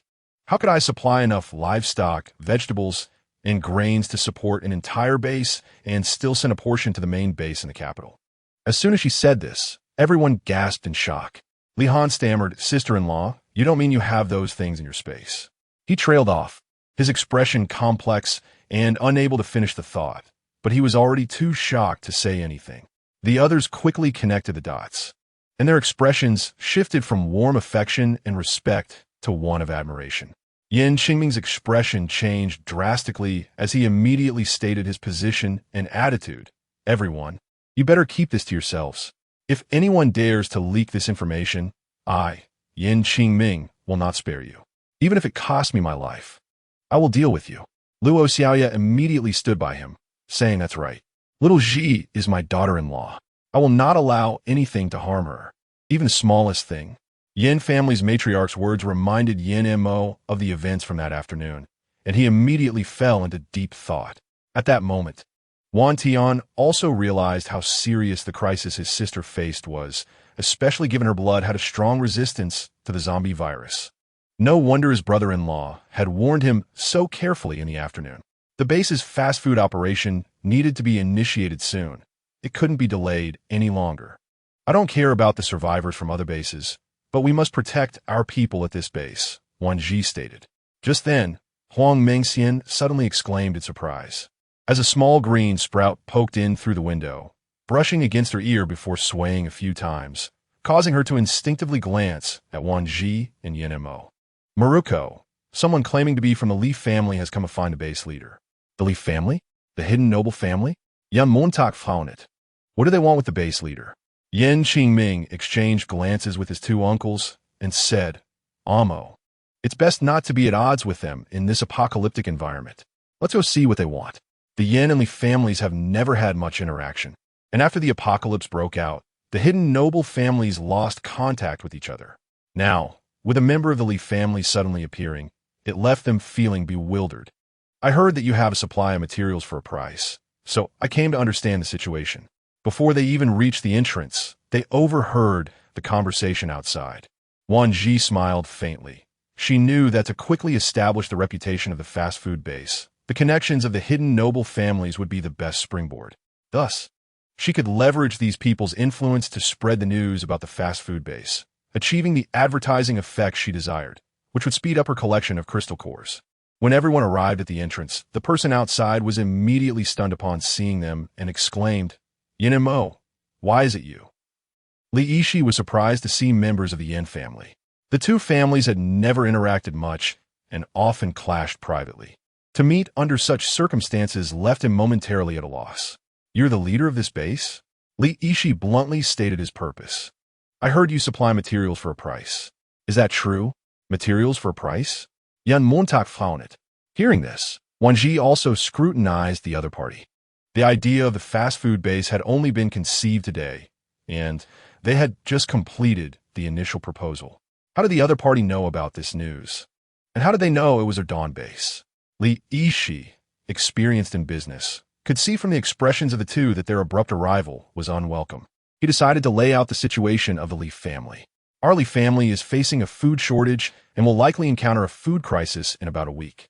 So, as long as you can help the Li family through this difficult time, I can give you whatever you want as long as it's within my capabilities."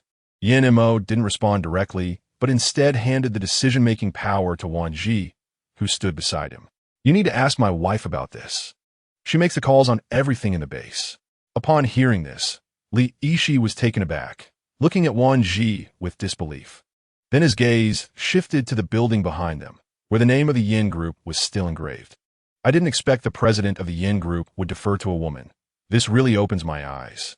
Yin Mo smiled at this. What's so surprising about that? If my wife wants the whole Yin family, I would gladly hand it over. Li Han further supported his sister-in-law, stepping forward. Our base leader is my sister-in-law. Even the people in the base were saved by her. Anyone who disagrees can leave anytime. None of us will have any complaints. Upon hearing this, the people in the base changed their expressions drastically. We won't leave. The bases outside are all trading human blood buns for food. Where can we find a base like ours, where every household has enough to eat and sleep warm, with hot meals every day? That's right. We don't worry about food or sleep in our base. Even ordinary people don't fear being idle. Who would want to leave such a good base? Only someone with a screw loose would want to leave. Yes, we won't leave. Even if you chase us, we won't go. That's right. We will stand with the base through thick and thin.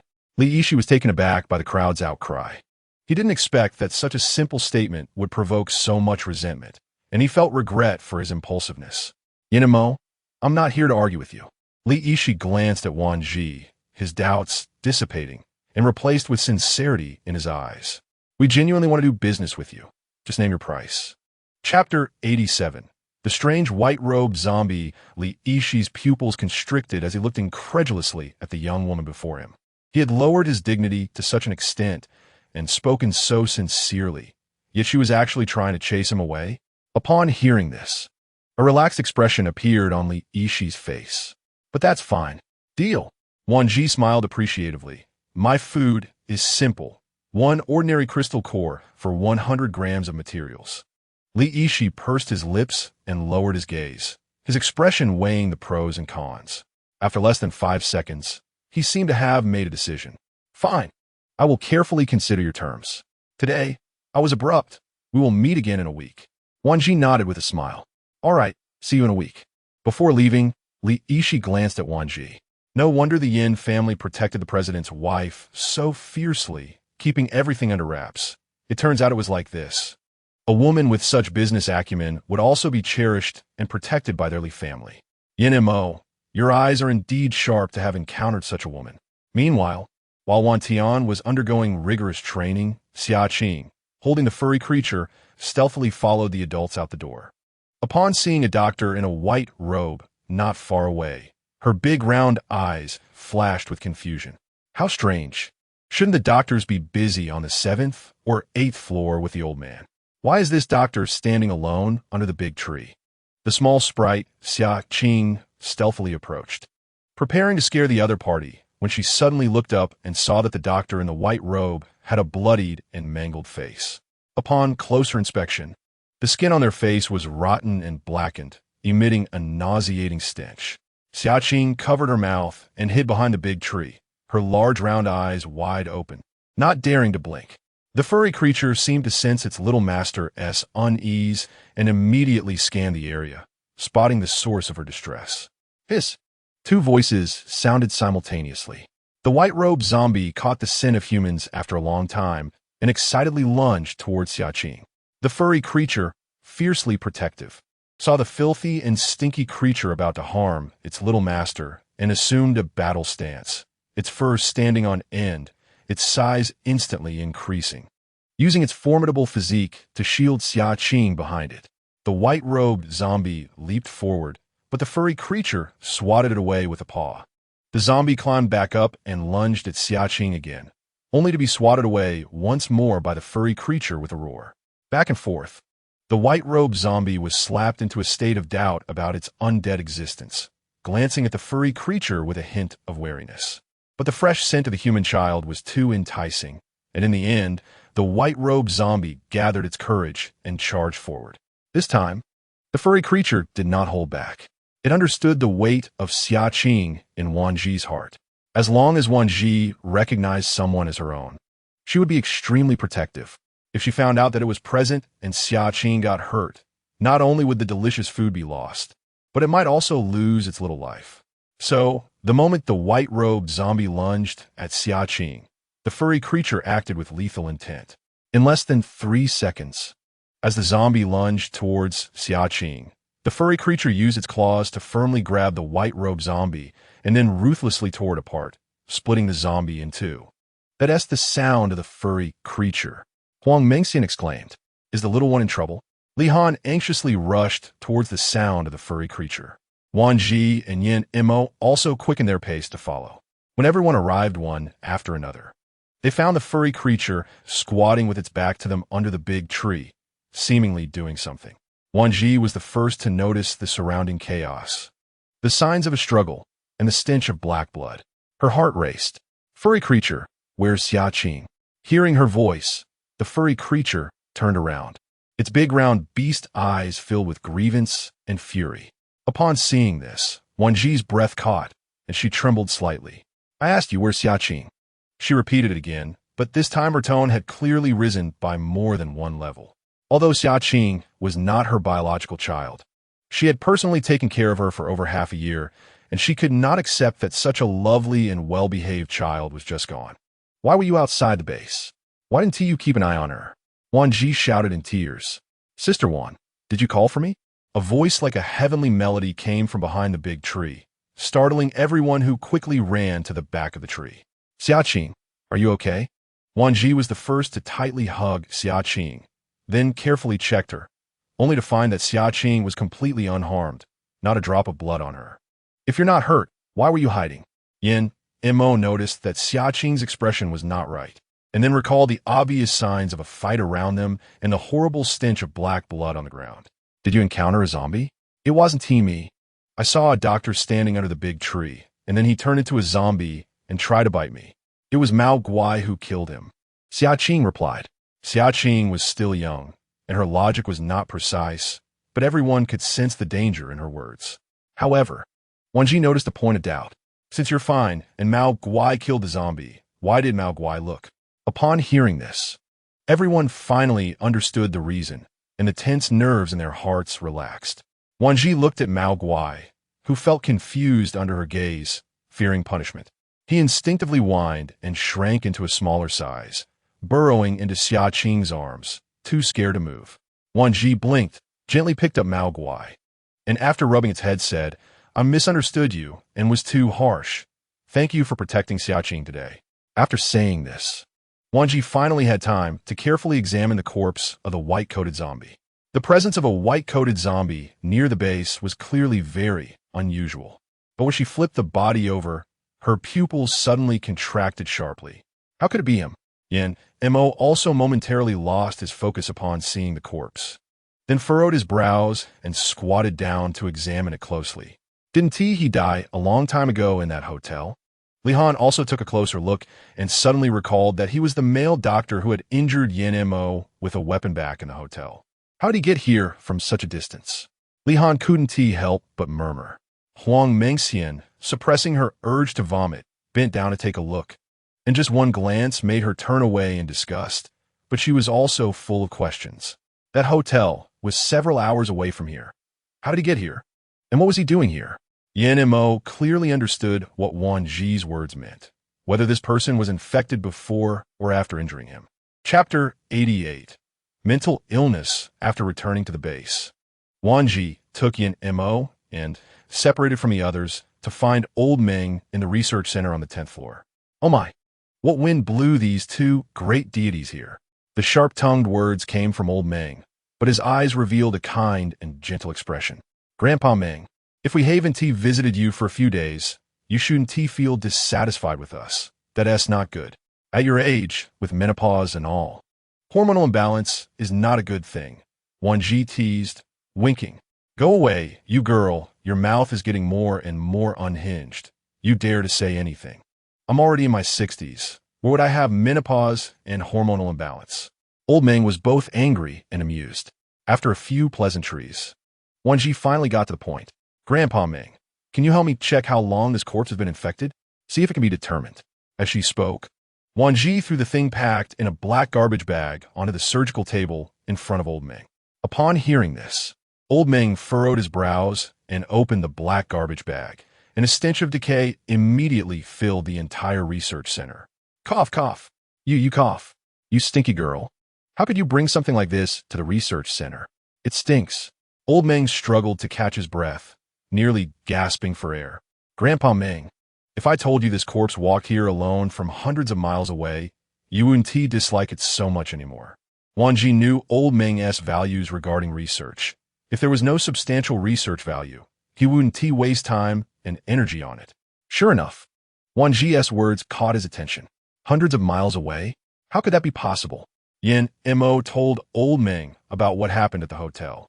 Of course, excluding the part where he was seriously injured by Yin Mo, old Meng's expression turned serious as he looked at the black garbage bag. After a long while, he gritted his teeth and nodded in agreement. All right, I can help you check, but I have conditions. Wan Zhi smiled playfully and took out a bottle of aged rice wine from her space. Of course, I know your preferences, but you're not allowed to drink too much. Otherwise, I'll bring you any next time. Upon seeing the wine, old Meng looked as if he had seen an old friend. He eagerly took it and held it tightly, reluctant to let go. All right, I'll take my time to look. I'll let someone inform you if there is news. What a bunch of heartless guys, only giving me such a small bottle. What can this do? Seeing this, Wan Zhi cleverly pulled Yin Mo away. Before leaving, she gave old Meng 2 plates of snacks. And old Meng looked at the palm-sized ceramic pot with joy that he couldn't hide. Looking at the small plate of grilled skewers and a small dish of spicy peanuts on the table, he felt even more appreciation for Wan Zhi. Ha ha, this girl really knows me. She prepared all this for me. Old Meng was happy.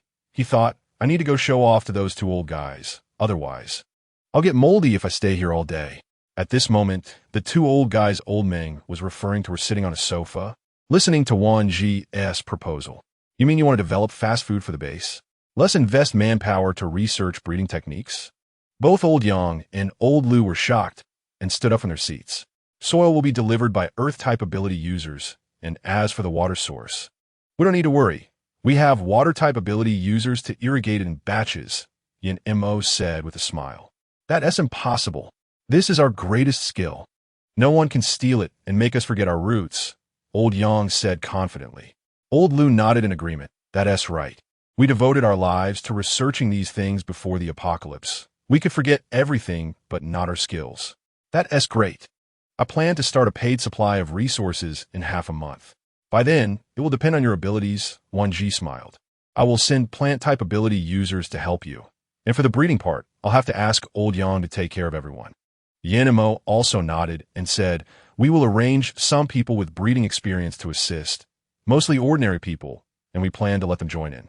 Upon hearing this, both old Yang and old Lu were very satisfied with the proposal. Having been in the apocalypse for so long, those ordinary people should face their physical shortcomings. It was indeed time to give them something to do. Otherwise, over time, they would feel despair and hopelessness about the unknown future. Exactly. Therefore, for personnel allocation, you can directly mobilize and arrange. Just let me know what is needed when the time comes. I will also delineate the areas in advance for your use. So you need to leave the base. You can do it directly within the base.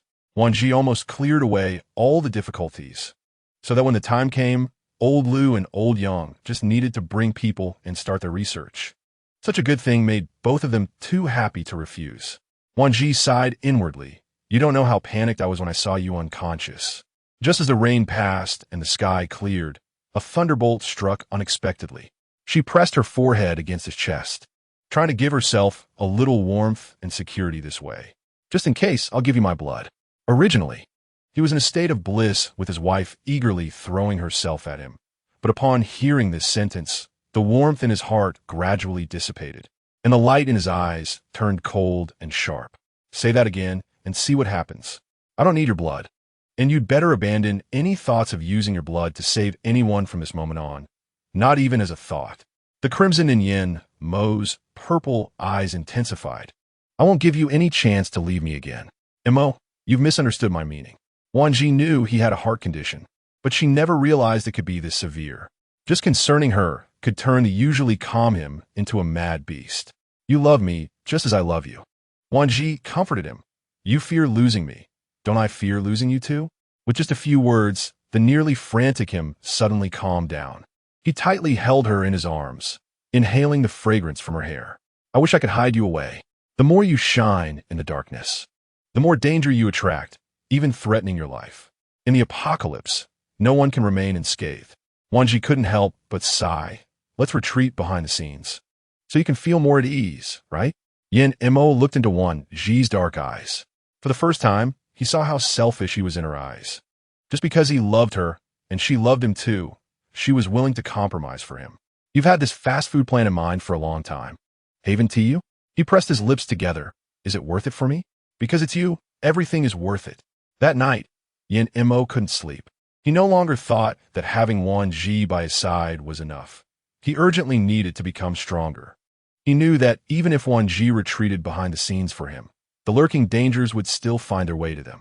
That night, Yin Mo took out all the stocked crystal cores that he had entrusted to him, extracting 90 crystal liquid into bottles, while the remaining 10 crystal liquid was absorbed into his body. Chapter 89. The Li family arrives 2 months past. It wasn't long, yet it wasn't short either. Aside from a month and a half ago when he spent his own money to exchange supplies with the Li family, as Wan Zhi expected, spread the news about exchanging crystal cores for fast food at the Dawn base. The planting and breeding techniques at the Dawn base also made further discoveries through everyone's unity.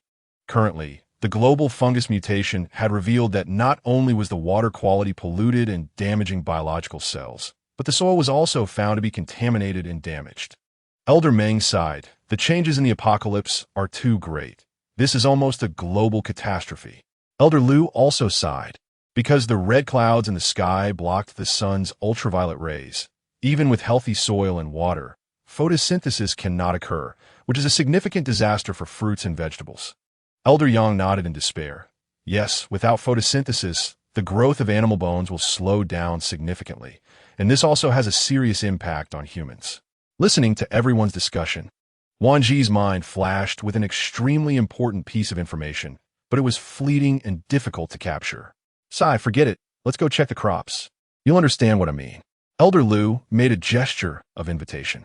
The planting area was set up on the rooftop, so when the group ascended, they were greeted by a sea of green, adding a splash of color to the gray apocalypse. Giggling came the sounds of laughter, and Wan Zhi looked over to see Xiaqing and Tian Xiao, along with several other children she couldn't name, playing among the plant seedlings. Wan Zhi's pupils trembled suddenly. Xiaqing. Her voice trembled slightly, making everyone look at Xiaqing in confusion. He was wearing a small sunflower on his head, and the small suns he threw out flew towards the crops with a sense of spirit, causing many to widen their eyes. The few plant seedlings they surrounded were clearly vibrant, with particularly crisp colors, and there were even droplets of water being exhaled as if they were undergoing photosynthesis. This discovery excited Elder Lu immensely. Child, come here and let me see you. Xiaqing looked at Wan Zhi and Yin Mo, and after seeing their approving glances, he cautiously walked to Elder Lu. Xiaqing hung his head, looking as if he had done something wrong, and peered up. I'm sorry. I didn't know I couldn't play here. Elder Lu didn't mind Xiaqing's words. He was intently watching the small suns emitted by the sunflower as they consciously spread to the nearby plants along Xiaqing's path. This discovery puzzled Elder Lu. After hesitating for a moment, he looked at Xiaqing with a complex expression. Child, do you really like playing here? Wan Zhi seemed to see Elder Lu's intentions, and the piece of information that had previously eluded her became clear at this moment. Yes, Xiaqing has a sunflower, and the sunflower can emit energy suns. In other words, his ability indirectly benefits plant growth. After saying that, he cautiously raised his gaze towards Elder Lu. Grandpa Lu, did Xiaqing do something wrong? Please don't blame him. From now on, Xiaqing won't be naughty again. Elder Lu affectionately patted Xiaqing's chubby little face, shaking his head with a smile. No, child. You can not only come to play, but can play all day. Xiaqing and the other children were stunned to hear this, their innocent eyes looking at Elder Lu with excitement and hope. Really? Grandpa Lu, can we really come play? Tian Xiao curiously hugged Elder Lu's leg, looking up and asking. Wan Zhi smiled and knelt down to rub Tian Xiao and Xiaqing's heads. You can come and play, but you mustn't damage anything here. The condition for playing is that you must finish your homework first, and then when you come up to play, Xiaqing can also release the sunflowers. Xiaqing's eyes lit up. I have many big flowers. Can I let them all out? Yin Mo thought for a moment and nodded. Yes, let some out around here.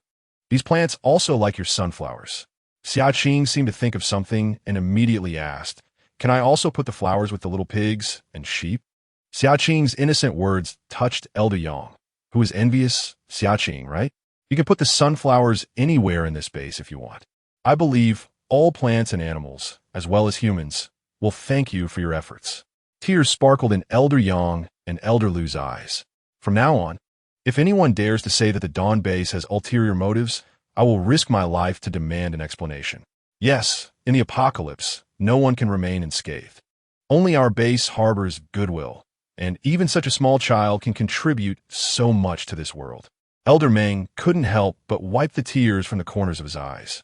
Thanks to Xiaqing's big sunflowers, the entire base's seedling plan peaked, and everyone began to appreciate Xiaqing's actions even more.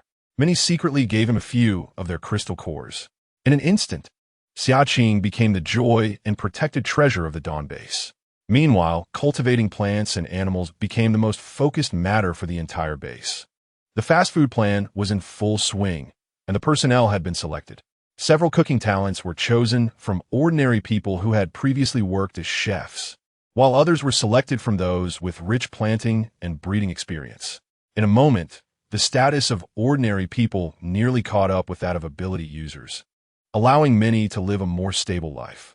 1 year later, theoretically, the cultivation and breeding plan should not keep up with the schedule. But thanks to Wan Zhi's incredible spatial abilities, combined with the food she supplied from the space, the entire Huawei suddenly knew of a fast food base called the Dawn Fast Food Base. On this day, Elder Meng brought a thick stack of materials to Wan Zhi's residence, casually sitting down in the living room and placing the materials down. Girl, the investigation into the corpse you asked me to look into over a year ago has yielded results. It's been almost 2 years since the apocalypse began, and the fast food plan is officially up and running. The number of crystal cores has been increasing exponentially, and for the past year, Yan Mo has been extracting thousands of bottles daily. The energy water and the remaining crystal cores used in the process are quite astonishing. Wan Zhi's physique has long surpassed the human index under the constant cleansing of the space tree, and her ability level has reached its peak. Now, no one can compete with her. Just then, Li Han walked in and said, "Sister-in-law, the Li family is here." Wan Zhi smiled nonchalantly. When life is good, there's no need to restrict our diet. So, of course, food consumption increases. Yan Mo nodded in understanding and followed Wan Zhi downstairs. The conference table was already set with a variety of dried fruits and snacks, and the hospitality was very much on point, thanks to Tian Fei Fei and the elite bodyguards of the original Yan family. Chapter 90. Trouble for the matriarch of the Li family. What ingredients does young Master Li plan to exchange for this time? Wan Zhi, dressed comfortably in a warm, oversized woolen gown paired with simple thermal pants and topped with a hooded long coat, looked very charming in her black ankle boots, with her long hair tied up in a high ponytail. This made Li Yishi momentarily lose focus. His unusual behavior caught Yan Mo's sharp attention, and jealousy surged in his heart. He extended a long arm, possessively wrapping it around his beloved wife to assert his presence, also indirectly warning Li Yishi not to harbor thoughts about his wife. After a while, Li Yishi blushed and reacted, realizing he had been staring at her. "Ahem, I'm not here for ingredients. I have something else to ask you for an introduction." Wan Zhi took the opportunity of Yan Mo's movement to find a nearby chair to sit down. "Oh, an introduction? What kind of person does young Master Li need me to introduce?" Yan Mo's curiosity was piqued, and he looked at Li Yishi, eager to hear who needed the Li family to seek them out for an introduction. "It's Wei Wuxing from the main base in the capital," Li Yishi said, a flash of anger crossing his face. "My great-grandmother was bitten by a mutated creature this morning while walking in her own yard." He paused, his expression extremely weary, yet holding back anger. "I know the research institute in the capital has developed a serum to counter the infection, so I'm begging you, please help my Li family." Li Yishi radiated heavy sorrow, and his sincerity was palpable, indicating that the situation of the Li family matriarch was dire. An ordinary person infected would typically mutate in half a day, while an ability user has a higher resistance, prolonging the infection process, and they would turn into a zombie by the next day. So it's not that ability users can't be infected. It's just that the likelihood is lower than that of ordinary people. Wan Zhi nodded. This matter is simple. I can help you with the introduction, but I can't guarantee the serum will be obtained since the number of infected people across the country is still increasing and the demand will only grow. Li Yishi had considered this, but he wouldn't just wait for death without trying. That's not his character. He had experienced the good and bad. And if he couldn't do anything, then it would just be fate. All right, regardless of whether my great-grandmother could be saved or not.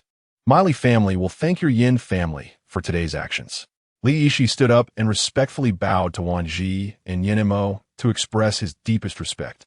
Once the message reached the capital and the contact information between the Li family and Wei Wuxing was communicated, the rest would be left for the Li family and the capital to discuss on their own. I've done what I can. The rest is up to you, Wan Zhi said with a smile. Yin Mo made a gesture as if to usher the guests out. Feeling possessive after seeing Li Yishi momentarily lost in thought over his wife. Whether he's being petty or jealous, he just wasn't pleased. In just a year, everyone's physique had rapidly changed. Even ordinary people who hadn't evolved into ability users had made slight breakthroughs in their physiques, akin to a sort of cultivation, with their bodies becoming purer and stronger. This is a good sign, indicating that not only plants and animals are mutating and zombies evolving, but human genes are also continuously improving. Old Meng was very pleased as he handed over the research results to Wan Zhi and Yin Mo to look over. How's the stability of the serum being researched in the capital? Old Meng was quite concerned about this. Wan Zhi shook her head. I'm not sure. But since the research team has started bulk supplying the serum to various departments, it indicates that the stability should be sufficient.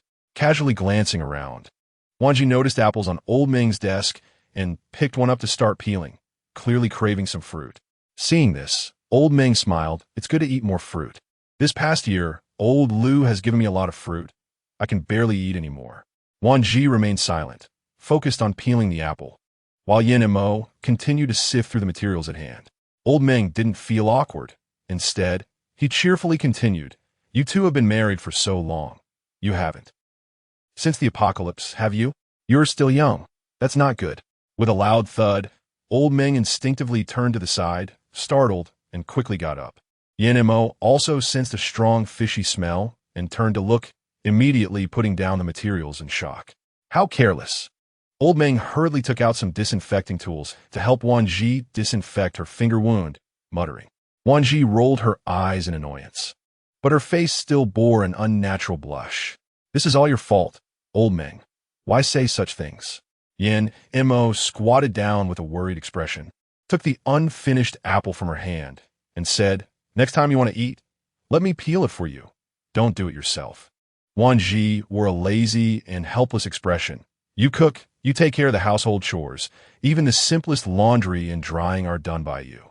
I'm practically living like a salted fish. Yin Mo's gaze softened with affection as he lightly brushed his fingers against his wife's nose and smiled. You are my wife. You work hard to manage things, so what if I wash my hands and cook for you? Old Meng observed the couple's intimate interaction, feeling a bit awkward as he cleared his throat, trying to regain his sense of presence. Aren't you two thinking about having a child soon? Yin Mo looked at her in surprise, thinking 100 times a night, she really dares to think that. The person who kicked him out of bed 3 times a night didn't even notice the resentful gaze of a certain man. After sending Wan Zhi and Yin Mo off, Old Meng noticed that the research tools on the table had been stained with Wan Zhi's blood. He helplessly took some alcohol wipes to start cleaning. However, Old Meng didn't notice that in the corner of the table, a cultured dish containing black, putrid blood was gradually changing color to red at a slow pace. In the evening, after Wan Zhi finished her shower, Yin Mo approached her with a medical kit, raising his hand to signal her to give him her hand. Wan Zhi blinked, looking at Yin Mo's hand, which lingered in midair for about 5 seconds before she resignedly extended her hand to him. I'm doing this for your own good. Such a large wound hasn't been stitched and has been in contact with water. It will definitely become infected. Yin Mo began.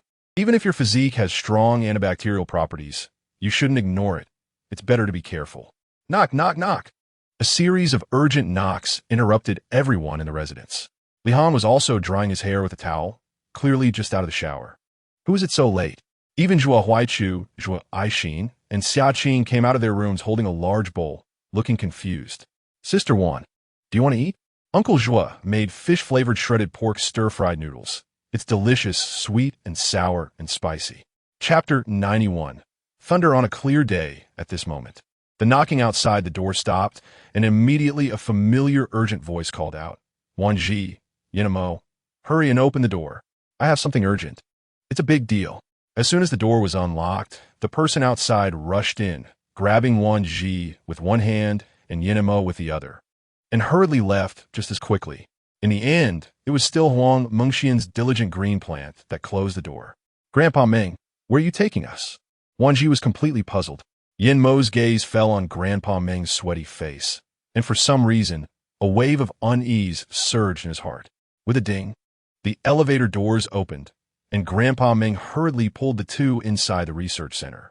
As soon as they entered, Grandpa Meng cautiously peeked outside a few times, then closed the door and locked it. "Is it that serious?"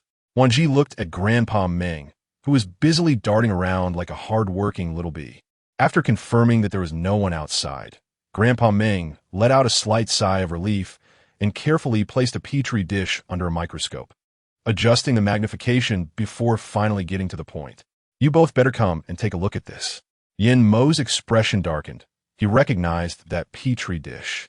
It had been nearby when Wan Zhi was injured, and the blood had splattered in when Wan Zhi flicked her fingers. He had noticed it, but since Grandpa Meng had been cleaning it with an alcohol swab, he hadn't said anything. He never expected that such a small accident would reveal it. Wan Zhi, not suspecting anything, leaned over to take a closer look. "Whose blood is this? It's so active." As soon as she said this, Yinmo, who was standing by the door, clenched his fists, his expression growing even more serious. Grandpa Meng seemed to deflate like a balloon and sat down heavily in a chair. "Who else could it be? Of course it's yours." Wan Zhi was startled and straightened up to look at Grandpa Meng, then instinctively glanced at Yinmo, whose face was dark with anger.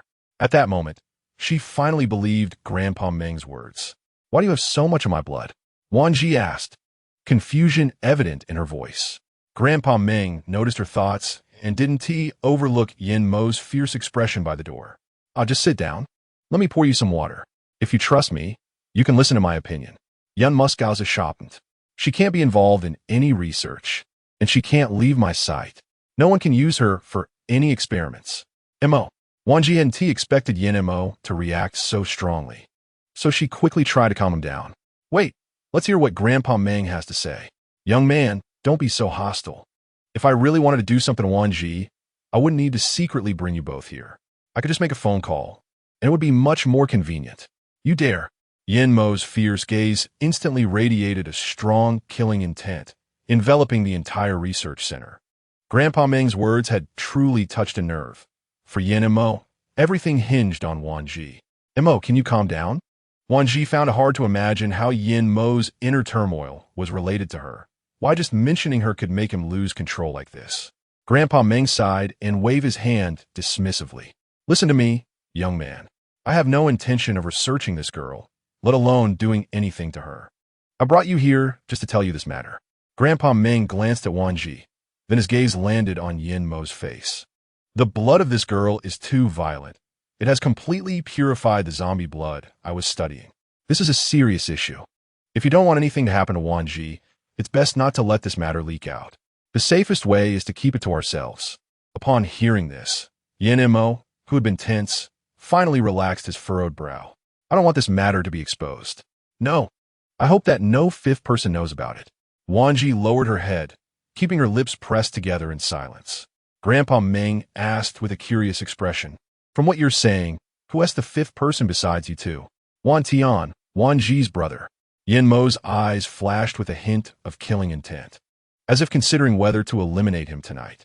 Wan Zhi suddenly slapped Yinmo's forehead. "Put that thought away. In this day and age, don't even think about it. P.S. my brother." It wasn't that Wan Zhi trusted Wan Tian so much, but she believed he didn't have the guts to do such a thing. Moreover, given Wan Tian's current blind admiration for her, he would never do anything like that. Yinmo's face turned slightly grim. "Just because you trust him doesn't mean I do. After all, before the apocalypse, he had no good feelings towards the Wan family. And even though Wan Tian had changed a lot since the apocalypse, he could never let his guard down." Wan Zhi rolled her eyes, unwilling to explain further, and turned to Grandpa Meng. Is there anything you need me to do? Wan Zhi. Yin Mo couldn't believe it. She was still thinking about these things after such a clear warning. Grandpa Meng shook his head. Right now, there's nothing you can do. But I'm very worried about one thing. Grandpa Meng, we're already so familiar with each other. To say it plainly, Yin Mo looked at Grandpa Meng with a heavy expression.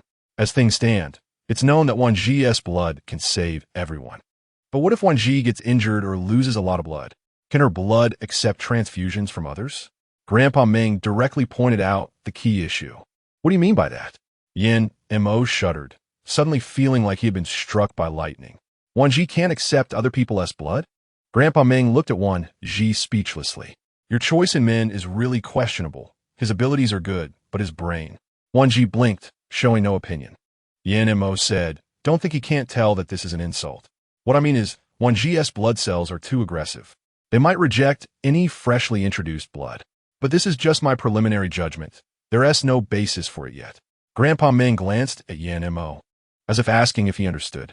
Wan Zhi nodded without hesitation, while Yin Mo gritted his teeth in the back but knew Grandpa Meng was right. Otherwise, there would be no need to specially bring them here to discuss this in secret. Yin Mo rubbed his nose. What is going on? Why does it feel like we're in a court of inquiry? The old team members all wore awkward expressions, especially Li Han, who was deliberately gesturing towards Yin Mo's parents with exaggerated expressions. What's wrong with you, kid? You still dare to ask? Luo Xiaoya stood up angrily. You rushed out in the middle of the night without saying a word. If I hadn't happened to bring a late-night snack to Wan Zhi, I wouldn't have known you two had run out. Chapter 92. Food crisis. The next morning, the Li family sent someone again. How's Grandma Li? Wan Zhi politely inquired. Have you received the medicine? Because of Li Yishi's first awkward reaction upon meeting Wan Zhi, Yin Mo had a vivid memory of it. So when he found out that Li Yishi had brought people to the base, he immediately followed Wan Zhi closely like a little tail, preventing Li Yishi from staring blankly at his wife again like last time. Li Yishi noticed Yin Mo's vigilance but didn't show any displeasure. He politely nodded to Wan Zhi. The medicine is on the way and will arrive in about 2 hours. Wan Zhi nodded, but the atmosphere suddenly became tense due to Yin Mo's presence, leaving the three of them at a loss for words. If it's nothing important, I'll take my wife and leave. Yin Mo didn't want to talk to Li Yishi at all. His entire attitude was very cold. Li Yishi wasn't angry. He just smiled and nodded. All right, I'll take my leave then. Yin Xiao's wife, let us chat next time. There won't be a next time, just get lost. Yin Mo held Wan Zhi possessively, as if showing off, suggesting that if anyone envied them, they should find their own wife and not covet someone else's. Wan Zhi rolled her eyes helplessly. Li Yishi didn't get angry. Instead, she ignored Yin Mo's gaze, politely nodded to Wan Zhi, and then got into the car under the protection of bodyguards to leave. A week later, the supplies could no longer support the entire country. So the capital issued an urgent order for the research team to not only continue developing the potion, but also to start researching farming and breeding techniques. At this time, the Dawn base had become the primary fast food service base in the country. In terms of delivery, it was best to have a spaceability user on hand to avoid food spoilage or loss of taste, Wan Zhi suggested. Yan Montak nodded, saying that he could have his father arrange it. With the adjustment from the space energy water, the entire Yin family's physical energy had risen significantly, reaching a level where they could handle things independently. All right, I'll arrange it shortly, Yin Qingming said, then remembered, by the way, the kitchen on the 5th floor needs more stoves. We need to add 2 more. Wan Zhi remained silent, but looked at Li Han, who promptly patted his chest, saying, I'll find someone knowledgeable to handle this. Luo Xiaoya also raised a concern. The water storage pool for farming needs to be widened. Can we send a few Earth ability users to expand it? Otherwise, the irrigation channels for the fields won't have enough water. After thinking for a moment, she added, it would be best to raise and widen them.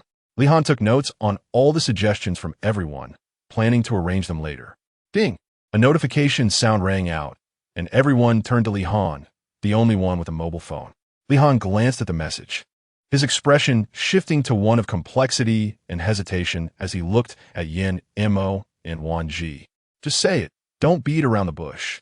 Yin Qingming frowned and said. Li Han took a deep breath, The main base in the capital, Wei Wuxing said they need us to support some supplies. Seeing Wan Zhi raise an eyebrow, Li Han quickly continued. Wei Wuxing knows the new regulations of our base, so he will prepare an equivalent amount of crystal cores for us. Wan Zhi's expression immediately darkened. They had supplied so much food over the year, each time taking hundreds of tons. They certainly didn't need that much. The fast food and rice deliveries from their base had already exceeded nearly 15 tons of food every day, no matter how much they produced. They couldn't meet the demands of the capital.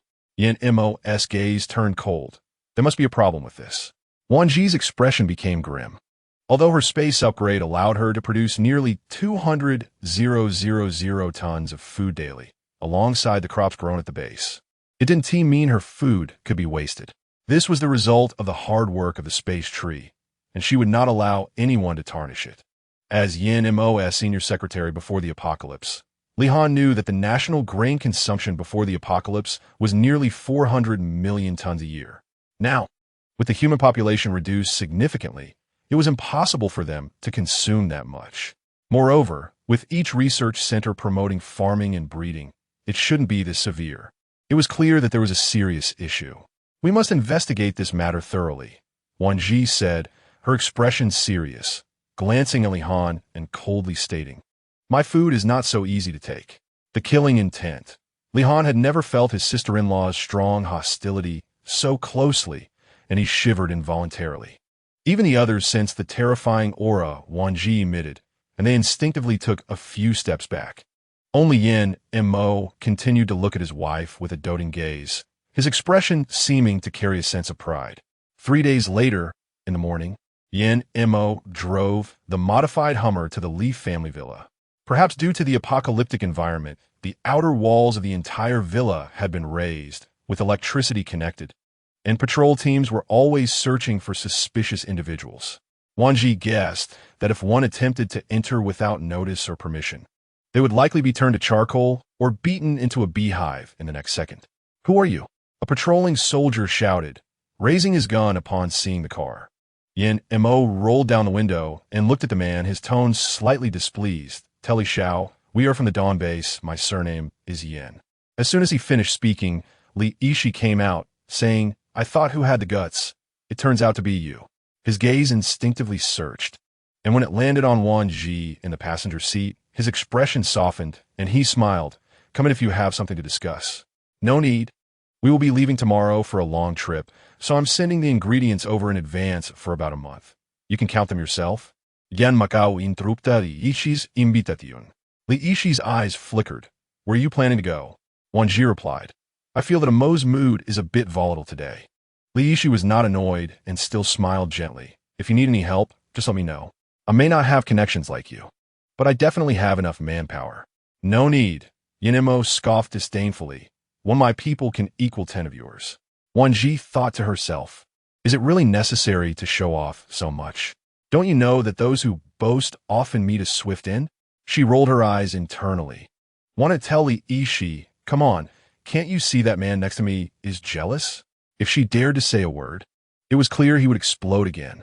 In the end, Yin Mo handled the ingredient exchange with Li Yishi, collected the necessary crystal cores, got into the car, closed the door, and stepped on the gas, roaring away.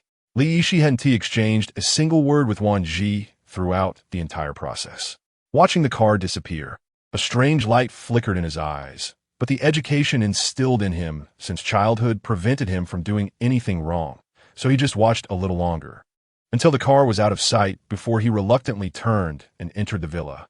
Chapter 93. Magic City the next morning, aside from the vehicles originally in the base. She also left behind a few modified Hummers, and since she had a few spare ones in her space, she drove away in a brand new modified Hummer. This time, Yin Mo didn't accompany her. He had to stay at the base to handle a large amount of business.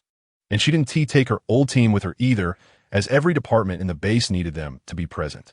Moreover, she was just going to investigate the flow of ingredients, and having too many people would complicate matters.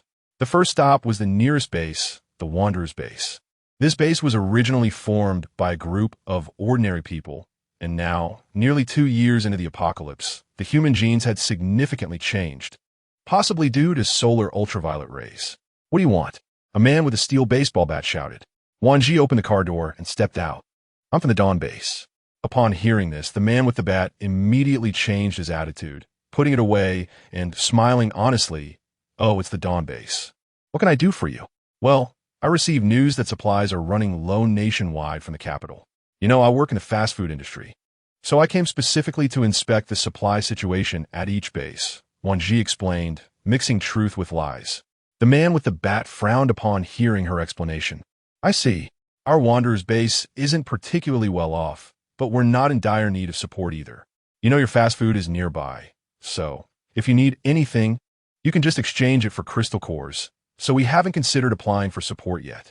Although we don't have much, it's a token of goodwill. If you need help, you can directly contact the Dawn base, and someone will assist you. The man with the bat was startled and quickly refused. You're in the fast food business, and your food consumption is definitely much greater than ours. I really can't accept that. Take it, it's all for the base. I understand the hard work involved. Wan Zhi didn't hold back, stuffing the items into the other person's arms before turning to leave. She vaguely remembered that before leaving the Dawn base, Yin Mo had mentioned that the distances between bases were generally not too close. The Wanderer's base was quite special, and after inquiring at another base, she found similar situations. However, the journey ahead seemed much longer. After nearly 7 hours, Wan Zhi finally arrived in the Magic City, a place she had longed to visit due to its rich tourist attractions, but she hadn't had the chance to see it since the apocalypse. Now in winter, heavy snow was falling in the Magic City, indicating that the apocalyptic environment had disrupted all geographical temperatures. Glancing at the thermometer showing over -50 degrees, Wan Zhi anxiously adjusted the car's defroster to a higher temperature, then put on warmer clothing before continuing to drive. Throughout the journey, she didn't dare turn off the engine, fearing that if it went out, it wouldn't restart. There were many zombies on the road, along with mutated plant creatures. In this apocalypse, not only was the sun's ultraviolet radiation blocked, but the environment had transformed and global climate temperatures had dropped significantly in just a year. Daily temperatures continued to decline, and all water sources and oceans were frozen, making water one of the most scarce and severe issues globally. Fortunately, the Dawn base had the foresight to gather all water-based ability users to store water in large quantities. Otherwise, they would face a dire situation without water. Driving into the Magic City, Wan Zhi opened her hand-drawn map and discovered that the largest base was still quite far away. However, she noticed a nearby, small communal base. She hesitated for a moment, then decided to check out these bases. What do you want? A man surrounded by flames approached cautiously, holding a long axe. I'm from the Dawn base, Wan Zhi replied. Her arrival drew the attention of the people in the small base, with one girl with long hair stepping forward. Oh, it's a girl. She is not here to join us, is she?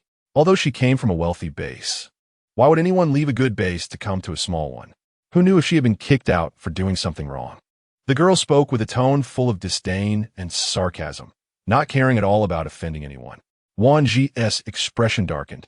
She had initially thought that if the people in this small base were decent, she could offer them some food, like she did at the Wanderer's base. But at this moment, she didn't want to waste her supplies on these people. You can see for yourself, our small base doesn't accept outsiders. We can't take someone like you from a big base, the man surrounded by flames said expressionlessly, trying to drive her away. However, a few people noticed the car Wan Zhi drove. Although it was a bit old, it was still a functioning vehicle.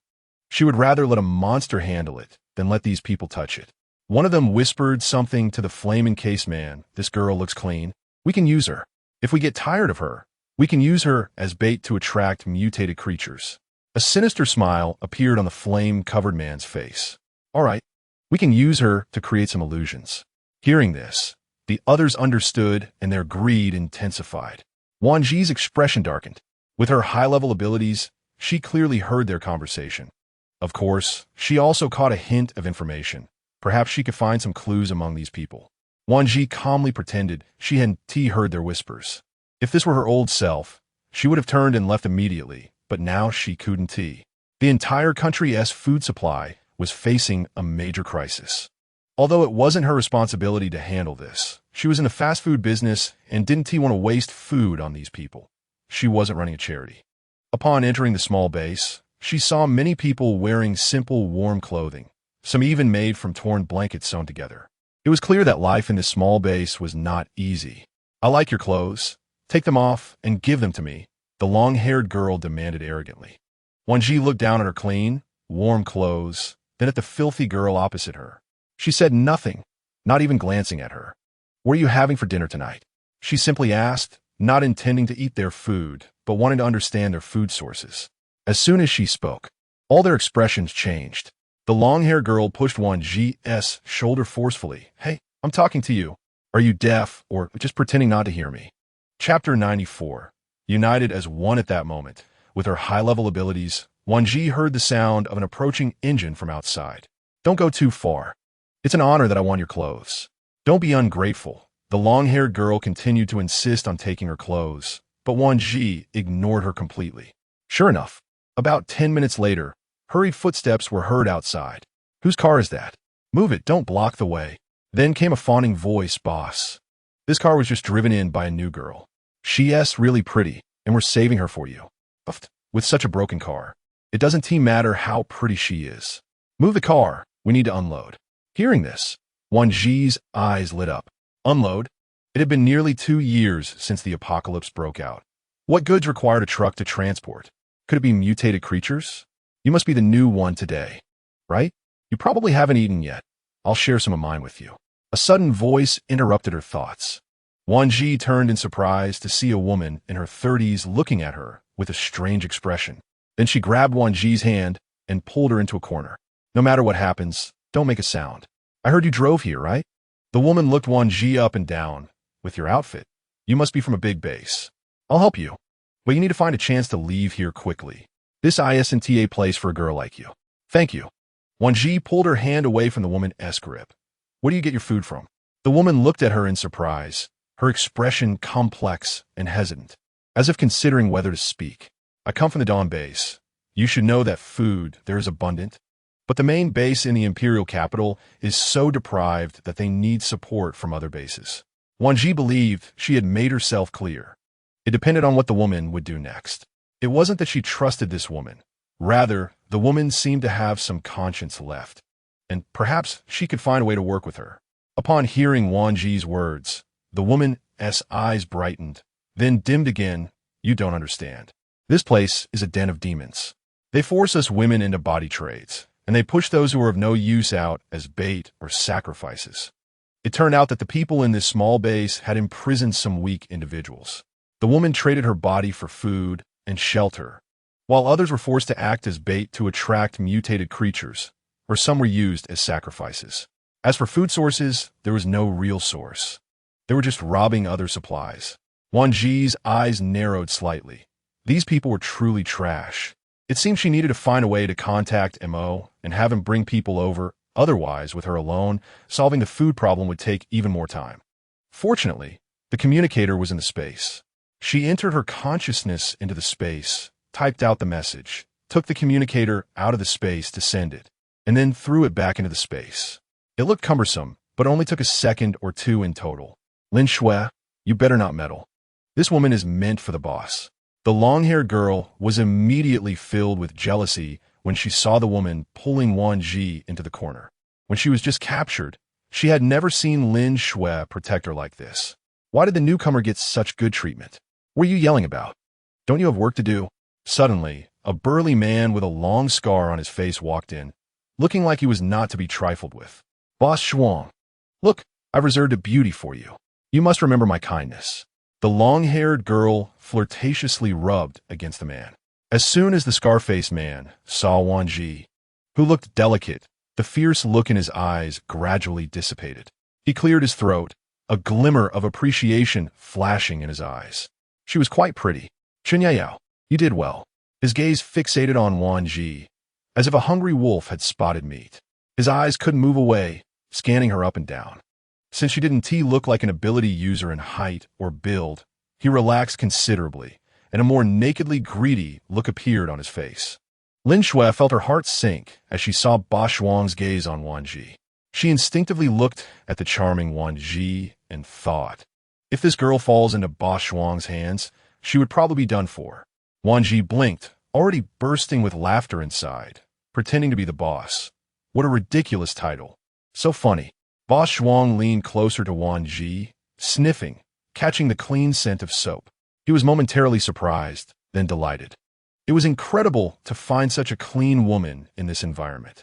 Feeling the other party sniffing her like a dog, Wan Zhi suddenly felt a chill in her heart. What kind of weirdos were they? Were they starving and planning to eat human flesh? Meanwhile, in the Dawn base, Yin Mo quickly gathered his old team after receiving Wan Zhi's message, instructing them to hand over their current tasks to the elite team. Li Han asked in confusion, "Why are you in such a hurry, boss? Is there something urgent?" Only Yin Qingming, who was sharp, noticed his son's unusual demeanor and suspected something was wrong. Was there a situation with Xiaozhi? Yan's mother, Luo Xiaoya, was shocked. What happened to Xiaozhi? Huang Mengxian gritted her teeth, saying, "How could anyone harm such a cute girl?" Xia Qing hugged the furry creature. "Brother Mo, should we go find Sister Wan Zhi?" Zhuo Huaichu had already packed his things and brought Zhuo Aixin to the living room. Mo, go. We're ready to go at any time.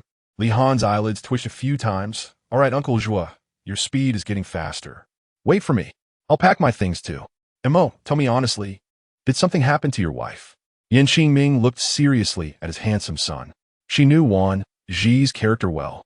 Such a strong-willed child would never ask for help unless she had no other choice. Though she said this, he still hadn't seen her. In his heart, couldn't settled down. His woman, who could be hurt?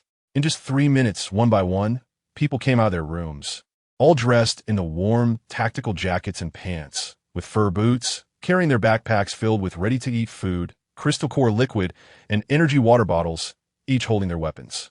"Boss, I'm ready. Brother-in-law, I can leave any time. Brother Mo, I'm packed.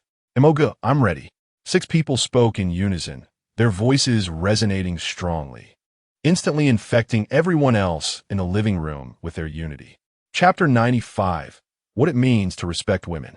"Please take care of Xiaozhi," Luo Xiaoya said, holding back her emotions.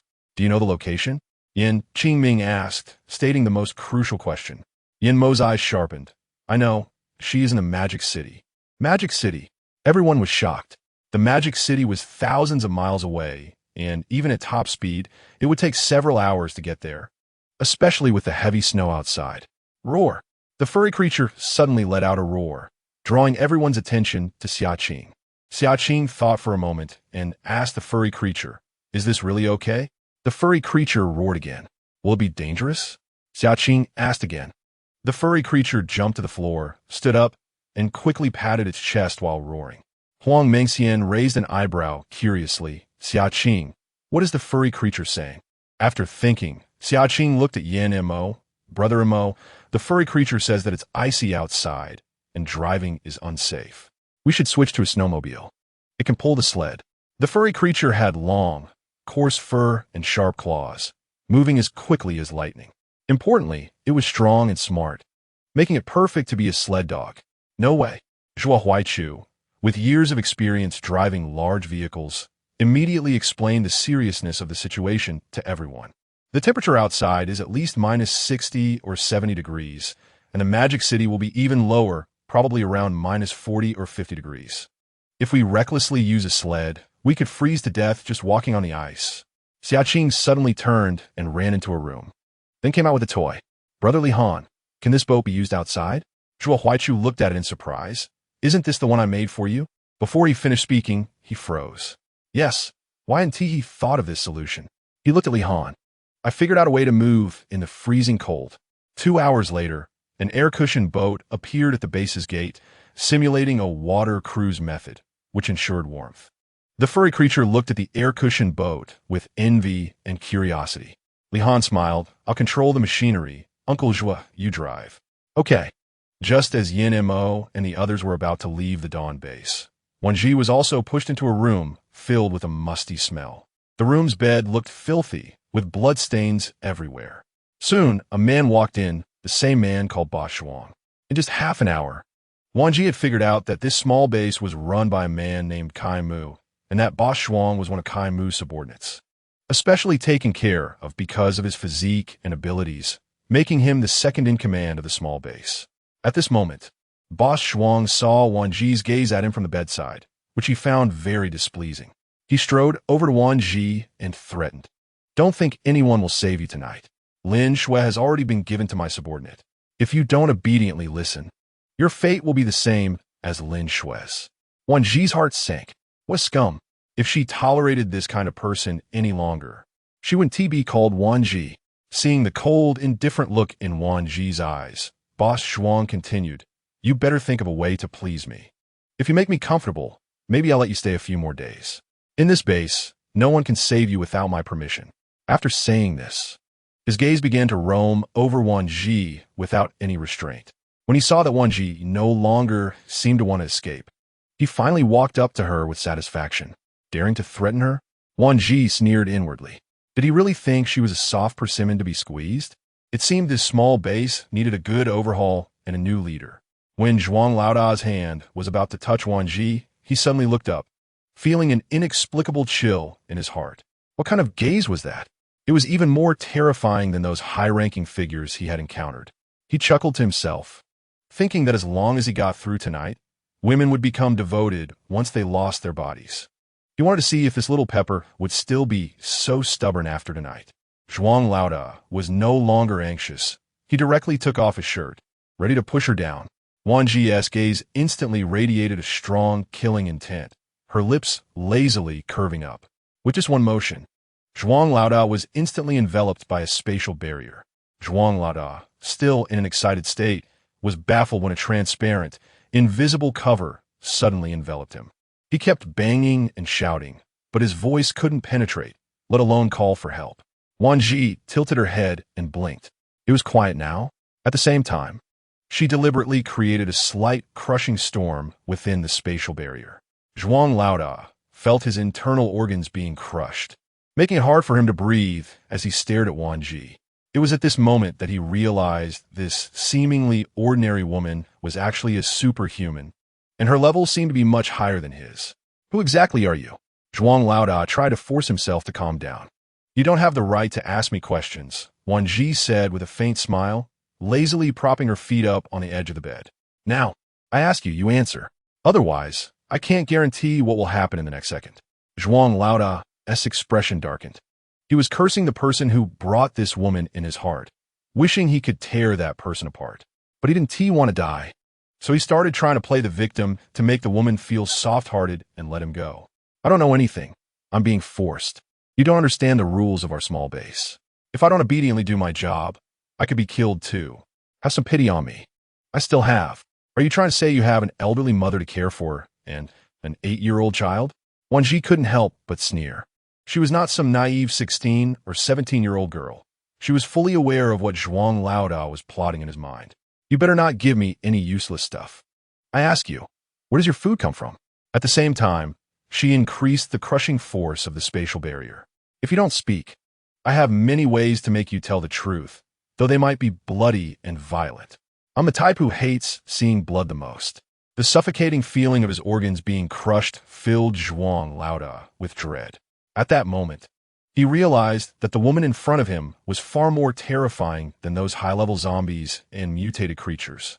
No, she was even scarier than demons from hell. Wan Zhi could see the fear in Zhuang Laoda's eyes, but she wanted more than just his fear. She wanted to break down his beliefs. Only then would Zhuang Laoda spill everything he knew. Seeing the bloodthirsty killing intent in Wan Zhi's eyes, Zhuang Laoda was so frightened that he almost lost control of himself. He immediately held his breath and shouted, "I'll talk, don't kill me, please," with a sudden sharp pain radiating from his fingertips. Zhuang Laoda let out a scream as the long scar on his face twisted in agony. But the spatial barrier was a sealed cover, no matter how hard he banged. It couldn't produce any sound. Simple shouts couldn't possibly reach outside. "If you lie again, next time at 1 just be 1 finger. But all your fingers and toes." Wan Zhi's eyes gradually filled with killing intent. "Have you heard of the punishment called human puppet? They say it involves removing a person's limbs, then gouging out their eyes and stitching their eyelids shut, cutting off their tongue and sewing their mouth shut, and finally blocking their ears with scalding hot iron water, before pickling them in a jar filled with salt." Wan Zhi spoke slowly, her tone filled with a strange, changing cadence, her expression excited and sinister, with a bloodthirsty desire in her eyes. This version of Wan Zhi filled Zhuang Laoda with immense fear. He should have thrown this female devil out at the very beginning. Why did he let such a disaster stay to torment him? At this moment, Zhuang Laoda truly regretted it. If he could, he would rather find a wall and smash his head against it to die. The young devil in front of him looked innocent and easy to deceive, but she was terrifying when she turned ruthless. Didn't he want to die? Still not willing to talk. Wan Zhi increased the crushing force of the spatial barrier once more. Don't turn me into a human puppet. I'll tell you whatever you want to know. Zhuang Laoda cried, snot and tears streaming down his face, his nostrils bubbling with mucus, making him look utterly disgusting. Wan Zhi was completely repulsed by him. Speak quickly, or I'll turn you into a human puppet for people to admire right now. As soon as he heard he would be turned into a human puppet for others to see, Zhuang Laoda immediately abandoned any thoughts of brotherhood and spilled everything he knew in terror. After he finished, he was a mess with snot and tears all over his face, the hem of his pants stained. He looked as if he had just been pulled out of a dung pit, dirty and smelly. Wan Zhi pinched her nose and took a few steps back, wanting to remove the spatial barrier but afraid of the odor. In the end, she had to let Zhuang Laoda stay trapped inside the barrier. It didn't require much ability, and Wan Zhi didn't care. She cleverly left the room while everyone else was asleep. When she reached the door of the person in charge, Kai Mu, she sensed that the person inside hadn't fallen asleep yet. A cold smile crept onto her lips.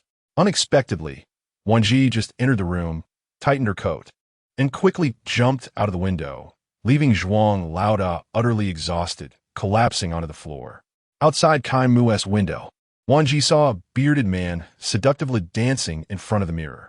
Instantly, a wave of disgust surged within her. What kind of freaks were in this small base? It was revolting. She needed to resolve this quickly, or her eyes would go blind. Just when she thought Zhuang Laoda was enough, she realized there were even worse people. Kai Mu was truly a battle machine, disgustingly extreme. She swiftly opened the window and jumped in. Before Kai Mu could react, Wan Zhi waved her hand, creating another spatial barrier, then repeated the same method she used on Zhuang Laoda on Kai Mu. Wan Zhi gently closed the window, her movements very soft, as if she were at home and didn't see herself as an outsider. She turned around, pulled up a chair, and sat behind Kai Mu, taking the blanket from the bed and draping it over Kai Mu's body. It was truly unfortunate. She walked in and immediately saw such disgusting things. She started to miss Yan Mo's strong and well-defined figure a bit. Now, can you cooperate with me? I ask, you answer. Her black eyes, devoid of warmth, radiated a chill, and a bloodthirsty smile played on her delicate face. If you don't cooperate, it's fine. The long night is ahead of us. We have plenty of time to waste.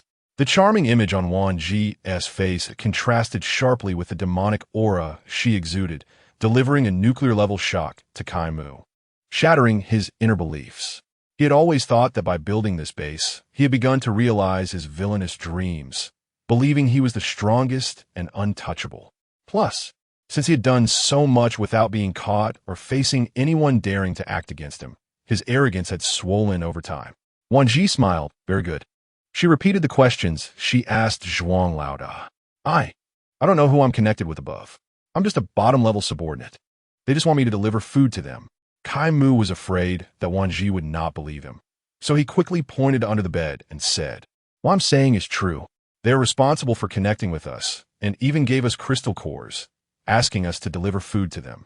Upon hearing this, Wan Zhi's heart sank, and her eyes narrowed as she coldly asked, "Where did you transport the food?"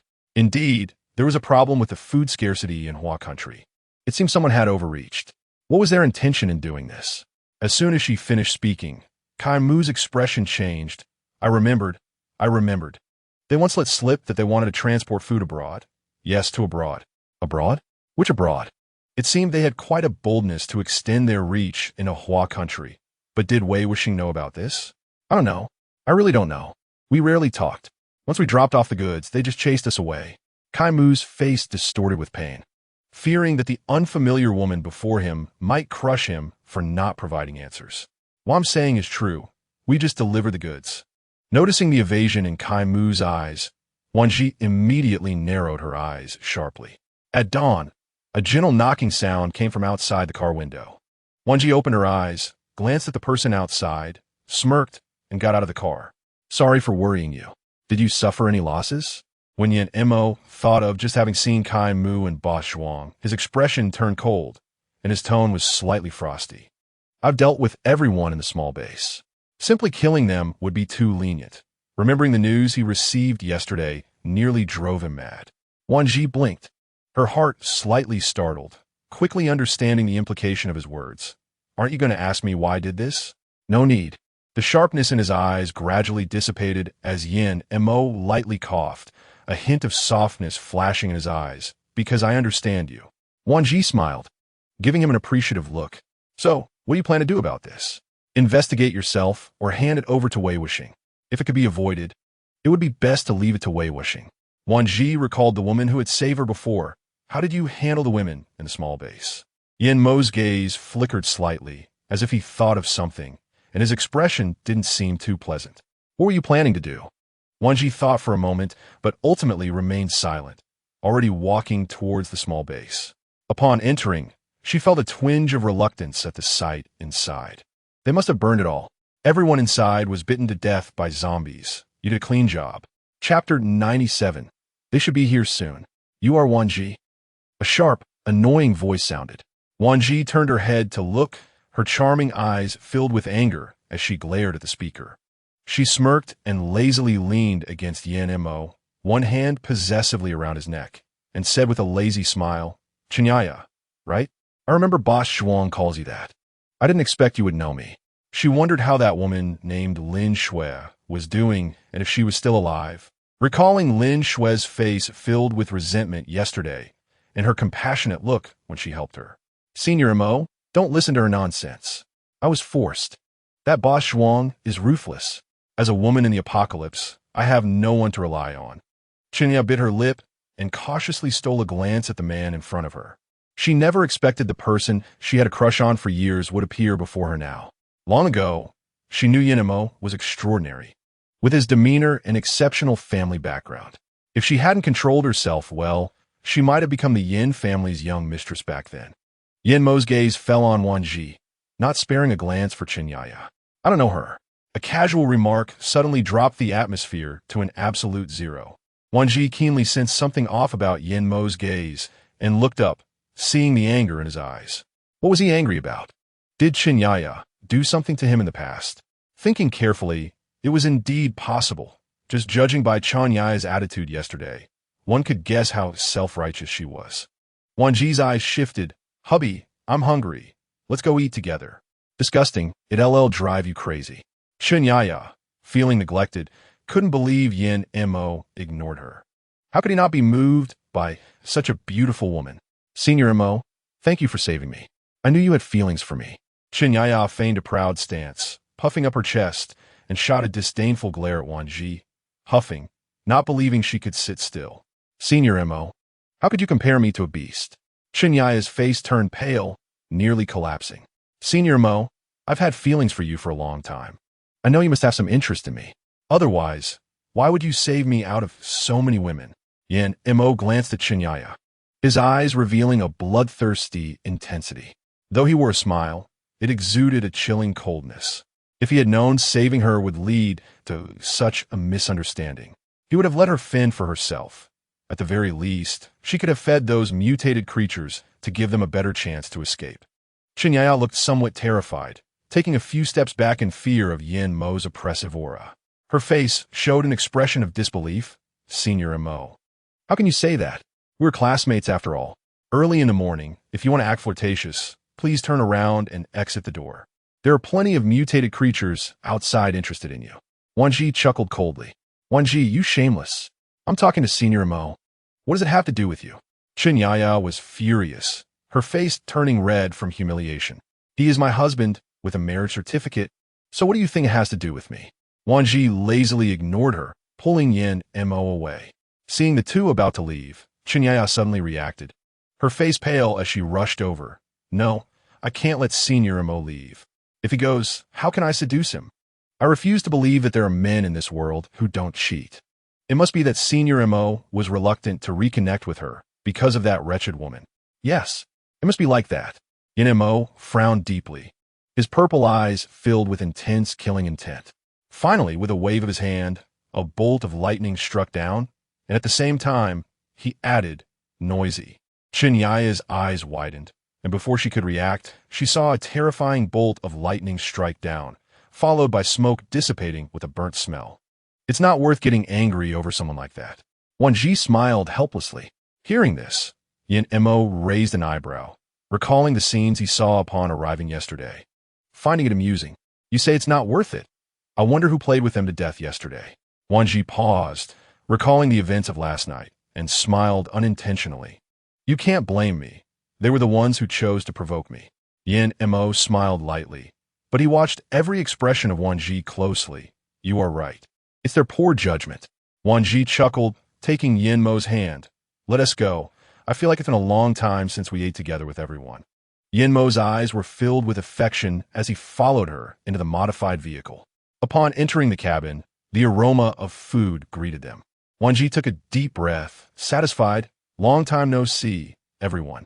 Sister Wan Zhi. Xiaoqing leaped and hugged Wan Zhi's thigh. Sister Wan Zhi, I help with today's meal. The furry creature lay on Xiaoqing's head, looking adorably still like a plush toy. Wan Zhi smiled and gently ruffled its hair. Really? Xiaoqing is so good. Huang Mengxian pulled out a chair. Wan Zhi, come sit. This is everyone's little token of appreciation. Come and try it out. Wan Zhi looked at the faces of the 6 people at the dining table.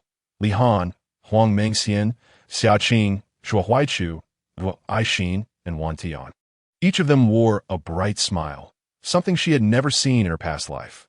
In her previous life, they all faced their own calamities. And the smiles that survived the cruel circumstances were not happy ones, but rather filled with brutality and bloodshed. Compared to her past life, they were all definitely stronger, more formidable, and happier in this life. Good. As soon as Wan Zhi sat down, a plate of fruit salad appeared in front of her. She was momentarily taken aback and looked up to see Wan Tian's shy and awkward face, saying, Fruit salad is great for the skin and has a lot of dietary fiber. Wan Zhi smiled slightly. It seemed Wan Tian had grown up and knew how to treat his sister well. Wan Tian's ears turned red as he urged, Sister, please eat. During the lunch break, Wan Zhi did not lie down or rest in the cabin, but closed her eyes to catch up on sleep in the driver's seat. She couldn't believe that after taking out a small base last night, those people hadn't noticed. After enduring a night, shouldn't they have been unable to hold back by now? Based on the timing, if those people had received the news, they should be coming around this time. Wan Zhi blinked, her gaze shifting to a building in front of the windshield. She smiled and used her spatial abilities to instantly disappear from her seat, reappearing at a dead angle against the building's wall. Just as she took a step forward, a hand suddenly appeared, blocking her view. So impatient. Not even waiting for me? Wan Zhi was startled. Montak? Turning her gaze, she saw that apart from her and her brother, Zhu, the others were still in the car, creating the illusion that they were all still inside. Yin Mo smiled and leaned closer, saying, You're getting less obedient. Just then, light footsteps came from inside the building, followed by the sound of a window being opened. Chapter 98. Imposing presence, the 4 held their breath and exchanged glances, instantly lowering their bodies to press against the wall. The people inside were clearly far from the modified truck, yet they were still cautious, even their breaths careful. Suddenly, a dark gun barrel protruded from the window. The 4 smiled, especially Wan Zhi, whose lips curled into a cold smile. Finally, couldn't he wait any longer? Zhuo Huaichu moved his fingers, and frost began to spread from a wall behind him to the window frame, connecting to the gun barrel in less than a second. Once the gun barrel was frozen with ice spikes, Wan Tian glanced at Zhuo Huaichu, who nodded slightly, and Wan Tian immediately unleashed a fireball, smashing it inside. Ah! Screams erupted, and chaos ensued inside, accompanied by piercing wails. Yin Mo was the first to rush in, using his mental power to control everyone, rendering them incapable of using their abilities, while Wan Tian's fireball seemed to have a spirit of its own, darting among the people. After Wan Zhi rushed in, she waved her hand, quickly summoning a spatial frame to envelop the fireball and those people. Zhuo Huaichu was the last to enter, scattering ice beads, quickly controlling the fire. In a short time, the four had the situation firmly in their grasp. Who are you? How dare you disrupt my master's grand plan? Yin Mo's gaze sharpened, and a bolt of lightning struck down. Did I allow you to speak? The person who had spoken immediately turned into a charred corpse, shocking everyone inside the barrier. In an instant, no one in the building dared to make a sound, even holding their breath. Wan Zhi waved her hand, saying, "Don't be so impulsive. Don't kill them all." The harshness in Yin Mo's eyes gradually dissipated, and with a light cough, a hint of indulgence flashed in his eyes. "All right."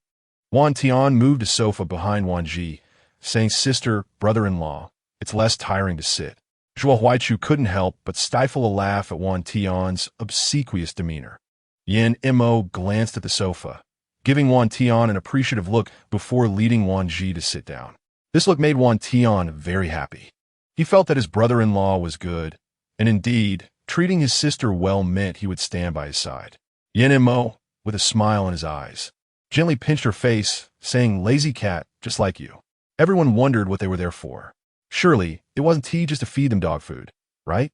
Wan Zhi glanced at Wan Tian and nodded, signaling him start. Understanding her cue, Wan Tian boldly walked up to one of the men. The barrier was opened slightly by Wan Zhi, and Wan Tian deftly conjured a fireball the size of a leaf on his fingertip. "Tell me, who sent you to kill us?" After waiting for a while, the people inside the barrier exchanged glances, none daring to speak. It was a joke. Once they opened their mouths, even if they miraculously escaped later, they would be silenced. One person quickly reacted, "You're the ones who cut off my financial resources overnight?" "Cut off your financial resources?" Wan Tian was taken aback. Wan Zhi's expression darkened. There was indeed something wrong with the supplies. Someone was taking the resources forcibly seized and selling them off. Don't think that just because you captured us, you can stop my master's plan. We won't tell you anything." One person shrugged nonchalantly, showing no fear of being controlled. "Don't think we really won act against you. Speak up. Who sent you to kill us?" Wan Tian threatened coldly. "Quickly say it. Who sent you?" Wan Zhi was taken aback and then smiled without speaking. It must be said that Wan Tian had quite the intimidating presence when threatening people.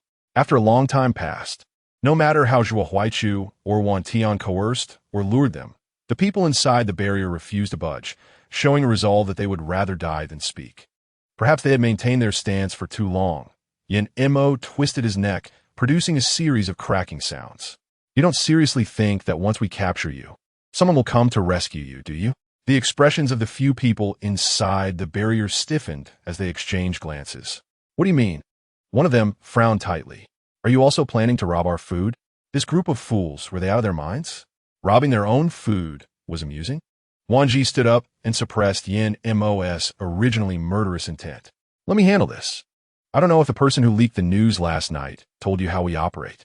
She coldly glanced at the few people, gradually approaching, a fierce light flashing in her eyes.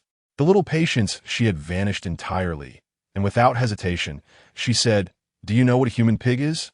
In the next moment, before the people inside the barrier could react to the meaning of her words, they felt several invisible things flash past in front of them. And then the person who had just been so confident suddenly had their hands and feet severed from their body with a whoosh. That person writhed on the ground like a maggot, their voice filled with agony. "My hands. My feet. It hurts, it hurts." This scene terrified everyone in the barrier. They had always been the ones controlling the lives of others. How had they ever experienced such a scene of fear? Looking at the blood and body fragments on the ground, they suddenly forgot what fear was. One by one, they nervously opened their mouths, standing there dumbfounded, unable to move. Each of them was flooded with various terrifying images of murder, thoughts of madness, and demons flashing through their minds. Now, Wan Zhi looked at the others. "Can you speak now?" "Ugh." Yin Mo sighed helplessly. "My wife's patience is really low. If you had spoken earlier, you wouldn't have had to go through this." The sudden turn of events shattered their psychological defenses in an instant. Hearing this, Wan Zhi blinked at Yin Mo, thinking to herself that she should have brought the hairy monster over. At least the hairy monster's image didn't matter. Her image represented the dawn base. Hairy monster. Why isn't it done yet? Xiaqing was fiddling with the hairy monster to pass the time. Brother Li Han, sister Wan Zhi, and brother Mo are so slow. Zhuo Aixin and Huang Mengxian exchanged glances and both looked towards the building. Perhaps it was the inherently healing aura that made people subconsciously feel a sense of closeness. So when Zhuo Aixin picked up Xiaqing, she did not feel any discomfort. Instead, she wrapped her arms around Zhuo Aixin tightly. Sister Xin, why isn't Sister Wan Zhi taking me with her? I could be really strong too. Xiaqing hugged Mao Guai and carefully spoke with her head lowered, her voice very soft. I have Mao Guai. He will protect everyone. Good Xiaqing. Zhuo Aixin affectionately kissed her soft face. Xiaqing, we need to trust them. They will definitely be fine. Xiaqing pouted and nodded. The people in a modified big truck were as worried about Wan Zhi and the others as Wan Zhi, and the others were relaxed at that moment. Hee. They're all people who want to shed tears until they see the coffin. Stepping on the dripping blood, they approached the spatial dome step by step. I've already given you a chance. It's your fault for not grasping it well. Since you like to rob the common people so much, then... Wan Zhi turned around and pulled open the large door of the building. Suddenly, the wind and snow blew in fiercely, and the cold wind lifted snowflakes inside, instantly freezing the warm blood on the ground into ice. Just enjoy the taste of being robbed. After Wan Zhi finished speaking, she was the first to step outside, followed closely by Yan Mo, Zhuo Huaichu, and Wan Tian. A few people lying on the ground squirmed like large worms, making chilling, gasping sounds. Then, in less than a minute, several massive creatures with heavy breathing rushed in. Chapter 99. Targeted by others on the same evening. A message disrupted Wan Zhi and Yin Mo's good mood. News came from the capital that there was something they wanted to discuss with the boss. Li Han looked at the two with a bitter smile. Because the Dawn base had matters that could not be left unattended for too long, Wan Zhi was very distressed. I can't bear to part with you. Wan Zhi snuggled into Yin Mo's arms. Yin Mo couldn't help but chuckle. Don't worry, I'm just going to take a look. It won't take long. Wan Zhi grumbled a quiet and nodded, not saying more, but she knew very well that the current food crisis in Huagua was unresolved. The flow of food had not been traced, and she didn't know what the future situation would be. Take everyone with you. Wan Zhi tightened her embrace around Yin Mo. There aren't that many matters in the base. I can handle things by myself. You are different. Yin Mo smiled, realizing he was growing fonder of her caring for him. All right, I'll listen to you. If it weren't for being in a desperate situation, I believe Wei Wuxing wouldn't have brought it up with you. Wan Zhi analyzed. Boss, are we going to separate from sister-in-law here? Li Han's expression was extremely gloomy. Wan Zhi felt a pang in her heart and looked at Li Han and the others. You all have specialties at the base. After going to the main base in the capital, you can quickly get started and help. After speaking, she squatted down to pat Xiaqing's little head. Xiaqing, you have to be good and not run around when you go to the main base with brother Mo. Xiaqing was reluctant to part with Wan Zhi. Her eyes were red, and her little mouth was pouting sadly. Sister Wan Zhi, why can't you go with us? Because the fast food base still needs me. Wan Zhi smiled gently, then reached out to rub his head to comfort him. Wan Zhi didn't expect that Feng Qianzhong would still have her own connections after the apocalypse. So it was normal not to find anything. Seeing the surprised expression on Feng Qianzhong's face, she chuckled lightly. It doesn't matter who the other party is. What's important now is that we have been targeted. Feng Qianzhong initially thought this matter could just be left to the main base, but upon hearing Wan Zhi's words, his heart sank. Targeted? By who? Wan Zhi shook her head, her gaze flicking to a direction. Do you see that abandoned building across the first main road from here? Those people are monitoring us inside. I'll send someone over right away to capture those guys. Norus. Wan Zhi winked playfully. Fishing is only interesting when you catch big fish. Little fish won't fill you up. Feng Qianzhong was taken aback. Then a smile appeared on his face, and he burst into laughter. It's been a long time since I personally dealt with such matters. I almost forgot that these things require team action. Indeed, it's more interesting to fish for big fish. The two quickly changed their clothes and left the base. As a fast food base, Dawn Base had long cleared out nearby zombies and mutated creatures to ensure the safety of delivery drivers. As long as there wasn't a strong bloody smell, mutated creatures would generally not approach. After walking across the main road, Wan Zhi quietly said to Fang Qianzhong, "There are 2 dead angles at the entrance of this building, with 3 main forces monitoring on the 2nd floor, and the rest on the 1st floor, probably 5 people." Fang Qianzhong was initially surprised, but then nodded calmly. "Are we just going to recklessly come over without calling a few more guys for backup?" The two approached the ruined building as if chatting. Wan Zhi pretended to take out a piece of bread from her backpack, then cleverly made the fallen piece roll into the building's entrance. Fang Qianzhong's gaze flickered. Then he casually looked at Wan Zhi, his eyes glimmering with a hint of amusement. "Come on, how old are we? Still dropping things? Hurry up and pick it up. We need to deliver food quickly." Wan Zhi was surprised by Fang Qianzhong's reaction, not expecting such a tacit understanding. She smiled and nodded. "All right, I'll go pick it up. That piece of bread was meant for my afternoon tea. Can't let it go to waste." Fang Qianzhong said, "If you really eat that for afternoon tea, you must be joking. I don't even know where you got that bread. It's a disgrace." Wan Zhi and Fang Qianzhong directly walked into the building. A few people hiding behind a column not far inside the door exchanged glances, nodded, and one person waved a few times, signaling everyone to scatter and find places to hide and snipe.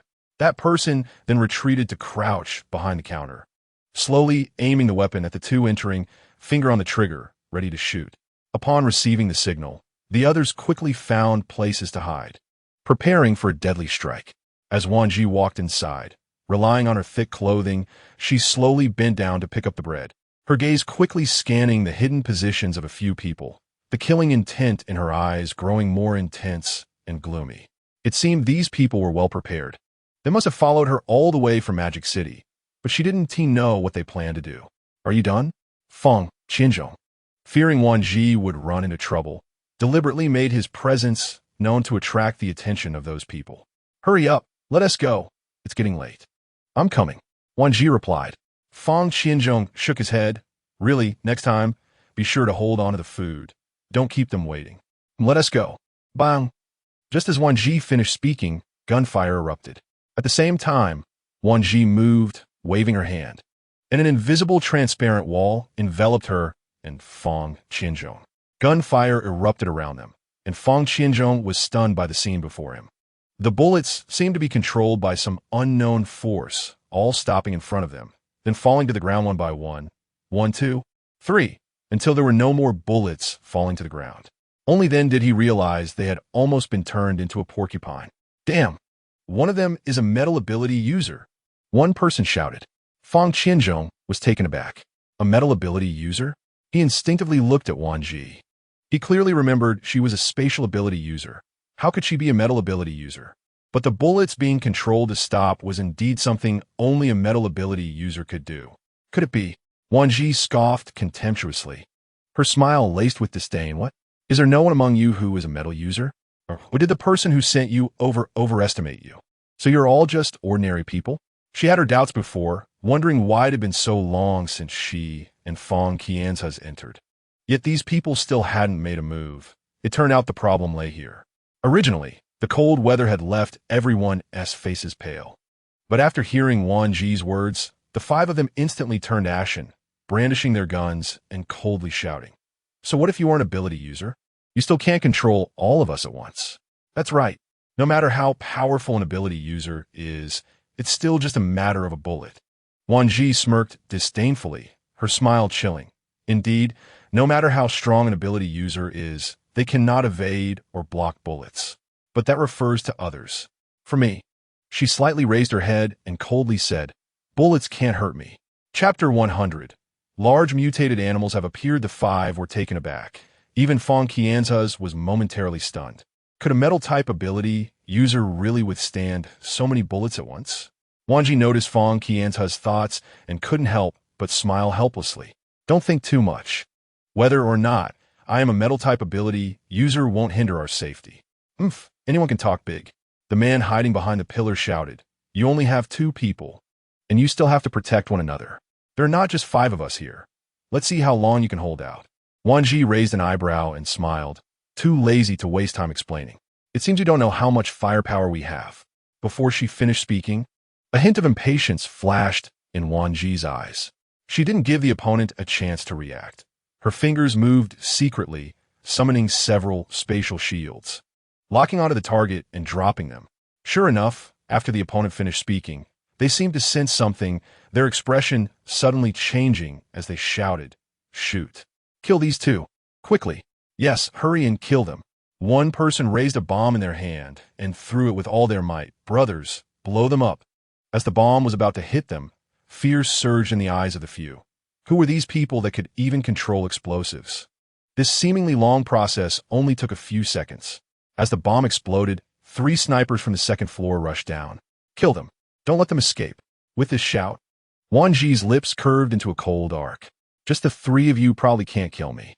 But when she was about to summon the spatial shields, she suddenly thought of a question, raising her eyes to stare at the 3 and asking, "Did you steal the food supplies from Huagua?" "Don't worry, this is easy. Leave it to me." Fang Qianzhe was shocked upon hearing this.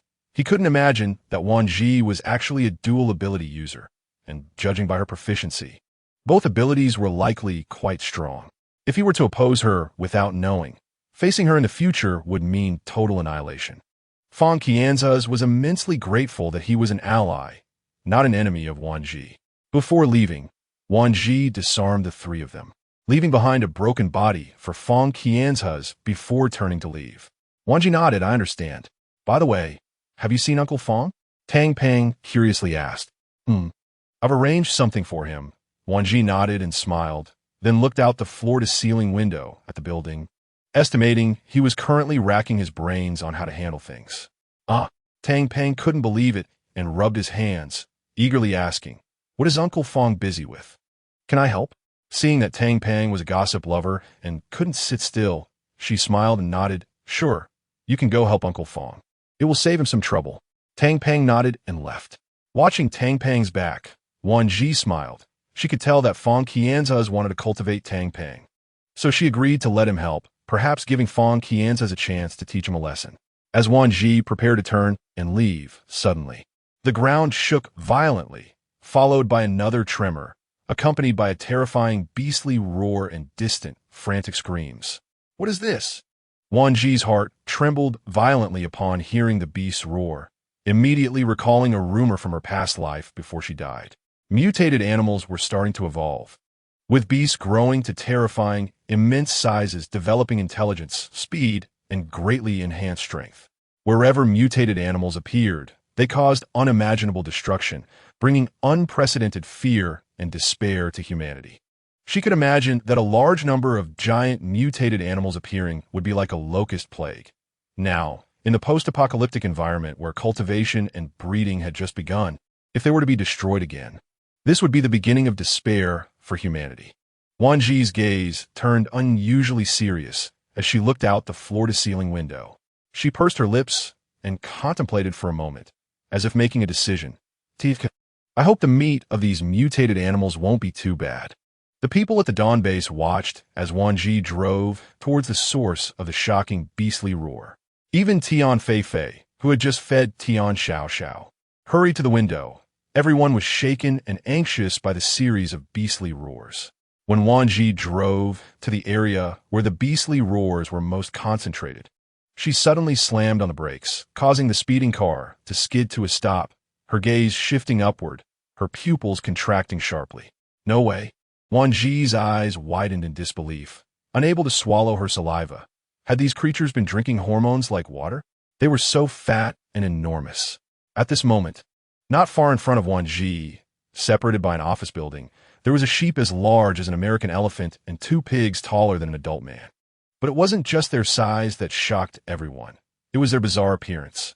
The sheep, after mutation and evolution, no longer resembled traditional sheep.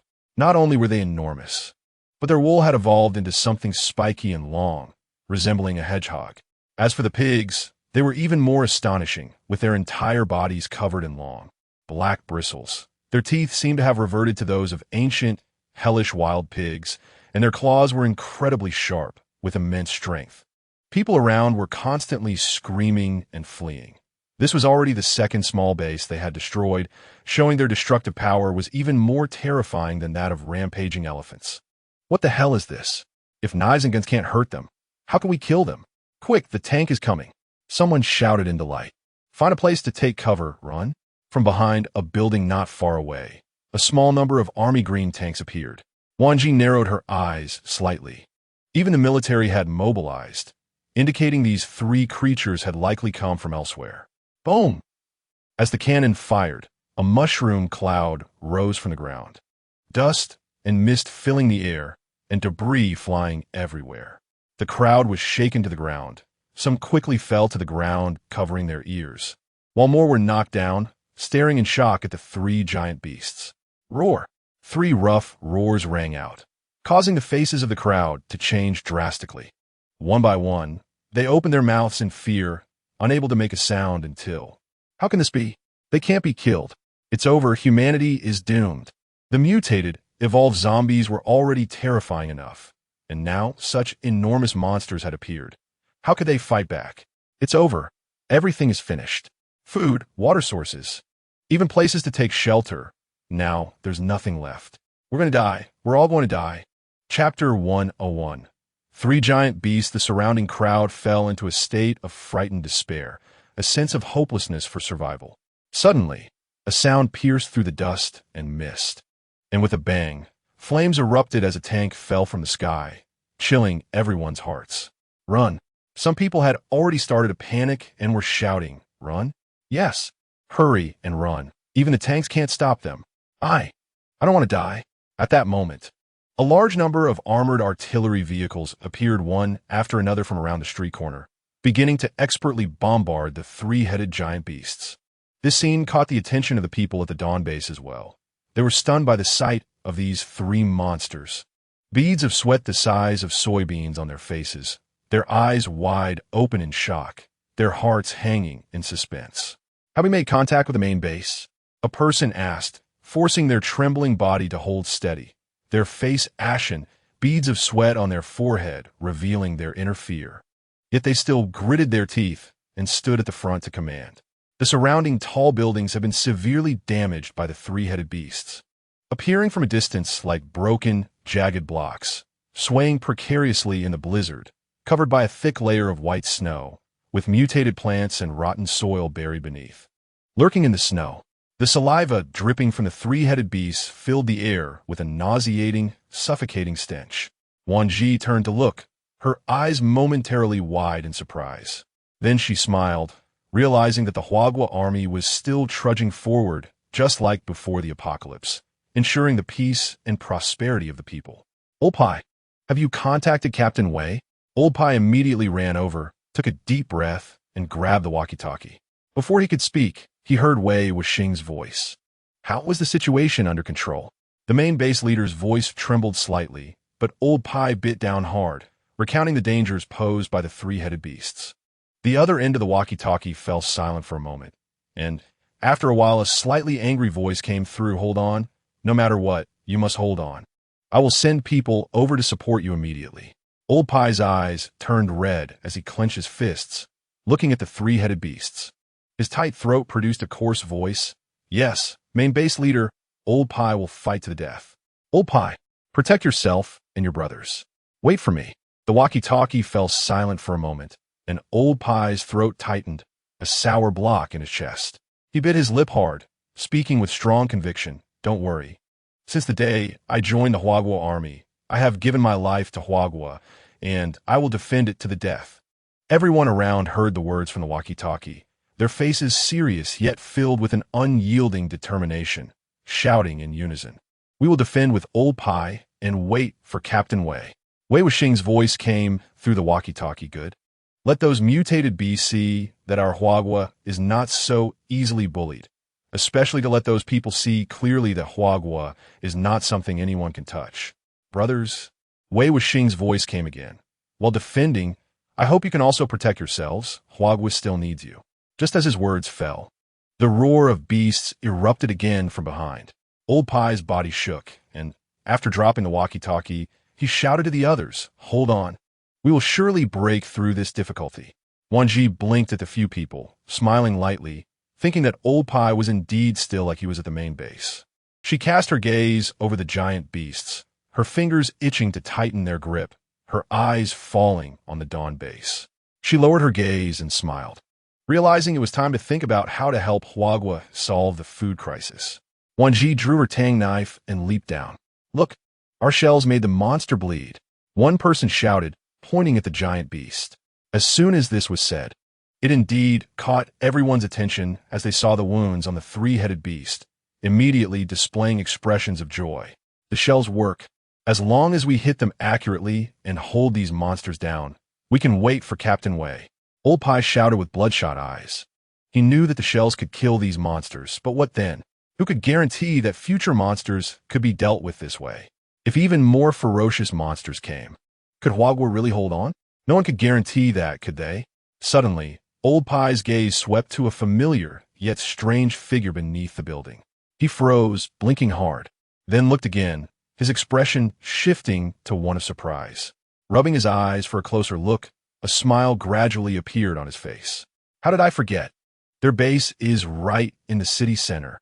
His words drew the attention of others as they saw the figure seemingly heading towards the three-headed beast. And it was just one person. Was that person insane? Why was anyone else following them? Was it too reckless to let one person go? God, am I seeing things? It's a girl. Look, does that girl have a knife in her hand? One person pointed at the girl, incredulously shouting, "Is she crazy? She's going to kill the giant beast with just a knife." Crazy, crazy. Old Pai was completely stunned. No matter how powerful she was, she couldn't just go with a knife. The others were at a loss about whether to stop their attack, and in the end, all eyes fell on Old Pai. Old Pai stiffened, turning to look at his brothers behind him. He ground his back teeth together, his face full of hesitation and struggle. Finally, he gritted his teeth and shouted, "Stop all actions and listen to my command." Wan Zhi noticed the attack had stopped and glanced towards Old Pai. With just one look, she smiled, thinking that this guy was quite smart for recognizing her. An hour earlier, at the main base in the capital, after receiving a video and opening it, they saw the three-headed beast wreaking havoc over a large area being attacked by our army. However, the attacks did not slow the beasts down. Instead, they only enraged the beasts, increasing their attack speed and destructive power. It was because he saw this video taken on a mobile phone that he ordered a full-scale attack. But he was still worried about the situation on Old Pai's side.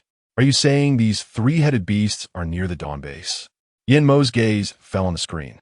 He suppressed the light in his eyes, knowing Wan Zhi was a dazzling diamond, and diamonds always emit a brilliant light that attracts people, no matter where they are. Previously, she had already caught the attention of many at the main base, and the food exchange had made many covetous. If Wan Zhi were to take action now, it would likely deter some of the unscrupulous people. "Are you worried that the base will be affected?" As soon as Wei Wuxing heard Yen Mo's words, he immediately understood, realizing that the dawn base nearby would be affected by the giant beasts. "Don't worry. Our army will find a way to restrain those three-headed beasts and absolutely will not let your base be impacted." After all, the majority of Huagua's food still relied on the dawn base, and they must not offend them if they could not establish a good relationship. "No, I just want to tell you that if the three-headed beasts are the dawn base, good news will likely come soon." Yen Mo's words stunned Wei Wuxing, who then noticed that apart from the serious expressions of the few people behind him when the screen first displayed, upon learning the location, they all relaxed their postures. What made them so confident? As this thought arose in his mind, a girl-esque figure suddenly flashed in his mind, and Wei Wuxing was taken aback. Could the source of their confidence be her? Were they relying on her too? Chapter 102. Just because you're big, fat, and ugly. Wan Zhi blinked and decisively no longer hid her strength, looking at Old Pai and shouting, "Get your people to retreat to my base. Leave the rest to me." Old Pai was taken aback. "Leave it to you?" Was she going crazy with fear? Suddenly, a column of black liquid fell from above, and everyone widened their eyes to realize this was not an ordinary water column, but blood from the beast. Old Pai trembled all over, shock filling his heart and eyes as he looked at her. This girl was indeed a violent maniac. A few young men beside him were also dumbfounded, speaking in unison. Old Pai froze, looking again towards Wan Zhi, swallowing hard. "Let us go. Let us head to the dawn base first, and wait for my orders to act based on the situation." Wan Zhi took a deep breath, waved her hand to summon several spatial barriers, then held her breath and jumped up, constantly changing positions as she ascended, wielding her tang knife in combination with spatial blades to attack, her speed increasing with each leap. Her legs bouncing and her arms swinging vigorously. One of the ancient pigs had its eyes poked out by Wan Zhi, and the intense pain brought about a furious rage, causing it to attack the two nearest giant beasts directly. Wan Zhi smirked and once again went through a cycle. The tang knife was her most handy weapon, but the real killing power came from her spatial abilities. The combination of the two inflicted immense damage on the three giant beasts. With a whoosh, the sound of slicing through the air pierced the dust and struck the mutated sheep's neck. With a splat, the blade sank into the flesh, but only penetrated a third of the way. This indicated that the mutated beast had evolved a tough physique, which is why most conventional weapons couldn't take them down quickly. Wan Zhi withdrew her knife and continued to swirl and attack among the three giant beasts. The wound on the mutated sheep's neck made it even more ferocious. Wan Zhi showed no mercy. If it weren't for the need for food, she would have already crushed them all with a single move of her spatial power, instead of laboriously slaughtering sheep and pigs. She quickly struck again at the mutated sheep's neck, and this final blow completely enraged the mutated sheep. It kicked back with its hooves, leaving Wan Zhi's attack range, lowered its head, and prepared to charge at her. Wan Zhi curled her lips and licked her slightly dry lips, smiling as she said, "You won't get away this time." With a wave of her hand, she summoned a spatial dome, securely trapping the two mutated pigs, planning to deal with them later. After saying that, she waved her hand again, this time covering all parts of the sheep except for its head, making it easier for her to take action. The three giant beasts trapped inside the dome constantly slammed against it, but to no avail. The dome remained solid, without even a crack.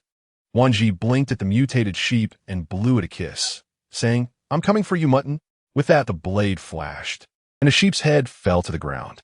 The massive body of the giant beast within the spatial dome trembled before it collapsed. At that moment, this scene was clearly witnessed by Lao Pai and his group, who felt their hearts racing. Before they could say anything, the people in the base behind them erupted in cheers. "Long live Wan Zhi! Long live the base leader! Wan Zhi is mighty." The others nodded vigorously, agreeing that it was indeed very violent and terrifying. Lao Pai's heart jolted as he suddenly looked at the person next to him, forcing a stiff smile as he said, "I didn't offend her while in the main base, did I?" Hearing this, the others were startled. They suddenly remembered what had happened at the main base. Many people hadn't witnessed it firsthand, but they had all heard about it. So it was her. It was actually her. They never expected she was really the base leader. Could be a blind cat stumbling upon a dead mouse. One person stared blankly towards the remaining two giant beasts and said, "Otherwise, how could we use so many bombs and not kill them? Yet she can do it alone." Tian Fei, who couldn't stand such people, pushed through the crowd holding Tian Xiao and said, "Is it that hard to admit someone is better than you?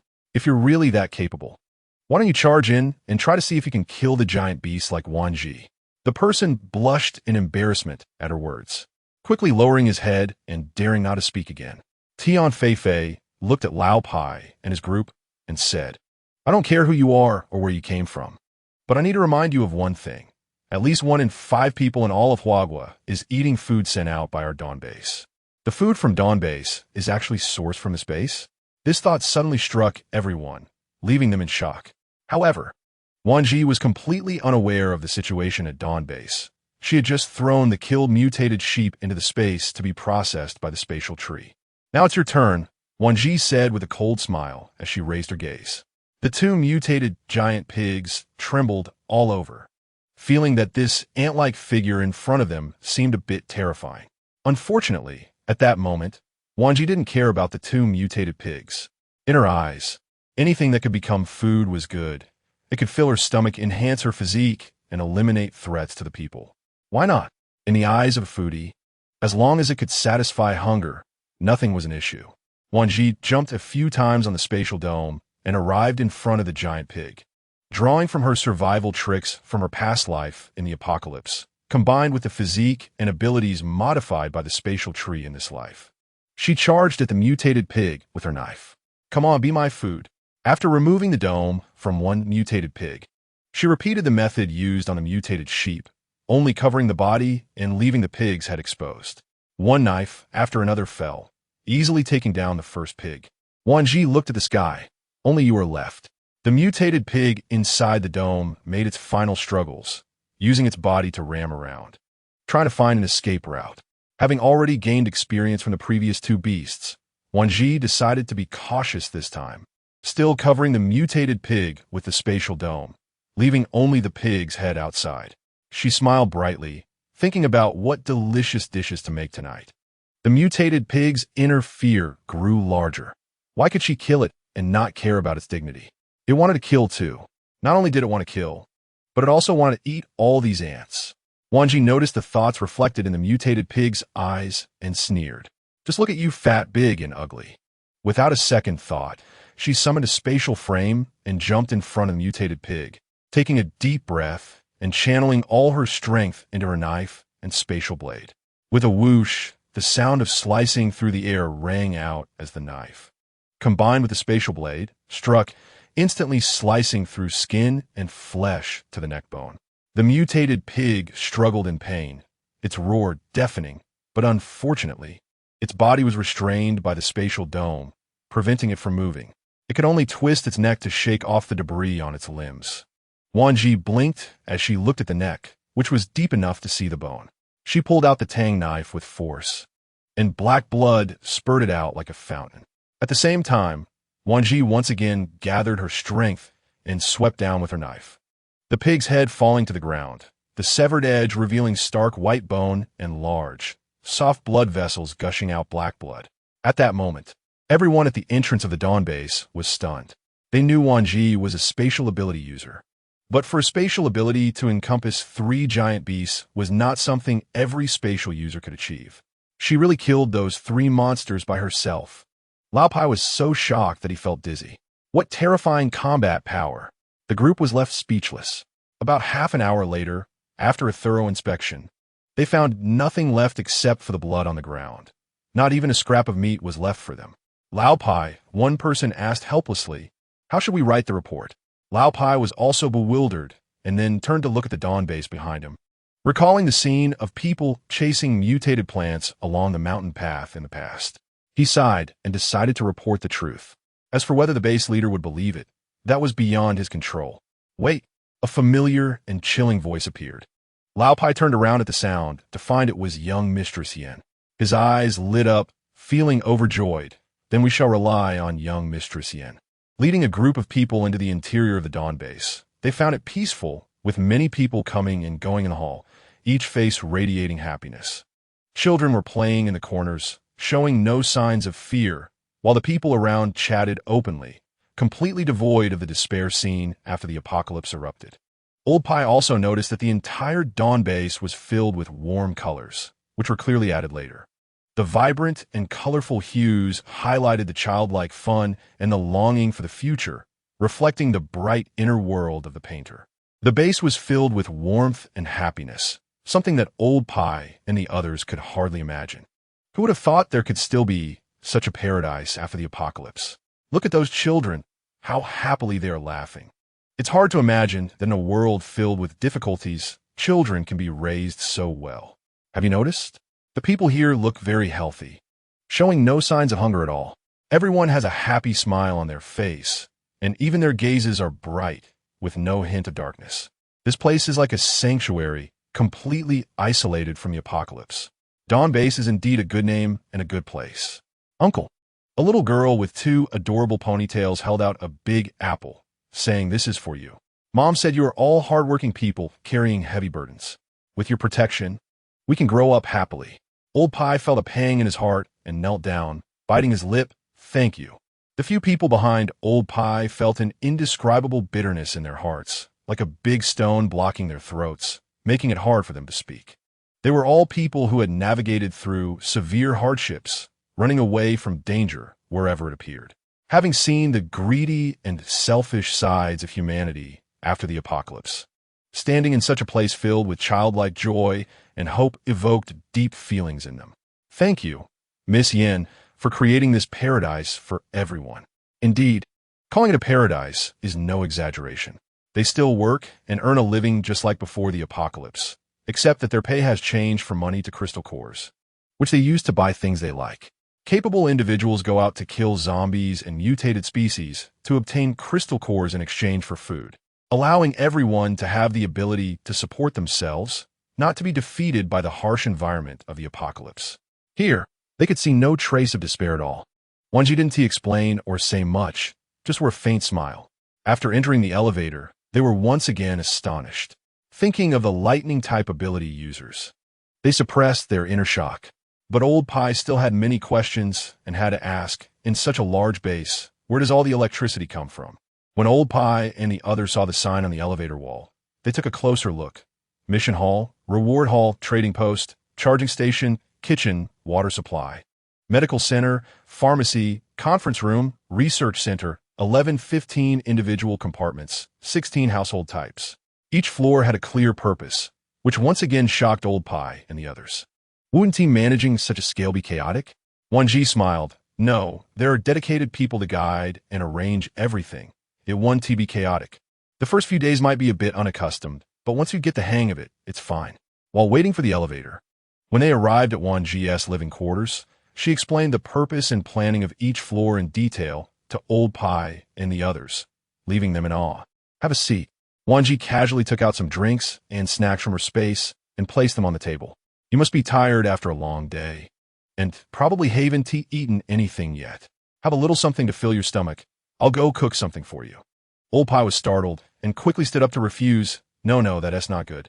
In the apocalypse, everyone is struggling to make ends meet with food. Just a little is enough. There's no need to go to such expense. We have pancakes and water, that's fine. Wan Zhi blinked in my dawn base. There's no reason to go hungry. If you want to eat something, just eat it. Without waiting for Old Pie to say anything else, she walked into the kitchen. She probed her consciousness into her space and saw the 3 giant beast carcasses she had processed, neatly sorted and packaged together. She smiled, thanks. The space tree shook its branches, indicating it was nothing, and continued to organize the space for planting and breeding. Wan Zhi glanced at the situation inside her space and saw that there was still a lot of food. Even if she distributed some, there would still be enough. She exited the space and casually brought out a large leg of lamb. Placing it on the cutting board, Wan Zhi looked at it, and time seemed to freeze for 5 seconds. The reason was simple. The leg of lamb was too big, and the cutting board only supported the hoof of the leg. She rubbed her forehead and decided to use her abilities to cut it. After precisely cutting and dividing it, she washed it with clean water, soaked it in salt water for half a minute to let the meat absorb some salt flavor before starting to cook. During this time, she took out several large iron basins from her space. After thinking for a moment, she smiled and took the marinated lamb leg meat out of the salt water and placed it all in the large iron basins.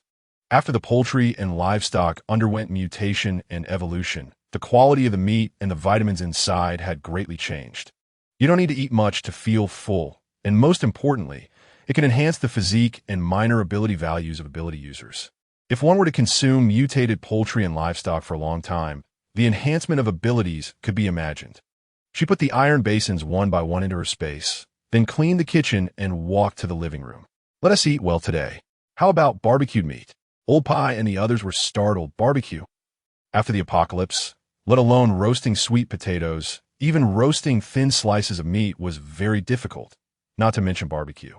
Could it be that they would really get to smell roasted, thin slices of meat with their dry and hard pancakes? The few exchanged glances, and this thought emerged in their minds. Wan Zhi seemed to see through their thoughts, and she no longer explained or spoke. Just took out a 3-burner stove from her space and set it on the ground, then placed a huge stone slab on top. Seeing the scene, the few couldn't help but swallow their saliva. Such a large stone slab. They hadn't even seen one before the apocalypse. If it were filled with meat, it could feed several people at least, right? Wan Zhi then took out several large bowls filled with butter, saying, take it, and when you run out, just ask me for more.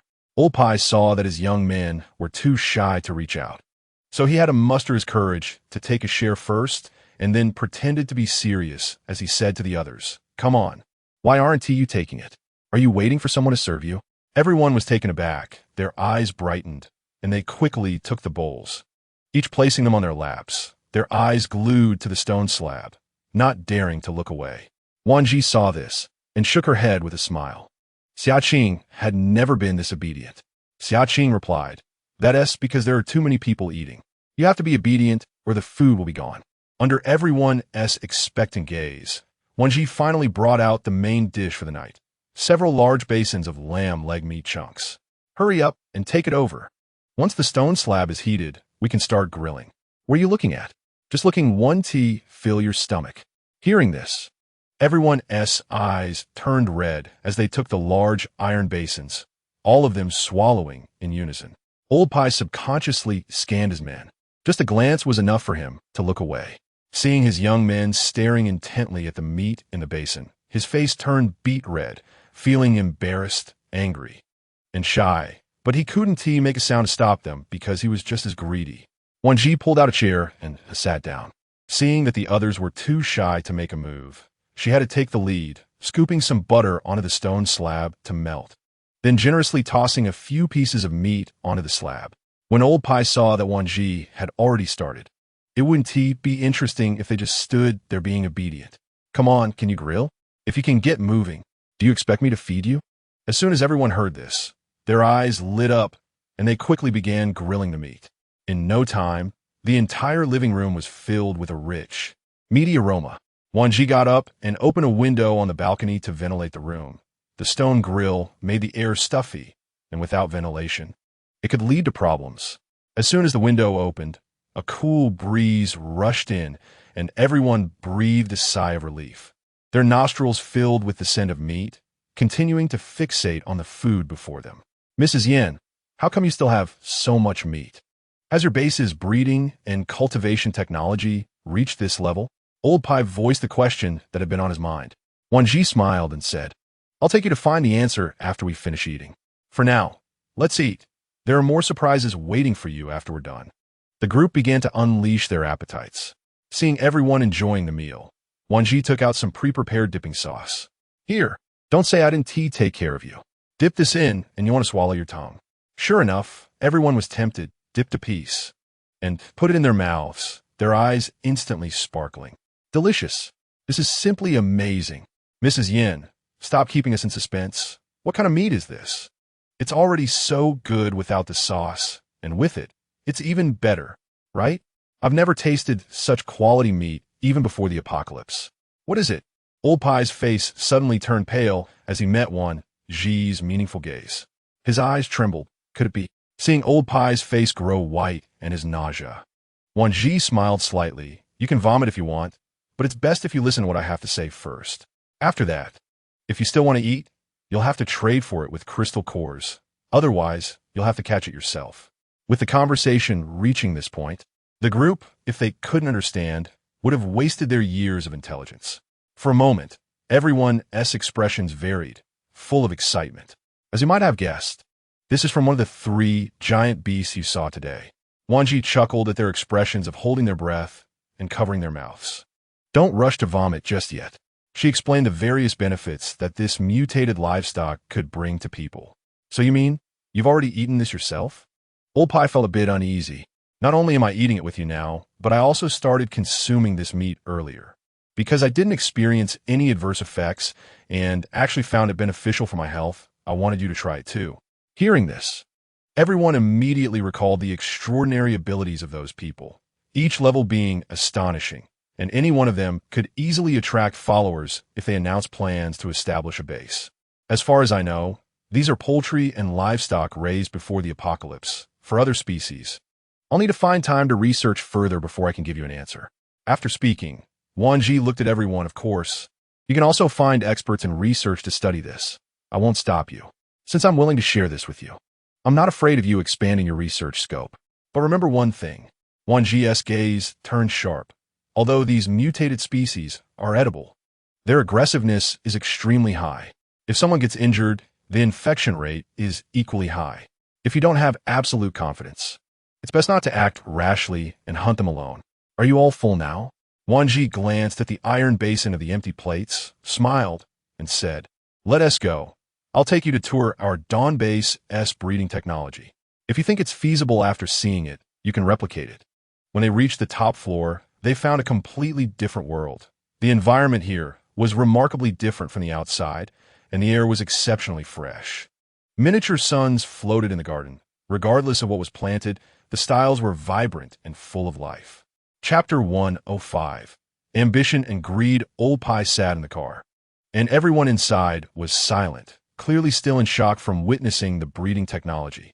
It wasn't that Huagua's technology was poor, but considering the environment after the apocalypse, maintaining power systems and sterile conditions was too difficult.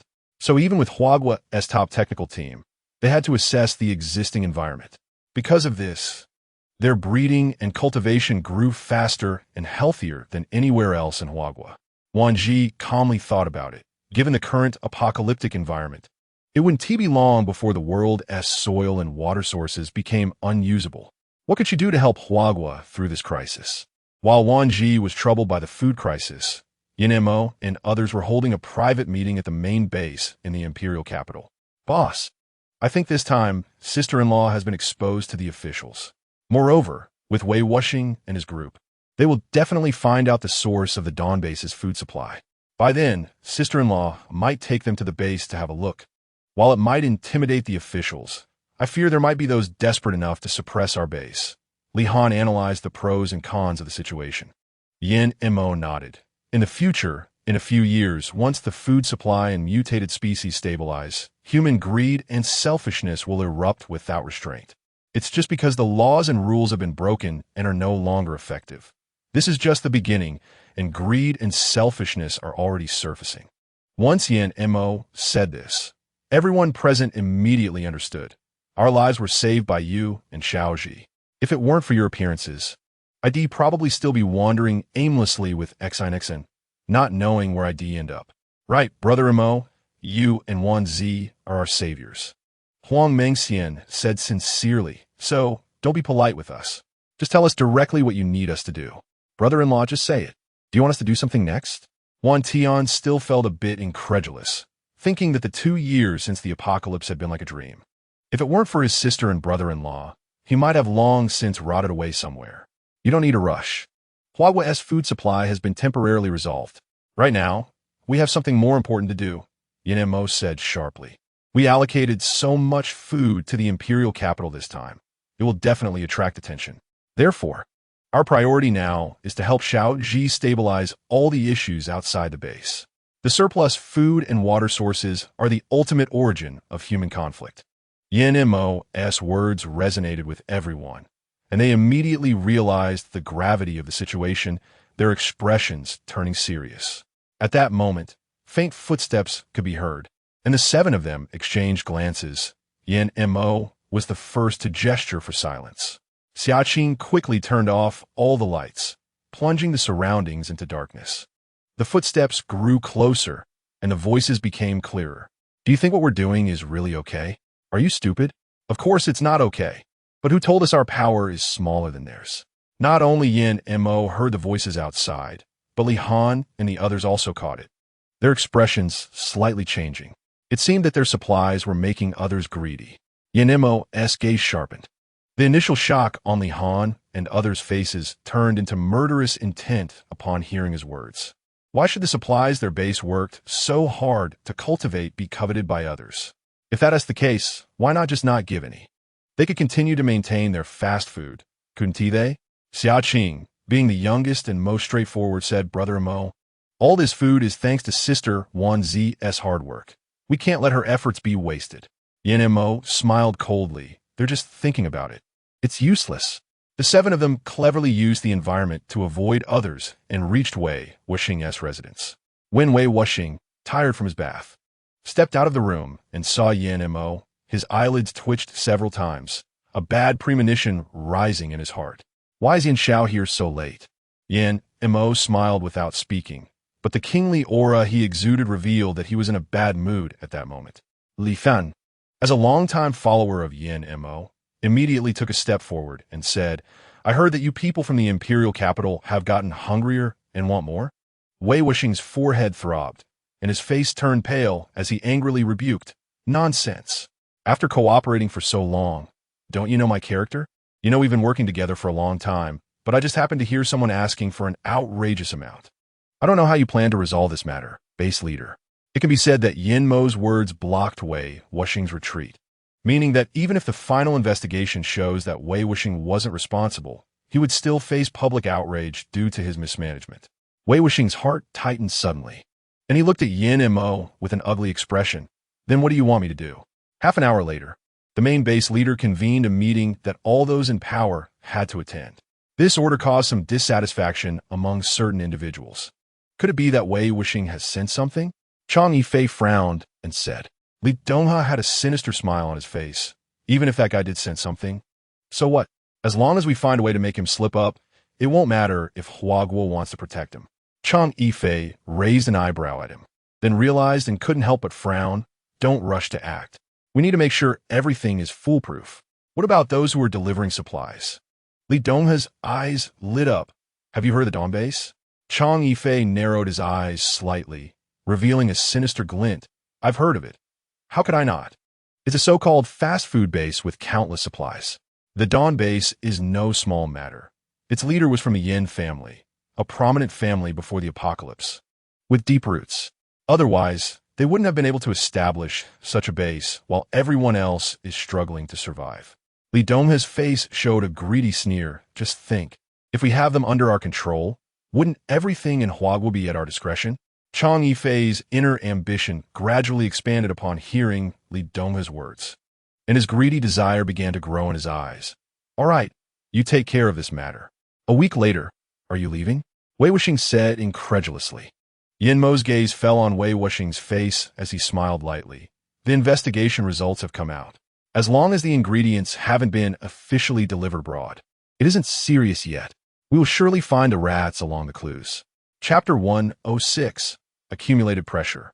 All right, I'll handle this.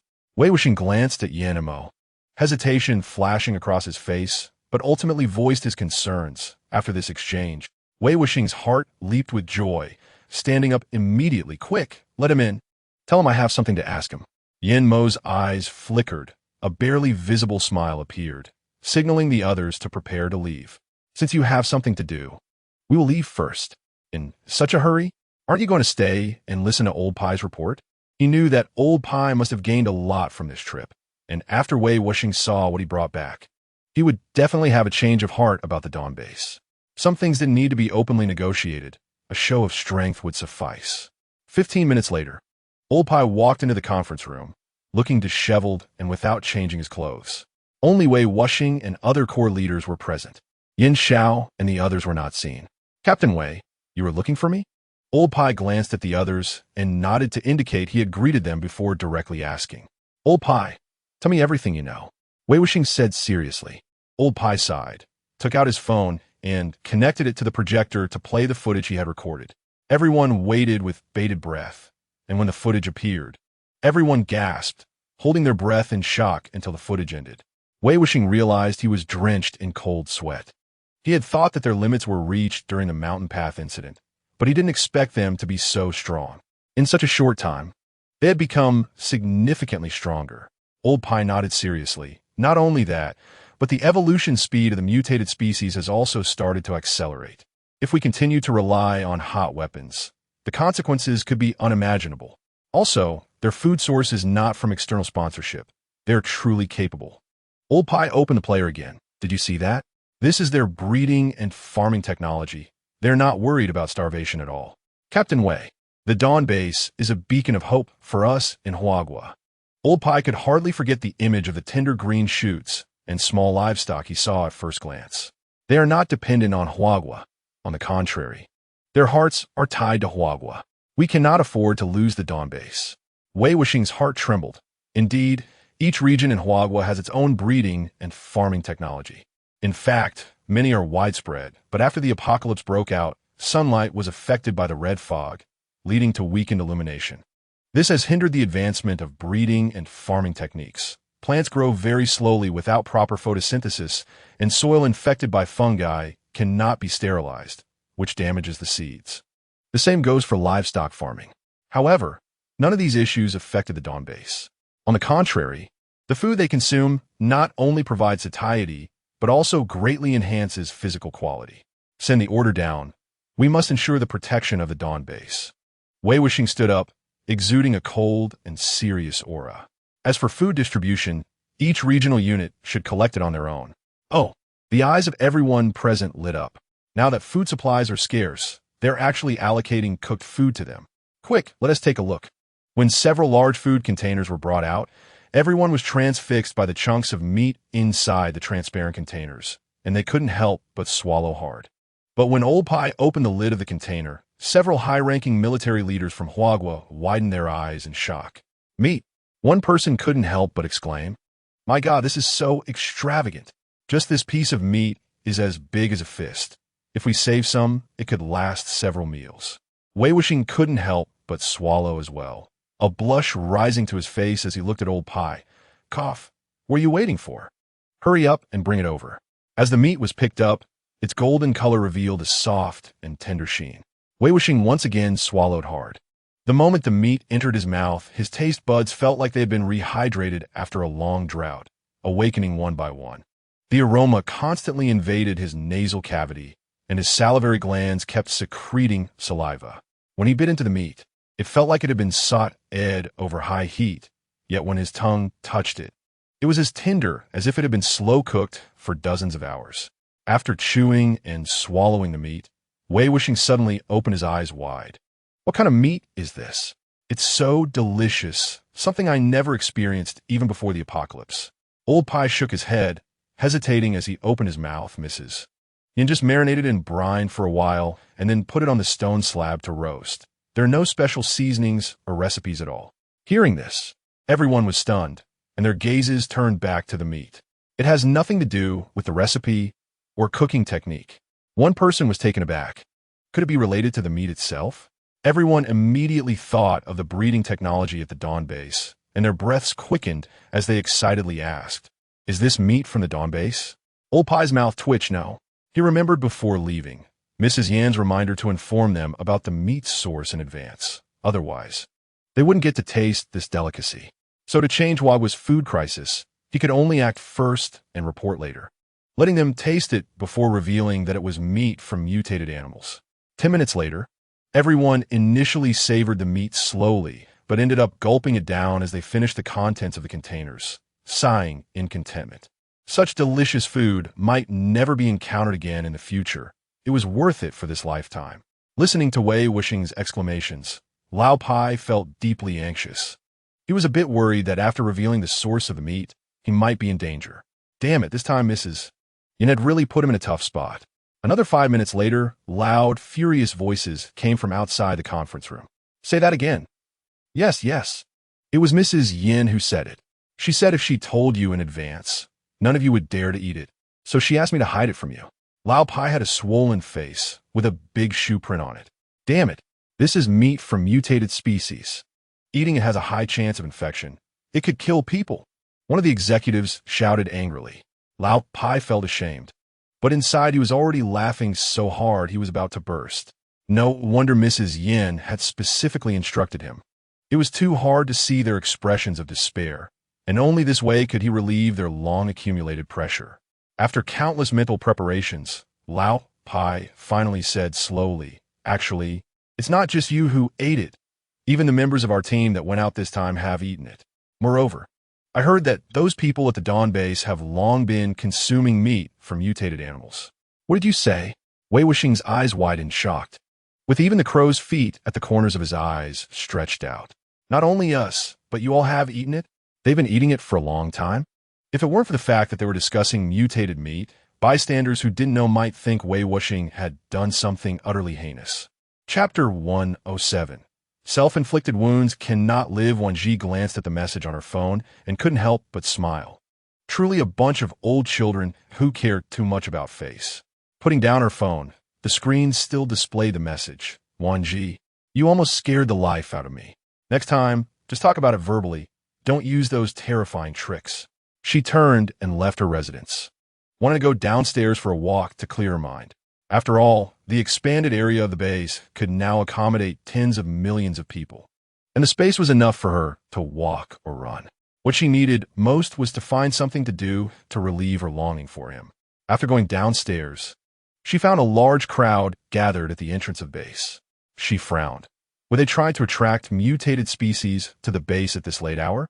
A cold, indifferent voice suddenly rang out, scaring everyone at the base entrance. Xiaozhi, Wan Zhi, Madam, what is so important that you all have to gather here? Don't you know how sharp the senses of mutated species are in the apocalypse? Wan Zhi raised an eyebrow, scanning the crowd, and everyone lowered their heads in shame.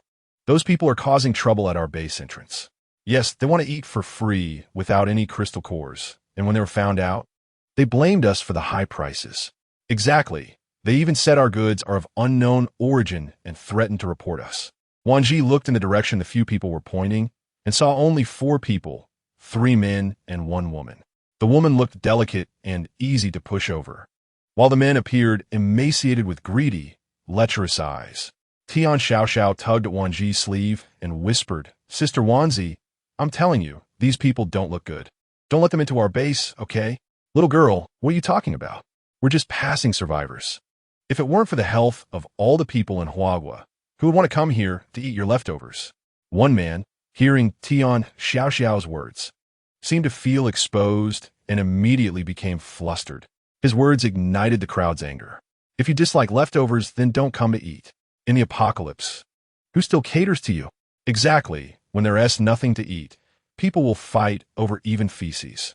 Who still caters to your picky eating? Tian Feifei said disdainfully. Hearing this, even Wan Zhi felt a bit sick inside. They definitely don't eat feces. Tian Feifei awkwardly laughed. I was just making a comparison. The woman among the 3 men and 1 woman jumped in anger. I don't care. Your goods are just too expensive, and there must be something wrong with the source. Unless you show us proof, otherwise you're just feeling guilty. Wan Zhi adjusted her fur coat, raised an eyebrow at the woman, and said, Not showing means we're guilty? She smiled right then. Do you dare to enter the core of our base to take a look? If you dare to go in, I'll think highly of you. If you don't dare, then don't keep stalling. Wan Zhi's tone was fine, her posture was fine, and her expression was fine, but when she said this, the hearts of the 3 men and 1 woman suddenly felt uneasy. Who would want to go into your broken base? What if you kill us as soon as we go in? The woman said, without confidence, hiding behind the men. As soon as the 3 men heard this, their expressions changed instantly, especially as they looked at Wan Zhi, their eyes filled with more caution. Just then, a green plant used for surveillance in the base poked its delicate leaf tip to touch Wan Zhi's shoulder. When Wan Zhi turned to comfort the leaf tip, it affectionately rubbed against her fingertip a few times. Perhaps after spending time with the space tree, she gradually understood the green plant's expressions. At that moment, she inexplicably missed Yin Mo and longed for his warm embrace that was both gentle and domineering. Seeing Wan Zhi's nonchalant attitude, the woman became dissatisfied, tears welling up in her eyes as she looked at the man beside her with a pitiful expression. Xiaobu, forget it, let us go. They don't welcome us, and staying here only makes us annoying. As soon as Xiaobu heard this, his face darkened, and his gaze towards Wan Zhi turned cold. We just want to eat something. Is it necessary to shout and scold us? Xiaobu, don't be polite with them. If they dare to make Xiaolei cry, they're a bunch of blood-sucking merchants. How could they care about others? Wan Zhi stood to the side with her arms crossed, lazily watching with a smile, her eyes flashing with a strange light, letting them play their schemes. She was curious to see what these people were up to. Wan Zhi raised her hand to pack a box of supplies for them. Xiaozhi, absolutely not. Tian Feifei exclaimed anxiously, if you do this, those people will think we're afraid of them. The 4 of them lit up at Wan Zhi's words, but upon hearing Tian Feifei's, they immediately ground their teeth, thinking this woman was too troublesome, and they needed to find a way to distract her. Wan Zhi saw through what the 4 were thinking. She didn't make any moves, but instead raised her hand to stop Tian Feifei's objections. It's fine, they're all survivors. Just give them some food. Tian Feifei wanted to say something else, but suddenly saw Wan Zhi's playful wink and realized she seemed to have other plans. So she pursed her lips and changed her expression to smile. Right? They're all survivors, so it's fine to give them some food. Wan Zhi looked at Tian Feifei with appreciation. Go prepare it. Upon hearing this, Xiaobu's eyes brightened. He had just been worried about how to take this woman away. But unexpectedly, she was so foolish. Since she was so kind, why not simply tie her up later? The other 3 seemed to think of this too, and they exchanged glances and nodded. He Xiaolei, biting her lip with tears in her eyes, stepped forward. I'm really sorry for my attitude earlier. I thought you were like those from other bases, but I didn't expect you to be so kind-hearted. Tian Feifei secretly laughed coldly beside her. Kind-hearted? Soon you'll know what it means to bring about your own demise. After everything was ready, Wan Zhi went to the underground parking lot and took out a slightly worn, unmodified van from her space, then drove it to the gate. As soon as the people in the base saw this vehicle, they displayed slight expressions of surprise. However, the 4 people nearby, seeing the van and their reactions, couldn't help but feel secretly pleased and began a converse. This van looks a lot better than our car. Just look at their expressions. They must be wondering why the best car is being brought out. Chapter 108.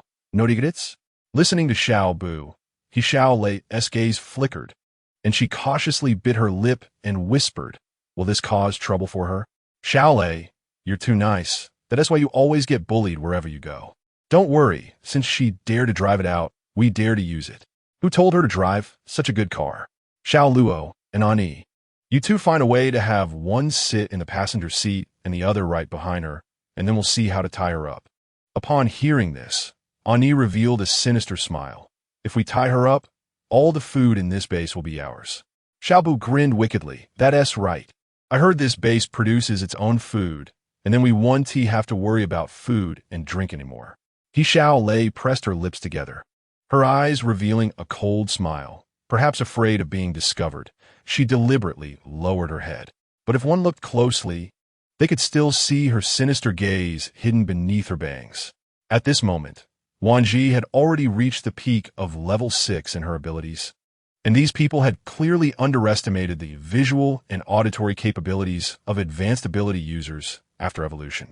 The last sentence Wan Zhi said was particularly heavy, and her expression was exceptionally eerie, cold, and bloodthirsty, causing the 4 who were originally about to get in the car to pause their movements, stopping in their tracks.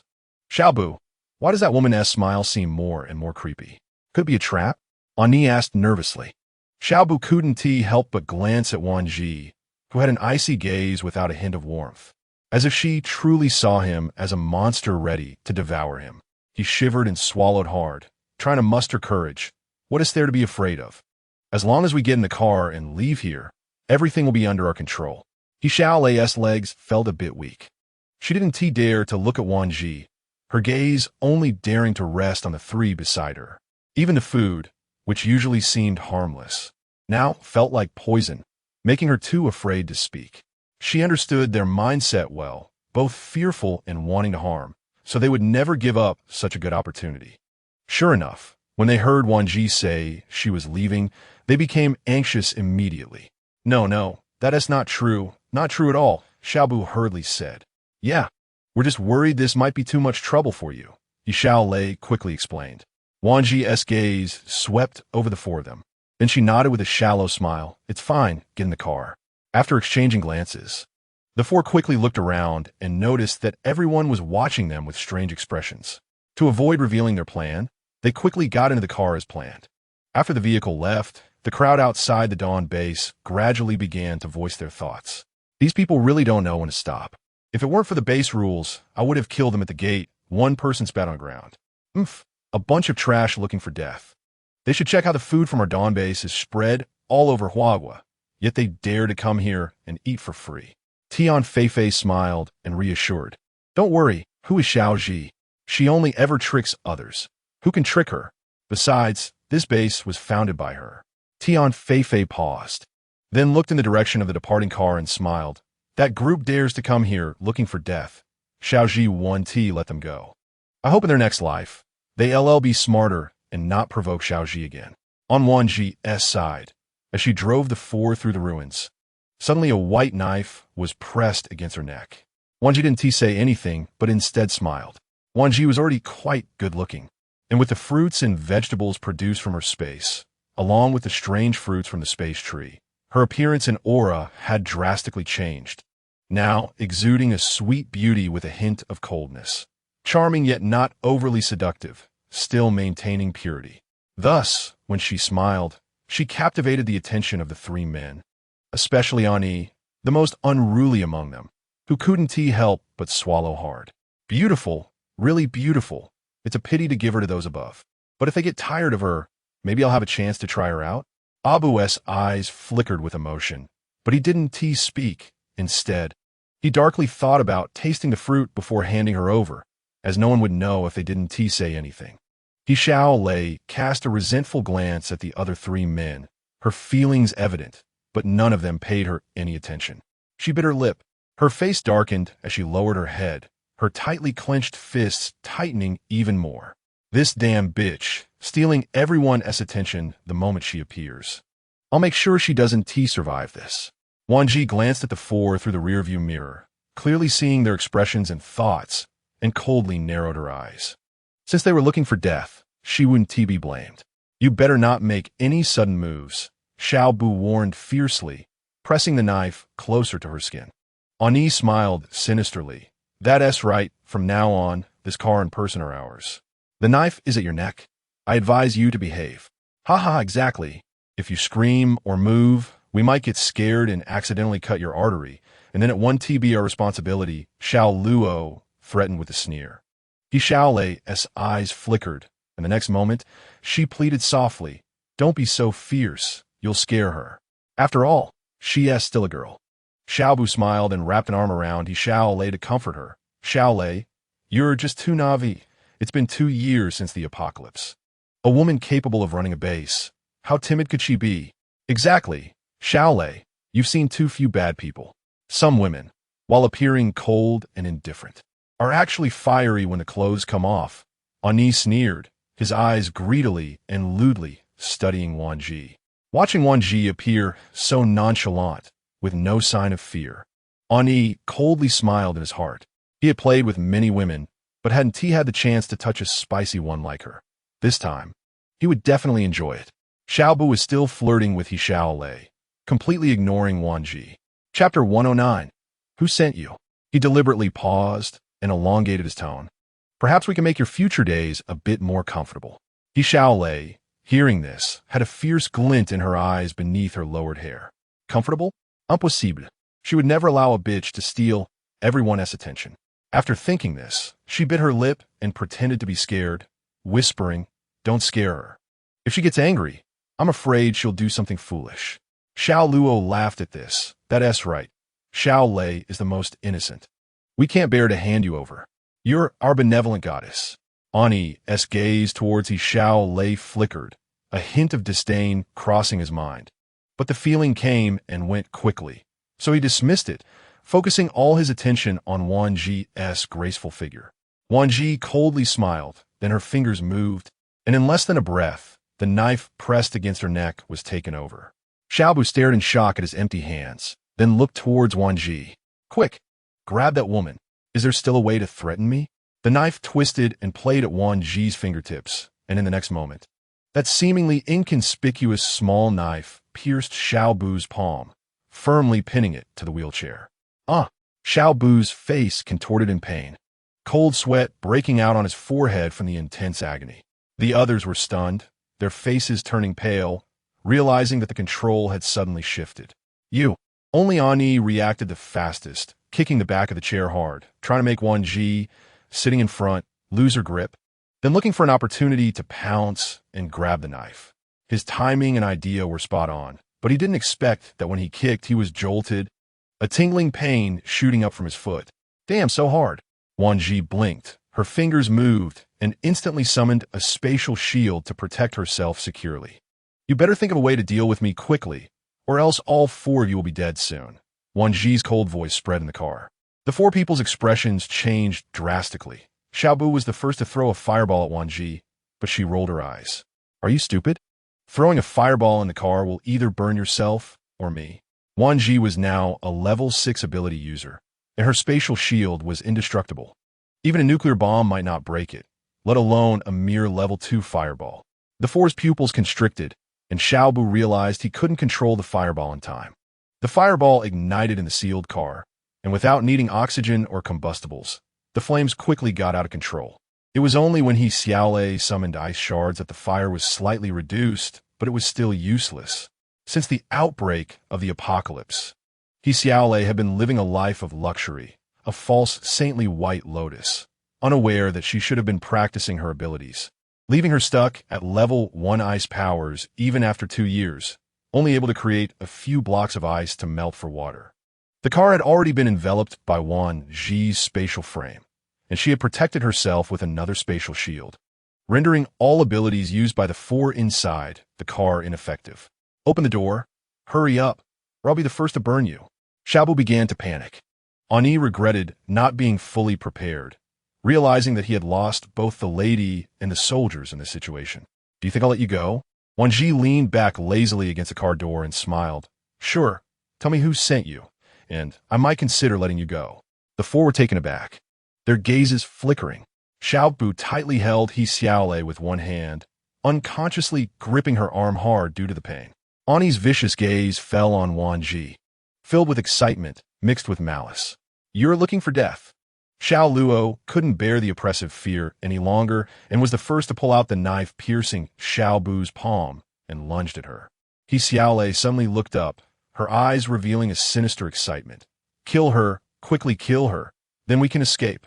In contrast, Xiaobu, in pain from the knife being pulled out, curled up in a corner of the car door, completely unaware of He Xiaolei's gaze.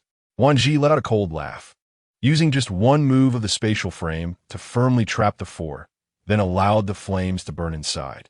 She elegantly and politely opened the car door and stepped out.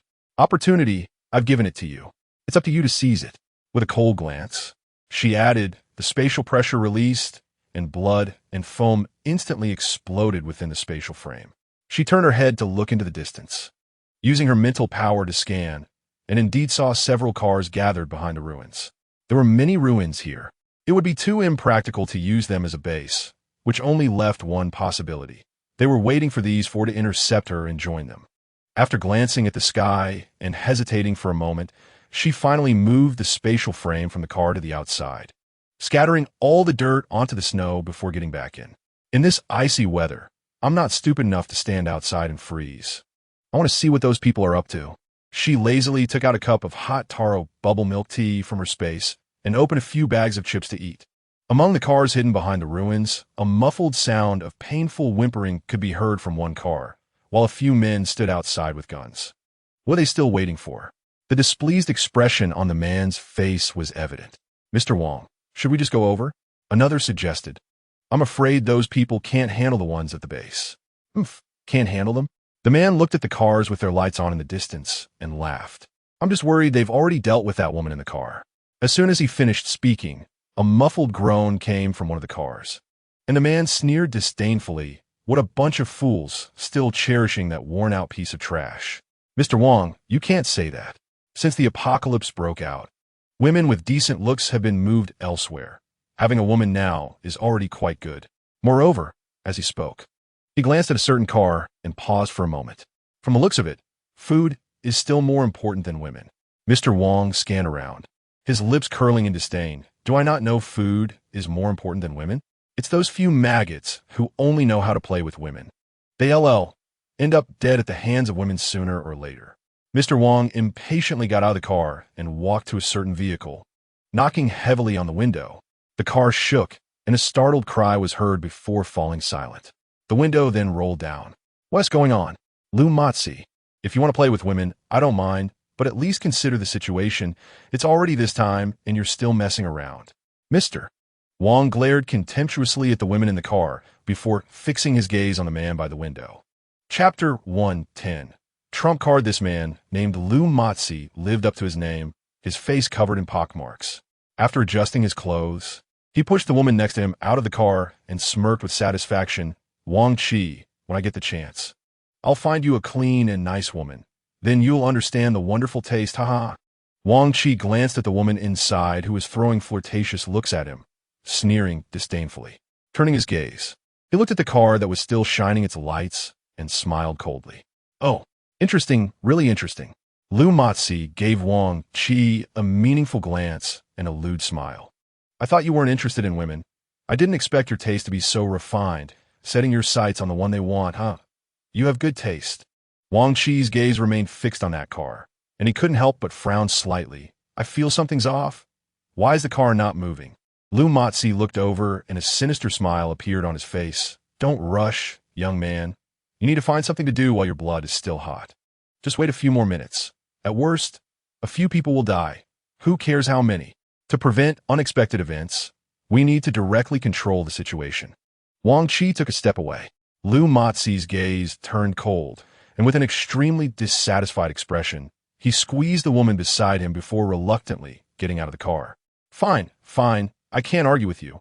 Let us take a look. On this side, they had finally reached a consensus, while on the other side, Wan Zhi was lazily yawning in the car, enjoying the warm air, while munching on chips and drinking a beverage, making it seem like she had just been kidnapped.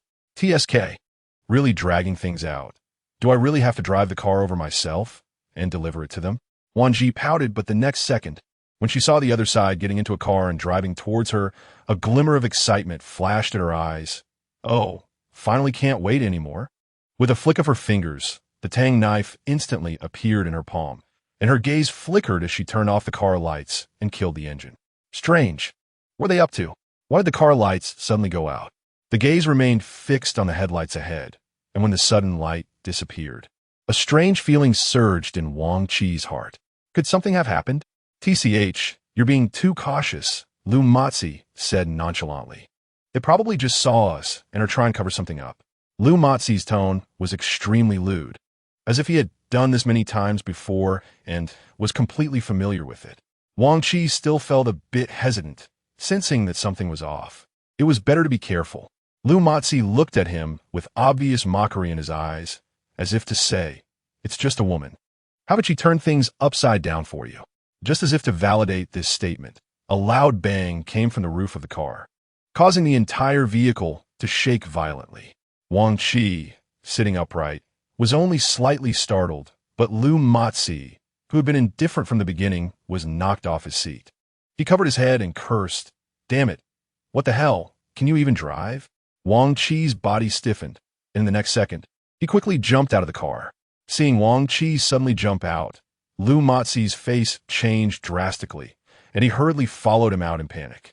However, once everyone got out, they saw that the roof of the car was dented from some impact, yet there was no sign of anyone or anything around. Apart from their vehicle, there was no light illuminating the surroundings. The gray mist combined with the white snow made visibility even worse. Forget about that for now. Wan Zhi suppressed his fear and said, "Let's try to see if we can get the car started. We need to hurry and find out what's going on." He felt that everything seemed a bit off. Wan Zhi, what on earth is going on? Lu Mozi looked in shock at the roof. What the hell did that? Wan Zhi furrowed his brows and scanned the area. Could it be that the information was wrong? Had the mutated creatures increased here? The information he received from above stated that the mutated creatures around the Dawn base had significantly decreased, and as long as one didn't stroll around empty-handed, most people could enter and exit safely. If it weren't for this, he wouldn't have sent just 3 cars to come here to capture people. I have a feeling things aren't that simple. Let's get in the car and leave first, Wan Zhi said, his eyes nervously scanning the surroundings. Wan Zhi stood on the second floor of a ruined building, watching their every move clearly. She curled her lips and chuckled softly. Since you're here, why rush to leave? The people in the car turned pale at the sound. It was her, definitely that woman from the Dawn base. Lu Mozi's eyes widened in anger as he shouted. Wan Zhi's heart tightened, and he instinctively clenched his fists. Then he opened the car door and smiled. What is the point of stopping our car like this? Why not show yourself and talk? Lu Mozi shrank back in the car, while the others in the 2 vehicles drew their guns, ready for action. You dare to cause trouble at my base and attempt to kidnap me? What do you think you are? As soon as these words were spoken, Wan Zhi and Lu Mozi's pupils constricted, their hearts sinking. Indeed, this was bad. But just as that thought arose, Wan Zhi's expression relaxed. No matter how powerful the abilities were, he didn't believe a single bullet couldn't solve the problem. If one bullet didn't work, then another would. Lu Mozi narrowed his eyes, noticing the change in Wan Zhi's expression, and his heart leaped with joy. He quickly grabbed Wan Zhi's arm and asked, "What's going on? Have you thought of a solution?" Wan Zhi's lips curled into a cold smile. A solution? Not really, but as long as we have guns, no matter how powerful the ability user is, they can still die. Lu Mozi grinned maliciously. You really think quickly. Let us get out of the car and meet that woman. If she dares to scare us, does she really think we have no means? Wang Zhi took a suitcase from under the seat and handed it to the person in front, opening it. No one is allowed to leave the sight of this suitcase without my command. This was his trump card, as long as they had the suitcase. The ability users couldn't effectively use their powers. Understood. After a few people got out of the car and scanned the area, Wang Zhi indeed saw the person on the platform on the second floor. Are you the person in charge of the Dawn base? Wan Zhi fiddled with her fingers and then looked at Wang Zhi. Let's skip the small talk. You sent people to cause trouble at my base. How do we settle this? Lu Motzi wasn't sure if Wang Zhi could hit a shot, so he took a small step back, glancing at the person who had just taken the suitcase and nodding. The latter immediately opened the contents of the suitcase. Just as that happened, Wang Zhi seized the opportunity and drew his gun, aiming it at Wan Zhi. Chapter 111. The mysterious suitcase. The moment Wang Zhi drew his gun, Wan Zhi already made a move, but she quickly sensed something was wrong. Her body's abilities seemed to be restricted. She frowned and quickly sought an angle to dodge. Her abilities were actually unusable. Peering through a blind spot, Wan Zhi's eyes narrowed coldly. Was that suitcase the culprit? Bang! Another gunshot was fired towards Wan Zhi. Her expression froze. She truly couldn't use her abilities. The bullet was whizzing towards her, and she frowned, biting her lip and widening her eyes. Suddenly, waves of energy rippled through the space, and in the next second, a branch shot out from her palm, swiftly aiming at the bullet. Wan Zhi's eyes sharpened. She didn't know why the space tree appeared so suddenly, but it was perfectly timed.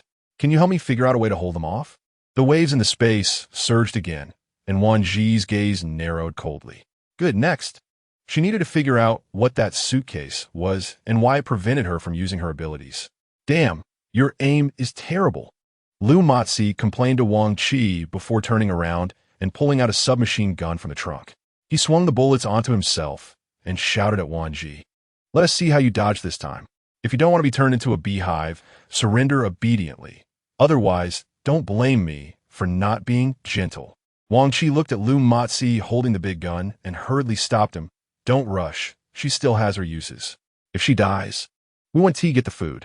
Don't worry. My aim is better than yours. I want to kill her. At most, she'll just be crippled. Lu Motzi grinned maliciously. Just as he finished speaking, a shadow fell from above. Wang Zhi's pupils contracted sharply, and he yelled, Quick, shoot, shoot. Lu Motzi was startled, his fingers shaking, and the submachine gun began firing uncontrollably, bullets flying without aim. What are you waiting for? Shoot. Wang Zhi, seeing Lu Motzi still loading bullets, was almost going crazy. As Wan Zhi was about to pounce, he raised his gun and fired recklessly. Bang, bang, bang. Wang Zhi fired 3 shots in quick succession. He clearly hit her, but the girl in front seemed completely unbothered, continuing to sprint towards them without losing speed, which genuinely frightened Wang Zhi. Had the gun malfunctioned? He murmured in shock. How could this be? How could this happen? Wan Zhi drew a long knife, her fierce gaze locking onto Wang Zhi. He hurriedly dodged to the side, avoiding the terrifying blade. Lu Motzi had just finished loading the bullets. It had only been a few seconds, and the opponent was already almost upon them. In a panic, he quickly fired. Although Wan Zhi couldn't currently use her spatial abilities, her physical attributes had been entirely transformed by the space. Now, even without relying on her abilities, she could fight like an evolved being, using strength and speed for offense and defense. So, as Lu Motzi fired rapidly, Wan Zhi quickly jumped and dodged. The flash of the blade caught Wang Zhi, who was standing dazed in front, and he was swiftly cut across the chest, blood blooming on his shirt like a flower. Wang Zhi clutched his chest in panic and stumbled back, fear already creeping in. His face was pale as he exclaimed, How is it possible that the box is useless to her? Hurry, you all shoot. Just don't kill her. Lu Motzi was also panicking. The bullets in his hand were running low, and the few people behind him quickly drew their guns and began shooting. However, Wan Zhi darted through the hail of bullets like a cunning cat, moving at incredible speed. What astonishing speed! The information was wrong. Wang Zhi's pupils constricted sharply, his voice involuntarily rising a few notches, revealing a hint of panic. Even the endings of certain words trembled slightly unnaturally. She's not an ability user. The box is useless to her. Although it was just ordinary attacks, it was enough for Wan Zhi, as these people on the opposite side clearly tended to rely on firearms. Thus, in Wan Zhi's eyes, even if they were ability users, their levels were not high. Bullets whizzed past her, and Wan Zhi quickened her pace, jumping and dodging while sprinting, until the sound of the first empty magazine clicked, and a dangerous smile crept at the corners of her mouth. Even metal ability users can run out of ammo. Not to mention, you all are not high-level ability users. However, you are high-level ability users, Wan Zhi sneered. With that box around, you probably can't use it, right? Just then, someone threw a gun that had run out of bullets at Wan Zhi. Damn it. Seeing this, the others also dropped their phones and charged at Wan Zhi empty-handed. Only Wang Qi and Lu Matzi still held their guns, looking for opportunities to shoot, but Wan Zhi was like a sly cat, the bullets always missing her. Damn it. Wang Qi threw a pile of cold weapons out of the trunk, axes, hammers, and long saws. Pick them all up, as long as we have breath left. Just hit her hard. Damn, I thought it would be easy to deal with a woman, but it turns out to be a tigress. After a few subordinates picked up the weapons, they protected Wang Qi and Lu Matzi behind them, forming a line to block all paths. Wang Qi's tensed heart finally relaxed a bit, but only slightly. However, Lu Matzi aimed his gun at Wan Zhi, his eyes filled with greedy, lewd laughter. You're quite bold, little girl. If you obediently drop your weapons and surrender, maybe we can let you live comfortably. Otherwise, you'll only be able to lie still for the rest of your life. Surrender? Wan Zhi stood in a relaxed posture, her eyes lazy and fearless. I want to see what you have to make me surrender. He laughed loudly. With my men, each one of them can take you down with a punch and a kick. Do you believe it? If you don't, we still have guns. Even if you're fast, you can't escape unharmed under siege. It seems the lesson we gave you is still not enough. Wan Zhi swung her tang knife, and the spatial fluctuations appeared again. She twisted her wrist, producing a cracking sound, adjusted her angle, and then a bloodthirsty curve appeared at the corner of her mouth. She secretly told the spatial tree, later, find a way to get the box into the space. Leave the rest to me. The spatial tree excitedly shook its branches and leaves, seemingly eager to move. Even the tips of its branches trembled, as if ready to rush out of the spatial range. Wan Zhi soothingly tapped the spatial tree with her mind. Are you ready? As soon as she finished speaking, she shouted, action. Although Wan Zhi didn't understand why the spatial tree was unaffected by the box, she didn't dwell on it. The branches and leaves swept out like a blizzard, and the two closest people were swept aside by the spatial tree. Wan Zhi swiftly raised her tang knife and swept it. One person clutched his ankle, curling up in the snow, fresh blood instantly freezing in the snow. Soon, another piercing scream was heard. The screaming person had collapsed in the snow, motionless, with a horrific long wound on his chest and abdomen, blood gushing out even in the low temperature. Chapter 112. Exchanged with a secret, the branches and leaves quickly darted to the car, rolled up the box, and headed towards Wan Zhi. As they passed by Wang Qi and Lu Matzi, they deliberately made a tricky angle to scrape them both, and blood instantly splattered, covering the snow. Wang Qi clutched his wound, looking in disbelief at Wan Zhi. Why can she still use her powers? Lu Matzi also looked at her incredulously. What kind of monster is she? Everyone watched the branches and leaves that sprang from Wan Zhi's palm and forgot to shoot. For a moment, all action stopped, and they were left in a daze, not knowing how to react. Monster! Wang Qi's eyes widened in terror. Is she really human? The instruments in the box were designed for humans and zombies who had mutated and evolved abilities, but since the zombies themselves were limited in speed and strength, they couldn't be suppressed. However, abilities could be suppressed, so everyone present looked at Wan Zhi as if they were staring at a non-human monster. The moment the box was pulled into the space by the spatial tree and disappeared from everyone's sight, their faces changed drastically, their eyes wide open in shock. And a few people dropped their weapons and turned to run. Bang! Bang! Bang! Several piercing gunshots rang out, and a person fell in front of Wang Qi. He suddenly turned around, his eyes bloodshot, and after scanning each face, coldly said, I want to see who dares to run. Wan Zhi raised her eyes and arched an eyebrow. The provocation in her demeanor was thick, as if to say, come on, don't you want to catch me? Why aren't you doing it? Lu Matzi trembled all over, glanced at Wang Qi, and secretly gritted his teeth. No one is allowed to run. charge at her. Those with abilities smash her, and those without abilities shoot. Wan Zhi cast a vicious glance. I admit you are powerful, but don't forget, even if you kill us, you and your base will suffer from persecution by others in the future. The implication was clear. It would be wise to surrender. Otherwise, every day, every minute, every second, everyone in Dawn Base would face a life threat. The first to bear the brunt was the nearest person across from him. The body was severed, and with a sweep of his gaze, he swung the knife again, instantly spraying a crimson liquid like a water column, and an arm fell right at Lu Mozi's feet, scaring him pale as he collapsed in the snow. Stop, stop. Wan Zhi's voice involuntarily rose a few pitches, fear evident in his tone, and even the sound he made trembled slightly. Can we talk? Lu Mozi's eyes lit up, and his face immediately forced a smile that was uglier than crying. Yes, let us talk. There's room for negotiation, right? Watching Wan Zhi sweep through the crowd dangerously, still calm and composed, with not a hint of forced expression on her face, and seeing his subordinates already falling like leaves, Wan Zhi could hardly believe that such a powerful person existed in this world. Holding the knife, she was neither angry nor imposing, sweeping through everything with lethal precision. The strands of hair on her forehead obscured Wan Zhi's bloodthirsty gaze, but amidst the flying hair and the blizzard, there was a face with a disdainful smile. In less than a second, a cruel and indifferent voice emerged from her lips. Talk. Instantly, the world seemed to freeze, surrounding them, apart from the howling wind and snow. There was only dead silence, as if death could descend upon them at any moment. Wan Zhi raised her cold, emotionless eyes, and with just one glance, Wan Zhi and Lu Mozi froze, their legs going weak as they nearly lost control of their trembling. Daring to cause trouble in my base and kidnap people. Do you really think I have no temper and can be bullied? Wan Zhi nervously looked at the snow-covered ground littered with corpses, his heart hanging in suspense.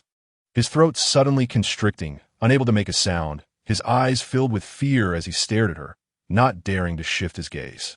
Lu Mozi was so terrified that he opened his mouth, allowing the wind and snow to rush into his nostrils without daring to make a sound. In his heart, he was anxious and flustered as he looked towards Wan Zhi, finally raising his hand and pointing at Wan Zhi in panic, saying, "It's him. He is the one who instigated everything." Lu Mozi's eyes brightened. "I just came to help. He told me that as long as I captured the person without killing them, it would be fine. If you want to kill someone, kill him. Don't kill me. I'm just helping." "You." Wan Zhi turned to look at Lu Mozi in disbelief. The latter gathered his courage and shouted, "What are you looking at? You clearly came to find me first. If you hadn't come to me, I might still be out there with some girls." Wan Zhi finally realized that Lu Mozi never truly wanted to help him from the beginning. He only came along because of food and women. Now that both food and women were gone, and even his life was at stake, he would no longer continue to help him. "You dare to betray me?" Wan Zhi's voice trembled slightly, unsure if it was due to Wan Zhi's intimidation or Lu Mozi's anger. "You have been eating and using my resources all this time, and you dare to betray me." Wan Zhi watched the two of them fight like dogs, her gaze sweeping around the area, expanding her mental power to sense if there were any other hidden people nearby. Suddenly, Wan Zhi looked in a certain direction, her brow furrowing slightly. Why is he here? Could he be with them? Wan Zhi noticed that Wan Zhi was not focusing on them and felt a surge of joy. He immediately raised his gun and aimed at Wan Zhi, pulling the trigger. With a bang, Wan Zhi trembled uncontrollably, his lips moving in fear, his eyes wide with terror, and his voice quivering as he muttered, How is this possible? Clearly focused elsewhere, yet the bullet stopped right in front of her and fell. What kind of monster is she? Wan Zhi turned to Wan Zhi. Did you really think I would be foolish enough not to make any preparations? Wan Zhi's pupils constricted sharply, his voice nearly failing him in fear. Don't kill me. I can exchange a secret with you. A secret? Lu Mozi's eyes widened in surprise. You actually have secrets you kept from me? Wan Zhi shouted angrily at him. With your traitorous character, if I didn't have some secrets hidden, wouldn't you just climb over me? Stop wasting words. Wan Zhi glanced at the protective dome. Because it was transparent and invisible, it was one of her trump cards. Who sent you here? As she spoke, Wan Zhi's gaze fell again on the direction of the person hiding somewhere. Why was Li there? Wang Qi's eyes darted around, finally reaching out to grab Lu Matzi and push him towards Wan Zhi while he prepared to escape quickly. But when he got into the car, he searched for the keys for a long time without finding them. Suddenly, he heard Lu Matzi's piercing scream, and he stiffened, looking towards the passenger seat. You! Wan Zhi sneered. Are you looking for this? She raised her hand and shook a set of keys hanging from her finger. Is this what you're looking for? Wang Qi's face turned pale, collapsing weakly in his seat. Don't kill me. I promise I'll tell you everything you ask me honestly. He couldn't understand. She had just been outside the car, yet in such a short time. Wang Qi instinctively looked at the rearview mirror towards the outside, and at that moment, Lu Matzi was already lying motionless in the snow. Chapter 113. Stay away from him, Li Dongha? Chang Yifei. Wan Zhi squinted her eyes slightly, recalling the two names Wang Qi mentioned before he died. It seemed necessary to have someone from the capital check on them.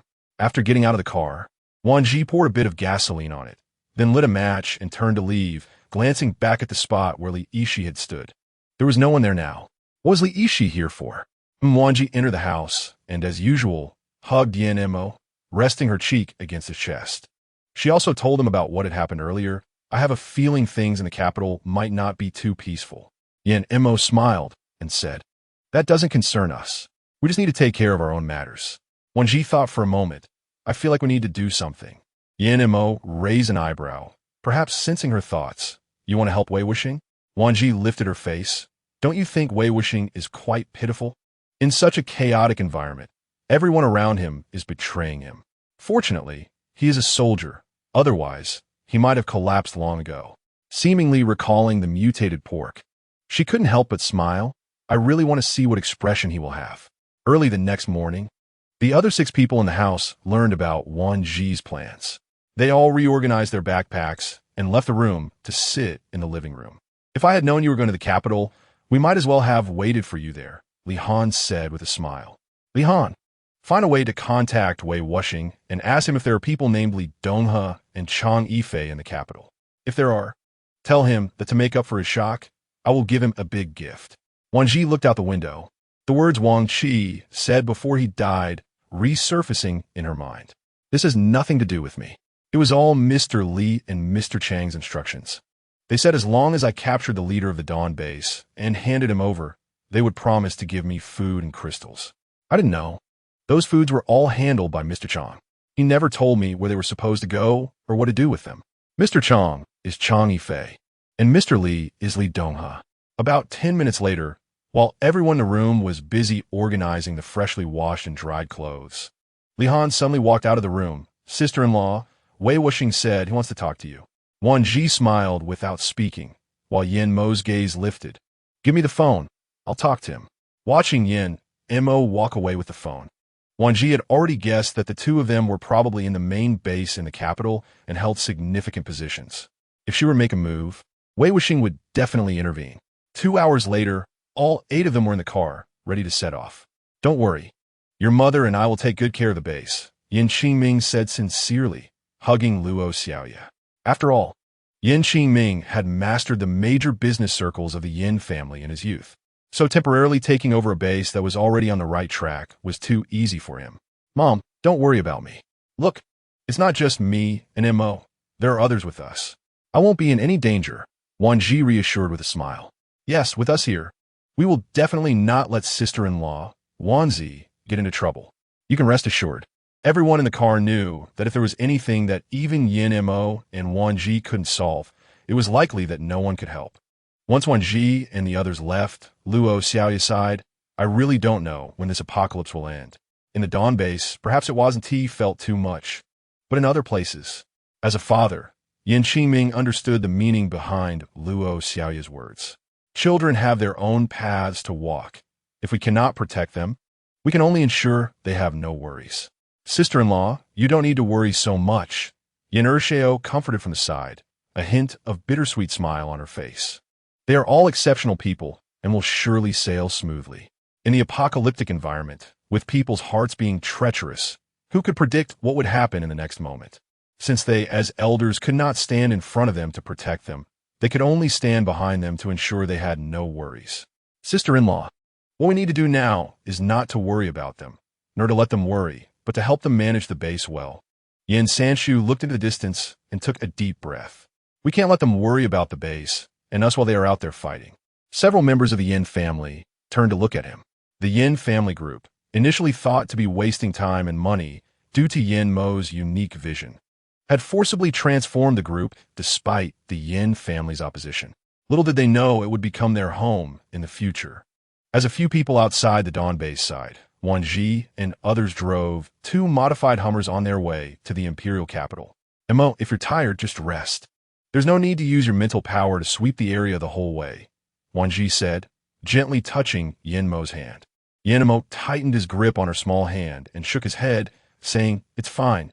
This way I feel more at ease." Wan Zhi suddenly remembered the incident with Li Yishi she discovered yesterday. "It seems Li Yishi hasn't come to get food from us this week. Has he mentioned anything to you?" Thinking of the way Li Yishi looked at her, he felt a surge of irritation, but he didn't show it. He just cast a fleeting glance at someone and said, "Even if they starve to death in some corner, it has nothing to do with us. If he dares to have any ideas about you, you don't have to hold back. Just do what you need to do." Wan Zhi felt a chill run up her spine unexpectedly. She suddenly looked around, wondering what was going on. Why did she suddenly feel a sense of crisis? Could there be high-level, mutated creatures nearby? After a while, Mo suddenly frowned and then looked at Wan Zhi beside him. "Has Li Yishi approached you?" Those few words were spoken softly, but his tone and gaze carried a strong sense of jealousy and displeasure. Wan Zhi blinked, trying to play dumb, but after meeting Yin Mo's gaze for just an instant, she shyly shook her head and then nodded. "He hasn't approached me, but I did see him last night." A hint of coldness flickered in Yin Mo's eyes, making Wan Zhi feel a bit awkward as she shrank back. Remembering how Li Yishi looked at her with almost eager eyes, he said in a cold and cruel tone, "If you see him again, just stay away from him." Wan Zhi silently nodded, but unexpectedly, Yin Mo's gaze swept back to her, heading down that road. Li Han, who was driving, was taken aback. "Isn't that road further away?" Wan Zhi curiously added, "That road is longer, and besides, we aren't afraid of encountering mutated creatures on the way." Yin Mo's gaze burned like a raging flame as he looked at her. "What do you think of Li Yishi?" Chapter 114. It's impossible to stay out of it. He is not far down that road. If we take that route, we will run into him. As Yin Mo spoke, his eyes were fixed on Wan Zhi, seemingly trying to read something from her face. When Wan Zhi met Yin Mo's gaze for just a moment, she saw the thoughts in his eyes and couldn't help but smile softly. "My heart is small. Since it has you in it, it can't hold anyone else. As for your jealousy, just use it to pickle something, don't accidentally spill it." After saying this, she pretended to wave her hand in the air a few times. "Look at all this vinegar in the car. It's really sour." Yin Mo's expression softened slightly, and his previously cold gaze warmed up considerably due to her words. He nodded in agreement. "All right, I'll listen to you." Just then, Yin Mo's warmth suddenly turned cold again, and the temperature in the car dropped rapidly, shocking all 4 people inside. "Boss, what is going on?"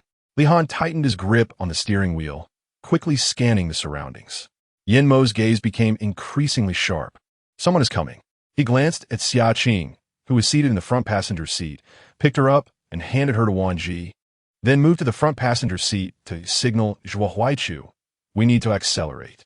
In the back, Zhuo Huaichu's expression darkened slightly after receiving the signal. After scanning the rearview mirrors, he stepped on the gas and sped up to catch up. On the other side, the driver, noticing that the vehicle ahead was trying to shake them off, sneered. "So, they found us. We have to chase them down." "Mo, what just happened?" Wan Zhi asked. Although she had mental power to sweep the area, it was nowhere near as powerful as Yin Mo's. "Someone was following us." Yin Mo replied briefly and didn't say more. But Wan Zhi had spent so much time with him that she could easily grasp the implicit meaning in his words. "Are you saying Li Yishi is a problem?" "Uncertain. But it's better to be cautious than to be ambushed," Yin Mo said coldly, looking out the car window, implying that no matter what Li Yishi intended, as long as they didn't have much contact, there would be no issues. After a while, Li Han's phone rang, and he quickly took it out to check, then handed it to Yin Mo while keeping his eyes on the road. "It's a call from Li Xiao." Yin Mo furrowed his brow, took the phone, and answered. "What is it?" His voice was extremely displeased and low, surprising even Wan Zhi in the back seat, who seemed surprised by his tone and also by Li Yishi's audacity. "Yin Xiao, if you're not in a hurry, can we find a place to talk?" The voice on the other end was not lowered, so everyone in the car could hear it clearly. "Okay." Yin Mo's expression darkened, and he simply answered with that one word before hanging up the phone and tossing it back to Li Han. "Stop the car." Wan Zhi blinked at him. "If nothing unexpected happens, I think the person following us should be related to Li Yishi." He didn't care about the attitude of the Li family, which was also a hidden family. He only knew one thing. He wouldn't let anyone who dared to have ideas about his woman go unpunished. Sure enough, shortly after the car stopped, the person following them arrived. "Yin Xiao," as sharp as before. A voice came from inside the car, and soon a man wearing a heavy overcoat stepped out. "What is your relationship with Li Yishi? Why are you looking for me?" Yin Mo's tone was very direct, showing no intention of being discreet. "Li Xiao has requested your presence." The man in the overcoat smiled politely, extending his hand to open the car door, indicating that Yin Mo should get in to talk. Mo Wan Zhi was unclear about Li Yishi's intentions and wanted to stop him. She frowned and held Xia Qing tightly. The child was very sensitive to the emotions of those around him, especially a child raised in a special family like Xia Qing, who was extremely sensitive to facial expressions and emotions. "Don't be afraid, Xia Qing. It's all right. I'm here." Wan Zhi gently patted Xia Qing's back, trying to soothe him. Having been in the business world for many years, Yin Mo knew that the other party was reluctant to speak directly, so he was too lazy to beat around the bush and asked straightforwardly, "Are you familiar with the Li and Chang families in the imperial capital?" "How? Did you offend them?" Yin Mo's face showed no expression. He just cast a cold glance and said, "Why haven't you considered that it might be him who offended me?" Li Yishi, visibly surprised, pursed his lips and finally smiled.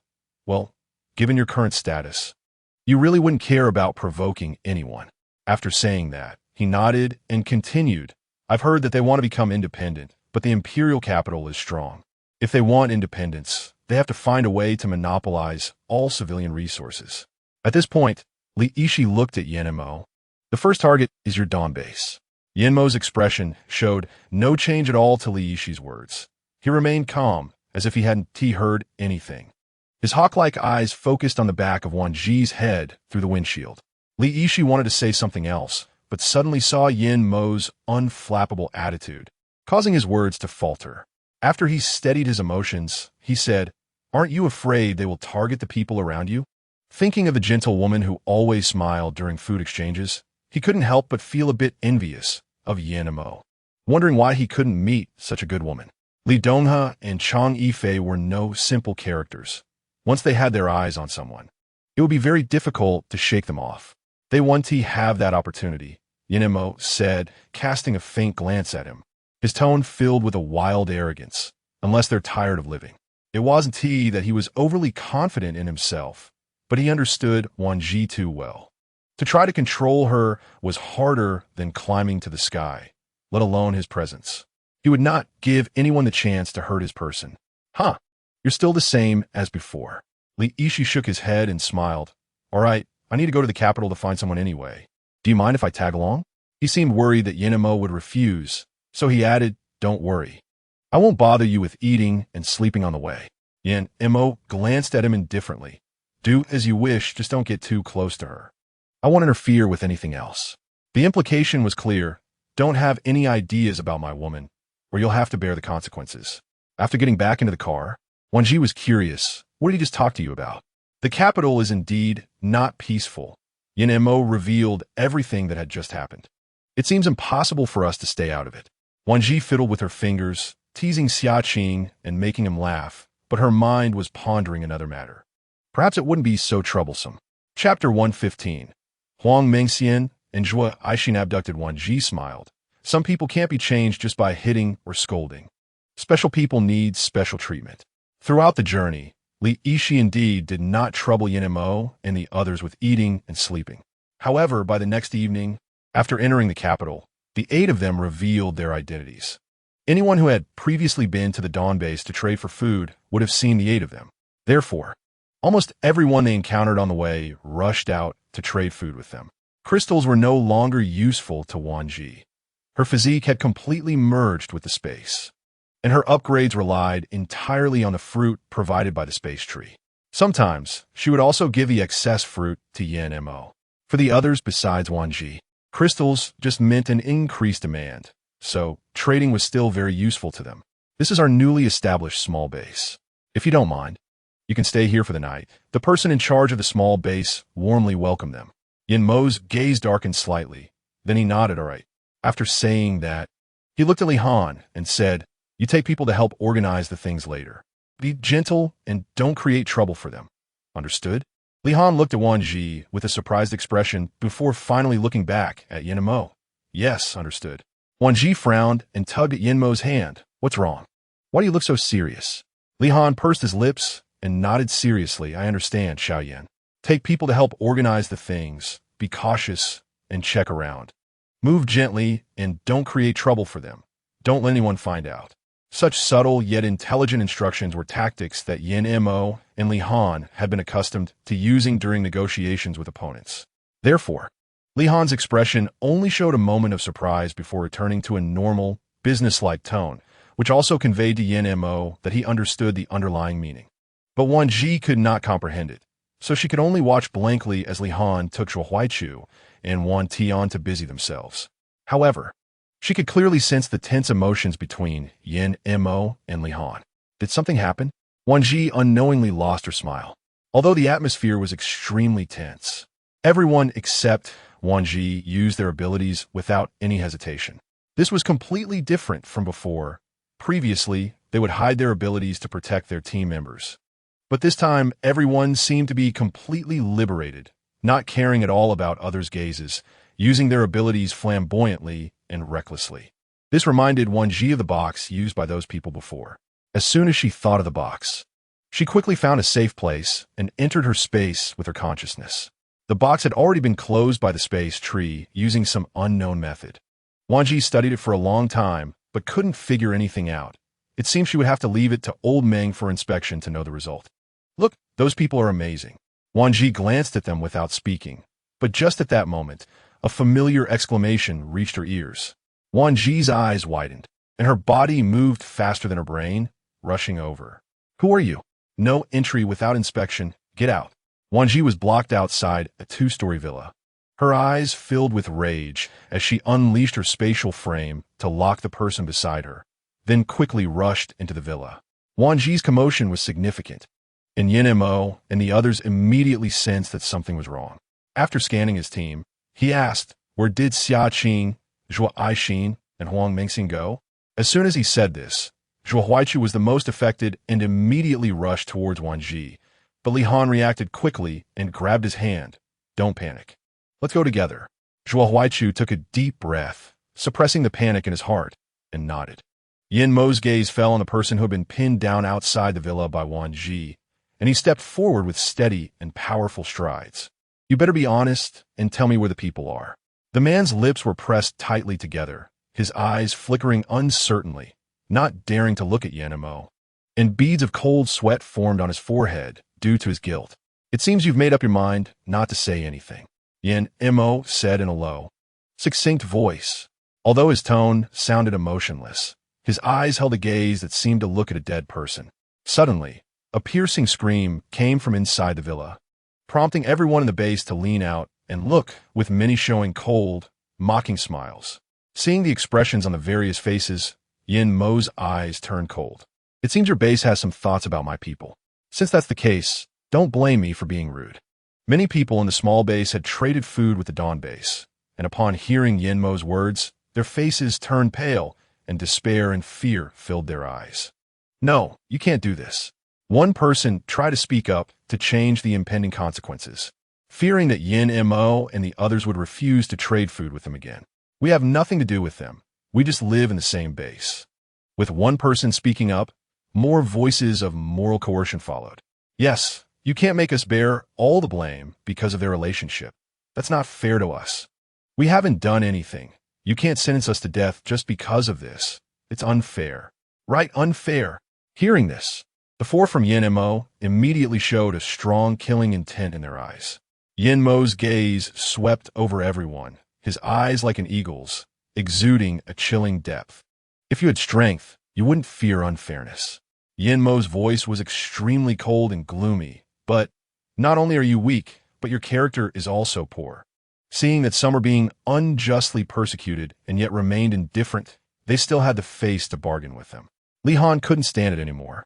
Don't say this is unfair to you. With our strength here, who dares to say it's unfair?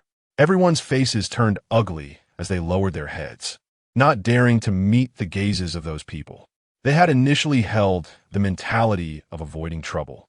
The apocalypse had lasted so long that the various rules and laws could no longer restrain the distorted and ugly human nature, leading to increasingly apparent problems in the apocalyptic environment, which were becoming uncontrollable. The situation outside the villa was different from that inside. At this moment, Wan Zhi was standing in the crowd, protecting the three people behind her. You kill my people. How do you want to settle this? A man with a sinister face and a stiff smile stood in the crowd, maliciously sizing up Wan Zhi. You look pretty good. If you're willing to accompany me for 3 days and serve me well, I might be able to overlook this matter. What do you think? He looked at the girl's delicate and fair face and smiled. Although his expression was a bit cold, it was still enticingly pure, clearly a clean person. The thought of soon having such a beautiful woman to warm his bed made the man's greedy demeanor gradually become unstable. Furthermore, considering that this woman hadn't used any special abilities during the murder process since entering the villa, he felt that the girl in front of him was nothing more than an ordinary person with some skills, not at all intimidating. Chapter 116. Even if you go bankrupt, you won't get it. In the villa, the men and women looked at Wan Zhi and the other three with greedy eyes. Some were drooling over Wan Zhi's beauty. Others were coveting Zhuo Aixin's purity, and some were attracted to Huang Mengxian's wild beauty. Of course, there were also those who had a preference for young girls, who found Xia Qing's cute face appealing. The few of them were indeed stunningly beautiful, like fish that sink and wild geese that fly, moonlight that shames flowers, and lotus flowers emerging from the water, captivating the country and city, with bright eyes and white teeth, tall and graceful, and possessing the fragrance of national beauty. The man, thinking of himself as a civilized person, racked his brains to come up with a bunch of words to praise the few in front of him. What nonsense if your mouth is free. Go lick the toilet. Don't make noise here, Huang Mengxian said with a face full of disdain. The man's expression turned ugly. You filthy bitch.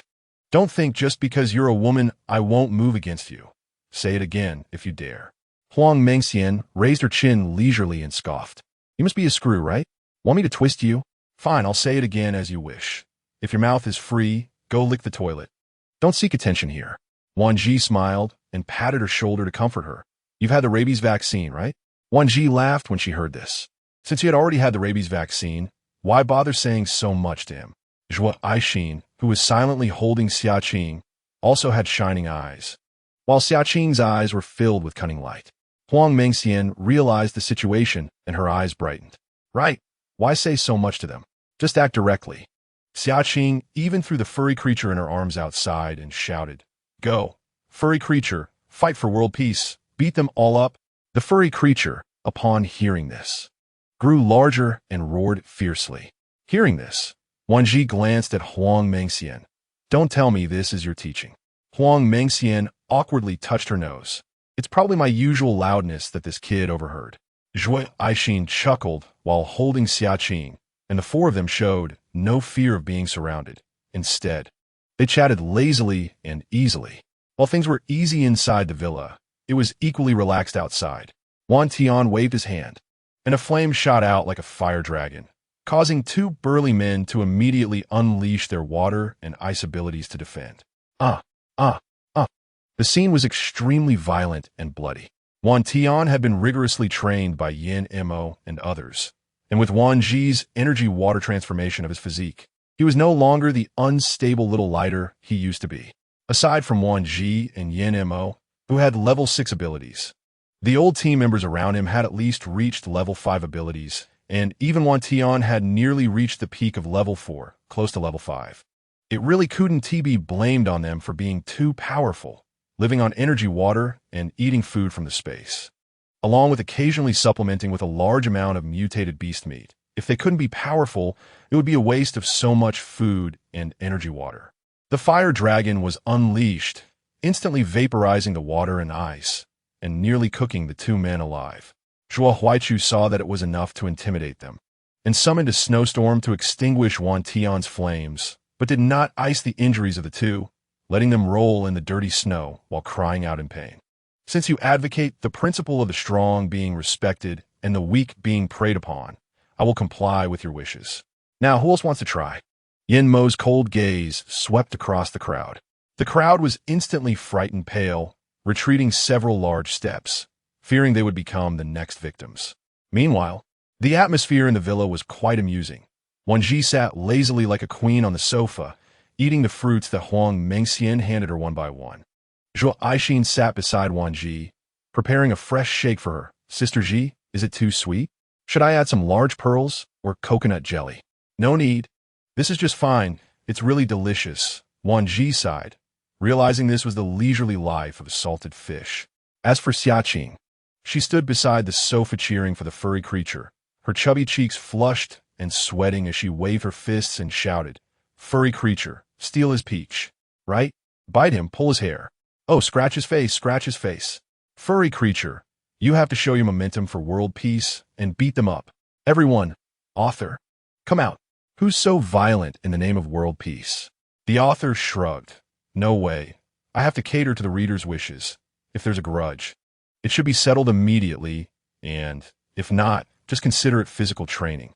About 10 minutes later, Wan Zhi saw that everyone in the villa had fallen down and there were no more suspicious threats, then reluctantly stood up and said, "All right, let us go." The four and the beast swaggered out of the villa, and upon seeing that Yin Mo and the others were safe, Wan Zhi happily rushed forward to hug him. Were you worried? Yin Mo's cold gaze softened the moment he saw Wan Zhi, but he quickly scanned the surroundings with a cold glance before saying, "Is it all resolved?" Xiaqing peeked out from Wan Zhi's side, proudly saying, "Brother Mo, let me tell you, just now the furry creature was amazing. It knocked everyone down inside. And those who fell didn't dare to get back up." Yin Mo's eyes flickered.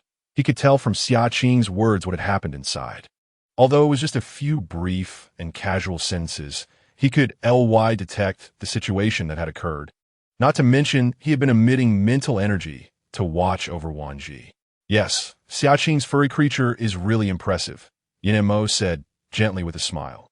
Xiaqing beamed with satisfaction and then ran off to boast about the furry creature's achievements to the others, while the furry creature followed closely behind her like a worried nanny. At that moment, Li Yishi suddenly appeared, still wearing his usual warm smile as he approached. "I was wondering how you all disappeared so quickly. I didn't expect such a big commotion in just a little while. I wonder if Miss Wan was hurt?" Li Yishi's gaze fell on Wan Zhi's lazy face, and his underlying desire grew stronger. Yin Mo pulled Wan Zhi into his arms, and his displeasure towards Li Yishi grew. There are many things in this world that Li Yishi could easily obtain, but some things could not be acquired even at the cost of everything. Li Yishi's expression darkened. How could he not hear the implication in Yin Mo's words? He didn't want to humiliate himself by getting closer, but his heart had already determined that the outcome wouldn't be good the moment he saw her. Yet he didn't care, even if he couldn't have her. It was better to watch from afar than to only imagine and never meet. Yin Mo felt his words were like punching cotton. The other party received them without pain or itch, as if their skin was thick enough to withstand 5 tanks. He coldly snorted and left with Wan Zhi. Wan Zhi said not a word the whole time, completely ignoring Li Yishi as if he were air.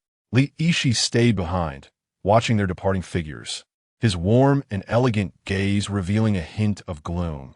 But he concealed it well, not allowing anyone to notice his current feelings.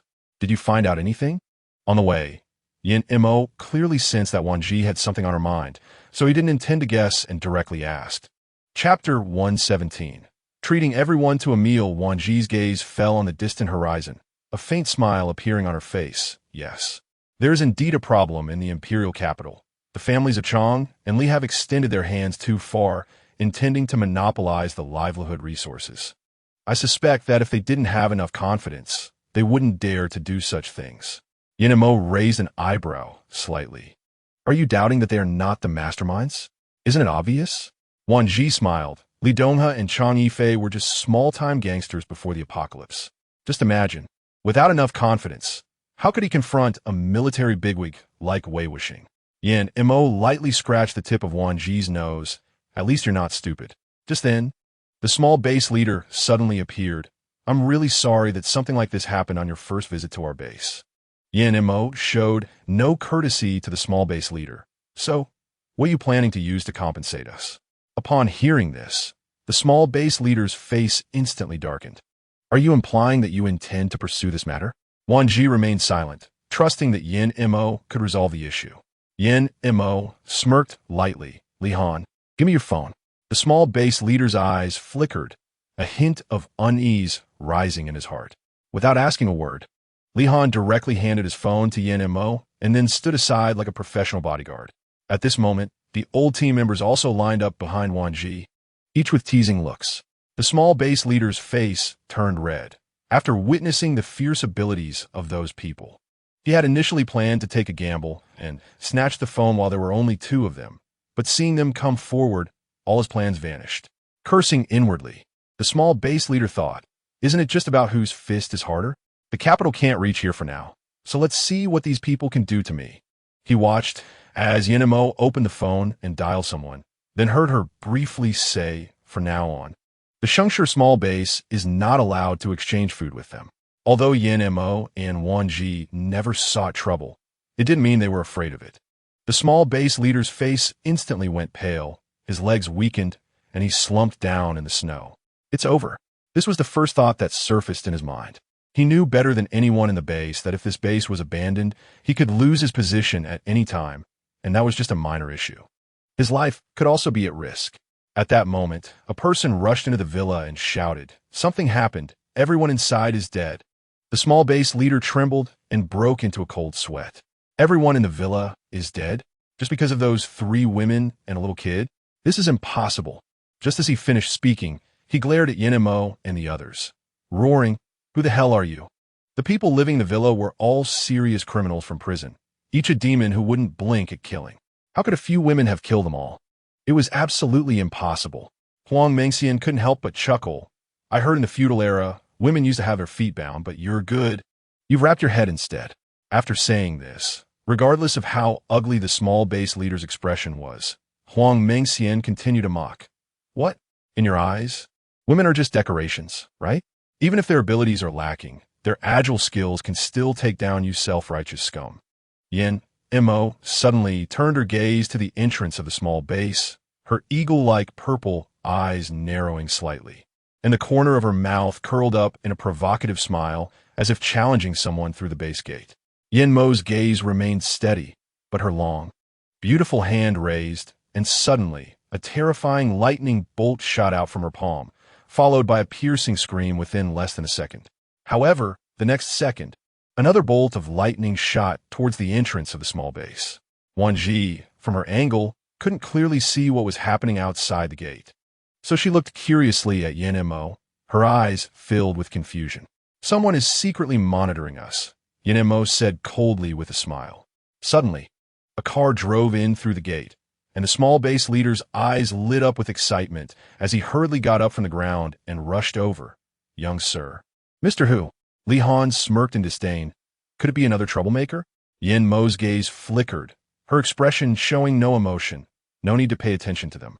After that, she turned to Wan Zhi. Are we planning to stay here tonight or leave directly? Although Wan Zhi didn't show any dissatisfaction on her face, Yin Mo could sense her bad mood. Wan Zhi lazily put her hands in her pockets, thought for a moment, and smiled. Let's stay. Only by staying can we find out how far those two can reach. Before nightfall, Wan Zhi did not appear before anyone, as she was sitting in a not-so-clean bedroom. Today, let's talk about why you 3 were kidnapped, Wan Zhi said, her gaze fixed on the furry monster. As expected, the furry monster growled angrily, its face filled with resentment, looking as if it was both furious and wronged. You let your master be endangered and still have a nerve to feel wronged? Wan Zhi shot a cold glance at the furry monster. Eating my food, using my resources, sleeping in my place, and still so useless. Should I consider having Xia Qing replace you with another guardian beast? Upon hearing this, the furry monster's large, round eyes burst with red veins, clearly provoked by Wan Zhi's words. With a swift motion, Wan Zhi's tang knife emitted a fierce wind-splitting sound in the air, causing the furry monster to lower its head in shock, revealing that its claws had been cleanly severed, leaving behind bare, unarmed flesh. It's useless to howl or act fierce with me. As a guardian beast, allowing your master to be threatened is a sign of incompetence. If you don't want to be replaced, you better show your utmost ability to protect Xia Qing. Just as she finished speaking, Wan Zhi sharply noticed an unusual sound outside the window. With a wave of her hand, she quickly summoned a spatial barrier, and soon after, she heard gasps from outside the window. Huang Mengxian hurriedly opened the window to look. What are you doing here? The person outside was none other than the small base leader, Wu Xiang, who had been scared stiff by Yan and Mo earlier. You didn't use the door, but came through the window? Wan Zhi shot him a cold glance. Speak quickly, or get lost. Since Wan Zhi did not let Wu Xiang in and instead left him outside in the cold, upon hearing her words, Wu Xiang's eyes flashed with surprise. He realized that the invisible transparent wall surrounding him was the work of that woman. What kind of ability does she possess? Wu Xiang quickly regained his composure and forced a bright smile, though it was laced with a hint of greedy calculation. Well, mister, Hu Ping would like to invite you all to dinner. I wonder if you have time to grace us with your presence? Huang Mengxian noticed Wu Xiang's disgusting gaze lingering on Wan Zhi. Immediately protective, she stepped in front of Wan Zhi to block his view. Dinner? You people from a base go to the Dawn base every day to exchange food, thinking you can't provide meals. Turns out, all the benefits are with you. Chapter 118. Something big is about to happen. Wu Xiang's smile instantly stiffened, but he still forced a grin, trying to make himself appear less awkward. You can't say that. Our food can only be supplied to those who are capable. As for others, they're just ordinary people who can't kill mutated zombies or exchange cores with species. We can only give food to those who contribute to the base. Oh, Wan Zhi smiled. What kind of contributions are you referring to? Wu Xiang thought Wan Zhi was intrigued, gaining confidence and raising his voice. Of course, it's Mr. Hu Ping. His contributions to the base are countless. Why not go and understand them directly? Upon hearing this, Zhuo Aixin instinctively tightened her embrace around Xia Qing, not forgetting how filthy those people's gazes had been when they looked at Xia Qing. Sister Wan Zhi, don't go. Those people are clearly up to something. Wan Zhi didn't say anything, her gaze lazily drooping. Then she casually sat down in the chair. All right, time and place. Huang Mengxian exchanged a glance with Zhuo Aixin. Both surprised, but neither spoke further. Upon hearing this, Wu Xiang immediately sensed the opportunity and smiled. Tomorrow evening, Mr. Hu Pingji awaits your presence. After saying this, Wu Xiang turned to leave, only to find that the invisible wall still existed, and he couldn't figure out what Wan Zhi really meant. What do you mean by this? Wu Xiang tried to maintain a pleasant tone. If this matter failed, he might lose his position as the base leader. Suddenly, the door opened from the outside, and 4 men walked in. Wu Xiang's expression darkened. Are you planning to detain me? Yan and Mo had long sensed that there was an extra person in the bedroom. He just wanted to listen and see what this person was scheming at night, but he didn't expect to hear this. Wan Zhi was not surprised by Yan Mo's appearance. Instead, she found it normal. He said tomorrow, that guy named Shuji or Pingji, wants to treat us to dinner. Yan Mo's gaze flickered, and he smiled, right? Just a later departure. For some reason, the man in front of Wu Xiang gave him an overwhelming sense of pressure, much more terrifying than when he first encountered the Zombie King. Moreover, they had already insulted Mr. Hu for the second time. Was it genuine confidence or just a facade? Watching Wu Xiang leave, Wan Zhi leaned against Yan and Mo, asking, why did you let me release him just now? Wan Zhi looked up in surprise. Joint establishment? Which military force is collaborating with which power? Yan Mo's eyes turned cold, exuding a hint of murderous intent. The only ones who could operate under the military's nose without being discovered were foreigners? Wan Zhi frowned, suddenly having a flash of insight. Could it be the International Mercenary Group? Hearing this, Yan Mo looked at Wan Zhi with a hint of appreciation in his eyes. Exactly. So I suspect Chang Yifei and Li Donghe should be involved with those international mercenary groups. Wan Zhi recalled the strange box. The group I encountered before seemed to have something specifically for dealing with ability users. Yin Mo and the others sat on the small bed, looking at the box in the suitcase. You mean this box once controlled your ability, preventing you from using it at will? Yin Mo frowned, staring at the box. Yes. This box is currently in a closed state. I don't know if their original purpose was aimed at mutated species or ability users, but just in case, you all should strengthen your skills. It seems necessary to eliminate some people, Yin Mo said, his eyes frosty. Li Han made a slashing motion across his neck. Zhuo Huaichu nodded. Yes, but it's best to extract some important information first. Wan Tian listened to this and, curious, asked, but usually characters like these small fry? Would the ones surnamed Chang and Li let them know important information? Yin Mo's gaze flickered, and he locked eyes with Wan Zhi, both of them lighting up. Wan Zhi smiled. Perhaps we were wrong from the beginning. Yin Mo also nodded coldly. Exactly. We need to take control. We shouldn't be looking for them, but rather let them expose themselves by creating chaos. That night, except for the young Xiaqing, the other 7 gathered in a circle to discuss many things and arranged a lot of work. At the very least, everyone had at least 1 or 2 tasks to do the next day. Early the next morning, 8 adults and 1 little baby quietly left the bedroom just before dawn, making no noise to wake anyone. Li Xiao, you asked me to keep an eye on Yin Xiao. They all left the residence just 5 minutes ago, Chunming said, bringing breakfast to Li Yishi. Li Yishi frowned. Left? Do you know why they left? No, they were very guarded. Our people would be discovered if they got too close. Chunming paused. Also, last night, the base leader attempted to sneak into their residence through the window. Before he could finish, Li Yishi's pupils constricted sharply, and he suddenly jumped up, grabbing Chunming by the collar. What did you say? Is she okay? Chunming knew exactly who she referred to. He shook his head. It's fine. The base leader was discovered before he could sneak in, and they talked for a while before letting him go. I have a feeling they might have reached some sort of agreement. Reached an agreement? Li Yishi released Chunming's collar, then smiled warmly, but if one looked closely, they would notice a coldness in his eyes. Not to mention how well I know Yin Xiao. Just his possessiveness over his wife alone means he won't let anyone who covets her off the hook. He smiled gently. Just wait. Unless something unexpected happens. I expect something significant to occur before tomorrow morning. Pass the word down. Tell our people that no one is allowed to leave their posts without my orders. Yin Xiao, don't let me down. If this show isn't exciting enough, I will be angry. Chunming didn't understand Yin Mo's character very well, but since it was Li Yishi who said it, he obediently nodded, yes. Wan Zhi was the first to arrive at the top floor of the villa where the incident happened yesterday. After scanning the surroundings, she quietly slipped into the villa. The first floor was surrounded by many bodyguards, yet no one noticed that someone had stealthily entered. She thought that, after what happened yesterday, it would take at least 2 or 3 days for anyone to dare stay here again. To her surprise, when she looked out through the gap in the ventilation duct, she saw that Wu Xiang was brazenly living here. Chapter 119. Who are you working for? She quickly memorized the layout of the villa and confirmed that the man named Hu Pingji was in the front room on the 2nd floor, and there were no guards near Wu Xiang's room. She swiftly pointed at a few of the blinds with her fingers, and instantly, the blinds disappeared into her space. She gracefully slid out of the ventilation duct, smoothly rolling under the bed. The reason was simple.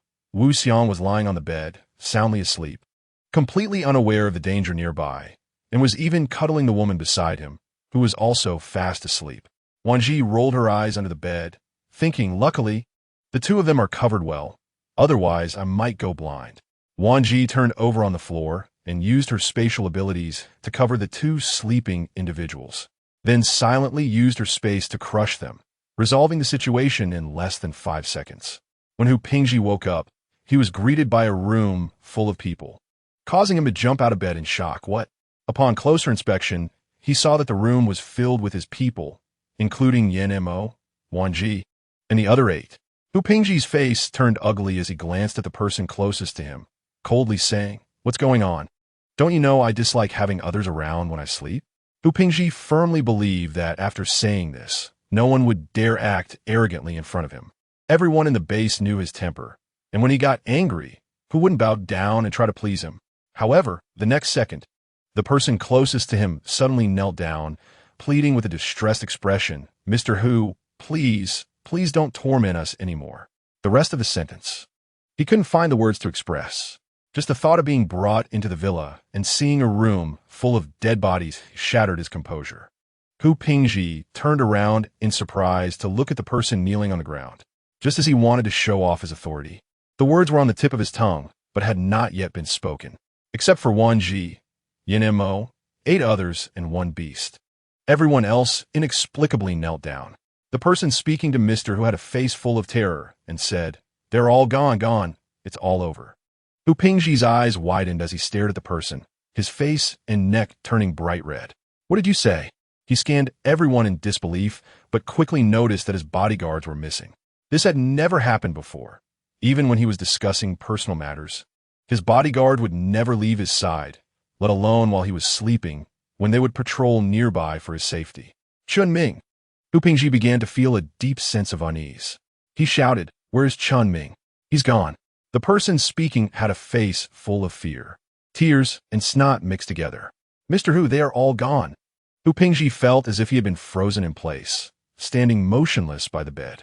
Finally, his neck turned mechanically to look at Yin Mo, his eyes filled with rage as he shouted, "It's you. It's you who did this." It was not a question, but an accusatory statement with certainty. Yin Mo straightened his clothes and stood up, then looked at the twisted, contorted face of Hu Pingji. He said, "Do you still not understand why?" After a pause, he added, "As a citizen of Huagua, yet you do not serve Huagua, but instead persecute the people of Huagua for that insignificant thing. Where's your face? Who gave you the right?" The originally twisted and contorted face of Hu Pingji became hideous and terrifying upon hearing these words. Face? What use is face? Only power is the hard truth of this world. Without power, anyone can step on you. Wan Zhi stood up, patted Yin Mo's shoulder, then walked in front of Hu Pingji with a smile. "It seems that the power you think you have is not enough, which is why we could so easily deal with all your people." Hu Pingji's eyes widened in shock. His heart tightened painfully when Wan Zhi said this, as if a cold snake were crawling up his spine. His legs went weak, and he fell onto the bed. "Why? I clearly hadn't made a move against them yet. Why could they cut off all my plans before I even acted? Because of retribution. Didn't you ever think that when you contemplated betraying Huagua, many things had already exceeded your reach? Li Khan Said, these them fudi. Retribution?" Hu Pingji laughed coldly, then burst into reckless laughter. "Sofani, retribution. Ah. Suddenly, the laughter stopped, and his eyes, like venomous snakes, fixed on Yin Mo. In this apocalyptic environment, why can others achieve their selfish desires while I am the unfortunate one caught by you? Isn't it because of your incompetence that you can only capture a small role, like me, to vent your anger?" As he spoke, Hu Pingji laughed again, even holding his belly and laughing until tears came out. "I'm not reconciled. As soon as he finished speaking, a gun suddenly pointed at Wan Zhi's forehead. "You better not move. Since I decided to do this, I've already risked my life. I've installed countless bombs in this villa. If you don't want to die, it's best not to move." Xiaqing showed a hint of confusion, while Huang Mengxian and Zhua Aixin turned pale, losing all color. "No, not a single one. At first, I begged the main base to take me in like a little lapdog, but they kicked me out just because I had nothing, no abilities, no food, nothing to help them substantively. After a hard time, I finally awakened my abilities a year ago. Guess what happened?" Hu Pingji sneered coldly. "It was them. They gave me hope, food, weapons, so you can't even imagine how much I suffer in the past." The topic drifted, ha. "In 3 days, just 3 days, the main base will be attacked, and then we will find a way to take down Huagua's main base." Surprising, right? Amazing, right? Do you find it hard to believe? Hu Pingji's pupils began to lose focus as he laughed at the walls and ceiling around him. Wan Zhi frowned slightly, casting a sidelong glance at Hu Pingji. "Your information is outdated. Find another one." Li Han waved his hand, his face expressionless, showing no signs of panic at what he said. "We already knew this news a long time ago. Only you treat it like a treasure and keep it hidden." Hu Pingji's twisted, sinister smile could not hold itself together, contorting in rage at Li Han's words. Impossible. This is absolutely impossible. Those who know about this matter understand its significance. How could it have leaked out? Yen Mo coldly swept his gaze across everyone present before getting to the main issue they wanted to know. Speak. Who are you working for? Although he already knew in his heart, some things needed to be heard directly, or the obsession in his heart would always linger. Hu Pingji hesitated for a moment. He knew he was doomed today. So when Yen Mo asked him, he was indecisive. Yes, he was indeed a Huagua citizen, and he had struggled and wrestled in the darkness. But under repeated temptations, he ultimately fell. If they hadn't suddenly come before him today and spoken those words, he wouldn't have realized how long it had been since someone had spoken to him in that tone.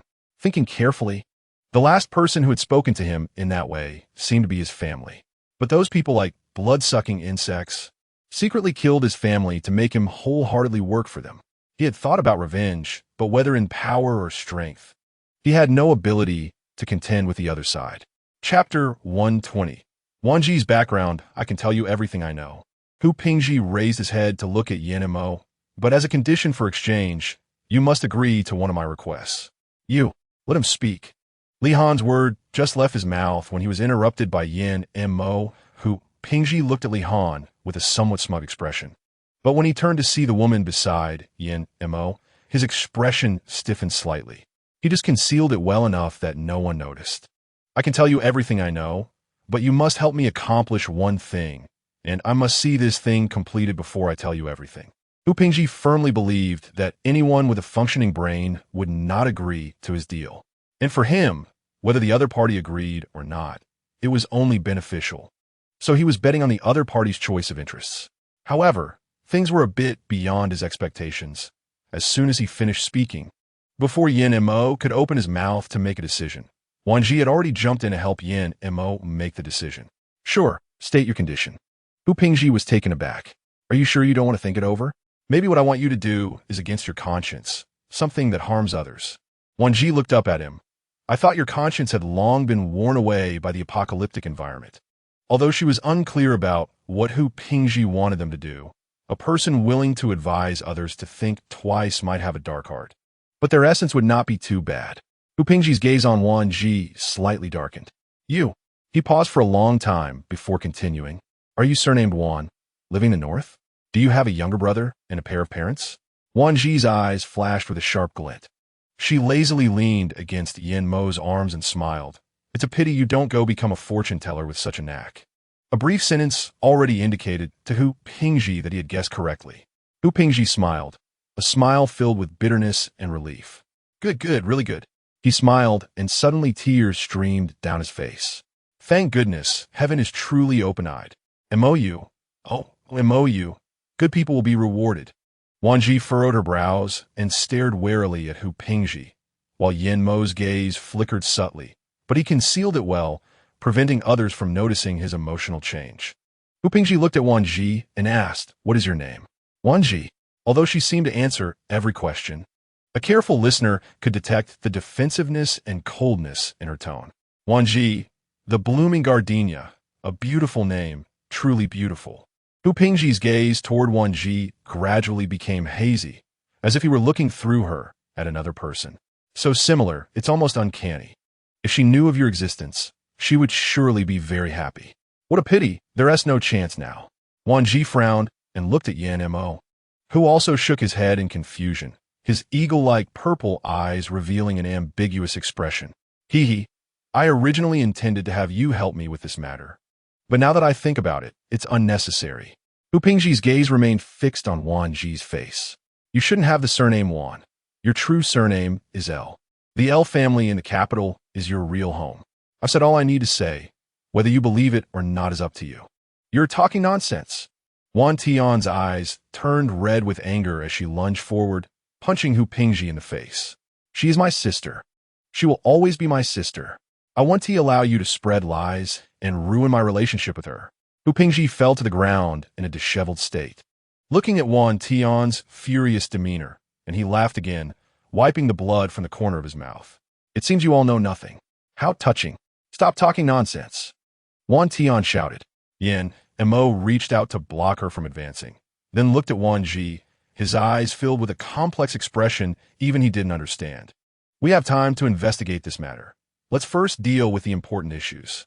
Wan Zhi had not participated further. She sat on the sofa, dazed, unable to articulate her feelings at that moment. But one thing was clear. She was grateful that she was not a member of the Wan family. She had imagined countless times that she was not one of them. But when the moment arrived, it felt as if she had lost something, an emptiness engulfing her.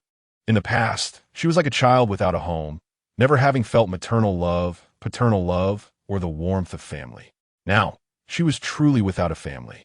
What are you thinking so deeply about? Hearing this, Wan Zhi finally reacted, realizing she had been sitting on the sofa in a daze the entire day. Had all the questions been asked? Yin Mo's gaze fell on the dejected Hu Pingzhi. Yes, all the questions have been asked. What about you? With what identity will you ask? And then what? Will you seek them out, or continue your previous life as if nothing happened? Yin Mo could see the turmoil within her. He didn't help her make any choices. Instead, he gently embraced her, saying, "Don't put too much pressure on yourself. Do whatever you want. No one will force you." He actually knew about the elf family in the capital, but that was something from decades ago. He looked at Wan Zhi with a complex gaze, sighing inwardly, wondering what would happen if she were truly that child of the elf family. Wan Zhi sat on the sofa, her face pale, when Huang Mengxian approached Yin Mo, signaling him to let her handle things, then took Wan Zhi to another bedroom. The girl reflected in Yin Mo's eyes was led away, and when the door closed, he revealed a chilling, bloodthirsty glare from his emotionless purple eyes. A wicked smile forming on his face. "You better tell me everything you know, including her matters." Hu Pingzhi's smile faded, his expression becoming serious as he glanced outside. "This matter has to start from last year." That night, aside from a few interjections from Yin Mo, the room was filled with Hu Pingzhi's voice. In the other bedroom, Wan Zhi sat silently in a chair, lost in thought, like a lifeless doll. Huang Mengxian sighed, "If you have any thoughts, just express them. Do whatever you want. You look concerning like this." Wan Zhi's black eyes focused as she heard Huang Mengxian's voice. "I always doubted that I wasn't their child. Even after they died, I felt nothing. But now someone tells me that my real family is the elf family. Yet, I can't help but feel that all of this is like a dream. No, it's like a joke." Wan Zhi looked down at her hands, self-mockingly chuckling, "I feel like a superfluous joke, an unnecessary existence wherever I go." Huang Mengxian was very worried about Wan Zhi's state. She seemed like someone who had wandered into a dead end, and the helplessness in her eyes ignited Huang Mengxian's maternal instincts, leading her to repeatedly pat and comfort her. Even the little creature that usually loved to be close to Xia Qing ran over to comfort her, abandoning its little master. In a later part of the night, Huang Mengxian quietly left the bedroom, only to find everyone sitting in the hall looking at her. She touched her nose, pointed toward the bedroom, and softly said, "Xiao Zhi is asleep, so I came out first." Chapter 121. Wan Zhi's fury after everything was properly arranged. Huang Mengxian curiously went to find Li Han. "What happened while I was gone?" Li Han glanced at the bedroom with a complex expression before recounting what had just transpired. It turned out that the main base in the capital was established by the first batch of military forces and civilians who banded together after the apocalypse broke out. However, as resources gradually became scarce, some began to harbor malicious thoughts. More than a year ago, a well-known mercenary group learned about the abundant food supplies at the Dawn base and approached those people. Reaching a consensus through coercion and temptation, the people of Huagua would provide food and information, while the mercenary group would supply weapons to help them establish a foothold in Huagua. "Are you saying that Xiao Zhi's biological father used her for experiments?" Realizing her voice was too loud, Huang Mengxian quickly closed her mouth and lowered her voice, but Xiao Zhi clearly seems to know nothing. Li Han looked at her as if she were foolish. Which baby has memories from 1 or 2 years old? Huang Mengxian was taken aback, a worried expression appearing on her face. How unfortunate must it be to have such a mentally unstable biological father and then encounter that bizarre Wan family? Wan Tian pouted. "Sister Mengxian, my sister?" Before she could finish, Wan Tian suddenly saw Wan Zhi standing outside the bedroom door, not knowing how long she had been there, causing her to panic. "Oh no, this is bad. We're doomed. How long has she been standing there?" She couldn't have heard everything, could she? Wan Zhi appeared unfazed, doing whatever she needed to do, gently stroking the little creature in her hands. I feel like I've slept for a long time. I heard you all chatting and came out. If it's inconvenient, I can leave. Xiaozhi, sister-in-law, Sister Wan Zhi. Huang Mengxian immediately rushed over to hold her hand. What are you thinking? There is nothing here that you can't hear or know. Wan Zhi scanned the faces of everyone present, but noticed Yin Mo was missing. She frowned and asked, "Where did Mo go?" Li Han scratched the back of his neck awkwardly and replied, "He's still in that room, talking to Hu Pingji."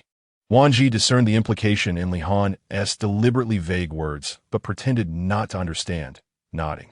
"All right then, tell me everything you know, everything you heard." The expressions of the group shifted as they hesitated, exchanging glances, unsure of how to begin. In the end, it was Xia Qing, with her childlike voice, who recounted everything Hu Pingji had said like a tape recorder. Scientific researcher?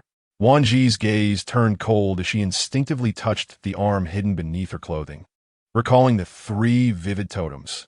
She had thought they were abilities awakened in the apocalypse, but unexpectedly, they were the result of experimentation.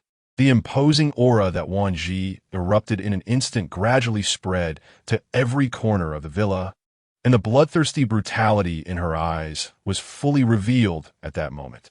If at the beginning of the apocalypse, Wan Zhi concealed her abilities, later she shone brilliantly.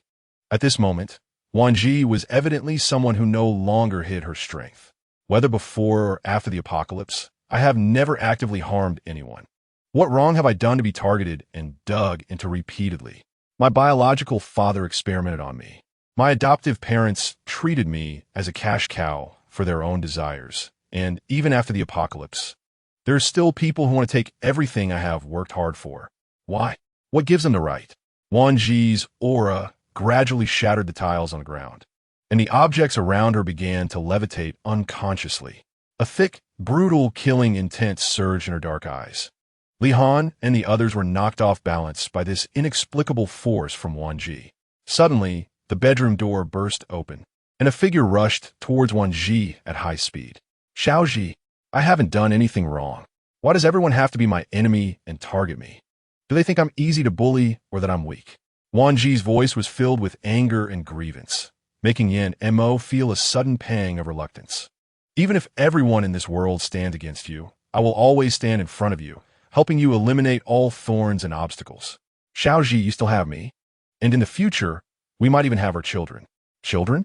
Hearing this familiar yet unfamiliar word, Wan Zhi's brutality gradually stabilized. "We will have children in the future." The brutal atmosphere in the air suddenly eased. Li Han and the others clumsily got up from the ground, instantly relieved. It was unexpected that the petite and delicate Wan Zhi not only had extraordinary abilities and skills, but could also unleash a fury comparable to a volcanic eruption. Yes. So for the sake of our yet-to-come children, we must strike first, making it impossible for them to harm us and those we care about. Yin Mo patiently and gently comforted Wan Zhi, appearing tender and considerate on the surface. But internally, he was already surging with overwhelming waves of emotion. Recalling the name of the mercenary group that Hu Ping had just mentioned in his mind, Wan Zhi's gaze shot out bloodthirsty brutality, but it immediately dissipated the next second.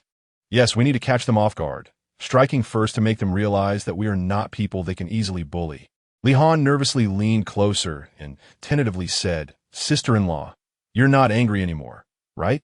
Wan Zhi shook her head and then looked out at the world beyond the window, her voice serious and hoarse.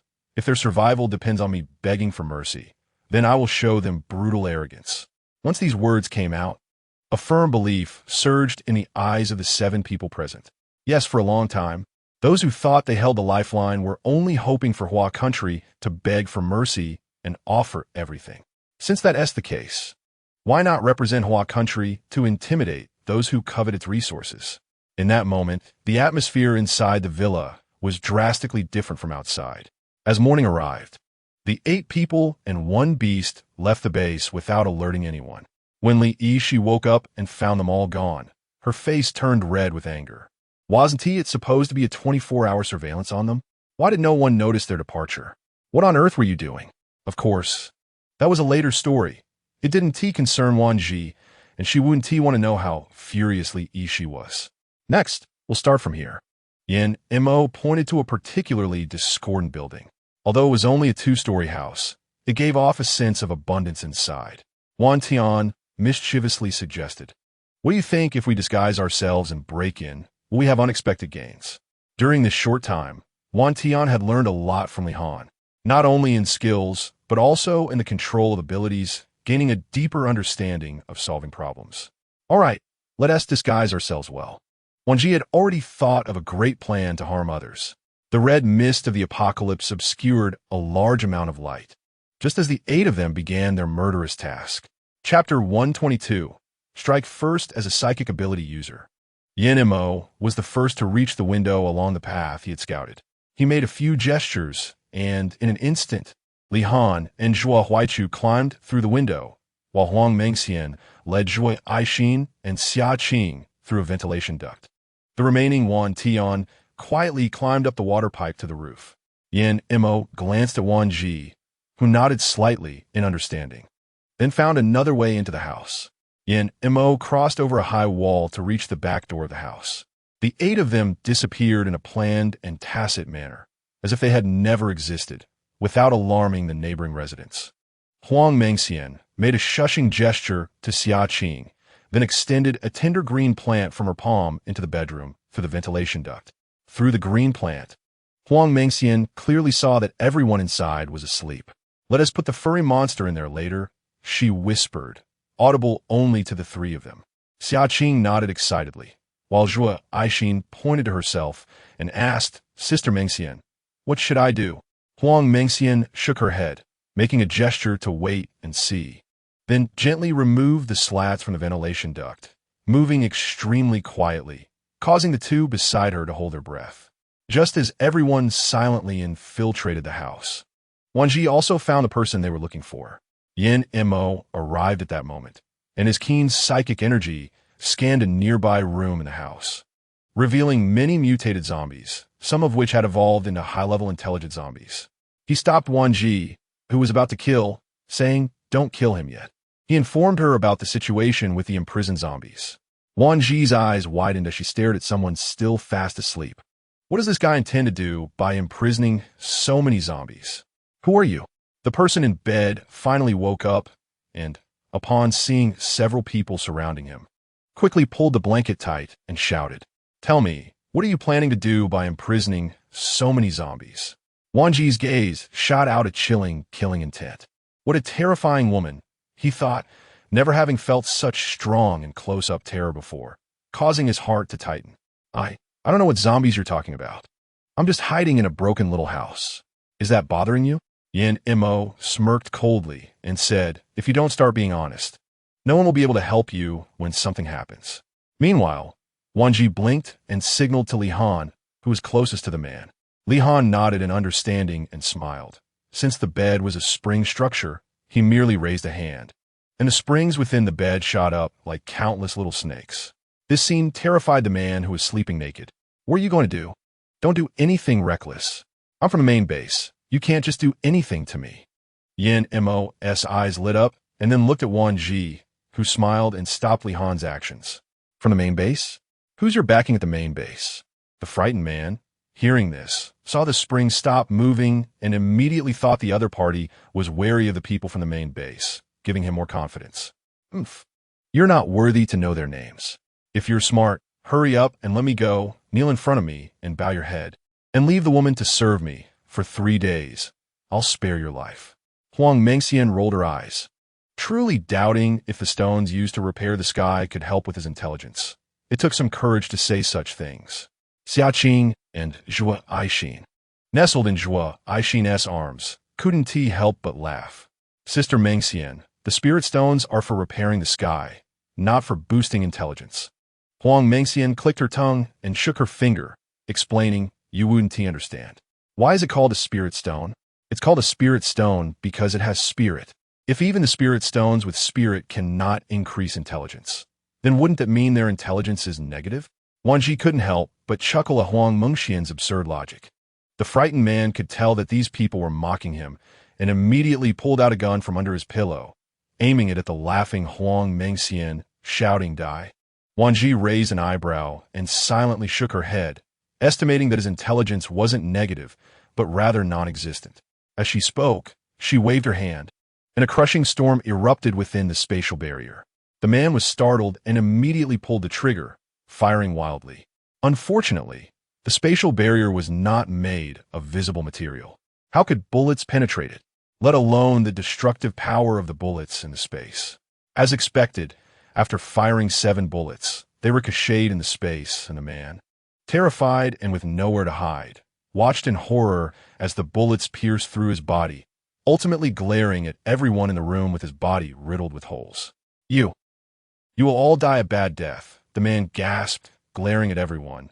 Don't you want to know what those zombies can do? Now, let me show you their purpose. Wan Zhi narrowed her eyes slightly. Oh, then you could try and see if this purpose can scare us. Sister-in-law?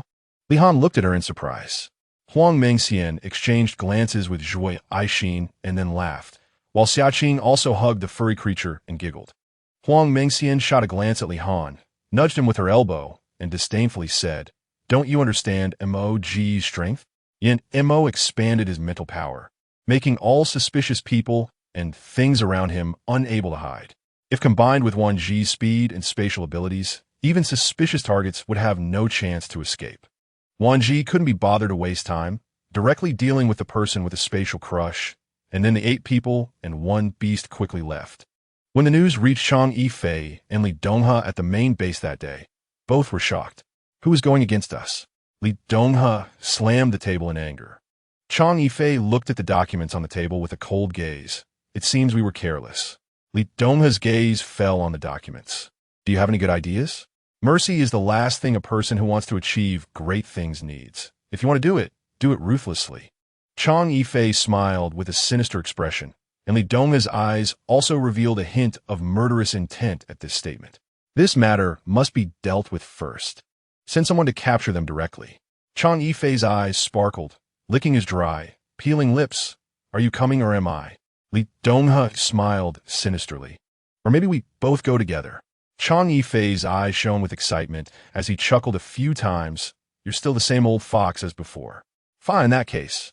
I won't compete with you for credit this time, but after it's done, you have to give me some benefits. Just as the two began to secretly calculate how to deal with the Dawn base, Wan Zhi and the others quickly eliminated all suspicious strongholds, including those hiding in the dark to monitor the Dawn base. Next, it should be the main base. Yin Mo looked towards the direction of the main base against the wind and snow, a meaningful smile in his eyes. Chapter 123. Rebirth Memory. It seems our actions need to be accelerated, Chang Yifei said coldly. Unlike Chang Yifei's calmness, Li Donghe's pupils trembled as he looked at the images. His face filled with disbelief. Is this really the power of ability users? Even if humans develop abilities to perfection, it's hard to achieve such destructive power. Li Donghe closed his eyes and thought for a moment, instantly associating it with mutated species. Haven't we seen those people in action? Could it be that we overestimated them, mistaking mutated species for something man-made? Chang Yifei's eyes narrowed. Mutated species? He stared at the picture for a long time before returning it to Li Donghe. Even if it was done by mutated species, so what? When Li Donghe heard Chang Yifei say, "So what?" a thought flashed through his mind, and his eyes gradually emitted a strong, murderous intent. Exactly. Even if they didn't do it, what evidence proves they are innocent? Chang Yifei's gaze collided with Li Donghe's, and then they both smiled at each other. Meanwhile, Wan Zhi and Yin Mo were discussing their next steps in the modified RV. With us making such bold moves, those two at the main base in the capital should take action, Yin Mo said as he looked at Huang Mengxian. You should keep in close contact with the plants in the base. If there's any movement, let the plants eliminate any suspicious people. All right, don't worry, leave it to me. Huang Mengxian raised her chin and smiled. Mo, where should we store the remaining empty crystal cores before we leave? Wan Zhi thought for a moment and said, I plan to have Mengxian's plants absorb those empty crystal cores. The remaining empty crystal cores still had about 35 residual liquid. Along with the previously extracted and temporarily stored empty crystal cores, there were at least hundreds of thousands, if not millions of them. If the plants absorbed all of them, it would at least provide some guarantee for the Dawn base. Wan Zhi's words made everyone enlightened. Yan Montak nodded. Those empty crystal cores are stored in a small warehouse at our residence, locked up, and even my parents can't help us get them. Yin Mo felt a bit regretful at this moment. He had forgotten to give those empty crystal cores to Huang Mengxian's manifested plans in advance for this trip. At this moment, Huang Mengxian looked at everyone with a face full of surprise, her eyes filled with confusion. Why are you all so pessimistic and disappointed? Have you forgotten my little plant is very spirited? Even if it can't unlock, it can still get in through the vents, windows, and door cracks. Li Han looked at her in astonishment. Wow, I almost forgot. Your big cabbage is just like you, wild and hard to tame. I seriously suspect that the idiom to slip through the cracks was tailored for it. Huang Mengxian narrowed her eyes and, with her muscles bulging, lifted Li Han and scolded. Is your muscle water-filled? What do you mean by wild and hard to tame? You're looking for death. Li Han raised an eyebrow with a wicked smile. Hey, you're still a girl. Can't you be a little gentler? Be careful. No one want to marry you and scare off all the men in the world. What did you say? Say it again if you dare. Huang Mengxian's face turned red with anger. Before the apocalypse, she had been mocked for her muscular build, and that's why she hated being told she wouldn't get married. All right, don't be angry. It's bad for your skin. Li Han easily neutralized Huang Mengxian's strength with one move, then wore a mischievous grin. Wan Zhi blinked, watching the two banter back and forth, and was secretly shocked, thinking, why do I feel like these two have something going on? Did they get together while I wasn't paying attention? Yin Mo noticed the cunning glint in Wan Zhi's eyes and couldn't help but chuckle, poking her forehead with his finger. Don't meddle. Let them handle their own affairs. As he said this, Yin Mo's gaze intentionally or unintentionally swept towards the two sitting nearby. Wan Zhi was taken aback by Yin Mo's gaze, her heart filled with astonishment. Could this be the legendary complicated love quadrangle? Let them handle it. Don't get involved. Yin Mo reminded her at the right moment. Zhuo Aishin lowered her gaze, cautiously stealing glances at the man who was smiling boldly. In fact, during the most desperate and helpless time in her life, it was his appearance that gave her hope. His muscular build was not intimidating. Instead, it gave her a sense of security. When we first saw her, he didn't scrutinize her like those strangers, but instead showed her a lot of respect. She herself doesn't even know when she started to like him. Unfortunately, in Li Han's eyes, her affection seems just like a little neighbor girl admiring her older brother. But she knows that her feelings for him are definitely not the kind of idol worship that girls usually have. Wan Tan, similarly deflated, secretly glanced at the angry woman, his tightly clenched fists eventually loosening helplessly. Looking at the crescent shape pressed into his palm, he sighed, wondering when she would notice him. Wan Zhi's eyes sparkled with gossip, twinkling enticingly, and she couldn't help but tug on Yin Mo's hand, whispering in his ear, Hey, when did you figure it out? You didn't even tell me. Yin Mo smirked and shook his head. It's because you weren't paying attention. So how can you blame me? He chuckled, but then pondered silently for a moment, thinking that if that previous dream was true, then he could make good use of it. After careful consideration, Yin Mo decided to tell Wan Zhi about the dream. The two stayed in the small compartment for about an hour, and when they came out, Wan Zhi's expression had turned serious, almost speechless from the shocking revelation. You mean, when you had that fever and fainted for several days, you dreamed about her? You dreamed about your past life? Wan Zhi had always thought that Yin Mo's almost supernatural intelligence was impressive, but she never imagined there was this layer of connection. He had also been reborn. If I'm not mistaken, there should be many people in this world who haven't evolved their abilities, or even if they have, they rely too much on firearms. So their ability levels aren't high, Yin Mo analyzed. Wan Zhi pondered for a moment and quickly concluded. So you're planning to find them one by one before their levels rise? Yes and no. Yin Mo smiled, noticing the confusion in Wan Zhi's eyes, and explained. What those people did in the last life may not be clear to others, but I know very well. This left Wan Zhi even more bewildered. What do you mean? In your last life, you ate? No, that is not right. You just said you died in a zombie horde, but later you also became a zombie king. What you mean is, Wan Zhi suddenly had a bold idea. Exactly. What others don't know, I know very well. And I even know what they did in secret. Hearing this, Wan Zhi gasped. You're not planning to expose them secretly and get rid of them, are you? Chapter 124. You must have eaten a lot of shit. Yin Mo's eyes revealed a hint of coldness, making his inherent ruthlessness even more apparent. Not only do I want to expose them, but I also want them to regret everything they did to you. Initially, he thought to ignore things that had not happened in this life, but he overlooked one thing: human greed. Wan Zhi blinked, excitement sparkling in her eyes. You already have a list. It was not a question, but a firm conviction. Given her understanding of him, she knew that if Yin Mo didn't have absolute confidence, he would never say something so assertive. The next morning, the 8 people and 1 beast ate food produced from their space and golden energy water before hitting the road again. Boss, we've arrived, Li Han said, releasing the tightly gripped steering wheel. The people inside the car looked out through the windshield and saw a hotel that seemed out of place amidst the snow.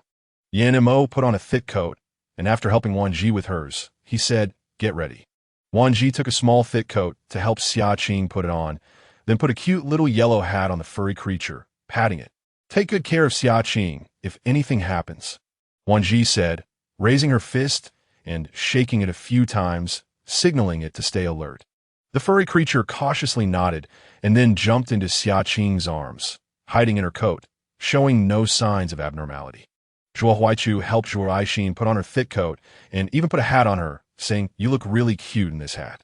"Dad, I'm already grown up," Zhuo Aixin replied, her cheeks slightly flushed.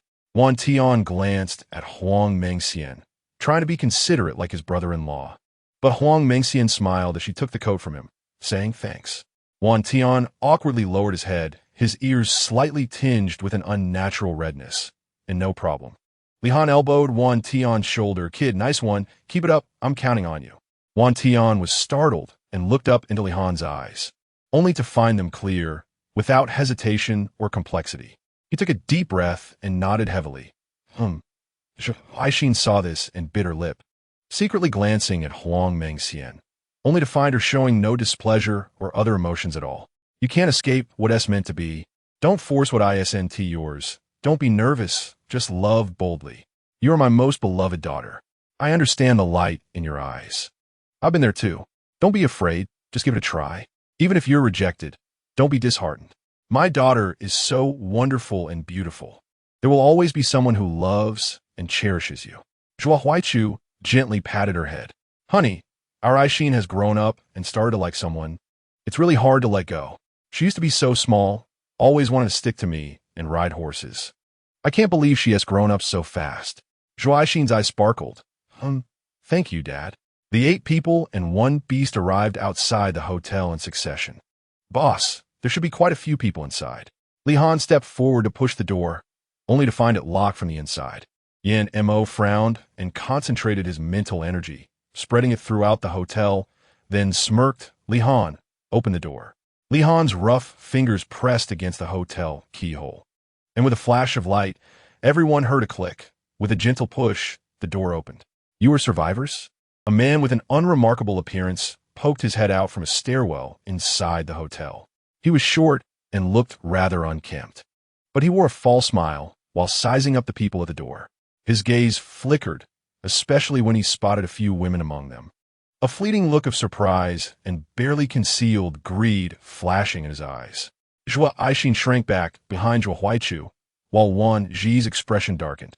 Yin Mo directly took her hand, showing a possessive stance. Wan Tian stood tall in front of Huang Mengxian, blocking the short, sleazy man's gaze. Li Han looked at Wan Tian in surprise and patted his shoulder. "Kid, no one is interested in muscular women." He couldn't help but doubt why Wan Tian had such good taste. Wan Tian's ears turned slightly red. Women are meant to be protected. Huang Mengxian looked at Wan Tian with a hint of surprise, then draped her arm around his neck, full of admiration.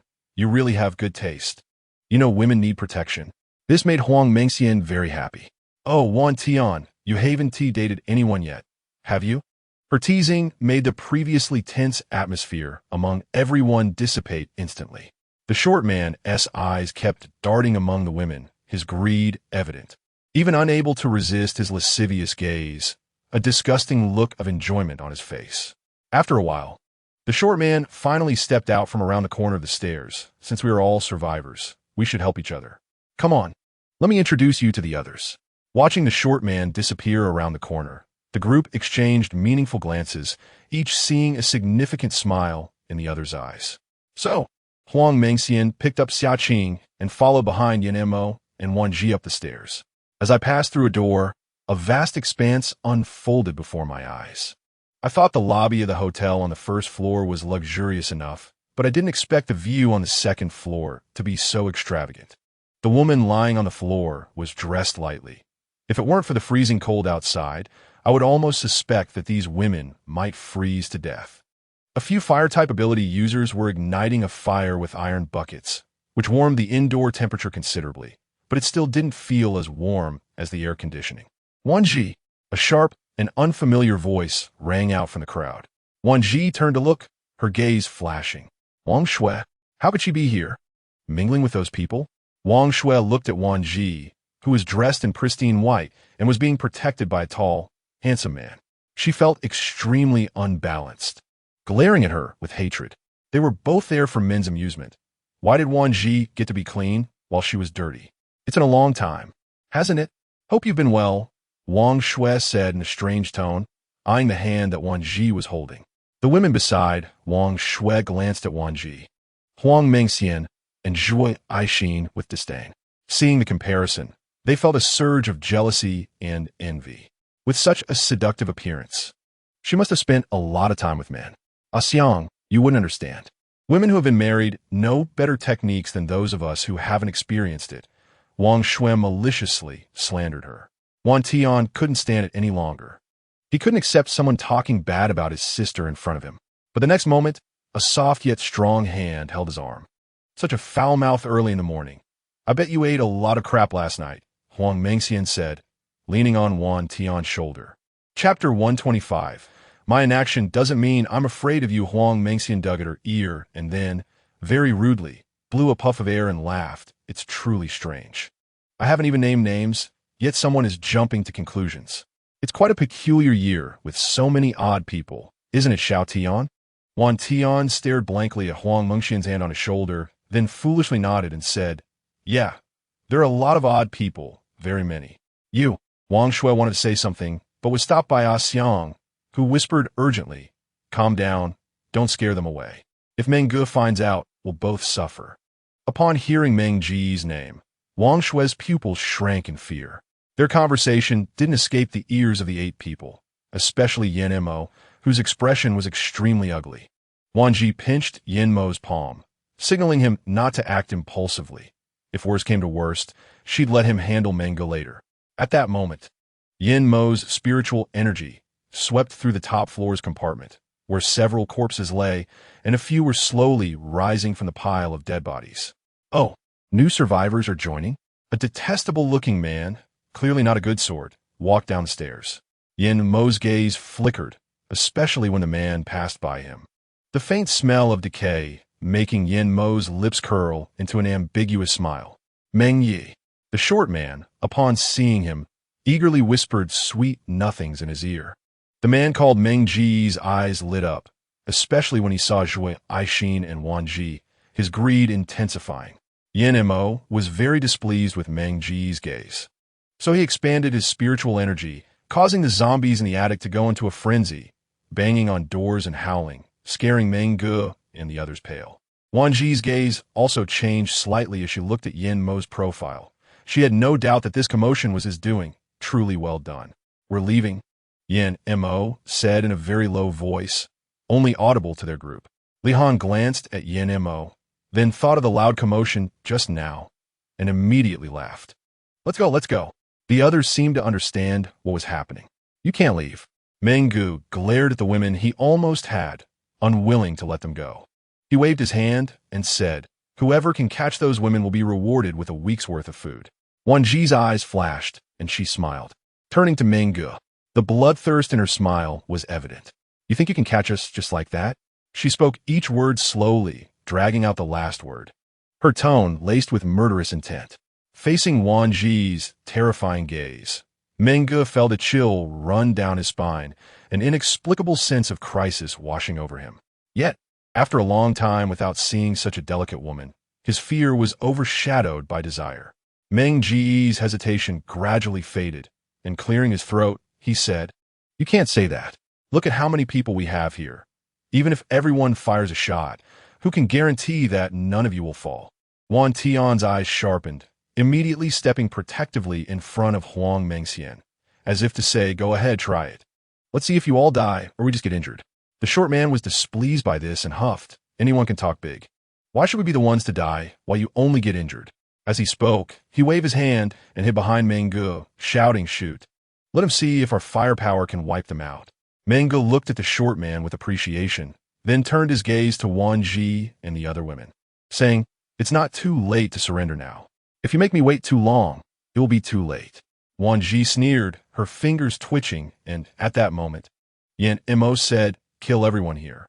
These 6 short words were like a beast crawling out of the abyss, sending a chill through every person on the opposite side. As soon as the words fell, the 8 people and 1 beast on Yin Mo's side instantly became like drawn blades, various abilities shining brightly, blinding everyone on the opposite side. Soon, screams louder than the last echoed in their ears. Meng Ge, after adapting to the light, opened his eyes, only to find himself plunged into a terrifying abyss.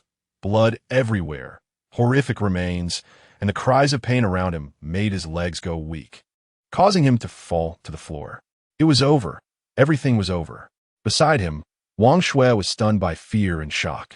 The wailing screams sounded like a death knell, loud and horrifying. She looked at the 8 people in front of her, and even the seemingly cute mutated creature appeared tall and terrifying at that moment.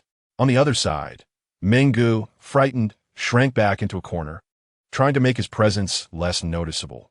But the cold and ruthless gazes from the group opposite him felt like a pack of hungry wolves ready to tear him apart. Wait, don't kill me. We're all survivors. You can't just kill people like that. The main base, right? The main base has issued orders not to fight privately or kill innocents. I have food if you want, and women too. Just let me go." Wang Shui looked at Yin Mo in fear, especially when she heard Meng Ge say he would give her to those people. The jealousy she had for Wan Zhi suddenly turned into delight. She tried to tilt her tear-streaked face, biting her lip to appear pitiful and helpless. "Please don't kill me. I can do anything you want. Please." Huang Mengxian rolled her eyes. "You should just stop pretending. With your acting skills, no one would want you even if you went to India." Wan Tian curiously asked, "Why not?" Huang Mengxian turned around and smiled brightly. "What else? It's just too fake. But the most important thing is that you're dirty." The 7 people and 1 beast all wore expressions of realization, making Wang Shui's face both awkward and ugly. Inside, she felt a deep-seated hatred for Huang Mengxian. How could that woman survive so many bullets without being hit? Wang Shui hoped to fall into the arms of that tall and handsome man, but definitely not in such a pitiful manner. So when she looked at the 3 women opposite her, she genuinely wished she could immediately take a gun and shoot them. Wan Zhi could naturally see what Wang Shui's gaze meant. In the past, she might have chosen to hide her abilities and ignore them, but that was no longer possible. "Many people wish for my death. You won't be the first, nor the last, Wang Shui." Wang Shui's eyes trembled, and a terrifying feeling rose in her heart. You want to kill me?" Wan Zhi smiled slightly. "You've already thought of eliminating me, so why can't I eliminate you first?" She flicked her fingers. "Do you know? Back in school, you always targeted me everywhere. Even after graduation, you still clung to various things about me. My inaction doesn't mean I'm afraid of you." The tips of her fingers flickered with strange sounds, and not only were Meng Ge and Wang Shui in a panic, but even the 7 people and 1 beast beside them were extremely astonished. In that instant, Wan Zhi smiled faintly at the people opposite her, hoping they would open their eyes wider in their next life and not always stand in the wrong camp. After saying that, she unleashed an invisible space shield, and immediately, a spatial storm erupted within it. At this moment, a branch-like tendril shot out from Wan Zhi's fingertips and quickly wrapped around Wang Shui's neck. Chapter 126. Wan Zhi didn't understand why the space tree suddenly chose to appear, but she had no intention of stopping it. Instead, she allowed it to do anything it wanted with Wang Shui. The 7 people and 1 beast beside her were shocked to see the plants emerging from Wan Zhi's palm. They knew Wan Zhi's spatial abilities were very unusual, different from other spatial ability users they had encountered. After the apocalypse broke out, spatial ability users typically could only act as transporters, lacking any offensive powers, relying solely on their own physical strength to fend off opponents. This was also why the Dawn base needed an additional person to accompany the transporting spatial ability user. Wan Zhi's spatial abilities not only allowed her to store several times more items than others, but she could also cultivate strange plants. Now, it even included a mysterious plant. Moreover, she unexpectedly discovered changes in her own abilities. Her eyes flickered as she glanced at the bloodshed in the spatial storm and turned to leave. Let's go. It's time to move on to the next place. Yan Mo gazed at Wan Zhi's back for a long time, then silently followed her. The others were still in shock. But it was the well-informed Zhuo Huaichu who reacted first, saying, "Stop dazing, let us go." He then began to pester Wan Zhi with questions. "Machi, be honest with me. You don't have multiple abilities like in the novels, do you?" Wan Zhi ignored him, but the corner of her lips already betrayed her answer. Huang Mengxian became even more excited. "I knew it. My furniture-like little green plant is so eager to stick to you. Turns out you also have plant-type abilities." Wan Zhi shook her head helplessly. It wasn't that she was unwilling to explain, but explaining this was too troublesome. The space tree didn't belong to any plant-type abilities. It was a management worker produced by the space itself. The space tree silently protested. "If it weren't for your laziness, I wouldn't have to work like a dog. Abao, you might as well accept your fate." Space tree. "Abao, you're too biased. Be careful, I might explode you one day." "Abao, the pen is in my hand. You might as well accept your fate as a worker." Back in the car, everyone looked at Wan Zhi with curiosity and excitement. Even Wan Tian, who usually regarded Wan Zhi as a leader, now had stars in his eyes. "Sister, you're simply my idol. Others only have one ability, but you and brother-in-law have dual abilities. That's amazing." Xiaqing nodded vigorously. "Yeah, Sister Machi and Brother Mo are both so powerful." Wan Zhi gently ruffled Xiaqing's hair. "Xiaqing is amazing too. Look at who can summon a little sun to restore everyone and summon a carnivorous flower to fight monsters. And not only that, you also have a very powerful hairy beast, right?" The hairy beast, hearing its name, immediately stood tall and proud, swaying over to Xiaqing like the most loyal knight. Soon, the modified vehicle arrived at their second destination. Xiaoji, Mo, Weevee arrived. It's right ahead, a hot pot restaurant. Wan Zhi instinctively looked at Yan Mo. What kind of people are inside? Why choose such a low-profile place as a stronghold? Two images flashed through Yan Mo's mind. One was of Wan Zhi being pushed into a crowd of zombies, with a woman behind her, fiery in figure but coldly smiling. The other was of that woman's tragic death. Huang Qi is inside. Huang Qi? That name sounds so familiar. Wan Zhi looked puzzled. Who is she? He? No, it's she. Yan Mo sneered coldly. You might not have noticed back then, but I saw it. She pushed you from behind. Yan Mo pulled her into his arms. Don't be afraid. I will protect you. I won't let anyone hurt you again. Wan Zhi shivered. She didn't expect Yan Mo would remember the person who had harmed her. She felt warm inside. The 8 people and 1 beast boldly walked into the hot pot restaurant. The fresh ingredients that were once stored in the fridge had long since rotted and become foul-smelling, infested with maggots. There's nothing left to share with you here. You'd better leave quickly. A woman with long, wavy hair emerged from behind the counter. Upon seeing Zhuo Huaichu's weathered but well-maintained face, her eyes lit up. When she saw Wan Tian's slightly juvenile yet cheeky face, she couldn't help but swallow hard. Her gaze shifted, and upon spotting Li Han's tall, muscular physique, she became even more excited. Finally, when she saw Yan Mo's handsome face, she was already filled with infatuation. Who would have thought that after the apocalypse, either one wouldn't see such exquisite goods for months, or one would suddenly see so many high-quality items? She had to seize this opportunity. As she noticed the clothing of the people opposite her, she became determined to cling to these few individuals. She had long been unhappy in this damned place. Are you survivors looking for a place to spend the night? Looking for food, or perhaps looking for something different? The woman looked at the 4 men with seductive eyes, deliberately ignoring the other women's presence, of course. Xiaqing was also outside her consideration. What could a little girl do? Wan Zhi could see through the woman's thoughts, but on the contrary, She admired her for still being able to find such interest in the apocalyptic environment.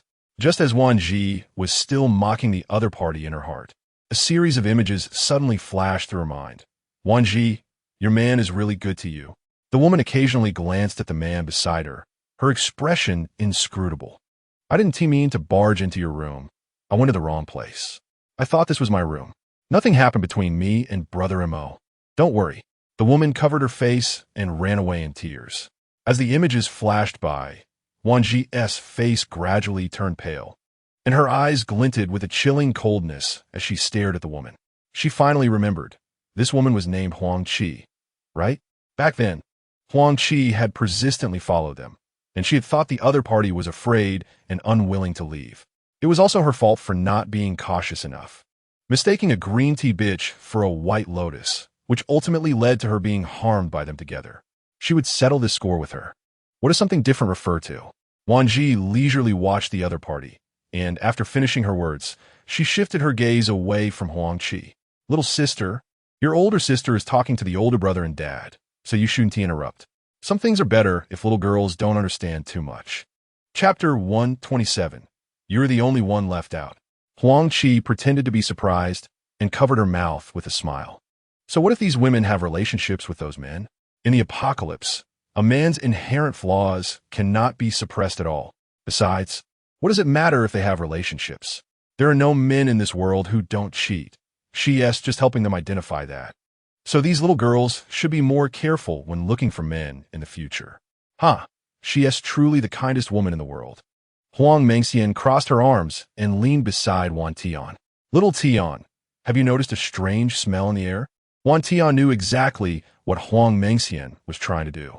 Besides, it was rare for a girl he had a crush on to want to cause trouble with him. So he was more than happy to cooperate.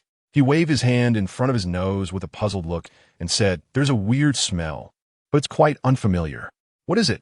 Seeing Wan Tian catch on, Huang Mengxian was delighted and immediately put away her serious expression, saying, "Let me tell you.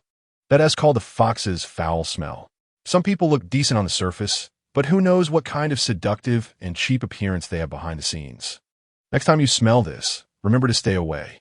Wan Tian was taken aback, but was actually already laughing inside. Why stay far away?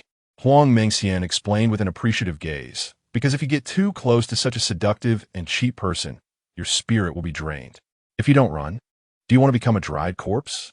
On the opposite side, Huang Qi listened to the back-and-forth conversation and felt her expression twisting with anger.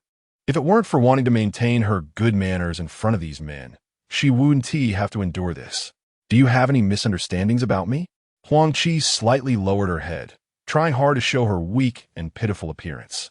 I didn't say anything, so why slander me like this? Huang Qi pretended to be weak, wanting to let the men see the contrast between a gentle, harmless woman and a strong woman who loves to talk bad about others. She believed the men would surely have their own opinions about who was good and who was bad.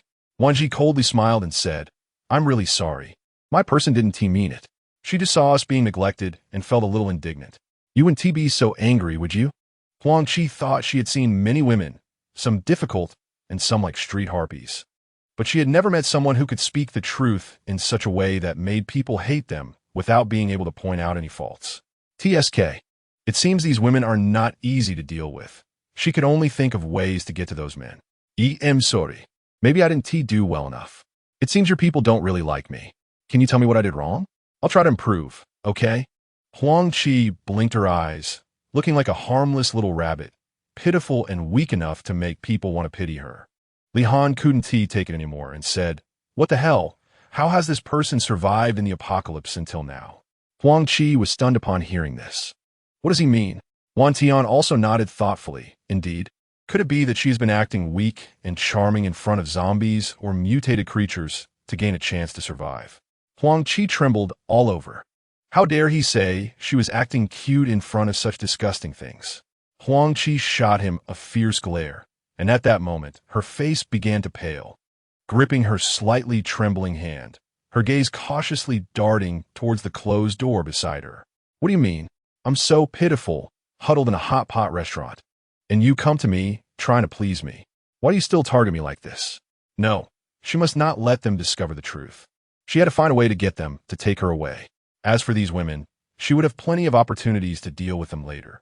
Wan Zhi pretended to bend down to help Xia Qing organize her clothes, but whispered to the monster in her arms, "When that woman is not paying attention, go open the door behind her, okay?"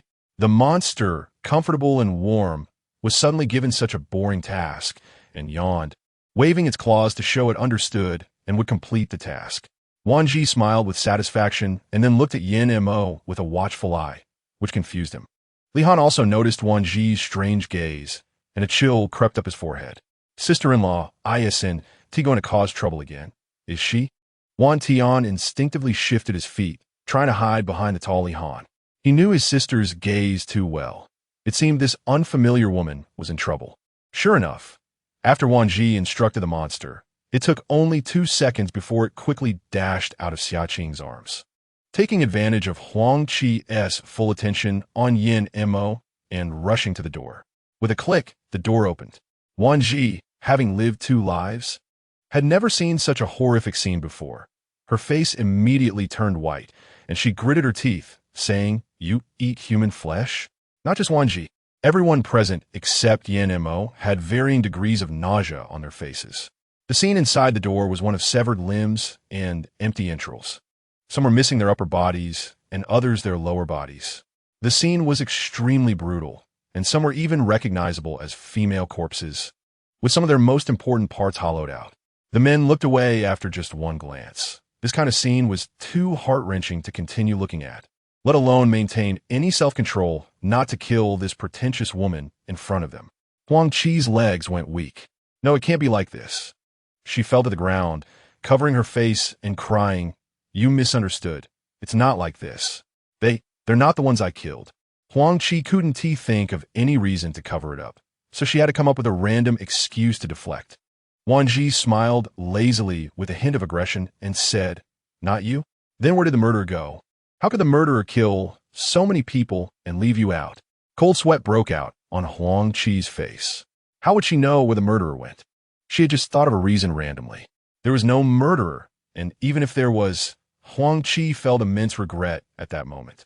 She regretted not the killing and cannibalism, nor the scheming to win over these men. She regretted that whatever beast it was didn't take her seriously and let open the door so casually. Chapter 128. I'm so scared. Huang Qi certainly didn't realize that the monster opening the door was under Wan Zhi's instructions. Therefore, she still had no remorse about what she had done wrong, only blaming and resenting others for harming her. Huang Qi glared at Wan Zhi. This woman had repeatedly undermined her words and made her lose face in front of the men. Now she was even accusing her of being a cannibal. Yes, she had eaten human flesh, but so what? In the apocalypse, who isn't selfish and wants to survive. That's just how the world is. Whoever has the ability has the right to live. The more Huang Qi thought about it, the angrier she became, and a strong hatred took root in her heart. Since they made her lose face, she didn't need to care about their thoughts anymore. Huang Qi's gaze was fixed on Yin Mo, as she realized this man had the most authority among the group. In her cold and sinister eyes, a perfect plan quickly took shape. As for the beloved woman, she would soon become her. She believed there was no man in this world she couldn't seduce. If one attempt didn't work, she would try several times. There would always be a time when he could no longer resist. Yin Mo's gaze flashed with a hint of murderous intent. He sensed the other party's thoughts and instinctively tightened his grip on Wan Zhi's hand, signaling with his eyes, "Should we kill her and leave now?" Just then, loud banging noises came from the entrance of the hot pot restaurant. Wan Zhi raised an eyebrow at Yin Mo, who shook his head and shrugged, indicating it wasn't him. Wan Zhi recalled that in her previous life, Huang Qi's appearance changed many people. The reason was simple. She had a lot of crystal nuclei. As for how she got them, it seemed that she had probably deceived those with abilities to acquire them. She whispered in Yin Mo's ear, "She must have many crystal nuclei on her. Even if we want to kill her, we have to get all the nuclei first." Yin Mo looked at Wan Zhi with appreciation, then subtly nodded at her, expressing his agreement with her decision. Although he was eager to help her deal with these people, he would unconditionally support Wan Zhi's choices. The noise outside grew louder, and the vibrations intensified, making it hard to doubt that the number of mutated creatures outside was significant. Since you want us to save you so badly, you should at least show some sincerity. We're not great philanthropists who will save you for no reason. Wan Zhi stated bluntly, implying that without benefits, they shouldn't expect to leave with her. Huang Mengxian beside her widened her eyes in disbelief. Maru, that's a top-tier red robe that surpasses green tea. Why would you save her? In contrast, Zhuo Aixin met Wan Zhi's meaningful gaze and suddenly had a bold idea. Sister Mengxian, let's listen to Sister Zhi. After saying this, she kept winking at Huang Mengxian, who seemed to catch on and smiled knowingly. All right, since little Zhi has decided, let's go with her. Huang Qi calculated in her mind, glaring at Wan Zhi with resentment before turning to another room. When she came out, she held a box about the size of 3 shoeboxes. This is my greatest sincerity. I beg you to take me away from here. Huang Qi deliberately passed the box over Wan Zhi to Yin Mo, looking at him with hopeful eyes. Wan Zhi felt ignored, but wasn't angry. On the contrary, she pretended to be curious and stretched her neck like the others. When the box opened, it emitted a dazzling light, and everyone's eyes brightened. But once they saw the contents, they all frowned. Wan Tian couldn't help but scoff, sigh, this deal is a loss. Huang Qi's face flashed with surprise. A loss? These crystal nuclei could be exchanged for at least half a year's worth of food. Yet these people didn't even glance at them, let alone be impressed. Wan Zhi's eyes remained on Huang Qi, and seeing her hesitant expression after her surprise, she was in no hurry about the mutated creatures outside. But just then, Huang Qi's gaze met Wan Zhi's, her eyes filled with meaningful light. These are all the crystal nuclei I have. Please take me away from here, I beg you. Damn woman, once I gain these people's trust, I will definitely kill this bitch, she thought. Wan Zhi coldly curled her lips. There were many people who wanted her dead, and the grass on their graves would grow taller than them. Seeing that everyone showed little interest in the box of crystal nuclei, Huang Qi's expression darkened. This is everything I've saved over the past 2 years. If you still think it's not enough, then I truly have nothing left. Wan Zhi reached into her pocket, opened her suitcase, and asked, is this all you've saved? Inside were high-level crystal nuclei, the lowest being level 4, with quite a few at level 6. It was clear that Huang Qi did not personally save these. Sure enough, Huang Qi's face turned pale at her words, but she still wanted to maintain her image. These were all given to me by that person. He said they could be exchanged for food, so I saved them desperately. As she spoke, she skillfully chose to go silent, leaving the rest for others to imagine. She wasn't stupid. How could she reveal the truth? Wan Zhi was too lazy to continue negotiating with her. With a flick of her hand, all the items vanished into thin air. This scene stunned Huang Qi. Why you a space ability user? Realizing this, she felt a slap in the face, as she had thought this group was mostly ordinary people. What? Are you surprised that I'm an ability user? Wan Zhi shot her a cold glance. Huang Qi, with a pale face, forced a stiff smile. And no, it's nothing. I was just a bit surprised. Damn it. She didn't expect this woman to be an ability user. Now it would be troublesome to kill her. Suddenly, with a loud bang, the iron door behind them burst open, revealing an arm covered in rotting flesh. Huang Qi's eyes widened in shock, and she screamed ah, in fear and excitement. She lunged at Yin Mo zombie. So scary. It's a zombie. Kill it. Kill it. Unfortunately, Yin Mo was too alert. The moment Huang Qi moved, he shifted to the side, causing her to miss and fall to the ground. Huang Qi hadn't anticipated that this man would move so quickly. If she had known he would dodge, she would have acted a bit more reserved from the start. Hey, if you want to fangirl, please move aside and do it against the wall. Don't stand in the way. Huang Mengxian perfectly unleashed her sharp tongue, leaving Huang Qi's face a mix of red, white, blue, and finally black. I didn't Huang Qi feigned grievance again, trying to gain favor with the others. I was just really scared. I'm sorry. It won't happen again. Wan Zhi glanced over, smirking silently, and walked past Huang Qi to the iron door. After summoning an invisible space frame, she opened the door. Are you crazy? If you die, don't drag me down with you. Huang Qi panicked when she saw Wan Zhi open the iron door. Chapter 129. Will you marry me? Just as Huang Qi was about to turn and run, she saw that the mutated creatures outside were only clawing at the door, but showed no signs of attacking, which surprised her. Her astonishment also made the 8 people and 1 beast present look down on her as they passed by without offering her help or even acknowledging her, leaving her to sit on the ground.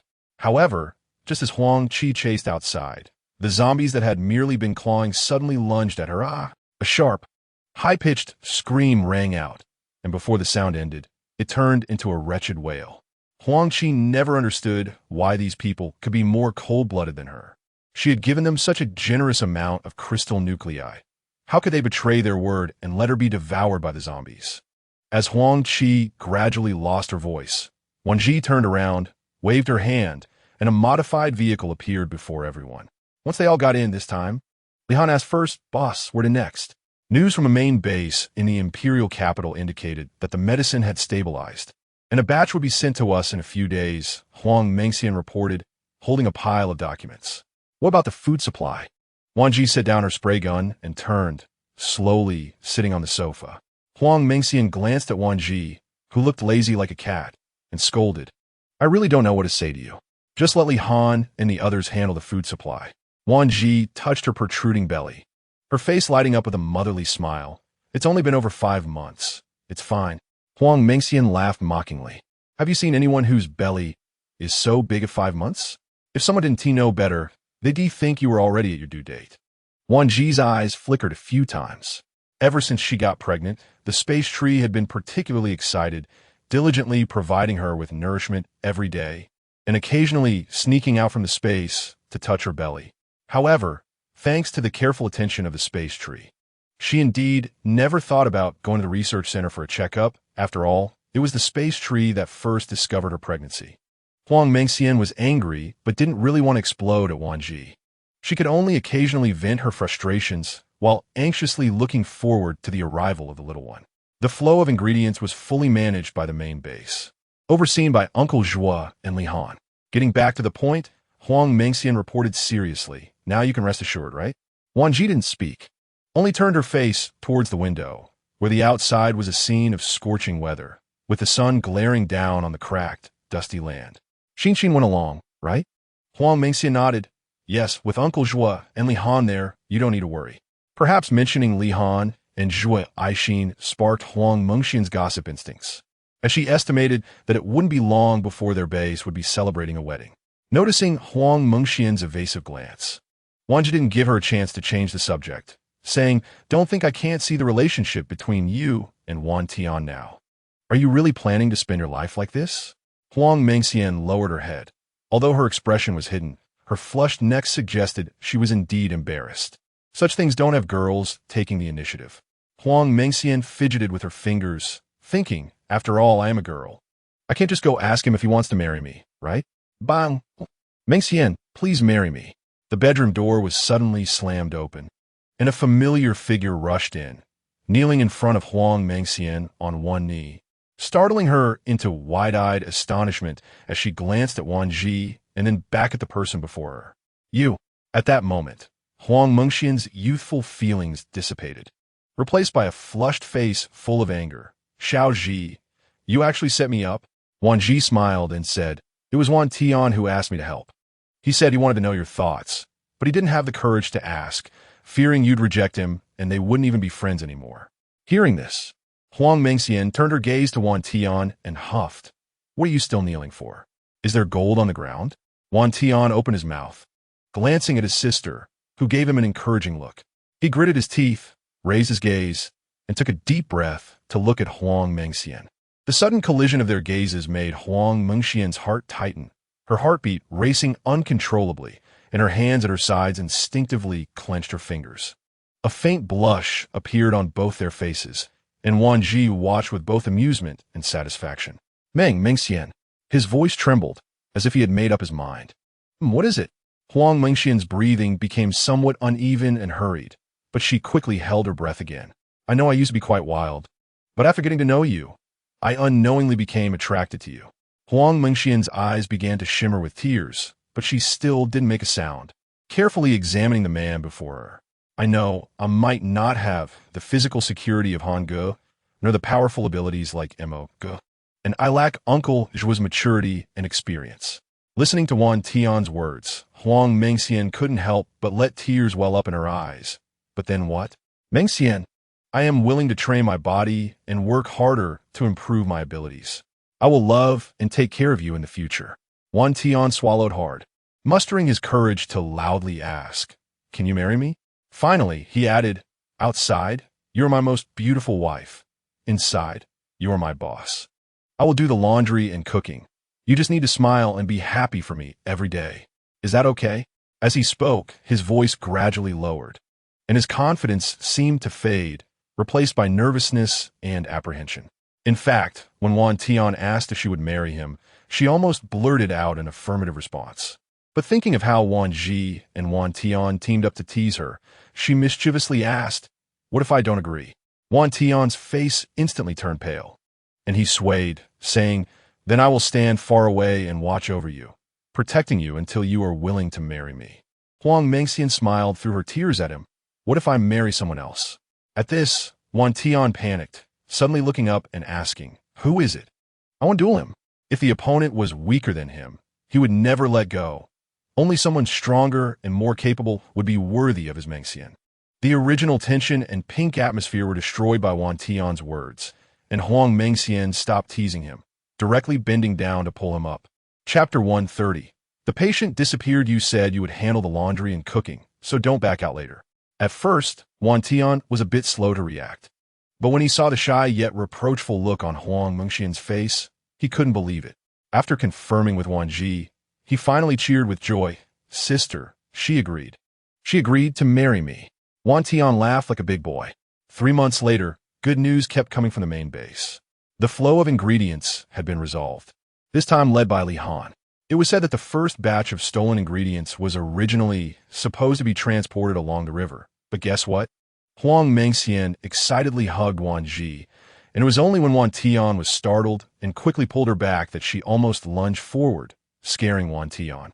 However, Huang Mengxian was a straightforward girl and didn't notice these things, nor did she care whether Wan Zhi would follow up on her words, and instead continued happily sharing the news with Wan Zhi. The first batch of ingredients was so precious, they were completely consumed by our own people in Huagua. It was said that they casually brushed off the other side, claiming it was discovered and all food was confiscated. The funny part is, the other side didn't even ask or investigate, they just believed it. Wan Zhi raised her eyebrows. Oh, what about the subsequent food? Wan Zhi's mouth dropped open in disbelief, feeling overwhelmed with incredulity. How could they not have noticed after all this? Was it that the transporters were too bold? Or the ones escorting them to the riverbank too reckless? How could this have slipped past? Not only was Wan Zhi surprised, but those who received the news were equally bewildered. Do you know who the person was that privately consumed it? At this moment, Wan Zhi's curiosity about that person intensified. Huang Mengxian chuckled, handing her a thick stack of materials. I knew you'd ask, so I organized it all for you. Take your time to look through it. I need to go with Wan Tian to look at wedding dresses. We'll talk more tonight. With that, Wan Tian was helplessly pulled away, while Wan Zhi lowered her eyes to examine the materials. When she saw the photos and the documents, she felt a bit dazed. It had already been 4 years since the apocalypse broke out, far exceeding the 3 times she lived in her past life. Looking at the people in the photos, she felt somewhat disoriented. What are you looking at so intently? I called you, and you didn't respond. A familiar voice came from behind her, and Wan Zhi instinctively rubbed her brow and raised her eyes. Have you seen this? What? Yan Mo showed little interest, directly sitting beside Wan Zhi and wrapping his arms around her, then reluctantly shifted his attention to the materials. When he saw the photos, his brow instantly furrowed tightly. Seeing Yan Mo's expression, Wan Zhi knew he was also unaware of this matter. Do you really think this is something Li Yishi could do?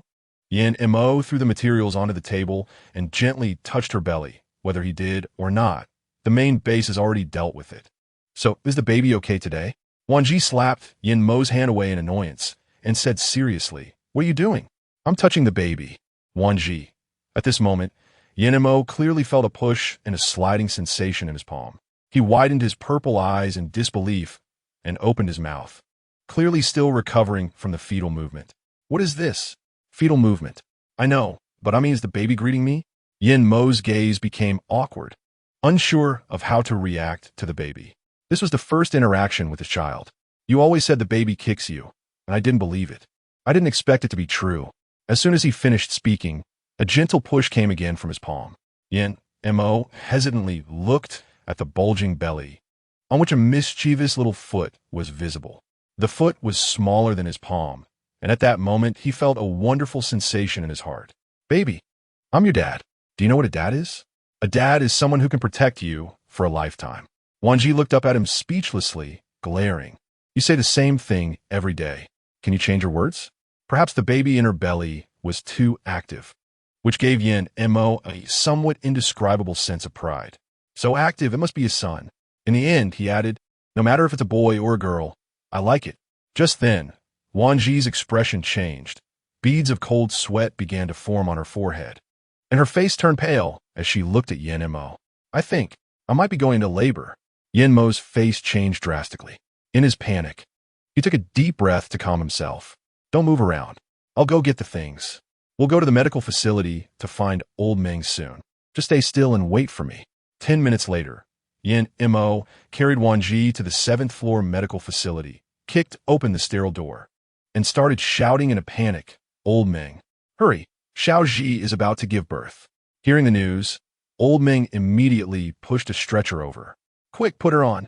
Soon after, Wan Tian, Huang Mengxian, and Xiaqing arrived, all excitedly congratulating Yin Mo, brother-in-law. How is my sister doing? Wan Tian asked, sweating profusely. Is Sister Wan Zhi going to have a baby? Xiaqing looked pale, nervously glancing at the operating room with wide, round eyes. Xiao Tian, let's go prepare some supplements for Xiao Zhi. She will definitely be weak after giving birth. How could she not replenish her body properly? Huang Mengxian grabbed Wan Tian's hand and rushed outside. An hour later, Old Meng suddenly walked out, his eyes filled with confusion and an indescribable complexity. Old Meng, why are you out so soon? Yin Mo's eyes lit up, but upon seeing Old Meng's expression, his heart sank with unease. What happened? Huang Mengxian nearly collapsed in shock. Where's the baby? Where's Wan Zhi? Xiaqing pouted with red eyes, looking up at Huang Mengxian, his voice trembling with fear. Sister Mengxian, what happened to Sister Wan Zhi? Although Xiaqing was young, he was very sensitive to the emotions of those around him. He didn't understand why the atmosphere in the medical facility became heavy and serious when Old Meng appeared, and he began to feel anxious and scared. Wan Tian nervously grabbed Yin Mo's hand. Brother-in-law, please say something. What happened? It turned out that just as Wan Zhi was being pushed into the operating room to give birth, Old Meng noticed that her belly was a bit frighteningly large. Based on his decades of medical experience, he was sure that there wouldn't be just one child in her belly. To ensure everything was foolproof, he specially prepared an extra set of surgical instruments. Xiao Zhi, you might not just have one this time. It should be twins. Old Meng gave Wan Zhi a warning. Usually, natural delivery of twins isn't easy. You need to hold on. After receiving Wan Zhi's nod, Old Meng exited the operating room, leaving the situation to the most professional personnel. But only 10 minutes later, someone rushed in urgently. Old Meng, the patient is missing. Chapter 131. The Secret of Xiao Zhi. Old Meng's eyes widened in disbelief as he shouted angrily. What do you mean the patient is missing? Speak clearly. 5 minutes later, Old Meng pushed open the operating room door, only to find the surgical table covered in chaotic bloodstains, but there was no one on it. The four that had been inserted into Wan Zhi's vein lay quietly beside the table. All the signs told Old Meng that someone had indeed been lying on the table just moments ago, but now the person had vanished without warning. Yin Mo went crazy. Ignoring the medical team's attempt to stop him, he forcefully pushed in and saw the large bloodstains on the surgical table, which drove him into a rare frenzy. Where is she? I entrusted her to you, and now you tell me she's missing? Yin Mo shouted angrily. Huang Mengxian also rushed in. Upon seeing the bloodstains on the table, she nearly collapsed, stepping back several times, but was quickly supported by Wan Tian to prevent her from falling. How could this happen? How could this happen? Huang Mengxian frantically searched. Wan Zhi, come out. Where are you? Wan Tian watched helplessly as the person he loved most went mad searching for his sister. Yin Mo was standing there, his eyes bloodshot, pressing the surgical team for answers, and he was truly panicking at that moment. seemingly sensing something. Yin Mo's gaze sharpened as he roughly pulled Huang Mengxian. "Quick, ask it if it knows anything." Huang Mengxian blankly lifted her gaze, and in front of her was her personified green plant. In an instant, it felt like she had found a source of spiritual support, and she immediately held the plant and asked, "Do you know where Xiao Zhi went?" "Huh." The personified green plant lightly brushed against Yin Mo's fingertips, then reluctantly climbed onto Huang Mengxian's palm, rubbing against her cheek a few times before pointing a few times at the surgical table. Yin Mo and Wan Tian held their breath, staring at Huang Mengxian, whose expression changed multiple times. Finally, she looked at Yin Mo and Wan Tian with a complex face. Nervously swallowing, it said a very tall tree took Xiao Zhi away. Yin Mo was taken aback. A tall tree? What does that mean? A mutated plant broke into the dawn base and took Wan Zhi? Not only did Yin Mo think so, but even Wan Tian and Old Ming's expressions changed drastically. Only Xia Qing, who had been silent from the beginning, looked around while holding the furry creature, and then his gaze fell to the ground beneath the surgical table, his eyes lighting up. "Look, there are leaves over there."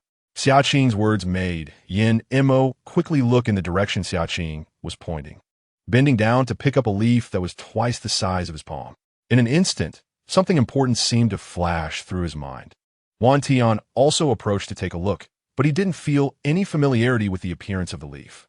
Just as Huang Mengxian turned her gaze to the leaf in Yin Mo's hand, her pupils constricted tightly, and she exclaimed, "Isn't this the leaf that was laid on the chair where Xiao Zhi usually sits?" Xia Qing blinked. Although he couldn't see Wan Zhi and didn't know where she had gone, his abilities clearly sensed that Wan Zhi was fine. In the entire operating room, only Old Meng and the other medical staff remained. After looking at the large bloodstains left by Wan Zhi, Old Meng signaled to a few people to clean up the operating room, and then he left with the bloodstain cover cloth. At that moment, a medical staff member put away the syringe, slipping it into their pocket when no one was paying attention, and then pretended to casually carry the surgical instruments out.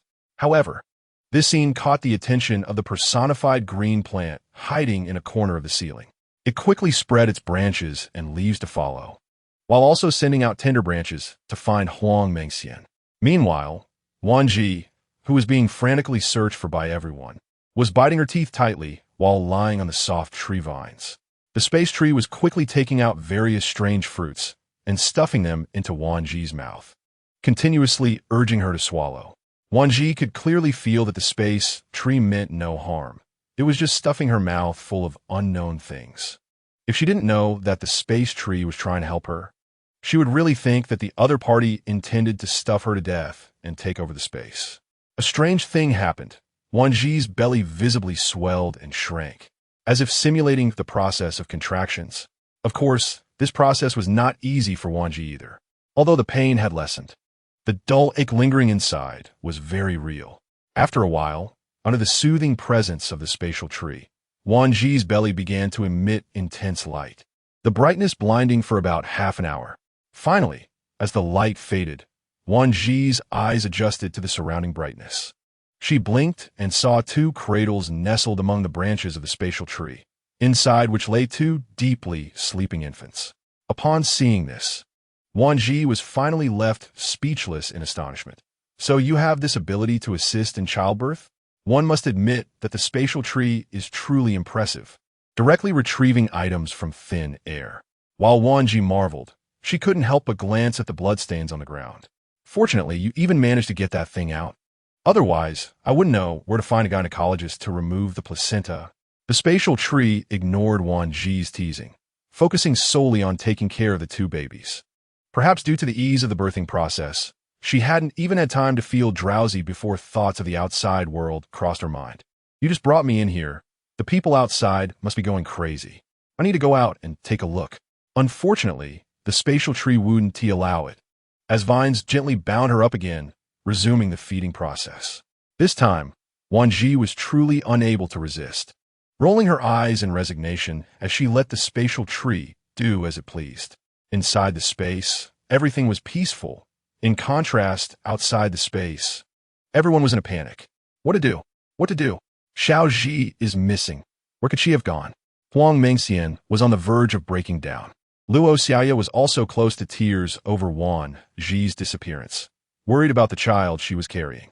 Yan Qingming was anxious as well, but he continued to reassure Luo Xiaoya. Had the entire base been searched? Yin Mo's eyes were red with worry. His fists clenched so tightly they were bleeding without him realizing. They had searched everywhere, but no one had seen Xiao Zhi. Only Xia Qing tilted his head, observing the room full of frantic people. His summoning sensed that Wan Zhi was in no danger and even accurately felt that she was still within the Dawn base. Just then, Huang Mingxian's manifested green plant appeared, tapping its leaf tip against her and pointing towards the outside of the base. Huang Mingxian was suddenly shocked, her expression changing drastically. What did you say? Someone left with Xiao Zhi's blood? Chapter 132. Mental Power Search. Yin Mo's gaze sharpened, and an image of a blood-stained antibacterial cloth flashed through his mind. He suddenly leaped up. Did they catch the person? Huang Mengxian nodded. They were caught by my green plant at the elevator entrance. The person is now locked in a small black room. Yin Mo's fierce gaze exuded a strong, killing intent. What did he take? Huang Mengxian clenched her fists in anger. He took the syringe that Wan Zhi used. Little Green said it still has Wan Zhi's blood scent in it. Yin Mo was enveloped in a strong, killing aura, and then a gust of wind blew, and he vanished from his residence. Huang Mengxian quickly got up. Hurry, let us follow and see. Xiaoqing hurriedly climbed onto the hairy creature and followed suit. When everyone arrived at the small black room, they saw Yin Mo gripping the other person with a bloodthirsty cold gaze, while the person appeared like a weak animal, being held by the neck against the wall.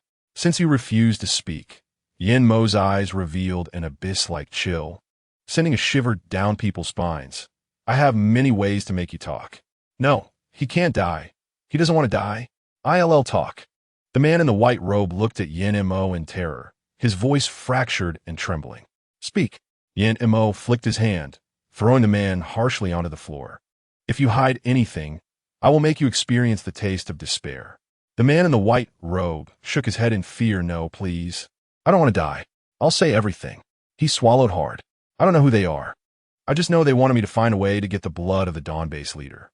Perhaps seeing the intense killing intent in Yin Mo's eyes, he immediately shouted sharply. I really don't know what they want the leader's blood for. They just offered me 3 to 4 days' worth of food in exchange. By the end, the man was unable to contain his inner fear and began to cry out loud. I really had no choice. I'm an ordinary person without abilities and didn't dare go out to kill mutated species.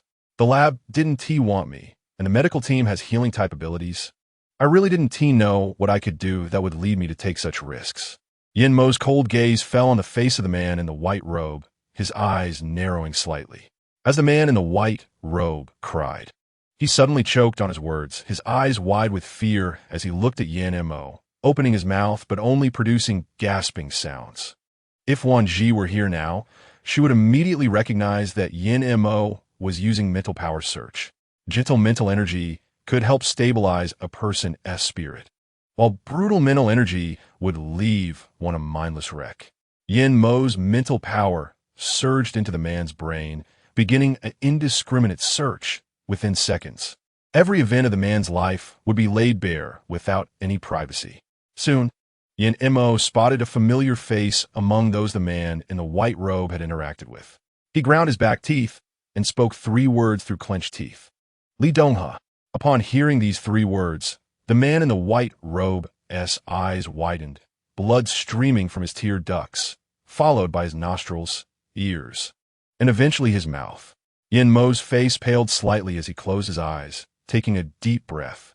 Tian, handle this place. Don't let anyone know about it. Tian understood the seriousness of the situation, nodded cautiously, and began to clean up the scene. In contrast, Huang Mengxian and Xiaoqing followed closely behind Yin Mo Go. Just now, when you mentioned Li Donghe, does that mean the main base has started making big moves? Huang Mengxian immediately connected the dots. Yin Mo's foot had not yet touched the ground when he suddenly turned to Xiaoqing, uncertain whether what Xiaoqing just said was true, wanting to confirm. What did you say? Yin Mo's eyes lit up. His heart was now desperate to know where she was.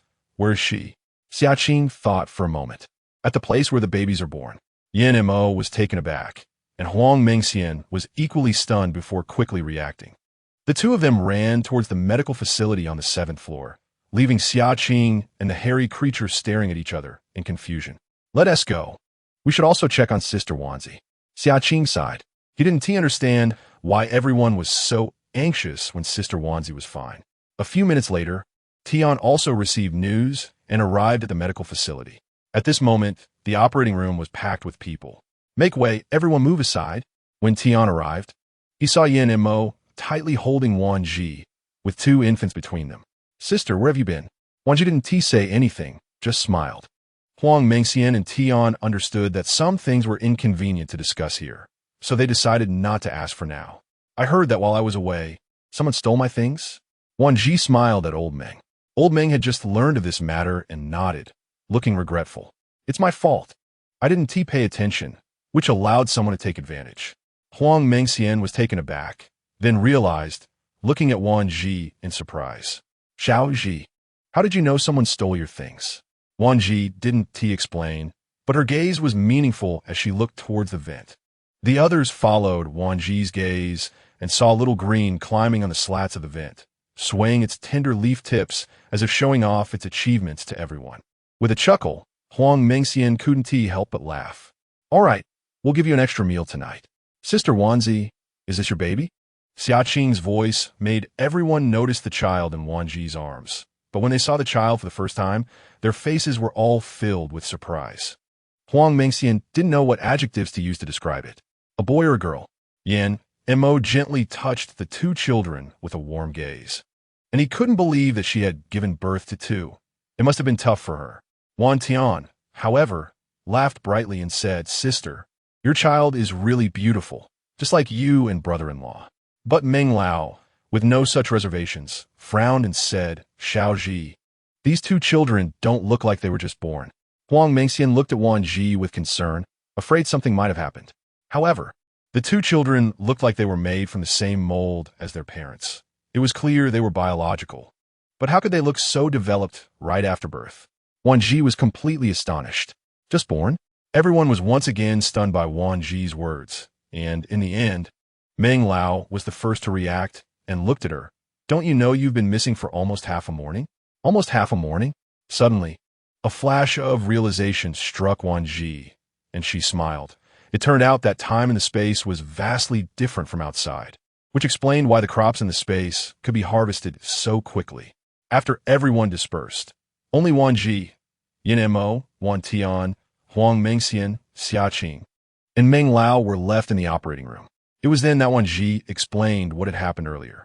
Are you saying your spatial abilities sensed something unusual in your body, pulled you into the space to give birth, and you enjoyed a month of confinement in there for several years? Huang Mengxian's whole body stiffened, and her brain cells almost stopped functioning. Chapter 133. Take one step at a time. Yin Mo's eyes flickered. So from now on, as long as you have any unusual condition, your space will prioritize protecting you and bring you into the space? Wan Zhi nodded truthfully. If there are no accidents, that is indeed the case. Meng Lao still felt a bit uneasy. Child, would you mind if I give you a checkup? After the recent blood theft incident, Yin Mo could hardly trust the medical team, though this did not include Meng Lao. Meng Lao was well aware of this. He nodded without insisting. All right, if you feel uneasy one day, you can find me privately, and I will handle it personally. Wan Zhi said, no need to be so troublesome. Just do the checkup directly. She knew very well that some issues wouldn't disappear just because she was overly cautious. Sometimes, problems would come knocking on her door. Yin Mo frowned, clearly disapproving of her taking such risks. Meng Lao noticed their concerns and said, if you're not at ease, you can watch the whole process. Wan Zhi shook her head. No need, I have my own methods. She waved her hand to summon a spatial barrier, instantly trapping the people inside while preventing anyone from entering. Meng Lao touched the invisible barrier in disbelief. This is truly amazing. Yin Mo's expression was surprised as he looked at her. Has your ability upgraded again? Moreover, he clearly sensed that Wan Zhi's abilities had not only upgraded, but also seemed to have gained something unique. Wan Zhi smiled appreciatively. Good observation. It has indeed upgraded. Not only had it upgraded, but it had also benefited from these two children. She was not only filled with high-energy supplements, but even the children's constitution had become better and stronger. The hairy monster seemed to be born with the quality of soothing children. Holding the two babies, who were not afraid of it at all, they giggled and laughed. And when they got tired, they just want to sleep without fussing. The little babies are so cute. Xiaoqing couldn't help but stare at the two little ones. Not wanting to blink, perhaps out of curiosity, she reached out and gently touched their faces, exclaiming, "So soft, so fragrant." Even Huang Mengxian couldn't help but pick up the children to play, amazed by the strong, milky scent. It turned out to be true that every child carries a rich milk fragrance. Watching Huang Mengxian so enamored with the two children, Wan Zhi couldn't help but tease. "If you like them so much, just have one yourself. I guarantee you'll smell all the time." Wan Tian, on the side, kept his gaze on Huang Mengxian, imagining how wonderful she would be as a mother when they had children. "Even if you stare your eyes out, I won't have a child right away." Huang Mengxian tried to cover her inner tension with a teasing remark. Hearing this, Wan Tian immediately blushed and stammered softly in her ear. "How about we move the wedding date up?" Huang Mengxian shot him an annoyed glare and roughly nudged him with her shoulder. "Don't even think about it. Marriage is something every girl dreams of. I must prepare thoroughly to be the most beautiful bride." After saying that, she looked meaningfully at Wan Tian, of course. "If you can't wait, you could go find someone else to marry." Upon hearing this, Wan Tian became anxious. "There's no one else. I only want to marry you." Wan Zhi and Yin Mo exchanged glances, and Wan Zhi leaned into his embrace, both unable to hold back their laughter at the bickering couple across from them. 3 hours later, there was a knock at the door of their residence. Wan Tian set down the toys he was using to entertain the children and stood up. "I'll go see who it is." When the door opened, Wan Tian was taken aback. "Meng Lao, what brings you here?" Meng Lao held up some documents and smiled. "What a terrible memory you have. This is your sister's checkup report." After all, Meng Lao was quite old, and personally checking on Wan Zhi was mentally exhausting. So when Yin Mo and the others saw Meng Lao, they respectfully invited him to sit down and have some tea. While talking, Meng Lao also playfully interacted with the children. "They look really good. Both little ones are quite sturdy." "Xiaoji, I checked your body, and it's surprisingly good." Meng Lao smiled. "If this data were placed before the apocalypse, it would be considered extremely healthy. It's a good thing." "Thank you, Meng Lao." Wan Zhi sincerely thanked him. Meng Lao waved his hand. "Just don't blame me for making decisions on my own. I also checked these two children, and their data is all good." Just as everyone breathed a sigh of relief, Meng Lao added, "I don't know if it's fortunate or unfortunate, but these two children have inherited your bloodline secrets.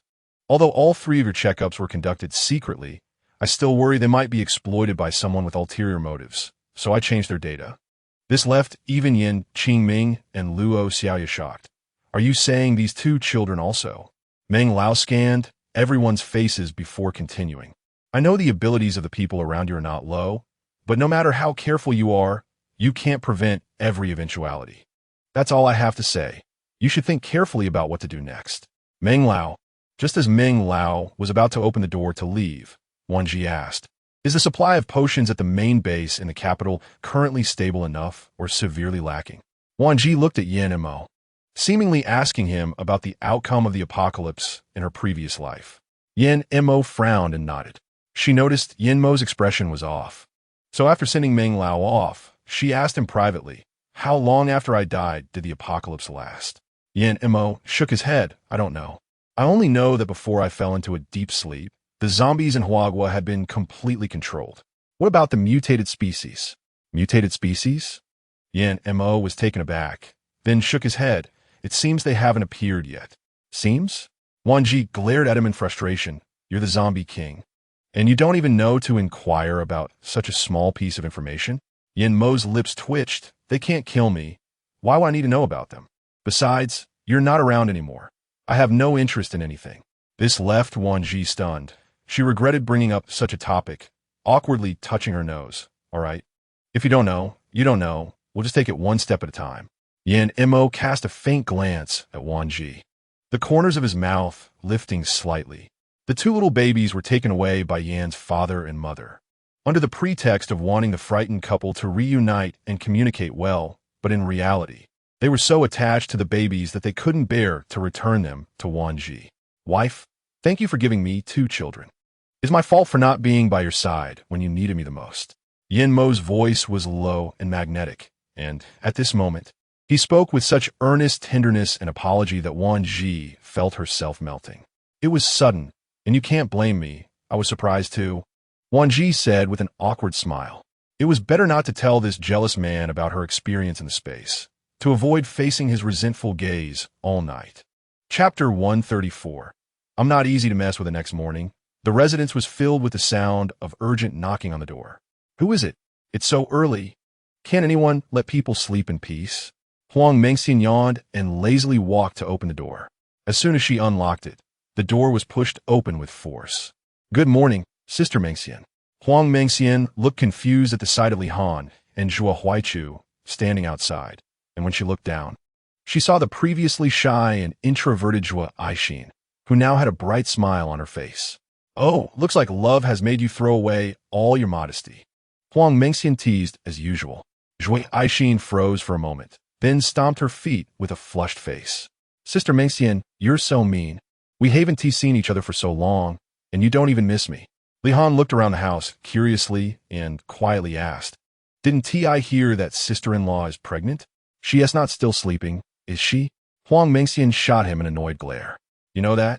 Look at what time it is. Don't you know pregnant women neither sleep? Huang Mengxian suddenly paused, then patted her head and corrected herself. I almost forgot to mention, Xiaozhi had a premature birth, and both mother and daughter are safe. Li Han breathed a sigh of relief, and before he could react, Zhuo Huaichu exclaimed in surprise, Mother and daughter? Xiaozhi had twins? Zhuo Aixin also knew about this. So when she heard Huang Mengxian say it was a premature birth and twins, her smile immediately vanished. Is Xiaozhi okay? Have you prepared any supplements for her? Zhuo Huaichu, along with his daughter, had been well taken care of by Wan Zhi and others, so he immediately handed the luggage to Zhuo Aixin. Aixin, you take the things inside first. I'll go get some supplement for Xiaozhi. He muttered in annoyance. Really, having premature twins is tough. Young people today really don't know how to take care of their bodies. Who knows what the Yin family elders have prepared? It's fine. It's fine. Dad will go to the 3rd floor exchange to see if he can find something good to help Xiaozhi. You go inside first. Huang Mengxian finally realized what Zhuo Huaichu intended to do and quickly tried to stop him. Wait, Uncle Zhuo, hold on. It's like this. Huang Mengxian awkwardly explained the entire process of Wan Zhi's delivery. So don't buy any supplements. Wan Zhi said she has already been supplemented to the point of bursting. God knows, not long after Wan Zhi appeared, her period came, and the amount of blood was enough to scare someone to death. If it weren't for knowing that she had given birth to 2 children in the space long ago, one might really think it was postpartum hemorrhage. Zhuo Huaichu understood the implication of Huang Mengxian's words, and his face turned beet red with embarrassment. Is that so? That's good, as long as she has been supplemented. After some small talk, everyone sat on the sofa in the residence, since they were discussing serious matters. Even the Yin family elders and relatives found a spot to sit down. Naturally, even the scholarly authorities, Old Meng, Old Yang, and Old Lu were present. Li Han nodded, then looked at Wan Zhi and said, the main base has long had 3 major factions. One faction supports Wei Wuxing, another supports Li Donghe and Chang Yifei, and the third doesn't support anyone. Uncle Zhuo and I have been secretly monitoring Li Donghe and Chang Yifei at the main base and found that they seem to be making some moves behind the scenes. Yan Mo smirked coldly. I don't think it's just small moves. Zhuo Huaichu was taken aback, then quickly looked at Wan Zhi and said urgently, have they already made a move on Xiaozhi? Li Han and Zhuo Aixin were also startled. Sister-in-law, are you okay? Zhuo Aixin held Wan Zhi's hand tightly. Xiaozhi, what did they do to you? Li Han glanced at Yan Mo and nodded. I once pretended to visit Chang Yifei and Li Donghe and infiltrated their core group. I found out that they had heard from somewhere that there was an issue with sister-in-law's blood and sent a lot of people planning to make a move on our dawn base. Zhuo Huaichu nodded as well. Yes, I can confirm this because Aixin and I were nearby at the time and heard their discussion, which was basically about targeting our base. Yin Mo's expression darkened. Did they say what measures they would take if their action failed? Zhuo Huaichu opened his mouth, instinctively looking at Wan Zhi with hesitation and worry. Wan Zhi noticed his expression and smiled. Go ahead, we've all come through difficulties together. What haven tea we seen? Shua Huaichu nodded. Of course. They can't be sure if Xiao Zhi's blood really has any special properties, so initially, they would only try to steal Xiao Zhi's blood or hair for research. What a bunch of shameless scoundrels. Sister Xiao Zhi worked hard to help them, even giving them supplies and food, and we solved many of their problems. And in the end, they still want to bite back and scheme against Sister Xiao Zhi. Zhua Aishin trembled with anger, her eyes almost in tears. In contrast, Wan Zhi seemed indifferent as she played with the two children on the sofa, but she still confidently said, "Don't worry, I'm not that easy to mess with." She hadn't made any moves so far, but that was only because she had two children to care for. She couldn't afford to be distracted by those matters. Plus, she was worried that if she didn't keep the children close, who knew if they would turn their thoughts to her kids. Just as Wan Zhi thought, Yin Mo had the same idea. So if they were going to act, they had to do it decisively to prevent the other side from having the ability to retaliate. Li Han and Wan Tian's eyes lit up, and they immediately asked excitedly, "Sister, Aunt, do you have a plan?" There's no lack of plans. I just worry about our base. Wan Zhi nodded. She looked at Li Han and Wan Tian. This time, Li Han, Wan Tian, Aishin, and Meng Xian. You four stay behind to guard the base. The rest of us will set off together. The people just called out changed their expressions, and Wan Tian was the first to express his displeasure. Why? ISN more people a better guarantee? Exactly, Sister Xiao Zhi, let us go with you. Zhua Aishin was also anxious. Huang Mengxian and Li Han were also worried. It's inconvenient for you to take two children. At least if we go together, we can look out for each other. Chapter 135. Farewell. Wan Yan's father and mother were also very opposed to Wan Zhi's suggestion. Child, we know you're worried that the base 1T have high-level abilities to hold down the fort, but you also have to give those active ability users a chance. Yan's mother, Luo Xiaoye, nodded in agreement with Yan's father, Yan Qingming. Yes, don't underestimate Fong Qian's and Tang Pang. Even if their abilities aren't as high as yours, they don't panic in emergencies and handle things orderly. They need more opportunities to hone their skills. Wan Zhi looked at Yan Mo, hoping he would persuade his parents to change their minds. But unexpectedly, Yan Mo just shrugged with a smile and shook his head, letting her figure it out herself. Of course, in the end, she still couldn't convince Yan Mo's parents. And even the Yin family relatives spoke up to persuade Wan Zhi to take everyone with her. There was no way. Wan Zhi could only agree to their compromise. All right, Mengxian, you keep Xiaolu here at the base. Xiaoqing, you go to the planting area later to reinforce your sunflowers. And then we'll set off for the main base in the capital early tomorrow morning to settle accounts. Upon hearing about going to the main base to settle accounts, aside from Yin Mo and Wan Zhi, the other 6 people cheered excitedly. I've been unhappy with those two for a long time. If it weren't for the boss and sister-in-law not saying anything yet, I would be definitely pulled out my gun and gone after them. That's right. Daring to bully my sister. Do they really think our Dawn base is easy to mess with? This time, I will make sure to burn them so badly they cry for their parents. All right, let's not talk about this for now. After Huang Mengxian spoke, she looked at Wan Zhi and asked, "What are you planning to take for Zhao Yu and Zhao Meng? It's so cold outside. I'm afraid they won't be able to hold up." The names of these 2 kids were given by Yin's father, Yan Qingming, representing hope and dawn in this apocalyptic environment. The next morning, the 8 people and 1 beast waved goodbye to everyone in front of the modified vehicle. Yin's father and mother looked at their son, daughter-in-law, and the 2 newborn grandchildren with reluctance. They're still so small, I really can't rest easy about them. Yin's mother, Luo Xiaoye, thought of this and couldn't help but shed tears. I haven't held them enough yet. Yin's father, Yan Qingming, couldn't help but laugh and cry at the same time. Don't be like this. We need to be happy and not let them leave with worries about us. Luo Xiaoye nodded, suppressing her reluctance. Although she wiped away her tears, the traces of crying were still visible around her eyes. Tang Pang also patted his chest. Don't worry, I'll guard the base well. Unless I'm dead, I won't let anyone bully anyone in our base. The people in the base also knew why Wan Zhi and Yin Mo were leaving, so they spoke up. You all can set off with peace of mind. Dawn Base is our home, and we will unite to protect it. That's right. If it weren't for you saving us back then, we wouldn't have been able to live such a comfortable life these past 4 years, so you can rest assured. Yes, we are here, Dawn Base is here. If we fall, Dawn Base falls. As long as people are here, the base will be here. If people fall, the base falls. Yan Mo looked at each sincere face in front of him and felt a surge of emotion. He subconsciously glanced at Wan Zhi beside him, and after their eyes met, they both smiled in an instant. All right, then I'll leave the safety of Dawn Base to you. After Wan Zhi finished speaking, she stepped forward and gave everyone a standard bow. Yan Mo also went to Wan Zhi's side and bowed to everyone. And the 6 people behind them also stepped forward to give everyone a respectful bow. Dawn Base meant a lot to the 8 of them. It was home, their last support, and the hope they built from scratch. So this act not only entrusted the safety behind them to everyone, but also assigned them a significant responsibility. The people in the base didn't expect to receive such a big honor suddenly. They were just dispensable people in the base. No one would notice if one were missing. They never expected that these high-ranking individuals would make such a surprising gesture toward them. This made them sincerely grateful that they hadn't followed the wrong people back then.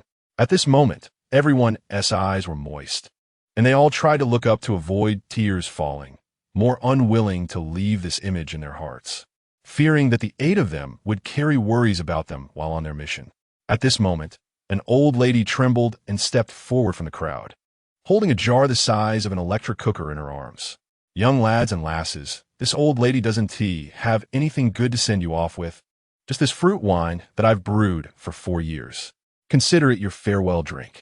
As she spoke, the old lady's voice became choked with emotion.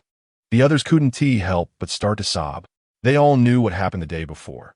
Although they didn't understand exactly what occurred, they knew that the base leader Wan Zhi had an accident during childbirth and was almost harmed by a villain.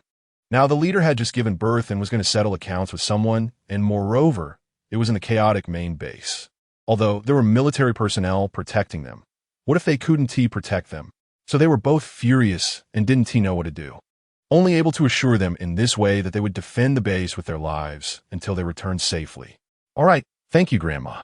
Wan Zhi was the first to reach out and take the jar, then opened it in front of everyone. Immediately, the aroma of fruit wine wafted out, a rich and sweet fragrance filling the air. She took out bowls and filled them one by one, while the remaining wine was passed down by the old lady to the people behind her. The 8 people drank the low-alcohol fruit wine in one go, and the people in the base also took a sip. In the end, the entire jar of fruit wine was consumed by everyone. The old lady glanced at Wan Zhi, then took out 2 intricately woven red strings from her deep pocket. Child, these are safety strings for the 2 kids. I hope they will be safe. The red woven bracelets have had a meaning of safety since ancient times. So Wan Zhi sincerely accepted them and then took the 2 children out of the vehicle for the old lady to see. Dragon and Phoenix twins. The eldest is Yin Zhaoyu, and the younger is Yin Zhaomeng. Wan Zhi briefly introduced their names. Perhaps the old lady had some basic knowledge before the apocalypse. So after hearing Wan Zhi's words, she smiled gently and kindly. Good, very good. Nice names, good looks, even better family background. They are truly the hope of our Dawn Base. I wish you a smooth journey and a safe return. The 8 people and 1 beast were thus sent off by everyone, and until the vehicle was out of sight, Yin's mother, Luo Xiaoya, could no longer hold back and directly hugged Yin's father, Yin Qingming, crying, "When will this apocalypse end? Zombies are everywhere, and mutated creatures are rampaging." She sadly pounded her chest. They are so young, yet they have to bear such a heavy responsibility, and those people still don't unite and want to harm others. Luo Xiao's words resonated with everyone's hearts, and the expressions on their faces immediately turned bitter, filled with disappointment in the world, heartbreak from losing loved ones, and the pain of losing family. Clap, clap, clap. Tang Pang, who was a speed racer before the apocalypse, effortlessly pulled everyone out of their low spirits with just a few words, igniting a sense of unity among everyone. Chapter 136. Steer carefully to avoid disaster. The modified vehicle traveled for more than 2 days in the heavy snow and finally arrived at the main base in the capital. After getting off the vehicle, Wan Zhi stored it in her space. The disdain on her face was evident. "You have to register before you can enter." Li Han shot a cold glare. "Look down on people, huh? Even your leader Wei Wuxing has to bow his head when he sees people. Who do you think you are? Wan Zhi patted Li Han's shoulder, shaking her head to signal him not to cause trouble. Consider yourselves lucky. Li Han was still angry, especially thinking about how long it had been, and Wei Wuxing still hadn't dealt with those few rat droppings. He was immediately filled with pent-up rage. Li Han's arrogance at the main base was somewhat well known. Seeing that he didn't intend to argue with them, he finally breathed a sigh of relief, but he didn't have the good temper to let them in easily. However, when they reached the registration desk, name? What abilities do you have? Wan Zhi smirked coldly and was the first to say at the registration desk. Wan Zhi, no abilities. The few people behind her were stunned for a moment, then relaxed their brows, secretly amused, thinking that someone was about to have a bad time. Your registration certificate. Go find a shed in the ordinary accommodation area to stay. The registrar never lifted his head, especially upon hearing that she was an ordinary person with no abilities. He didn't even bother to look at her. Seeing that Wan Zhi was so low-key, aside from the original three, the other four also planned to follow suit. Wan Zhi rolled her eyes and ignored them. Her doing this was intentional, but she didn't open her mouth to stop them. Wan Zhi took the registration certificate and walked straight in without waiting for the other party to say anything. Yan Mo knew she was about to make a big move, so he secretly stifled a laugh, also claiming to be an ordinary person with no special abilities. As soon as Li Han and the other three entered the main base, someone reported to the higher-ups, which of course included Chang Yifei and Li Donghe. Chang Yifei shrugged, wondering why. But as soon as he said this, he suddenly felt a tightness in his heart and looked at Li Donghe with curiosity. Do you think they might have discovered something? Li Donghe's gaze was cold. Even if they had discovered something, they had no evidence to prove we did it. After he finished speaking, he shot Chang Yifei a cold look, saying, "What? Are you scared stiff by just a little wind and waves?" Chang Yifei choked, his face turning red with anger. Damn, what do you mean by that? Am I afraid of those little shrimps? Li Donghe scoffed. If you're not afraid, then why do you look like a deflated balloon? While the two were bickering, Wan Zhi and the others found the ordinary person accommodation area and tidied up a bit. Because the apocalypse environment was too harsh, Wan Zhi didn't bring the two kids out, leaving them in the space. When they disappeared in front of the seven of them and a beast, it shocked them. Even the usually calm Yan Mo was momentarily lost in thought. Are Zhao Yu and Zhao Meng okay? Yan Mo lowered his voice deliberately to avoid being overheard, speaking in a way that only those two could hear, worrying that staying in the space might suffocate them. He had never seen the interior of Wan Zhi's space, so he only thought it should be like others, pitch dark and with nothing but scattered items. Wan Zhi smiled faintly, glancing around to confirm no one was nearby, before quietly saying, "You can come in and take a look sometime." Yan Mo looked at her in surprise, incredulously asking, "I can?" It wasn't surprising he was so shocked. After all, in the years since the apocalypse broke out, he had never heard anyone say that a space ability user could store living people. Of course it's possible. It wouldn't be a problem to stuff everyone in the Dawn base inside. However, she didn't want to do that yet. Humanity is not resilient under testing, especially when it comes to choices between life and death. No one can guarantee that the people beside or behind them will remain the same. Yan Mo curled his lips in silence, but Wan Zhi's gaze lingered at the entrance area and didn't leave until after a long while. When she finally spoke, "Have you noticed? The guards at the main entrance have been replaced." Li Han glanced over and nodded.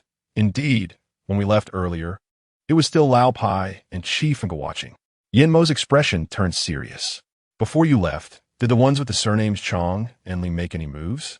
Shua Huaichu frowned, thought for a moment, and then nodded. "Yes, but they were very cautious. Even the people under them didn't know what they were doing." Huang Mengxian looked around and found it strange that Tian Feifei usually patrolled this ordinary accommodation area, but she didn't see her. Wan Zhi lazily smiled and said, "I think I can guess what those two are planning. You want to go find Wei Wuxing tonight?" Yan Mo immediately stated her thought without hesitation. "Yes." Wan Zhi smiled with appreciation and said, "Truly worthy of being my man. You already know what I plan to do next." Li Han and Zhua Huaichu exchanged glances. "Should we let Wei Wuxing know first?" "No need. I believe he already knows we're here and will wait for us to find him. At that time, we'll split into two groups And you guys will go find Wei wishing to negotiate, and I'll take Meng Xian and the others to rescue people. Wan Zhi had already arranged what to do next. I think it's not advisable. We're still unclear where they're being held. Acting rashly might alert those two. To be safe, we should best disguise ourselves and not act tonight, Yin Mo said cautiously after careful consideration. Are you worried that Chang Yifei and Li Donghe will send someone to investigate our true identities? Wan Zhi raised an eyebrow and asked. It's not that Yin Mo is overly cautious. After all, besides Li Han and Zhuo Huaichu, as well as Zhuo Aixin, who are registered with their real identities, the other 5 all reported false ordinary identities. If Chang Yifei and Li Donghe are careful enough, they will definitely send someone to investigate privately to ensure that the 8 of them do not appear in the main base at the same time. After all, among the 3 level 5 ability users, only 2 are attack types. While it's certainly challenging to deal with them, it's not impossible. However, if all 8 appear at once, it would be overwhelming. Moreover, they didn't know that their abilities had long surpassed level 5 since 2 years ago. Among the 8 of them, except for Wan Tian and Zhuo Aixin, who are level 6 budding healing and fire-type ability users, the others had already reached the pinnacle of level 6, and Yin Mo had even reached the pinnacle of level 7. Yin Mo smiled knowingly. Resembling a strategist, as he said, caution can catch 1,000 cicadas. Being careful keeps a ship safe for 10,000 years. Wan Zhi blinked at him, having forgotten that he used to be a top student at a prestigious school during the long apocalypse. Chapter 137. Actions above others must not be ignored that night. While everyone was sleeping soundly in the deep night, a few burly masked men suddenly appeared from the shadows. They silently approached the ordinary accommodation area, locating the windbreak tent where Wan Zhi and the others were staying. The few men, trained and stealthy, infiltrated the tent and shone a small flashlight, revealing faces that would be easily overlooked in a crowd, completely different from the stunning features described by their superiors. In the pitch darkness, Xiaqing cleverly summoned a few seeds smaller than sesame seeds and planted them on those men. After watching the seeds slowly sprout and bloom into tiny trumpet flowers smaller than a pinky nail, he contentedly closed his eyes and snuggled into Zhuo Aixin's arms to continue sleeping. Of course, this scene went unnoticed by anyone except the 8 of them and a beast.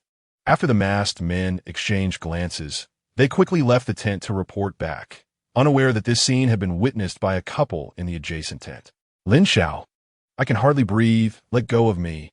The girl slapped away the hand, covering her mouth from behind. Lin Xiao wasn't angry.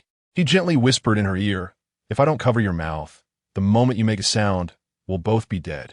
I was just scared. The girl lowered her head, blushing, seemingly recalling the earlier scene, and suddenly looked up to ask, hey, what do you think those people entered the other people's tent for? The tent was covered tightly, so nothing could be seen. Lin Xiao shrugged indifferently. Who knows? They just entered the base today. They probably offended someone during the inspection at the door. Let's not worry about them. Hurry up and sleep. I need to get up early to work. The girl's heart was like a venomous snake, maliciously thinking, Wan Zhi, you little bitch. You definitely didn't expect that I'm still alive, right? This time, I will definitely kill you. Not only will I kill you, but I will also kill the person you care about the most, and I will make you watch helplessly as I take away the person you love the most. Taking advantage of Lin Xiao's deep sleep, she quietly left the tent. But this scene did not escape the notice of the 8 people and a beast in the adjacent tent. The next morning, Wan Zhi took advantage of the dim light to slip into the space, first feeding the 2 little ones in the space before leaving with simple food. Why are you all huddled together? Wan Zhi walked over and saw Xiaqing holding a few small trumpet flowers, immediately recalling the scene from the night before. Sister Wan Zhi, come listen. Xiaqing waved. Wan Zhi approached and then summoned an invisible transparent space shield, intentionally reinforcing it to prevent eavesdropping and spying. I was curious last night. What is the purpose of planting those things on those people? Huang Mengxian asked curiously, unable to hold back. Xiaqing covered her mouth with a triumphant expression, smiling mysteriously. After a brief moment, she picked up the morning glories and said, you all come closer and listen. Li Han and Wan Tian exchanged curious glances, and everyone lowered themselves to listen. Soon, Rustling voices began to emerge from the center of the flowers. How is it? Isn't it? No, they look too ordinary. They don't have the breathtaking appearance that Mr. Chong and Mr. Li mentioned. It's not an exaggeration to say they are unremarkable. Upon hearing this, Wan Zhi instinctively touched her face and raised an eyebrow at Huang Mengxian, who smiled proudly and pointed towards a dead corner of the shed. Everyone looked and found it covered with colorful plants. Regardless of whether it was before or after the apocalypse, anything with bright and eye-catching colors was usually poisonous. Li Han mouthed the word poison, and Huang Mengxian nodded proudly, seemingly waiting for praise from everyone. Yin Mo and Wan Zhi indeed did not disappoint her, giving her a thumbs up. Don't say it's 5 ordinary people. Even the lowest among the slums in our base look better than them. Not to mention their physical strength seems better too. Wan Zhi rubbed her chin, becoming curious about what they truly looked like after being hypnotized by the plant's fragrance. Zhuo Huaichu peeked around outside the shed before entering, only to find everyone squatting on the ground in strange postures, not knowing what they were doing. What are you doing? Why are you all squatting here? Shu, don't talk, come over and listen. You'll be amazed. Li Han pulled him down. Although Zhuo Huaichu was curious, he followed suit, not expecting to overhear such private conversations. Did you manage to send those people to the Dawn base? This has to be done without anyone knowing. We mustn't let the people at Dawn base catch wind of it. By the way, did you tell them what to do if the operation fails? Good. If this operation succeeds, the 3rd defense team of the main base will be entirely under your control. Wan Zhi frowned impatiently, wondering why there was no news from Wei Wuxing. Perhaps heaven truly heard her voice, as exciting private conversations soon followed. Wei Wuxing still won't budge? He's very tight-lipped and stubborn, but don't worry. I've arranged for someone to greet him daily. Maybe in a few days, he'll be annoyed enough to spill. Have you made sure to capture all of Wei Wuxing's people? Yes, they are currently in the basement. The speaker paused. Should we also capture those 3? They might serve as leverage to coerce the people at Dawn base into compliance. Don't act rashly. I have high hopes for their strength. Unless absolutely necessary, it's best not to offend them. We still need their resources. Li Donghe, why not try to persuade those 3 to join us? If successful, we'll have endless resources. Wan Zhi narrowed her eyes slightly, shooting a dangerous look. Indeed, the bigger the tree, the more it attracts the wind. Yin Mo smiled, no? Or perhaps it should be said that a tree standing out in the forest will inevitably be toppled. A person who excels above others will certainly be targeted.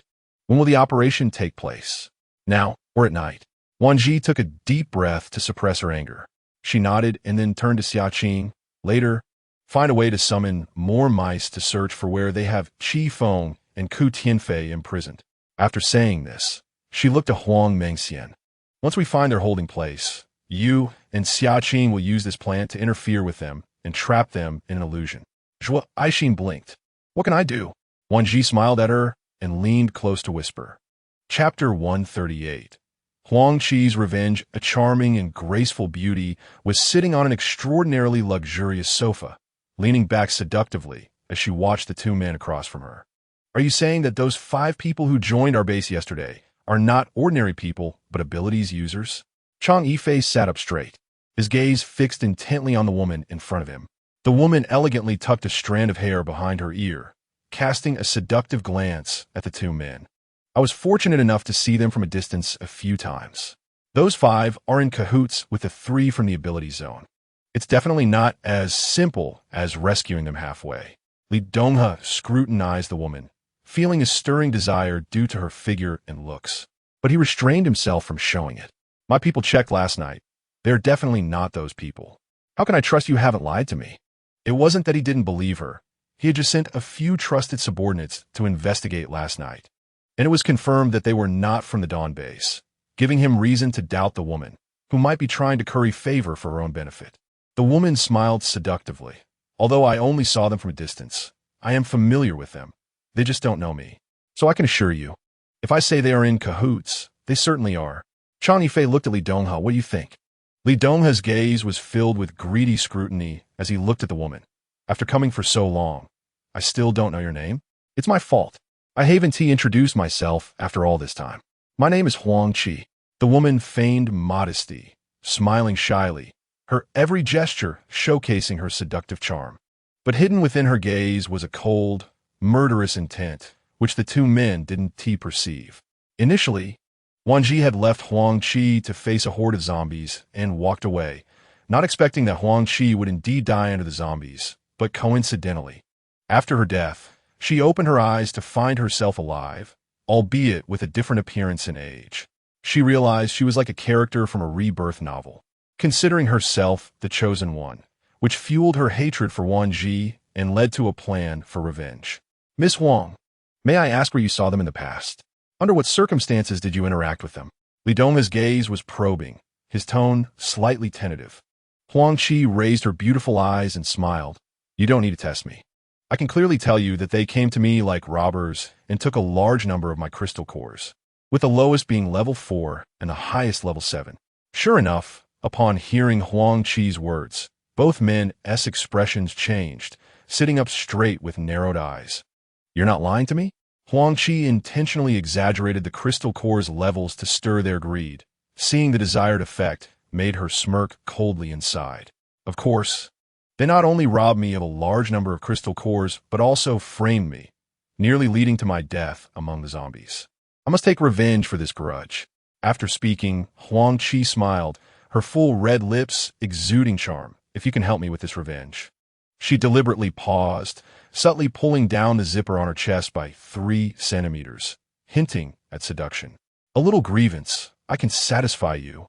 But I wonder if the two of you can fulfill this small wish of mine. Chang Yifei considered himself not a lecherous man, but he was slightly tempted. Li Dongha was even more so, his eyes glued to the enticing shadow, breathing heavily. Both men were used to living well and had seen all kinds of women, but it was rare for one to come to them, so it was only natural to accept, especially since they planned to take the Dawn base as well, leading them to quickly come to a decision. I hope Miss Wang won't burn the bridge after crossing it. Chang Yifei looked at her with a determined gaze. Li Dongha was already lost in desire, with no thoughts left, just wanted to get things done quickly to embrace the beauty and indulge in pleasure. Huang Qi did not disappoint them. She took out a crystal core from her zipper and handed it to them. This is currently the only level 4 crystal core I have, so please don't let me down. The 4th level crystal cores may seem like trash to Wan Zhi and her group, but in this world, they are treasures. Currently, aside from Wan Zhi and her 8 companions, the highest level of ability users is only at level 4. It's not that their abilities are inferior. Rather, they simply do not understand how to quickly level up. Even if low-level ability users can level up quickly by absorbing crystal cores alone, if they do not engage in battles to refine and absorb the core liquid within them, it will eventually evaporate and go to waste. This is the reason their levels have stagnated, and they are even unfamiliar with using their abilities. On the contrary, they tend to rely more on firearms, but weapons will eventually run out of ammunition. Chang Yifei took the crystal core, feeling its warm and translucent texture in his hand. He looked greedily at Huang Qi, asking, Miss Huang, do you have any abilities? Huang Qi's expression changed slightly, and she secretly ground her teeth. This was one of the questions she hated the most, both before and after her rebirth. She had always thought that the chosen one should possess a unique ability, at the very least an offensive one, but she had none, which meant she would have to rely on others for protection to survive in this apocalypse. Not all. Huang Qi replied with a charming yet alluring smile. Are you too regretting it? In fact, when Chang Yifei asked this question and saw Huang Qi's expression, he knew he was right. This woman sought their help because she was unable to take revenge herself. The thought that this woman, without any abilities, could accumulate so many high-level crystal cores made him realize that she had unique qualities, and he immediately entertained the idea of having her collect crystal cores for him. Miss Huang, you are overthinking it. I only asked to arrange a good place for you to stay, so you can witness the results of your revenge firsthand. Chang Yifei said, his eyes flashing with a cold glint. Huang Qi noticed the implication in his eyes. She knew that her reborn body had good looks, and she understood that the crystal core had given him a taste of benefits, so she played along. That's great, if you can really deal with them. I believe that the things in Wan Zhi's space will help you rebuild 3 or 4 bases without any issue. Huang Qi was merely guessing. She had no idea what was actually in Wan Zhi's space. She only knew that Wan Zhi was a space ability user. and she said this to motivate these two to work harder to kill those people. As expected, when Chang Yifei and Li Donghe heard this, their eyes shone with greed, and they wished they could kill Wan Zhi right away. Once she was dead, the resources from several Dawn bases would be theirs, and then they would see who would dare disrespect them. It could even be said that they had long been accustomed to being surrounded by followers and had never been threatened like this before. Chapter 139. The enemy's enemy is a friend. Do you know where they're staying now? Chang Yifei felt that since their people didn't find the ones he was looking for last night, there was only one possibility left. Those 5 did not stay there, but were somewhere else. Dog, Mr. Chang, what can I do for you? A small, scruffy man with a fawning expression pushed the door open and entered. Upon seeing Huang Qi's fiery and enchanting appearance, his eyes widened. Are the 3 people from the Dawn base still staying in the original villa? Chang Yifei asked. Li Donghe's eyes lit up instantly, and he immediately understood why their people couldn't find those 5 last night. Chang Yifei frowned upon hearing this. Could it be that he guessed wrong, and those 5 had nothing to do with those 3? Suddenly, Huang Qi looked at the 2 of them with a strange expression. Had they not seen the true appearances of those 8 people? As soon as this thought crossed her mind, she cut it off. It seemed she still needed to find a way to approach the main person in charge of this base. You finally made it. Wei Wuxing sat in a chair, looking exhausted, and rubbed his sore nose. Chang Yifei and Li Donghe have indeed colluded with an international mercenary group, but unfortunately, my people still have no evidence to arrest them. Wei Wuxing looked weary. Hearing Yin Mo's words, he frowned again and sighed. You saw it. The base is completely under the control of Chang Yifei and Li Donghe. My people have been secretly captured by them, and I still don't know where they're being held. Li Han exchanged glances with Yin. Mo Li Han spoke up. We all came this time. Is there anywhere you suspect or are not sure about? Wei Wuxing's tired eyes brightened instantly. Are you saying that little girl also came? Little girl? Are you referring to Xian? Yes, she is here. What do you need her for? But he couldn't understand why Wei Wuxing was so interested in Zhuai Xin. No, you misunderstood. I was talking about Wan Zhi, that little girl. Wei Wuxing hurriedly explained. He knew that Zhuai Xin was someone Li Han cared about, and besides, he was an older man in his 40s. How could he have any interest in a young girl? Yin Mo glanced at Wei Wuxing. Since everyone is here, you should focus on the question I just asked. When it came to business, Wei Wuxing's expression immediately became serious. There is indeed a place I suspect, but they shouldn't be able to keep people there. Oh, Yin Mo's gaze sharpened. Go on. I suspect they're keeping people concentrated overseas. Wei Wuxing paused briefly. You know, the global increase in mutated species is alarming, and we don't know what the situation is with the marine life. So I'm not sure, but I've mobilized everyone I can to search through the Huagua region and still can't find where they are hiding these people. Yin Mo nodded, but his expression seemed to fall into deep thought. After a long while, he spoke. All right, I'll handle this matter. After saying this, Yin Mo prepared to leave with Li Han. At the door, he paused and said, Chang Yifei and Li Donghe, I will help you solve this. But you must also think carefully about the forces behind them. If they really come into conflict with Huagua, how much support can Huagua give us? Wei Wuxing was taken aback, his lips pressed into a straight line. After thinking for a moment, he replied, You don't need to worry about my side. I will take full responsibility. As for Huagua, I will discuss it with them. Yin Mo nodded. Negotiate well with them. Although Huagua is my roots, don't let it be that I end up losing faith in it. Don't let the enemy come and you still haven't given a clear answer. You should know very well that there are places we can't go, but we just don't want to be left disappointed in the end. After Yin Mo finished speaking, he left with Li Han. Wei Wuxing watched their departing figures, pondering over Yin Mo's words. Don't want to be disappointed by Huagua? Wei Wuxing murmured to himself. After a long while, he slowly raised his eyes to look out at the red-gray sky, praying that the main base of Huagua would remain steadfast.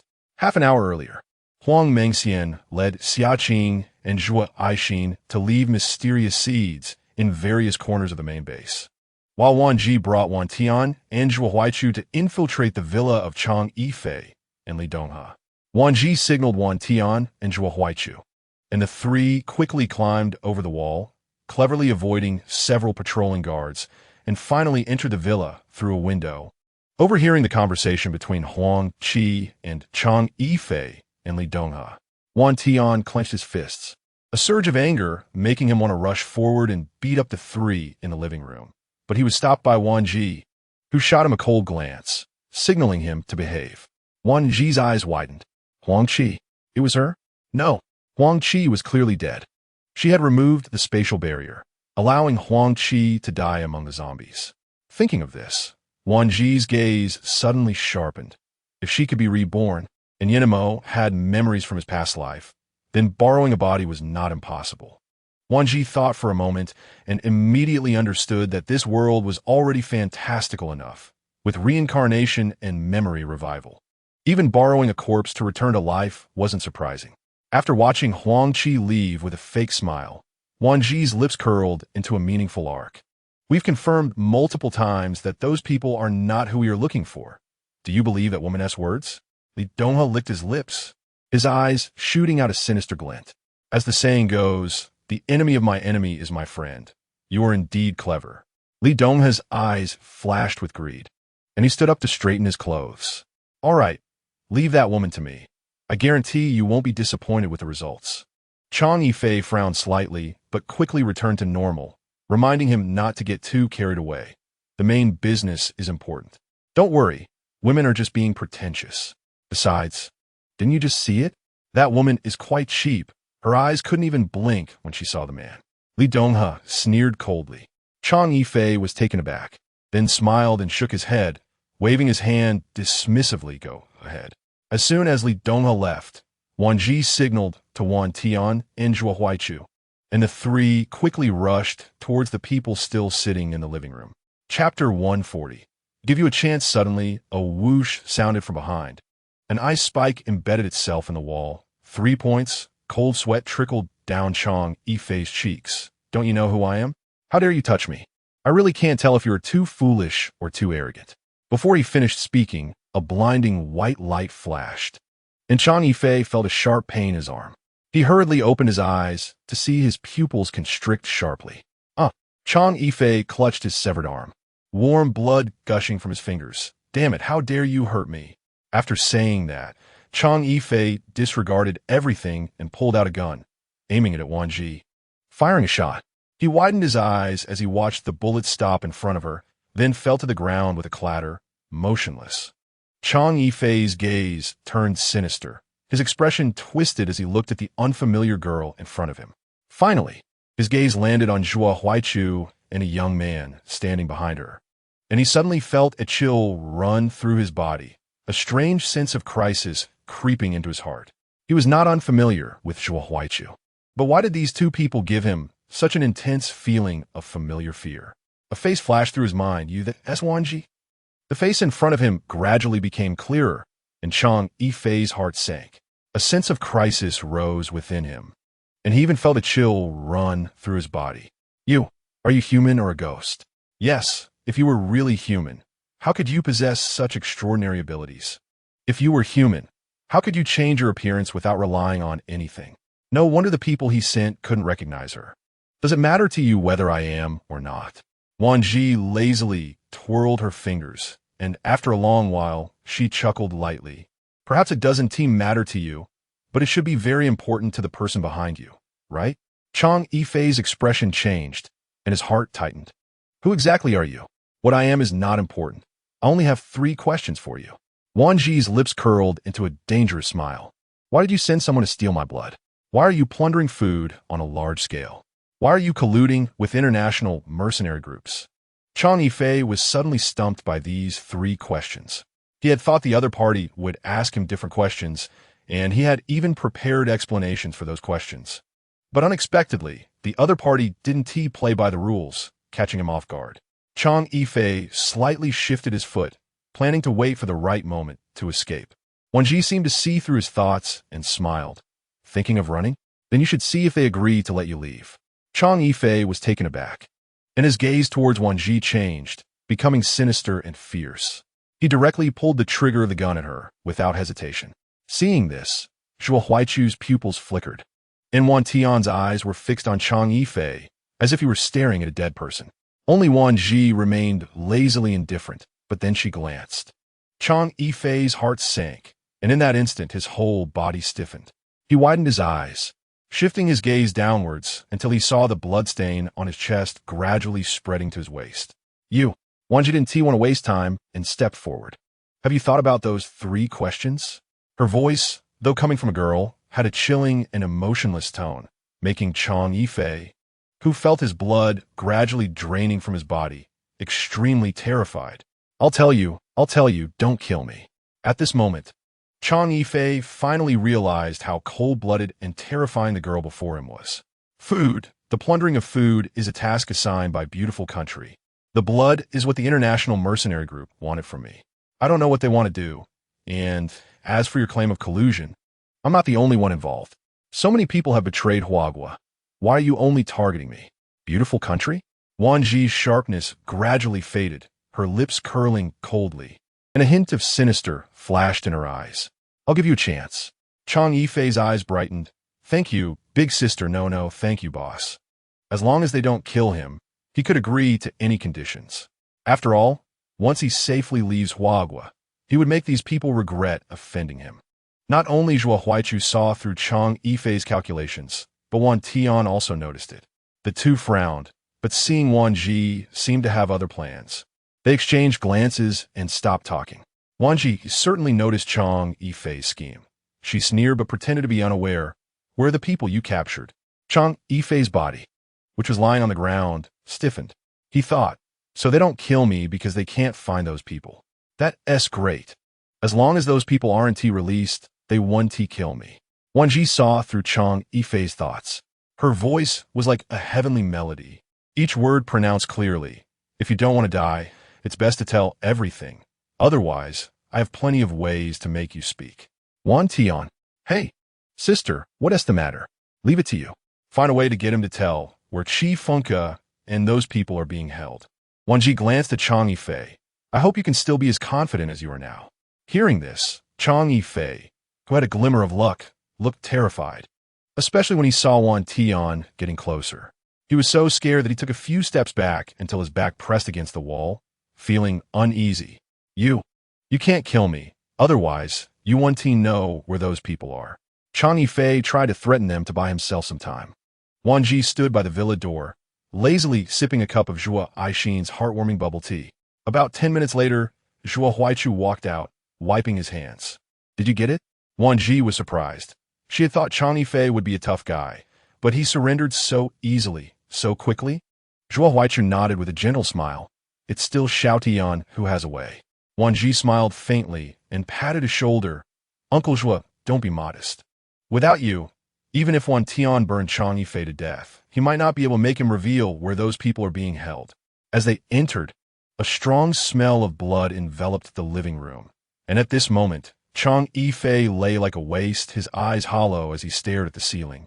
His body awkwardly collapsed on the ground, his limbs uncoordinated against the floor. I said I would give you a chance, but you refused to grasp it well. Wan Zhi's voice was like an ancient Azura, bloodthirsty and cruel. Chang Yifei's originally pale face suddenly turned deathly white, his terrified eyes wide and round. His whole body shaking uncontrollably. Blood mixed with saliva flowed out as he spoke. I've already said everything I needed to say. I know. Wan Zhi coldly nodded with a sneer, looking like a cold-blooded female demon. She spoke slowly. One last thing, where can I find that mercenary group? Chang Yifei was shocked, his eyes wide, and he desperately shook his head, fearing that the other party would kill him if he didn't care. I can't say if I do. They won't let me go. Chapter 141, you don't have to say. Wan Zhi smiled. I have plenty of ways to find them myself. Asking you is just to give you another chance. Since you don't need it, then forget it. Don't go. I'll tell you, don't leave. Chang Yifei had never felt so desperate before or after the apocalypse. But to survive, even if he had just one breath left, he would struggle to live like a maggot. In his heart, as long as he had one life left, it was never too late for revenge. Why do you still have a right to talk to me after you rejected me? Wan Zhi's fair and beautiful face wore a lazy smile, her voice cold and chilling, like a bloodthirsty monster, making Chang Yifei tremble with fear. Sure enough, when Lin Xiao heard this and saw Huang Qi's expression, he immediately panicked. What happened? Who bullied you? Tell me. Huang Qi cried more and more pitifully, finally throwing herself into Lin Zhao's arms, sobbing uncontrollably. It was those new people who joined the base yesterday. Lin Zhao was stunned, his mind momentarily blank. Anxiously, he lifted her face and asked, "What do you mean by that?" The grievances and fearful gaze in Huang Qi's eyes reflected in Lin Zhao's pupils. Huang Qi was very satisfied with the effect she created and intensified her tone. "After you left, a woman came to knock on the door, saying she wasn't familiar with the base and wanted me to take her out for a walk." Huang Qi trembled all over. "After I left the room, they dragged me into their room." Huang Qi didn't continue because she was crying, contemplating whether to add something harsher. But thinking of one of the men among the 8, she had to suppress the dark thoughts in her heart. "These bastards." Lin Zhao held Huang Qi tightly, comforting her. "Don't worry, I will never let you suffer. I will go take revenge for you right now." Noticing what Lin Zhao was about to do, Huang Qi immediately grabbed his hand in fear. "Don't go, Lin Zhao. You can't beat them. There's so many of them." "Impossible. You are my woman. I can't swallow this anger." Lin Zhao shook off Huang Qi's hand and ran out. Huang Qi wiped the tears off her face, seductively caressing her smooth cheek, looking at the empty doorway, and sighed, "I'm so beautiful. When will that person fall in love with me?" Thinking of Wan Zhi's face that made her envious and hateful, Huang Qi's expression twisted in rage. She really didn't understand. "I'm clearly so beautiful. Why would he rather have an ugly, despicable woman than me?" Huang Qi bit her fingertip. "No, Chang Yifei and Li Donghe are unreliable. I must find a person in charge of this base." "Little flirt, I knew you had bad intentions." A cold voice came from outside the window. Huang Qi's heart skipped a beat, and she looked over to see Li Donghe. "What? Are you surprised to see me?" "Li Dong Suden de Grabit Hernik." "I knew you were up to no good. If I hadn't followed you on purpose, I wouldn't have realized you had such thoughts. Flattering us both on the surface while secretly betraying us to find the base's leader? I've seen people eat from both sides, but I've never seen anyone as despicable as you." "No, you misunderstood me." Huang Qi felt she was running out of air and quickly explained. "I was afraid you would fail, so I wanted to approach the base's leader." Upon hearing her words, Li Donghe's anger eased somewhat, but he also began to feel tempted by the woman before him. "Flirt, how do I know you're not lying to me?" His fingers caressed her smooth skin, and the greed in Li Donghe's eyes intensified. "I heard you're living with a man?" Weighing his options, she immediately reached out towards him, her fingertips like a cunning little snake, igniting sparks as they circled around. "As an ordinary woman in a regular living area, who I live with is not something I can decide." Implying that she was forced and couldn't resist, she had to comply to survive. But this feeling of being in a servile class excited Li Donghe. His eyes narrowed slightly, carrying a hint of danger. "Do you want to live in a luxurious big house? Do you want to eat until you're full every day? Do you want to live a life where everything is handed to you?" This kind of life made Huang Qi go crazy with desire. Yet there was no one around her who could provide her with it. "My needs are quite large. Are you sure you can satisfy me?" Even after being reborn, her terrifying habit couldn't be changed. She craved human flesh, only understanding the exquisite taste of the meat after tasting it. "Huh, flirt, 2 people can't satisfy you? You're really underestimating us. You're truly a flirt, a woman of low character, thinking you're a beauty that can make fish sink and flowers shy. If it weren't for your slight usefulness, there are plenty of women out there who would want to pick maggots in a public restroom." Huang Qi's eyes widened. How could she not hear the mockery in Li Donghe's words? Suddenly, a light bulb went off in her mind. She squinted her charming eyes, instantly changing her expression to one of innocence. "Li Gu, you misunderstood me. What I meant was, I need crystal cores, a lot of crystal cores." Li Donghe raised an eyebrow at her. Perhaps that one Li Gu satisfied his desire for dominance as a man, so his tone softened considerably. "You're not an ability user. What do you need so many crystal cores for?" Huang Qi tilted her face down at a 45-degree angle, revealing her white, slender neck. Hearing Li Donghe swallow, she secretly smiled coldly in her heart, then raised her eyes to look at him with a pair of pitiful eyes. "Li Gu, you know I'm just an ordinary person. I need a lot of crystal cores to feel safe. Right now, crystal cores are equivalent to currency. Even hiring someone for protection requires a considerable expense." With her alluring face, coupled with her enchanting figure and those pitiful eyes, even if Li Donghe was good at controlling himself. He couldn't withstand the waves of suggestive aura Huang Qi exuded. He immediately nodded in agreement. It's just crystal cores. If you really want them, 2 or 3 a day is no problem. Any more than that is not possible. Thinking that Chang Yifei currently controlled the use of crystal cores, Li Donghe began to regret giving all the crystal cores to Chang Yifei to manage in the first place. Huang Qi's breath caught. 2 or 3 a day was no small number. Even before her rebirth, when she deceived those ability users, she could only get 1 or 2 advanced crystal cores at most in a day. Even Lin Xiao, who lived with her now, might not be able to provide 2 or 3 crystal cores a day. At most, he could barely give her 1 daily, with nothing more. Thinking of this, Huang Qi's gaze towards Li Donghe softened considerably. Chapter 142, she always felt that her spatial ability had begun to change, evolving from simple spatial storage to breeding techniques. And now it could even store living people. The spatial tree could also freely enter and exit the space. She took Zhao Yu and Zhao Meng out of the space. Perhaps due to the temperature difference, the 2 little ones immediately pouted and curled up. Zhuo Huaichu felt his heart melt at the sight, and Wan Tian, ever since becoming an uncle, took care of diapers and feeding all by himself, almost competing with the spatial tree for work. Wan Zhi smiled, taking out the prepared, thick coats for the 2 little ones to wear.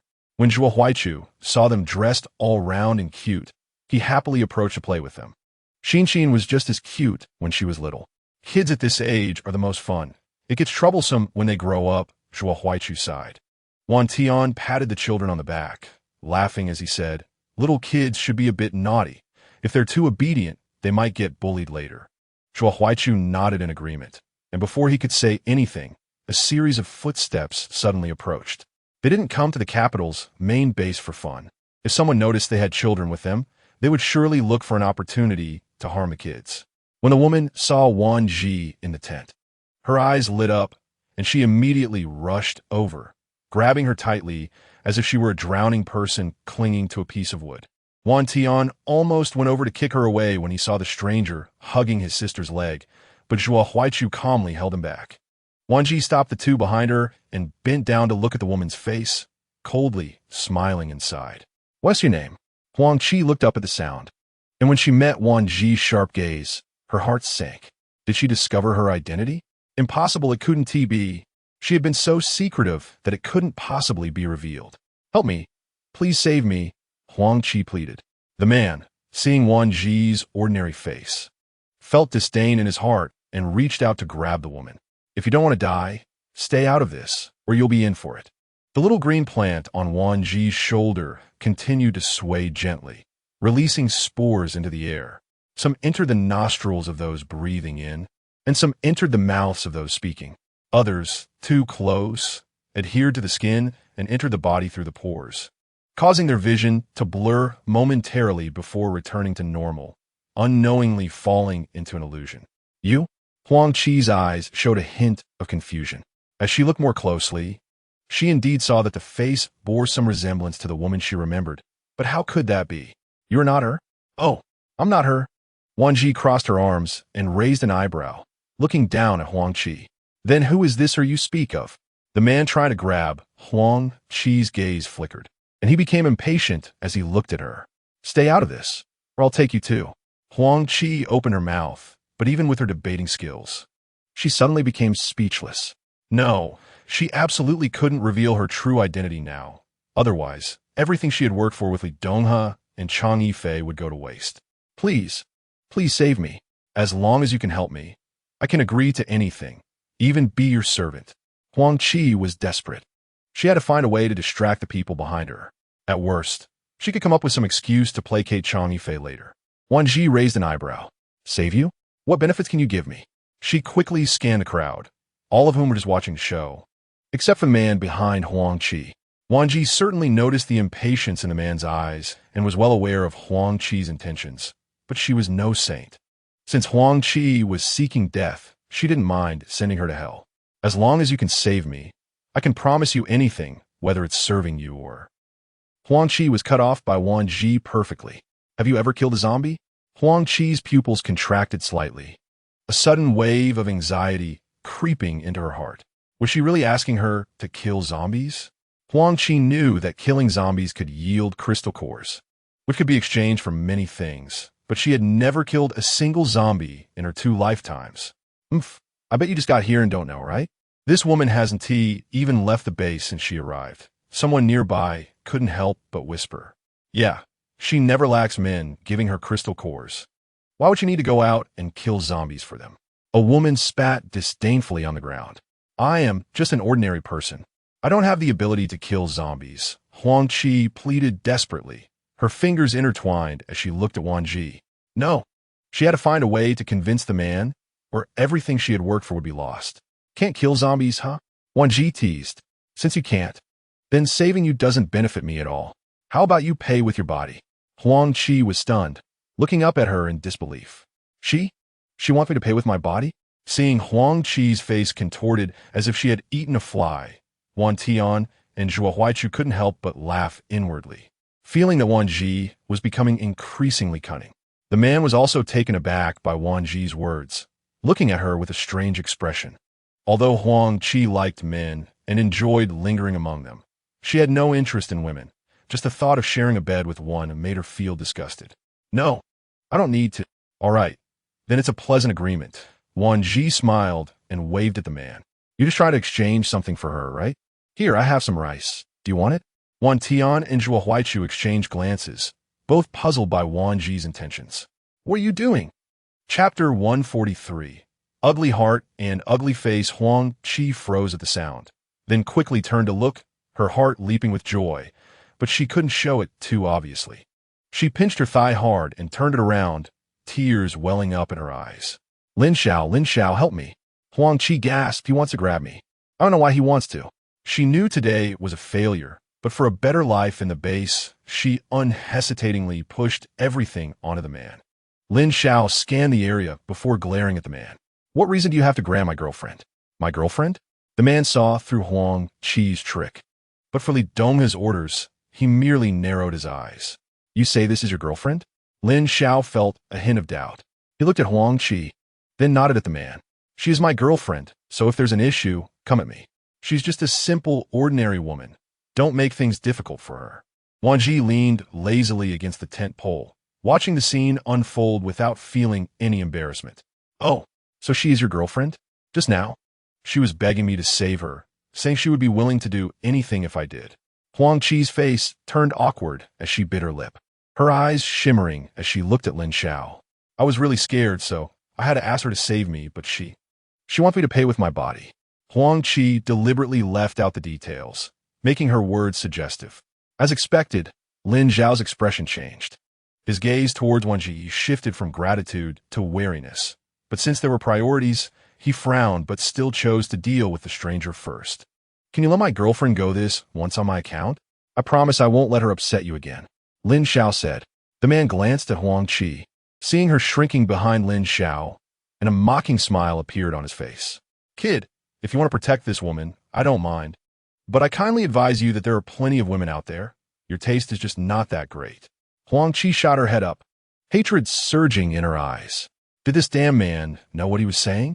After the man left, Lin Xiao didn't take his words to heart, but Huang Qi worried that Lin Xiao would hold a grudge against her because of it. Lin Xiao, what did he mean? Is it too much? If he can't catch me, will he slander me? Tears streamed down Huang Qi's face like they were free. Seeing Huang Qi's tears, Lin Xiao's heart ached, and he instinctively became nervous. Qi, don't cry. I want to believe a word of what he said. Don't worry, I want to leave you. Huang Qi raised her head upon hearing the words, seeing Lin Xiao's anxious expression because of her tears.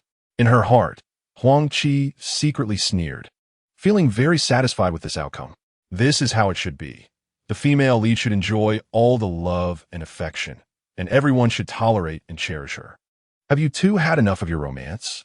Wan Zhi, with her beautiful round eyes lazily leaning against the pillar, said coldly. Lin Xiao looked over at the sound, and only then did he remember the existence of this person.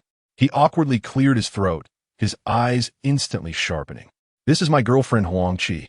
Given what she just said, are you really planning to save her and then expect her to repay your life-saving grace? Those two words made the well-mannered Lin Xiao unable to utter. What? Are you feeling heartbroken? Then were you earlier? Wan Zhi's expression was indifferent, neither angry nor showing any other excess emotions. Instead, the two men behind her had very strange looks in their eyes when they looked at Lin Xiao and Huang Qi. Lin Xiao suddenly noticed that Wan Zhi was standing right where Huang Qi had said she had been bullied yesterday, and his expression darkened even more.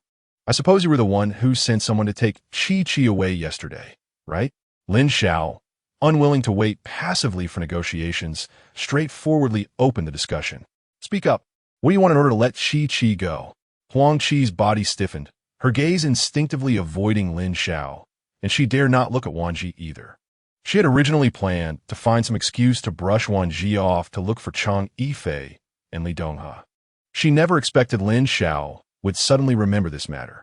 Immediately, Huang Qi glared at Wan Zhi in her heart, blaming this ugly woman for speaking up unnecessarily. Now, leaving her unsure of how to dodge Lin Xiao's questions. Huang Qi still did not believe she had done anything wrong, nor did she realize how much danger this behavior would bring her. I bullied her? Wan Zhi's gaze scrutinized Huang Qi, then she scoffed, saying, since we arrived at this base, today is just the first time we've met. I really don't know what gives you the confidence to say we bullied her. Wan Tian looked even more disdainful. Who knows, maybe she's blaming us for not saving the woman from the beginning. Enough, stop talking. They're just a bunch of self-righteous people. Arguing with them is beneath our dignity. Zhuo Huaichu stopped his family while not forgetting to criticize the other side. Huang Qi's face paled slightly, and she pretended to be wronged, saying, well, maybe I was too scared yesterday, so I got the direction and location wrong. Damn woman. Can't you just keep quiet? Why do you have to talk so much? Wan Zhi glanced at Huang Qi. Oh, so scared? Scared enough to get the position wrong? That suggests the bullying must have been quite severe yesterday, right? She deliberately emphasized the word bullying to make Huang Qi understand that throwing dirt is not something only she can do. Sure enough, Lin Zhao's eyes turned sharp as he looked at Huang Qi. What exactly happened yesterday? Who took you away? What did they do to you? Huang Qi's expression stiffened, her body trembling involuntarily, her face gradually turning pale and wronged. Do you have some kind of prejudice against me? Otherwise, why would you slander my reputation like this? Lin Zhao's expression darkened as he scolded. I never expected you, a good girl, would say such ugly words. No wonder my Qi refuses to let you save her. Implicitly, he meant that a person's appearance reflects their character. If one is ugly, their heart must also be ugly. Wan Tian and Zhuo Huaichu looked at Wan Zhi's face, both unable to suppress their reactions. If this appearance is considered ugly, then no one in the world is good-looking. What kind of eyes do they have?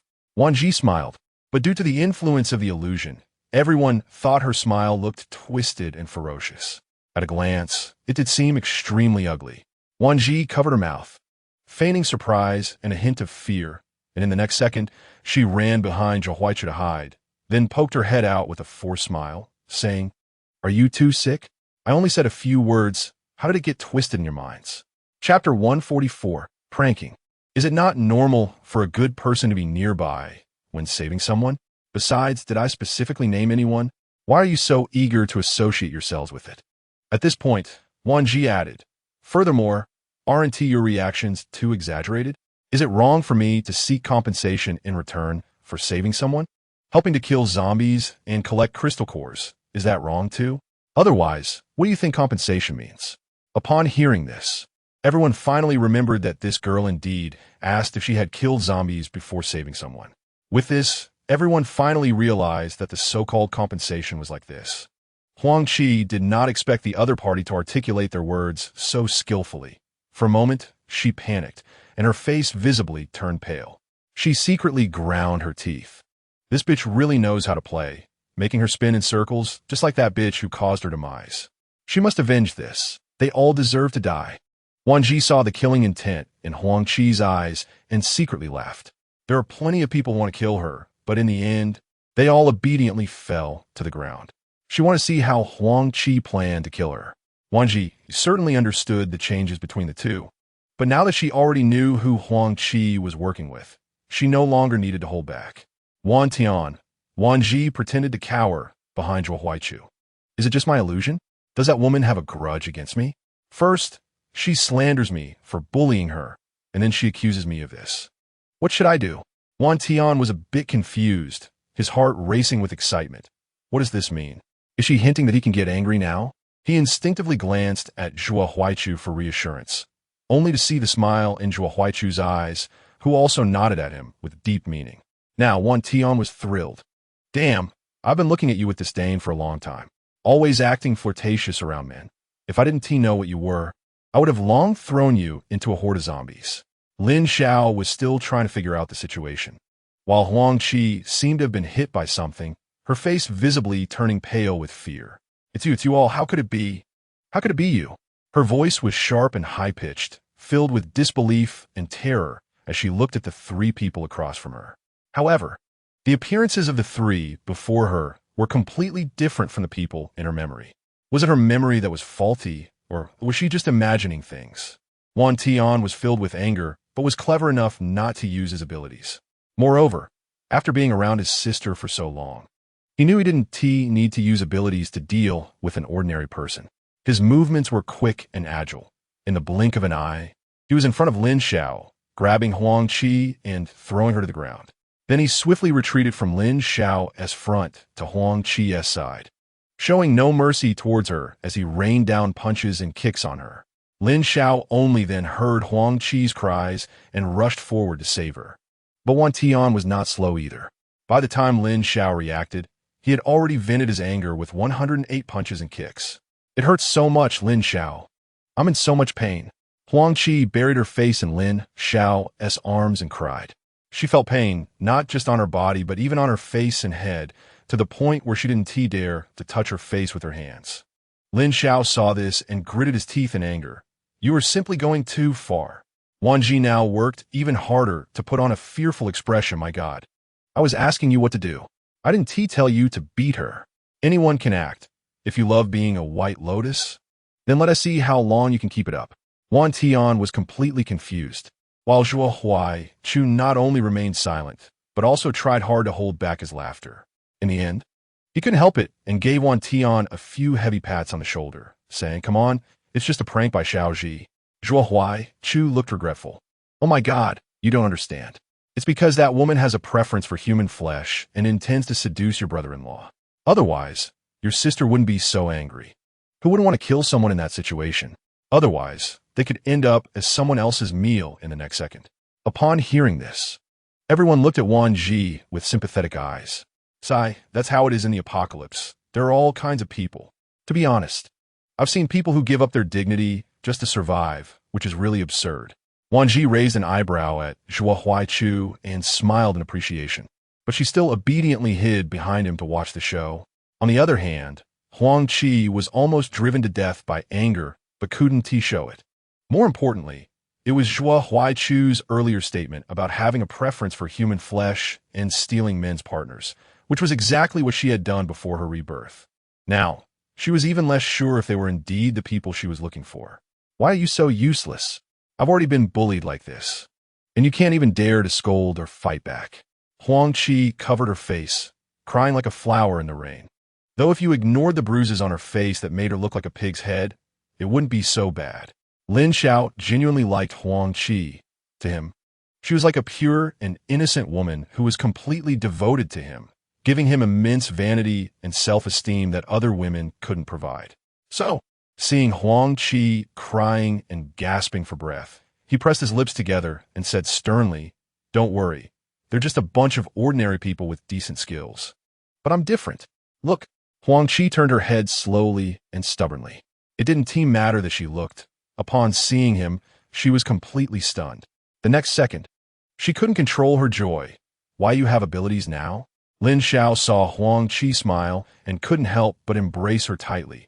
Yes, I just awakened it today. Chi-Chi, will you marry me? From now on, I'll protect your life. Huang Qi was taken aback, and an unnatural smile flickered across her face. Lin Xiao, let go of me. Chi-Chi, I have abilities now. I can protect you. I promise you just need to live like a princess from now on. I will be a competent knight to protect you and ensure no one can harm you. Lin Xiao excitedly held Huang Qi's arms, declaring his claim. Chapter 145. The immunized Huang Qi gritted her teeth and slapped Lin Xiao's face hard. then pinched her thigh hard, trying to look surprised, scared, and wronged. Lin Xiao, I've always known your feelings, but you can't treat me this way. I'm not a casual person. You want me to marry you without even going through the process. Don't you think that's unfair to me?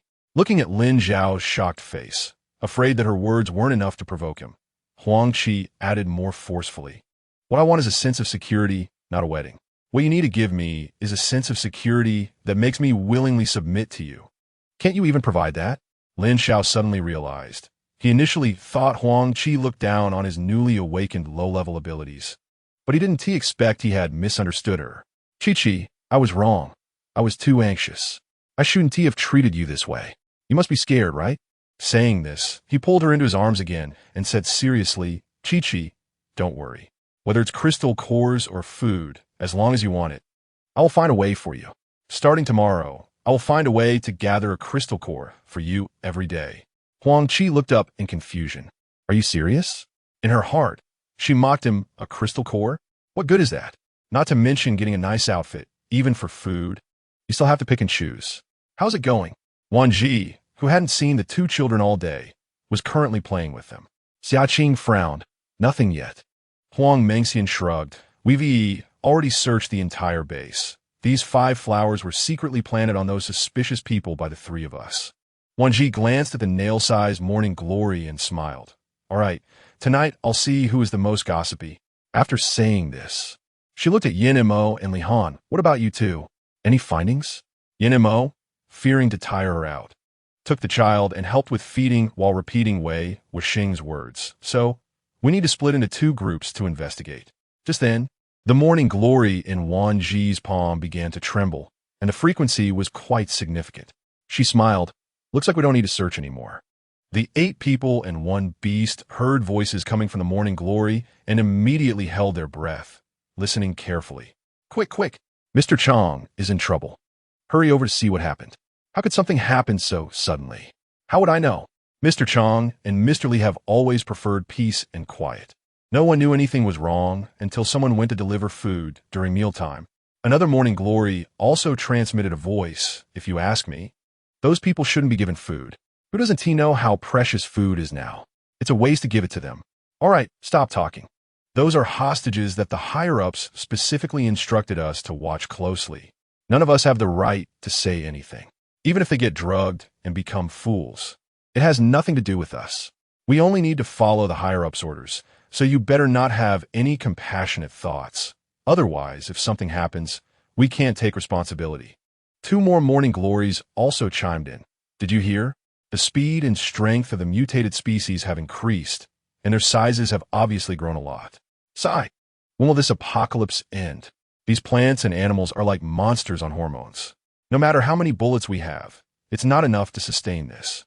I heard there's a new mission tomorrow, to go out and hunt mutated animals. I don't know who will be sent. It's been a long time since we added new supplies. Hey, is that true? Then I must make an appearance tomorrow. Maybe I'll have a chance to go out. I heard that everyone who participates in the hunt can get extra food. Just thinking about it makes me envious. The last morning glory also transmitted a voice, tomorrow.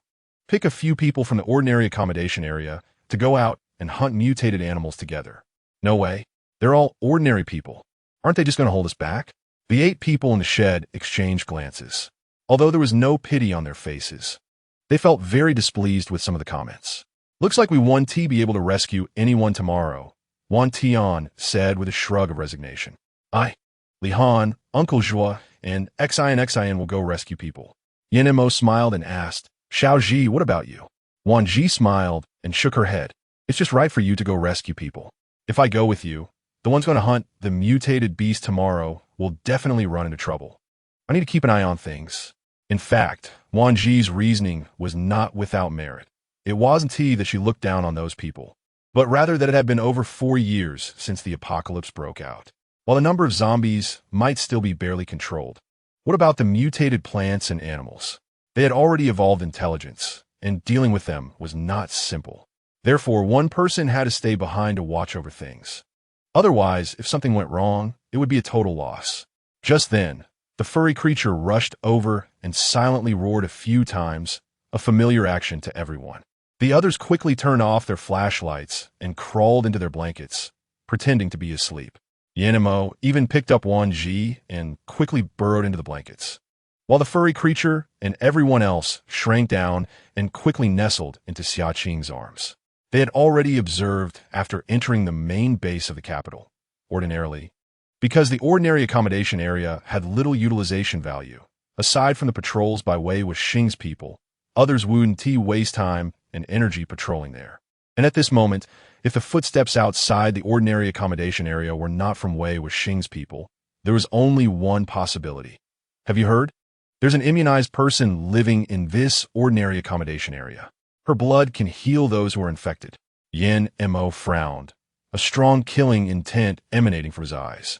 It seemed necessary to send another wave of people to dig those individuals out.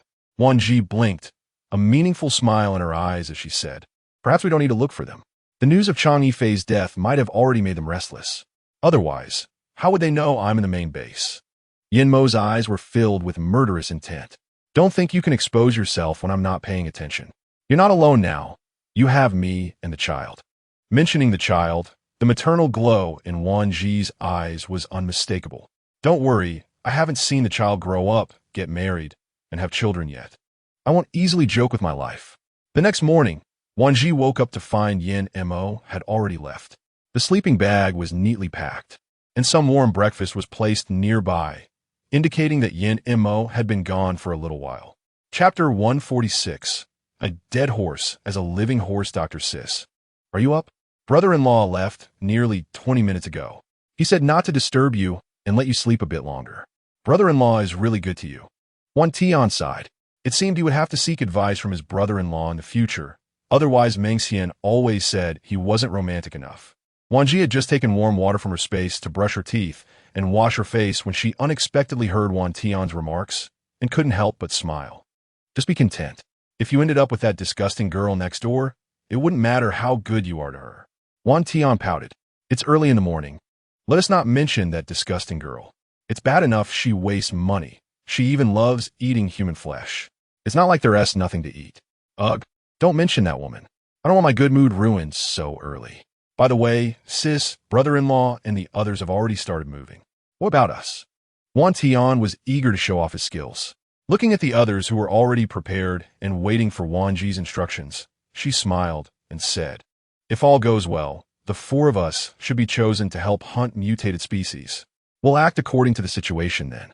About half an hour later, some people began to arrive, and soon, discontented voices started to arise from the ordinary accommodation area. "What does it mean for us ordinary people to go out hunting mutated species with you? We want to go.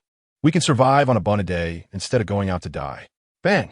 A loud gunshot silenced all the people who had been complaining and unwilling to go out hunting. However, some people's thoughts were different. They felt that even if they were chosen to hunt mutated species, there were many ability users among them, and they believed the ability users would protect them if danger arose. A brief conversation began to select personnel, and half an hour later, half of the ordinary accommodation area's people had been chosen. The four from Wan Zhi's side were also selected. One ability user noticed Huang Mengxian's wild physique and instinctively looked away in disdain. But when he saw Wan Zhi's delicate face, a hint of greed flashed in his eyes. Ordinary people could drive themselves or ride with the ability users, but Wan Zhi gave the others a look, and the three immediately provided cover for her as she quickly slipped to the side where the vehicles were parked, swiftly taking out a nondescript small car from her space. After driving it out, she pretended to look for companions and came to Wan Tian's side. Some people hesitated to approach the car because it was being driven by a woman, let alone get in it together. Once the car arrived, Wan Tian took the initiative to drive, with Huang Mengxian in the passenger seat and Wan Zhi and Xia Qing in the back seat. Everyone knew that their car was filled with ordinary people, and there was even a burden, so even a few stragglers were reluctant to get into their car, fearing they would be the first to suffer if danger struck. The attitude displayed by everyone did not affect Wan Zhi and the others at all. Instead, they were pleased not to have to worry about bringing along a burden. "Sis, look, that woman is actually going out to hunt mutated species." Wan Tian pointed in a direction, his tone clearly filled with disdain. Wan Zhi looked in the direction Wan Tian was pointing and indeed saw Huang, Qi, and Lin Xiao. though Huang Qi seemed rather haggard. What Wan Zhi did not know was that Huang Qi, who usually kept herself well-groomed, had been furious after yesterday's incident. After learning that Lin Xiao had gained abilities and finding it impossible to leave him, she was further struck down by the shocking news of having to go out hunting with ability users. TSK, hunting while wearing high heels? Is she planning to fight mutated species with her stilettos? Huang Mengxian noticed Huang Qi's shiny designer high heels. After everyone got into the cars, they started on their way.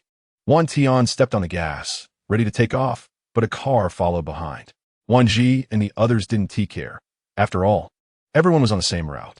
However, Xiaqing noticed who was in the car behind them. Sister Wan, look, they are actually driving behind us. Wan Zhi felt somewhat puzzled and looked in the direction Xiaqing indicated. She then understood why Xiaqing reacted so strongly. The car behind them contained Huang Qi, her boyfriend Lin Xiao, and people from Li Dongha's group. Moreover, the looks exchanged were unfriendly, especially Huang Qi, who had a smug glint in her eyes.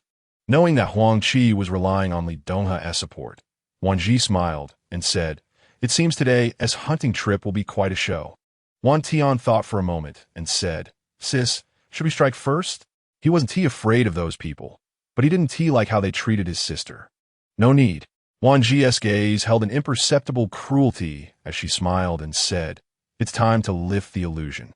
Otherwise, some people will always think they're safe and sound." The people in the car lit up upon hearing Wan Zhi's words, eagerly anticipating the amusing expressions on certain people's faces when they saw their true selves.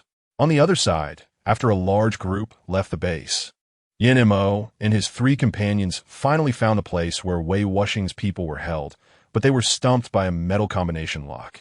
"Do you have a way to open it without damaging the lock?" Yin Mo asked Li Han beside him. "Boss, you stumped me. I'm good at destroying metal, but cracking combination locks is not my strong suit." Li Han frowned and shook his head. Zhuo Huaichu pursed his lips and asked, theoretically, when the temperature reaches a certain point, the metal wires should be unable to withstand the spring force and become brittle like potato chips. Yin Mo's eyes flickered, but he remained silent. Instead, Li Han looked at Zhuo Huaichu with a strange expression. "Uncle Zhuo, that requires temperatures below minus 200 degrees. Don't say it's only 60 or 70 degrees now. Even at minus 100 degrees, it can't destroy it." The lock was not small, about the size of an adult's 2 palms. If they forcibly damaged it, not to mention whether it would attract the enemy, it was uncertain whether there were hidden bombs inside the lock. Dead horse as a living horse doctor. How do we know the result if we don't try? Zhuo Huaichu was determined to give a shot. Not to mention that the people inside were military personnel. Even ordinary people probably couldn't stand it. Yin Mo frowned at him. "Uncle Zhuo, are you confident? If not, it's not just about whether we can save them today. We're worried that your abilities might be exhausted and attract the enemy, which could put everyone in danger." Zhuo Huaichu nodded solemnly. "I'm not sure, but I'm willing to try once. If it comes to worst, I'll just fight them later." "Huh." Li Han spat on the ground. "I don't believe it. Can't we handle that bunch of bastards?" About 5 minutes later, Zhuo Huaichu's face visibly grew pale, and a thick layer of frost formed on the lock. Then he weakly looked at Li Han. "Li Han, see if you can destroy this lock." Chapter 147. Rescue Operation. Melting the lock wasn't too difficult or noisy. The challenge was the fear of high-tech fiber bomb wires inside the lock. Therefore, Li Han approached with a serious expression and reached out to probe. The lock began to deform and melt slowly, a process deliberately cautious to avoid any unforeseen dangers. As it melted, 3 differently colored thin wires appeared, and Li Han's pupils constricted sharply. He ground his back teeth and cursed, "Those bastards are truly malicious. If we weren't careful enough, we might have all been wiped out by now." After absorbing several bottles of crystal core liquid, Zhuo Huaichu's complexion improved, and his abilities were mostly restored. He instinctively pulled Zhuo Aixin into his line of sight for protection. "Aixin, when the door opens, you go in second." At this time, Yin Mo also spoke up. "I'll go in front, Li Han will cover the rear, and Uncle Zhuo, you keep watch. Notify us immediately if there's any movement. We'll try to get everyone out as quickly as possible." Although Li Han hadn't often dealt with bomb trigger wires before the apocalypse, he had received training in the army. So disarming it wasn't too difficult. In about 2 minutes, he resolved the wires, and the lock fell with a clatter. Li Han held the lock with a smug expression, thankful that his skills hadn't faded since his military days. "Look at you. Hurry up. Don't waste time," Yin Mo said, casting a casual glance at the door, signaling them to rescue the people quickly and retreat. After pushing open the door, they found a long, dark corridor. The four exchanged glances and then entered in order.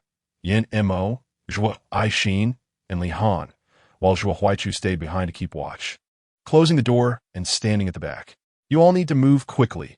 Our time might be running out," Zhuo Huaichu urged, as they had spent too long on the lock. After a while, just when Yin Mo and the other three were starting to think they might have gone the wrong way and were about to give up, Yin Mo suddenly stopped and signaled for silence to the two behind him. Then they heard faint sounds coming from the dark ahead. The sound was subtle. The three couldn't be sure if there were people or was something else at the end of the corridor. Yin Mo squinted slightly, then signaled to Li Han to stay alert. He then unleashed his mental power.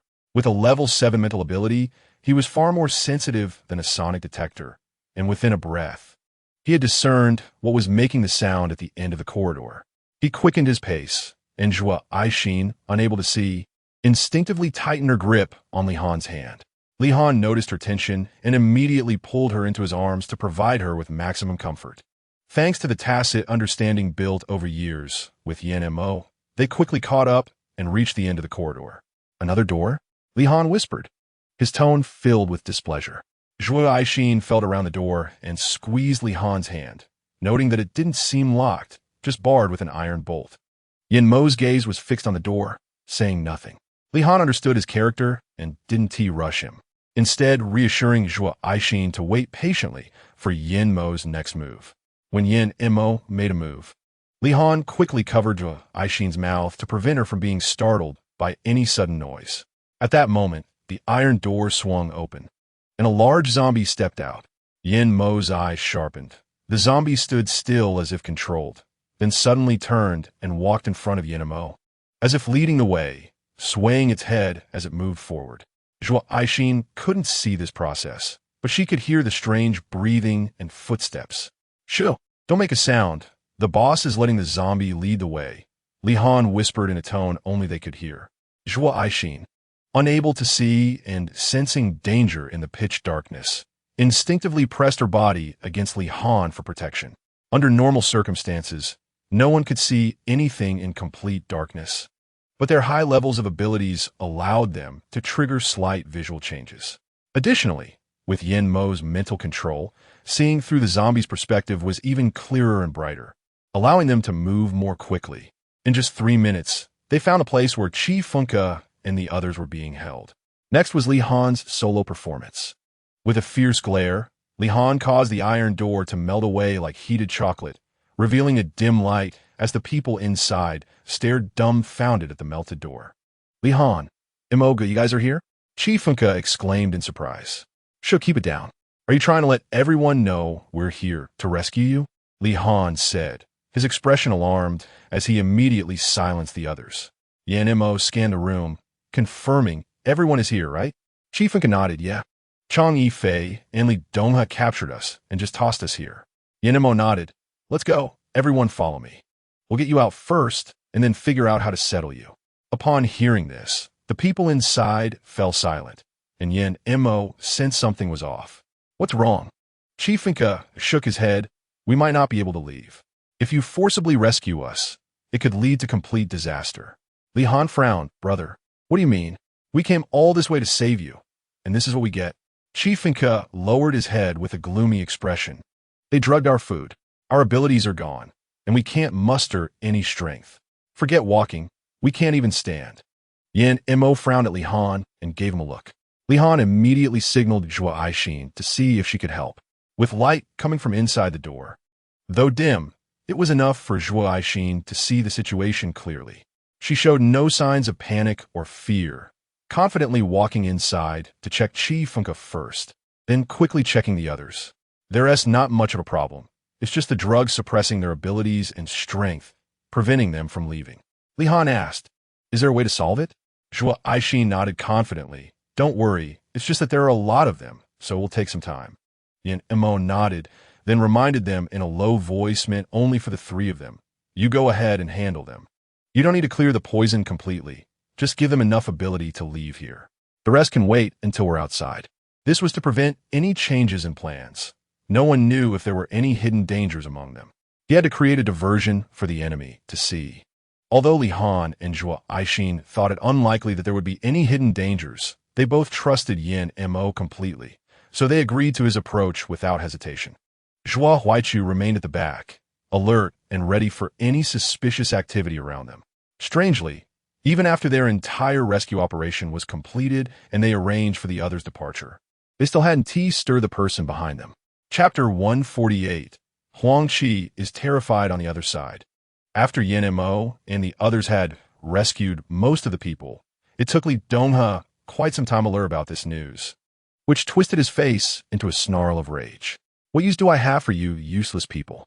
You can't even keep an eye on a bunch of incapacitated individuals. The faces of the few people around him turned pale, heads bowed.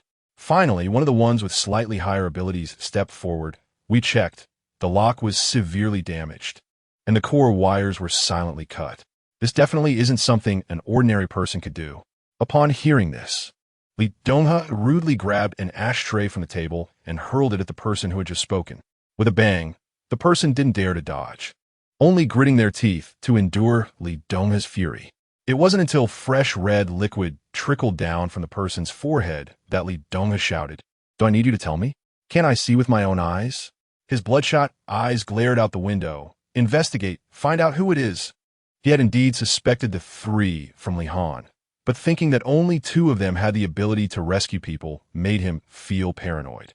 After all, only a few dozen people had been captured by him, and it was impossible to rely solely on two ability users for a rescue. Unless I want you to monitor the three from the Dawn base. What was the result? His tone was extremely impatient. Was he truly being paranoid? Was there someone else targeting him from behind? My people have been monitoring at all times, and there were no unusual signs. They are still in the villa and haven't left. Li Donghe frowned. Clearly, this answer was not what he wanted. He always liked to have control over everything, and now that things were beyond his control, he couldn't help but feel a sense of humiliation for being provoked. What about the 5 people from the ordinary accommodation area I asked you to investigate?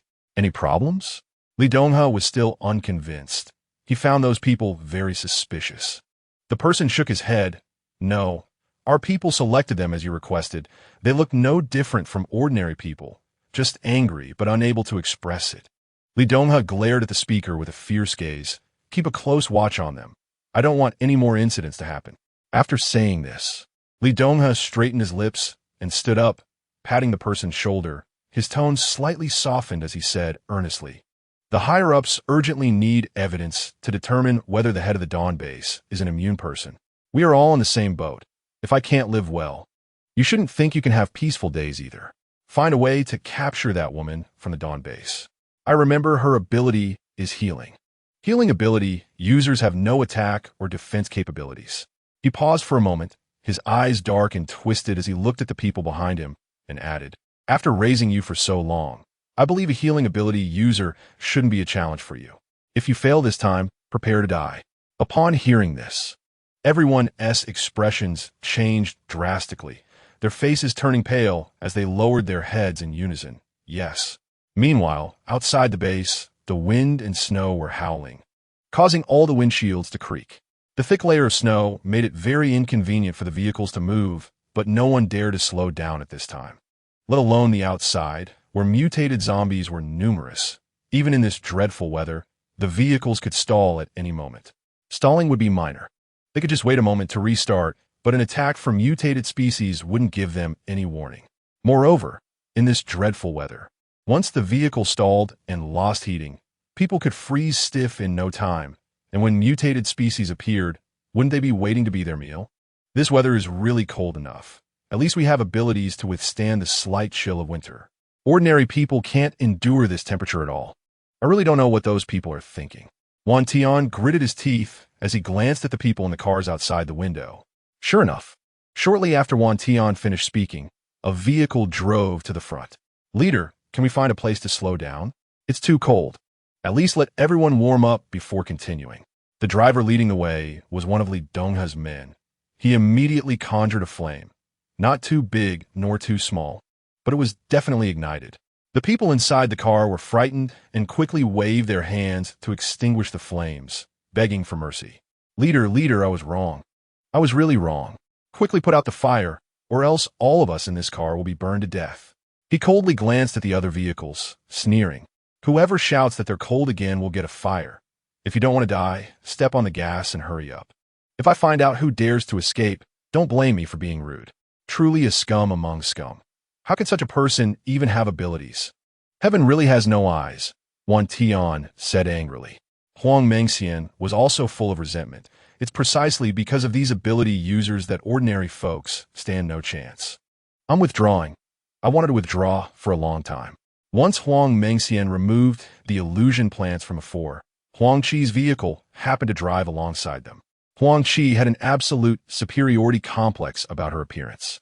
Thinking back to the attitude of Wan Zhi's people toward her earlier, she couldn't help but feel smug, announcing that everyone in her vehicle were ability users. Hey, how come none of you have even one ability user to protect you? If you encounter mutated species, you'd better hide well. Don't cause trouble for the ability users. Wan Zhi could clearly hear the arrogance in Huang Qi's words. Is that so? Then please make sure to hide far away when you see the mutated species. Otherwise, if you accidentally bump into them and fall into their mouths, it wouldn't be good. Huang Qi frowned at the reply, feeling that she had heard that voice somewhere before, and combined with the other person's words. It seemed to remind her of how she died in her past life. At that moment, Huang Qi glared out the window, wanted to see who dared to speak to her in such a manner in front of so many ability users. However, upon looking, she was nearly scared out of her wits. How is this possible? She had clearly confirmed it multiple times. Could it be that she was seeing things again? No. She had to confirm it clearly. Huang Qi's sudden scream caused a few people who originally didn't like her to instinctively turn their heads and angrily shout, "Shut up. If you want to die, just say it. I guarantee you'll die," clearly.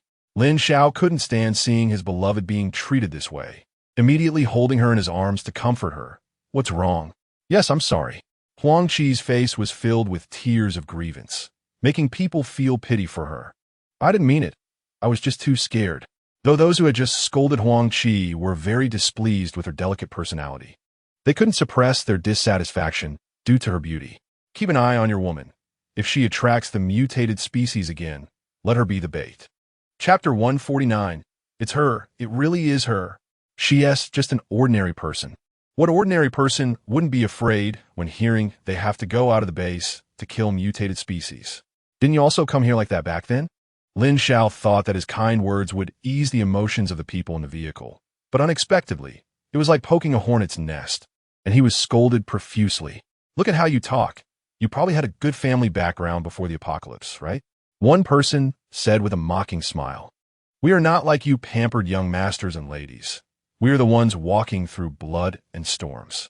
Another person also laughed mockingly. So what if it's zombies or mutated species? On the first day of the apocalypse, we armed ourselves and went to fight. Which of you has the guts to do the same? Kid, don't think you can get ahead just because we give you some face. Your little abilities are nothing in our eyes. How about we compare after we reach our destination? Huang Qi buried her face in Lin Zhao's embrace, listening to Xiao Wang, Xiao Chun, and Deming's words, her eyes flashing with a hint of darkness.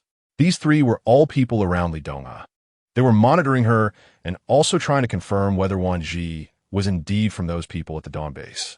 I feel like that woman might be up to no good again, Wan Tian said, curling his lip.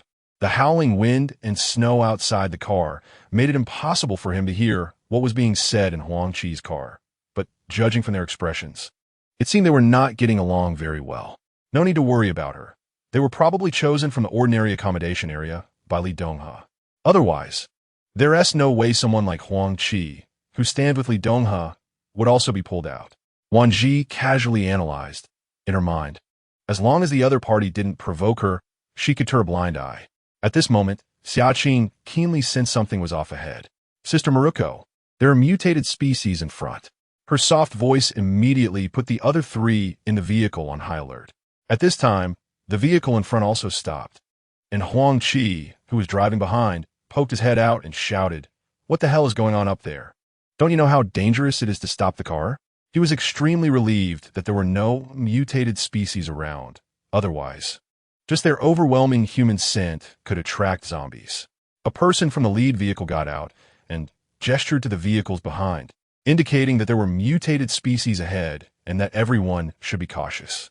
This action frightened many ordinary people in the cars, especially Huang Qi, who was now cursing Li Donghe for bringing her out with these people. The group in Wan Zhi's vehicle appeared particularly calm, which made Deming and Xiao Chan exchange glances filled with ambiguity. The number of mutated species ahead was not large, and it seemed their registration level was low. Otherwise, the person in the lead vehicle, Wan Zhi, had just asked everyone to be careful. The ordinary people present had heard of and seen mutated species to some extent, but since they had no combat abilities, they had never faced them directly. Seeing a few ability users easily deal with a mutated species instantly dispelled their earlier fears about the outing. People's gazes began to fill with admiration and respect. And even Huang Qi started to flaunt to Wan Zhi with a proud look, saying, "If you're scared, we can actually ask an ability user from our side to protect you." Wan Tian scoffed, "No need, you can keep that for yourself." Huang Qi immediately lowered her head in grievance. "There are 3 ability users in our vehicle. I was just thinking that your vehicle is full of ordinary people like me. I just wanted to help you." Lin Xiao, unable to accept seeing his beloved being wronged, immediately became displeased. "What do you mean? Chi is kindly thinking of you, and you speak to her like this? If you don't want to, then just say so. Do you really need to talk down to her?" "Forget it, Lin Xiao. Don't say that. Maybe I unknowingly offended them. It's normal for them not to like me." Huang Qi tugged at Lin Xiao's hand, her face filled with a pitiful expression of appeasement. Wan Tian had never been afraid when being tough, and upon hearing Huang Qi's words, he laughed. "Are you out of your mind? Since we entered the main base, we haven't interacted with you at all. Yet you first falsely accused us of bullying you, and now you come up with this. Do you think everyone else is a fool for you to toy with? Enough. You're going too far. I want you to apologize to Chi right now." Lin Xiao didn't believe they hadn't bullied Huang Qi behind her back. Otherwise, how could she care for them while they spoke to her like that? It was clear they thought she was easy to deceive and bully. "What is wrong with you? How are we going too far?" Wan Tian dug at his ear. "Oh, so your woman is willing to arrange things for others. And we should be grateful and accept it, right? Isn't it's supposed to be a two-way street?" "Lin Xiao, stop talking. Let's just say it's my fault. Don't get angry with them for my sake." Huang Qi pulled his hand, and since she had already achieved her desired effect, the outcome didn't matter as much as how others viewed them. Sure enough, the people in the other vehicles saw this scene and felt that Wan Tian's attitude was problematic. The young girl was kindly offering to provide them with an ability user for protection. Yet they not only showed no gratitude, but also acted as if others owed them something. Wan Zhi noticed the expressions on everyone's faces, instead of feeling displeased. She smirked. "What's wrong? Can't go a day without being a jerk? Huh? Do you want me to get you a toilet brush to clean up?" Huang Qi instinctively looked up upon hearing this, only to collide with Wan Zhi's fierce gaze. A hint of a sinister smile played on her lips, exuding a strong, killing intent. Huang Qi felt a chilling aura of impending doom surrounding her. Every sound seemed to freeze her further. Not willing to give up, Huang Qi suppressed her fear and looked at Wan Zhi's face. Upon seeing her, the smile vanished, and her face turned pale as she realized it was really her. Feeling the slight tremor in Huang Qi's body, Lin Xiao no longer cared to argue and could only focus on soothing Huang Qi's emotions. Huang Qi swallowed hard, trying to suppress her fear. She didn't know if they had discovered her rebirth. She could only rely on Lin Xiao and Li Donghe's people to protect her now. This small farce ended in just a few minutes, and the vehicles continued forward smoothly. Eventually, after 20 minutes, everyone found a secluded, withered forest.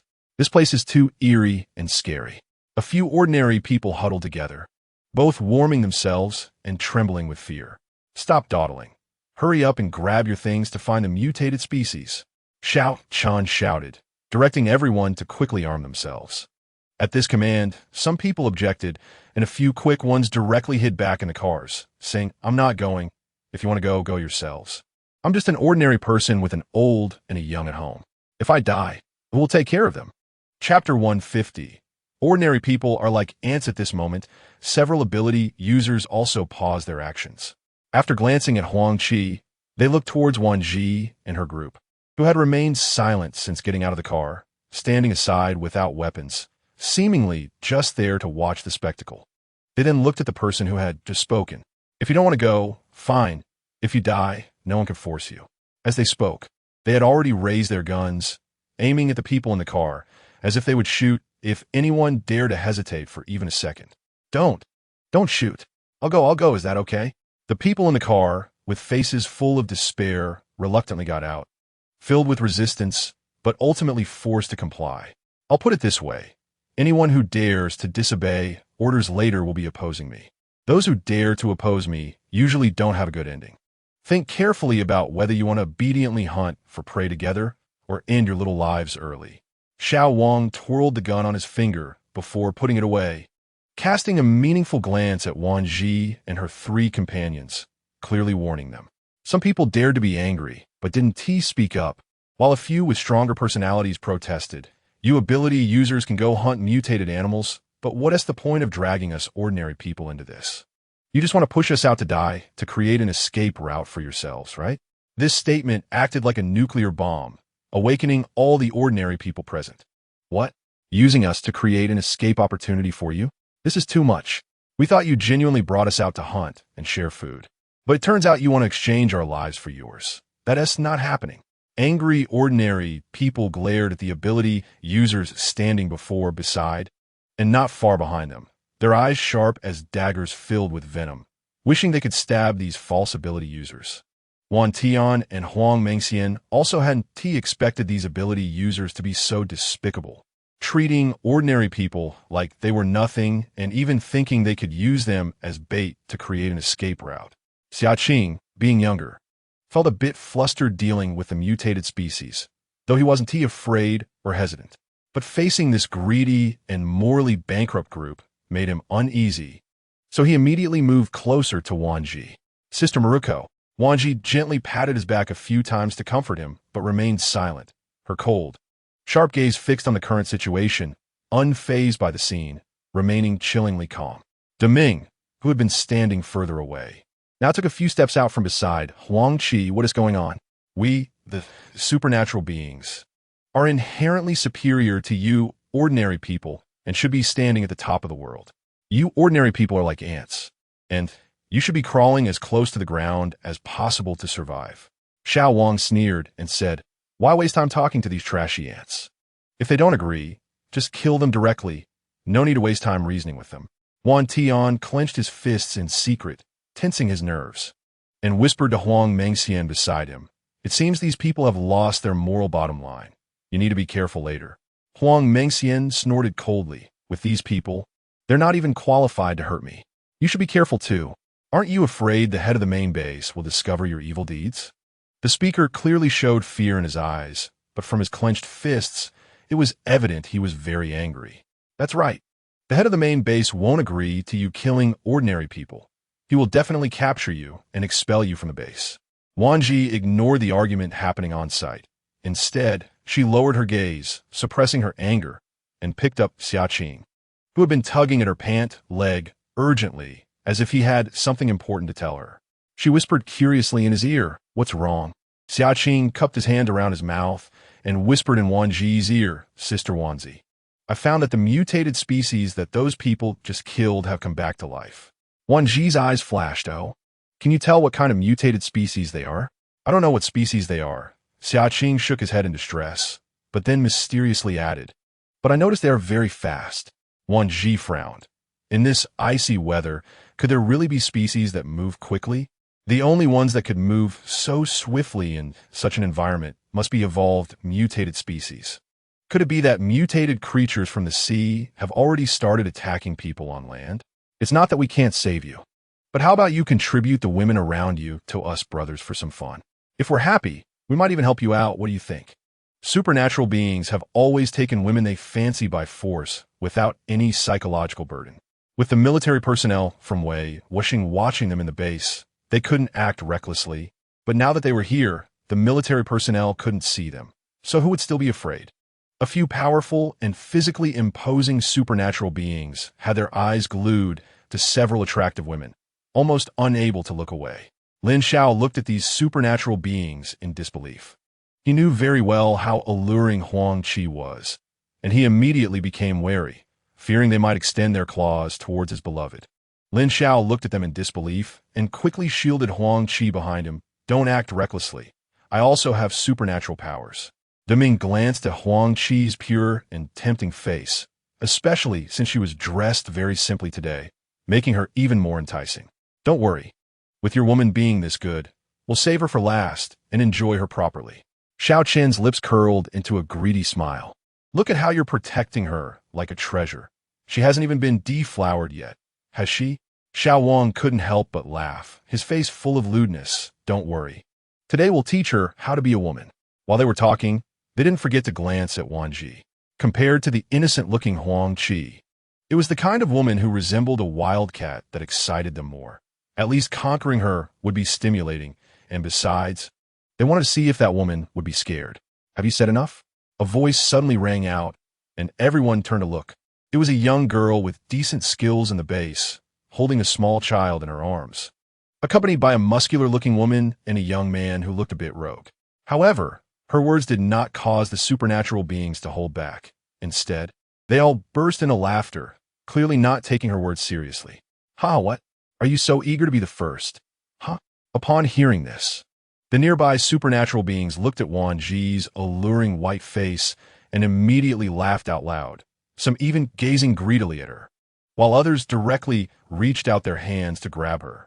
Seeking death, everyone watched as she pulled out a long knife from somewhere, slowly revealing it in her hand.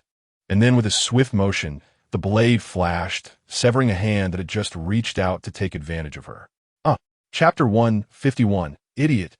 If you want to find death, roll far away. In the extremely low temperature of the icy world, the severed hand lay there, with blood flowing at an incredibly slow pace, but the pain was excruciating. He rolled in the snow, clutching his severed hand, and instantly the fresh smell of blood filled the air. I've already given you a chance. Wan Zhi lowered her eyes, flicked the knife, and blood droplets immediately fell to the ground, freezing into beads of ice. Xiao Qing waved a small hand, and the furry creature that had looked like a doll instantly transformed into a large beast taller than a human, with a big sunflower growing on its head. Wan Tian and Huang Mengxian each had a big sunflower on their heads as well. Wan Tian immediately stood beside Wan Zhi, summoning a fireball that burst into flames. Sister, should we just kill them all? I think the one who needs to be killed the most is that woman standing in the back, Huang Mengxian said, as emerald plants burst forth from her palm, with tender green buds at the tips of the branches. The sunflowers absorbed a small amount of sunlight and began to release small suns onto them, continuously supplying energy. Even if it wasn't enough, they had the golden universal water in their backpacks, and the three of them were instantly filled with energy, excitement bubbling at the corners of their mouths, just waiting for Wan Zhi's command. Because of the energy, water, and the food produced in their space that transformed their physique, their supernatural powers appeared particularly strange. Is that a fire-type supernatural being? Why does it look so weird in color? It's actually black? What kind of supernatural being is that? Why can their palms produce plants? Look at that little kid. He has the weirdest. He even has skills like in Plants vs. Zombies. At that moment, Ming pointed at Wan Zhi and shouted, "Go for that woman. She should be an ordinary person. Grab her as a hostage." Upon hearing this, the expressions on the faces of the three instantly turned blank. Then they looked at them with pity, regret, and of course a hint of mockery. Of all the choices, they chose the most powerful boss among them. Should we say they are lucky or unlucky? The supernatural beings saw the odd expressions on the others' faces and mistakenly thought they were intimidated by what their own people had just said, immediately feeling even more proud. Convinced that capturing Wan Zhi, this ordinary hostage, was a sure thing. Not far away, Huang Qi witnessed this scene and forcibly suppressed her expression, which almost revealed her true feelings. Hatred surged in her heart, wishing that Wan Zhi and the others would be killed by these supernatural beings, preferably in a miserable way. Lin Xiao, do you think they'll be okay? Should we go help them? Huang Qi was of course wishing for them to die on the spot. but she still acted very concerned. This made the ordinary people nearby compare her to the seemingly beautiful girl, finding her thoughts particularly kind-hearted. Little girl, with your small arms and legs, don't go help. Don't you see how many supernatural beings there are? If you go, you'll be caught right away. Yeah, those few look pretty strong. That woman should be capable too. Just don't go over. A few ordinary people try to dissuade her, which was exactly the effect Huang Qi wanted. So she immediately made a regretful expression and bit her lip, thinking to herself that she knew she couldn't help much as an ordinary person, but that girl was also an ordinary person, and she couldn't bear to see her being mistreated by those with abilities. Sigh, there are fewer and fewer kind-hearted people like you in this apocalypse. Yes, don't be foolish and run over there. If you get caught, our group 1T be able to save you. Huang Qi was very satisfied with the effect she had created. Seeing so many people trying to stop her, she was more than happy to stay away, as her original intention was to kill Wan Zhi and her gang. I understand, Huang Qi said, her eyes showing a hint of compassion and helplessness, biting her lip with tears welling up in her eyes, making her seem even more kind-hearted. Other ability users saw their comrade rolling on the ground with a severed hand and were not particularly angry. They thought Wan Zhi was just struggling, which made their gazes toward her even more greedy and lecherous. Indeed, wildcats are stimulating. Conquering them is quite enjoyable. Deming glanced at the injured person rolling on the ground and disdainfully kicked him, saying, "Stop yelling, be quiet. If worst comes to worst, we'll let you have some fun too." Holding his severed hand, the man looked pale with pain, glaring at Wan Zhi with a fierce and angry expression, thinking, "My hand. I want her to taste the pain of my severed hand. I will turn her into a human pig and torment her day and night." Everyone present knew that shouting loudly in the wild was the easiest way to attract attacks from mutated species, and the smell of blood was something those monsters loved most. At this moment, hearing Wan Zhi's words, several ability users changed their expressions. Xiao Wang even kicked the man with the severed hand, saying, "Stop yelling. Be careful not to attract the mutated species." The man with the severed hand gritted his teeth and cursed, "I don't care. I want her to have her hands and feet severed now, or we all die together." A few people exchanged glances at his words, their expressions changing slightly, but their gazes shifted towards Wan Zhi. Xiao Chun narrowed his eyes slightly, wondering if the person beside that woman had such a strange ability. Could it be that only high-level ability users could possess it? On the other side, Huang Qi was still being well protected by Lin Xiao. She gradually began to doubt Wan Zhi's behavior. Could she have remembered it wrong? That bitch clearly had abilities, and they were strange and rare abilities she had never seen before. Why hadn't she used them this time? Suddenly, an idea struck Huang Qi, and her eyes brightened. Could it be that the bitch had been pretending all along and was actually just an ordinary person like her without any abilities? Realizing this possibility, Huang Qi's breathing became excited and rapid. Looking at Wan Zhi again, her gaze became increasingly sinister. As long as that bitch was dead, the face that made her heart race flashed in her mind. That man could only be hers. The ability users exchanged glances, and of course, the man with the severed hand noticed their little movements. He immediately became displeased and shouted, "What are you waiting for? Cut off her hands and feet. Don't think I'm afraid of death and 1T attract the mutated species. If you provoke me, we all die together. Hey, Xiao Wang, no matter what. P.S. Still your brother. Just persuade him not to be so stubborn. If this goes on, we'll either be killed by the mutated species or die from the cold." As soon as these words were spoken, everyone's expressions changed slightly, and their gazes towards Wan Zhi also shifted. Huang Qi certainly did not miss this scene. At this moment, she was thinking about how to meet that man with a sorrowful and compassionate appearance after that group was dead. She had even imagined living happily with that man, spending every day together. The blood flowing from the man's severed hand was slow, but it couldn't withstand the long exposure of the open wound. Moreover, the blood was still flowing. In just a little while, his face had already turned pale and bloodless. Chapter 152. Are you scared? At this moment, the furry monster suddenly became restless, constantly pawing at Xiaqing's little feet and occasionally tugging at Wan Zhi's or other people's pant legs. Wan Zhi knew very well what the furry monster was anxious about, It was waiting for this group of people to slap themselves in the face. Huang Qi was dissatisfied with the ability users' lack of decisiveness, so she decided to help them herself. After all, it was a life. We really shouldn't waste too much time on this kind of thing. That injured person will die, and we will all die too. Can we just talk things over? This was said with genuine emotion, but it didn't resonate with everyone. Indeed, losing one ability user might not mean much, but it would provoke the anger of the ability users, and the days ahead would probably not be any better. There are only 4 people over there, one of whom was just a child, an ordinary person, and only 2 were ability users. With so many of their people, could they really not defeat 2 ability users? An ordinary person and a child? Weighing the pros and cons, everyone came to the most advantageous decision. Even Lin Xiao felt that killing these people wasn't wrong at this moment. At the very least, saving most people with a small number of lives seemed reasonable to anyone. Other ordinary people seemed to have lost their minds, picking up weapons and walking towards Wan Zhi and the others, looking as if they were ready to kill them for a chance at survival. Huang Qi suddenly looked up, her heart filled with hatred, and her eyes revealed an excitement that was hard to conceal. Watching the crowd step closer, Wan Tian clenched his fists, protecting Wan Zhi and Huang Mengxian behind him. Huang Mengxian even unleashed a large number of green plants to create an uncrossable warning line, while Xiaqing wrapped her arms around Wan Zhi's neck, her expression showing a rare seriousness. Only Wan Zhi remained indifferent, showing no fear whatsoever, as if everything happening around her had nothing to do with her. Yet, there were still people unafraid of death. Even after the incident with the severed hand, some still attempted to approach, thinking perhaps luck would be on their side. Don't hurt that girl. She's just an ordinary girl. You'll scare her. And when she's scared, she might do something foolish.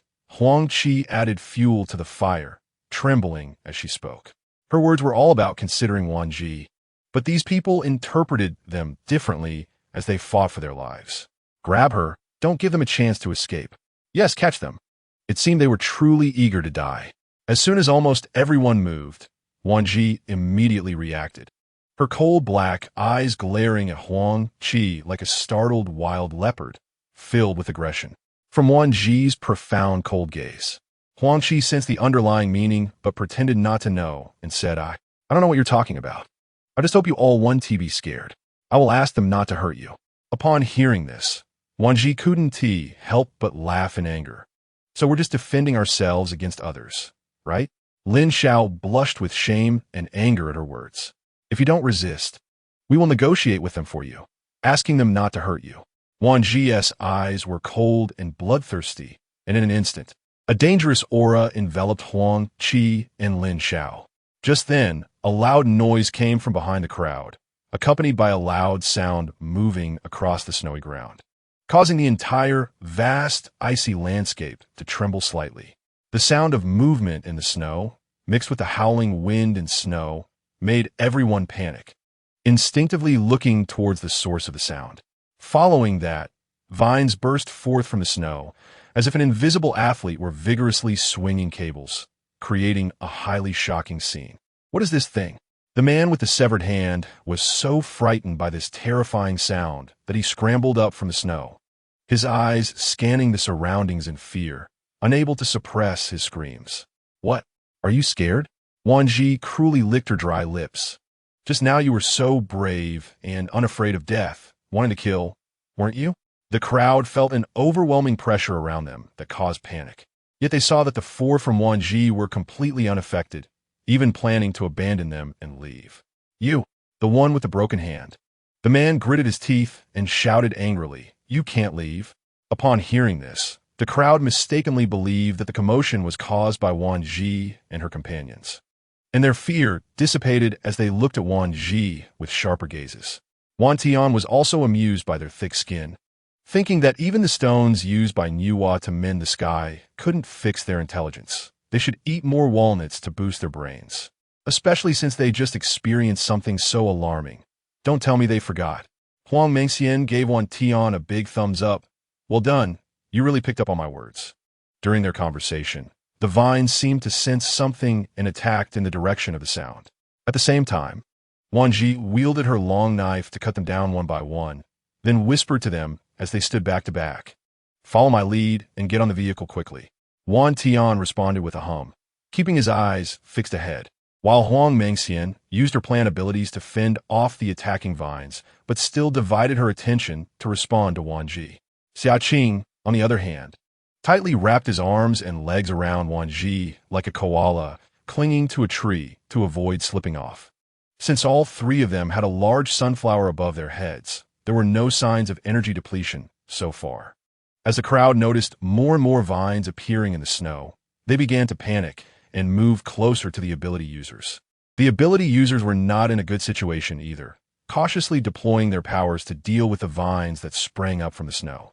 Logically, mutated species should have their movement speed limited under such extreme temperatures, but these strange vines were not affected, causing a sense of unease to rise in their hearts. With so many ordinary people watching them, losing face was one thing, but losing their lives would be the end. "Those over there," Deming swallowed hard, looking at the rampant vines around. "How about we team up to clear these vines first, regardless of the other party's strength?" Having one more person to help meant a greater chance of survival. She had to think of a way to eliminate those few people quickly. Just as this thought arose in her mind, she suddenly felt a chill run through her body, a strange sense of crisis creeping up on her heart. She quickly raised her eyes and met Wan Zhi's cold and ruthless black gaze. Chapter 153. Wan Zhi falls into the gap. Her heart trembled violently, and she hurriedly lowered her gaze, instinctively moving closer to Lin Xiao, trying to avoid Wan Zhi's stare. "Damn it, that bitch knows. She must have guessed that I am reborn. Otherwise, why would she look at me like that? No, I can't just sit here and wait. I must think of a way quickly." Just as Huang Qi was pondering a countermeasure, there was another violent tremor in the snow, this time even more intense than the last, as if something was about to break through from beneath the snow, causing everyone to tremble in fear. Huang Qi stood behind Lin Xiao when suddenly the ground beneath her cracked open, scaring her so much that she forgot about plotting against Wan Zhi and screamed, throwing herself into Lin Xiao's arms. This scream seemed to infect others, and many ordinary people began to scream as well, which undoubtedly attracted the mutated species in the open. "Icy wilderness." Deming frowned and glared. "Shut up." Huang Qi quickly covered her mouth, her eyes brimming with tears, not daring to make sound.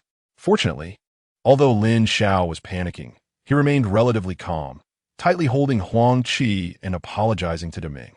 However, the snow beneath them began to crack and spread like ripples, soon forming a terrifying large gap, with the vines consciously extending outward, piercing through anyone they touched, and quickly draining their blood and flesh, tossing them aside.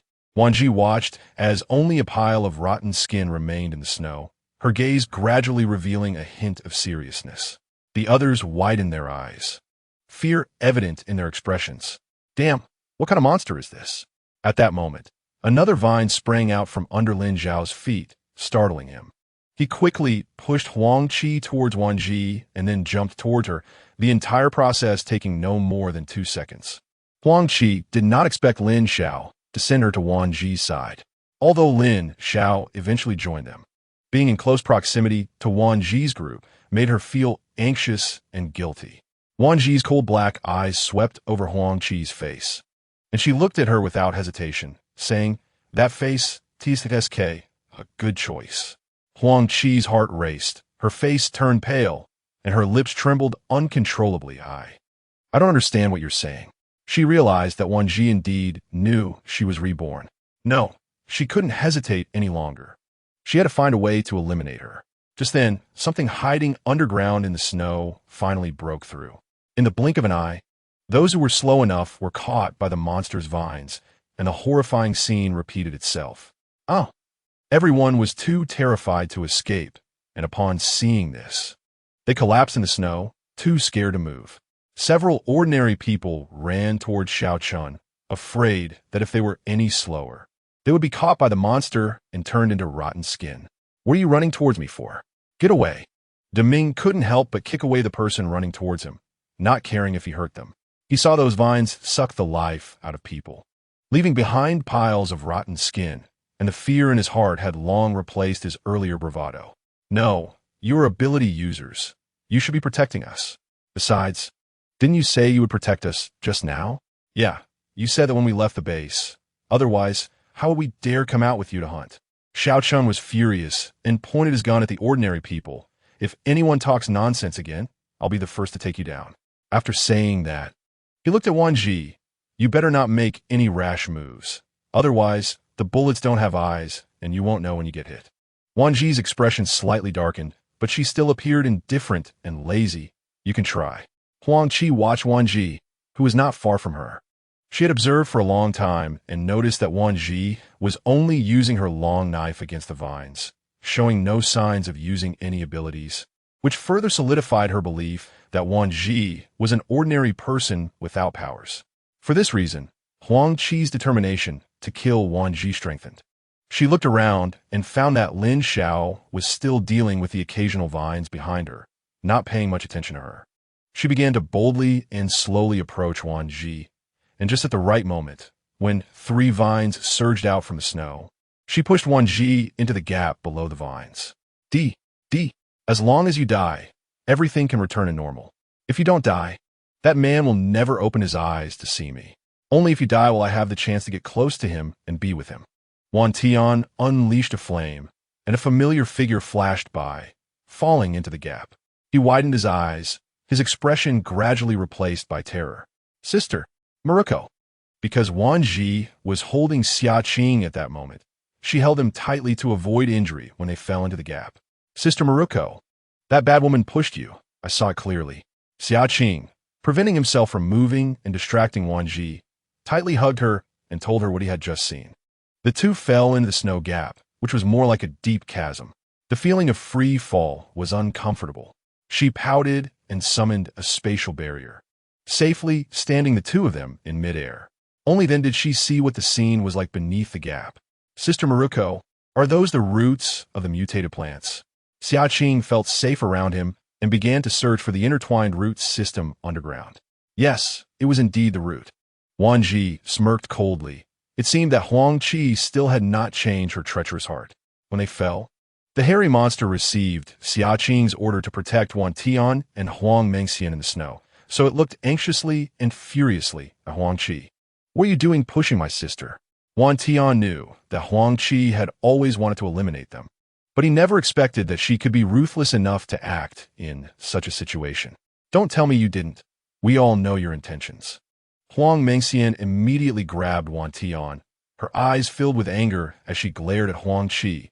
You better be prepared for our revenge. Huang Qi, pale and bloodless, fell to the snow, her face filled with despair. I didn't mean to. I truly didn't mean to. I just tripped. I never thought something like this would happen. Don't say this isn't your doing. Even a 3-year-old child knows your dirty thoughts. Huang Mengxian threw out a green plant and attacked Huang Qi.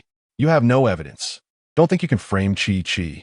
Lin Xiao knew her powers couldn't withstand the two opponents, so she quickly pulled out a dagger to cut off the attacking plants. She's just an ordinary person. It's possible for her to fall from exhaustion. Why should you blame this on Qi when she's been thinking of you all along? Lin Xiao, don't do this. Maybe I really accidentally bumped into her when I tripped.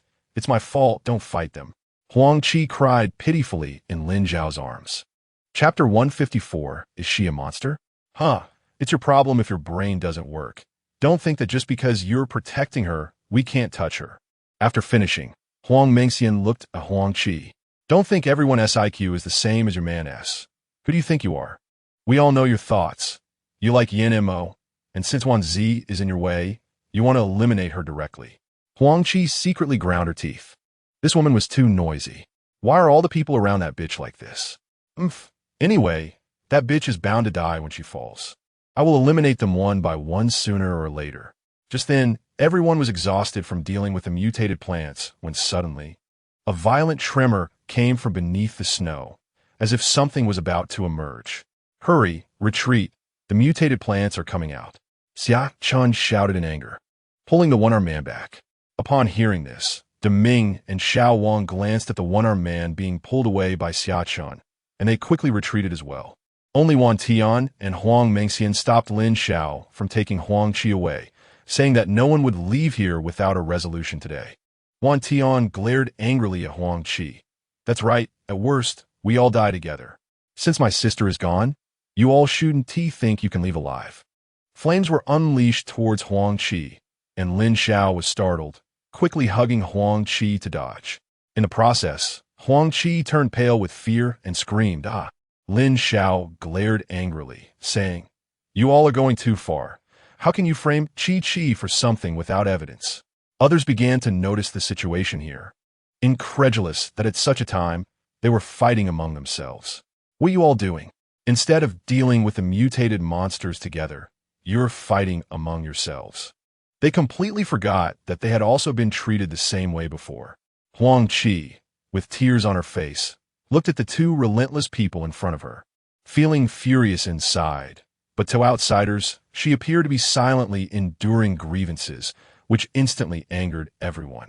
Everyone has a complex sympathy for the weak. But when it comes to life and death, the weak will inevitably be eliminated. You all are too much, using powers against an ordinary girl. It's simply the shame of ability users. Exactly. Can't you see how wrong the girl is, crying like that, and you still want to attack her? Huang Mengxian laughed angrily. Do you know anything? This woman pushed our people into the gap while we were dealing with the mutated plants. Someone like her should be allowed to follow us. I'm quite impressed. On the other side, Wan Zhi was touching her chin, staring at the root in front of her, her eyes glinting like a wolf planning something. Meanwhile, Xiaqing listened to the voices above. Every time he heard Huang Qi's words, the hatred in his eyes deepened. But Wan Zhi, who was holding him tightly, seemed unconcerned, always focusing on the root of the mutated plant. "Sister Wan Zhi, should we go up and let Sister Mengxian and Brother Tian know we are safe?" Actually, he wanted to say that he wanted to go up and watch the hairy monster kill that bad woman. Wan Zhi looked coldly up at the surface, then gently patted Xia Qing's back to comfort him. "First deal with this side, and later we'll go up to deal with certain people." After speaking, she placed Xia Qing on the ground, and he immediately grabbed Wan Zhi's hand. "Sister Wan Zhi, where are you going?" Wan Zhi pointed to the root. "We need to resolve this first, then we can go up and deal with someone." Upon hearing this, Xia Qing's eyes lit up, and he nodded vigorously. "Okay." Wan Zhi approached the root. Perhaps due to the unfamiliar aura, many vines attacked from all directions to protect the root. But this also deepened Wan Zhi's understanding that the root was the core source of the mutated plant. With ease, she summoned an invisible, transparent spatial frame to completely cover the root. Then, with a mental push, the space crushed and shattered the root. Without the energy supply from the root, the vines on the snow began to wither until they dried and broke. However, Huang Qi didn't think of the life and death situation of Wan Zhi. She only regarded it as the ability user's credit. Seeing the crisis seemingly resolved, she immediately began to cry for help. "Help! Help! They want to kill us." She deliberately omitted saying they want to kill her, just to create a misunderstanding that these people planned to settle accounts later. And she needed to portray herself as a victim for everyone to see how that group bullied innocent ordinary people. Before anyone could say anything, the hairy monster had started digging pits in the snow. Upon seeing this, Wan Tian exchanged glances with Huang Mengxian and immediately joined in digging pits, as the hairy monster must have discovered them. The group initially wanted to criticize something, but since someone had already informed them of the situation, they saw the two and the beast digging and felt too embarrassed to say anything further. Huang Qi was unwilling to let the matter pass so easily. Everything she had endured should be paid for with their lives. Of course, seeing them digging, she didn't care at all, in her opinion. That woman Wan Zhi would definitely die, falling into such a dangerous gap. But to maintain her good image, she couldn't avoid putting on a show. So she secretly pinched her thigh. The pain instantly brought tears to her eyes. In this freezing weather, a person cannot come back to life after death. You all need to think about your future. Suddenly, Wan Tian exclaimed, I see her, it's my sister, she's okay." Huang Mengxian also happily dug faster. "Hurry, move quicker, or else they might freeze to death." Hearing this, many people breathed a sigh of relief. After all, becoming enemies with such powerful ability users was something no one wanted to face. Conversely, some were unwilling to accept it, but more felt anxious and fearful. How is it possible? In that situation, she could still survive. Why does that bitch have such good luck? This is impossible, absolutely impossible. They must have misseen, yes. They definitely must have misseen. Damin, Xiao Sheng. And Xiao Wang also learned the backstory through others, and had to say that Wan Zhi's death news was good news for them. After all, there were so many terrifying vines in the snow, and even if someone didn't die falling down, they would only have one breath left. It was impossible for anyone to survive. Huang Qi still hadn't started to let go, when suddenly she received shocking news from Wan Tian. It's my sister. It's really my sister. They're okay. That's great. They're okay. Wan Tian shouted excitedly, as happy as if she had won the lottery. Huang Qi and the other abilities users turned pale, and this scene caught Huang Mengxin's attention. Now you're worried and scared. Where were you earlier? Once the person is rescued, I'll make you pay. Is she a monster? She fell down and is fine. Could it be that she only has one breath left? Xiao Chen couldn't help but swallow hard. He couldn't quite gauge the woman's current condition. If she really came out alive, wouldn't they all be finished? She's so powerful. Why did she swing that knife just now? Did she think it was fun watching a struggle to kill the mutated plants? Huang Qi's heart surged with anger, but more so with fear of Wan Zhi. Chapter 155. Lin Zhao's despair. Huang Mengxian heard them and stood up, clapping her hands, saying coldly, "Didn't you all plan to sacrifice ordinary people's lives for your chance to escape from the abilities users from the beginning? Don't act like you're so righteous.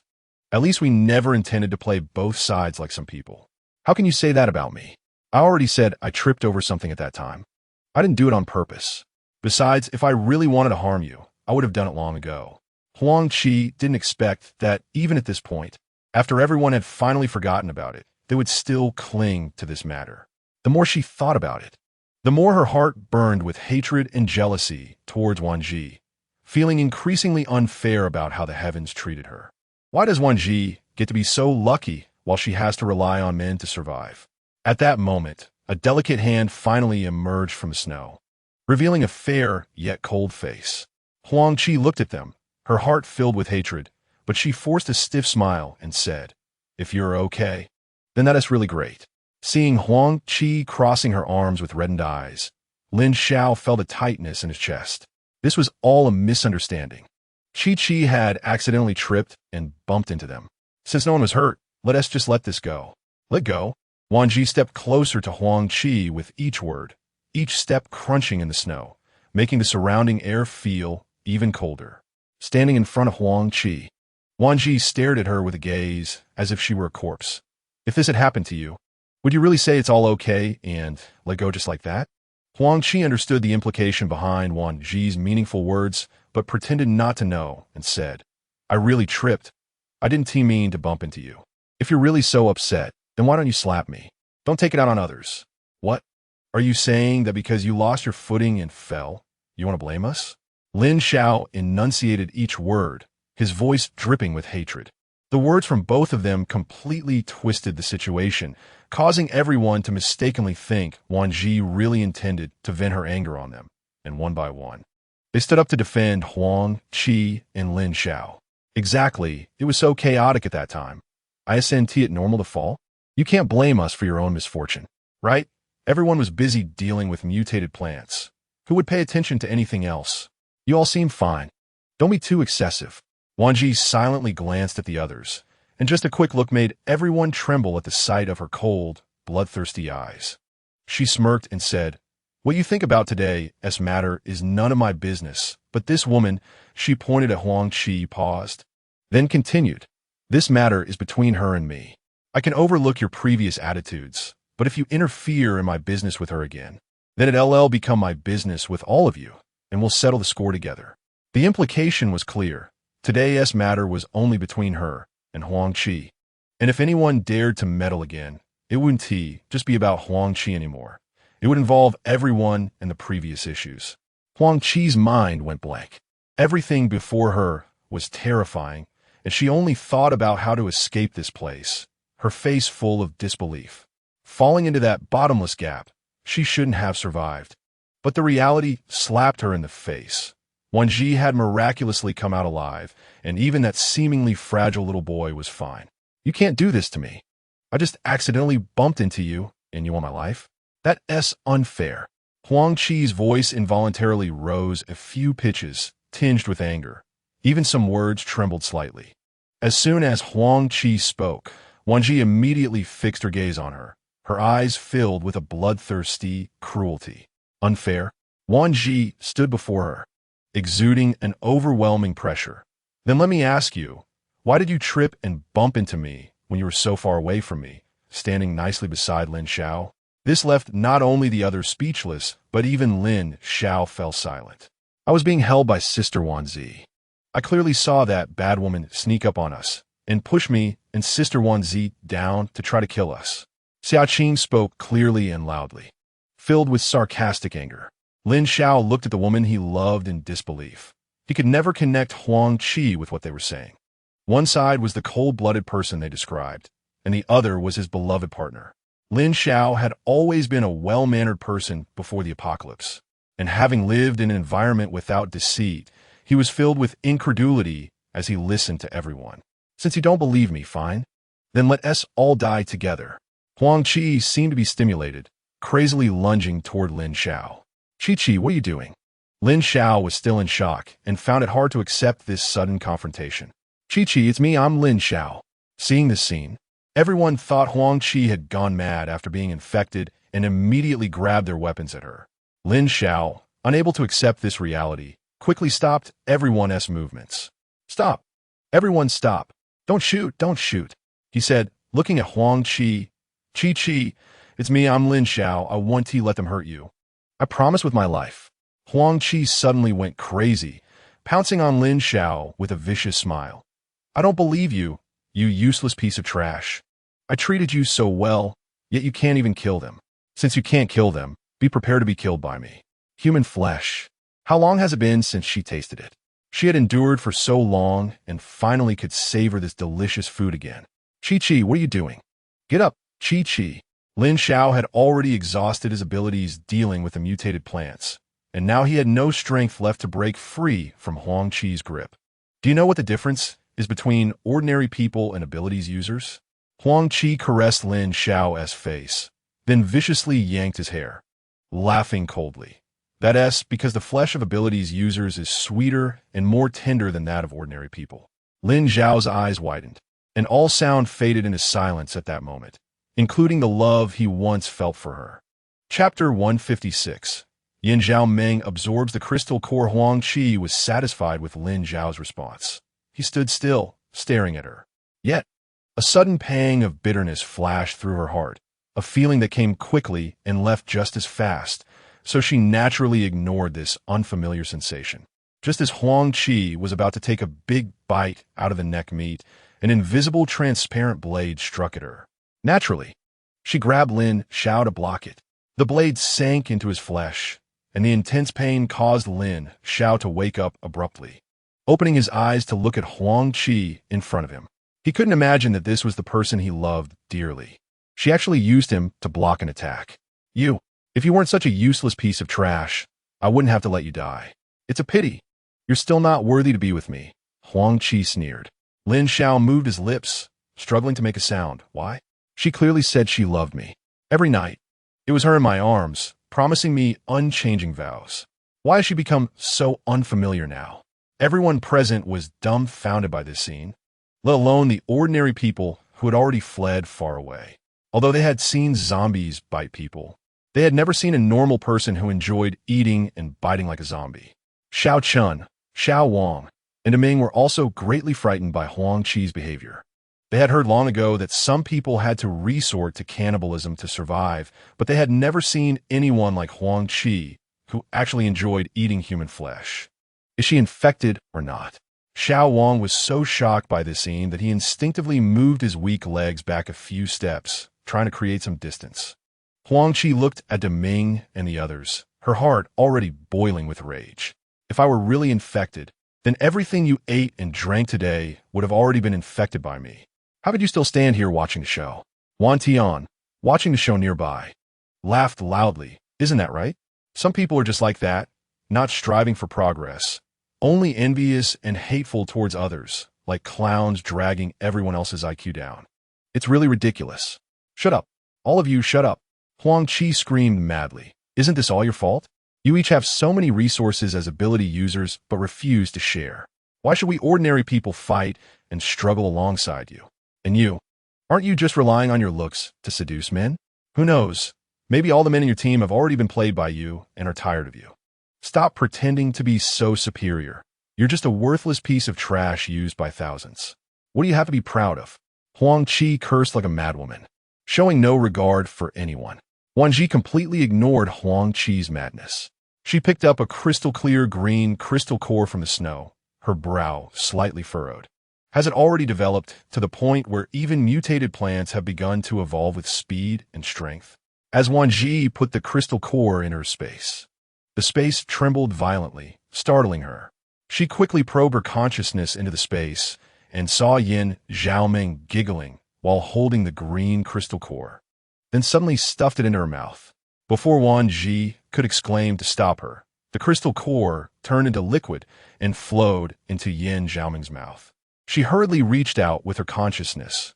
Ming Ming, are you okay? Do you feel unwell? Is something wrong?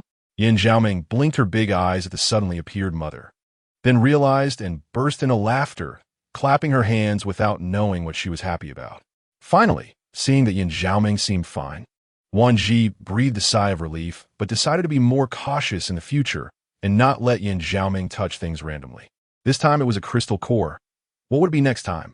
But before she could fully exhale, she suddenly realized Yin Zhaoming actually absorbed the crystal core. This girl absorbed the crystal core.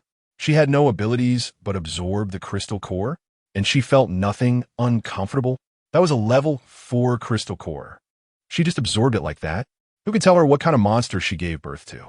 When Wan Zhi exited the space, Huang Qi had already offended everyone. She looked at Wan Tian and Huang Mengxian in confusion, wondering if she was planning to end it all. You filthy woman, don't think that just because Mr. Li is backing you, we won't dare to touch you. Deming spat on the snow angrily. Deming's words were like a stone thrown into water, causing ripples that changed the expressions of those around and Lin Zhao's face instantly.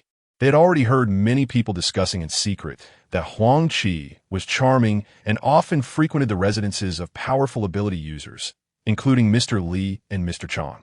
At this moment, the trick Huang Qi relied on for survival was exposed, and her perfect face was replaced by a grotesquely twisted expression. You all deserve to die. If it weren't for you people, I would still be the chosen one. If it weren't for your appearance, how could I ever lower myself to those lowly people? How could I rely on those ants to survive? Huang Qi's words made Lin Xiao tremble violently. His face pale. Even the words he spoke trembled slightly. So you mean to say you've been lying to me from the beginning? You never loved me? Even after I did so much for you. You still never loved me, not even a little? Huang Qi looked at Lin Xiao, her eyes flickering, the corners of her lips curling into a cold smile as she gazed at him seductively. Wan Zhi raised an eyebrow nearby. Because her ability was special, she could easily see that Lin Zhao's ability was not right. What he activated was not just a simple fire ability, but rather a dual-element ability of ice and fire. Are you sure Lin Zhao's ability is just a pathetic little flame? Wan Zhi twirled her fingertip, her eyes lazily sweeping over him, and then said, perhaps he is much stronger than you realize. At this moment, Lin Zhao's face was extremely ugly. He did crave Huang Qi's love. But that didn't mean he was willing to be a fool, or rather, he was a very masculine person, unwilling to be a lifelong loser. That's right. I did activate an ability that is not just one kind of fire. I also have water abilities, but so what? It has nothing to do with you anymore. Huang Qi didn't expect that after Lin Xiao broke free from being an ordinary person, besides activating his abilities, he was actually a rare dual-element ability user. This made her frown as she sized him up, uncertain of his authenticity. Lin Xiao certainly did not miss the calculating and scheming look in Huang Qi's eyes. In the past, he might have pretended not to see it, but now it was no longer possible. Chapter 157. How poor there, Lin Xiao, I was wrong. I know I hurt your heart, but did you ever think about why I became like this? I didn't turn out like this just because of you, but also because those people forced me to go mad and say such things to you. Huang Qi's words made Wan Zhi curl her lips. She simply took out a table, 4 chairs for drinks, and a big handful of sunflower seed from her space. When Huang Mengxian saw that it was the bubble tea specially mixed by Zhuo Aixin, She perked up and took a big sip, instantly filled with a sense of happiness. XIN, you're so thoughtful. The drinks are made just for you. The rest of us don't even get a share. Wan Tian also took a cup of pu'er lotus seed tea with added ingredients, took a sip, and was filled with the fragrant taste of lotus seeds, neither sweet nor greasy, with a faint pu'er tea aroma. It was simply refreshing and satisfying. XIN's products were indeed different. Xiaoqing also held a warm cup of chocolate bubble milk tea. Nodding vigorously in support, Sister XIN's drinks are really delicious, and there are no additives. Ming, you and I all love it. Wan Zhi smiled. She reached out to pat Xiaoqing's head and then, like everyone else, continued to watch the drama between Lin Xiao and Huang Qi. Lin Xiao, I'm doing all this for you. Huang Qi was dramatically pouring her heart out over there, while Wan Zhi formed a crowd of spectators, leaving the ordinary people and ability users dumbfounded. What's going on now? How did it suddenly turn into this? Wan Tian snorted. I see these people are like wall grass, leaning wherever the wall is high and blocking the wind. After Wan Zhi finished her drink, she tidied up the trash, and the other three also cleaned up before putting the tables and stools away into the space. Wan Zhi picked up the tang knife and walked towards Huang Qi, asking, Is the play over? If it's done, it's time for us to settle the accounts. The expressions of the others changed drastically upon hearing this, as they remembered Wan Zhi's earlier words. As long as they did not interfere, they could coexist peacefully. Why just said still stands. But now it's necessary to change the rules. Wan Zhi swung the tang knife in her hand, her eyes like a lurking beast, waiting for the right moment. Anyone related to Li Donghe and Chang Yifei, I'm sorry, but I am resolute. Kill. Wan Zhi glanced at the people across from her and saw their thoughts. She had no intention of wasting time. She lazily waved her hand, and an invisible transparent barrier covered everyone, leaving only the ordinary people confused about what was happening. However, the ability users clearly felt the fluctuation of abilities and instinctively pushed off with their toes, trying to change the situation, but to their utter surprise, they found themselves trapped here. You're an ability user. Damien glared at Wan Zhi with venomous eyes. He had been carefully observing this woman from the beginning. Even when dealing with the mutated plants, she had not used any abilities.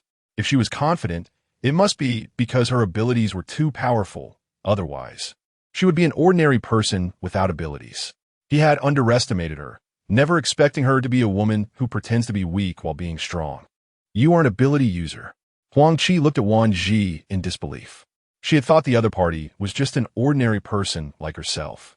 Even when she was dying, she couldn't understand what kind of ability this wretched woman had. And strictly speaking, she couldn't even guess whether she was an ability user at all. After all, the spatial barrier was colorless and shapeless, unless one was an ability user. They wouldn't detect any subtle fluctuations of abilities. What's wrong? Are you surprised that I'm an ability user? Wan Zhi smiled. No, it can't be. Why does this wretched woman have abilities while I don't? Not even once. This is unfair. It's impossible. Huang Qi muttered in madness. Lin Xiao frowned, not understanding what she was saying, but he didn't care much. In his heart, the woman he loved most had long since died. The Huang Qi standing before him was just a madwoman who was dispensable. Implicitly, he meant that he would no longer interfere in matters between her and them. Huang Qi had nothing to do with him anymore. Wan Zhi nodded without thinking. Okay, don't go. Help us. Some ability users desperately held onto the ordinary people, trying to see if they could pull them out of the invisible wall in front of them. What right do you have to trap us? Don't think that just because you have abilities we won't dare to do anything to you. One of the ability users roared, naturally provoking the anger of other ability users, more so their fear of the unknown death, uniting them together. You also know that the main base is no longer under the military's Wei-Wuxing. Mr. Li has already captured Wei-Wuxing's right-hand man. He is now nothing but a puppet. As long as you agree to submit to Mr. Li, you and your partners, as well as your base, will be redeemed. Wan Tian's expression was dumbfounded. Redeemed? Have these people gone crazy? Or have they read too many novels? Redemption? Why not just say liberation? That's right, redemption. The apocalypse has been going on for over 4 years. I believe you've had a hard time surviving to meet Mr. Li. As long as you agree to submit to him, you will definitely get your share of crystals and resources. Xiao Wang also stepped forward to echo. Huang Mengxian laughed disdainfully. Excuse me, how many crystals and resources do you have? How much do you supply in a day? Xiao Chun, hearing Huang Mengxian's words, mistakenly thought she was interested and immediately offered their utmost sincerity. For meals a day, 3 level 4 crystals. Xiaoqing covered her mouth, her eyes wide open, her face flushing red, and, after a long time, she began to laugh uncontrollably. Oh my, Sister Wan Zhi, they're so poor. Xiao Chun and the others exchanged glances, seeing confusion in each other's eyes. They couldn't understand why the people across from them were laughing so hard at such a good deal. Only Huang Qi glared at Wan Zhi with resentment.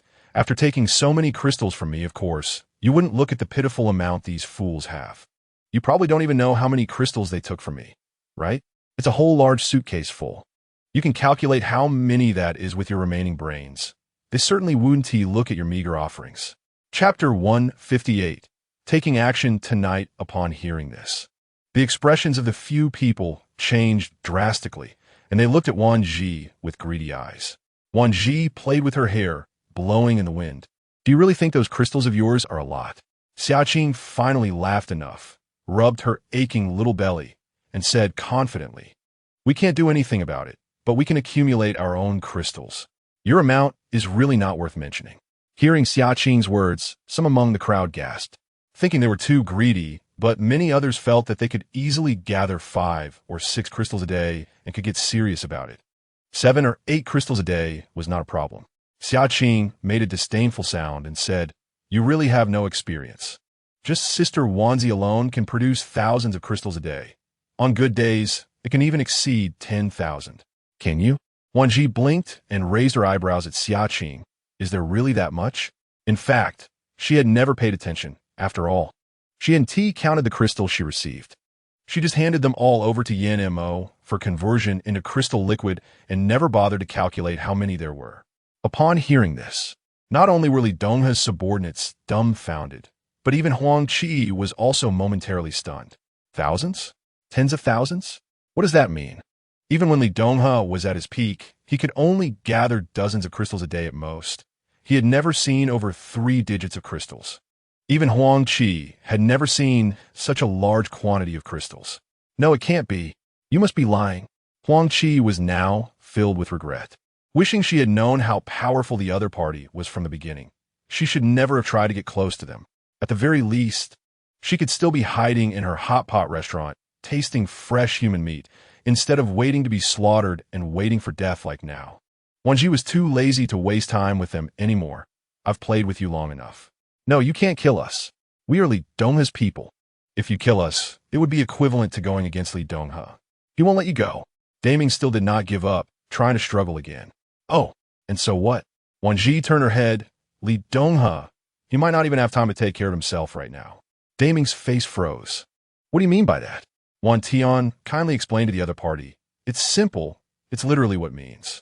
Wan Zhi waved her hand, and the spatial barrier quickly crushed down, while the 4 of them, along with the beast, got into a vehicle and left. Inside the spatial barrier, the few of them collapsed in pain on the ground. Wan Zhi intentionally reduced the intensity of the spatial crushing to let them taste the feeling of dying. With no response from heaven or earth, unable to seek survival or death, the one-armed man was very close to Xiao Chun, and the 2 rolled in pain in the snow, their trembling legs constantly kicking, their bodies stained with blood and snow, their spasming hands tearing at their clothes. Their mouths and noses like being vacuum-sealed, blood and bits of internal organs continuously oozing out until the last breath was taken, and then they stopped moving. As for Daming on the other side, his body kept convulsing, bending and straightening, his desperate eyes looking at the sky, his bloodshot eyes bulging out, and he was even making whimpering sounds mixed with blood. On the other side, Xiao Wang was curled up tightly, his throat making gurgling sounds mixed with blood foam, his whole body trembling uncontrollably. His pale face was twisted in agony, with wide eyes and a mouth that continuously oozed a mixture of flesh and blood. Meanwhile, Huang Qi lay on the snow, her small mouth moving as she struggled to breathe, her chest rising and falling erratically. Blood clots containing bits of internal organs were repeatedly coughed up from her throat, staining the white snow beneath her chin with red. Everyone was left with just a breath. The space seemed to lose control, dissipating into nothingness. Those who were not dead sighed in relief, yet they were too weak to get up, only hoping that some kind-hearted person would come to rescue them. The smell of blood filled the air the moment the spatial barrier disappeared. At that moment, vibrations began to resonate from beneath the snow, causing everyone to tremble in fear. Desperate to draw a breath, each person gritted their teeth and tried to rise. But it was all in vain. Wan Zhi was no exception. Although she loved to take risks, it didn't mean she wasn't afraid of death. So now, she was trying to crawl slowly on the snow, using both hands and feet, but the vibrations in the snow were becoming more frequent. She began to disregard everything, coughing up large amounts of blood foam as she tried to crawl further away. Bang! A loud noise erupted. Snowflakes danced in the air, accompanied by blood-red mist. Vines, like mine detectors, swept through the air and snow in search of prey. In the next moment, screams erupted one after another. Wan Zhi continuously coughed up salty blood foam, her eyes filled with despair as she witnessed the horrifying scene before her. One after another, people were impaled by the vines. Their blood and flesh rapidly drained and tossed onto the snow, followed by the next victim. In a state of panic, Wan Zhi could no longer bear the terror before her and let out her final remaining scream. Ah, why don't we just find someone to take us to another base? Well, you can't guarantee that such people won't backstab us later. Where have you been? Why did it take so long?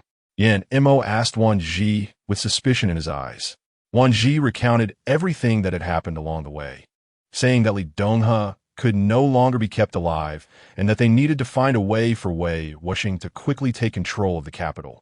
Li Donghe is truly impatient to live, Yan Mo said, his smile at seeing Wan Zhi disappearing after hearing about Li Donghe's actions.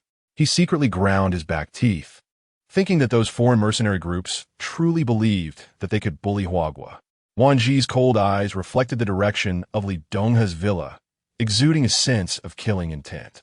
With eyes devoid of warmth, she smiled faintly and said, Mo, let's make our move tonight. I don't want to see these ordinary civilians suffer any longer. Yan Mo glanced disdainfully at the direction of Li Donghe's lodging area. His anger gradually cooled, and a sinister killing intent flashed in his eyes. He couldn't bear to scold the fierce woman. How could someone dare to treat her this way? All right, then let's act tonight. What do you want to do? Looking towards Li Donghe's villa, Wan Zhi recalled the faces of those ability users and bit her lip, nervously glancing at Yan Mo. Aren't you going to blame me for being so ruthless? Yan Mo's gaze fell, his face indifferent. So what? Since they initiated it, they must be prepared to endure the consequences. Chapter 159. Who are you? What did you say? Those were his best elites beside him, and they were wiped out just like that. With one less Chang Yifei, he had no one to negotiate with. Now, he was burning with anxiety, an indescribable unease creeping into his heart. He had to take the initiative. Go. Find a way to bring those 5 from the ordinary lodging area over. I want to see for myself if they are really from the Dawn base. That night, the 8 people and 1 beast gathered at the temporary residence of Li Han and his group. Sister-in-law, the boss has already told us what you want to do tonight. We discussed and thought it necessary to split into 2 groups. One part to find Li Donghe, and the other part to make a throat-cutting gesture to Li Donghe's people. Wan Zhi looked at Yan Mo, her eyes asking for his opinion. The latter nodded, agreeing with Li Han's proposal, as it was the safest and quickest method. He continued, Besides, I already mentioned to Wei Wuxing today that Li Donghe cannot be left alive. If it weren't for the capital's main military wanting to use Li Donghe to draw out the people behind him, he wouldn't have been allowed to live this long and cause trouble. Many people thought the main base in the capital was equivalent to the main military base in the capital, but that was not the case. The capital was vast, capable of accommodating 3 or 4 bases, but so far there were only 2. One was Wei Wuxing's small military base, and the other was the real main military base. Furthermore, in the 4 years since the outbreak of the apocalypse, the land occupied by mutated species had increased, making mutual assistance even more difficult. By the way, the main military base has already sent someone to establish a connection, but the current technology has yet to achieve full connectivity across Huagua. However, Wei Wuxing has already made contact with the military, Yin Mo said. Wan Zhi frowned in suspicion. Are you suggesting that we need to visit the main military base in the capital? She did not oppose the trip, but she was worried about leaving the Dawn base for too long in case something happened. Yin Mo noticed her concerns. There are mom and dad at the base. And otherwise, there's Fang Qianzhe's sitting in command. You don't need to worry too much. You should try to let them grow. Wan Zhi didn't disagree with Yin Mo's words. But just thinking about the international mercenary groups using Li Donghe to infiltrate Huagua made her feel that Huagua seemed to be in an extremely passive position. In order to avoid prolonged nightmares, we don't know if getting rid of Li Donghe will lead to others lurking in the dark, waiting for an opportunity. Yin Mo reassured her. Meanwhile, two people had already arrived at Li Donghe's place from the ordinary lodging area. They were both strong and tall, with eyes carrying a sense of killing intent, clearly not residents of the main base, nor military personnel like Wei Wuxing. At this moment, the atmosphere in the villa was unusually tense. Although they were sitting at the same table drinking tea, the expressions of the two people opposite Li Donghe were extremely gloomy. I heard that our hidden agents in the base were all wiped out because of your negligence. Those were shadow agents cultivated by the mercenary group using a large number of crystal cores. If it is indeed your negligence that led to this, then there's no need to keep you. An insubordinate ant can easily be replaced. They don't need someone as useless as you. You have to let me explain. This is how it happened. Li Donghe recounted the situation with the people from the Dawn base, including today's attempt to test those people, laying everything bare. My people have confirmed that they are not ordinary people, but a group with powerful abilities. So you risked being discovered just to tell us that you suspect they are from the Dawn base? Didn't I say it long ago? We must not alert the snake in the grass at the Dawn base. Yet you dared to act on your own. You must be tired of living. How can you blame everything on me? I was just trying to help you confirm things clearly. At this point, Li Donghe was completely dumbfounded. When he sent people to act before, wasn't it their intention? Why was he now being blamed for all the losses? Li Donghe's self-important nature, coupled with his years of dominance in the main base, meant he had always been the one to scold others. And no one had ever dared to scold him like this. In the past, when international mercenaries approached him, he might have thought they were bold and insightful for seeking him out. But now, things were different. In his view, for years had passed since the outbreak of the apocalypse, and these mercenary groups were nothing but minor players, all show and no substance. If they really had no other options, they wouldn't need to go through him for everything. He had long been planning to kick them out of their self-proclaimed territory. But because he still needed to rely on the mercenary group's weapons, he had delayed taking action. What kind of tone are you using to speak to us? A man with a spade tattoo on his face suddenly reached out and grabbed Li Donghe's neck. Better correct your attitude. You are nothing more than our dispensable lackey. Killing you is easier than squashing an ant. Li Donghe was already struggling to breathe, and just as he was on the verge of death, he suddenly heard a voice. Who are you? Li Donghe, with his face turning red and purple, tried to open his eyes to see, and he saw a graceful woman with long hair standing on the windowsill. This woman was more beautiful than any he had ever seen, with a fair face, dark eyes, and pink lips, her skin whiter than snow, and her long hair flowing in the cold wind without becoming messy. As his gaze shifted downward, he noticed she held a delicate long knife, the blade sharp and radiating a fierce glint, and beside her stood a handsome and cold-looking man, with several others jumping in behind him, 3 of whom were the people he was most familiar with and wary of. Yes, it's you. Who do you think you are? Daring to intrude on a superior's residence. The tattooed man released his grip on Li Donghe's neck and looked the group by the window up and down, saying, You better get lost quickly.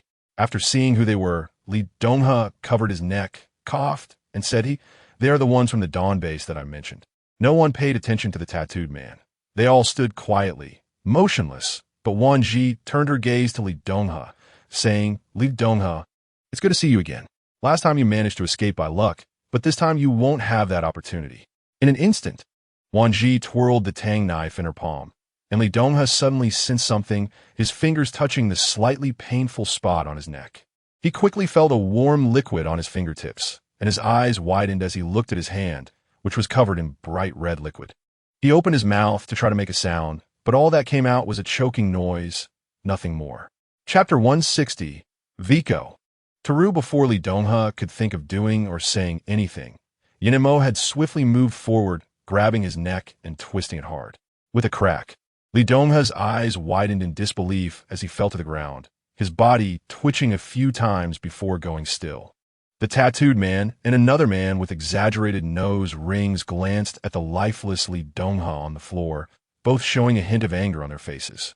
Do you know how much effort and time it takes to train someone? Setting aside the beautiful woman with the long knife, just the decisive man in front of them should not be underestimated. He had effortlessly snapped the neck of a secondary ability user with one hand, indicating he was far more formidable than he appeared. You are the leaders of the Dawn base, which has a lot of food resources. The man with the nose ring said in a condescending tone. Yan Mo casually glanced between the two, immediately recognizing they were mixed race and not of Chinese descent. He said slowly, "It seems you are members of the International Mercenary Group."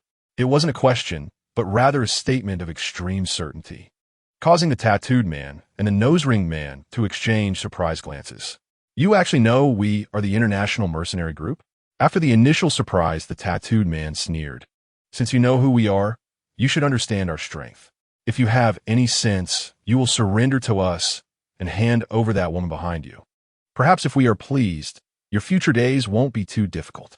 As soon as these words were spoken, Li Han, Wan Tian, and Zhuo Huaichu all shot out terrifying killing intent. Even Huang Mengxian stood in front of Wan Zhi, blocking the view of the tattooed man and the nose ring man, glaring fiercely at them. Zhuo Aishin quietly stood beside Wan Zhi, exuding an ominous aura of wanting to kill, and Yin Mo's gaze was even more lethal, as if his eyes were poisoned. If looks could kill, the two in front of them would have died 1,000 times by now. Oomph. It seems you won't learn without a lesson about the power of our mercenary group. The nose ring man cracked his neck, making a popping sound. The tattooed man greedily stared at Wan Zhi and Zhuo Aishin, thinking to himself, I never expected this group to be so good-looking, especially those women, who were far more beautiful than any he had ever seen before. Calling them enchanting would be an insult. They might attack, but they better not hurt those three beautiful ladies. The tattooed man adjusted his clothes, trying to present himself as an elegant gentleman. In his eyes, Huang Mengxian's muscular build was a sign of a love for life, indicating she was an athletic woman, while Zhuo Aishin's cute and innocent appearance evoked a protective instinct in him. As for Wan Zhi, she seemed delicate but had an unyielding gaze, which ignited his desire to conquer. Each of these women had their own charm, yet they were the type every man wanted to possess and conquer.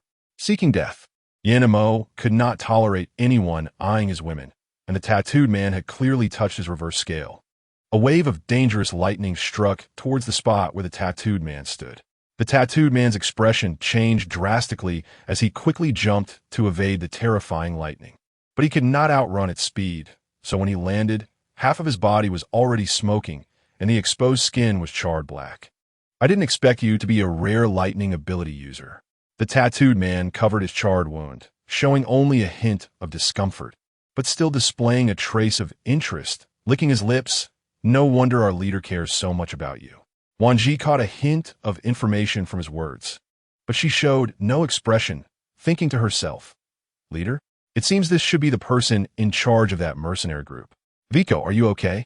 The nose ring man was shocked, not expecting Vico to be injured after just one exchange. He raised an eyebrow in disdain, saying, I admit you are strong, but you should think clearly. Opposing our mercenary group will not end well for you. Shut your filthy mouth. If it weren't for my sister not speaking, I would have long wanted to gouge out the eyes of these two lecherous men. Perhaps it was due to his genuine anger. As soon as Wan Tian finished speaking, he couldn't hold back any longer and struck. Wan Tian was the last to join Wan Zhi's team, but his ability had already reached level 5, and he was merciless against ability users. His speed was both fast and fierce. His actions did not draw any objections from Wan Zhi or Yan Mo. Instead, the 7 of them coldly watched him make his move. Sure enough, Wan Tian did not disappoint the 7, with a fiery ball of flames thrown out. The nose ring man was instantly ignited, the flames so fierce that even the tattooed man was stunned. Ah! The nose ring man screamed, gritting his teeth to suppress the fire with his own ability. using ice to counter the flames, creating a large amount of steam, and the air was filled with a rich, burnt scent. As the steam dissipated, the nose-ringed man gritted his teeth, filled with rage, and shouted, "You are looking for death." Taru calmed down. Ignoring the nose-ringed man's anger, Vico stepped forward to block them, saying, "We came to advise you peacefully, since you are unwilling to surrender. Don't blame us for being rude." Wan Zhi sneered, saying, "As if you were really that strong. Believe it or not, I can make you cry to your mother with one move."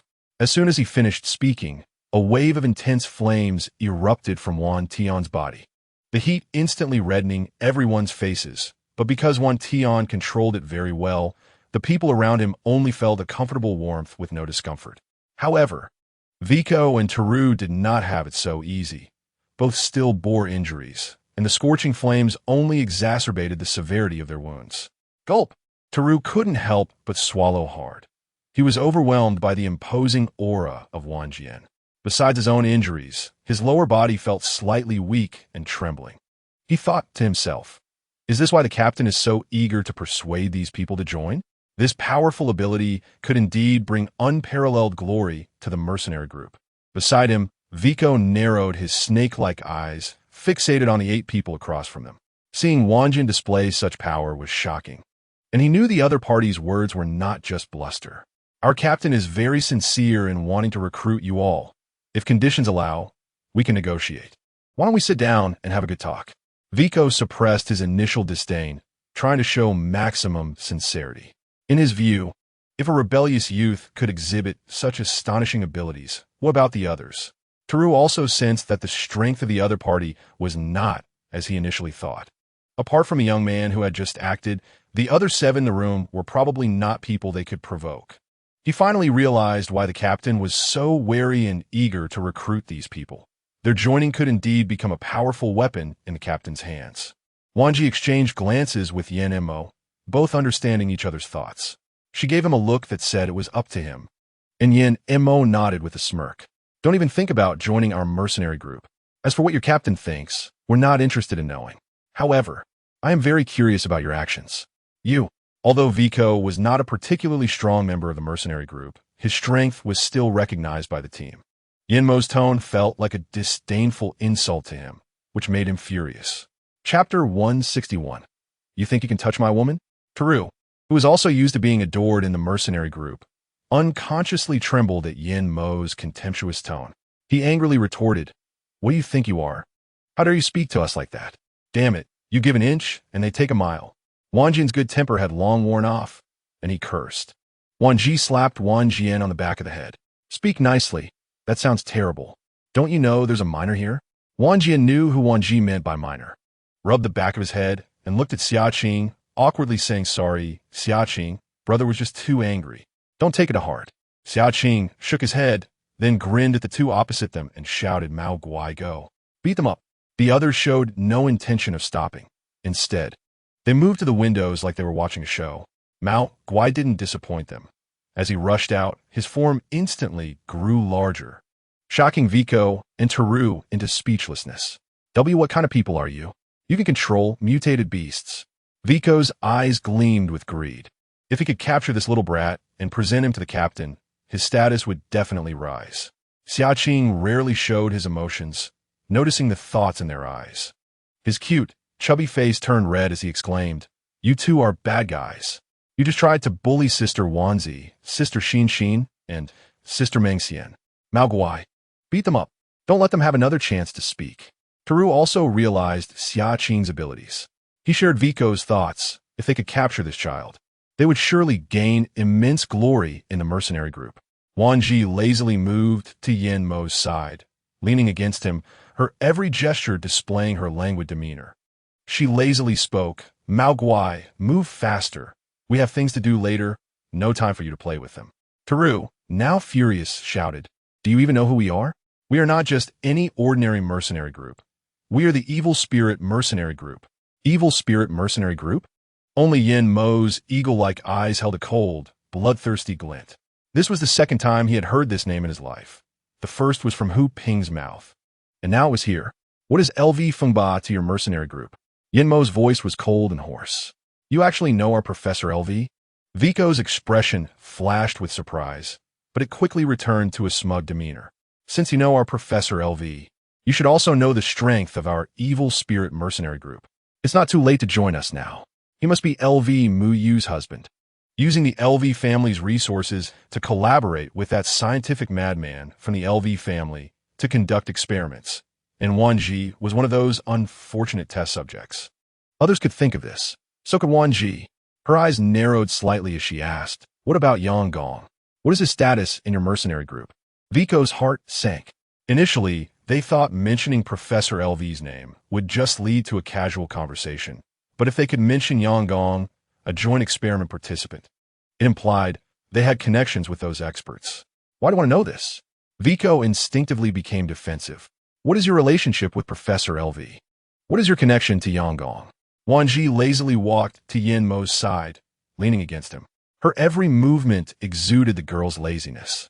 She lightly parted her pink lips and said, "Pass my message to LV Fengba and Yang Gong. I, Wan Zhi, will repay everything they have done to me double one day." She glanced at Yin Mo, indicating that she was leaving everything to him because she knew that once she started, she might go too far and kill someone, especially since she was feeling angry and resentful. I want tea. Xiaqing realized that Yin Mo was planning to send him away. He was no longer the clueless little brat. Sister Wan Zhi had been bullied, and how could he pretend not to notice? "I'm not some ignorant little kid.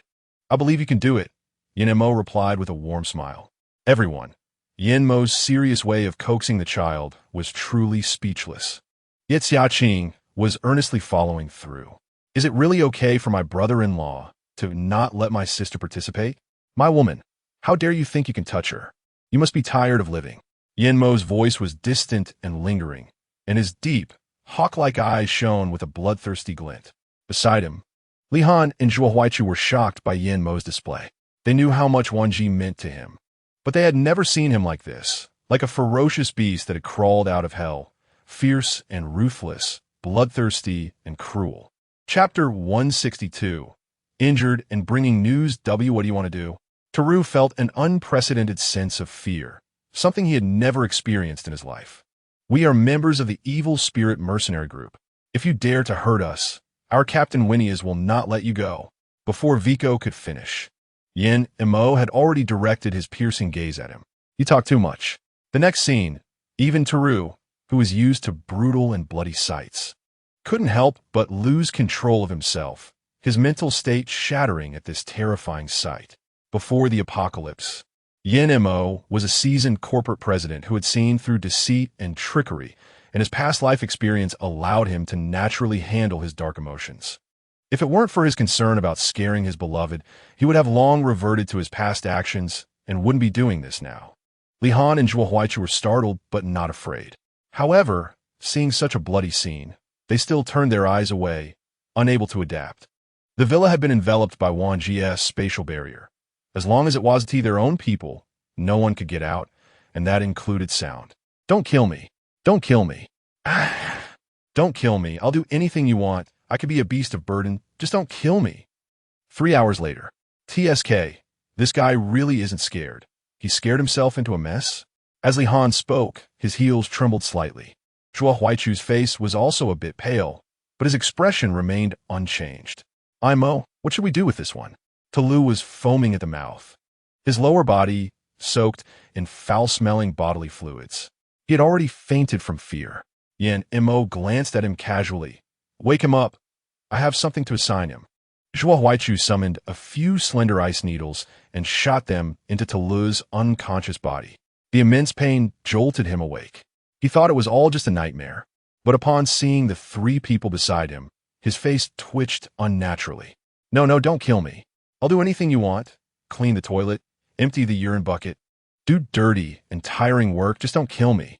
Huang Mengxian and Zhui Aixin exchanged glances, both knowing that Wan Zhi was just being stubborn, and that stubbornness was a trap set by her own father. "Xiao Zhi." Wan Zhi raised a pair of confused and helpless eyes. "What's wrong?" This version of Wan Zhi was one they had never seen before, causing a pang in their hearts. "Xiao Zhi, if you're unhappy, just say it. It will feel better to say it out loud." Zhuo Aixin squatted down next to her. "Yes, Xiao Zhi, You've always been strong and tend to keep things to yourself. Maybe we can't help much, but having more people means more strength, and we can always find solution. Wan Zhi smiled faintly. Don't worry, I'm fine. I just want to be alone for a while. Wan Zhi left the lazy sofa and went to the balcony to isolate herself completely from others. Looking at the pitch-black sky, Wan Zhi thought, I hope when I find you, you could be alive and well so that I have the chance to torment you properly. In the later half of the night, when people were sleeping soundly, a man covered in coldness quietly entered the bedroom, inching closer to the bed. Suddenly, the person on the bed opened their eyes, showing no signs of just waking up. I heard you were in a bad mood today. Wan Zhi snuggled into the man's arms as usual, lazily wrapping her arms around his neck, pressing her face against his chest, trying to listen to his heartbeat to calm herself. I was thinking when Yang Gong handed me over to LV Fengba, what kind of mood was he in? And did my biological mother ever intervene at all?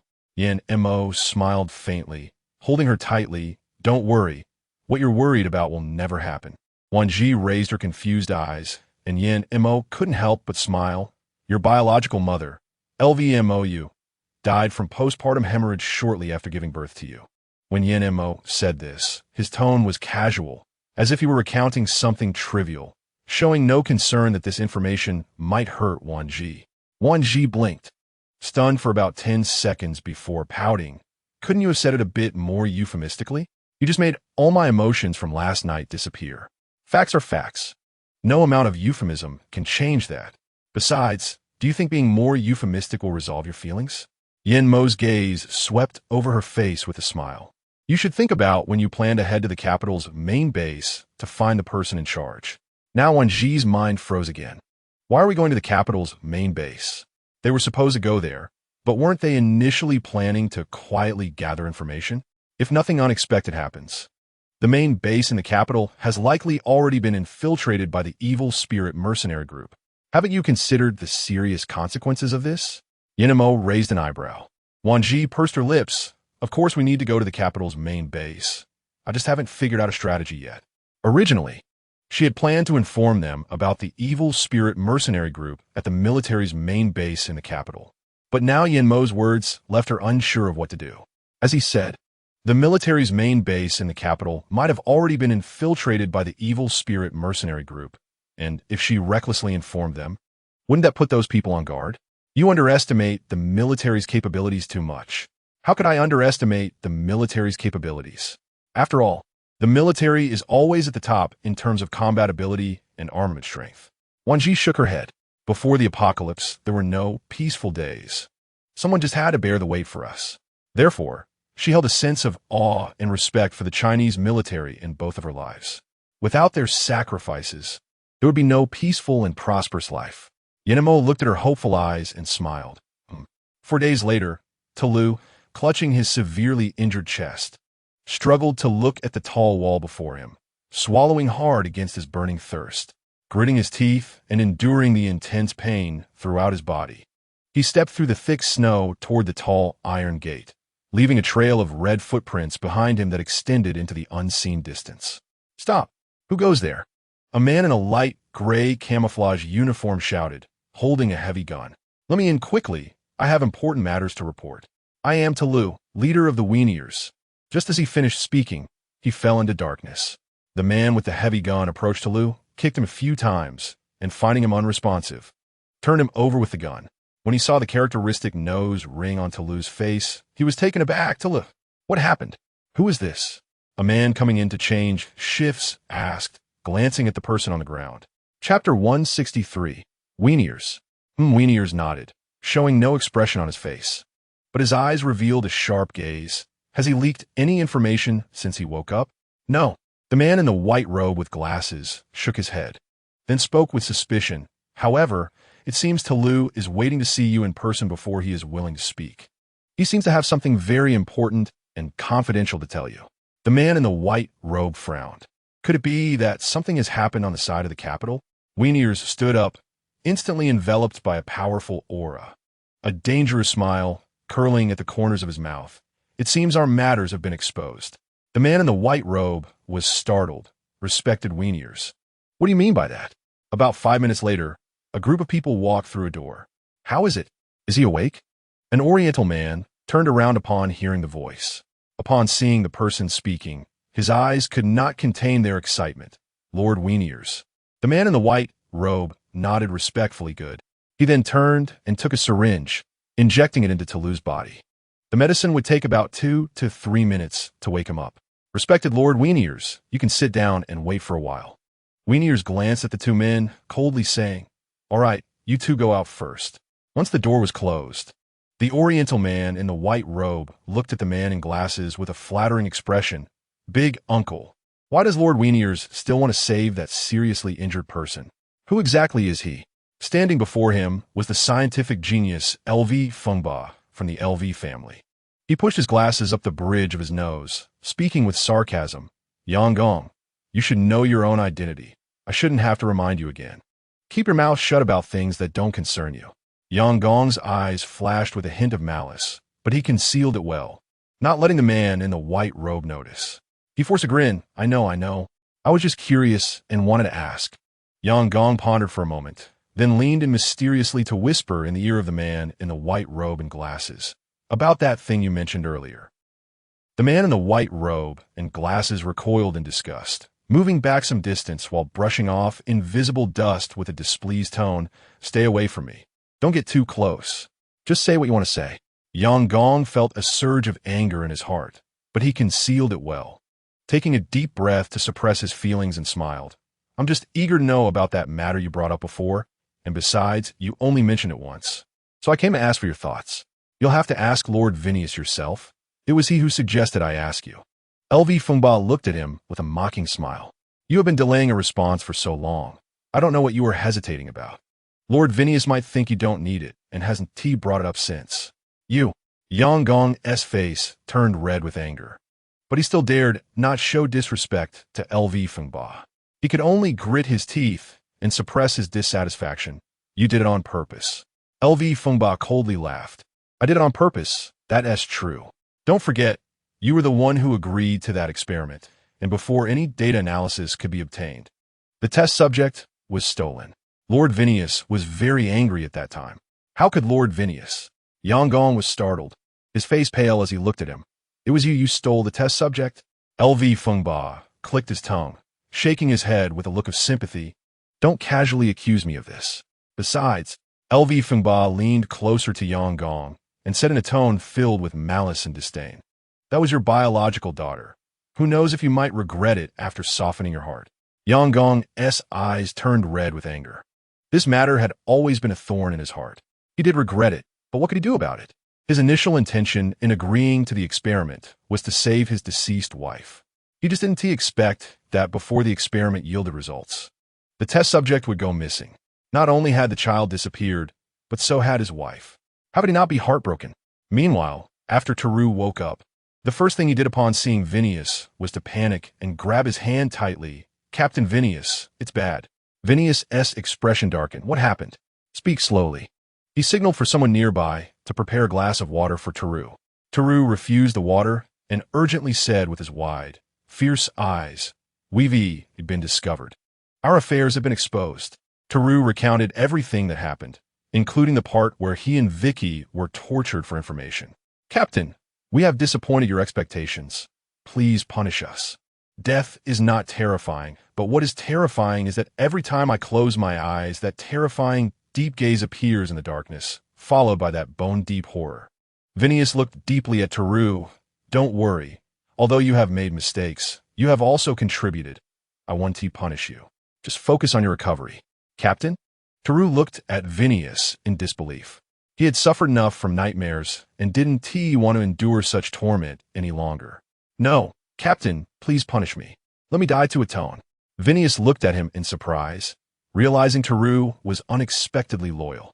He nodded. Take good rest. Whatever happens, we will discuss it after you recover. Taru couldn't believe it as he watched Vinius walk away. He was stunned. No, Captain, you have to listen to me. Let me die. The door closed, cutting off Taru's voice. Many were surprised by Taru's behavior. I didn't expect it. I thought Taru was someone who feared for his life. Don't say you, even I didn't see it coming. Taru is actually quite a man. Go call LV Fengba. Phineas's eyes narrowed slightly. It seemed he needed to find an opportunity to investigate the Dawn base. Yes, Captain. Meanwhile, Li Han was driving a modified vehicle towards another large main base. Sister-in-law, do you think when we reach the military's main base, we should honestly disclose our abilities or hide like before? Wan Zhi didn't know much about the military main base, so she subconsciously looked at Yan Mo, her eyes showing a hint of confusion. Mo, how much do you know about the main military? Chapter 164. Wan Zhi blinked her eyes and curiously said, do you think it's possible that Wei Wuxing has already informed the main military about our identities and abilities? At the same time, Huang Mengxian and Zhuo Aixin came over, each carrying Yin Zhaoyu and Yin Zhaoming. Xiaozhi, hurry. These two little ones just spoke. Huang Mengxian was so excited that she almost tripped on the stairs. Fortunately, Wan Tian was quick to support her. Otherwise, the consequences would have been unimaginable. Zhuo Aixin nodded excitedly. Sister Mengxian is right. They really just called for Mom. What did you say? Upon hearing this, Yin Mo and Zhuo Huaichu, who was helping look at the map, were both astonished. Even Li Han was so shocked that he almost lost control of the steering wheel and couldn't help but glance in the rearview mirror. Really? How old are they? Yin Mo still found it hard to believe. He couldn't imagine he had missed so many years with the children. Wan Zhi looked at Yin Mo helplessly. Strictly speaking, they have been alive for less than a month. They don't look much different. Old Meng has checked. Their physical condition is good. They might have been eating things from the space while in my womb, and after birth their cell activity is vigorous, but in all other aspects, they're just like normal children. She paused for a moment, thought about it, and added, if there is anything different, it's probably that our children are geniuses. Yin Mo's eyes flickered. His focus was somewhat different from others. Sure enough, they're my offspring. Just like me, they are both geniuses. Everyone stared at Yin Mo. As in their impression, he had always been calm and steady, and it was impossible for him to say such brainless, juvenile things. Wan Zhi looked at Yin Mo thoughtfully, and after a moment, her expression became incredulous. You can't be suffering from postpartum syndrome, right? As soon as she finished speaking, she shook her head. That shouldn't be possible. I gave birth, not you. Huang Mengxian laughed so hard. Xiaozhi, you really are something without him. You wouldn't be able to give birth, would you?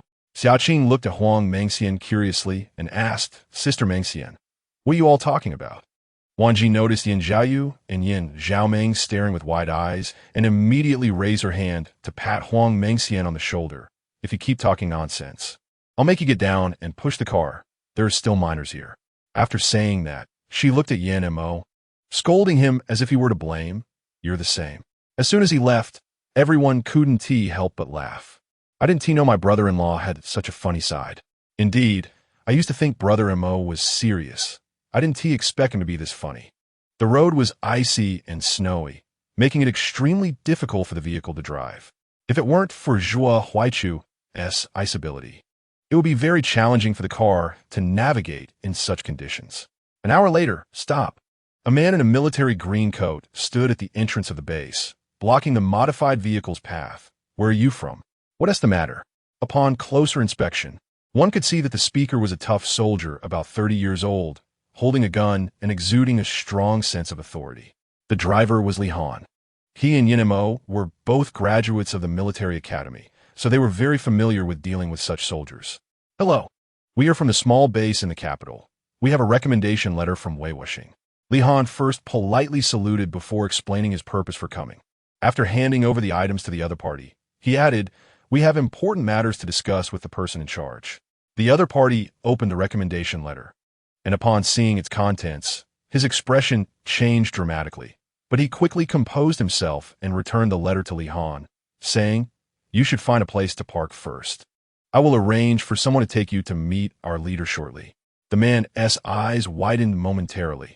Then he gave Li Han a standard salute. There was no need for words. Everyone understood the meaning of those 4 characters.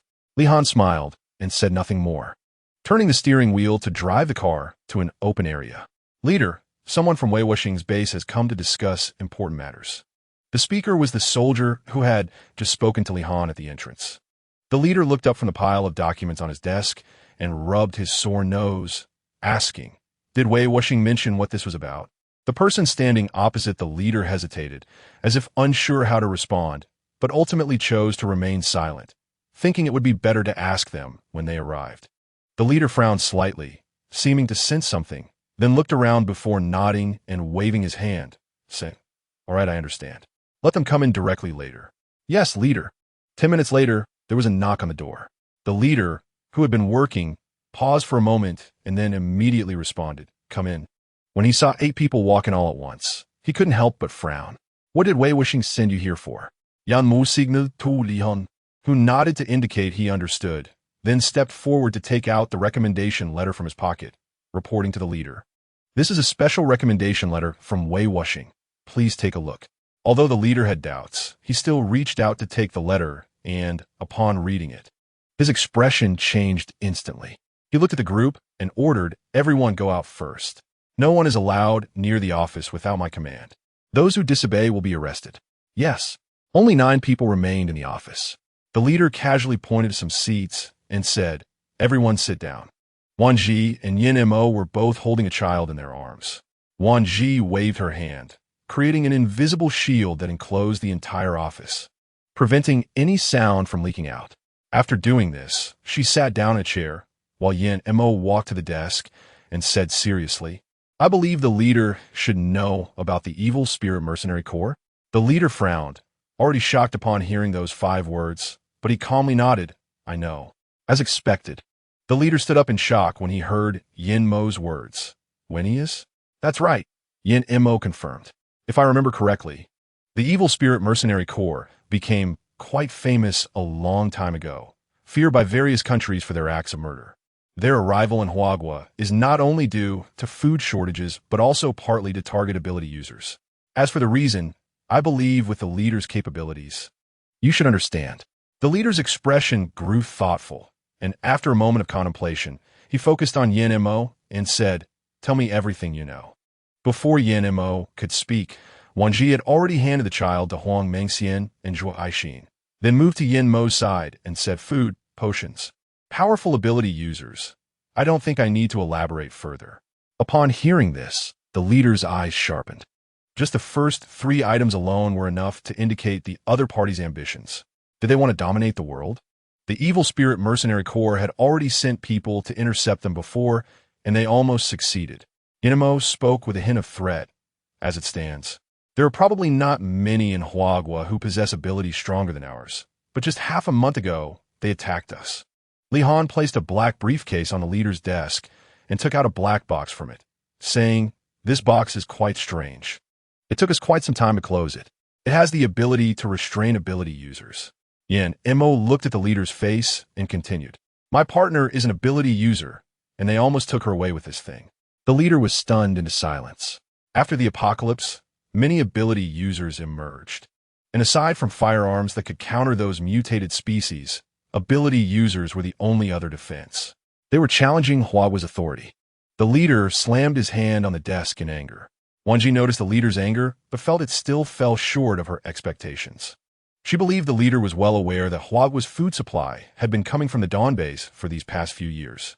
Although other bases were also working hard on cultivating and breeding techniques, their harvests were far from sufficient to supply. Therefore, she suspected Wenias had come for food. Furthermore, after the apocalypse, Huagua was the only country that had developed potions first, and the infection rate worldwide was best controlled by Huagua. Lastly, she believed the leader must have thoroughly researched Wenias.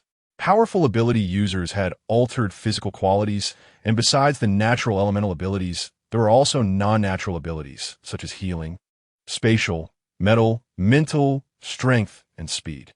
Wan Zhi pointed to the others behind her and added, "The abilities I just mentioned, my team possesses almost all of them, and they're all above level 5. I believe it would be rare to find anyone stronger than them in Huagua." What Wan Zhi said was indeed true. They had always relied on products from their space abilities for sustenance.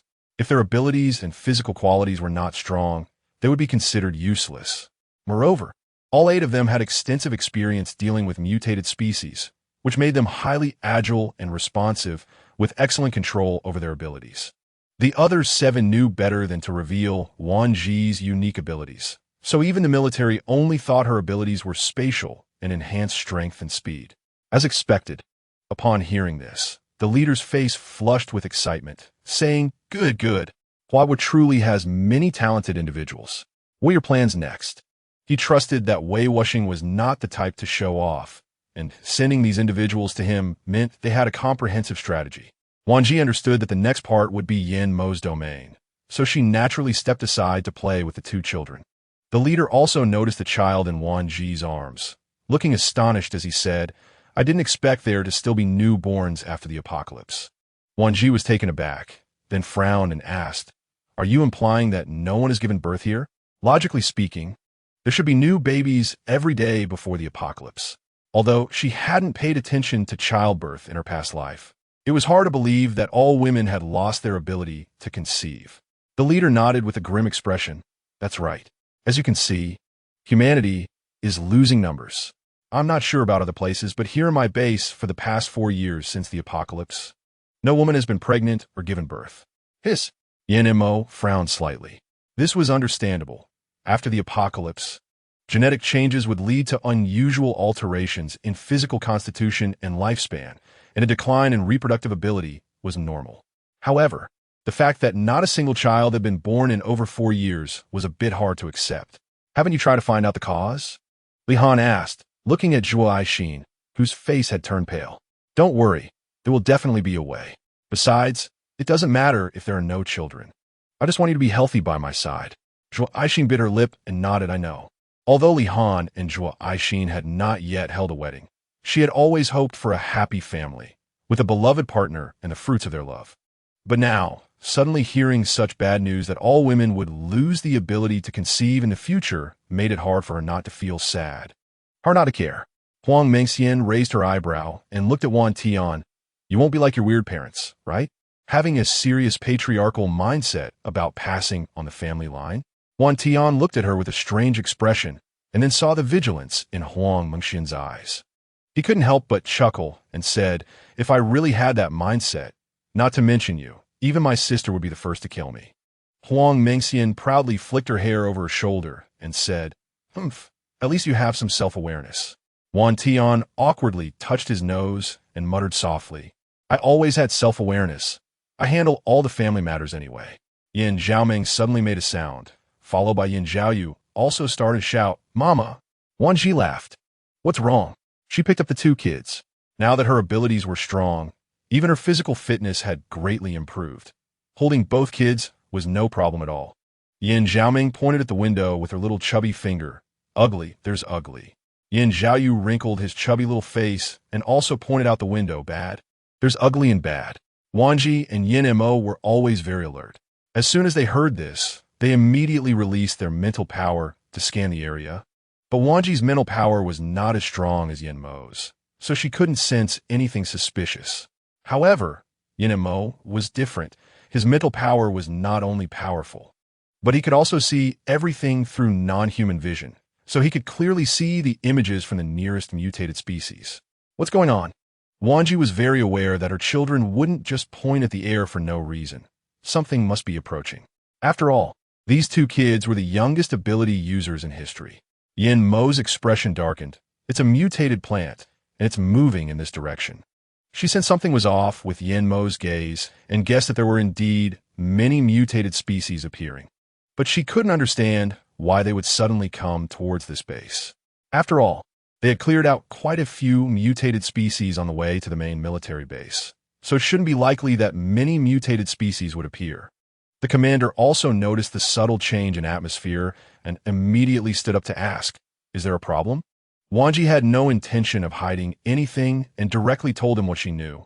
Well, Mo's perception ability is very sharp. He sensed that there are mutated species approaching this base.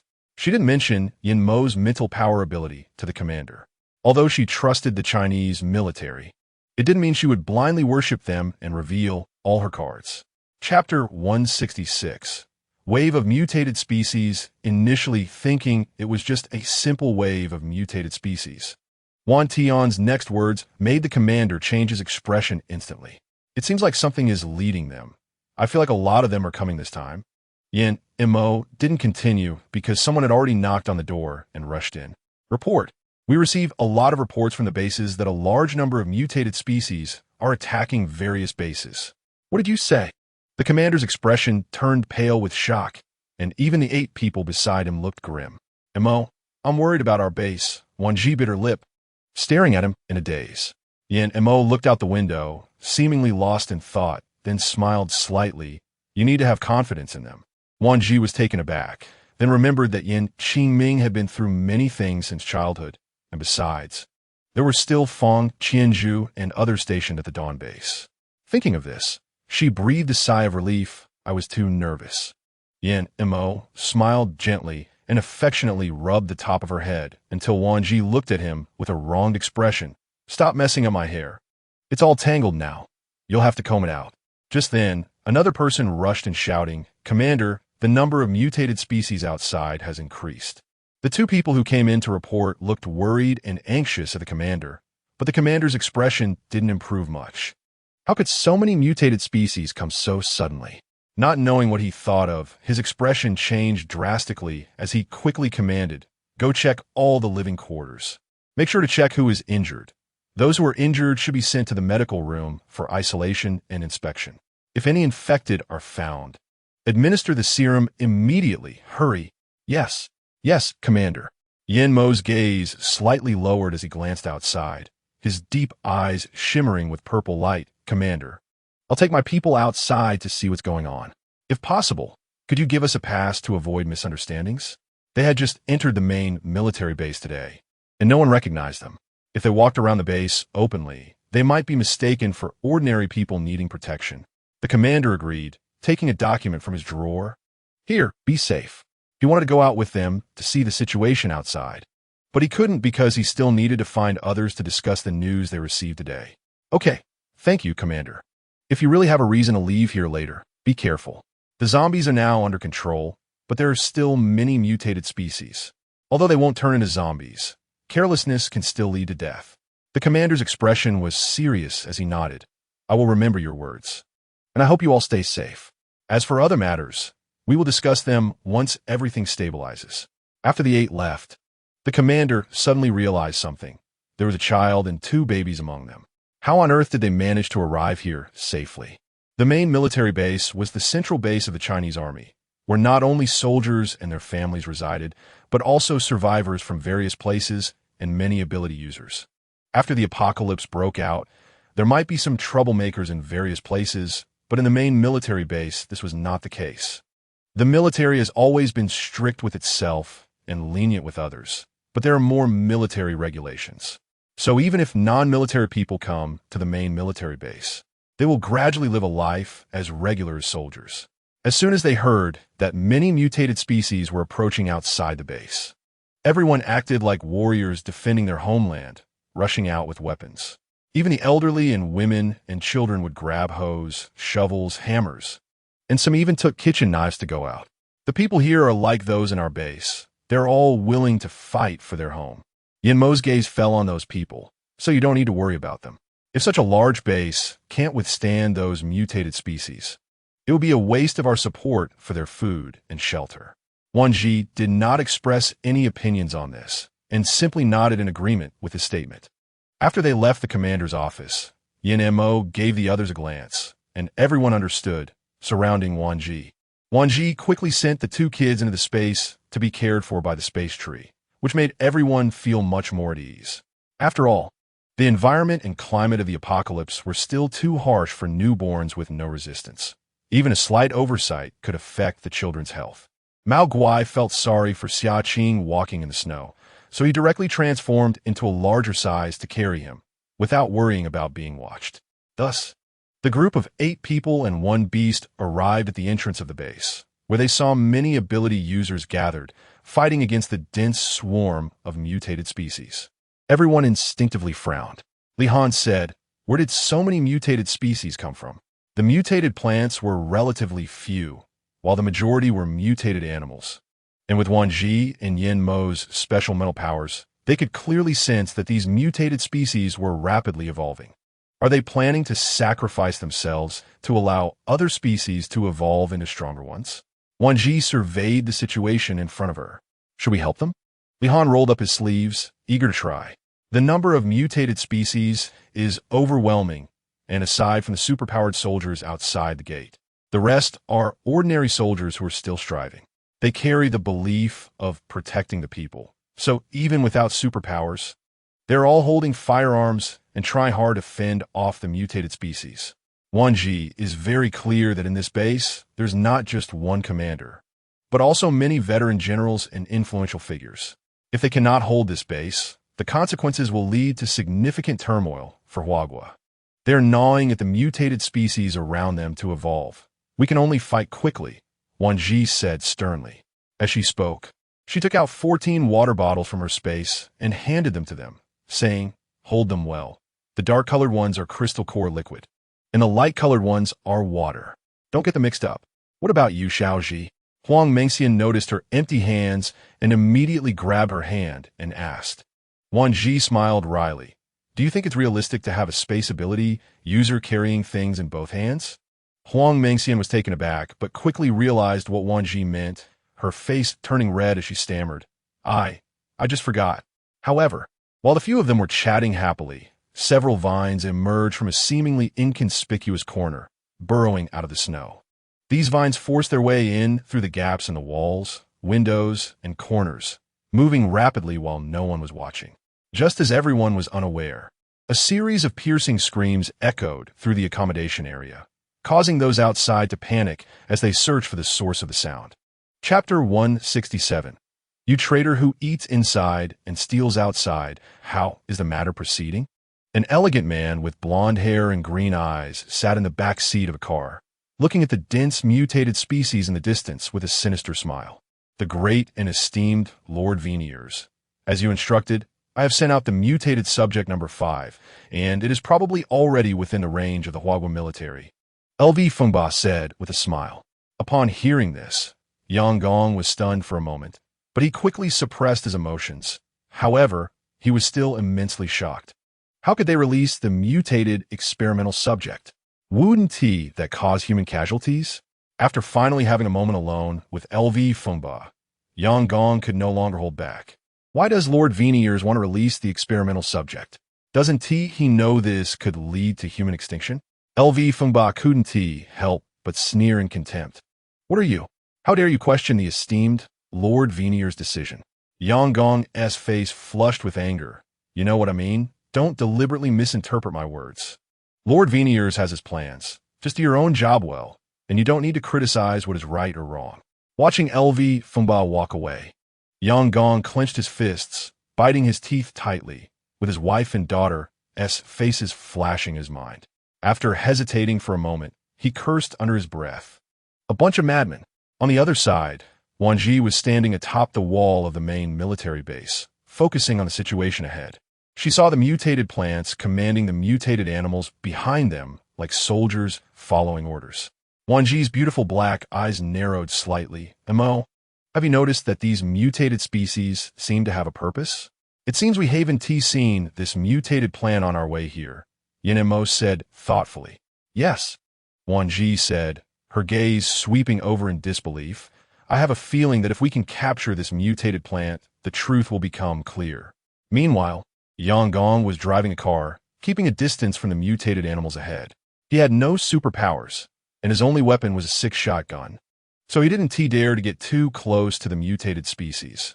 He could only observe from afar to determine which one was the experimental subject. One hand tightly gripped the steering wheel, while the other firmly held a briefcase, with the faces of his wife and daughter constantly swirling in his mind. At the same time, the Evil Spirit Mercenary Corps discovered that one vial of the experimental agent was missing and immediately reported it. Veniers squinted his green eyes and ordered, "Find out who stole the agent." LV Fengba's eyes flickered as he stepped forward to ingratiate himself. "Esteemed Lord Veniers, earlier Yang Gong privately expressed his dissatisfaction with your decision to release the mutated subject. So I have reason to suspect that this missing agent was most likely stolen by Yang Gong." Veniers cast a cold glance at LV Fengba. A sinister smile creeping onto his lips. "Yang Gong, wasn't he recommended by you? What? Is your family having internal strife? Before joining the mercenary corps?" He was the sole heir of an English earl, possessing a unique and noble bloodline, and he viewed everyone as inferior bloodlines. Especially if it weren't for the fact that LV Fengba and Yang Gong still had some utility. He wouldn't even bother to look at those two yellow-skinned people moving in his line of sight. It was a great humiliation for him.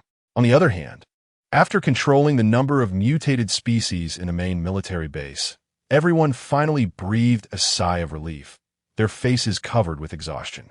Damn, where did so many monsters come from? Li Han wiped the sweat from his face and gulped down several large mouthfuls of water before speaking. Only Yin and Mo still looked serious as he stared ahead. The sudden increase in the number of mutated species and their evolution could not be suppressed so quickly. They had encountered many mutated species before, so he was well aware that this seemingly easy situation was actually fraught with danger. Li Fan, continue to guard here with Uncle Zhua and Wan Tian. I'll go out to see the situation. Okay, I understand. Li Han exchanged glances with Yin and Mo, understanding the meaning behind his words, and he readily agreed. Meanwhile, Yang Gong was hiding his car behind a withered tree that was almost crumbling at a touch. He clearly saw that these mutated species were gathering towards a certain base. Since the apocalypse broke out, he had been brought into the laboratory by LV Fengba for continuous research, so he had never seen such a large and terrifying number of mutated species, let alone observe them up close. What kind of people are living in this base? Why did Lord Veneers send the mutated subjects here? Yang Gong muttered, his expression grave and full of disbelief. At this moment, a car approached him from behind. The engine sound was not loud in the wind and snow, but Yang Gong was on high alert, so he could easily hear the noise. He immediately turned to look back, startled, and then gritted his teeth in rage. LV Fengba? He pronounced each syllable with hatred because he recognized that the car was from the Evil Spirit Mercenary Corps, marked with a large Evil Spirit graffiti logo. Yang Gong, you traitor who eats inside and steals outside. LV Fengba's cold eyes slightly curled up with a sneer.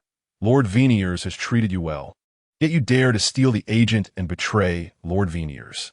Yang Gong stared at LV Fengba in disbelief, then reacted angrily, shouting, LV Fengba, stop slandering me. You know best whether I am a traitor. He glared at LV Fengba, his eyes filled with rage. It was you who said you could save Muyu. So I agreed to your conditions and used my newborn daughter for the experiment. But where is Muyu?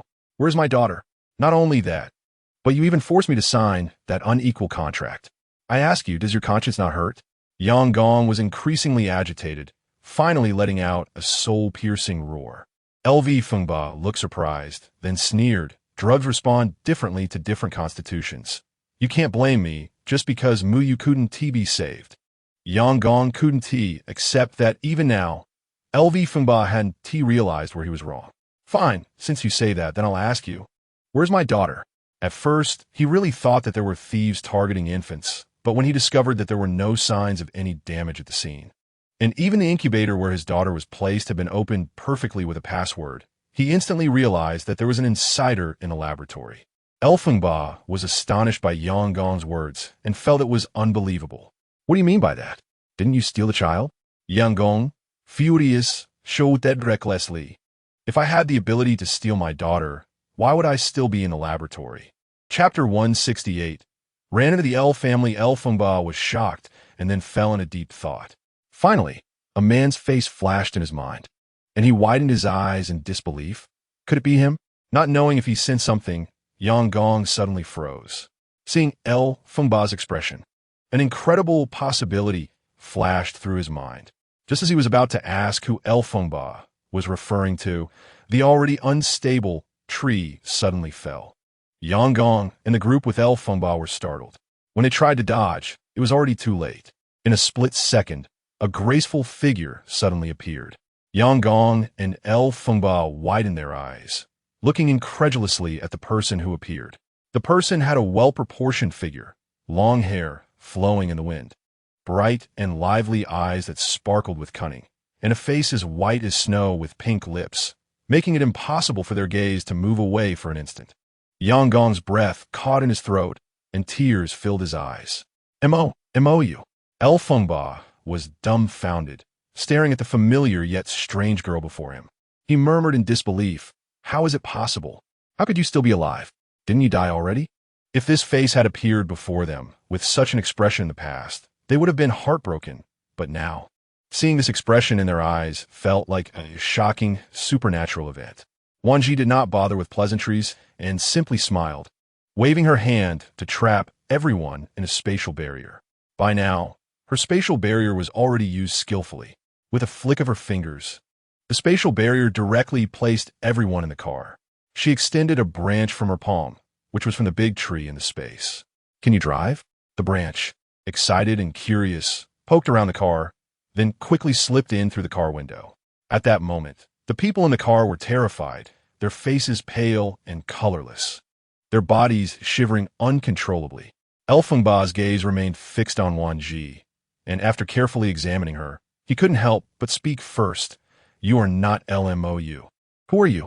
Wan Zhi remained silent, but her dark eyes gave Yang Gong a strange feeling. He loved his wife dearly, so when he first saw her, he thought she was LMOU. However, upon closer inspection, he noticed some small differences in their features. Indeed, Wan Zhi and LMOU looked like they were cast from the same mold, but if one looked closely, the differences could still be found. For example, LMOU had a pair of large peach blossom eyes, her pink lips always curled into a smile, making her look like a cheerful girl.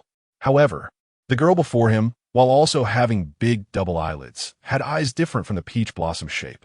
Although her lips were also small, they were not exactly the same as LMOU's. Therefore, a thought flashed through Yang Gong's mind. Child, you are my daughter, you are my child.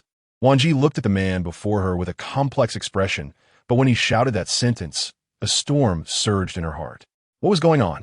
Did she just bump into the elf family while going out for a patrol? Wan Zhi was not incapable of driving. On the contrary, after living 2 lives and experiencing the apocalyptic environment, her driving skills had reached their peak.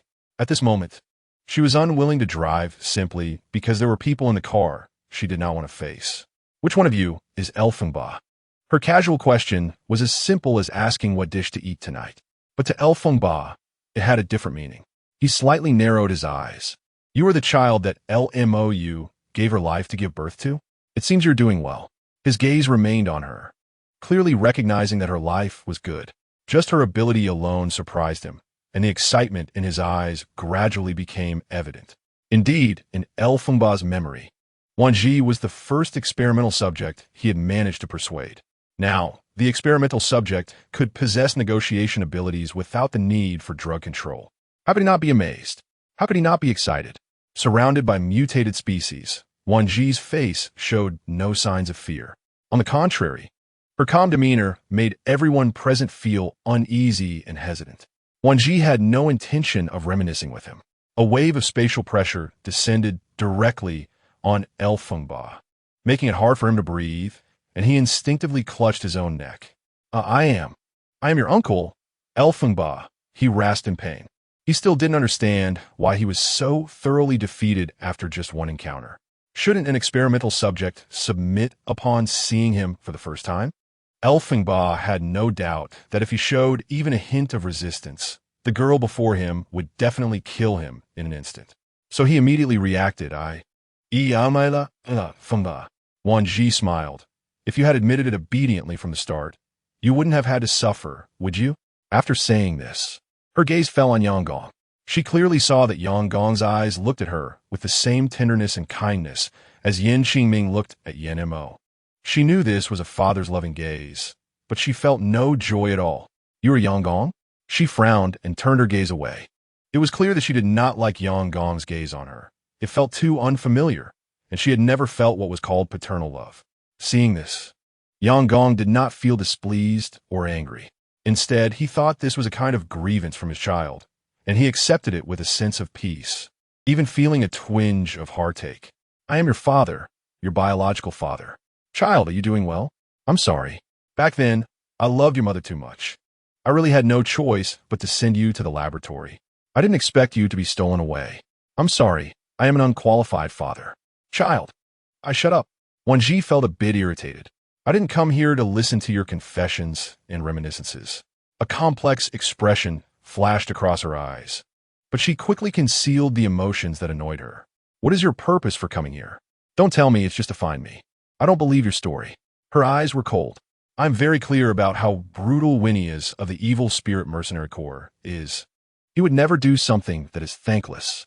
As the mutated species around them accelerated toward the main military base, Wan Zhi pursed her lips and added, I will give you time to consider. Otherwise, I don't mind executing traitors. Yang Gong's eyes widened in disbelief as he looked at Wan Zhi outside the car. This was the second time he had been called a traitor today. The first time did not mean much, but the second time, coming from his biological daughter, felt like a knife stabbing into his heart. On the contrary, El Fengba, while also incredulous, was different from Yang Gong. He had genuinely betrayed Huagua, and with the sum of his crimes, he would likely face either the death penalty or life imprisonment. As for the others, they did not care at all about what Wan Zhi was saying because, in their view, from the day they chose to join the International Mercenary Corps, their identities were no longer tied to any country. They belonged only to the evil spirit mercenary corps. Chapter 169. The L family child, you misunderstand. I'm not a traitor. I have never betrayed Huagua. Everything I did was to save your mother. Yang Gong could not accept being accused of betraying Hua country by his own biological daughter. Anyone could blame him, but not his own daughter. Lu Fengba sneered, finding Yang Gong's words amusing, as if he were trying to deceive himself. Yang Gong, stop fooling yourself. Simply put, your words might deceive a 3-year-old. But since the day you brought your daughter to my lab, you are no longer a citizen of Hua country. Yang Gong glared at Lu Fengba, furious, and said, It's you, it's all your fault. If you hadn't given me hope, how could I have believed that you could save MOU and even handed my daughter over to you? Lu Fengba was not foolish. On the contrary, he was very shrewd. Otherwise, he wouldn't have earned the title of a scientific monster from the people of Hua country. Upon hearing Yang Gong's words, he realized that Yang Gong intended to shift all the blame onto him. I admit, I have my selfish motives in deceiving you for an experimental subject. But you can't pin all the crimes on me. If you hadn't had that idea, you should have left the lab as soon as you learned MOU couldn't be saved. Why did you stay in a lab for so many years?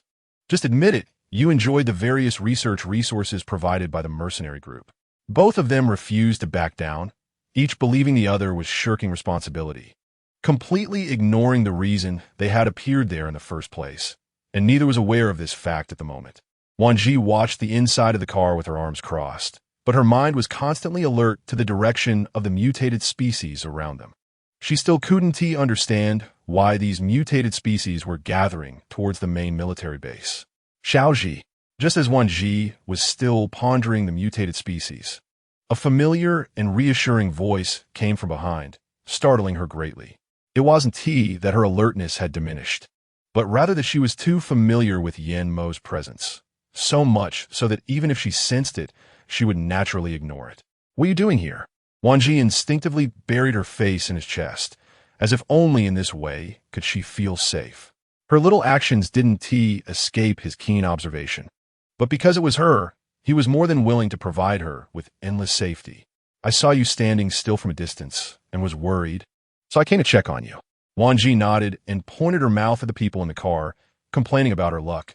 I ran into the Liu family. Do you think this is good or bad luck?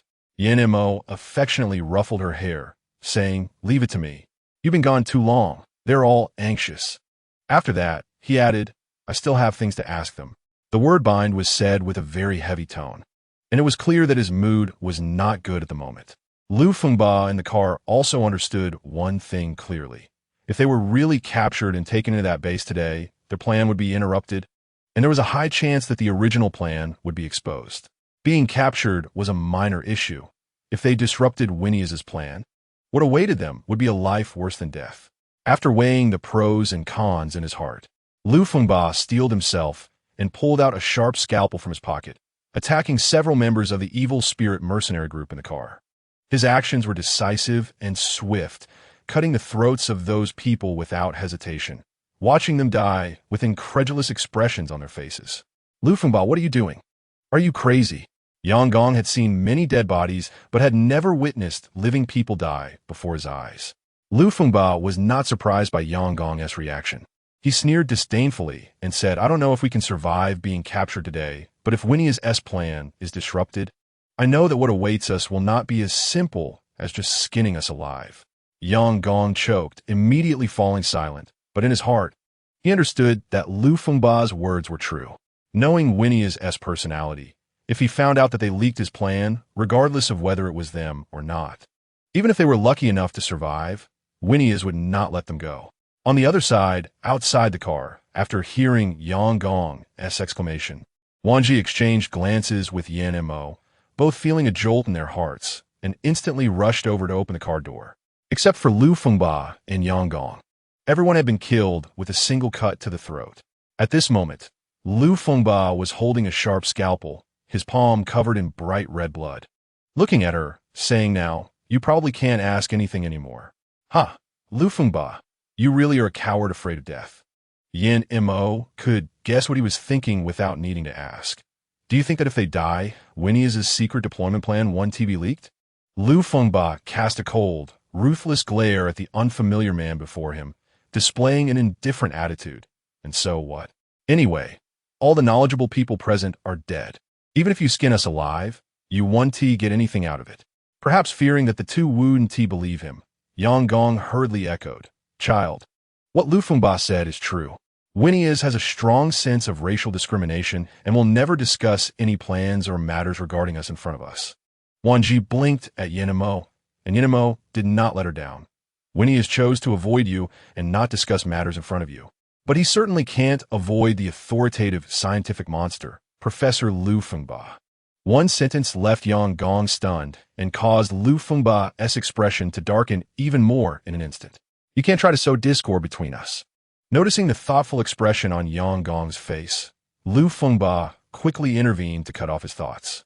At this moment, inside the main military base, some old elders were already in a state of chaos. "What's the situation outside?" The people sent from Wei Wuxing's base have already been outside, helping to control the number of mutated species. "I believe the crisis will be resolved soon." Just as this was said, someone knocked on the door and came in to report. "Report. The people sent by Wei Wuxing have captured a few individuals and need the leaders to personally interrogate them." The leaders exchanged glances with the elders, feeling a hint of doubt about the person sent by Wei Wuxing. If they caught someone, why do the leaders have to see them in person? What kind of people did they capture? The report took no more than 5 minutes, and the leaders brought a group of elders to a slightly spacious temporary interrogation room. Upon entering, the first person they saw was Wan Zhi, then Yan Mo, and finally 2 individuals covered in blood, one of whom was the so-called scientific monster, Lu Fengba. Chapter 170. Experimental Subject. "Did you encounter the Lu family?" The leader looked incredulous. The Evil Spirit Mercenary Group is a mercenary group known for its ruthless actions, caring only about money, regardless of the other party's identity or status. As long as the price is right, they are willing to do dirty work. Moreover, the legendary scientific monster from the Lu family had dealings with the Evil Spirit Mercenary Group even before the apocalypse. After the apocalypse, he probably thought that laws and rules no longer restrained him and completely joined the Evil Spirit Mercenary Group. The elders' gazes fell on Yan Mo's somewhat familiar yet strange face. Perhaps uncertain, one of them asked, "Is this gentleman from the Yin family of the hidden aristocracy?" Wan Zhi looked at Yan Mo in disbelief, then at the leader, and finally fixed her gaze on the elder who spoke. Yan Mo chose not to hide and smiled, saying, "Yes, I am Yan Mo, one of the power holders of the Yin family, and this is my lawful wife, Wan Zhi, also a power holder of the Yin family." The elders gasped in surprise, not because they heard about someone from the hidden aristocracy, but because these 2 young individuals were already power holders of the Yin family. It would be hard to believe that they had no extraordinary qualities. This instantly made them perk up and scrutinize the 2 carefully. "Hee, I didn't expect your luck to be so good. Surviving and growing up safely is one thing, but marrying into the Yinhao family is truly unexpected." L. Fengba glared at Wan Zhi with a venomous gaze, his heart filled with hatred as he gritted his teeth and spoke. Yan Mo's gaze fell on L. Fengba's face, his expression devoid of warmth as he acted without regard for the faces of the elders present. A bolt of lightning struck down from above L. Fengba's head. Bang! The chief widened his eyes, anxious to stop him. "Yin Xiao, please think twice." Elfengba has too much information that can be uncovered. If he dies, there will be no evidence to investigate.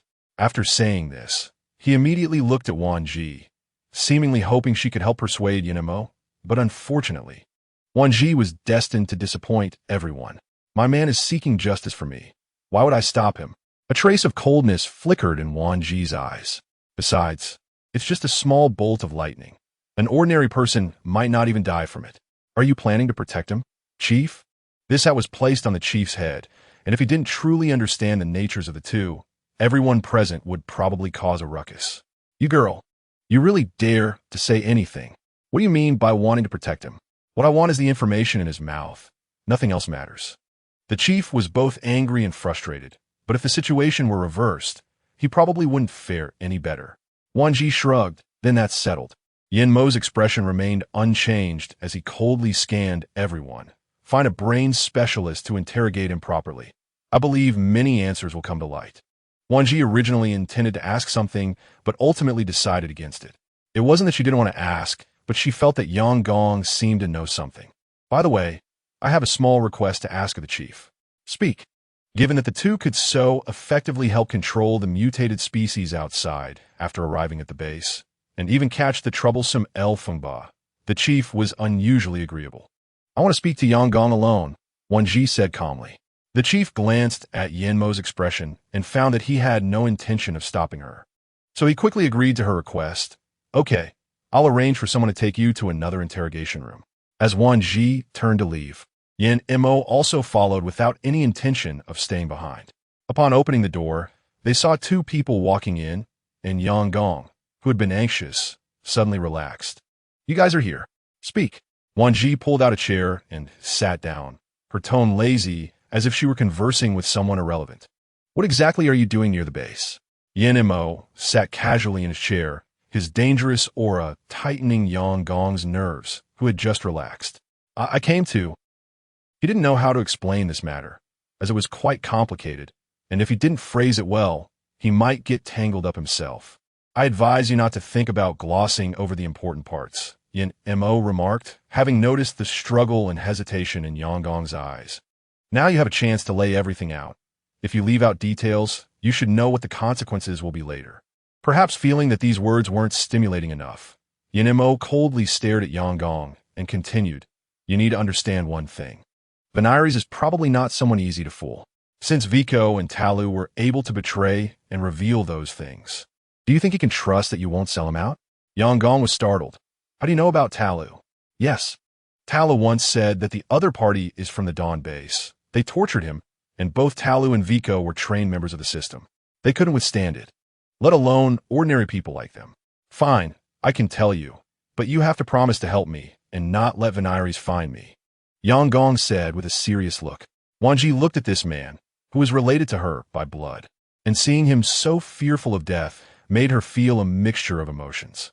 However, she felt a twinge of pity for the mother who had exhausted her life to give her birth.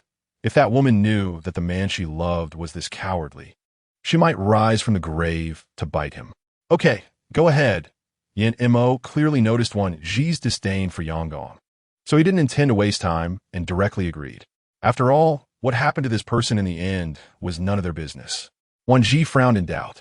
Are you saying that Veneris released the experimental mutated bodies to attack here? Why would he do that?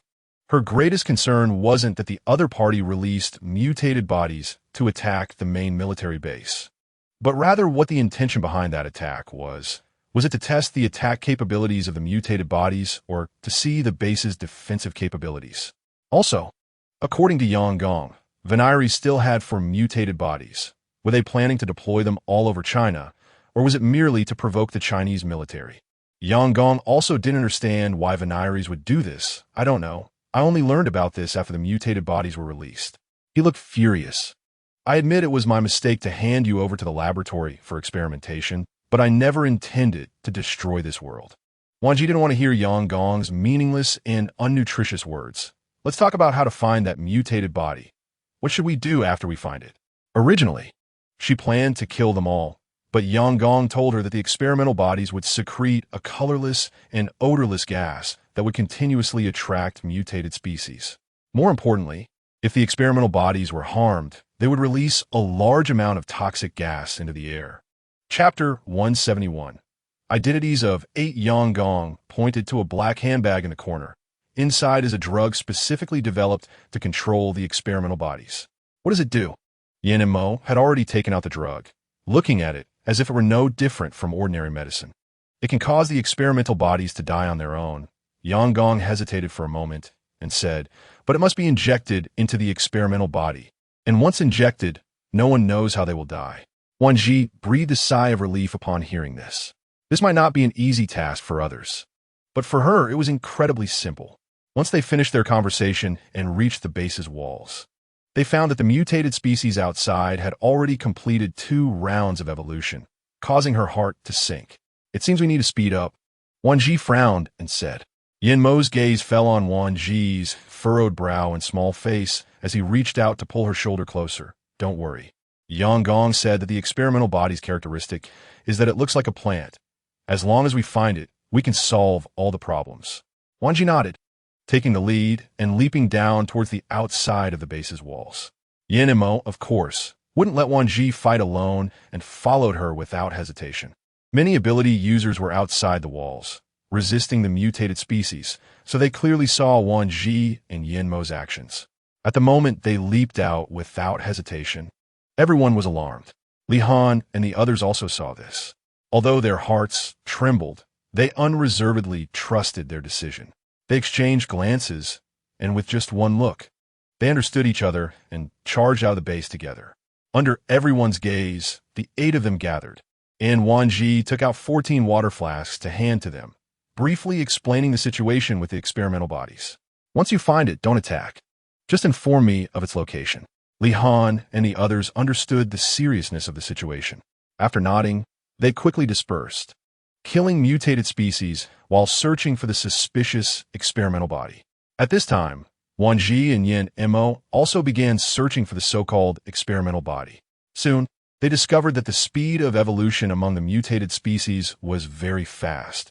In just a short while, they had already reached level 5.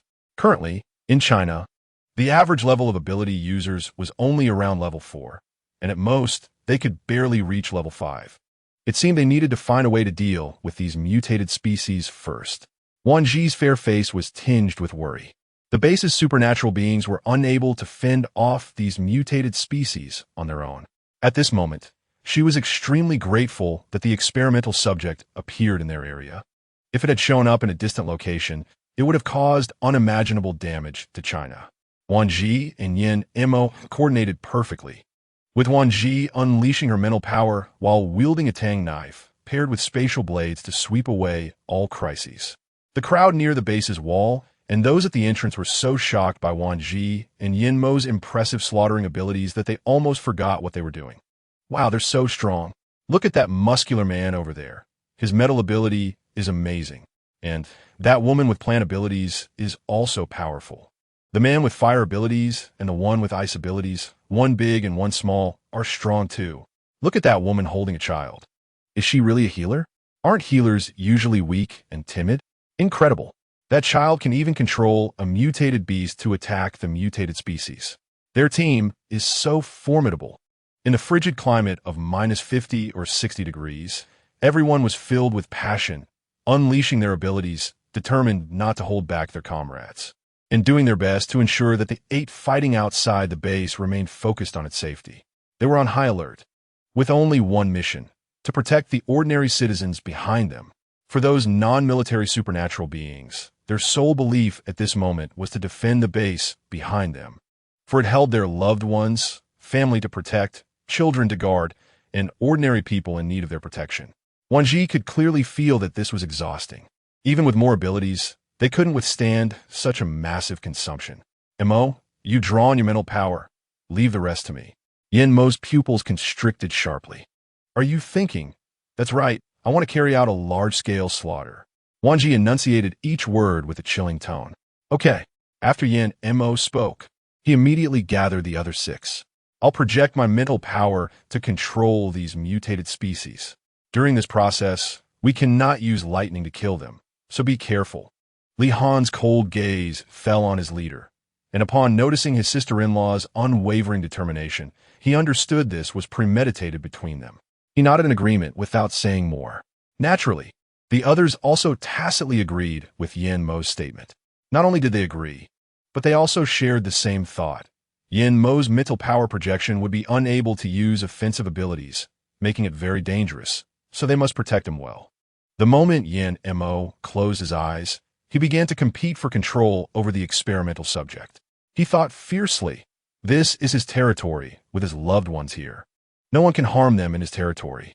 Almost as soon as Yin Mo projected his mental power, Wan Zhi used the same tactic, raising her hand to erect an invisible barrier. The six, along with Wan Zhi, floated above it, appearing to the unaware onlookers as though they were all fighting in midair. Wow, this is incredible. No way a wind ability user could do this. They were amazing.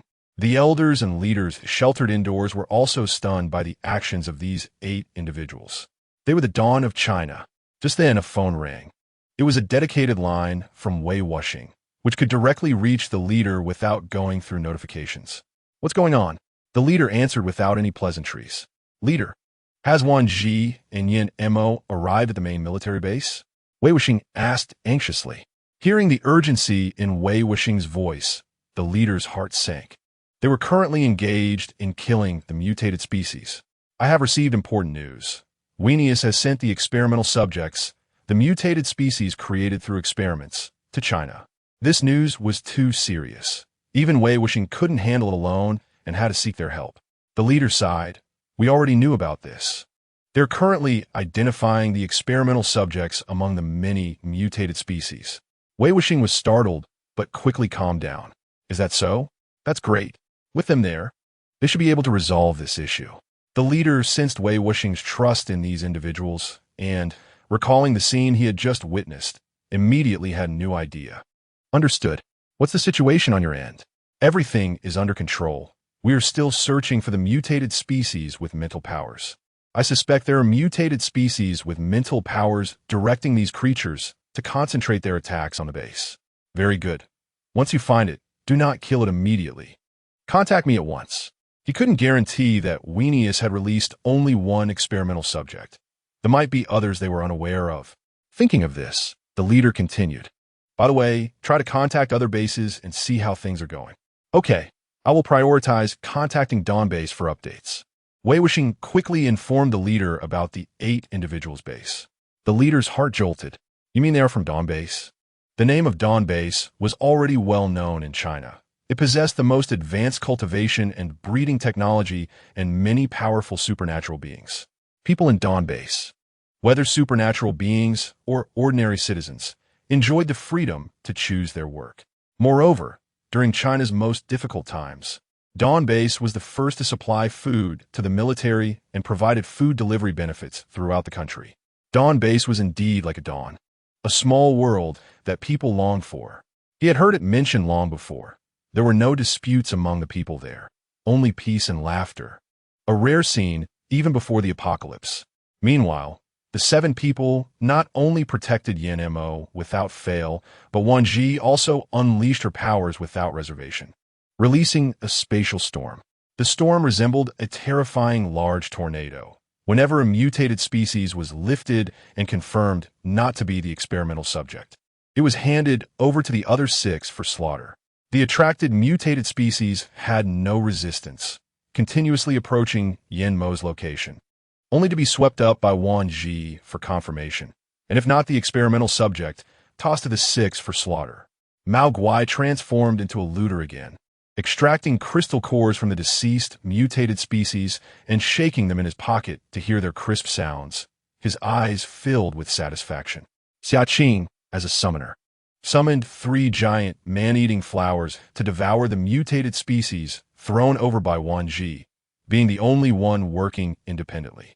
Of course, he also summoned 20 giant sunflowers, which provided energy to everyone, while Mao Guai occasionally ran under the man-eating flowers to collect the spit-out crystal cores and helped kill the mutated species when he could.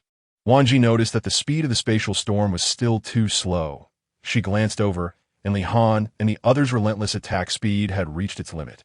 It was also true Wan Zhi's spatial abilities were too abnormal. If it weren't for Yin Mo being specially cared for by Wan Zhi, he might have felt incredibly weak, at least compared to her. With one hand in a spatial storm and the other in spatial compression, Wan Zhi confirmed they weren't experimental subjects before instantly killing them, causing the number of mutated species on site to decrease at an eerie pace. Meanwhile, those at the base's entrance and wall, from initially fighting desperately, eventually stopped all actions, staring blankly at the one-sided massacre conducted by the 8. It was simply ridiculous that only 8 people managed to eliminate this wave of mutated species. What terrifying strength! It's not just terrifying, it's downright impressive. Wan Zhi was caught in the spatial storm when a mutated species was swept up beside her. Her sharp eyes spotted a massive mutated plant not far away, and her heart skipped a beat. The excitement in her eyes was almost impossible to hide. Found it! Everyone was startled, followed by a surge of excitement. Great news. Every face showed signs of fatigue. But the mood was extremely joyful because finding the test subject meant saving the base. At this moment, Yin Mo also stopped his mental manipulation and asked, "Do you need help?" Wan Zhi blinked and playfully smiled. "Don't worry, I've never injected a mutated species before. You all go deal with the other mutated species. I'll handle this test subject." After saying this, she removed the spatial barrier and headed toward the test subject tree. Seeing this, the others stopped being cautious and instead gulped down the remaining water from their 2 flasks. "Let us go. Let us kill everything. I want everyone to see how impressive a high-level metal ability is." Li Han's expression obviously showed relief and happiness. "As if you're really that impressive. How about a competition?" Wan Tian raised an eyebrow provocatively. "Let us compete. Loser takes care of the living quarters' cleanliness. How about that?" Li Han said smoothly, shaking his eyebrows. "I want to compete too. I want to compete." Xiaqing was also spurred on by her competitive spirit and immediately raised her hand to join the fray. Only the composed Zhuo Huaichu smiled and shook his head. He looked at Zhuo Aixin and asked, "How about you? Are you tired?" Zhuo Aixin smiled and hugged Zhuo Huaichu's arm. "Don't worry, Dad. I'm a high-level healing ability user, and besides, you guys don't need me to heal, so it won't tire me out." Huang Mengxian walked over and elbowed Zhuo Aixin's shoulder. "Not tired, huh? Then come help me." Zhuo Aixin's smile was incredibly healing. She nodded happily and went with Huang Mengxian to help kill the mutated species. As for the rest, Zhuo Huaichu could only shake his head with a smile and continue to eliminate the remaining mutated species. Of course, the furry creature would occasionally run around to help everyone. Yin Mo was a large area lightning ability user. His attack had a wide range, so he had to control the mutated species with his mental power while using small lightning bolts to kill them. Although the scene looked impressive, the oppressive task of killing the mutated species was still tough for him.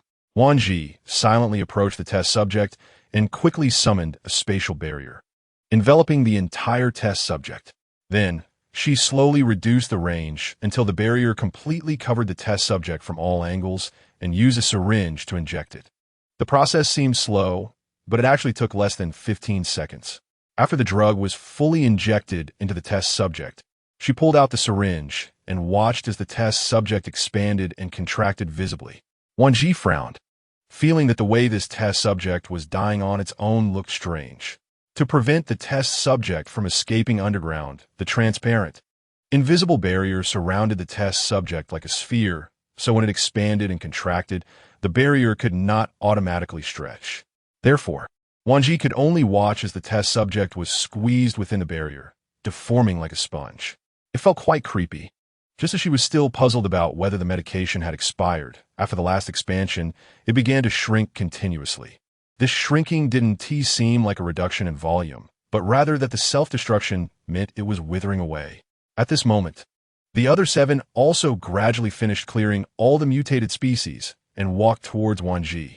They had just seen the changes in the barrier surrounding the test subject. "This thing is tougher than SpongeBob. It's been squished to that extent and still isn't dead," Li Han said with a suspicious expression.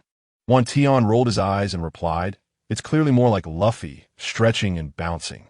The 2 big men discussing cartoons left Zhuo Aixin and Huang Mengxian speechless, and they felt it was more than they could bear to watch. Seeing Yin Mo walk over, Wan Zhi curiously and uncertainly asked, "Does this count as it being dead?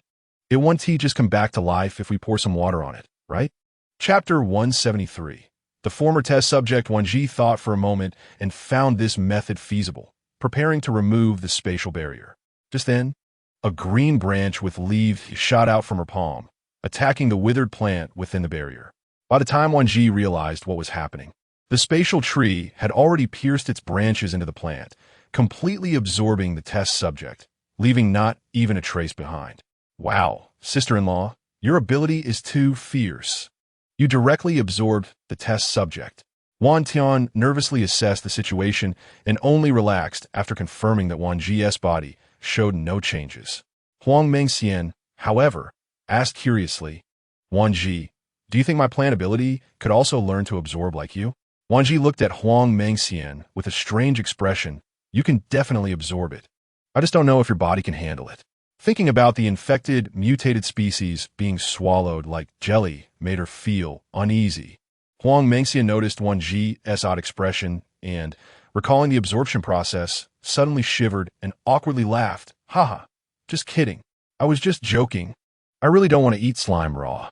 After returning to the main military base, the commander found Yin Mo and the others. "I have a favor to ask of you all." Wan Zhi and Yin Mo exchanged glances, and the others curiously looked at each other. Yin Mo's gaze flickered as he said, "Commander, please go on. It's like this. We plan to ask you to take our elite army to capture Veneers." The commander did not intend to hide anything and spoke candidly. After saying this, the commander looked at Wan Zhi with a hesitant gaze. "I just learned from Elfengba that you were once a part of the test subjects." Yin Mo, Wan Zhi, and the 6 others' expressions changed drastically, especially Yin Mo, who instantly pulled Wan Zhi behind him for protection. The other 6 also secured Wan Zhi behind them. What does the commander mean by this? Yin Mo's eyes revealed a killing intent. Does the commander want to burn bridges? The commander sighed and casually pointed to a chair. "Don't be nervous. Sit down." At this time, the elders also arrived. "We just learned of this matter as well, and to be honest, we are quite surprised." The commander pressed his lips together and said, "You are indeed a test subject. We have considered keeping you for research." The expressions of Yin Mo and the others turned very ugly, but Wan Zhi's gaze remained unchanged, still those pure black eyes, though if one looked closely, they would notice the coldness swirling within. The commander noticed the tension and explained, "Please rest assured, we aren't the kind of people who would do anything inhumane. I'm telling you this because Elfengba informed me that your blood as a test subject is very special, though he didn't say how special." Yin Mo's eyes narrowed coldly. "I believe he wouldn't just say that. What else did he say?" The commander frowned and hesitated for a moment. "Actually, I'm quite suspicious of Elfengba. He told me that this child's blood is very special, but wouldn't tell me what that special aspect is. He only said that to solve the test subject gene problem, we need to find Veneer's laboratory. There's a solution there." Yin Mo heard the implication in the commander's words. "I believe what you're saying goes beyond the literal meaning, right?" Wan Zhi felt a chill run through her body at the commander's words, a sense of unwarranted danger creeping into her heart. Would the gene be inherited? Yin Mo's eyes widened in panic as he looked at Wan Zhi, filled with an indescribable fear. He wasn't afraid of what she was as a test subject. He was just afraid of what she might do. Xiao Zhi, the commander, recalled the earlier image of the girl holding 2 children in her arms, and a look of hesitation and difficulty appeared on his face. He nodded with difficulty. "Yes." Yin Mo's gaze sharpened, his fingers crushing the armrest of the chair. At this moment, he felt both heartbroken and enraged. Heartbroken for the one he loved most facing all this, and furious that Elfengba and Veneers had caused the person he cared about to endure such suffering. What side effects will there be? Wan Zhi's expression was very calm, but those who knew her well understood that her heart was already boiling with anger. The chief shook his head. "We don't know either. Elfengba insists on waiting for you to see him in person before he will speak." He paused and added, "I suspect he wants to lure you to Veneers. I don't know what his intentions are." Wan Zhi sneered. "If he isn't afraid of Veneers' retaliation and plans to use me as a pawn, then he wants to redeem himself by handing me over to Veneers." "Veneers!" Yin Mo's voice roared in the bass, each word a guttural growl like a demon crawling out of hell. The elders and the chief had indeed considered the two possibilities Wan Zhi had just mentioned. They didn't want her to take risks, but thinking of Phineas's evil deeds, they also hoped she would go to capture him, and if possible, destroy that detestable laboratory as well. Wan Zhi stood up. Take me to see El Fengba. Xiao Zhi. Yin Mo's expression was anxious. He was genuinely afraid that she would do something foolish. Sister Wan, think twice. Xiao Zhi. That person clearly has bad intentions. If you go, you'll definitely fall into his trap. Li Han and the others were also extremely tense. Half an hour later, Wan Zhi and the others entered the interrogation room. El Fengba smiled at the group and said, I only want to talk to her alone. Don't go too far. Li Han was already itching to beat El Fengba up. Do you believe I can kill you? El Fengba showed no fear at all, instead appearing indifferent. Of course I believe you, but right now, you have no other options. Do you? Yin Mo clenched his fists, the veins on the back of his hands bulging, but Wan Zhi gently held his hand. Don't worry, he can't hurt me. Indeed, in this world, it would be difficult to find someone who could truly harm her. Yin Mo's gaze fiercely swept over El Fengba's face, then moved to Wan Zhi's. If anything happens, call me. I'll be outside. The others looked ready to explode with rage, but El Fengba remained comfortably seated, as if he truly held the upper hand. Once everyone left, only Wan Zhi and El Fengba remained in the interrogation room. El Fengba, with an air of authority, gestured, sit down. Do you really think I can hurt you like this? Wan Zhi smiled softly. I'm suddenly very curious about how much you know about me. A flicker of inexplicable unease crossed El Fengba's heart, but since he still held this woman's life in his hands, he chose to ignore that feeling. I know you far better than you know yourself, El Fengba said with a smug smile. Wan Zhi chuckled softly. Oh, really? Then tell me, the test subject? She had worried and felt lost at times, but for some reason, she always felt a sense of disconnect from what they called test subjects. Chapter 174. Conditions actually. You don't need to worry. Although Phineas knows that Yang Gong offered his own daughter for the experiment. El Fengba shrugged. When you went missing, you were too young. Phineas thought you had no chance of survival, so he never sent anyone to look for you. Wan Zhi's heart sank. Yang Gong never tried to find me? She felt that was a bit unlikely. Of course he looked for you, but your relationship with him is too complicated. Everyone believes he's just putting on a show. Many have speculated that your disappearance was his doing, El Fengba said nonchalantly. Wan Zhi nodded. Then tell me, what's wrong with my genes? Suddenly, El Fengba fell silent for a moment. After a quarter of an hour passed, he slightly adjusted his posture and leaned closer. Your genes are gradually becoming stronger, trying to change your consciousness control. Don't you often feel a voice in your head constantly talking? Wan Zhi. El Fengba seemed unaware that the person across from him was looking at him with a strange expression. He continued, also, you always notice different changes before sleeping and after waking up. Sometimes it's your clothing, sometimes it's your sleeping place. And sometimes there are strange looks from others when you wake up. Wan Zhi, did I guess correctly? El Fengba laughed proudly. Your genes are already becoming strong. To get rid of you. How did you know? He stared at her, eyes wide in shock. Wan Zhi ignored his question and continued. Is it that when you look in the mirror, you always feel that the person reflected is not as good as you? El Fengba was so shocked he couldn't speak. You can always hear what others don't say in the sounds of the world, including those deep within concrete buildings, Wan Zhi said to herself.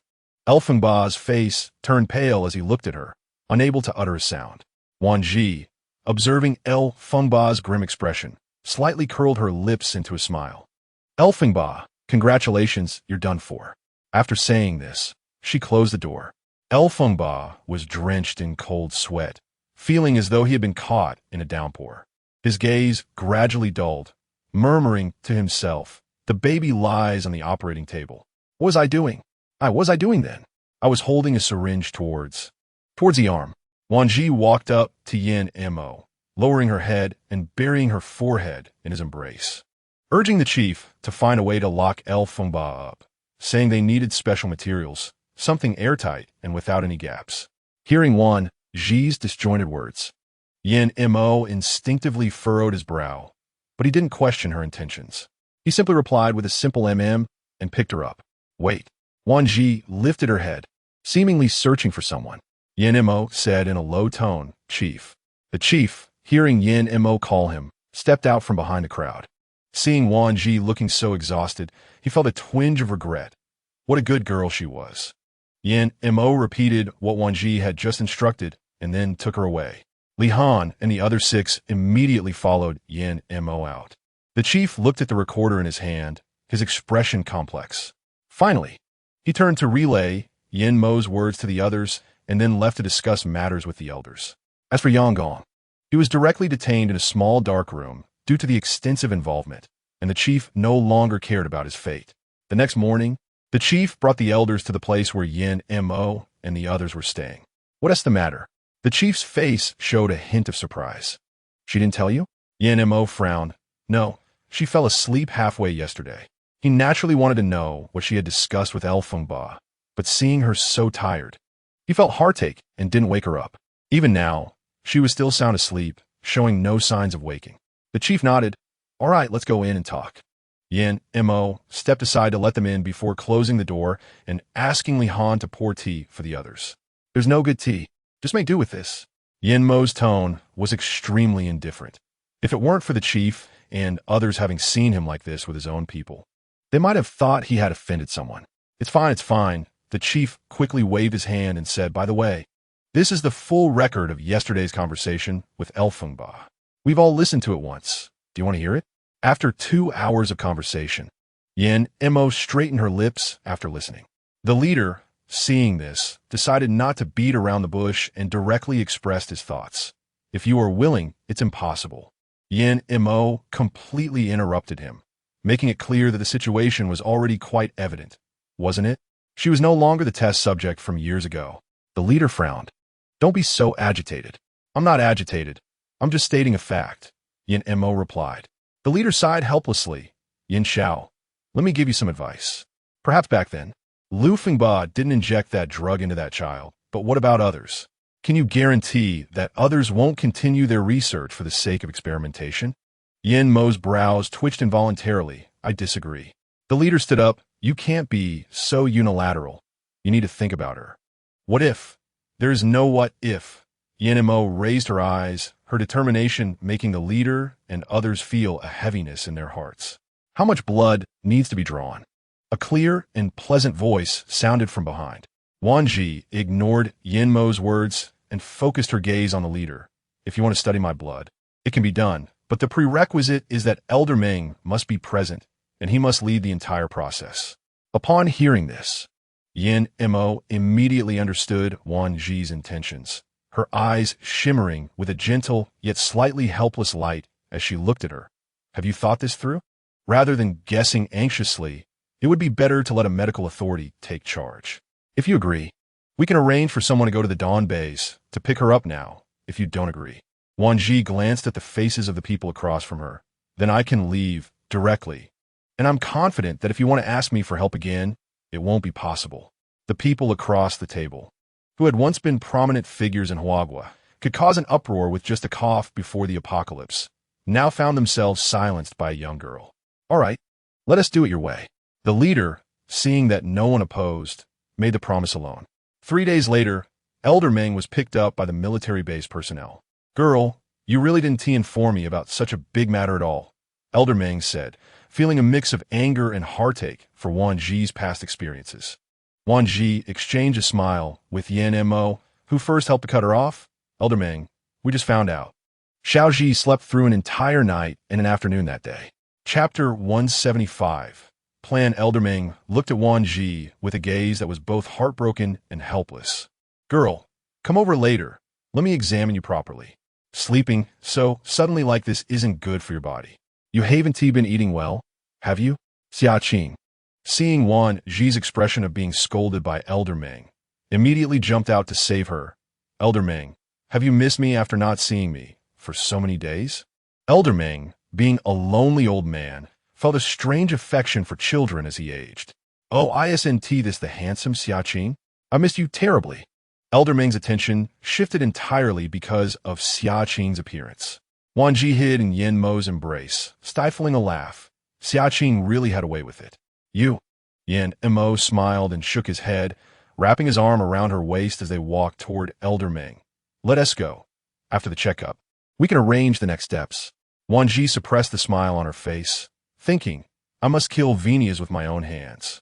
Remembering what Yang Gong had once said, they initially planned to experiment on your mother, but unfortunately, she died.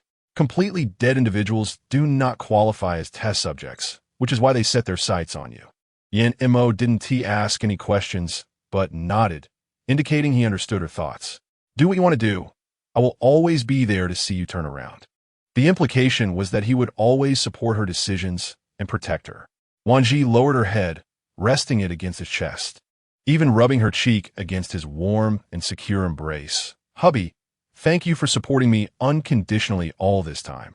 The term hubby made Yin Mo feel a rush of comfort, and instinctively, the purple light in his eyes deepened like the aurora. He spoke in a low, husky voice that was alluring. As long as you need me, I will always be by your side. Wan Zhi lifted her gaze, a pure and sincere smile spreading across her fair face. Then let us promise not to be apart in the future. Yin Mo's gaze was filled with affectionate tenderness as he gently embraced her tightly. All right. At Elder Ming's insistence, Wan Zhi's health checkup results were out that night. Everything was normal, and her physique was even healthier than that of an average person. However, a week later, the blood test results for Wan Zhi also came out. There were indeed no abnormal signs in her body, except for the unusual blood. Elder Ming knew this secret couldn't be kept for long, so with Wan Zhi's consent, he informed the leader. Sure enough, the leader stood up excitedly. What did you say? Elder Ming had to repeat it. Xiaoji's blood is truly golden blood. Her blood can purify infected blood. The leader, recalling that the previous day Wan Zhi had recklessly plunged into a fight amidst mutated species, felt a wave of disbelief. This. The leader looked at Wan Zhi, images of her fighting fiercely flashing through his mind. Feeling deeply moved, I underestimated them. They truly are different from how they were back in our day. Elder Ming smiled, but said nothing. That evening, the 8 of them gathered around the dining table, looking at the large spread of dishes, all of them swallowing hard, but no one reached for their chopsticks, as the kitchen continued to serve dishes. After the last soup was served, Wan Zhi finally sat down. Eat. When did you all become so polite? Hurry, eat more. Once you finish, we can discuss serious matters. An hour later, the meal officially ended, and everyone slumped on the sofa or chairs, holding their stomachs. Sister-in-law, your cooking is the best. I've had 7 bowls of rice, Li Han said, looking unsatisfied. Wan Tian lay back on the innermost part of the sofa. Sister, if you keep feeding us like this, we might end up turning into pigs. Look at me. I actually ate 10 bowls of white rice tonight. If this were before the apocalypse, I wouldn't even believe I could eat this much. Others were similarly slumped, limbs and bodies unmoving. Wan Zhi couldn't help but chuckle. All right, let us take a break and relax for a bit. We'll discuss serious matters later. Wan Zhi got up to clear the table, and Yin Mo, unable to control himself, stood up to help. Put it in the sink. I'll wash. Okay. Wan Zhi accepted his offer without being polite. Half an hour later, the 8 of them sat in the living room. Wan Zhi brewed a pot of tea and, while pouring, said, I plan to go check on the Evil Spirit Mercenary Corps. This opening statement captured everyone's attention immediately. Evil Spirit Mercenary Corps? Are you planning to go after Venus? Zhu Huaichu was surprised, but didn't stop her plan. All right, when do we leave? Li Han thought for a moment. The Evil Spirit Mercenary Corps has a considerable sphere of influence.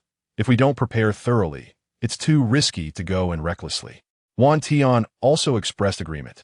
Sister, wherever you go, I'll follow. Zhu Huaichu nodded. If we really go, I plan to level up my abilities. What are you joking about? The Evil Spirit Mercenary Corps still has 4 test subjects in their lab.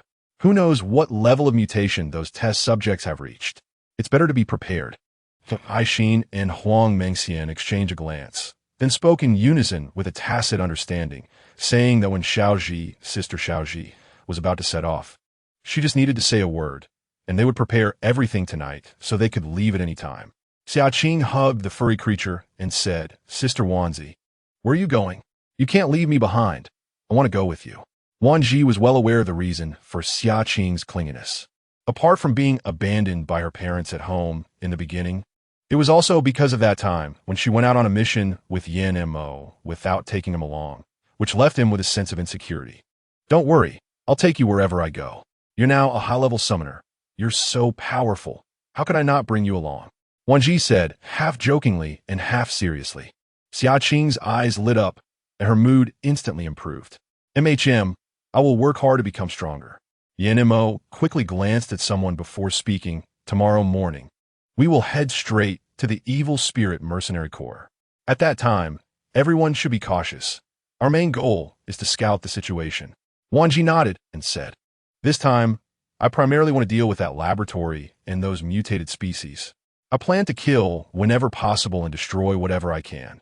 But there is one thing. At this point, Wan Zhi deliberately paused, took a deep breath, and gritted her teeth, saying, Venarius must be killed by my own hands.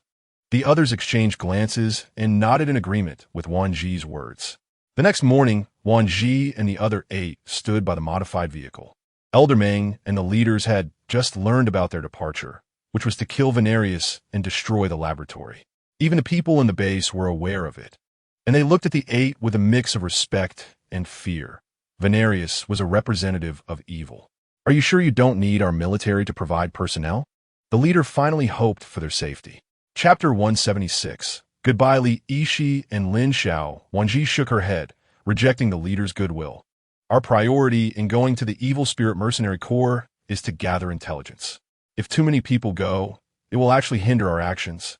Moreover, even if the strongest elite personnel were dispatched, it would be too difficult for them to coordinate their actions. Wan Zhi spent an entire night harvesting all the fruits from a spatial tree, forcibly raising her spatial abilities to the peak. The other 7 also absorbed their accumulated crystal cores and core liquids. Yin Mo broke through to level 10 abilities. Wan Tian almost went mad while absorbing the crystal cores, but narrowly broke through to level 7 abilities, while Li Han and others had already broken through to level 8 abilities. Many might feel confused, as just a few days ago, they were only at level 7 or 8 abilities, so why did they suddenly skyrocket so much?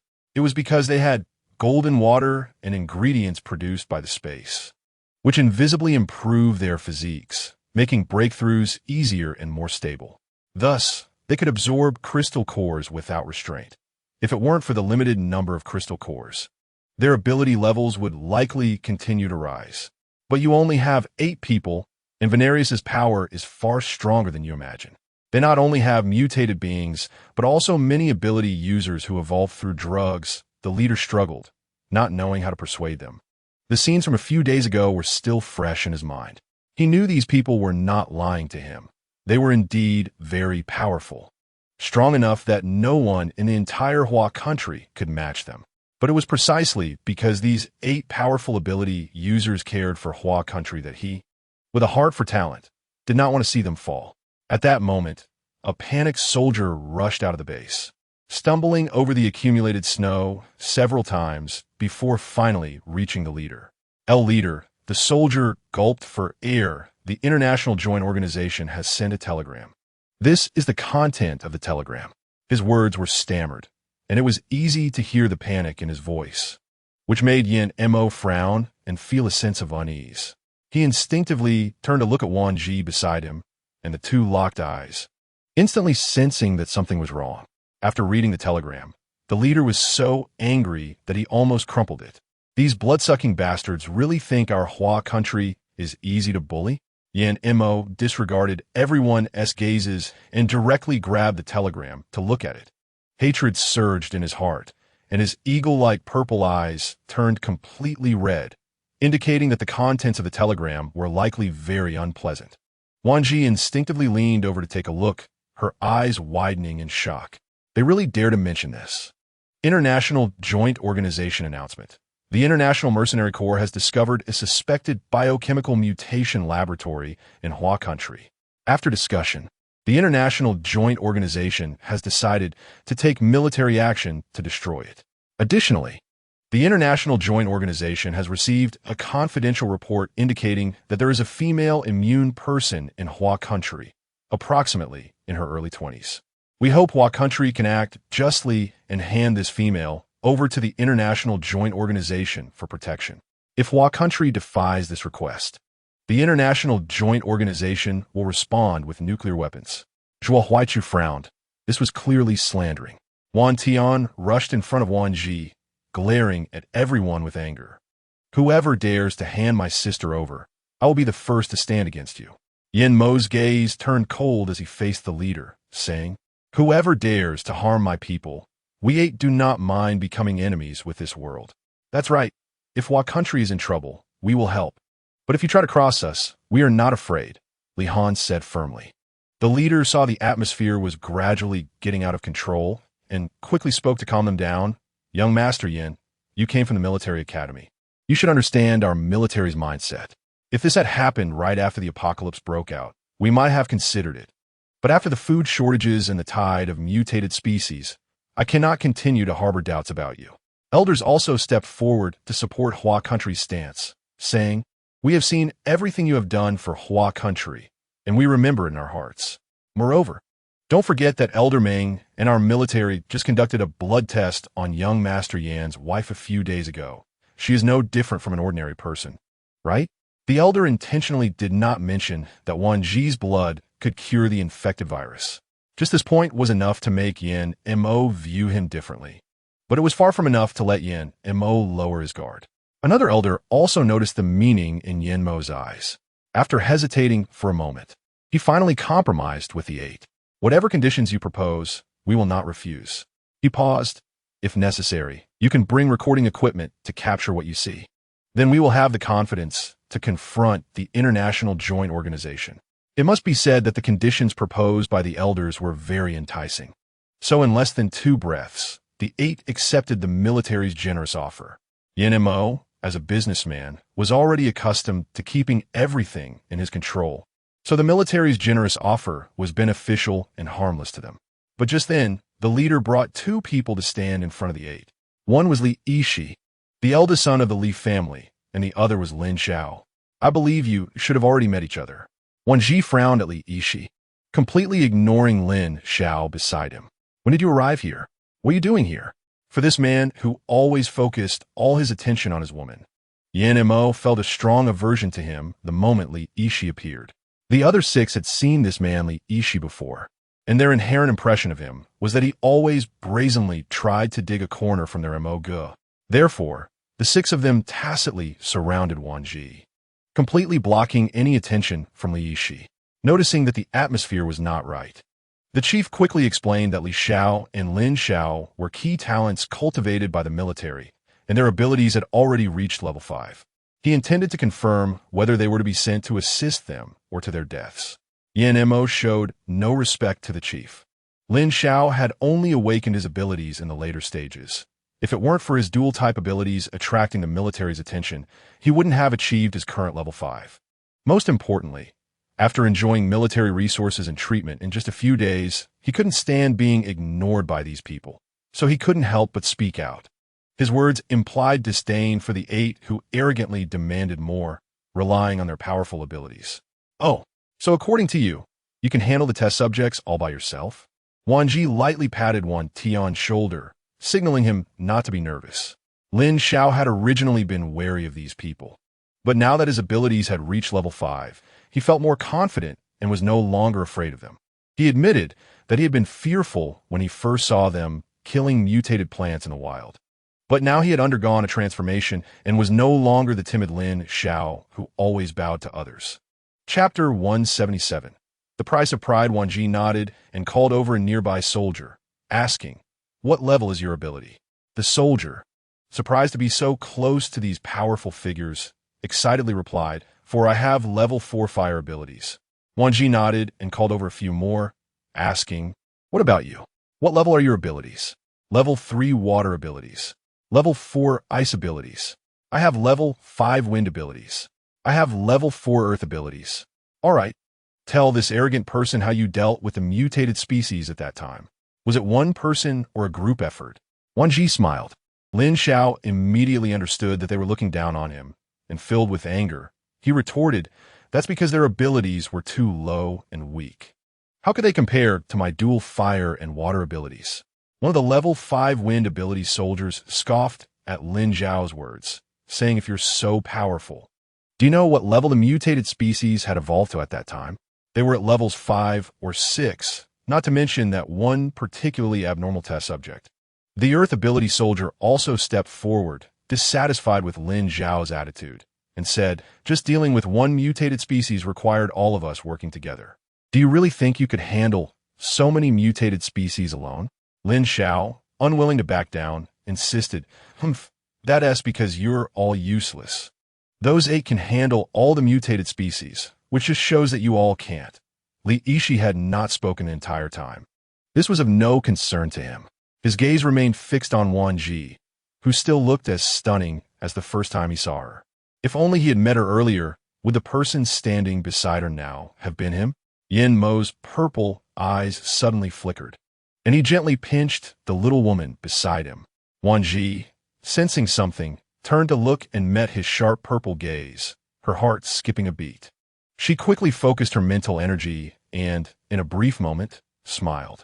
Lin Zhao, since you were so confident in your ability to fight mutated species, don't say we didn't give you a chance to show off. There are 6 mutated species 10 kilometers ahead in the snow. After you deal with them, we will acknowledge that you can join us on this mission. Yin Mo's gaze fell into the distance, his purple eyes reflecting an unbelievable light. Lin Zhao sneered, oh, you say there are mutated species, but how do we know if you're lying? What if there aren't any at all? Will you then accuse me of being weak?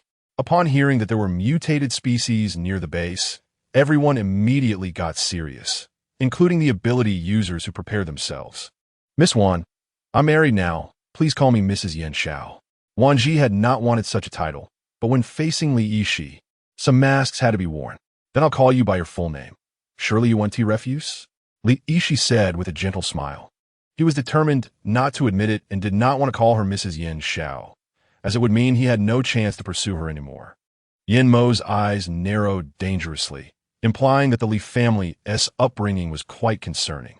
It suggested that despite the Li family's wealth, they had raised a descendant with a penchant for taking others' wives. Li Yishi was already extremely displeased with Yin Mo, but still wore a polite smile, saying, Yin Xiao, your words are incorrect. A virtuous woman is a gentleman's choice. Wan Zhi rolled her eyes, thinking that Li Xiao's knowledge might be questionable. Is a virtuous woman a gentleman's choice used for married women? Did you exchange your diploma for poultry or livestock? Huang Mengxian couldn't help but burst into laughter, saying, ha ha ha. So the renowned eldest son of the Li family had to exchange for a diploma with chickens and ducks. Wan Tian disdainfully remarked, even though my school isn't one of the top 3, my diploma was earned honestly. Indeed, Li Han added with a look of disdain. It's surprising to see someone who looks so refined, only to find out they had to buy their diploma. What a shame for the Li family's great resources to produce such a descendant. Li Yishi's patience was wearing thin as he squinted. Yin Xiao, don't slander me. You know what my diploma is. Yin Mo nodded, I know, but how you got it is unclear to me. After all, we graduated from different schools, didn't we? When it came to sharp tongues, Yin Mo was definitely skilled at infuriating others. Li Yishi's academic achievements were well known throughout Huagua, but Yin Mo's knowledge was no less impressive. After graduation, their careers diverged significantly. Yin Mo led the Yin group to the top of the global rich list, showcasing his tremendous strength, while the Li family was merely a hidden wealthy family at the edge of the rich list.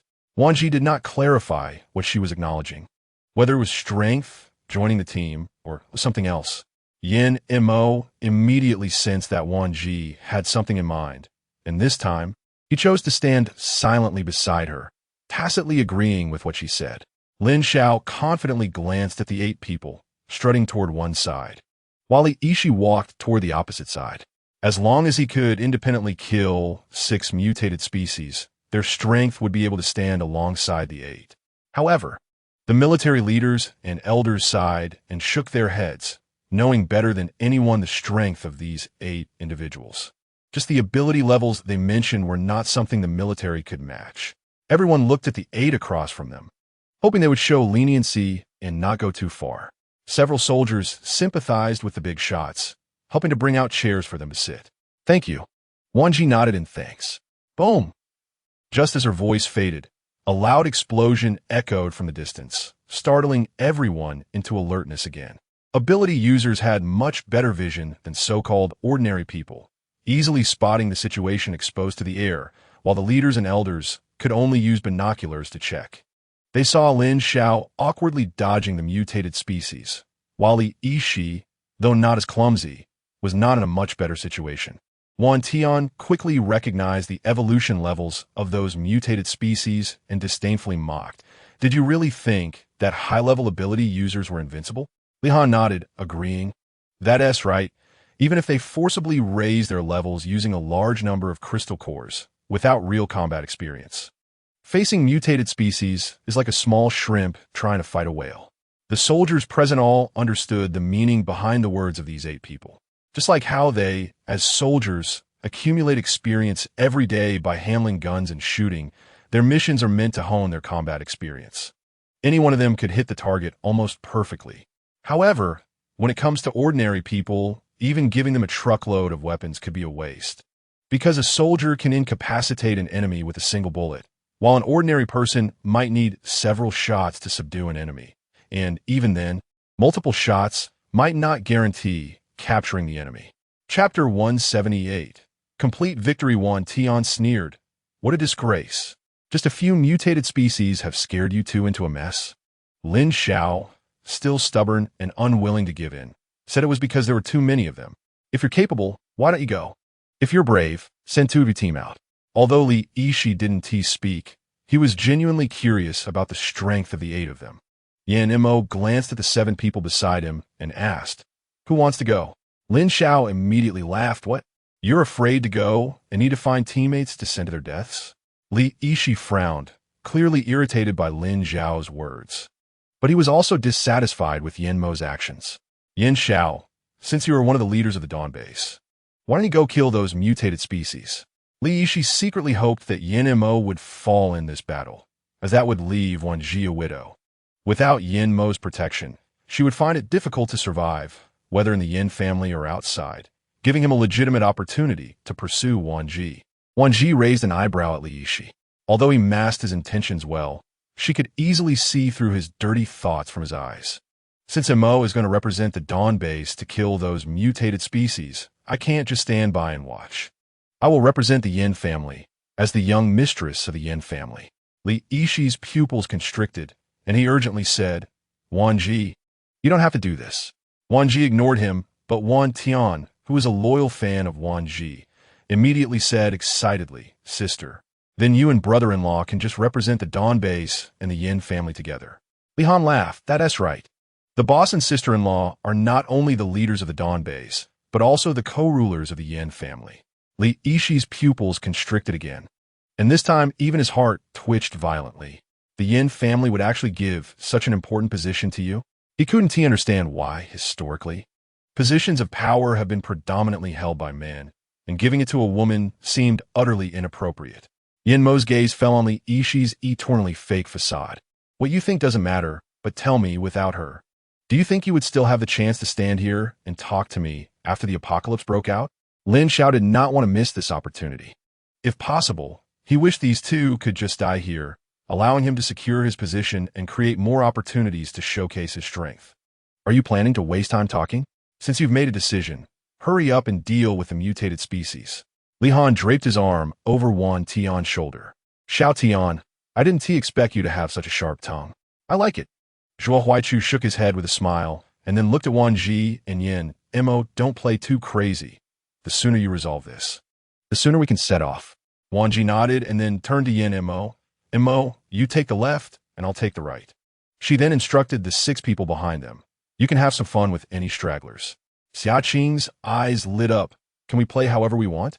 Zhuo Aishin had long been displeased with Li Yishi, especially after learning that he intended to dig a corner from brother Mo, so she couldn't help but criticize him. Do you live by the sea? Why are you so meddlesome? Instead, Huang Mengxian calmly comforted Zhuo Aishin. Xian, some people aren't worth wasting your energy on. Besides, there are plenty of apocalypse saints running around. Do you really expect anything from them? Zhuo Aishin covered her mouth in surprise, right? What about that guy? Huang Mengxian smiled meaningfully. That guy? Of course. He is a saintly scum, pretending to be a good person while secretly plotting against others. Exactly. Women pretend to be good and act weak, only to harm others behind their backs. It's truly the epitome of a saintly BTCH. As for men, calling them saintly scum is not an exaggeration, especially someone like Li Yishi. You're simply unreasonable. Li Yishi seemed to be hit where it hurt. And in anger and embarrassment, he waved his hand and stopped talking. On the other side, after Wan Zhi and Yin walked out, they each headed in opposite directions, showing no signs of fear. Yin, with his long legs, reached the other end of the base first and released his mental power. However, his mental power was limited to the area he needed to clear. As the mutated species rushed towards him, a thunderous bolt fell from the sky. With just one move, he took down all the mutated species around him, leaving them charred and motionless on the ground. Everyone's mouths dropped open in shock. They all knew these 8 people were strong, but they didn't expect them to be this fierce. Li Yishi's face turned pale. He knew how powerful Yin was and thought that by enhancing his abilities, he could close the gap between them. But the scene before him left him speechless. The distance between them could not be bridged simply by enhancing his powers. Sometimes, when the gap is small, people tend to compare themselves with others. But when the gap is so large that it cannot be shaken, all that is left is admiration and fear. At this moment, everyone, after witnessing Yin-Mo's performance, realized that Wan Zhi's side was eerily quiet, and they all turned to look. To their shock, all the mutated species seemed to be obstructed by an invisible barrier. Completely surrounded, while Wan Zhi was leisurely drinking from a cup of an unknown flavor with a thick straw, casually sipping away. It was as if she was saying, "You all keep going. I'll clean up after I finish drinking." Xian, look. Xiao Zhi is drinking the vanilla bubble milk you made. Huang Mengxian exclaimed excitedly, I'm so envious. I want to drink it too. Zhuo Aixin covered her mouth and smiled. Sister Mengxian, if you like it. I'll have Sister Zhi make you a cup later. Xiaoqing also ran over to join the fun. Sister Xian, I want some too. I want to drink it. Everyone can have some. After I finish, I'll make more, Zhuo Aixin said while picking up Xiaoqing. Being an only child, she treated Xiaoqing like a younger brother, feeling both affectionate and protective. After Wan Zhi finished her drink, she put the empty cup into her space and turned around, casually waving as she moved toward the others, not caring about what would happen to those mutated species behind her. Lin Xiao thought Wan Zhi had exhausted her powers and seized the opportunity to suppress her. I thought you had real abilities, but you're just trapping these mutated species. Boom! Before Lin Xiao could finish his words, a loud explosion occurred. The crowd gasped in shock as Lin Xiao's mouth opened in disbelief, and the vicious mockery he intended to voice was silenced. The mutated species within the spatial barrier instantly exploded one after another, with blood and flesh splattering everywhere, appearing much cleaner compared to Yin-Mo's brutal slaughter. Chapter 179. Returning to the Dawn base, the leaders felt their eyelids twitching multiple times, thinking, these two have such powerful abilities that they can confidently say they don't need the military to send people. With such strength, taking along military-selected personnel for missions would only make them feel embarrassed. Wan Zhi walked to Yin-Mo's side, holding his hand and leaning against him while looking at Li Yishi. Now, what reason do you have to compete fairly with him? Li Yishi, with a pale face, bitterly smiled. I lost. Lin Zhao's face was even more twisted, clearly feeling that with such powerful individuals, the military's resources prepared for them would probably be looked down upon. The commander frowned immediately upon hearing this.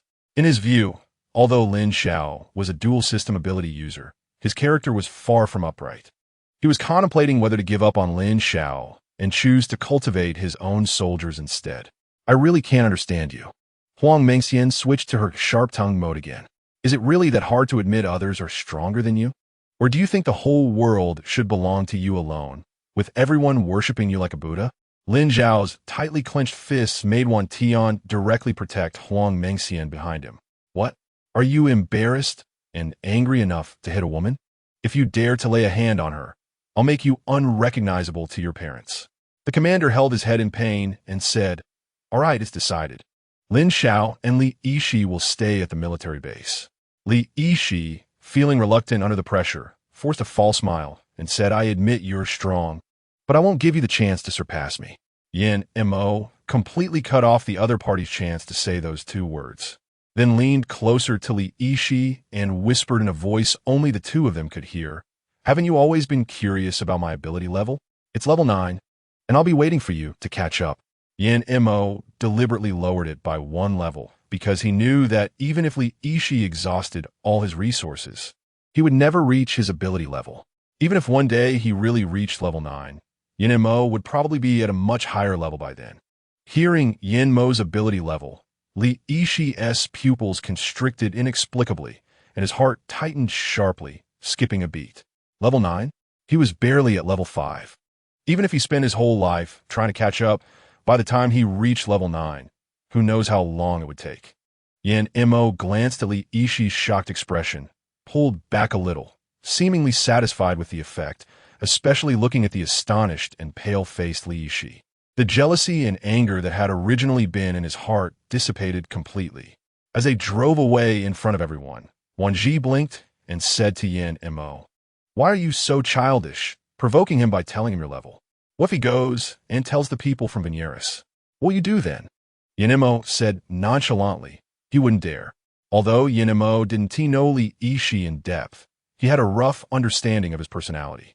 No matter how Li Yishi developed in various aspects, he was indeed a rare talent. Unfortunately, such a person had a flaw. He valued his life too much.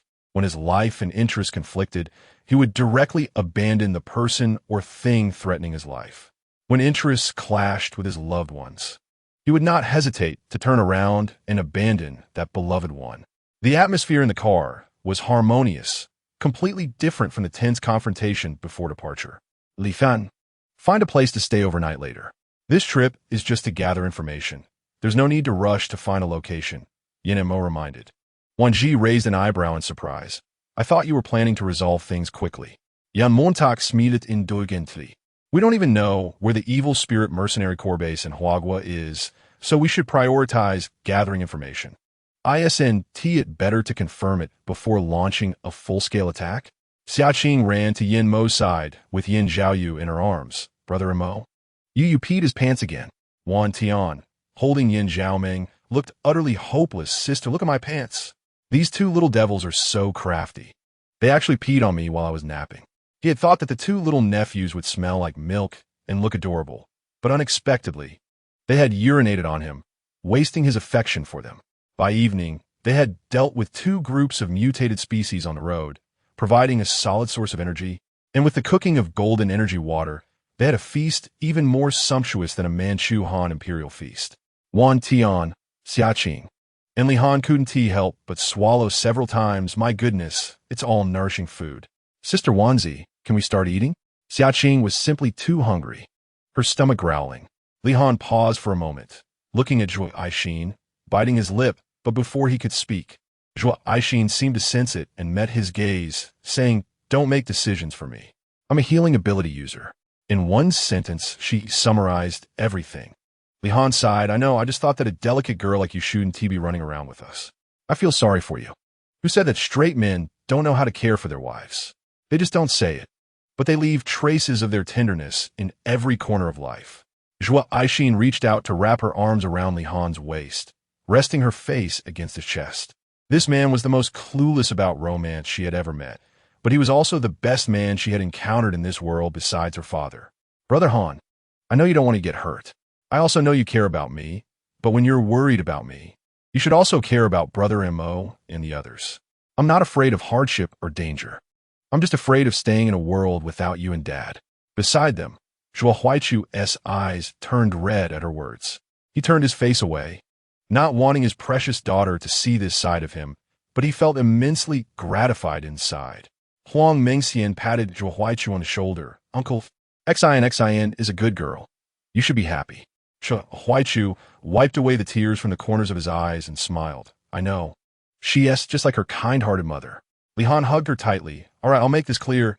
Xin, if you dare to get hurt, I'll spank you and see if you dare to let yourself get hurt again." Zhuo Aishin burst into laughter, but soon her fair little face turned red, filled with shyness as she nestled into his embrace. "Brother Han, What are you talking about? Li Han reacted slowly, scratching his head awkwardly, realizing there were so many people around. But it didn't matter. They were all family. Ha ha ha. Dinner is served. Wan Zhi brought the last big dish to the table. You all must be starving. Eat quickly. The next morning, after packing their things and everyone had finished washing up, Zhuo Huaichu took the initiative to drive. Chapter 180. The Hearts of Family. My God, I didn't know I was so popular. Wan Tian complained with a bitter face, tugging at his torn jacket. Sister, look at my clothes. They're all ripped. Wan Zhi, Huang Mengxian, and Zhuo Aixin exchanged glances and then burst into laughter, not caring about their image as they laughed heartily. Because someone was worse off than Wan Tian, Li Han was struggling to tame his hair, which resembled a bird's nest, with one sleeve of his jacket nearly torn off, and his back was even worse, completely ripped open. His pant leg was also sadly torn, exposing his strong calves. If one in T just witnessed it, they would have truly thought Li Han had just come out of a slum begging for alms. Laugh all you want. If it weren't for protecting you guys, would Wan Tian and I have needed to get attacked and end up like this? Li Han complained grumpily. Finally, feeling defeated, he hugged Zhuo Aixin's wife. My clothes are torn. What do you think we should do? Zhuo Aixin was taken aback. Then her gaze fell on the torn fabric, and she burst into laughter again. There was no helping it. The contrast was just too great, and it was hard to blame these women. Even Yin Mo and Zhuo Huaichu had not escaped the enthusiastic residents' hands, each looking as disheveled as a beggar. When Yin Qingming brought Luo Xiaoya in, they were both shocked to see a room full of beggars. Yin Qingming's expression turned cold as he summoned flames. I don't know who you are, but since you dared to invade here, prepare to die. Luo Xiaoya finally calmed down a little and quickly summoned water needles, shouting, This is not a place for you to run wild. Wan Zhi was startled and hurriedly shouted, Wait. Mom and Dad, it's us. Perhaps it was too sudden. Luo Xiaoya was still not fully composed and angrily yelled, What a mess. We only have one son. Don't confuse family ties. Li Han was also quite scared, yes. Yes, and there are also the Yin family's 2 grandsons. Don't scare the kids. Zhuo Aixin quickly hugged Yin Zhaoyu and raised her hand, while Wan Zhi hurriedly lifted Yin Zhaomeng, looking as if they were surrendering. Yin Qingming was dumbfounded, and Luo Xiaoya stared blankly at the little grandchildren of the Yin family. The Yin family members who entered behind were also stunned by this farce. Oh my dear little Yu and Mengmeng. Luo Xiaoya finally reacted, and after recognizing them, she directly ignored her son and daughter-in-law and rushed to the 2 little kids. Luo Xiaoya felt a bit embarrassed. It was because they were dressed like that, and no one could associate them with their usual selves.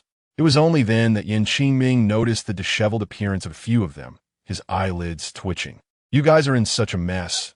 Zhuo Aixin nodded seriously several times. Really, their combat ability is even stronger than ours. Wan Tian said helplessly, Look at my brother-in-law's clothes, as well as Li Han's and Uncle Zhuo's, all torn and almost scared us to death. Xiaoqing walked toward Luo Xiaoya with a pitiful look. Annie, look at me, my hair is all messy, my clothes are ruined. I'm not handsome anymore. The Yin family members, along with Yin Qingming and Luo Xiaoya, couldn't help but laugh. Okay, Xiaoqing is the most handsome no matter what. Except for Yin Zhaoyu and Yin Zhaomeng, the other 8 people had varying degrees of rips and holes in their clothes, looking like a group of beggars. After finally washing up and changing into clean clothes, the first thing they saw was a table full of sumptuous dishes. Wow, Andy, you haven't lost your touch. Your cooking is still amazing. Wan Tan immediately dashed to the dining table, not forgetting to pull out a chair for Huang Mengxian, flattering her. Wifey, sit down. You smooth talker. Huang Mengxian pretended to be stern, but inside, she was already delighted. Li Han scoffed at Wan Tian's antics, coward. But the next second, he pulled out a chair for Zhuo Aixin. Wifey, are you tired? Let me pull out a chair for you. Zhuo Aixin was so embarrassed that she almost wanted to die, covering her face and unable to look. This had everyone in the room laughing uncontrollably. All right. Everyone sit down and eat. Yin Qingming, as the head of the family, urged everyone to take their seats. Mom, Dad, we still have things to do. We're leaving tomorrow afternoon. Yin Mo said casually, as if he were just discussing what dishes to have tomorrow. The originally cheerful atmosphere at the table completely disappeared after Yen Mo's words. Yen Qingming glanced at his beloved woman's side and got up to take his bowl into the kitchen. He was also a father, and his love for Yen Mo was no less than Luo Xiaoye's. But he believed that men should not shed tears easily, so he kept all his emotions hidden deep inside. Luo Xiaoye held back her reluctance, forcing herself not to lose her composure in front of the children, maintaining her elegant demeanor until dinner was finished. Just as she put down her bowl and was about to get up, Mom, Yen Mo couldn't bear to see it and called out. The people at the table sensed the awkward atmosphere and got up to leave, allowing Yen Mo and his mother to talk properly. What a mess. At my age, others are already enjoying their old age, yet you guys are running around every day, getting hurt, feeling pain, and no one cares. Before he could finish, Luo Xiaoye spoke for herself. Yen Mo helplessly put down his bowl, just about to get up to comfort his mother, when he was stopped by Luo Xiaoye. Sit down. Luo Xiaoye turned around, her face streaked with tears. I don't know how precious other people's children are, but you are my most precious son. When you're out there fighting zombies, my heart aches and worries. Yen Mo froze. At that moment, his mother, though still glamorous, showed signs of age, and her eyes were filled with tears of reluctance, emotions completely unguarded before him. This was a side of Luo Xiaoye he had never seen before, and his heart panicked. Mom, we want TB in any danger. Yes, you want TB in danger, but AMO, think about it from my perspective. If you were in my position today, and it was Xiao Zhi out there struggling and fighting, wouldn't your heartache? Wouldn't you worry? Luo Xiaoye took a deep breath. The reluctance on her face faded, replaced by the calm and composure of the Yen family. Before the apocalypse, you were my proud son. And after the apocalypse, you are still my proud son. Her eyes reddened with tears. But I'm also a person, a living person, a mother. I will feel pain. My heart aches more for my son who has to protect a base than for others. I will hurt, worrying about whether my son is eating well and sleeping well while he is out there. I am reluctant that my son and daughter-in-law work hard. Yet no one shows them sympathy. Wan Zhi walked out of the kitchen and hugged Luo Xiaoye from behind. Mom, it's our fault. We made you worry and scared. It's not that you are at fault.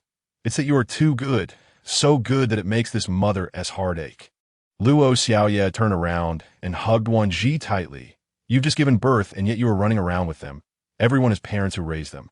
I just don't understand why my child has to risk his life for everyone's peaceful days. Yen Qingming pressed his lips together, looking at Yen Mo with a complex gaze. What your mother thinks is what I think. You two better think this through. Even if not for yourselves, at least think of your mother. In the late-night bedroom, the few people in each other's arms had no hint of sleepiness. It seems this time, we need to find a way to completely solve all problems. Yen Mo's gaze fell on the scenery outside the window. Wan Zhi leaned against Yen Mo's chest, her gaze fixed on his strong torso, silently lost in thought. On the other side, Wan Tian lay on the sofa, looking at Huang Mengxian on the bed, and said, To be honest, I wanted to ask you several times. Do you regret being with me? Huang Mengxian, with her back to Wan Tian, looked out at the night sky, as if she hadn't heard him. After a long silence, she slowly replied, What about you? Have you ever regretted it? Hearing this, Huang Mengxian closed her eyes in silence, a slight smile appearing on her lips, happiness reflected on her face. Meanwhile, Li Han and Xiaqing lay on the same bed. Xiaqing hugged his stuffed monster and looked at Li Han, saying, Brother Li Han, when can I be as tall and strong as you with such great strength? Li Han raised an eyebrow and then smiled, saying, Wow, you little brat are quite sharp. You know I'm tall and strong with great strength, could I?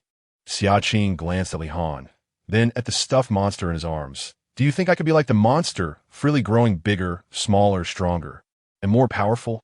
Li Han was taken aback. This topic is a bit beyond the scope. You need to eat well, sleep well, and exercise more to be like me.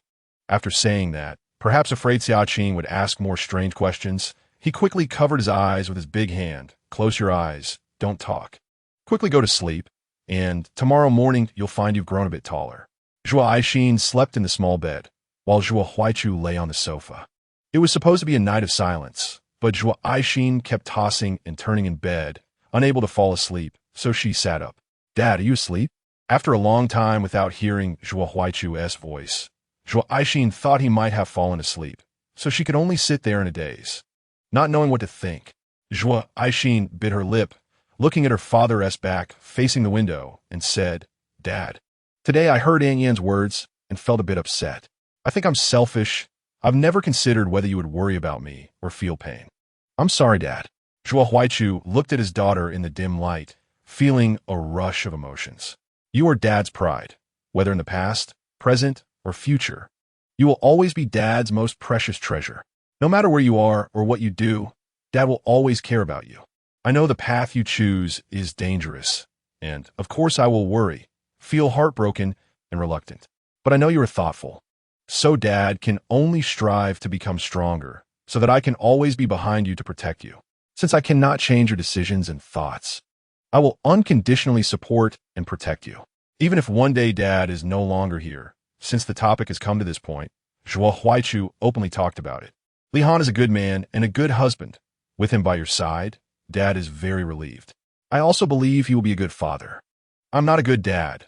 I couldn't protect your mother well, and I am sorry for that. So I will work hard to protect you, my treasure." Zhuo Aishin bit her lip, her face now covered in tears. "I'm sorry, Dad. I have grown up, but have always needed you to protect me." Zhuo Huaichu smiled, his heart aching from deep within. "Silly child, it is Dad's responsibility to protect you. And don't forget, you are a healing type. As long as you are safe and well, that is the greatest reassurance for everyone." He got up and sat beside the bed, gently comforting his precious daughter to sleep, patting her back rhythmically, just like when she was a little baby. He looked at Zhuo Aishin, and his eyes gradually reddened. "Baby, you are Dad's pride. Always the best pride in Dad's heart. Protecting you is Dad's proudest burden in this lifetime." The next morning, after Wan Zhi handed over the extra food supplies and mutated meat to Yan Qingming, she said, "Mom and Dad, we have decided that this trip will be the last long journey. From now on, we won't care about anyone who looks for us." Luo Xiaoya looked excitedly at Yan Mo, seemingly wanting to confirm from him if it was true. Yan Qingming nodded and patted Yan Mo's shoulder with emotion. "It's great that you can think this way. Your mom and I have worried all our lives and don't want to worry anymore. We should enjoy our old age." Luo Xiaoya shook the child in her arms. "Aren't you taking Yu and Mengming with you?" Wan Zhi smiled sincerely.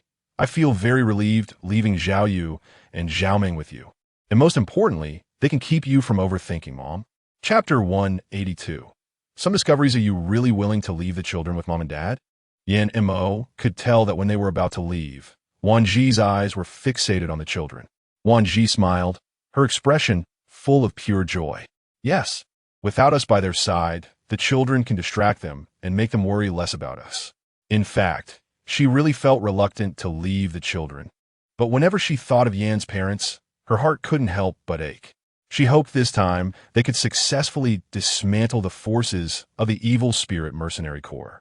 Yan Mo understood this, so he nodded. "Since we really have to take action against the evil spirit mercenary corps, we need to uproot them completely. Otherwise, we cannot guarantee that there won't be remnants targeting the people around us." That evening, they casually found a relatively hidden place, allowing Huang Mengxian to disguise the modified vehicle. Inside the car, Wan Zhi took out the prepared cooked food from the space and shared it with everyone. After eating, they went to sleep. The next morning, after washing up, they had the same pre-prepared cooked food, and then Zhuo Huaichu drove them off. It wasn't until the afternoon that they saw several foreign individuals with blonde and brown hair. The 8 of them exchanged glances and quickly drove the car to a deserted area to store it in the space. "Be careful not to get discovered," Wan Zhi reminded them, and then she summoned the space frame to jump up, her gaze landing on an inconspicuous building ahead. "How sneaky. I thought they would choose a more hidden spot, but they picked this place," Li Han said, looking surprised at the front. Wan Zhi squinted her eyes to examine carefully. She noticed several mercenaries with hot weapons patrolling outside the building, but there were no patrols on the sides of the building. "Do you think this could be the place?" Wan Zhi asked Yan Mo beside her. Yan Mo frowned and pressed his lips together, seemingly deep in thought. After a while, he said, "It doesn't seem like it. Look, there are no patrols on the sides, only at the entrance. It feels like they're guarding something." Zhuo Huaichu thought carefully. Could be weapons or something not very important. Normally, things like experimental subjects wouldn't have so few guards. If the Winnie is inside, It definitely wouldn't be so few people inside and outside the building. Should we go take a look and grab someone to ask? Li Fan suggesta. No need. Yin Mo's gaze fell on a few people at the edge of the building. I'll make them come over on their own. You all find a way not to make a sound. Once we catch someone, we will retreat to a safe place. Li Han had been by Yin Mo's side for quite some time, so he understood what to do as soon as Yin and Mo said this. Okay, when you let them come over, I'll knock them out one by one and drag them onto the car. Yin and Mo nodded. Remember, don't make any noise. After saying that, he activated his mental power, using his abilities to lock onto the 5 people outside the building. Their bodies twitched a few times before they turned and walked towards their direction. Just as Li Han was about to make a move, Wan Zhi quickly reached out and grabbed him, speaking in a low voice. Wait, let them come over on their own. Don't approach them. Her mental power wasn't as strong as Yin Mo's, so she couldn't know how many people were inside the building. Acting rashly might alert those inside and be detrimental to their actions. The movements of the 5 were too conspicuous, so Yin and Mo made them disperse and walk around before slowly approaching them. Damn, if I didn't know it was the boss's doing, I would really think the other side knows we are here, Li Han muttered quietly. Seeing this, everyone breathed a sigh of relief. They're coming. Move quickly and don't get discovered, Zhuo Huaichu reminded them. Wan Zhi glanced back and said in a serious and low voice, I'll go get the car out. You guys knock them out and drag them over there. Otherwise, the engine noise of the car is too loud and easy to be discovered. Huang Mengxian thought for a moment. How about we disguise the car a bit? That way, even if we get discovered in the end, we can just drive away. Wan Zhi looked at Li Han and Zhuo Huaichu. You guys know the car better. Decide on this method. If it's feasible, we will do it as Mengxian suggested. Zhuo Huaichu and Li Han exchanged glances. Time passed second by second, and the 5 people drew closer. Finally, Zhuo Huaichu nodded. I'll be responsible for starting the car. The sound will be loudest when the big car starts. Xiaozhi, you can use a barrier to block the sound. Wan Zhi understood what to do right away. After all, the space barrier had the ability to block air, sound, and anything coming in and out. Okay, Uncle Zhuo, I'll get the car out first. You get in the car when the time comes. After we drag the people into the car, we'll block the sound, and you can start the car. We'll leave immediately. They did as they said, and Wan Zhi took out the modified vehicle from space. Zhuo Huaichu hurriedly jumped into the car without hesitation. Zhuo Aixin, not strong enough, could only hold on to Xiaqing and follow Zhuo Huaichu into the car. Yin Mo continued to control the 5 people, who moved like expressionless robots, step by step toward the woods. Wan Zhi didn't know how Yin Mo had made these 5 people blend in without being noticed. She only knew that when they entered Li Han's attack range, she quickly raised her hands and struck with a knife hand, knocking 2 of them out silently. Wan Tian gave Li Han a thumbs up and then also knocked someone out with a knife hand. Huang Mengxian seemed to be quite experienced in this kind of thing, proficiently knocking someone out in one go. Wan Zhi struck one remaining person on the back of the neck with a punch, and that person instantly fell to the ground. Quick and efficient. Yin Mo opened his eyes and walked over, grabbing a person from the ground and heading towards the vehicle. Li Han carried one person on each shoulder and also moved in the direction of the car. Wan Tian followed Li Han, putting a person on his shoulder, while Wan Zhi and Huang Mengxian immediately ran over. After everyone got into the vehicle, Wan Zhi waved her hand, summoned a barrier, and said to Zhuo Huaichu, Uncle Zhuo, it's ready. The moment the vehicle started, normal sounds were heard inside the barrier, but outside, not even the slightest ripple was transmitted. Li Han, check them first.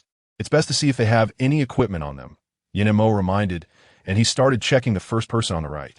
Li Han knew the consequences of having equipment on them, so he immediately began checking the first person on the other side. Among the 8 people, only Yin Mo and Li Han had received military training, so they knew how to search thoroughly. Soon, the 2 of them found various weapons and devices on these 5 people. After checking with each other, they confirmed that these were not listening devices but walkie-talkies, which was why they woke the 5 of them up.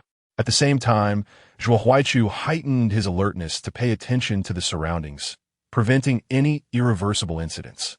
Huang Mengxian took Zhui Aixin and Xiaqing to the window to help monitor the situation outside, leaving the scene to Yin Mo, Li Han, and Wan Tian.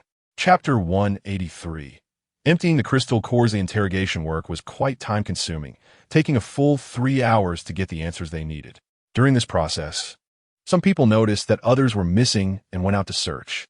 However, Huang Mengxian was very shrewd.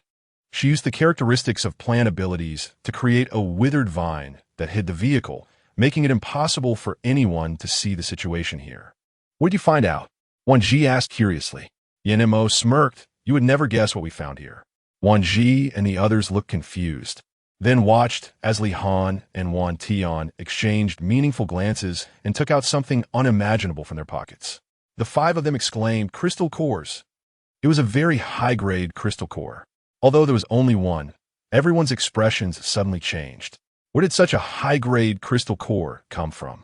Wan Zhi's face turned extremely ugly as she bit her lip, indicating that the mutated species had evolved to this point. Is it from Huagua or abroad? The 7 people looked at Li Han in surprise. He pretended to clear his throat and said, "What do you think? If we all absorb the crystal cores here, will Venias get so angry that he jumps up and encourages the international coalition to use nuclear weapons to eliminate us?" Wan Zhi retorted, "Whether they would use nuclear weapons, I don't know, but I must tell you one thing. I'm not sure if my abilities can withstand the power of nuclear weapons." However, it must be said that Li Han's suggestion was indeed tempting, and everyone looked at the building with fiery excitement.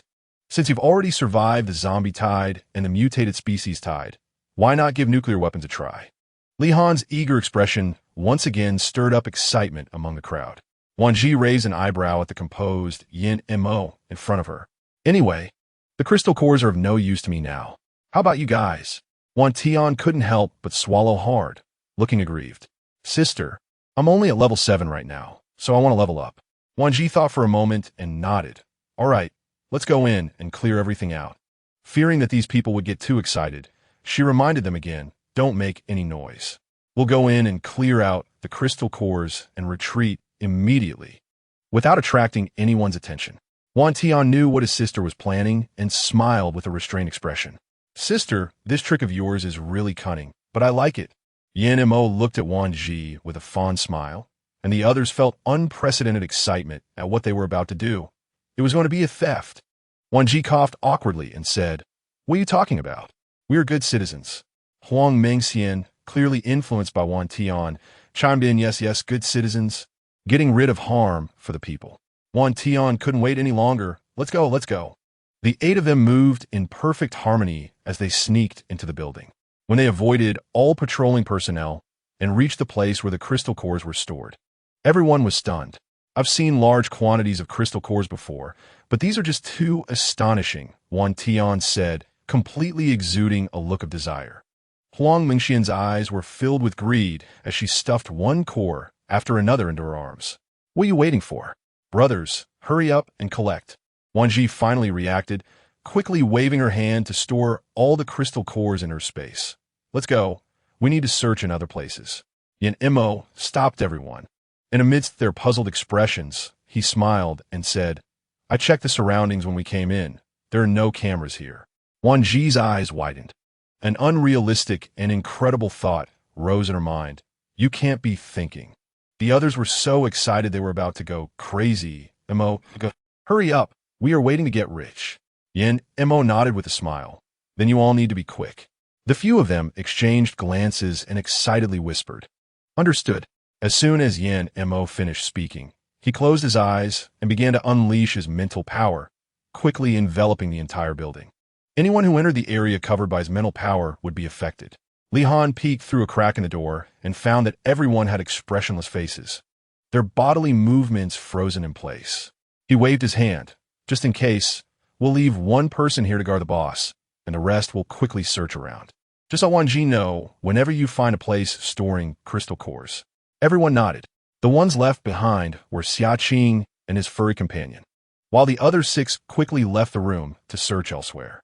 They suppressed their excitement and told Wan Zhi to clear out the crystal cores whenever they found them.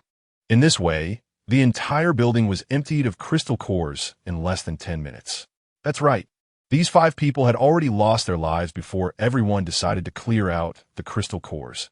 At this moment, they were nothing but corpses. Wan Zhi glanced at the bodies and finally fixed her gaze on the furry companion. "Furry, drag them outside, and then tear their bodies apart and scatter them. Yin Mo and Li Han looked at her in surprise, clearly taken aback by her ability to think of this method. Wan Tian gave Wan Zhi a thumbs-up. Sister, I find you incredibly amazing. You even thought of this.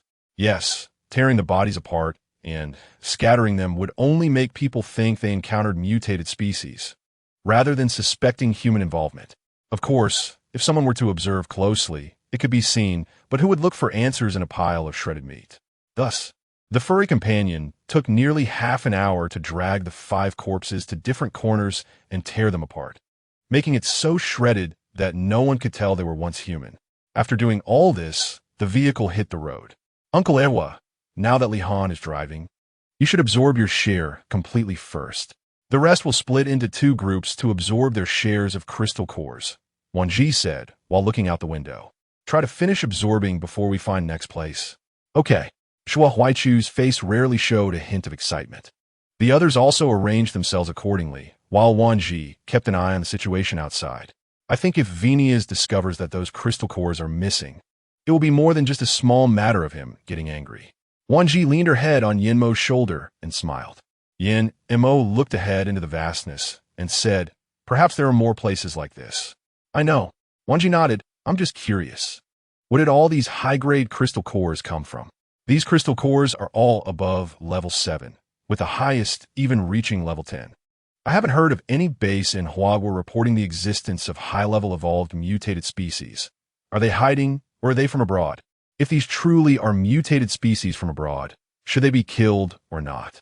After all, it's not their own business, and as long as it's not in Huagua, she could turn a blind eye. Yin Mo pressed his lips together. I always feel like Venus has some kind of conspiracy. Wan Zhi smiled. Don't say it's just you. I have the same feeling. Anyway, we'll cross that bridge when we come to it. Let us take it one step at a time. Everyone's absorption of the crystal cores took a whole day to finish. If this were normal people, it would probably be considered normal to explode from it. Wan Zhi shook her head in amazement. TSK, I feel like our group is getting more and more abnormal, even more so than zombies. I don't know if that's a good or bad thing. Chapter 184. Venus's identity. A week later, the group saw a sizable experimental building through the dense dead vines. Wan Zhi crouched down and walked out from behind Huang Mengxian. She exhaled and said irritably, what are you all crowding around for? You almost suffocated me with your curiosity. In the past week, they had cleared all the crystal core strongholds of the evil spirit mercenary corps. Of course, everyone in their vehicle also absorbed crystal cores, their mouths watering from the absorption. Currently, apart from Wan Tian, who was 1 level below the peak, the other 7 had already reached their peak abilities. Wan Zhi sat on a chair with a somewhat complicated expression. After getting rid of Venus, all should come to an end, right? Yin Mo glanced at Wan Zhi, thought for a moment, and then sat down next to her. Maybe. I think this isn't just your wish. It's also the hope of Huagua. Are mutated species scary? High-level ability users can deal with them together, but what about ambitious people like Venus? Human nature indeed grows madly under the watering of greed. Sister, brother-in-law, Mengxian just said Venus is indeed inside, Wan Tian relayed. Wan Zhi looked at Huang Mengxian, who was watering her newly cultivated little green number 2. Do you know exactly where Venus is? Huang Mengxian nodded and then said meaningfully, I know, and I also know what he is doing. Seeing Huang Mengxian's expression, Wan Zhi felt a strange feeling she couldn't quite articulate. What is he doing? Wan Zhi voiced the curiosity in everyone's hearts, and they turned to Huang Mengxian. Waiting for her answer, Huang Mengxian didn't disappoint. She raised her chin and smiled. I think Venus has some mental issues. He is actually bathing in the blood of mutated species. Wan Zhi was stunned, and everyone else looked dumbfounded. Only Yin Mo's expression was extremely grim, even turning pale to a frightening degree, causing Wan Zhi to be scared by his appearance. Mo, are you okay? What is wrong? Are you feeling unwell? Yin Mo looked at her with a complicated gaze. I think I might know who Venus really is. Looking at the sharpness in Yin Mo's eyes, Wan Zhi felt a wave of shock and an indescribable unease. Her voice trembled slightly. Who is it? The other 6 couldn't understand what the 2 were saying, exchanging glances and shrugging, confused. Do you know the Zombie King? That single sentence was like a thunderbolt striking Wan Zhi's heart. She opened her mouth, but couldn't make a sound. The news was too shocking and terrifying for her. In her last life, she survived only a short time after the apocalypse broke out and was completely unaware of the developments in the years that followed. She had only heard of the Zombie King once in her past life, and it was only because Yin Mo told her in this life that she realized that the spine-chilling Zombie King was Yin Mo. But now he was telling her that there was not just one Zombie King. What is the strength of the Zombie King? Wan Zhi frowned and asked. Yin Mo raised an eyebrow and glanced at her, about the same as mine. The others didn't understand what they were talking about, but caught the terms Zombie King and strength about the same, and were all stunned. Others didn't understand. But Wan Zhi understood the implication of his words and the hint in his eyes. She looked at him with a strange expression. What was your strength like back then? Yin Mo shook his head. When I knew about the existence of that Zombie King, we were about equal in strength. But that was based on information from 2 years ago. After that, I never heard any news about him, so I'm not clear on his current situation. Wan Zhi fell in a deep thought. After a long silence, she asked, how fast does the Zombie King evolve? Fast, very fast, even you could say extremely fast. Yin Mo said with a serious expression. Wan Zhi felt a lump in her throat. It seemed like they could only fight hard. Li Hanxiao spat outside the car window. This time the main goal is to kill Venus. We just need to protect Xin with all our might. As long as she is safe, we can continue to explode indefinitely. Wan Zhi also suddenly nodded with a serious expression. Okay, Xin can stay in the space for now. If anyone gets hurt, just run to me. I'll take you into the space to treat Xin and then bring you back out afterward. Yin Mo nodded. That's a good plan. Li Han looked at Wan Zhi, and for the first time he saw a serious expression on his face, sister-in-law. You need to pay attention to your position and not stray too far from us. Otherwise, when have you ever seen me collect things into the space that need to be touched by hand to collect? Wan Zhi interrupted Li Han forcefully, leaving him stunned. Not only him, but everyone also remembered that Wan Zhi had always waved her hand and things disappeared. Unlike other space ability users who had to touch things one by one to collect them into their space. So that means Li Han's voice trembled, and his entire face turned red from holding back, making it clear how excited he was at that moment. As long as you see us, you can collect us into your space? Wan Zhi raised an eyebrow, lightly pointing her hand in the air. Li Han instantly vanished into thin air, and with another wave of her hand, he reappeared in front of everyone. But his expression was already so shocked he couldn't speak. So that is your space? Li Han still felt a bit dizzy, completely incredulous about what he had just seen. Wow, so big. Wan Zhi covered her forehead with one hand, feeling speechless at Li Han's point of focus. You just need to know that I can collect you into the space at any time. But the distance can't be too far. Otherwise, how can I collect people? Everyone nodded vigorously, their eyes filled with eagerness, like hungry wolves eyeing meat. Wan Zhi's eyelids twitched a few times. She said, do you all want to go in? Yin Mo looked at her, tightly hugging her, his firm chin resting on her shoulder, his warm breath brushing against her ear. Why am I not the first person to enter your space? Wan Zhi raised her eyes in surprise to look at Yin Mo, thinking this guy was too reserved. Besides, was it really necessary to complain to her about such a trivial matter? Wan Zhi rubbed her forehead with one hand. This group of people, clearly all adults, acted more like children. Exaggeratedly, even Xiaqing was more stable than these few. They spent nearly 3 hours drafting the most comprehensive plan. So it's decided, Xin stays in your space, and the rest of us will spread out and attack centered around Xiaozhi. If anyone gets hurt, run to Xiaozhi, understood? Yin Mo's expression was very serious, indicating how seriously he regarded this operation. Everyone immediately nodded obediently, and after finishing, they didn't forget to check if everyone's water bottles were full before getting out of the car. Chapter 185. Homemade purification potion. Huang Mengxian reminded everyone about what she had seen through Little Green Number 2, saying that it was very strange inside. Those people were moving around with expressionless faces, but their steps were evidently odd, yet very regular as they patrolled. It was unclear whether they were under an illusion or drunk, but it was definitely strange. Yan Montauk found it. He closed his eyes and extended his mental power inside. In an instant, he opened his eyes, and inside were advanced, evolved zombies. Hiss! This revelation made everyone gasp. A glance around showed that there were hundreds or even thousands of high-level evolved zombies gathered inside and outside the visible buildings. This was far more terrifying than facing experimental subjects. While mutated species could injure or kill, being touched by a zombie meant that even if one was lucky enough to avoid death, what if they got infected? Wan Zhi looked at everyone with a bitter smile. Let's find a place to rest first. I'll also go into the space to organize some things. She didn't specify what she would organize, and the people in the vehicle were not the type to pry. So after Wan Zhi turned and entered the room, everyone instinctively took a moment to rest. Scene, come into the room with me later. I have something to ask of you. After Wan Zhi finished speaking, she entered the room and waited for Zhuo Aixin. Zhuo Aixin, fearing that Wan Zhi might really have an urgent matter, directly put down her work and followed her in. Sister Xiaozhi, what's wrong? Wan Zhi handed her a blood collection bag. Seeing her stunned expression, Wan Zhi couldn't help but smile. Don't worry, it's just a normal blood donation of 250 milliliters. Under Zhuo Aixin's suspicious gaze, Wan Zhi had to explain, you all know my blood can purify infected blood. Currently, I don't have any potions on hand, so I can only make it myself. Xin, you need to help me. Zhuo Aixin trembled, completely shocked. 250 milliliters?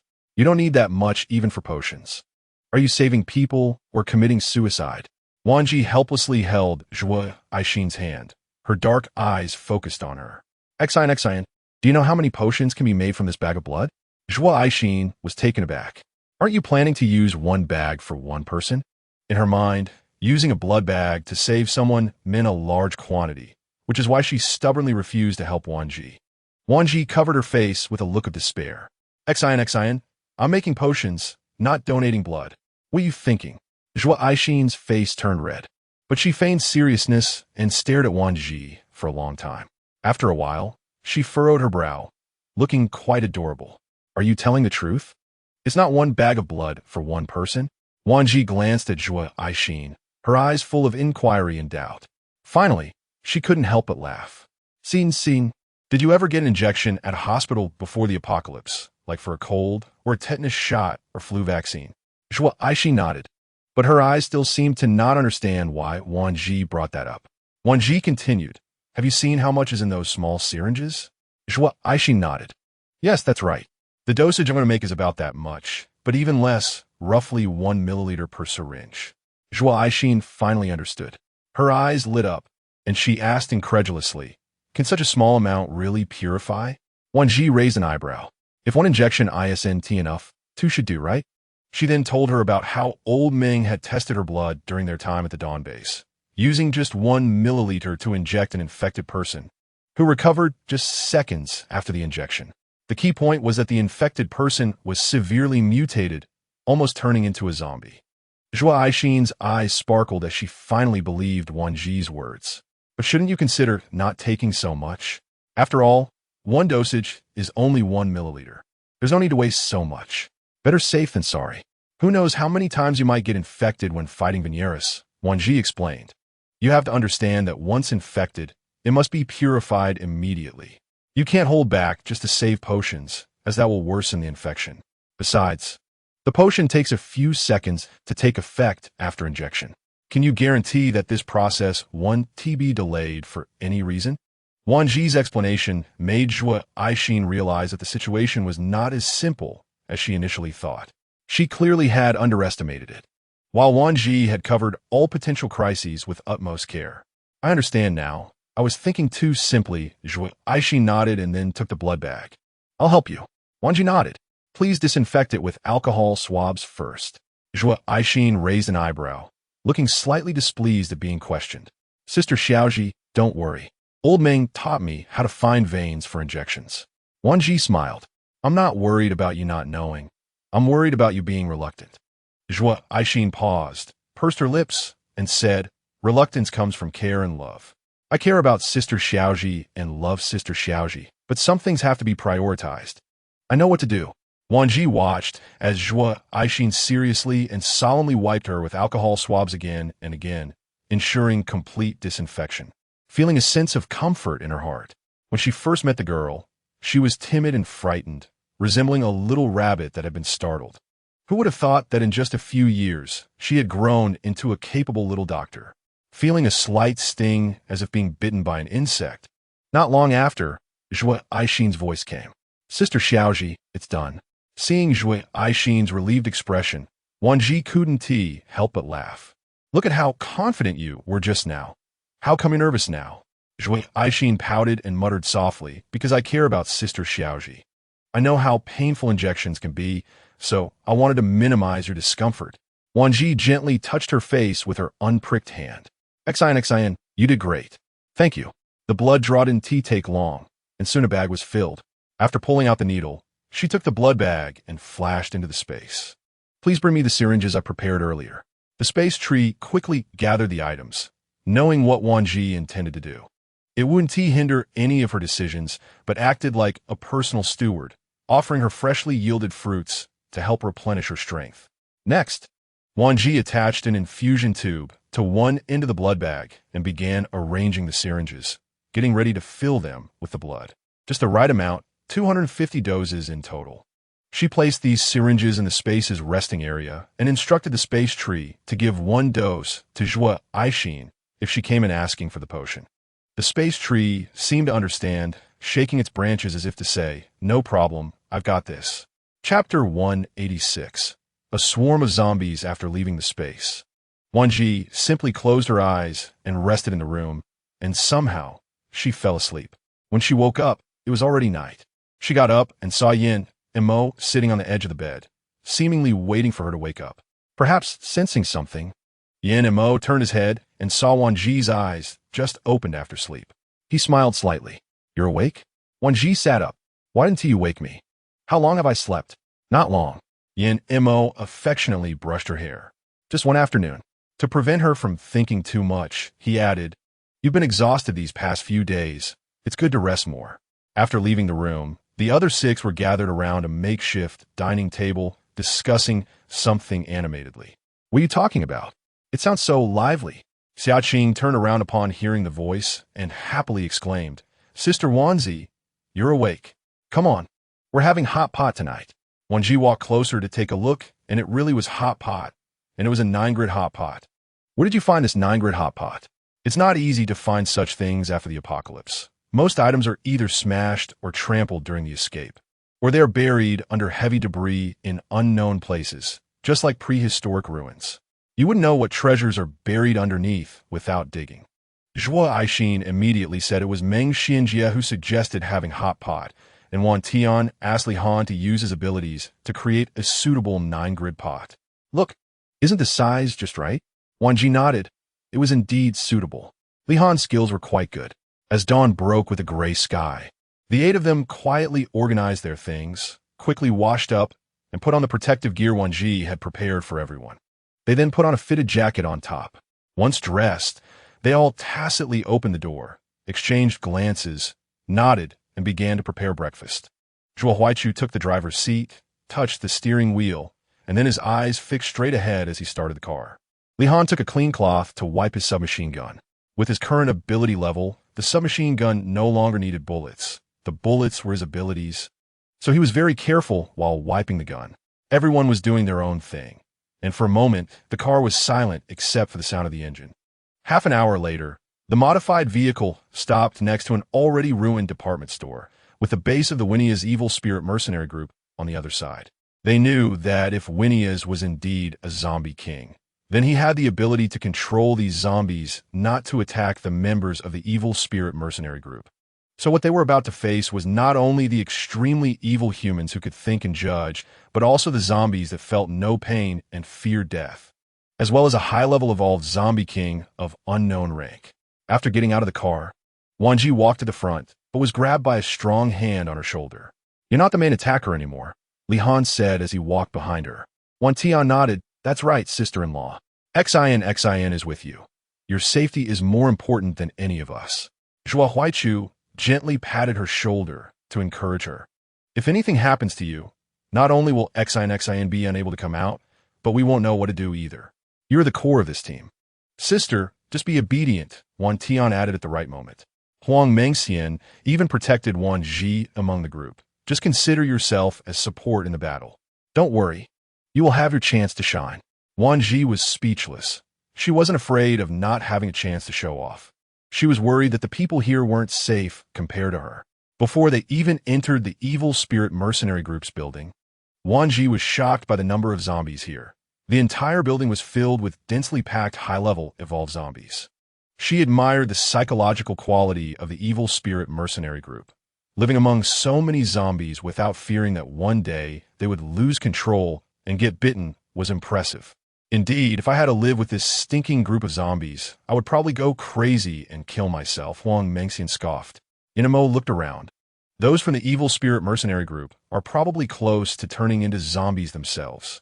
The others looked at Yin Mo, noticing he was staring at something, and followed his gaze. A wall that had been brushed white looked as if it had been splattered with red paint, which was quite chilling. Wan Zhi could swear she had just seen a few bloody handprints in the corner of the wall, making it easy to guess how brutal the situation had been back then. How can you be sure that was left by the evil spirit mercenary group? Wan Zhi asked curiously. Yinamo pointed to an inconspicuous corner and said, "Look at what's written up there." The 7 of them curiously leaned in for a closer look. "Winnias, may you die a horrible death. Winnias is the shame of the evil spirit mercenary group. Winnias is not human. He is a zombie, a demon." Each line was written in blood, and even they, who were used to life and death, found it hard to bear. The 8 of them quietly infiltrated Winnias' territory, but the zombies seemed to be under some control. Even when they stood in front of these zombies, they didn't show any intention of attacking, which left Wan Zhi feeling incredulous. "Be careful," Yinemo reminded, then took the lead toward a door that looked suspicious. Due to the overwhelming number of zombies, Yin Mo hadn't yet found Winnias' location, but he was constantly paying attention to the surroundings with his mental energy. As soon as the zombies attacked, he could quickly take control of them. Crack! A crisp sound rang out, and the surrounding zombies seemed to wake from a deep sleep, the rich scent of fresh humans immediately causing a riot among them. "Quick! Get in!" Yin Mo shouted. Li Han cooperated seamlessly. As soon as he heard Yin Mo's voice, he quickly shoved Xia Qing into Huang Mengxian's arms and pushed her through the door. In an instant, Yin Mo reacted and pulled Wan Zhi into the door, closing it behind them. The 8 of them gasped for breath and exchanged relieved smiles. "Should we continue deeper, or just go all out and fight?" Zhuo Huaichu asked after steadying his racing heart. After exchanging glances with Yin Mo, Li Han said, "I'll lead the way. Boss, protect sister-in-law. Zhuo and Wan Tian will cover the rear." The path behind this door was neither a staircase nor a smooth surface. It felt more like, "Where are we? Why is the road so difficult to walk?" Huang Mengxian clearly felt that the ground was rocky and hard to traverse. "Be careful, we're going downhill," Li Han reminded, keeping his ears alert to the surroundings. Roar! Several roaring sounds made everyone hold their breath. Yin Mo focused and released his powerful mental energy. In the dark, his purple eyes narrowed sharply. "Get down!" Upon hearing this, the 7 didn't dare hesitate and quickly dropped to the ground. Then they heard a strange sound, like something was moving or like many people were walking. "It's not safe to act here. Let's lure this guy outside," Yin Mo quickly said. Chapter 187. Yin Mo tricks the zombie king after bursting through the door. The zombies outside surged in a frightening wave. Wan Zhi looked around and found that the monster had already been drawn out from inside by them. Wan Zhi blinked and looked at the others. The group sensed the significant look in Wan Zhi's eyes, and their hearts sank. The next second, the zombies surrounding them exploded one by one, creating a shocking scene. Li Han's expression turned ugly as he scanned the area. The ground was covered in red and green, making his stomach churn, and the others felt similarly unwell. With most of the zombies taken care of, the mutated creature was still hiding somewhere. The group scattered and began using their abilities to kill zombies. Wan Zhi and Yin Mo stood back to back, their eyes searching for the mutated creature. "Be careful. That mutated creature seems to have a hiding ability." Yin Mo's gaze fell on the surrounding walls. "Xiao Zhi, cover me. I want to use my mental energy to lure that monster out." Wan Zhi frowned and looked around. "Let's not use mental energy for now." From her initial understanding of Winnias, to become a zombie king, he must possess more than just strength. His speed and abilities were still unknown. Using mental energy recklessly might not be safe. Yin Mo's expression hardened. He suddenly grabbed Wan Zhi and moved aside. Wan Zhi only felt a blur in front of her, followed by a loud, crashing sound. She quickly turned to look, her heart racing. Phineas, a tall man with blonde hair and green eyes, stood in the exact spot where Wan Zhi had just been. Wan Zhi couldn't imagine what would have happened if Yin Mo hadn't managed to take her away from that blow in time. She would probably have been severely injured and captured by now. Welcome to your esteemed presence. But I wonder what brings you all here unexpectedly, Phineas said with a standard accent, heavily tinged with a foreign tone.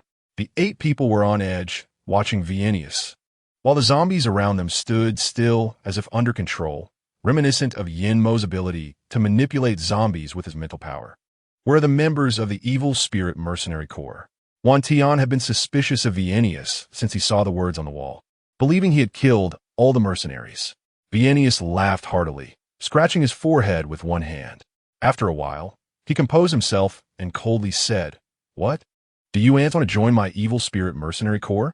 As soon as he finished speaking, the previously quiet doors suddenly opened, revealing well-equipped foreigners stepping out. Clearly members of the evil spirit mercenary corps. I know what you're thinking. I never harm my members. What you saw in the corner were the residents living here, Phineas said, his spirits high, as if such matters were trivial to him. Damn it, they're all living people. Wan Tian's eyes burned with rage, wishing he could tear Phineas apart. Phineas looked at Wan Tian with an expression of surprise. So what? They are indeed humans, but I am not. Of course, those who are disloyal to me must be punished. Isn't that what you often say in Huagua? Disloyalty must be punished. Phineas gazed at Wan Zhi's captivating face. I know who you are, a mere space abilities user. It would be as easy for me to crush you as it is to crush an ant. He paused and smiled. However, I'm not that cold-hearted. If you are willing to obey me and follow me to work, I might spare you. Moreover, Phineas deliberately fixed his gaze on Wan Zhi, his eyes revealing a meaningful glint. If your attitude pleases me, your status in the evil spirit mercenary corps will rise, which is something others would envy. Yin Mo instinctively stepped forward, shielding Wan Zhi from Phineas's gaze. Put away your filthy eyes. She is not someone you can touch. Phineas looked at Yin Mo in astonishment. Why do you think she doesn't like me? Perhaps she is attracted to my powerful abilities. My sister-in-law is already married and very happy now. You have no chance, Li Han said through gritted teeth. Phineas was taken aback, then burst into laughter, his laughter wild and arrogant. As long as she becomes a widow, won't that work? You're looking for death. Yin Mo unleashed lightning, which crashed down on Phineas's head, stirring up a flurry of snow and mist. By the time the snow and mist cleared, Phineas was no longer in place, but his voice came from behind. You pathetic ants, how pitiful and sad you are, unable to kill me and helpless against me. Ha ha ha ha. Yin Mo was startled. As he turned to protect Wan Zhi, Phineas suddenly struck. His tone was trembling, but upon closer inspection, one could see his eyes were frenzied and excited. You are a dual ability user. Very good. As long as you obey me, I can provide you with resources to evolve. He believed that, with the conditions he offered, no one would refuse him. A space abilities user with offensive powers was a rare find. Enough. Wan Zhi didn't want to waste time arguing with him. She summoned 10 space blades this time, intending to severely injure him.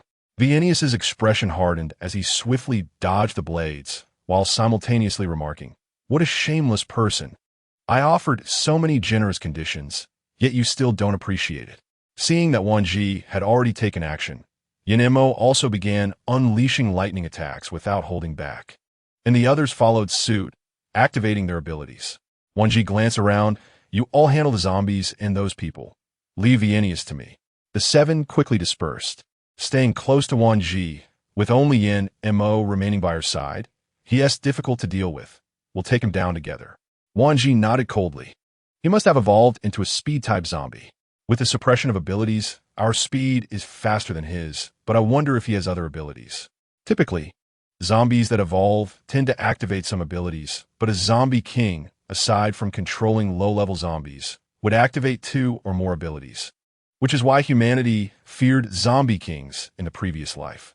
Yin Mo's lightning kept Phineas restrained, and he continuously tried to use mental power to manipulate him. Vienius's expression changed drastically as he looked at Yin Mo in shock. Could it be that you're also a zombie? Because in this world, the only beings capable of controlling zombies are either mental-type abilities users or high-level zombies. However, Vienius was very certain that no human mental-type user could surpass a zombie king or even control one.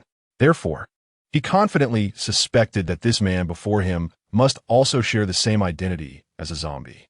Yin Mo's gaze flickered as he licked his lips and said, "It's been a while since I've seen a kindred spirit. It's quite a surprise." This statement left Li Han, Huang Mengxian, and the other five stunned but out of trust. They managed to keep their faces free of any unexpected expressions despite their shock. This made Vienius, who had been hesitant, even more convinced of his thoughts. It was simply ridiculous. Since you were a zombie, how could you join forces with humans to attack your kind? Do you really think they would genuinely accept you? He's never done anything to harm humans, and he loves and cherishes me, willing to protect us all. So what if he is a zombie? What's wrong with us genuinely accepting him? Wan Zhi unconsciously curved her lips, her eyes and brows filled with tenderness, and her words were a mix of truth and deception, causing an incredulous expression to appear on Vienius's face. Since you can accept him, then you can certainly accept me. Just obey me, and I also. Vienius suddenly stopped speaking, and while others might understand what he wanted to say, only he knew how shocked he was at his own thoughts. How could he have such an idea? There's no need. You've committed so many atrocities against humanity. I'm not some other Mary or Buddha. I don't have that much love to forgive you after you've done so many evil deeds, Wan Zhi said sarcastically. Vienius frowned, staring at Wan Zhi for a long time. He was never a person who showed joy even before the apocalypse, and even after becoming a zombie, he had no desires for such things. But he couldn't understand why. Upon seeing this woman, he felt an overwhelming urge to possess her. This was not a good thing for him. He acknowledged that her dual abilities were impressive, but it was far from the point where he had to have her. So why did he have such a strong feeling now? Boom! Just then, Yin Mo made the first move while Vienius was lost in thought, catching him completely off guard and severely injuring his body. You dirty, despicable thief, dare to hurt me? I will make you understand that I, Vienius, am the king of zombies in this apocalypse. Vienius was an extremely proud zombie, even before the apocalypse. He was a very arrogant person, and he would never allow any loss of control under his watch. Yin Mo smirked, "With you? Try again in your next life." He waved his hand, and 5 bolts of lightning fell from the sky, crashing down on Vienius's body, instantly stirring up the snow and mist on the ground. "Aya, you are looking for death," Vienius roared, and Yin Mo's mental backlash caused him to grunt, a trace of blood seeping from the corner of his mouth.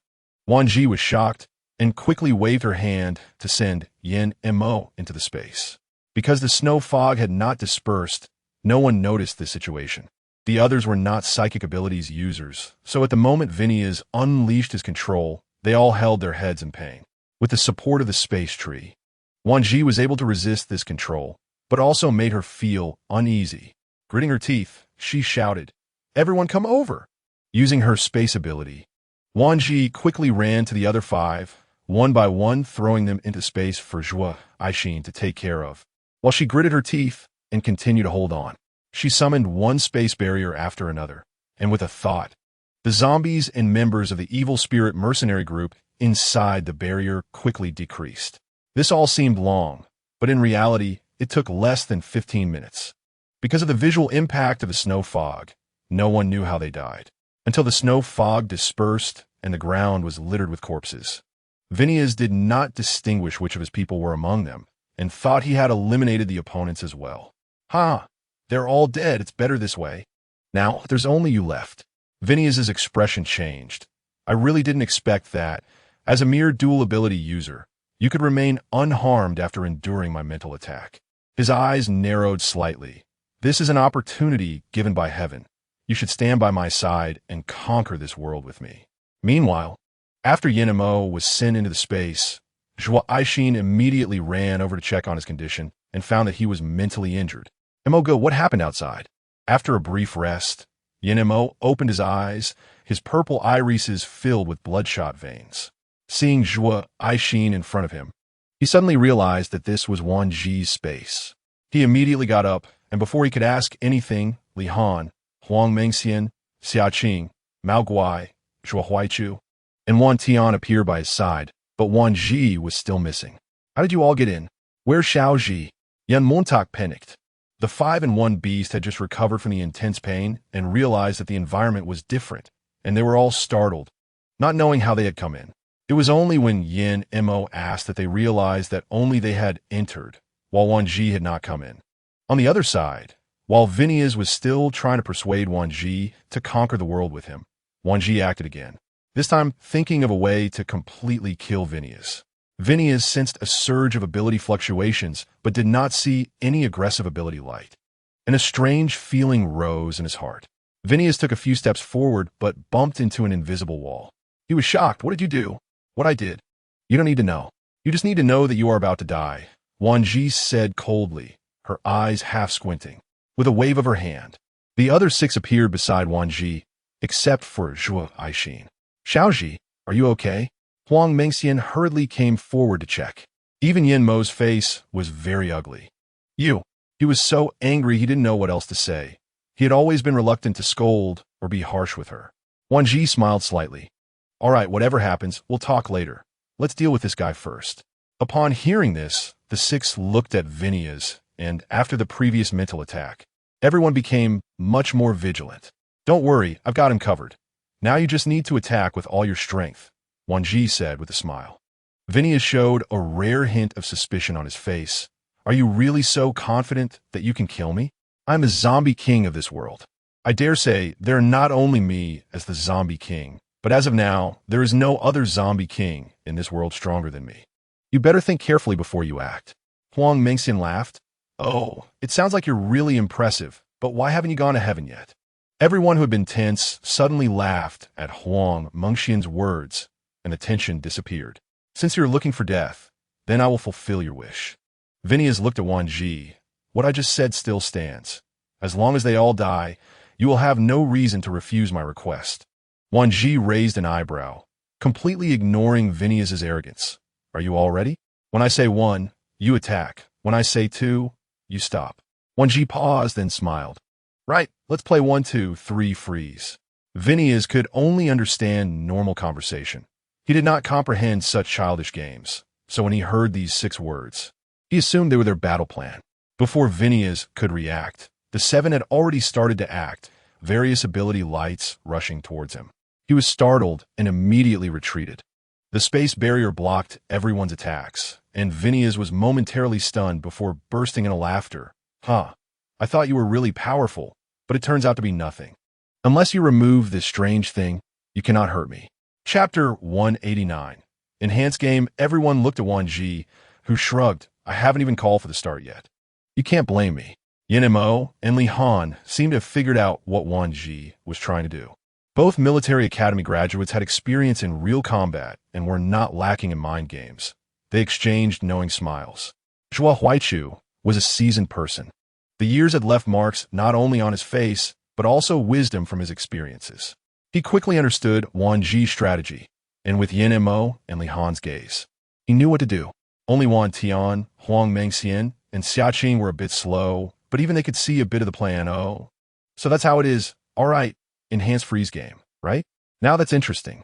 Wan Zhi whispered to Xia Qing, who initially had a face full of doubt, gradually replaced by excitement and eagerness. He nodded vigorously. No problem, leave it to me. Then he pulled the other 5 and whispered, which made Phineas, who was in the barrier, feel baffled.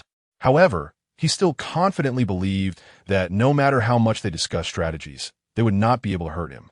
Once the arrangement was simple, everyone was eager to try. Even Yin Mo rarely stirred up his childhood playful spirit. Attack with all your strength, Yan Montauk shouted. Everyone unleashed their attacks. Phineas initially felt a tightness in his heart, but upon discovering that all the attacks could not penetrate, he relaxed even more recklessly. Though he still remained somewhat wary of their tricks to remove the barrier, he deliberately marked the snow inside this barrier, knowing that once the barrier was removed, the snow marks would disappear, feeling quite proud of his cleverness. As everyone's attacks reached a peak, Wan Zhi flicked her fingers, making a slight alteration to the space barrier. This was a barrier she had set up last night to prevent anyone from disturbing the blood extraction process. At that time, she had thought of a way to allow Zhuo Aishin to come and go freely, and today she decided to test its effect. The change in the barrier went unnoticed. Not even Phineas sensed any change. Just as Phineas focused on the snow marks on the barrier, suddenly visible ability lights pierced through the barrier and rushed towards him. He was startled, dodging left and right, but no matter how he tried to evade, he was still hit. Wan Zhi had quietly shrunk the space barrier to a size similar to his own, so no matter how Phineas dodged, he could only be one-sidedly beaten.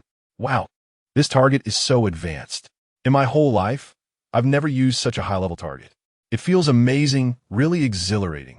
Li Han raised his submachine gun, firing shot after shot, bang, bang, bang. Huang Mengxian was like a queen, swinging her long vines, striking again and again at Phineas. Oh wow, this is so satisfying. I've always wanted to try the feeling of using plants to hit people, and I didn't expect it to be this thrilling. So much fun. Bite it. You piece of crap. Xia Qing clapped his hands, with 5 giant, man-eating flowers surrounding him, and 10 large sunflowers providing energy. The furry monster was joyfully standing outside the barrier, scratching at Phineas nonstop. I've always wanted to try the newly researched fire abilities, and now I've finally realized that wish. Wan Tian was controlling various fire abilities, unleashing fireballs, fire tornadoes, and fire projectiles endlessly, having a blast. Zhuo Huaichu was also showcasing his ice abilities brilliantly, using ice needles, ice cones, ice pillars, and frost freezing, employing every trick in the book. Yin Mo's eyes sparkled with lightning, striking Phineas and causing continuous damage, as if he was using a giant cable to electrocute him. Wan Zhi was even more relentless, using sharp blades, storm dismemberment, and crushing explosions. Under such intense ability attacks, even the ground couldn't withstand the tremors. And Phineas was left with no intact part on his body. He kept launching mental attacks, but the barrier was under indiscriminate attack. So he could only passively endure the assaults from the 7 people, along with his own mental attacks, which was truly miserable. Wan Zhi saw that 3 hours had passed, and it was time to wrap things up. So she shouted to stop. Everyone immediately ceased their actions, their faces pale. But the expressions on their faces were those of relief after venting, and they all smiled. Wan Zhi took out pure golden liquid and drank it. And after finishing a jug, her internal energy surged. She looked at Phineas and said, "Since you made us all have so much fun, I will make your death a little easier." Phineas, now barely alive leaning against the barrier, glared at Wan Zhi with his cold, sinister eyes. "You can't kill me. Phineas, am a zombie king, an immortal being." "Oh, is that so?" Wan Zhi raised an eyebrow and smiled. "Then let us see if you really are as invulnerable and immortal as you claim." This time, Wan Zhi unleashed her full power to activate a spatial storm and spatial crushing, causing Phineas's expression to change dramatically.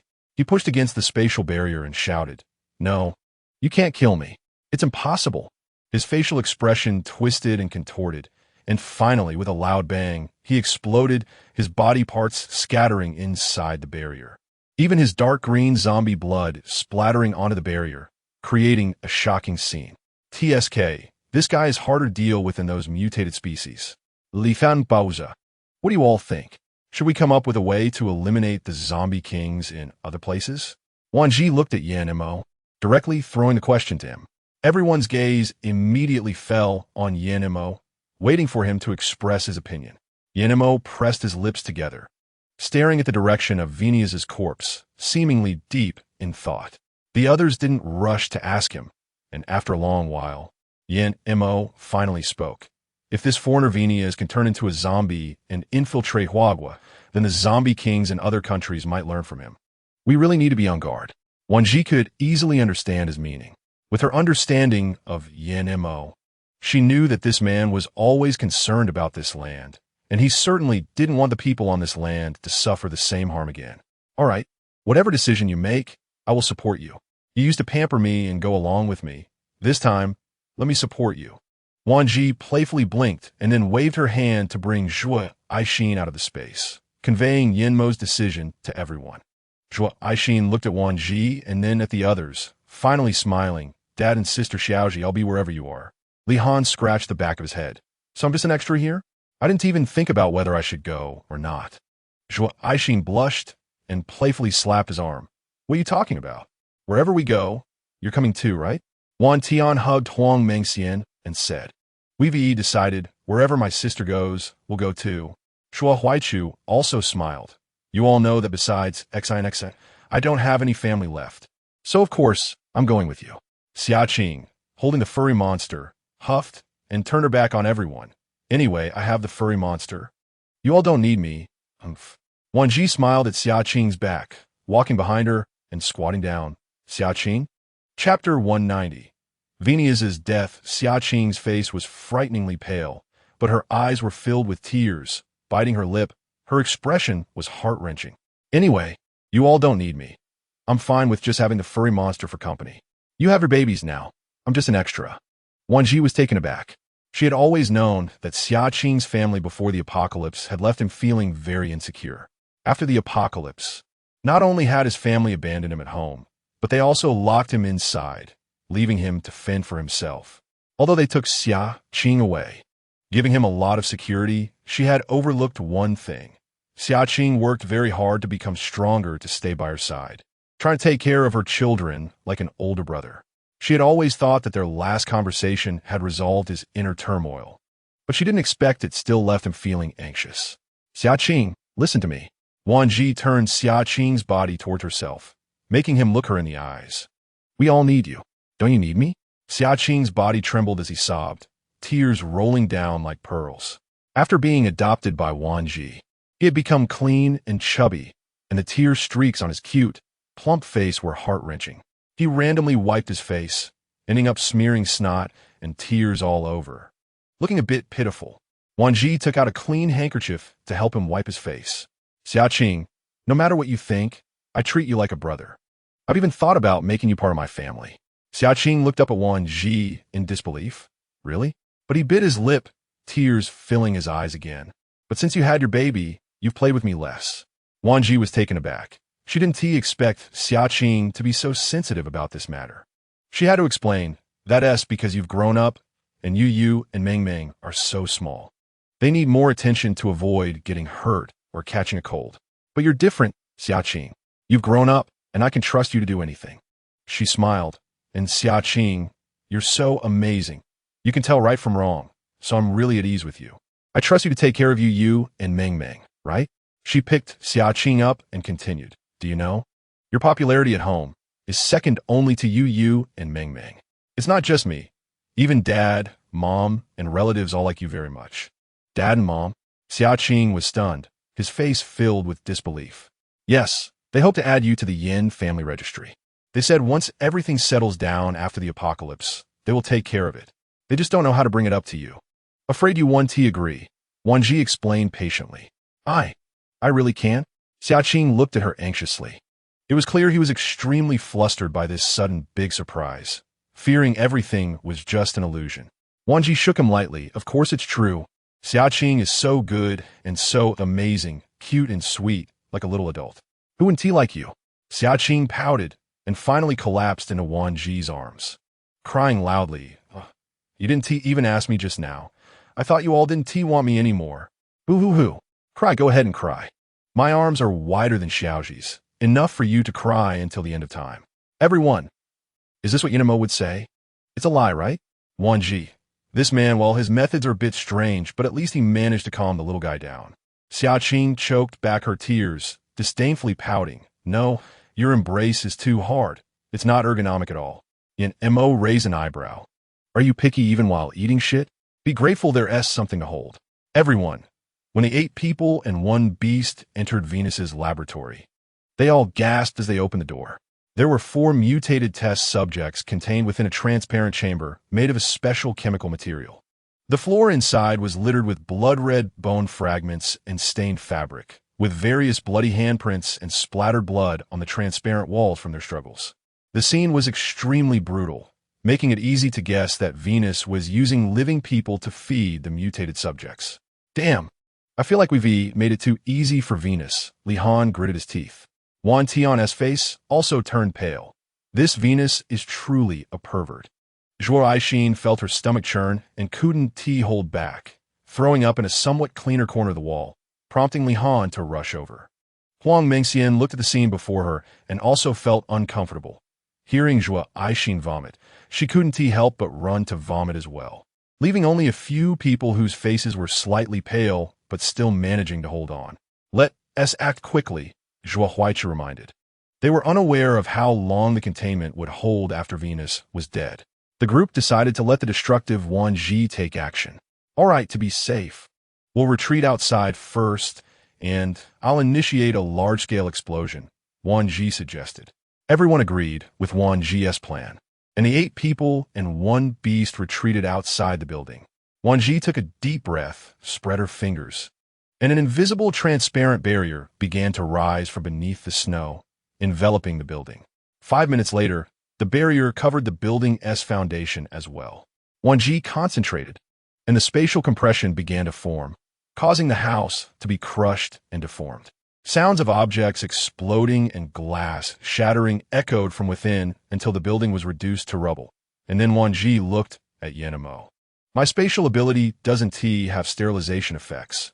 You decide who goes, you or Wan Tian. Yanemo looked at Wan Tian. You go.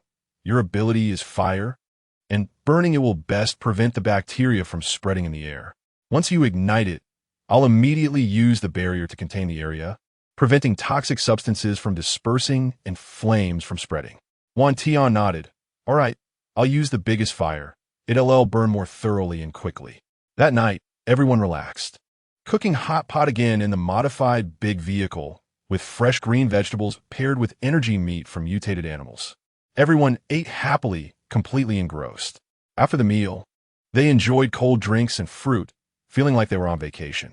In the end, they spent an entire year driving the modified vehicle, coordinating with the military to search for all zombies in Huagua, exterminating every zombie they encountered, whether newly formed or evolved. Then the Huagua military announced a shocking message on the World United Organization. Venus is dead. The evil spirit mercenary corps has been wiped out, and even the test subjects hidden in Huagua's laboratories have been completely exterminated. This news caused a worldwide uproar, and soon various countries began to extend olive branches to Huagua, hoping for assistance in exterminating zombies within their borders. Young Master Yen, this is the telegram requesting assistance from nearly 200 countries. Huagua has decided to send the best personnel to support them. What are your thoughts? The commanders secretly hoped they could participate. With their help, the speed of exterminating zombies would increase significantly, and personnel losses would be reduced by at least 50%. Chapter 191. Farewell, let me see the finalized member list. After I review it, I'll decide whether to set off with you, Yanemo said, his expression neutral. The commander couldn't quite decipher what he meant, but nodded in agreement. All right, I'll send the list over to you shortly. Once you decide, just come find me. Yanmo's gaze flickered. He didn't speak and simply left, closing the door behind him. They weren't officially military personnel, yet time and again they had devoted themselves to Huagua. In his heart, he paid tribute to them on behalf of all the people of Huagua. He decided that regardless of whether they agreed to his request, he would inform everyone of their contributions to Huagua.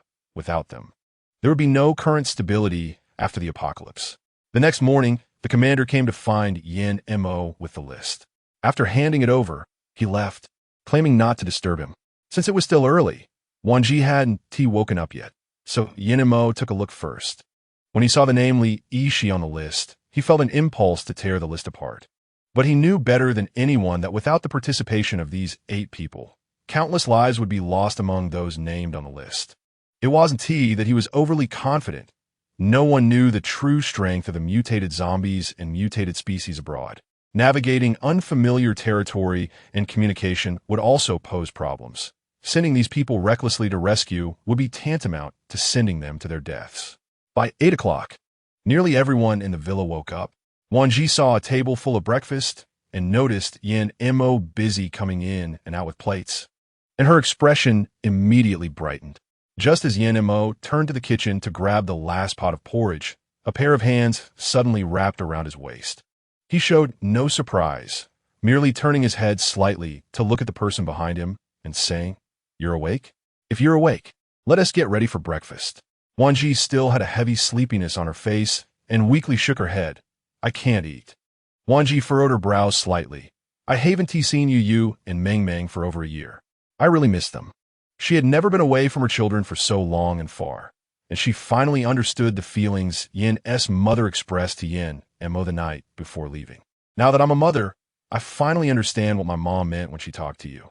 This feeling of counting the days and enduring is truly unbearable."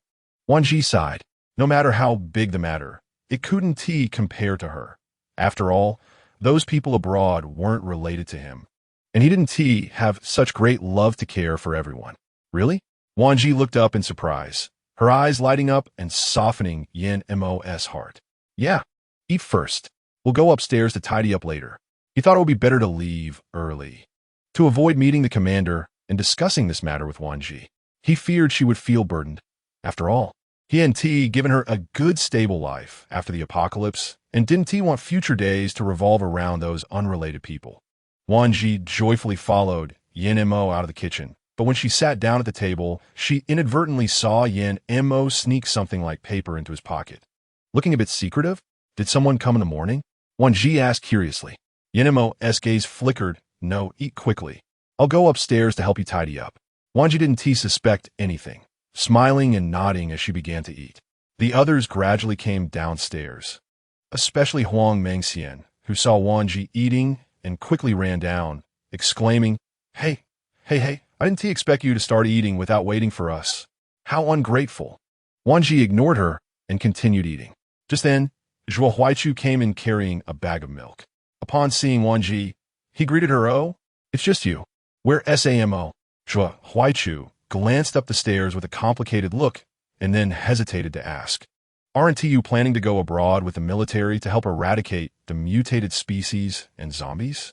Wan Zhi, who had just lifted her bowl, froze. What eradication? Zhuo Huaichu suddenly felt that he might have ruined Yin Mo's matter. He smiled awkwardly and said, "It's nothing, just asking. I'll take the milk upstairs to Xia Qing first." Wan Zhi nodded blankly, watching Zhuo Huaichu look a bit like he was fleeing the scene. For the first time, she felt that Yin and Mo might be hiding something from her. After finishing the porridge, Wan Zhi tidied up the bowls and chopsticks and placed them at the sink, then washed her hands and went upstairs. Upon opening the door, she indeed saw Yin and Mo packing things up, and it looked like he was almost done. "Mo, what's wrong?" Yin and Mo looked up at her, his eyes clear, and for a moment she wasn't sure if her guess was right. "Are you hiding something from me?" Wan Zhi asked directly, not giving up. Yin Mo's hands paused for a moment. "No, why do you ask that?" Wan Zhi's gaze darkened. He was indeed hiding something from her, but what was it? Suddenly, Wan Zhi recalled the item Yin and Mo had secretly hidden downstairs. Her eyes darkened, and she swiftly reached out to seize it from Yin and Mo. Yin and Mo was momentarily stunned, but quickly reacted, grabbing her wrist. "Xiao Zhi, what's wrong?" Wan Zhi shook off his hand and pulled out the item he had hidden in his pocket. Seeing a slight change in Yin Mo's expression, she opened it quickly. Yin Mo's gaze darkened, and he immediately snatched the item back. "There's nothing to see." "Check again. I've packed everything." "Mo?" Seeing Yin and Mo about to leave, she immediately spoke up. "Why didn't you discuss it with me before hiding it?" Yin Mo's gaze dimmed, turning to look at her. "You care about the child?" "I care about you. They're nowhere near as important as you. But they are also someone else's parents or children." Wan Zhi couldn't imagine how many people would die if she hadn't discovered that list. Chapter 192. Return. Knock, knock, knock. Wan Zhi remained silent, organizing her emotions as she sat on the edge of the bed. Yin and Mo nodded at Zhuo Huaichu come in. Wan Zhi looked up in surprise. "Uncle Zhuo." Zhuo Huaichu waved his hand. "Let me finish." Seeing Wan Zhi still wanting to say something, Xia Qing rushed out and jumped into Wan Zhi's arms. "Sister, Xiao Zhi, don't think too much. We six are really powerful, and there's also Mao Guai." Wan Zhi frowned. "But what if you encounter a high-level evolved zombie king? When killing the venomous, at least there was space to hide living people. But what if she didn't go with them?" "Xiao Zhi, you should try to trust us. If we say we can, then we definitely can," Zhuo Huaichu said, patting her shoulder. Wan Zhi's gaze hesitated. Yin and Mo moved closer and hugged her. "Just like when you handed the base over to Feng Qianzhu and your parents, you have to learn to let go. Otherwise, you'll never know how capable they are. Huang Mengxian laughed, leaning on Wan Tian's shoulder. You should have done this earlier. Don't carry everything on your shoulders. If you're not tired, we all feel heartbroken watching you. Zhua AIXN also nodded and smiled. Yeah, Xiaozhi, just rest assured. You know our strengths, we won't let anything happen to ourselves. Xiaoqing also tried to lift her face to look at them. Xiaoqing has Mao Guai. Mao Guai will protect me and everyone well. All right, whatever you say. We agree. Wan Tian raised both hands in surrender. On the other side, Wan Zhi stood at the gate of the base, saying goodbye to Zhuo Huai, Chu Lihan, and others. Li Yishi suddenly approached her. Can we talk? Li Han glanced at Yan Mo, who was still talking with the commander, and initially wanted to refuse. But Zhuo Huai Chu pulled him. You guys chat. I'll take Li Han over there to meet who else is going with us. Li Fan. Your team members are pretty good. Li Yishi watched Zhuo Huai Chu and Li Han take the other four to meet people, and before she knew it, she got along well with them, chatting and laughing. Wan Zhi didn't know what Li Yishi wanted, so she naturally chose to remain silent. Li Yishi turned to look at Wan Zhi, and the atmosphere became awkward, but no one broke the silence.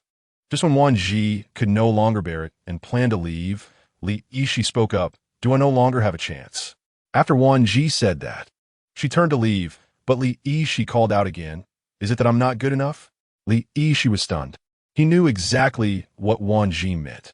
Choosing her was like lingering on the edge of death. In that moment, he finally understood why these 8 people were so powerful. Because they all chose her, they walked on the edge of death every day. Naturally, their abilities were strong for a reason. Life and death reveal a person's true nature. It wasn't that he wasn't brave enough. It was that he had too many concerns. He suddenly felt a bit envious of Yan Mo. But if it were him, when faced with the choice between life and death, what would he do? Wan Zhi walked towards the Hummer, this time generously letting Zhuo Huai Chu and the others use the modified vehicle. As they opened the door, she saw Yan Mo looking at her with a gentle smile. Once Wan Zhi got in the car, she curiously asked, "What's up? What good thing happened that makes you smile like this?" Yan Mo leaned in and hugged her. "It's nothing. I just think you look beautiful walking all this way. And in that moment, I felt very happy, so I smiled." Wan Zhi believed him. Cupping his face and gently kissing him, "I also feel very happy." After returning to the Dawn base, Yan Mo indeed took over the base. Under his management, the number of residents at the base grew, and eventually, they even had to gather metal-type ability users to expand the base's area. 10 years later, the world had thawed from the Ice Age. During these 10 years, the military employed various professionals, and electricity and telecommunications had returned to normal. There were no more zombies appearing in Huagua, and even mutated species had been controlled, becoming almost unseen. Many people in Huagua began to return to normal life. Yan Zhao was like a little genius, skipping grades and self-studying with middle school textbooks in the study. While Yan Zhaomeng was like a kind little princess from a grim fairy tale, always making friends and giving everyone a candy that was sweet to the heart. Her popularity was always ranked first in the Dawn base. Everything was so beautiful, so happy. But since the day Li Han and the other 6 set out with the military, there had been no news from them. Even now, they still had not returned. And Wan Zhi was starting to feel she couldn't hold back from wanting to find them. Since the day of her rebirth, the number of people she couldn't let go of had increased. She couldn't bear to think that those who had shared life and death with her would quietly die in a strange place. Chapter 193. The End, Part 1. Mo.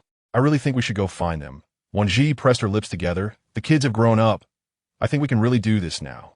Yan Mo also wanted to find them, but no matter how many times he contacted the commander, each time he received the same response. We haven't received any telegrams from them. We don't even know where they are now. Every time he heard this, his heart would repeatedly question himself. Was that selfish decision he made back then the right one? Montak? Wan Zhi noticed that Yin Mo's expression seemed off and immediately understood that he must be feeling bad. I'm sorry. If only I. Don't say sorry. Yan Mo lightly wrapped his arm around her shoulder. We never needed to say those 3 words. You know very well that given the situation at the time. Without the child, you wouldn't feel secure outside. Bringing the child out, your parents would definitely not agree. Just then, the phone in the study rang. This phone was directly connected to the main military base and was used for emergency contact. Hearing that harsh, life-threatening ringtone, Yin Mo tightened his jaw, unable to move his feet to pick up the phone. One ring, two rings. Wan Zhi couldn't stand it anymore and quickly picked up the phone. She was actually scared. Every day, she feared that this phone would ring and she would hear bad news. Hello, her voice trembled. Hello, is this Mrs. Yin Xiaotai, the head of the Dawn base? A deep and powerful voice came through the phone. The personnel dispatched for World Rescue have all returned safely. I'm calling to ask if the heads of each base would like to attend the welcoming ceremony. Yin Mo's eyes widened in surprise. Then he quickly leaned closer to Wan Zhi, almost pressing his ear against the microphone to listen. Yin Mo's eyes turned slightly red, glistening with tears. He held Wan Zhi tightly, grateful for the heaven's favor. In fact, even if no one told him, he knew that his parents had felt guilty over the past decade. Especially his mother, Luo Xiaoya. She knew that if it weren't for her emotional instability that led to those words, they wouldn't have had to suffer day and night for these 10 years. She never realized that her words would lead to such a heavy decade of waiting in her children's hearts. I'm sorry for you both. I've thought countless times at night that if you had gone too, perhaps they wouldn't have been gone for 10 years. It's my selfishness as a mother, Luo Xiaoya said, her eyes reddening, her heart heavy enough to make her feel older during this time. After finally calming down his mother, Yin Mo took the wheel while Wan Zhi sat in the passenger seat, waving her hand as they set off for the capital. Due to their eagerness to see the people, they drove fast and reached the main military base in the capital within just a day. As soon as they got out of the car, the commander came out to greet them. Long time no see, the commander said, giving Yin Mo's arm a heavy pat. Let's go. You must be eager to see them. We'll talk while we walk. It turned out that the first country Li Han and the others arrived in after departing was Sakura country. This country is small in land, but has a large population, which led to a rapid outbreak of zombies competing for territory with mutated species. In the end, ability users and ordinary people were forced to hide in remote areas to avoid danger. Fortunately, the rescue team sent by China managed to completely control the situation. The crystals they collected were not handed over to the personnel of Sakura country, but were all given to the Chinese military for upgrading abilities. There was no choice. The 6 ability users, including Li Han, had already reached their peak, and absorbing crystals only replenished their consumed abilities without providing substantial help. They spent a total of 10 years completing the so-called global rescue in one go. The shortest time spent in each country was 3 hours, while the longest took nearly 11 days of flight. The shortest clearance of each country took a week, and the longest took a month, averaging nearly a month in each country. When will they arrive? Yin Mo was already impatient to see his teammates. The commander understood their feelings. The atmosphere in the military had been very heavy for the past 10 years. He could guarantee that if there was no news from them this year, the military base would indeed struggle to comfort the families. I understand. They will enter China today. The commander estimated the flight time. I think we should receive news of their arrival in China by tonight at the latest. Yin Xiao, Mrs. Yin. A voice that was both unfamiliar and familiar came. Wan Zhi turned her head first and saw Wei Wuxing. You came too? Chief Finka is here too? Wan Zhi was genuinely surprised to find Chief Finka on the list. Yes, let's go inside and chat. It's been a long time since we sat down together. How have the past few years been? Wei Wuxing was still as talkative as when they first met. Not bad. Yin Mo nodded, handing Wan Zhi a cup of water. Drink some water. You've had a long day. Let me hold the baby. Wan Zhi shook her head. You feed me. The baby just fell asleep. Don't move them, or they'll wake up. As soon as she finished speaking, Yin Zhaoyu rubbed his eyes and woke up, seeing the unfamiliar surroundings and strange people. He froze for a moment, but quickly regained his composure and politely greeted them. Hello. This kid is quite sharp, the commander noted, recognizing Yin Zhaoyu's intelligence. He didn't cry or hide behind the adults upon waking up in an unfamiliar environment. Truly, the son of a tiger is not a dog.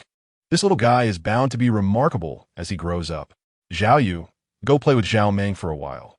And Mo gestured for him to go play, then handed the water he had just not given to Wan Zhi. Drink some. Wan Zhi had no choice but to take the cup and drink, just noticing that Yin Zhao Meng was peeking at her with one eye. Meng, are you awake? Upon being exposed, Yin Zhao Meng didn't throw a tantrum but jumped off the sofa with a cute smile, saying, Mommy, I want to drink water too. Yin Zhaoyu, who had just heard his father say that Mommy hadn't had any water today, quickly stopped Yin Zhaomeng. Meng, Mommy hasn't had any water all day. If you want water, I'll pour it for you. You go sit over there. Wei Wuxing exchanged glances with the commander, realizing that this little boy, though not big, had a commanding presence in his speech, which clearly had a lot to do with his parents. Thus, Yin Mo and his family waited in the main military base for about 4 hours before finally hearing the news of their arrival at the border of China. Chapter 194. The End. Part 2. Everyone in the office let out a quiet sigh of relief. It's good that they have arrived. The commander's eyes were slightly red, making it clear that for the past 10 years, not only they but everyone in China had been worried about them. I'll go ask. Yin Mo gently kissed Wan Zhi on the forehead. Wait for me. No need to wait. The commander was already smiling as he approached them. I've heard that the rescue aircraft has arrived at our main military base, so there's no need to worry. They will be here in less than an hour. Wan Zhi and Yin Mo recognized their 6 companions at first sight. Li Han, Uncle Zhua, over here. Wan Zhi excitedly covered her mouth with one hand, waving the other quickly. We're here. Yin Zhaomeng was still a little dazed, her gaze moving around the crowd. However, Yin Zhaoyu immediately recognized Xia Qing and pointed at the handrail of the aircraft in disbelief. Mommy, is that little boy my uncle? Wan Zhi had always told them that they had 2 uncles who were working hard abroad to help save people. So both Yin Zhaoyu and Yin Zhaomeng admired their uncles greatly. Uncle, little uncle. The 2 soft, adorable voices calling out excitedly made nearly 18-year-old Xia Qing instinctively turn his head. Upon seeing Wan Zhi in the crowd, his eyes lit up, and without caring about the gazes of others, he jumped off the aircraft steps and quickly ran to Wan Zhi. At the moment, Xia Qing made a move. The fluffy monster also jumped off the plane, its speed rivaling that of a rescue dog. Just as Xia Qing stopped, before he could say anything, he felt a tight hug around his lower body. He looked down in surprise. Uncle, little uncle, it's me, Meng. Uncle? Little uncle? Xia Qing was baffled. He thought Wan Zhi's earlier words were just to comfort him, but unexpectedly. 10 years without seeing you. And now you don't even know how to greet your sister? Wan Zhi raised an eyebrow, crossing her arms and looking at him. Xia Qing's heart instantly surged with excitement as he shouted, Sister! Hey! Wan Zhi responded. Brother-in-law. Xia Qing, excited, wanted to rush over to hug Wan Zhi as before, but suddenly remembered he had grown up, so he changed to hug Yin Mo instead. Not bad, quite strong. It seems you've taken good care of yourself while you were out there. Yin Mo patted his shoulder with appreciation in his eyes. By the way, where's Wan Tian? Wan Zhi realized she had been so focused on Xia Qing that she had nearly forgotten about Wan Tian. Just as Xia Qing was about to speak, a voice rang out from the crowd, Sister, I'm here. Ouch, who stepped on my foot? Little Zhi Jia. Zhui Aixin ran towards Wan Zhi with a bag in hand. Wow, you and Meng have grown up so much. Wan Zhi looked at Zhui Aixin and felt differently. Perhaps it was true that girls change dramatically as they grow older. She had shed her innocent appearance and now wore a gentle and elegant demeanor. Huang Mengxian had also arrived. Her naturally healthy bronze skin now looked even more like a black pearl after this trip abroad. You've gotten too tanned, haven't you? Huang Mengxian shrugged helplessly. What can I do? As soon as the global ice age melted and the sun came out, this is what happened. It's in my nature. Even if I don't sunbathe, just drinking water that has been sun-kissed will make me tan. Xin, you ran here so fast. I almost thought you hadn't gotten off the plane. A familiar, gentle yet steady voice made Wan Zhi quickly turn her head. Uncle Zhua. Long time no see. After becoming a mother, you've indeed become more beautiful, Xiaozhi.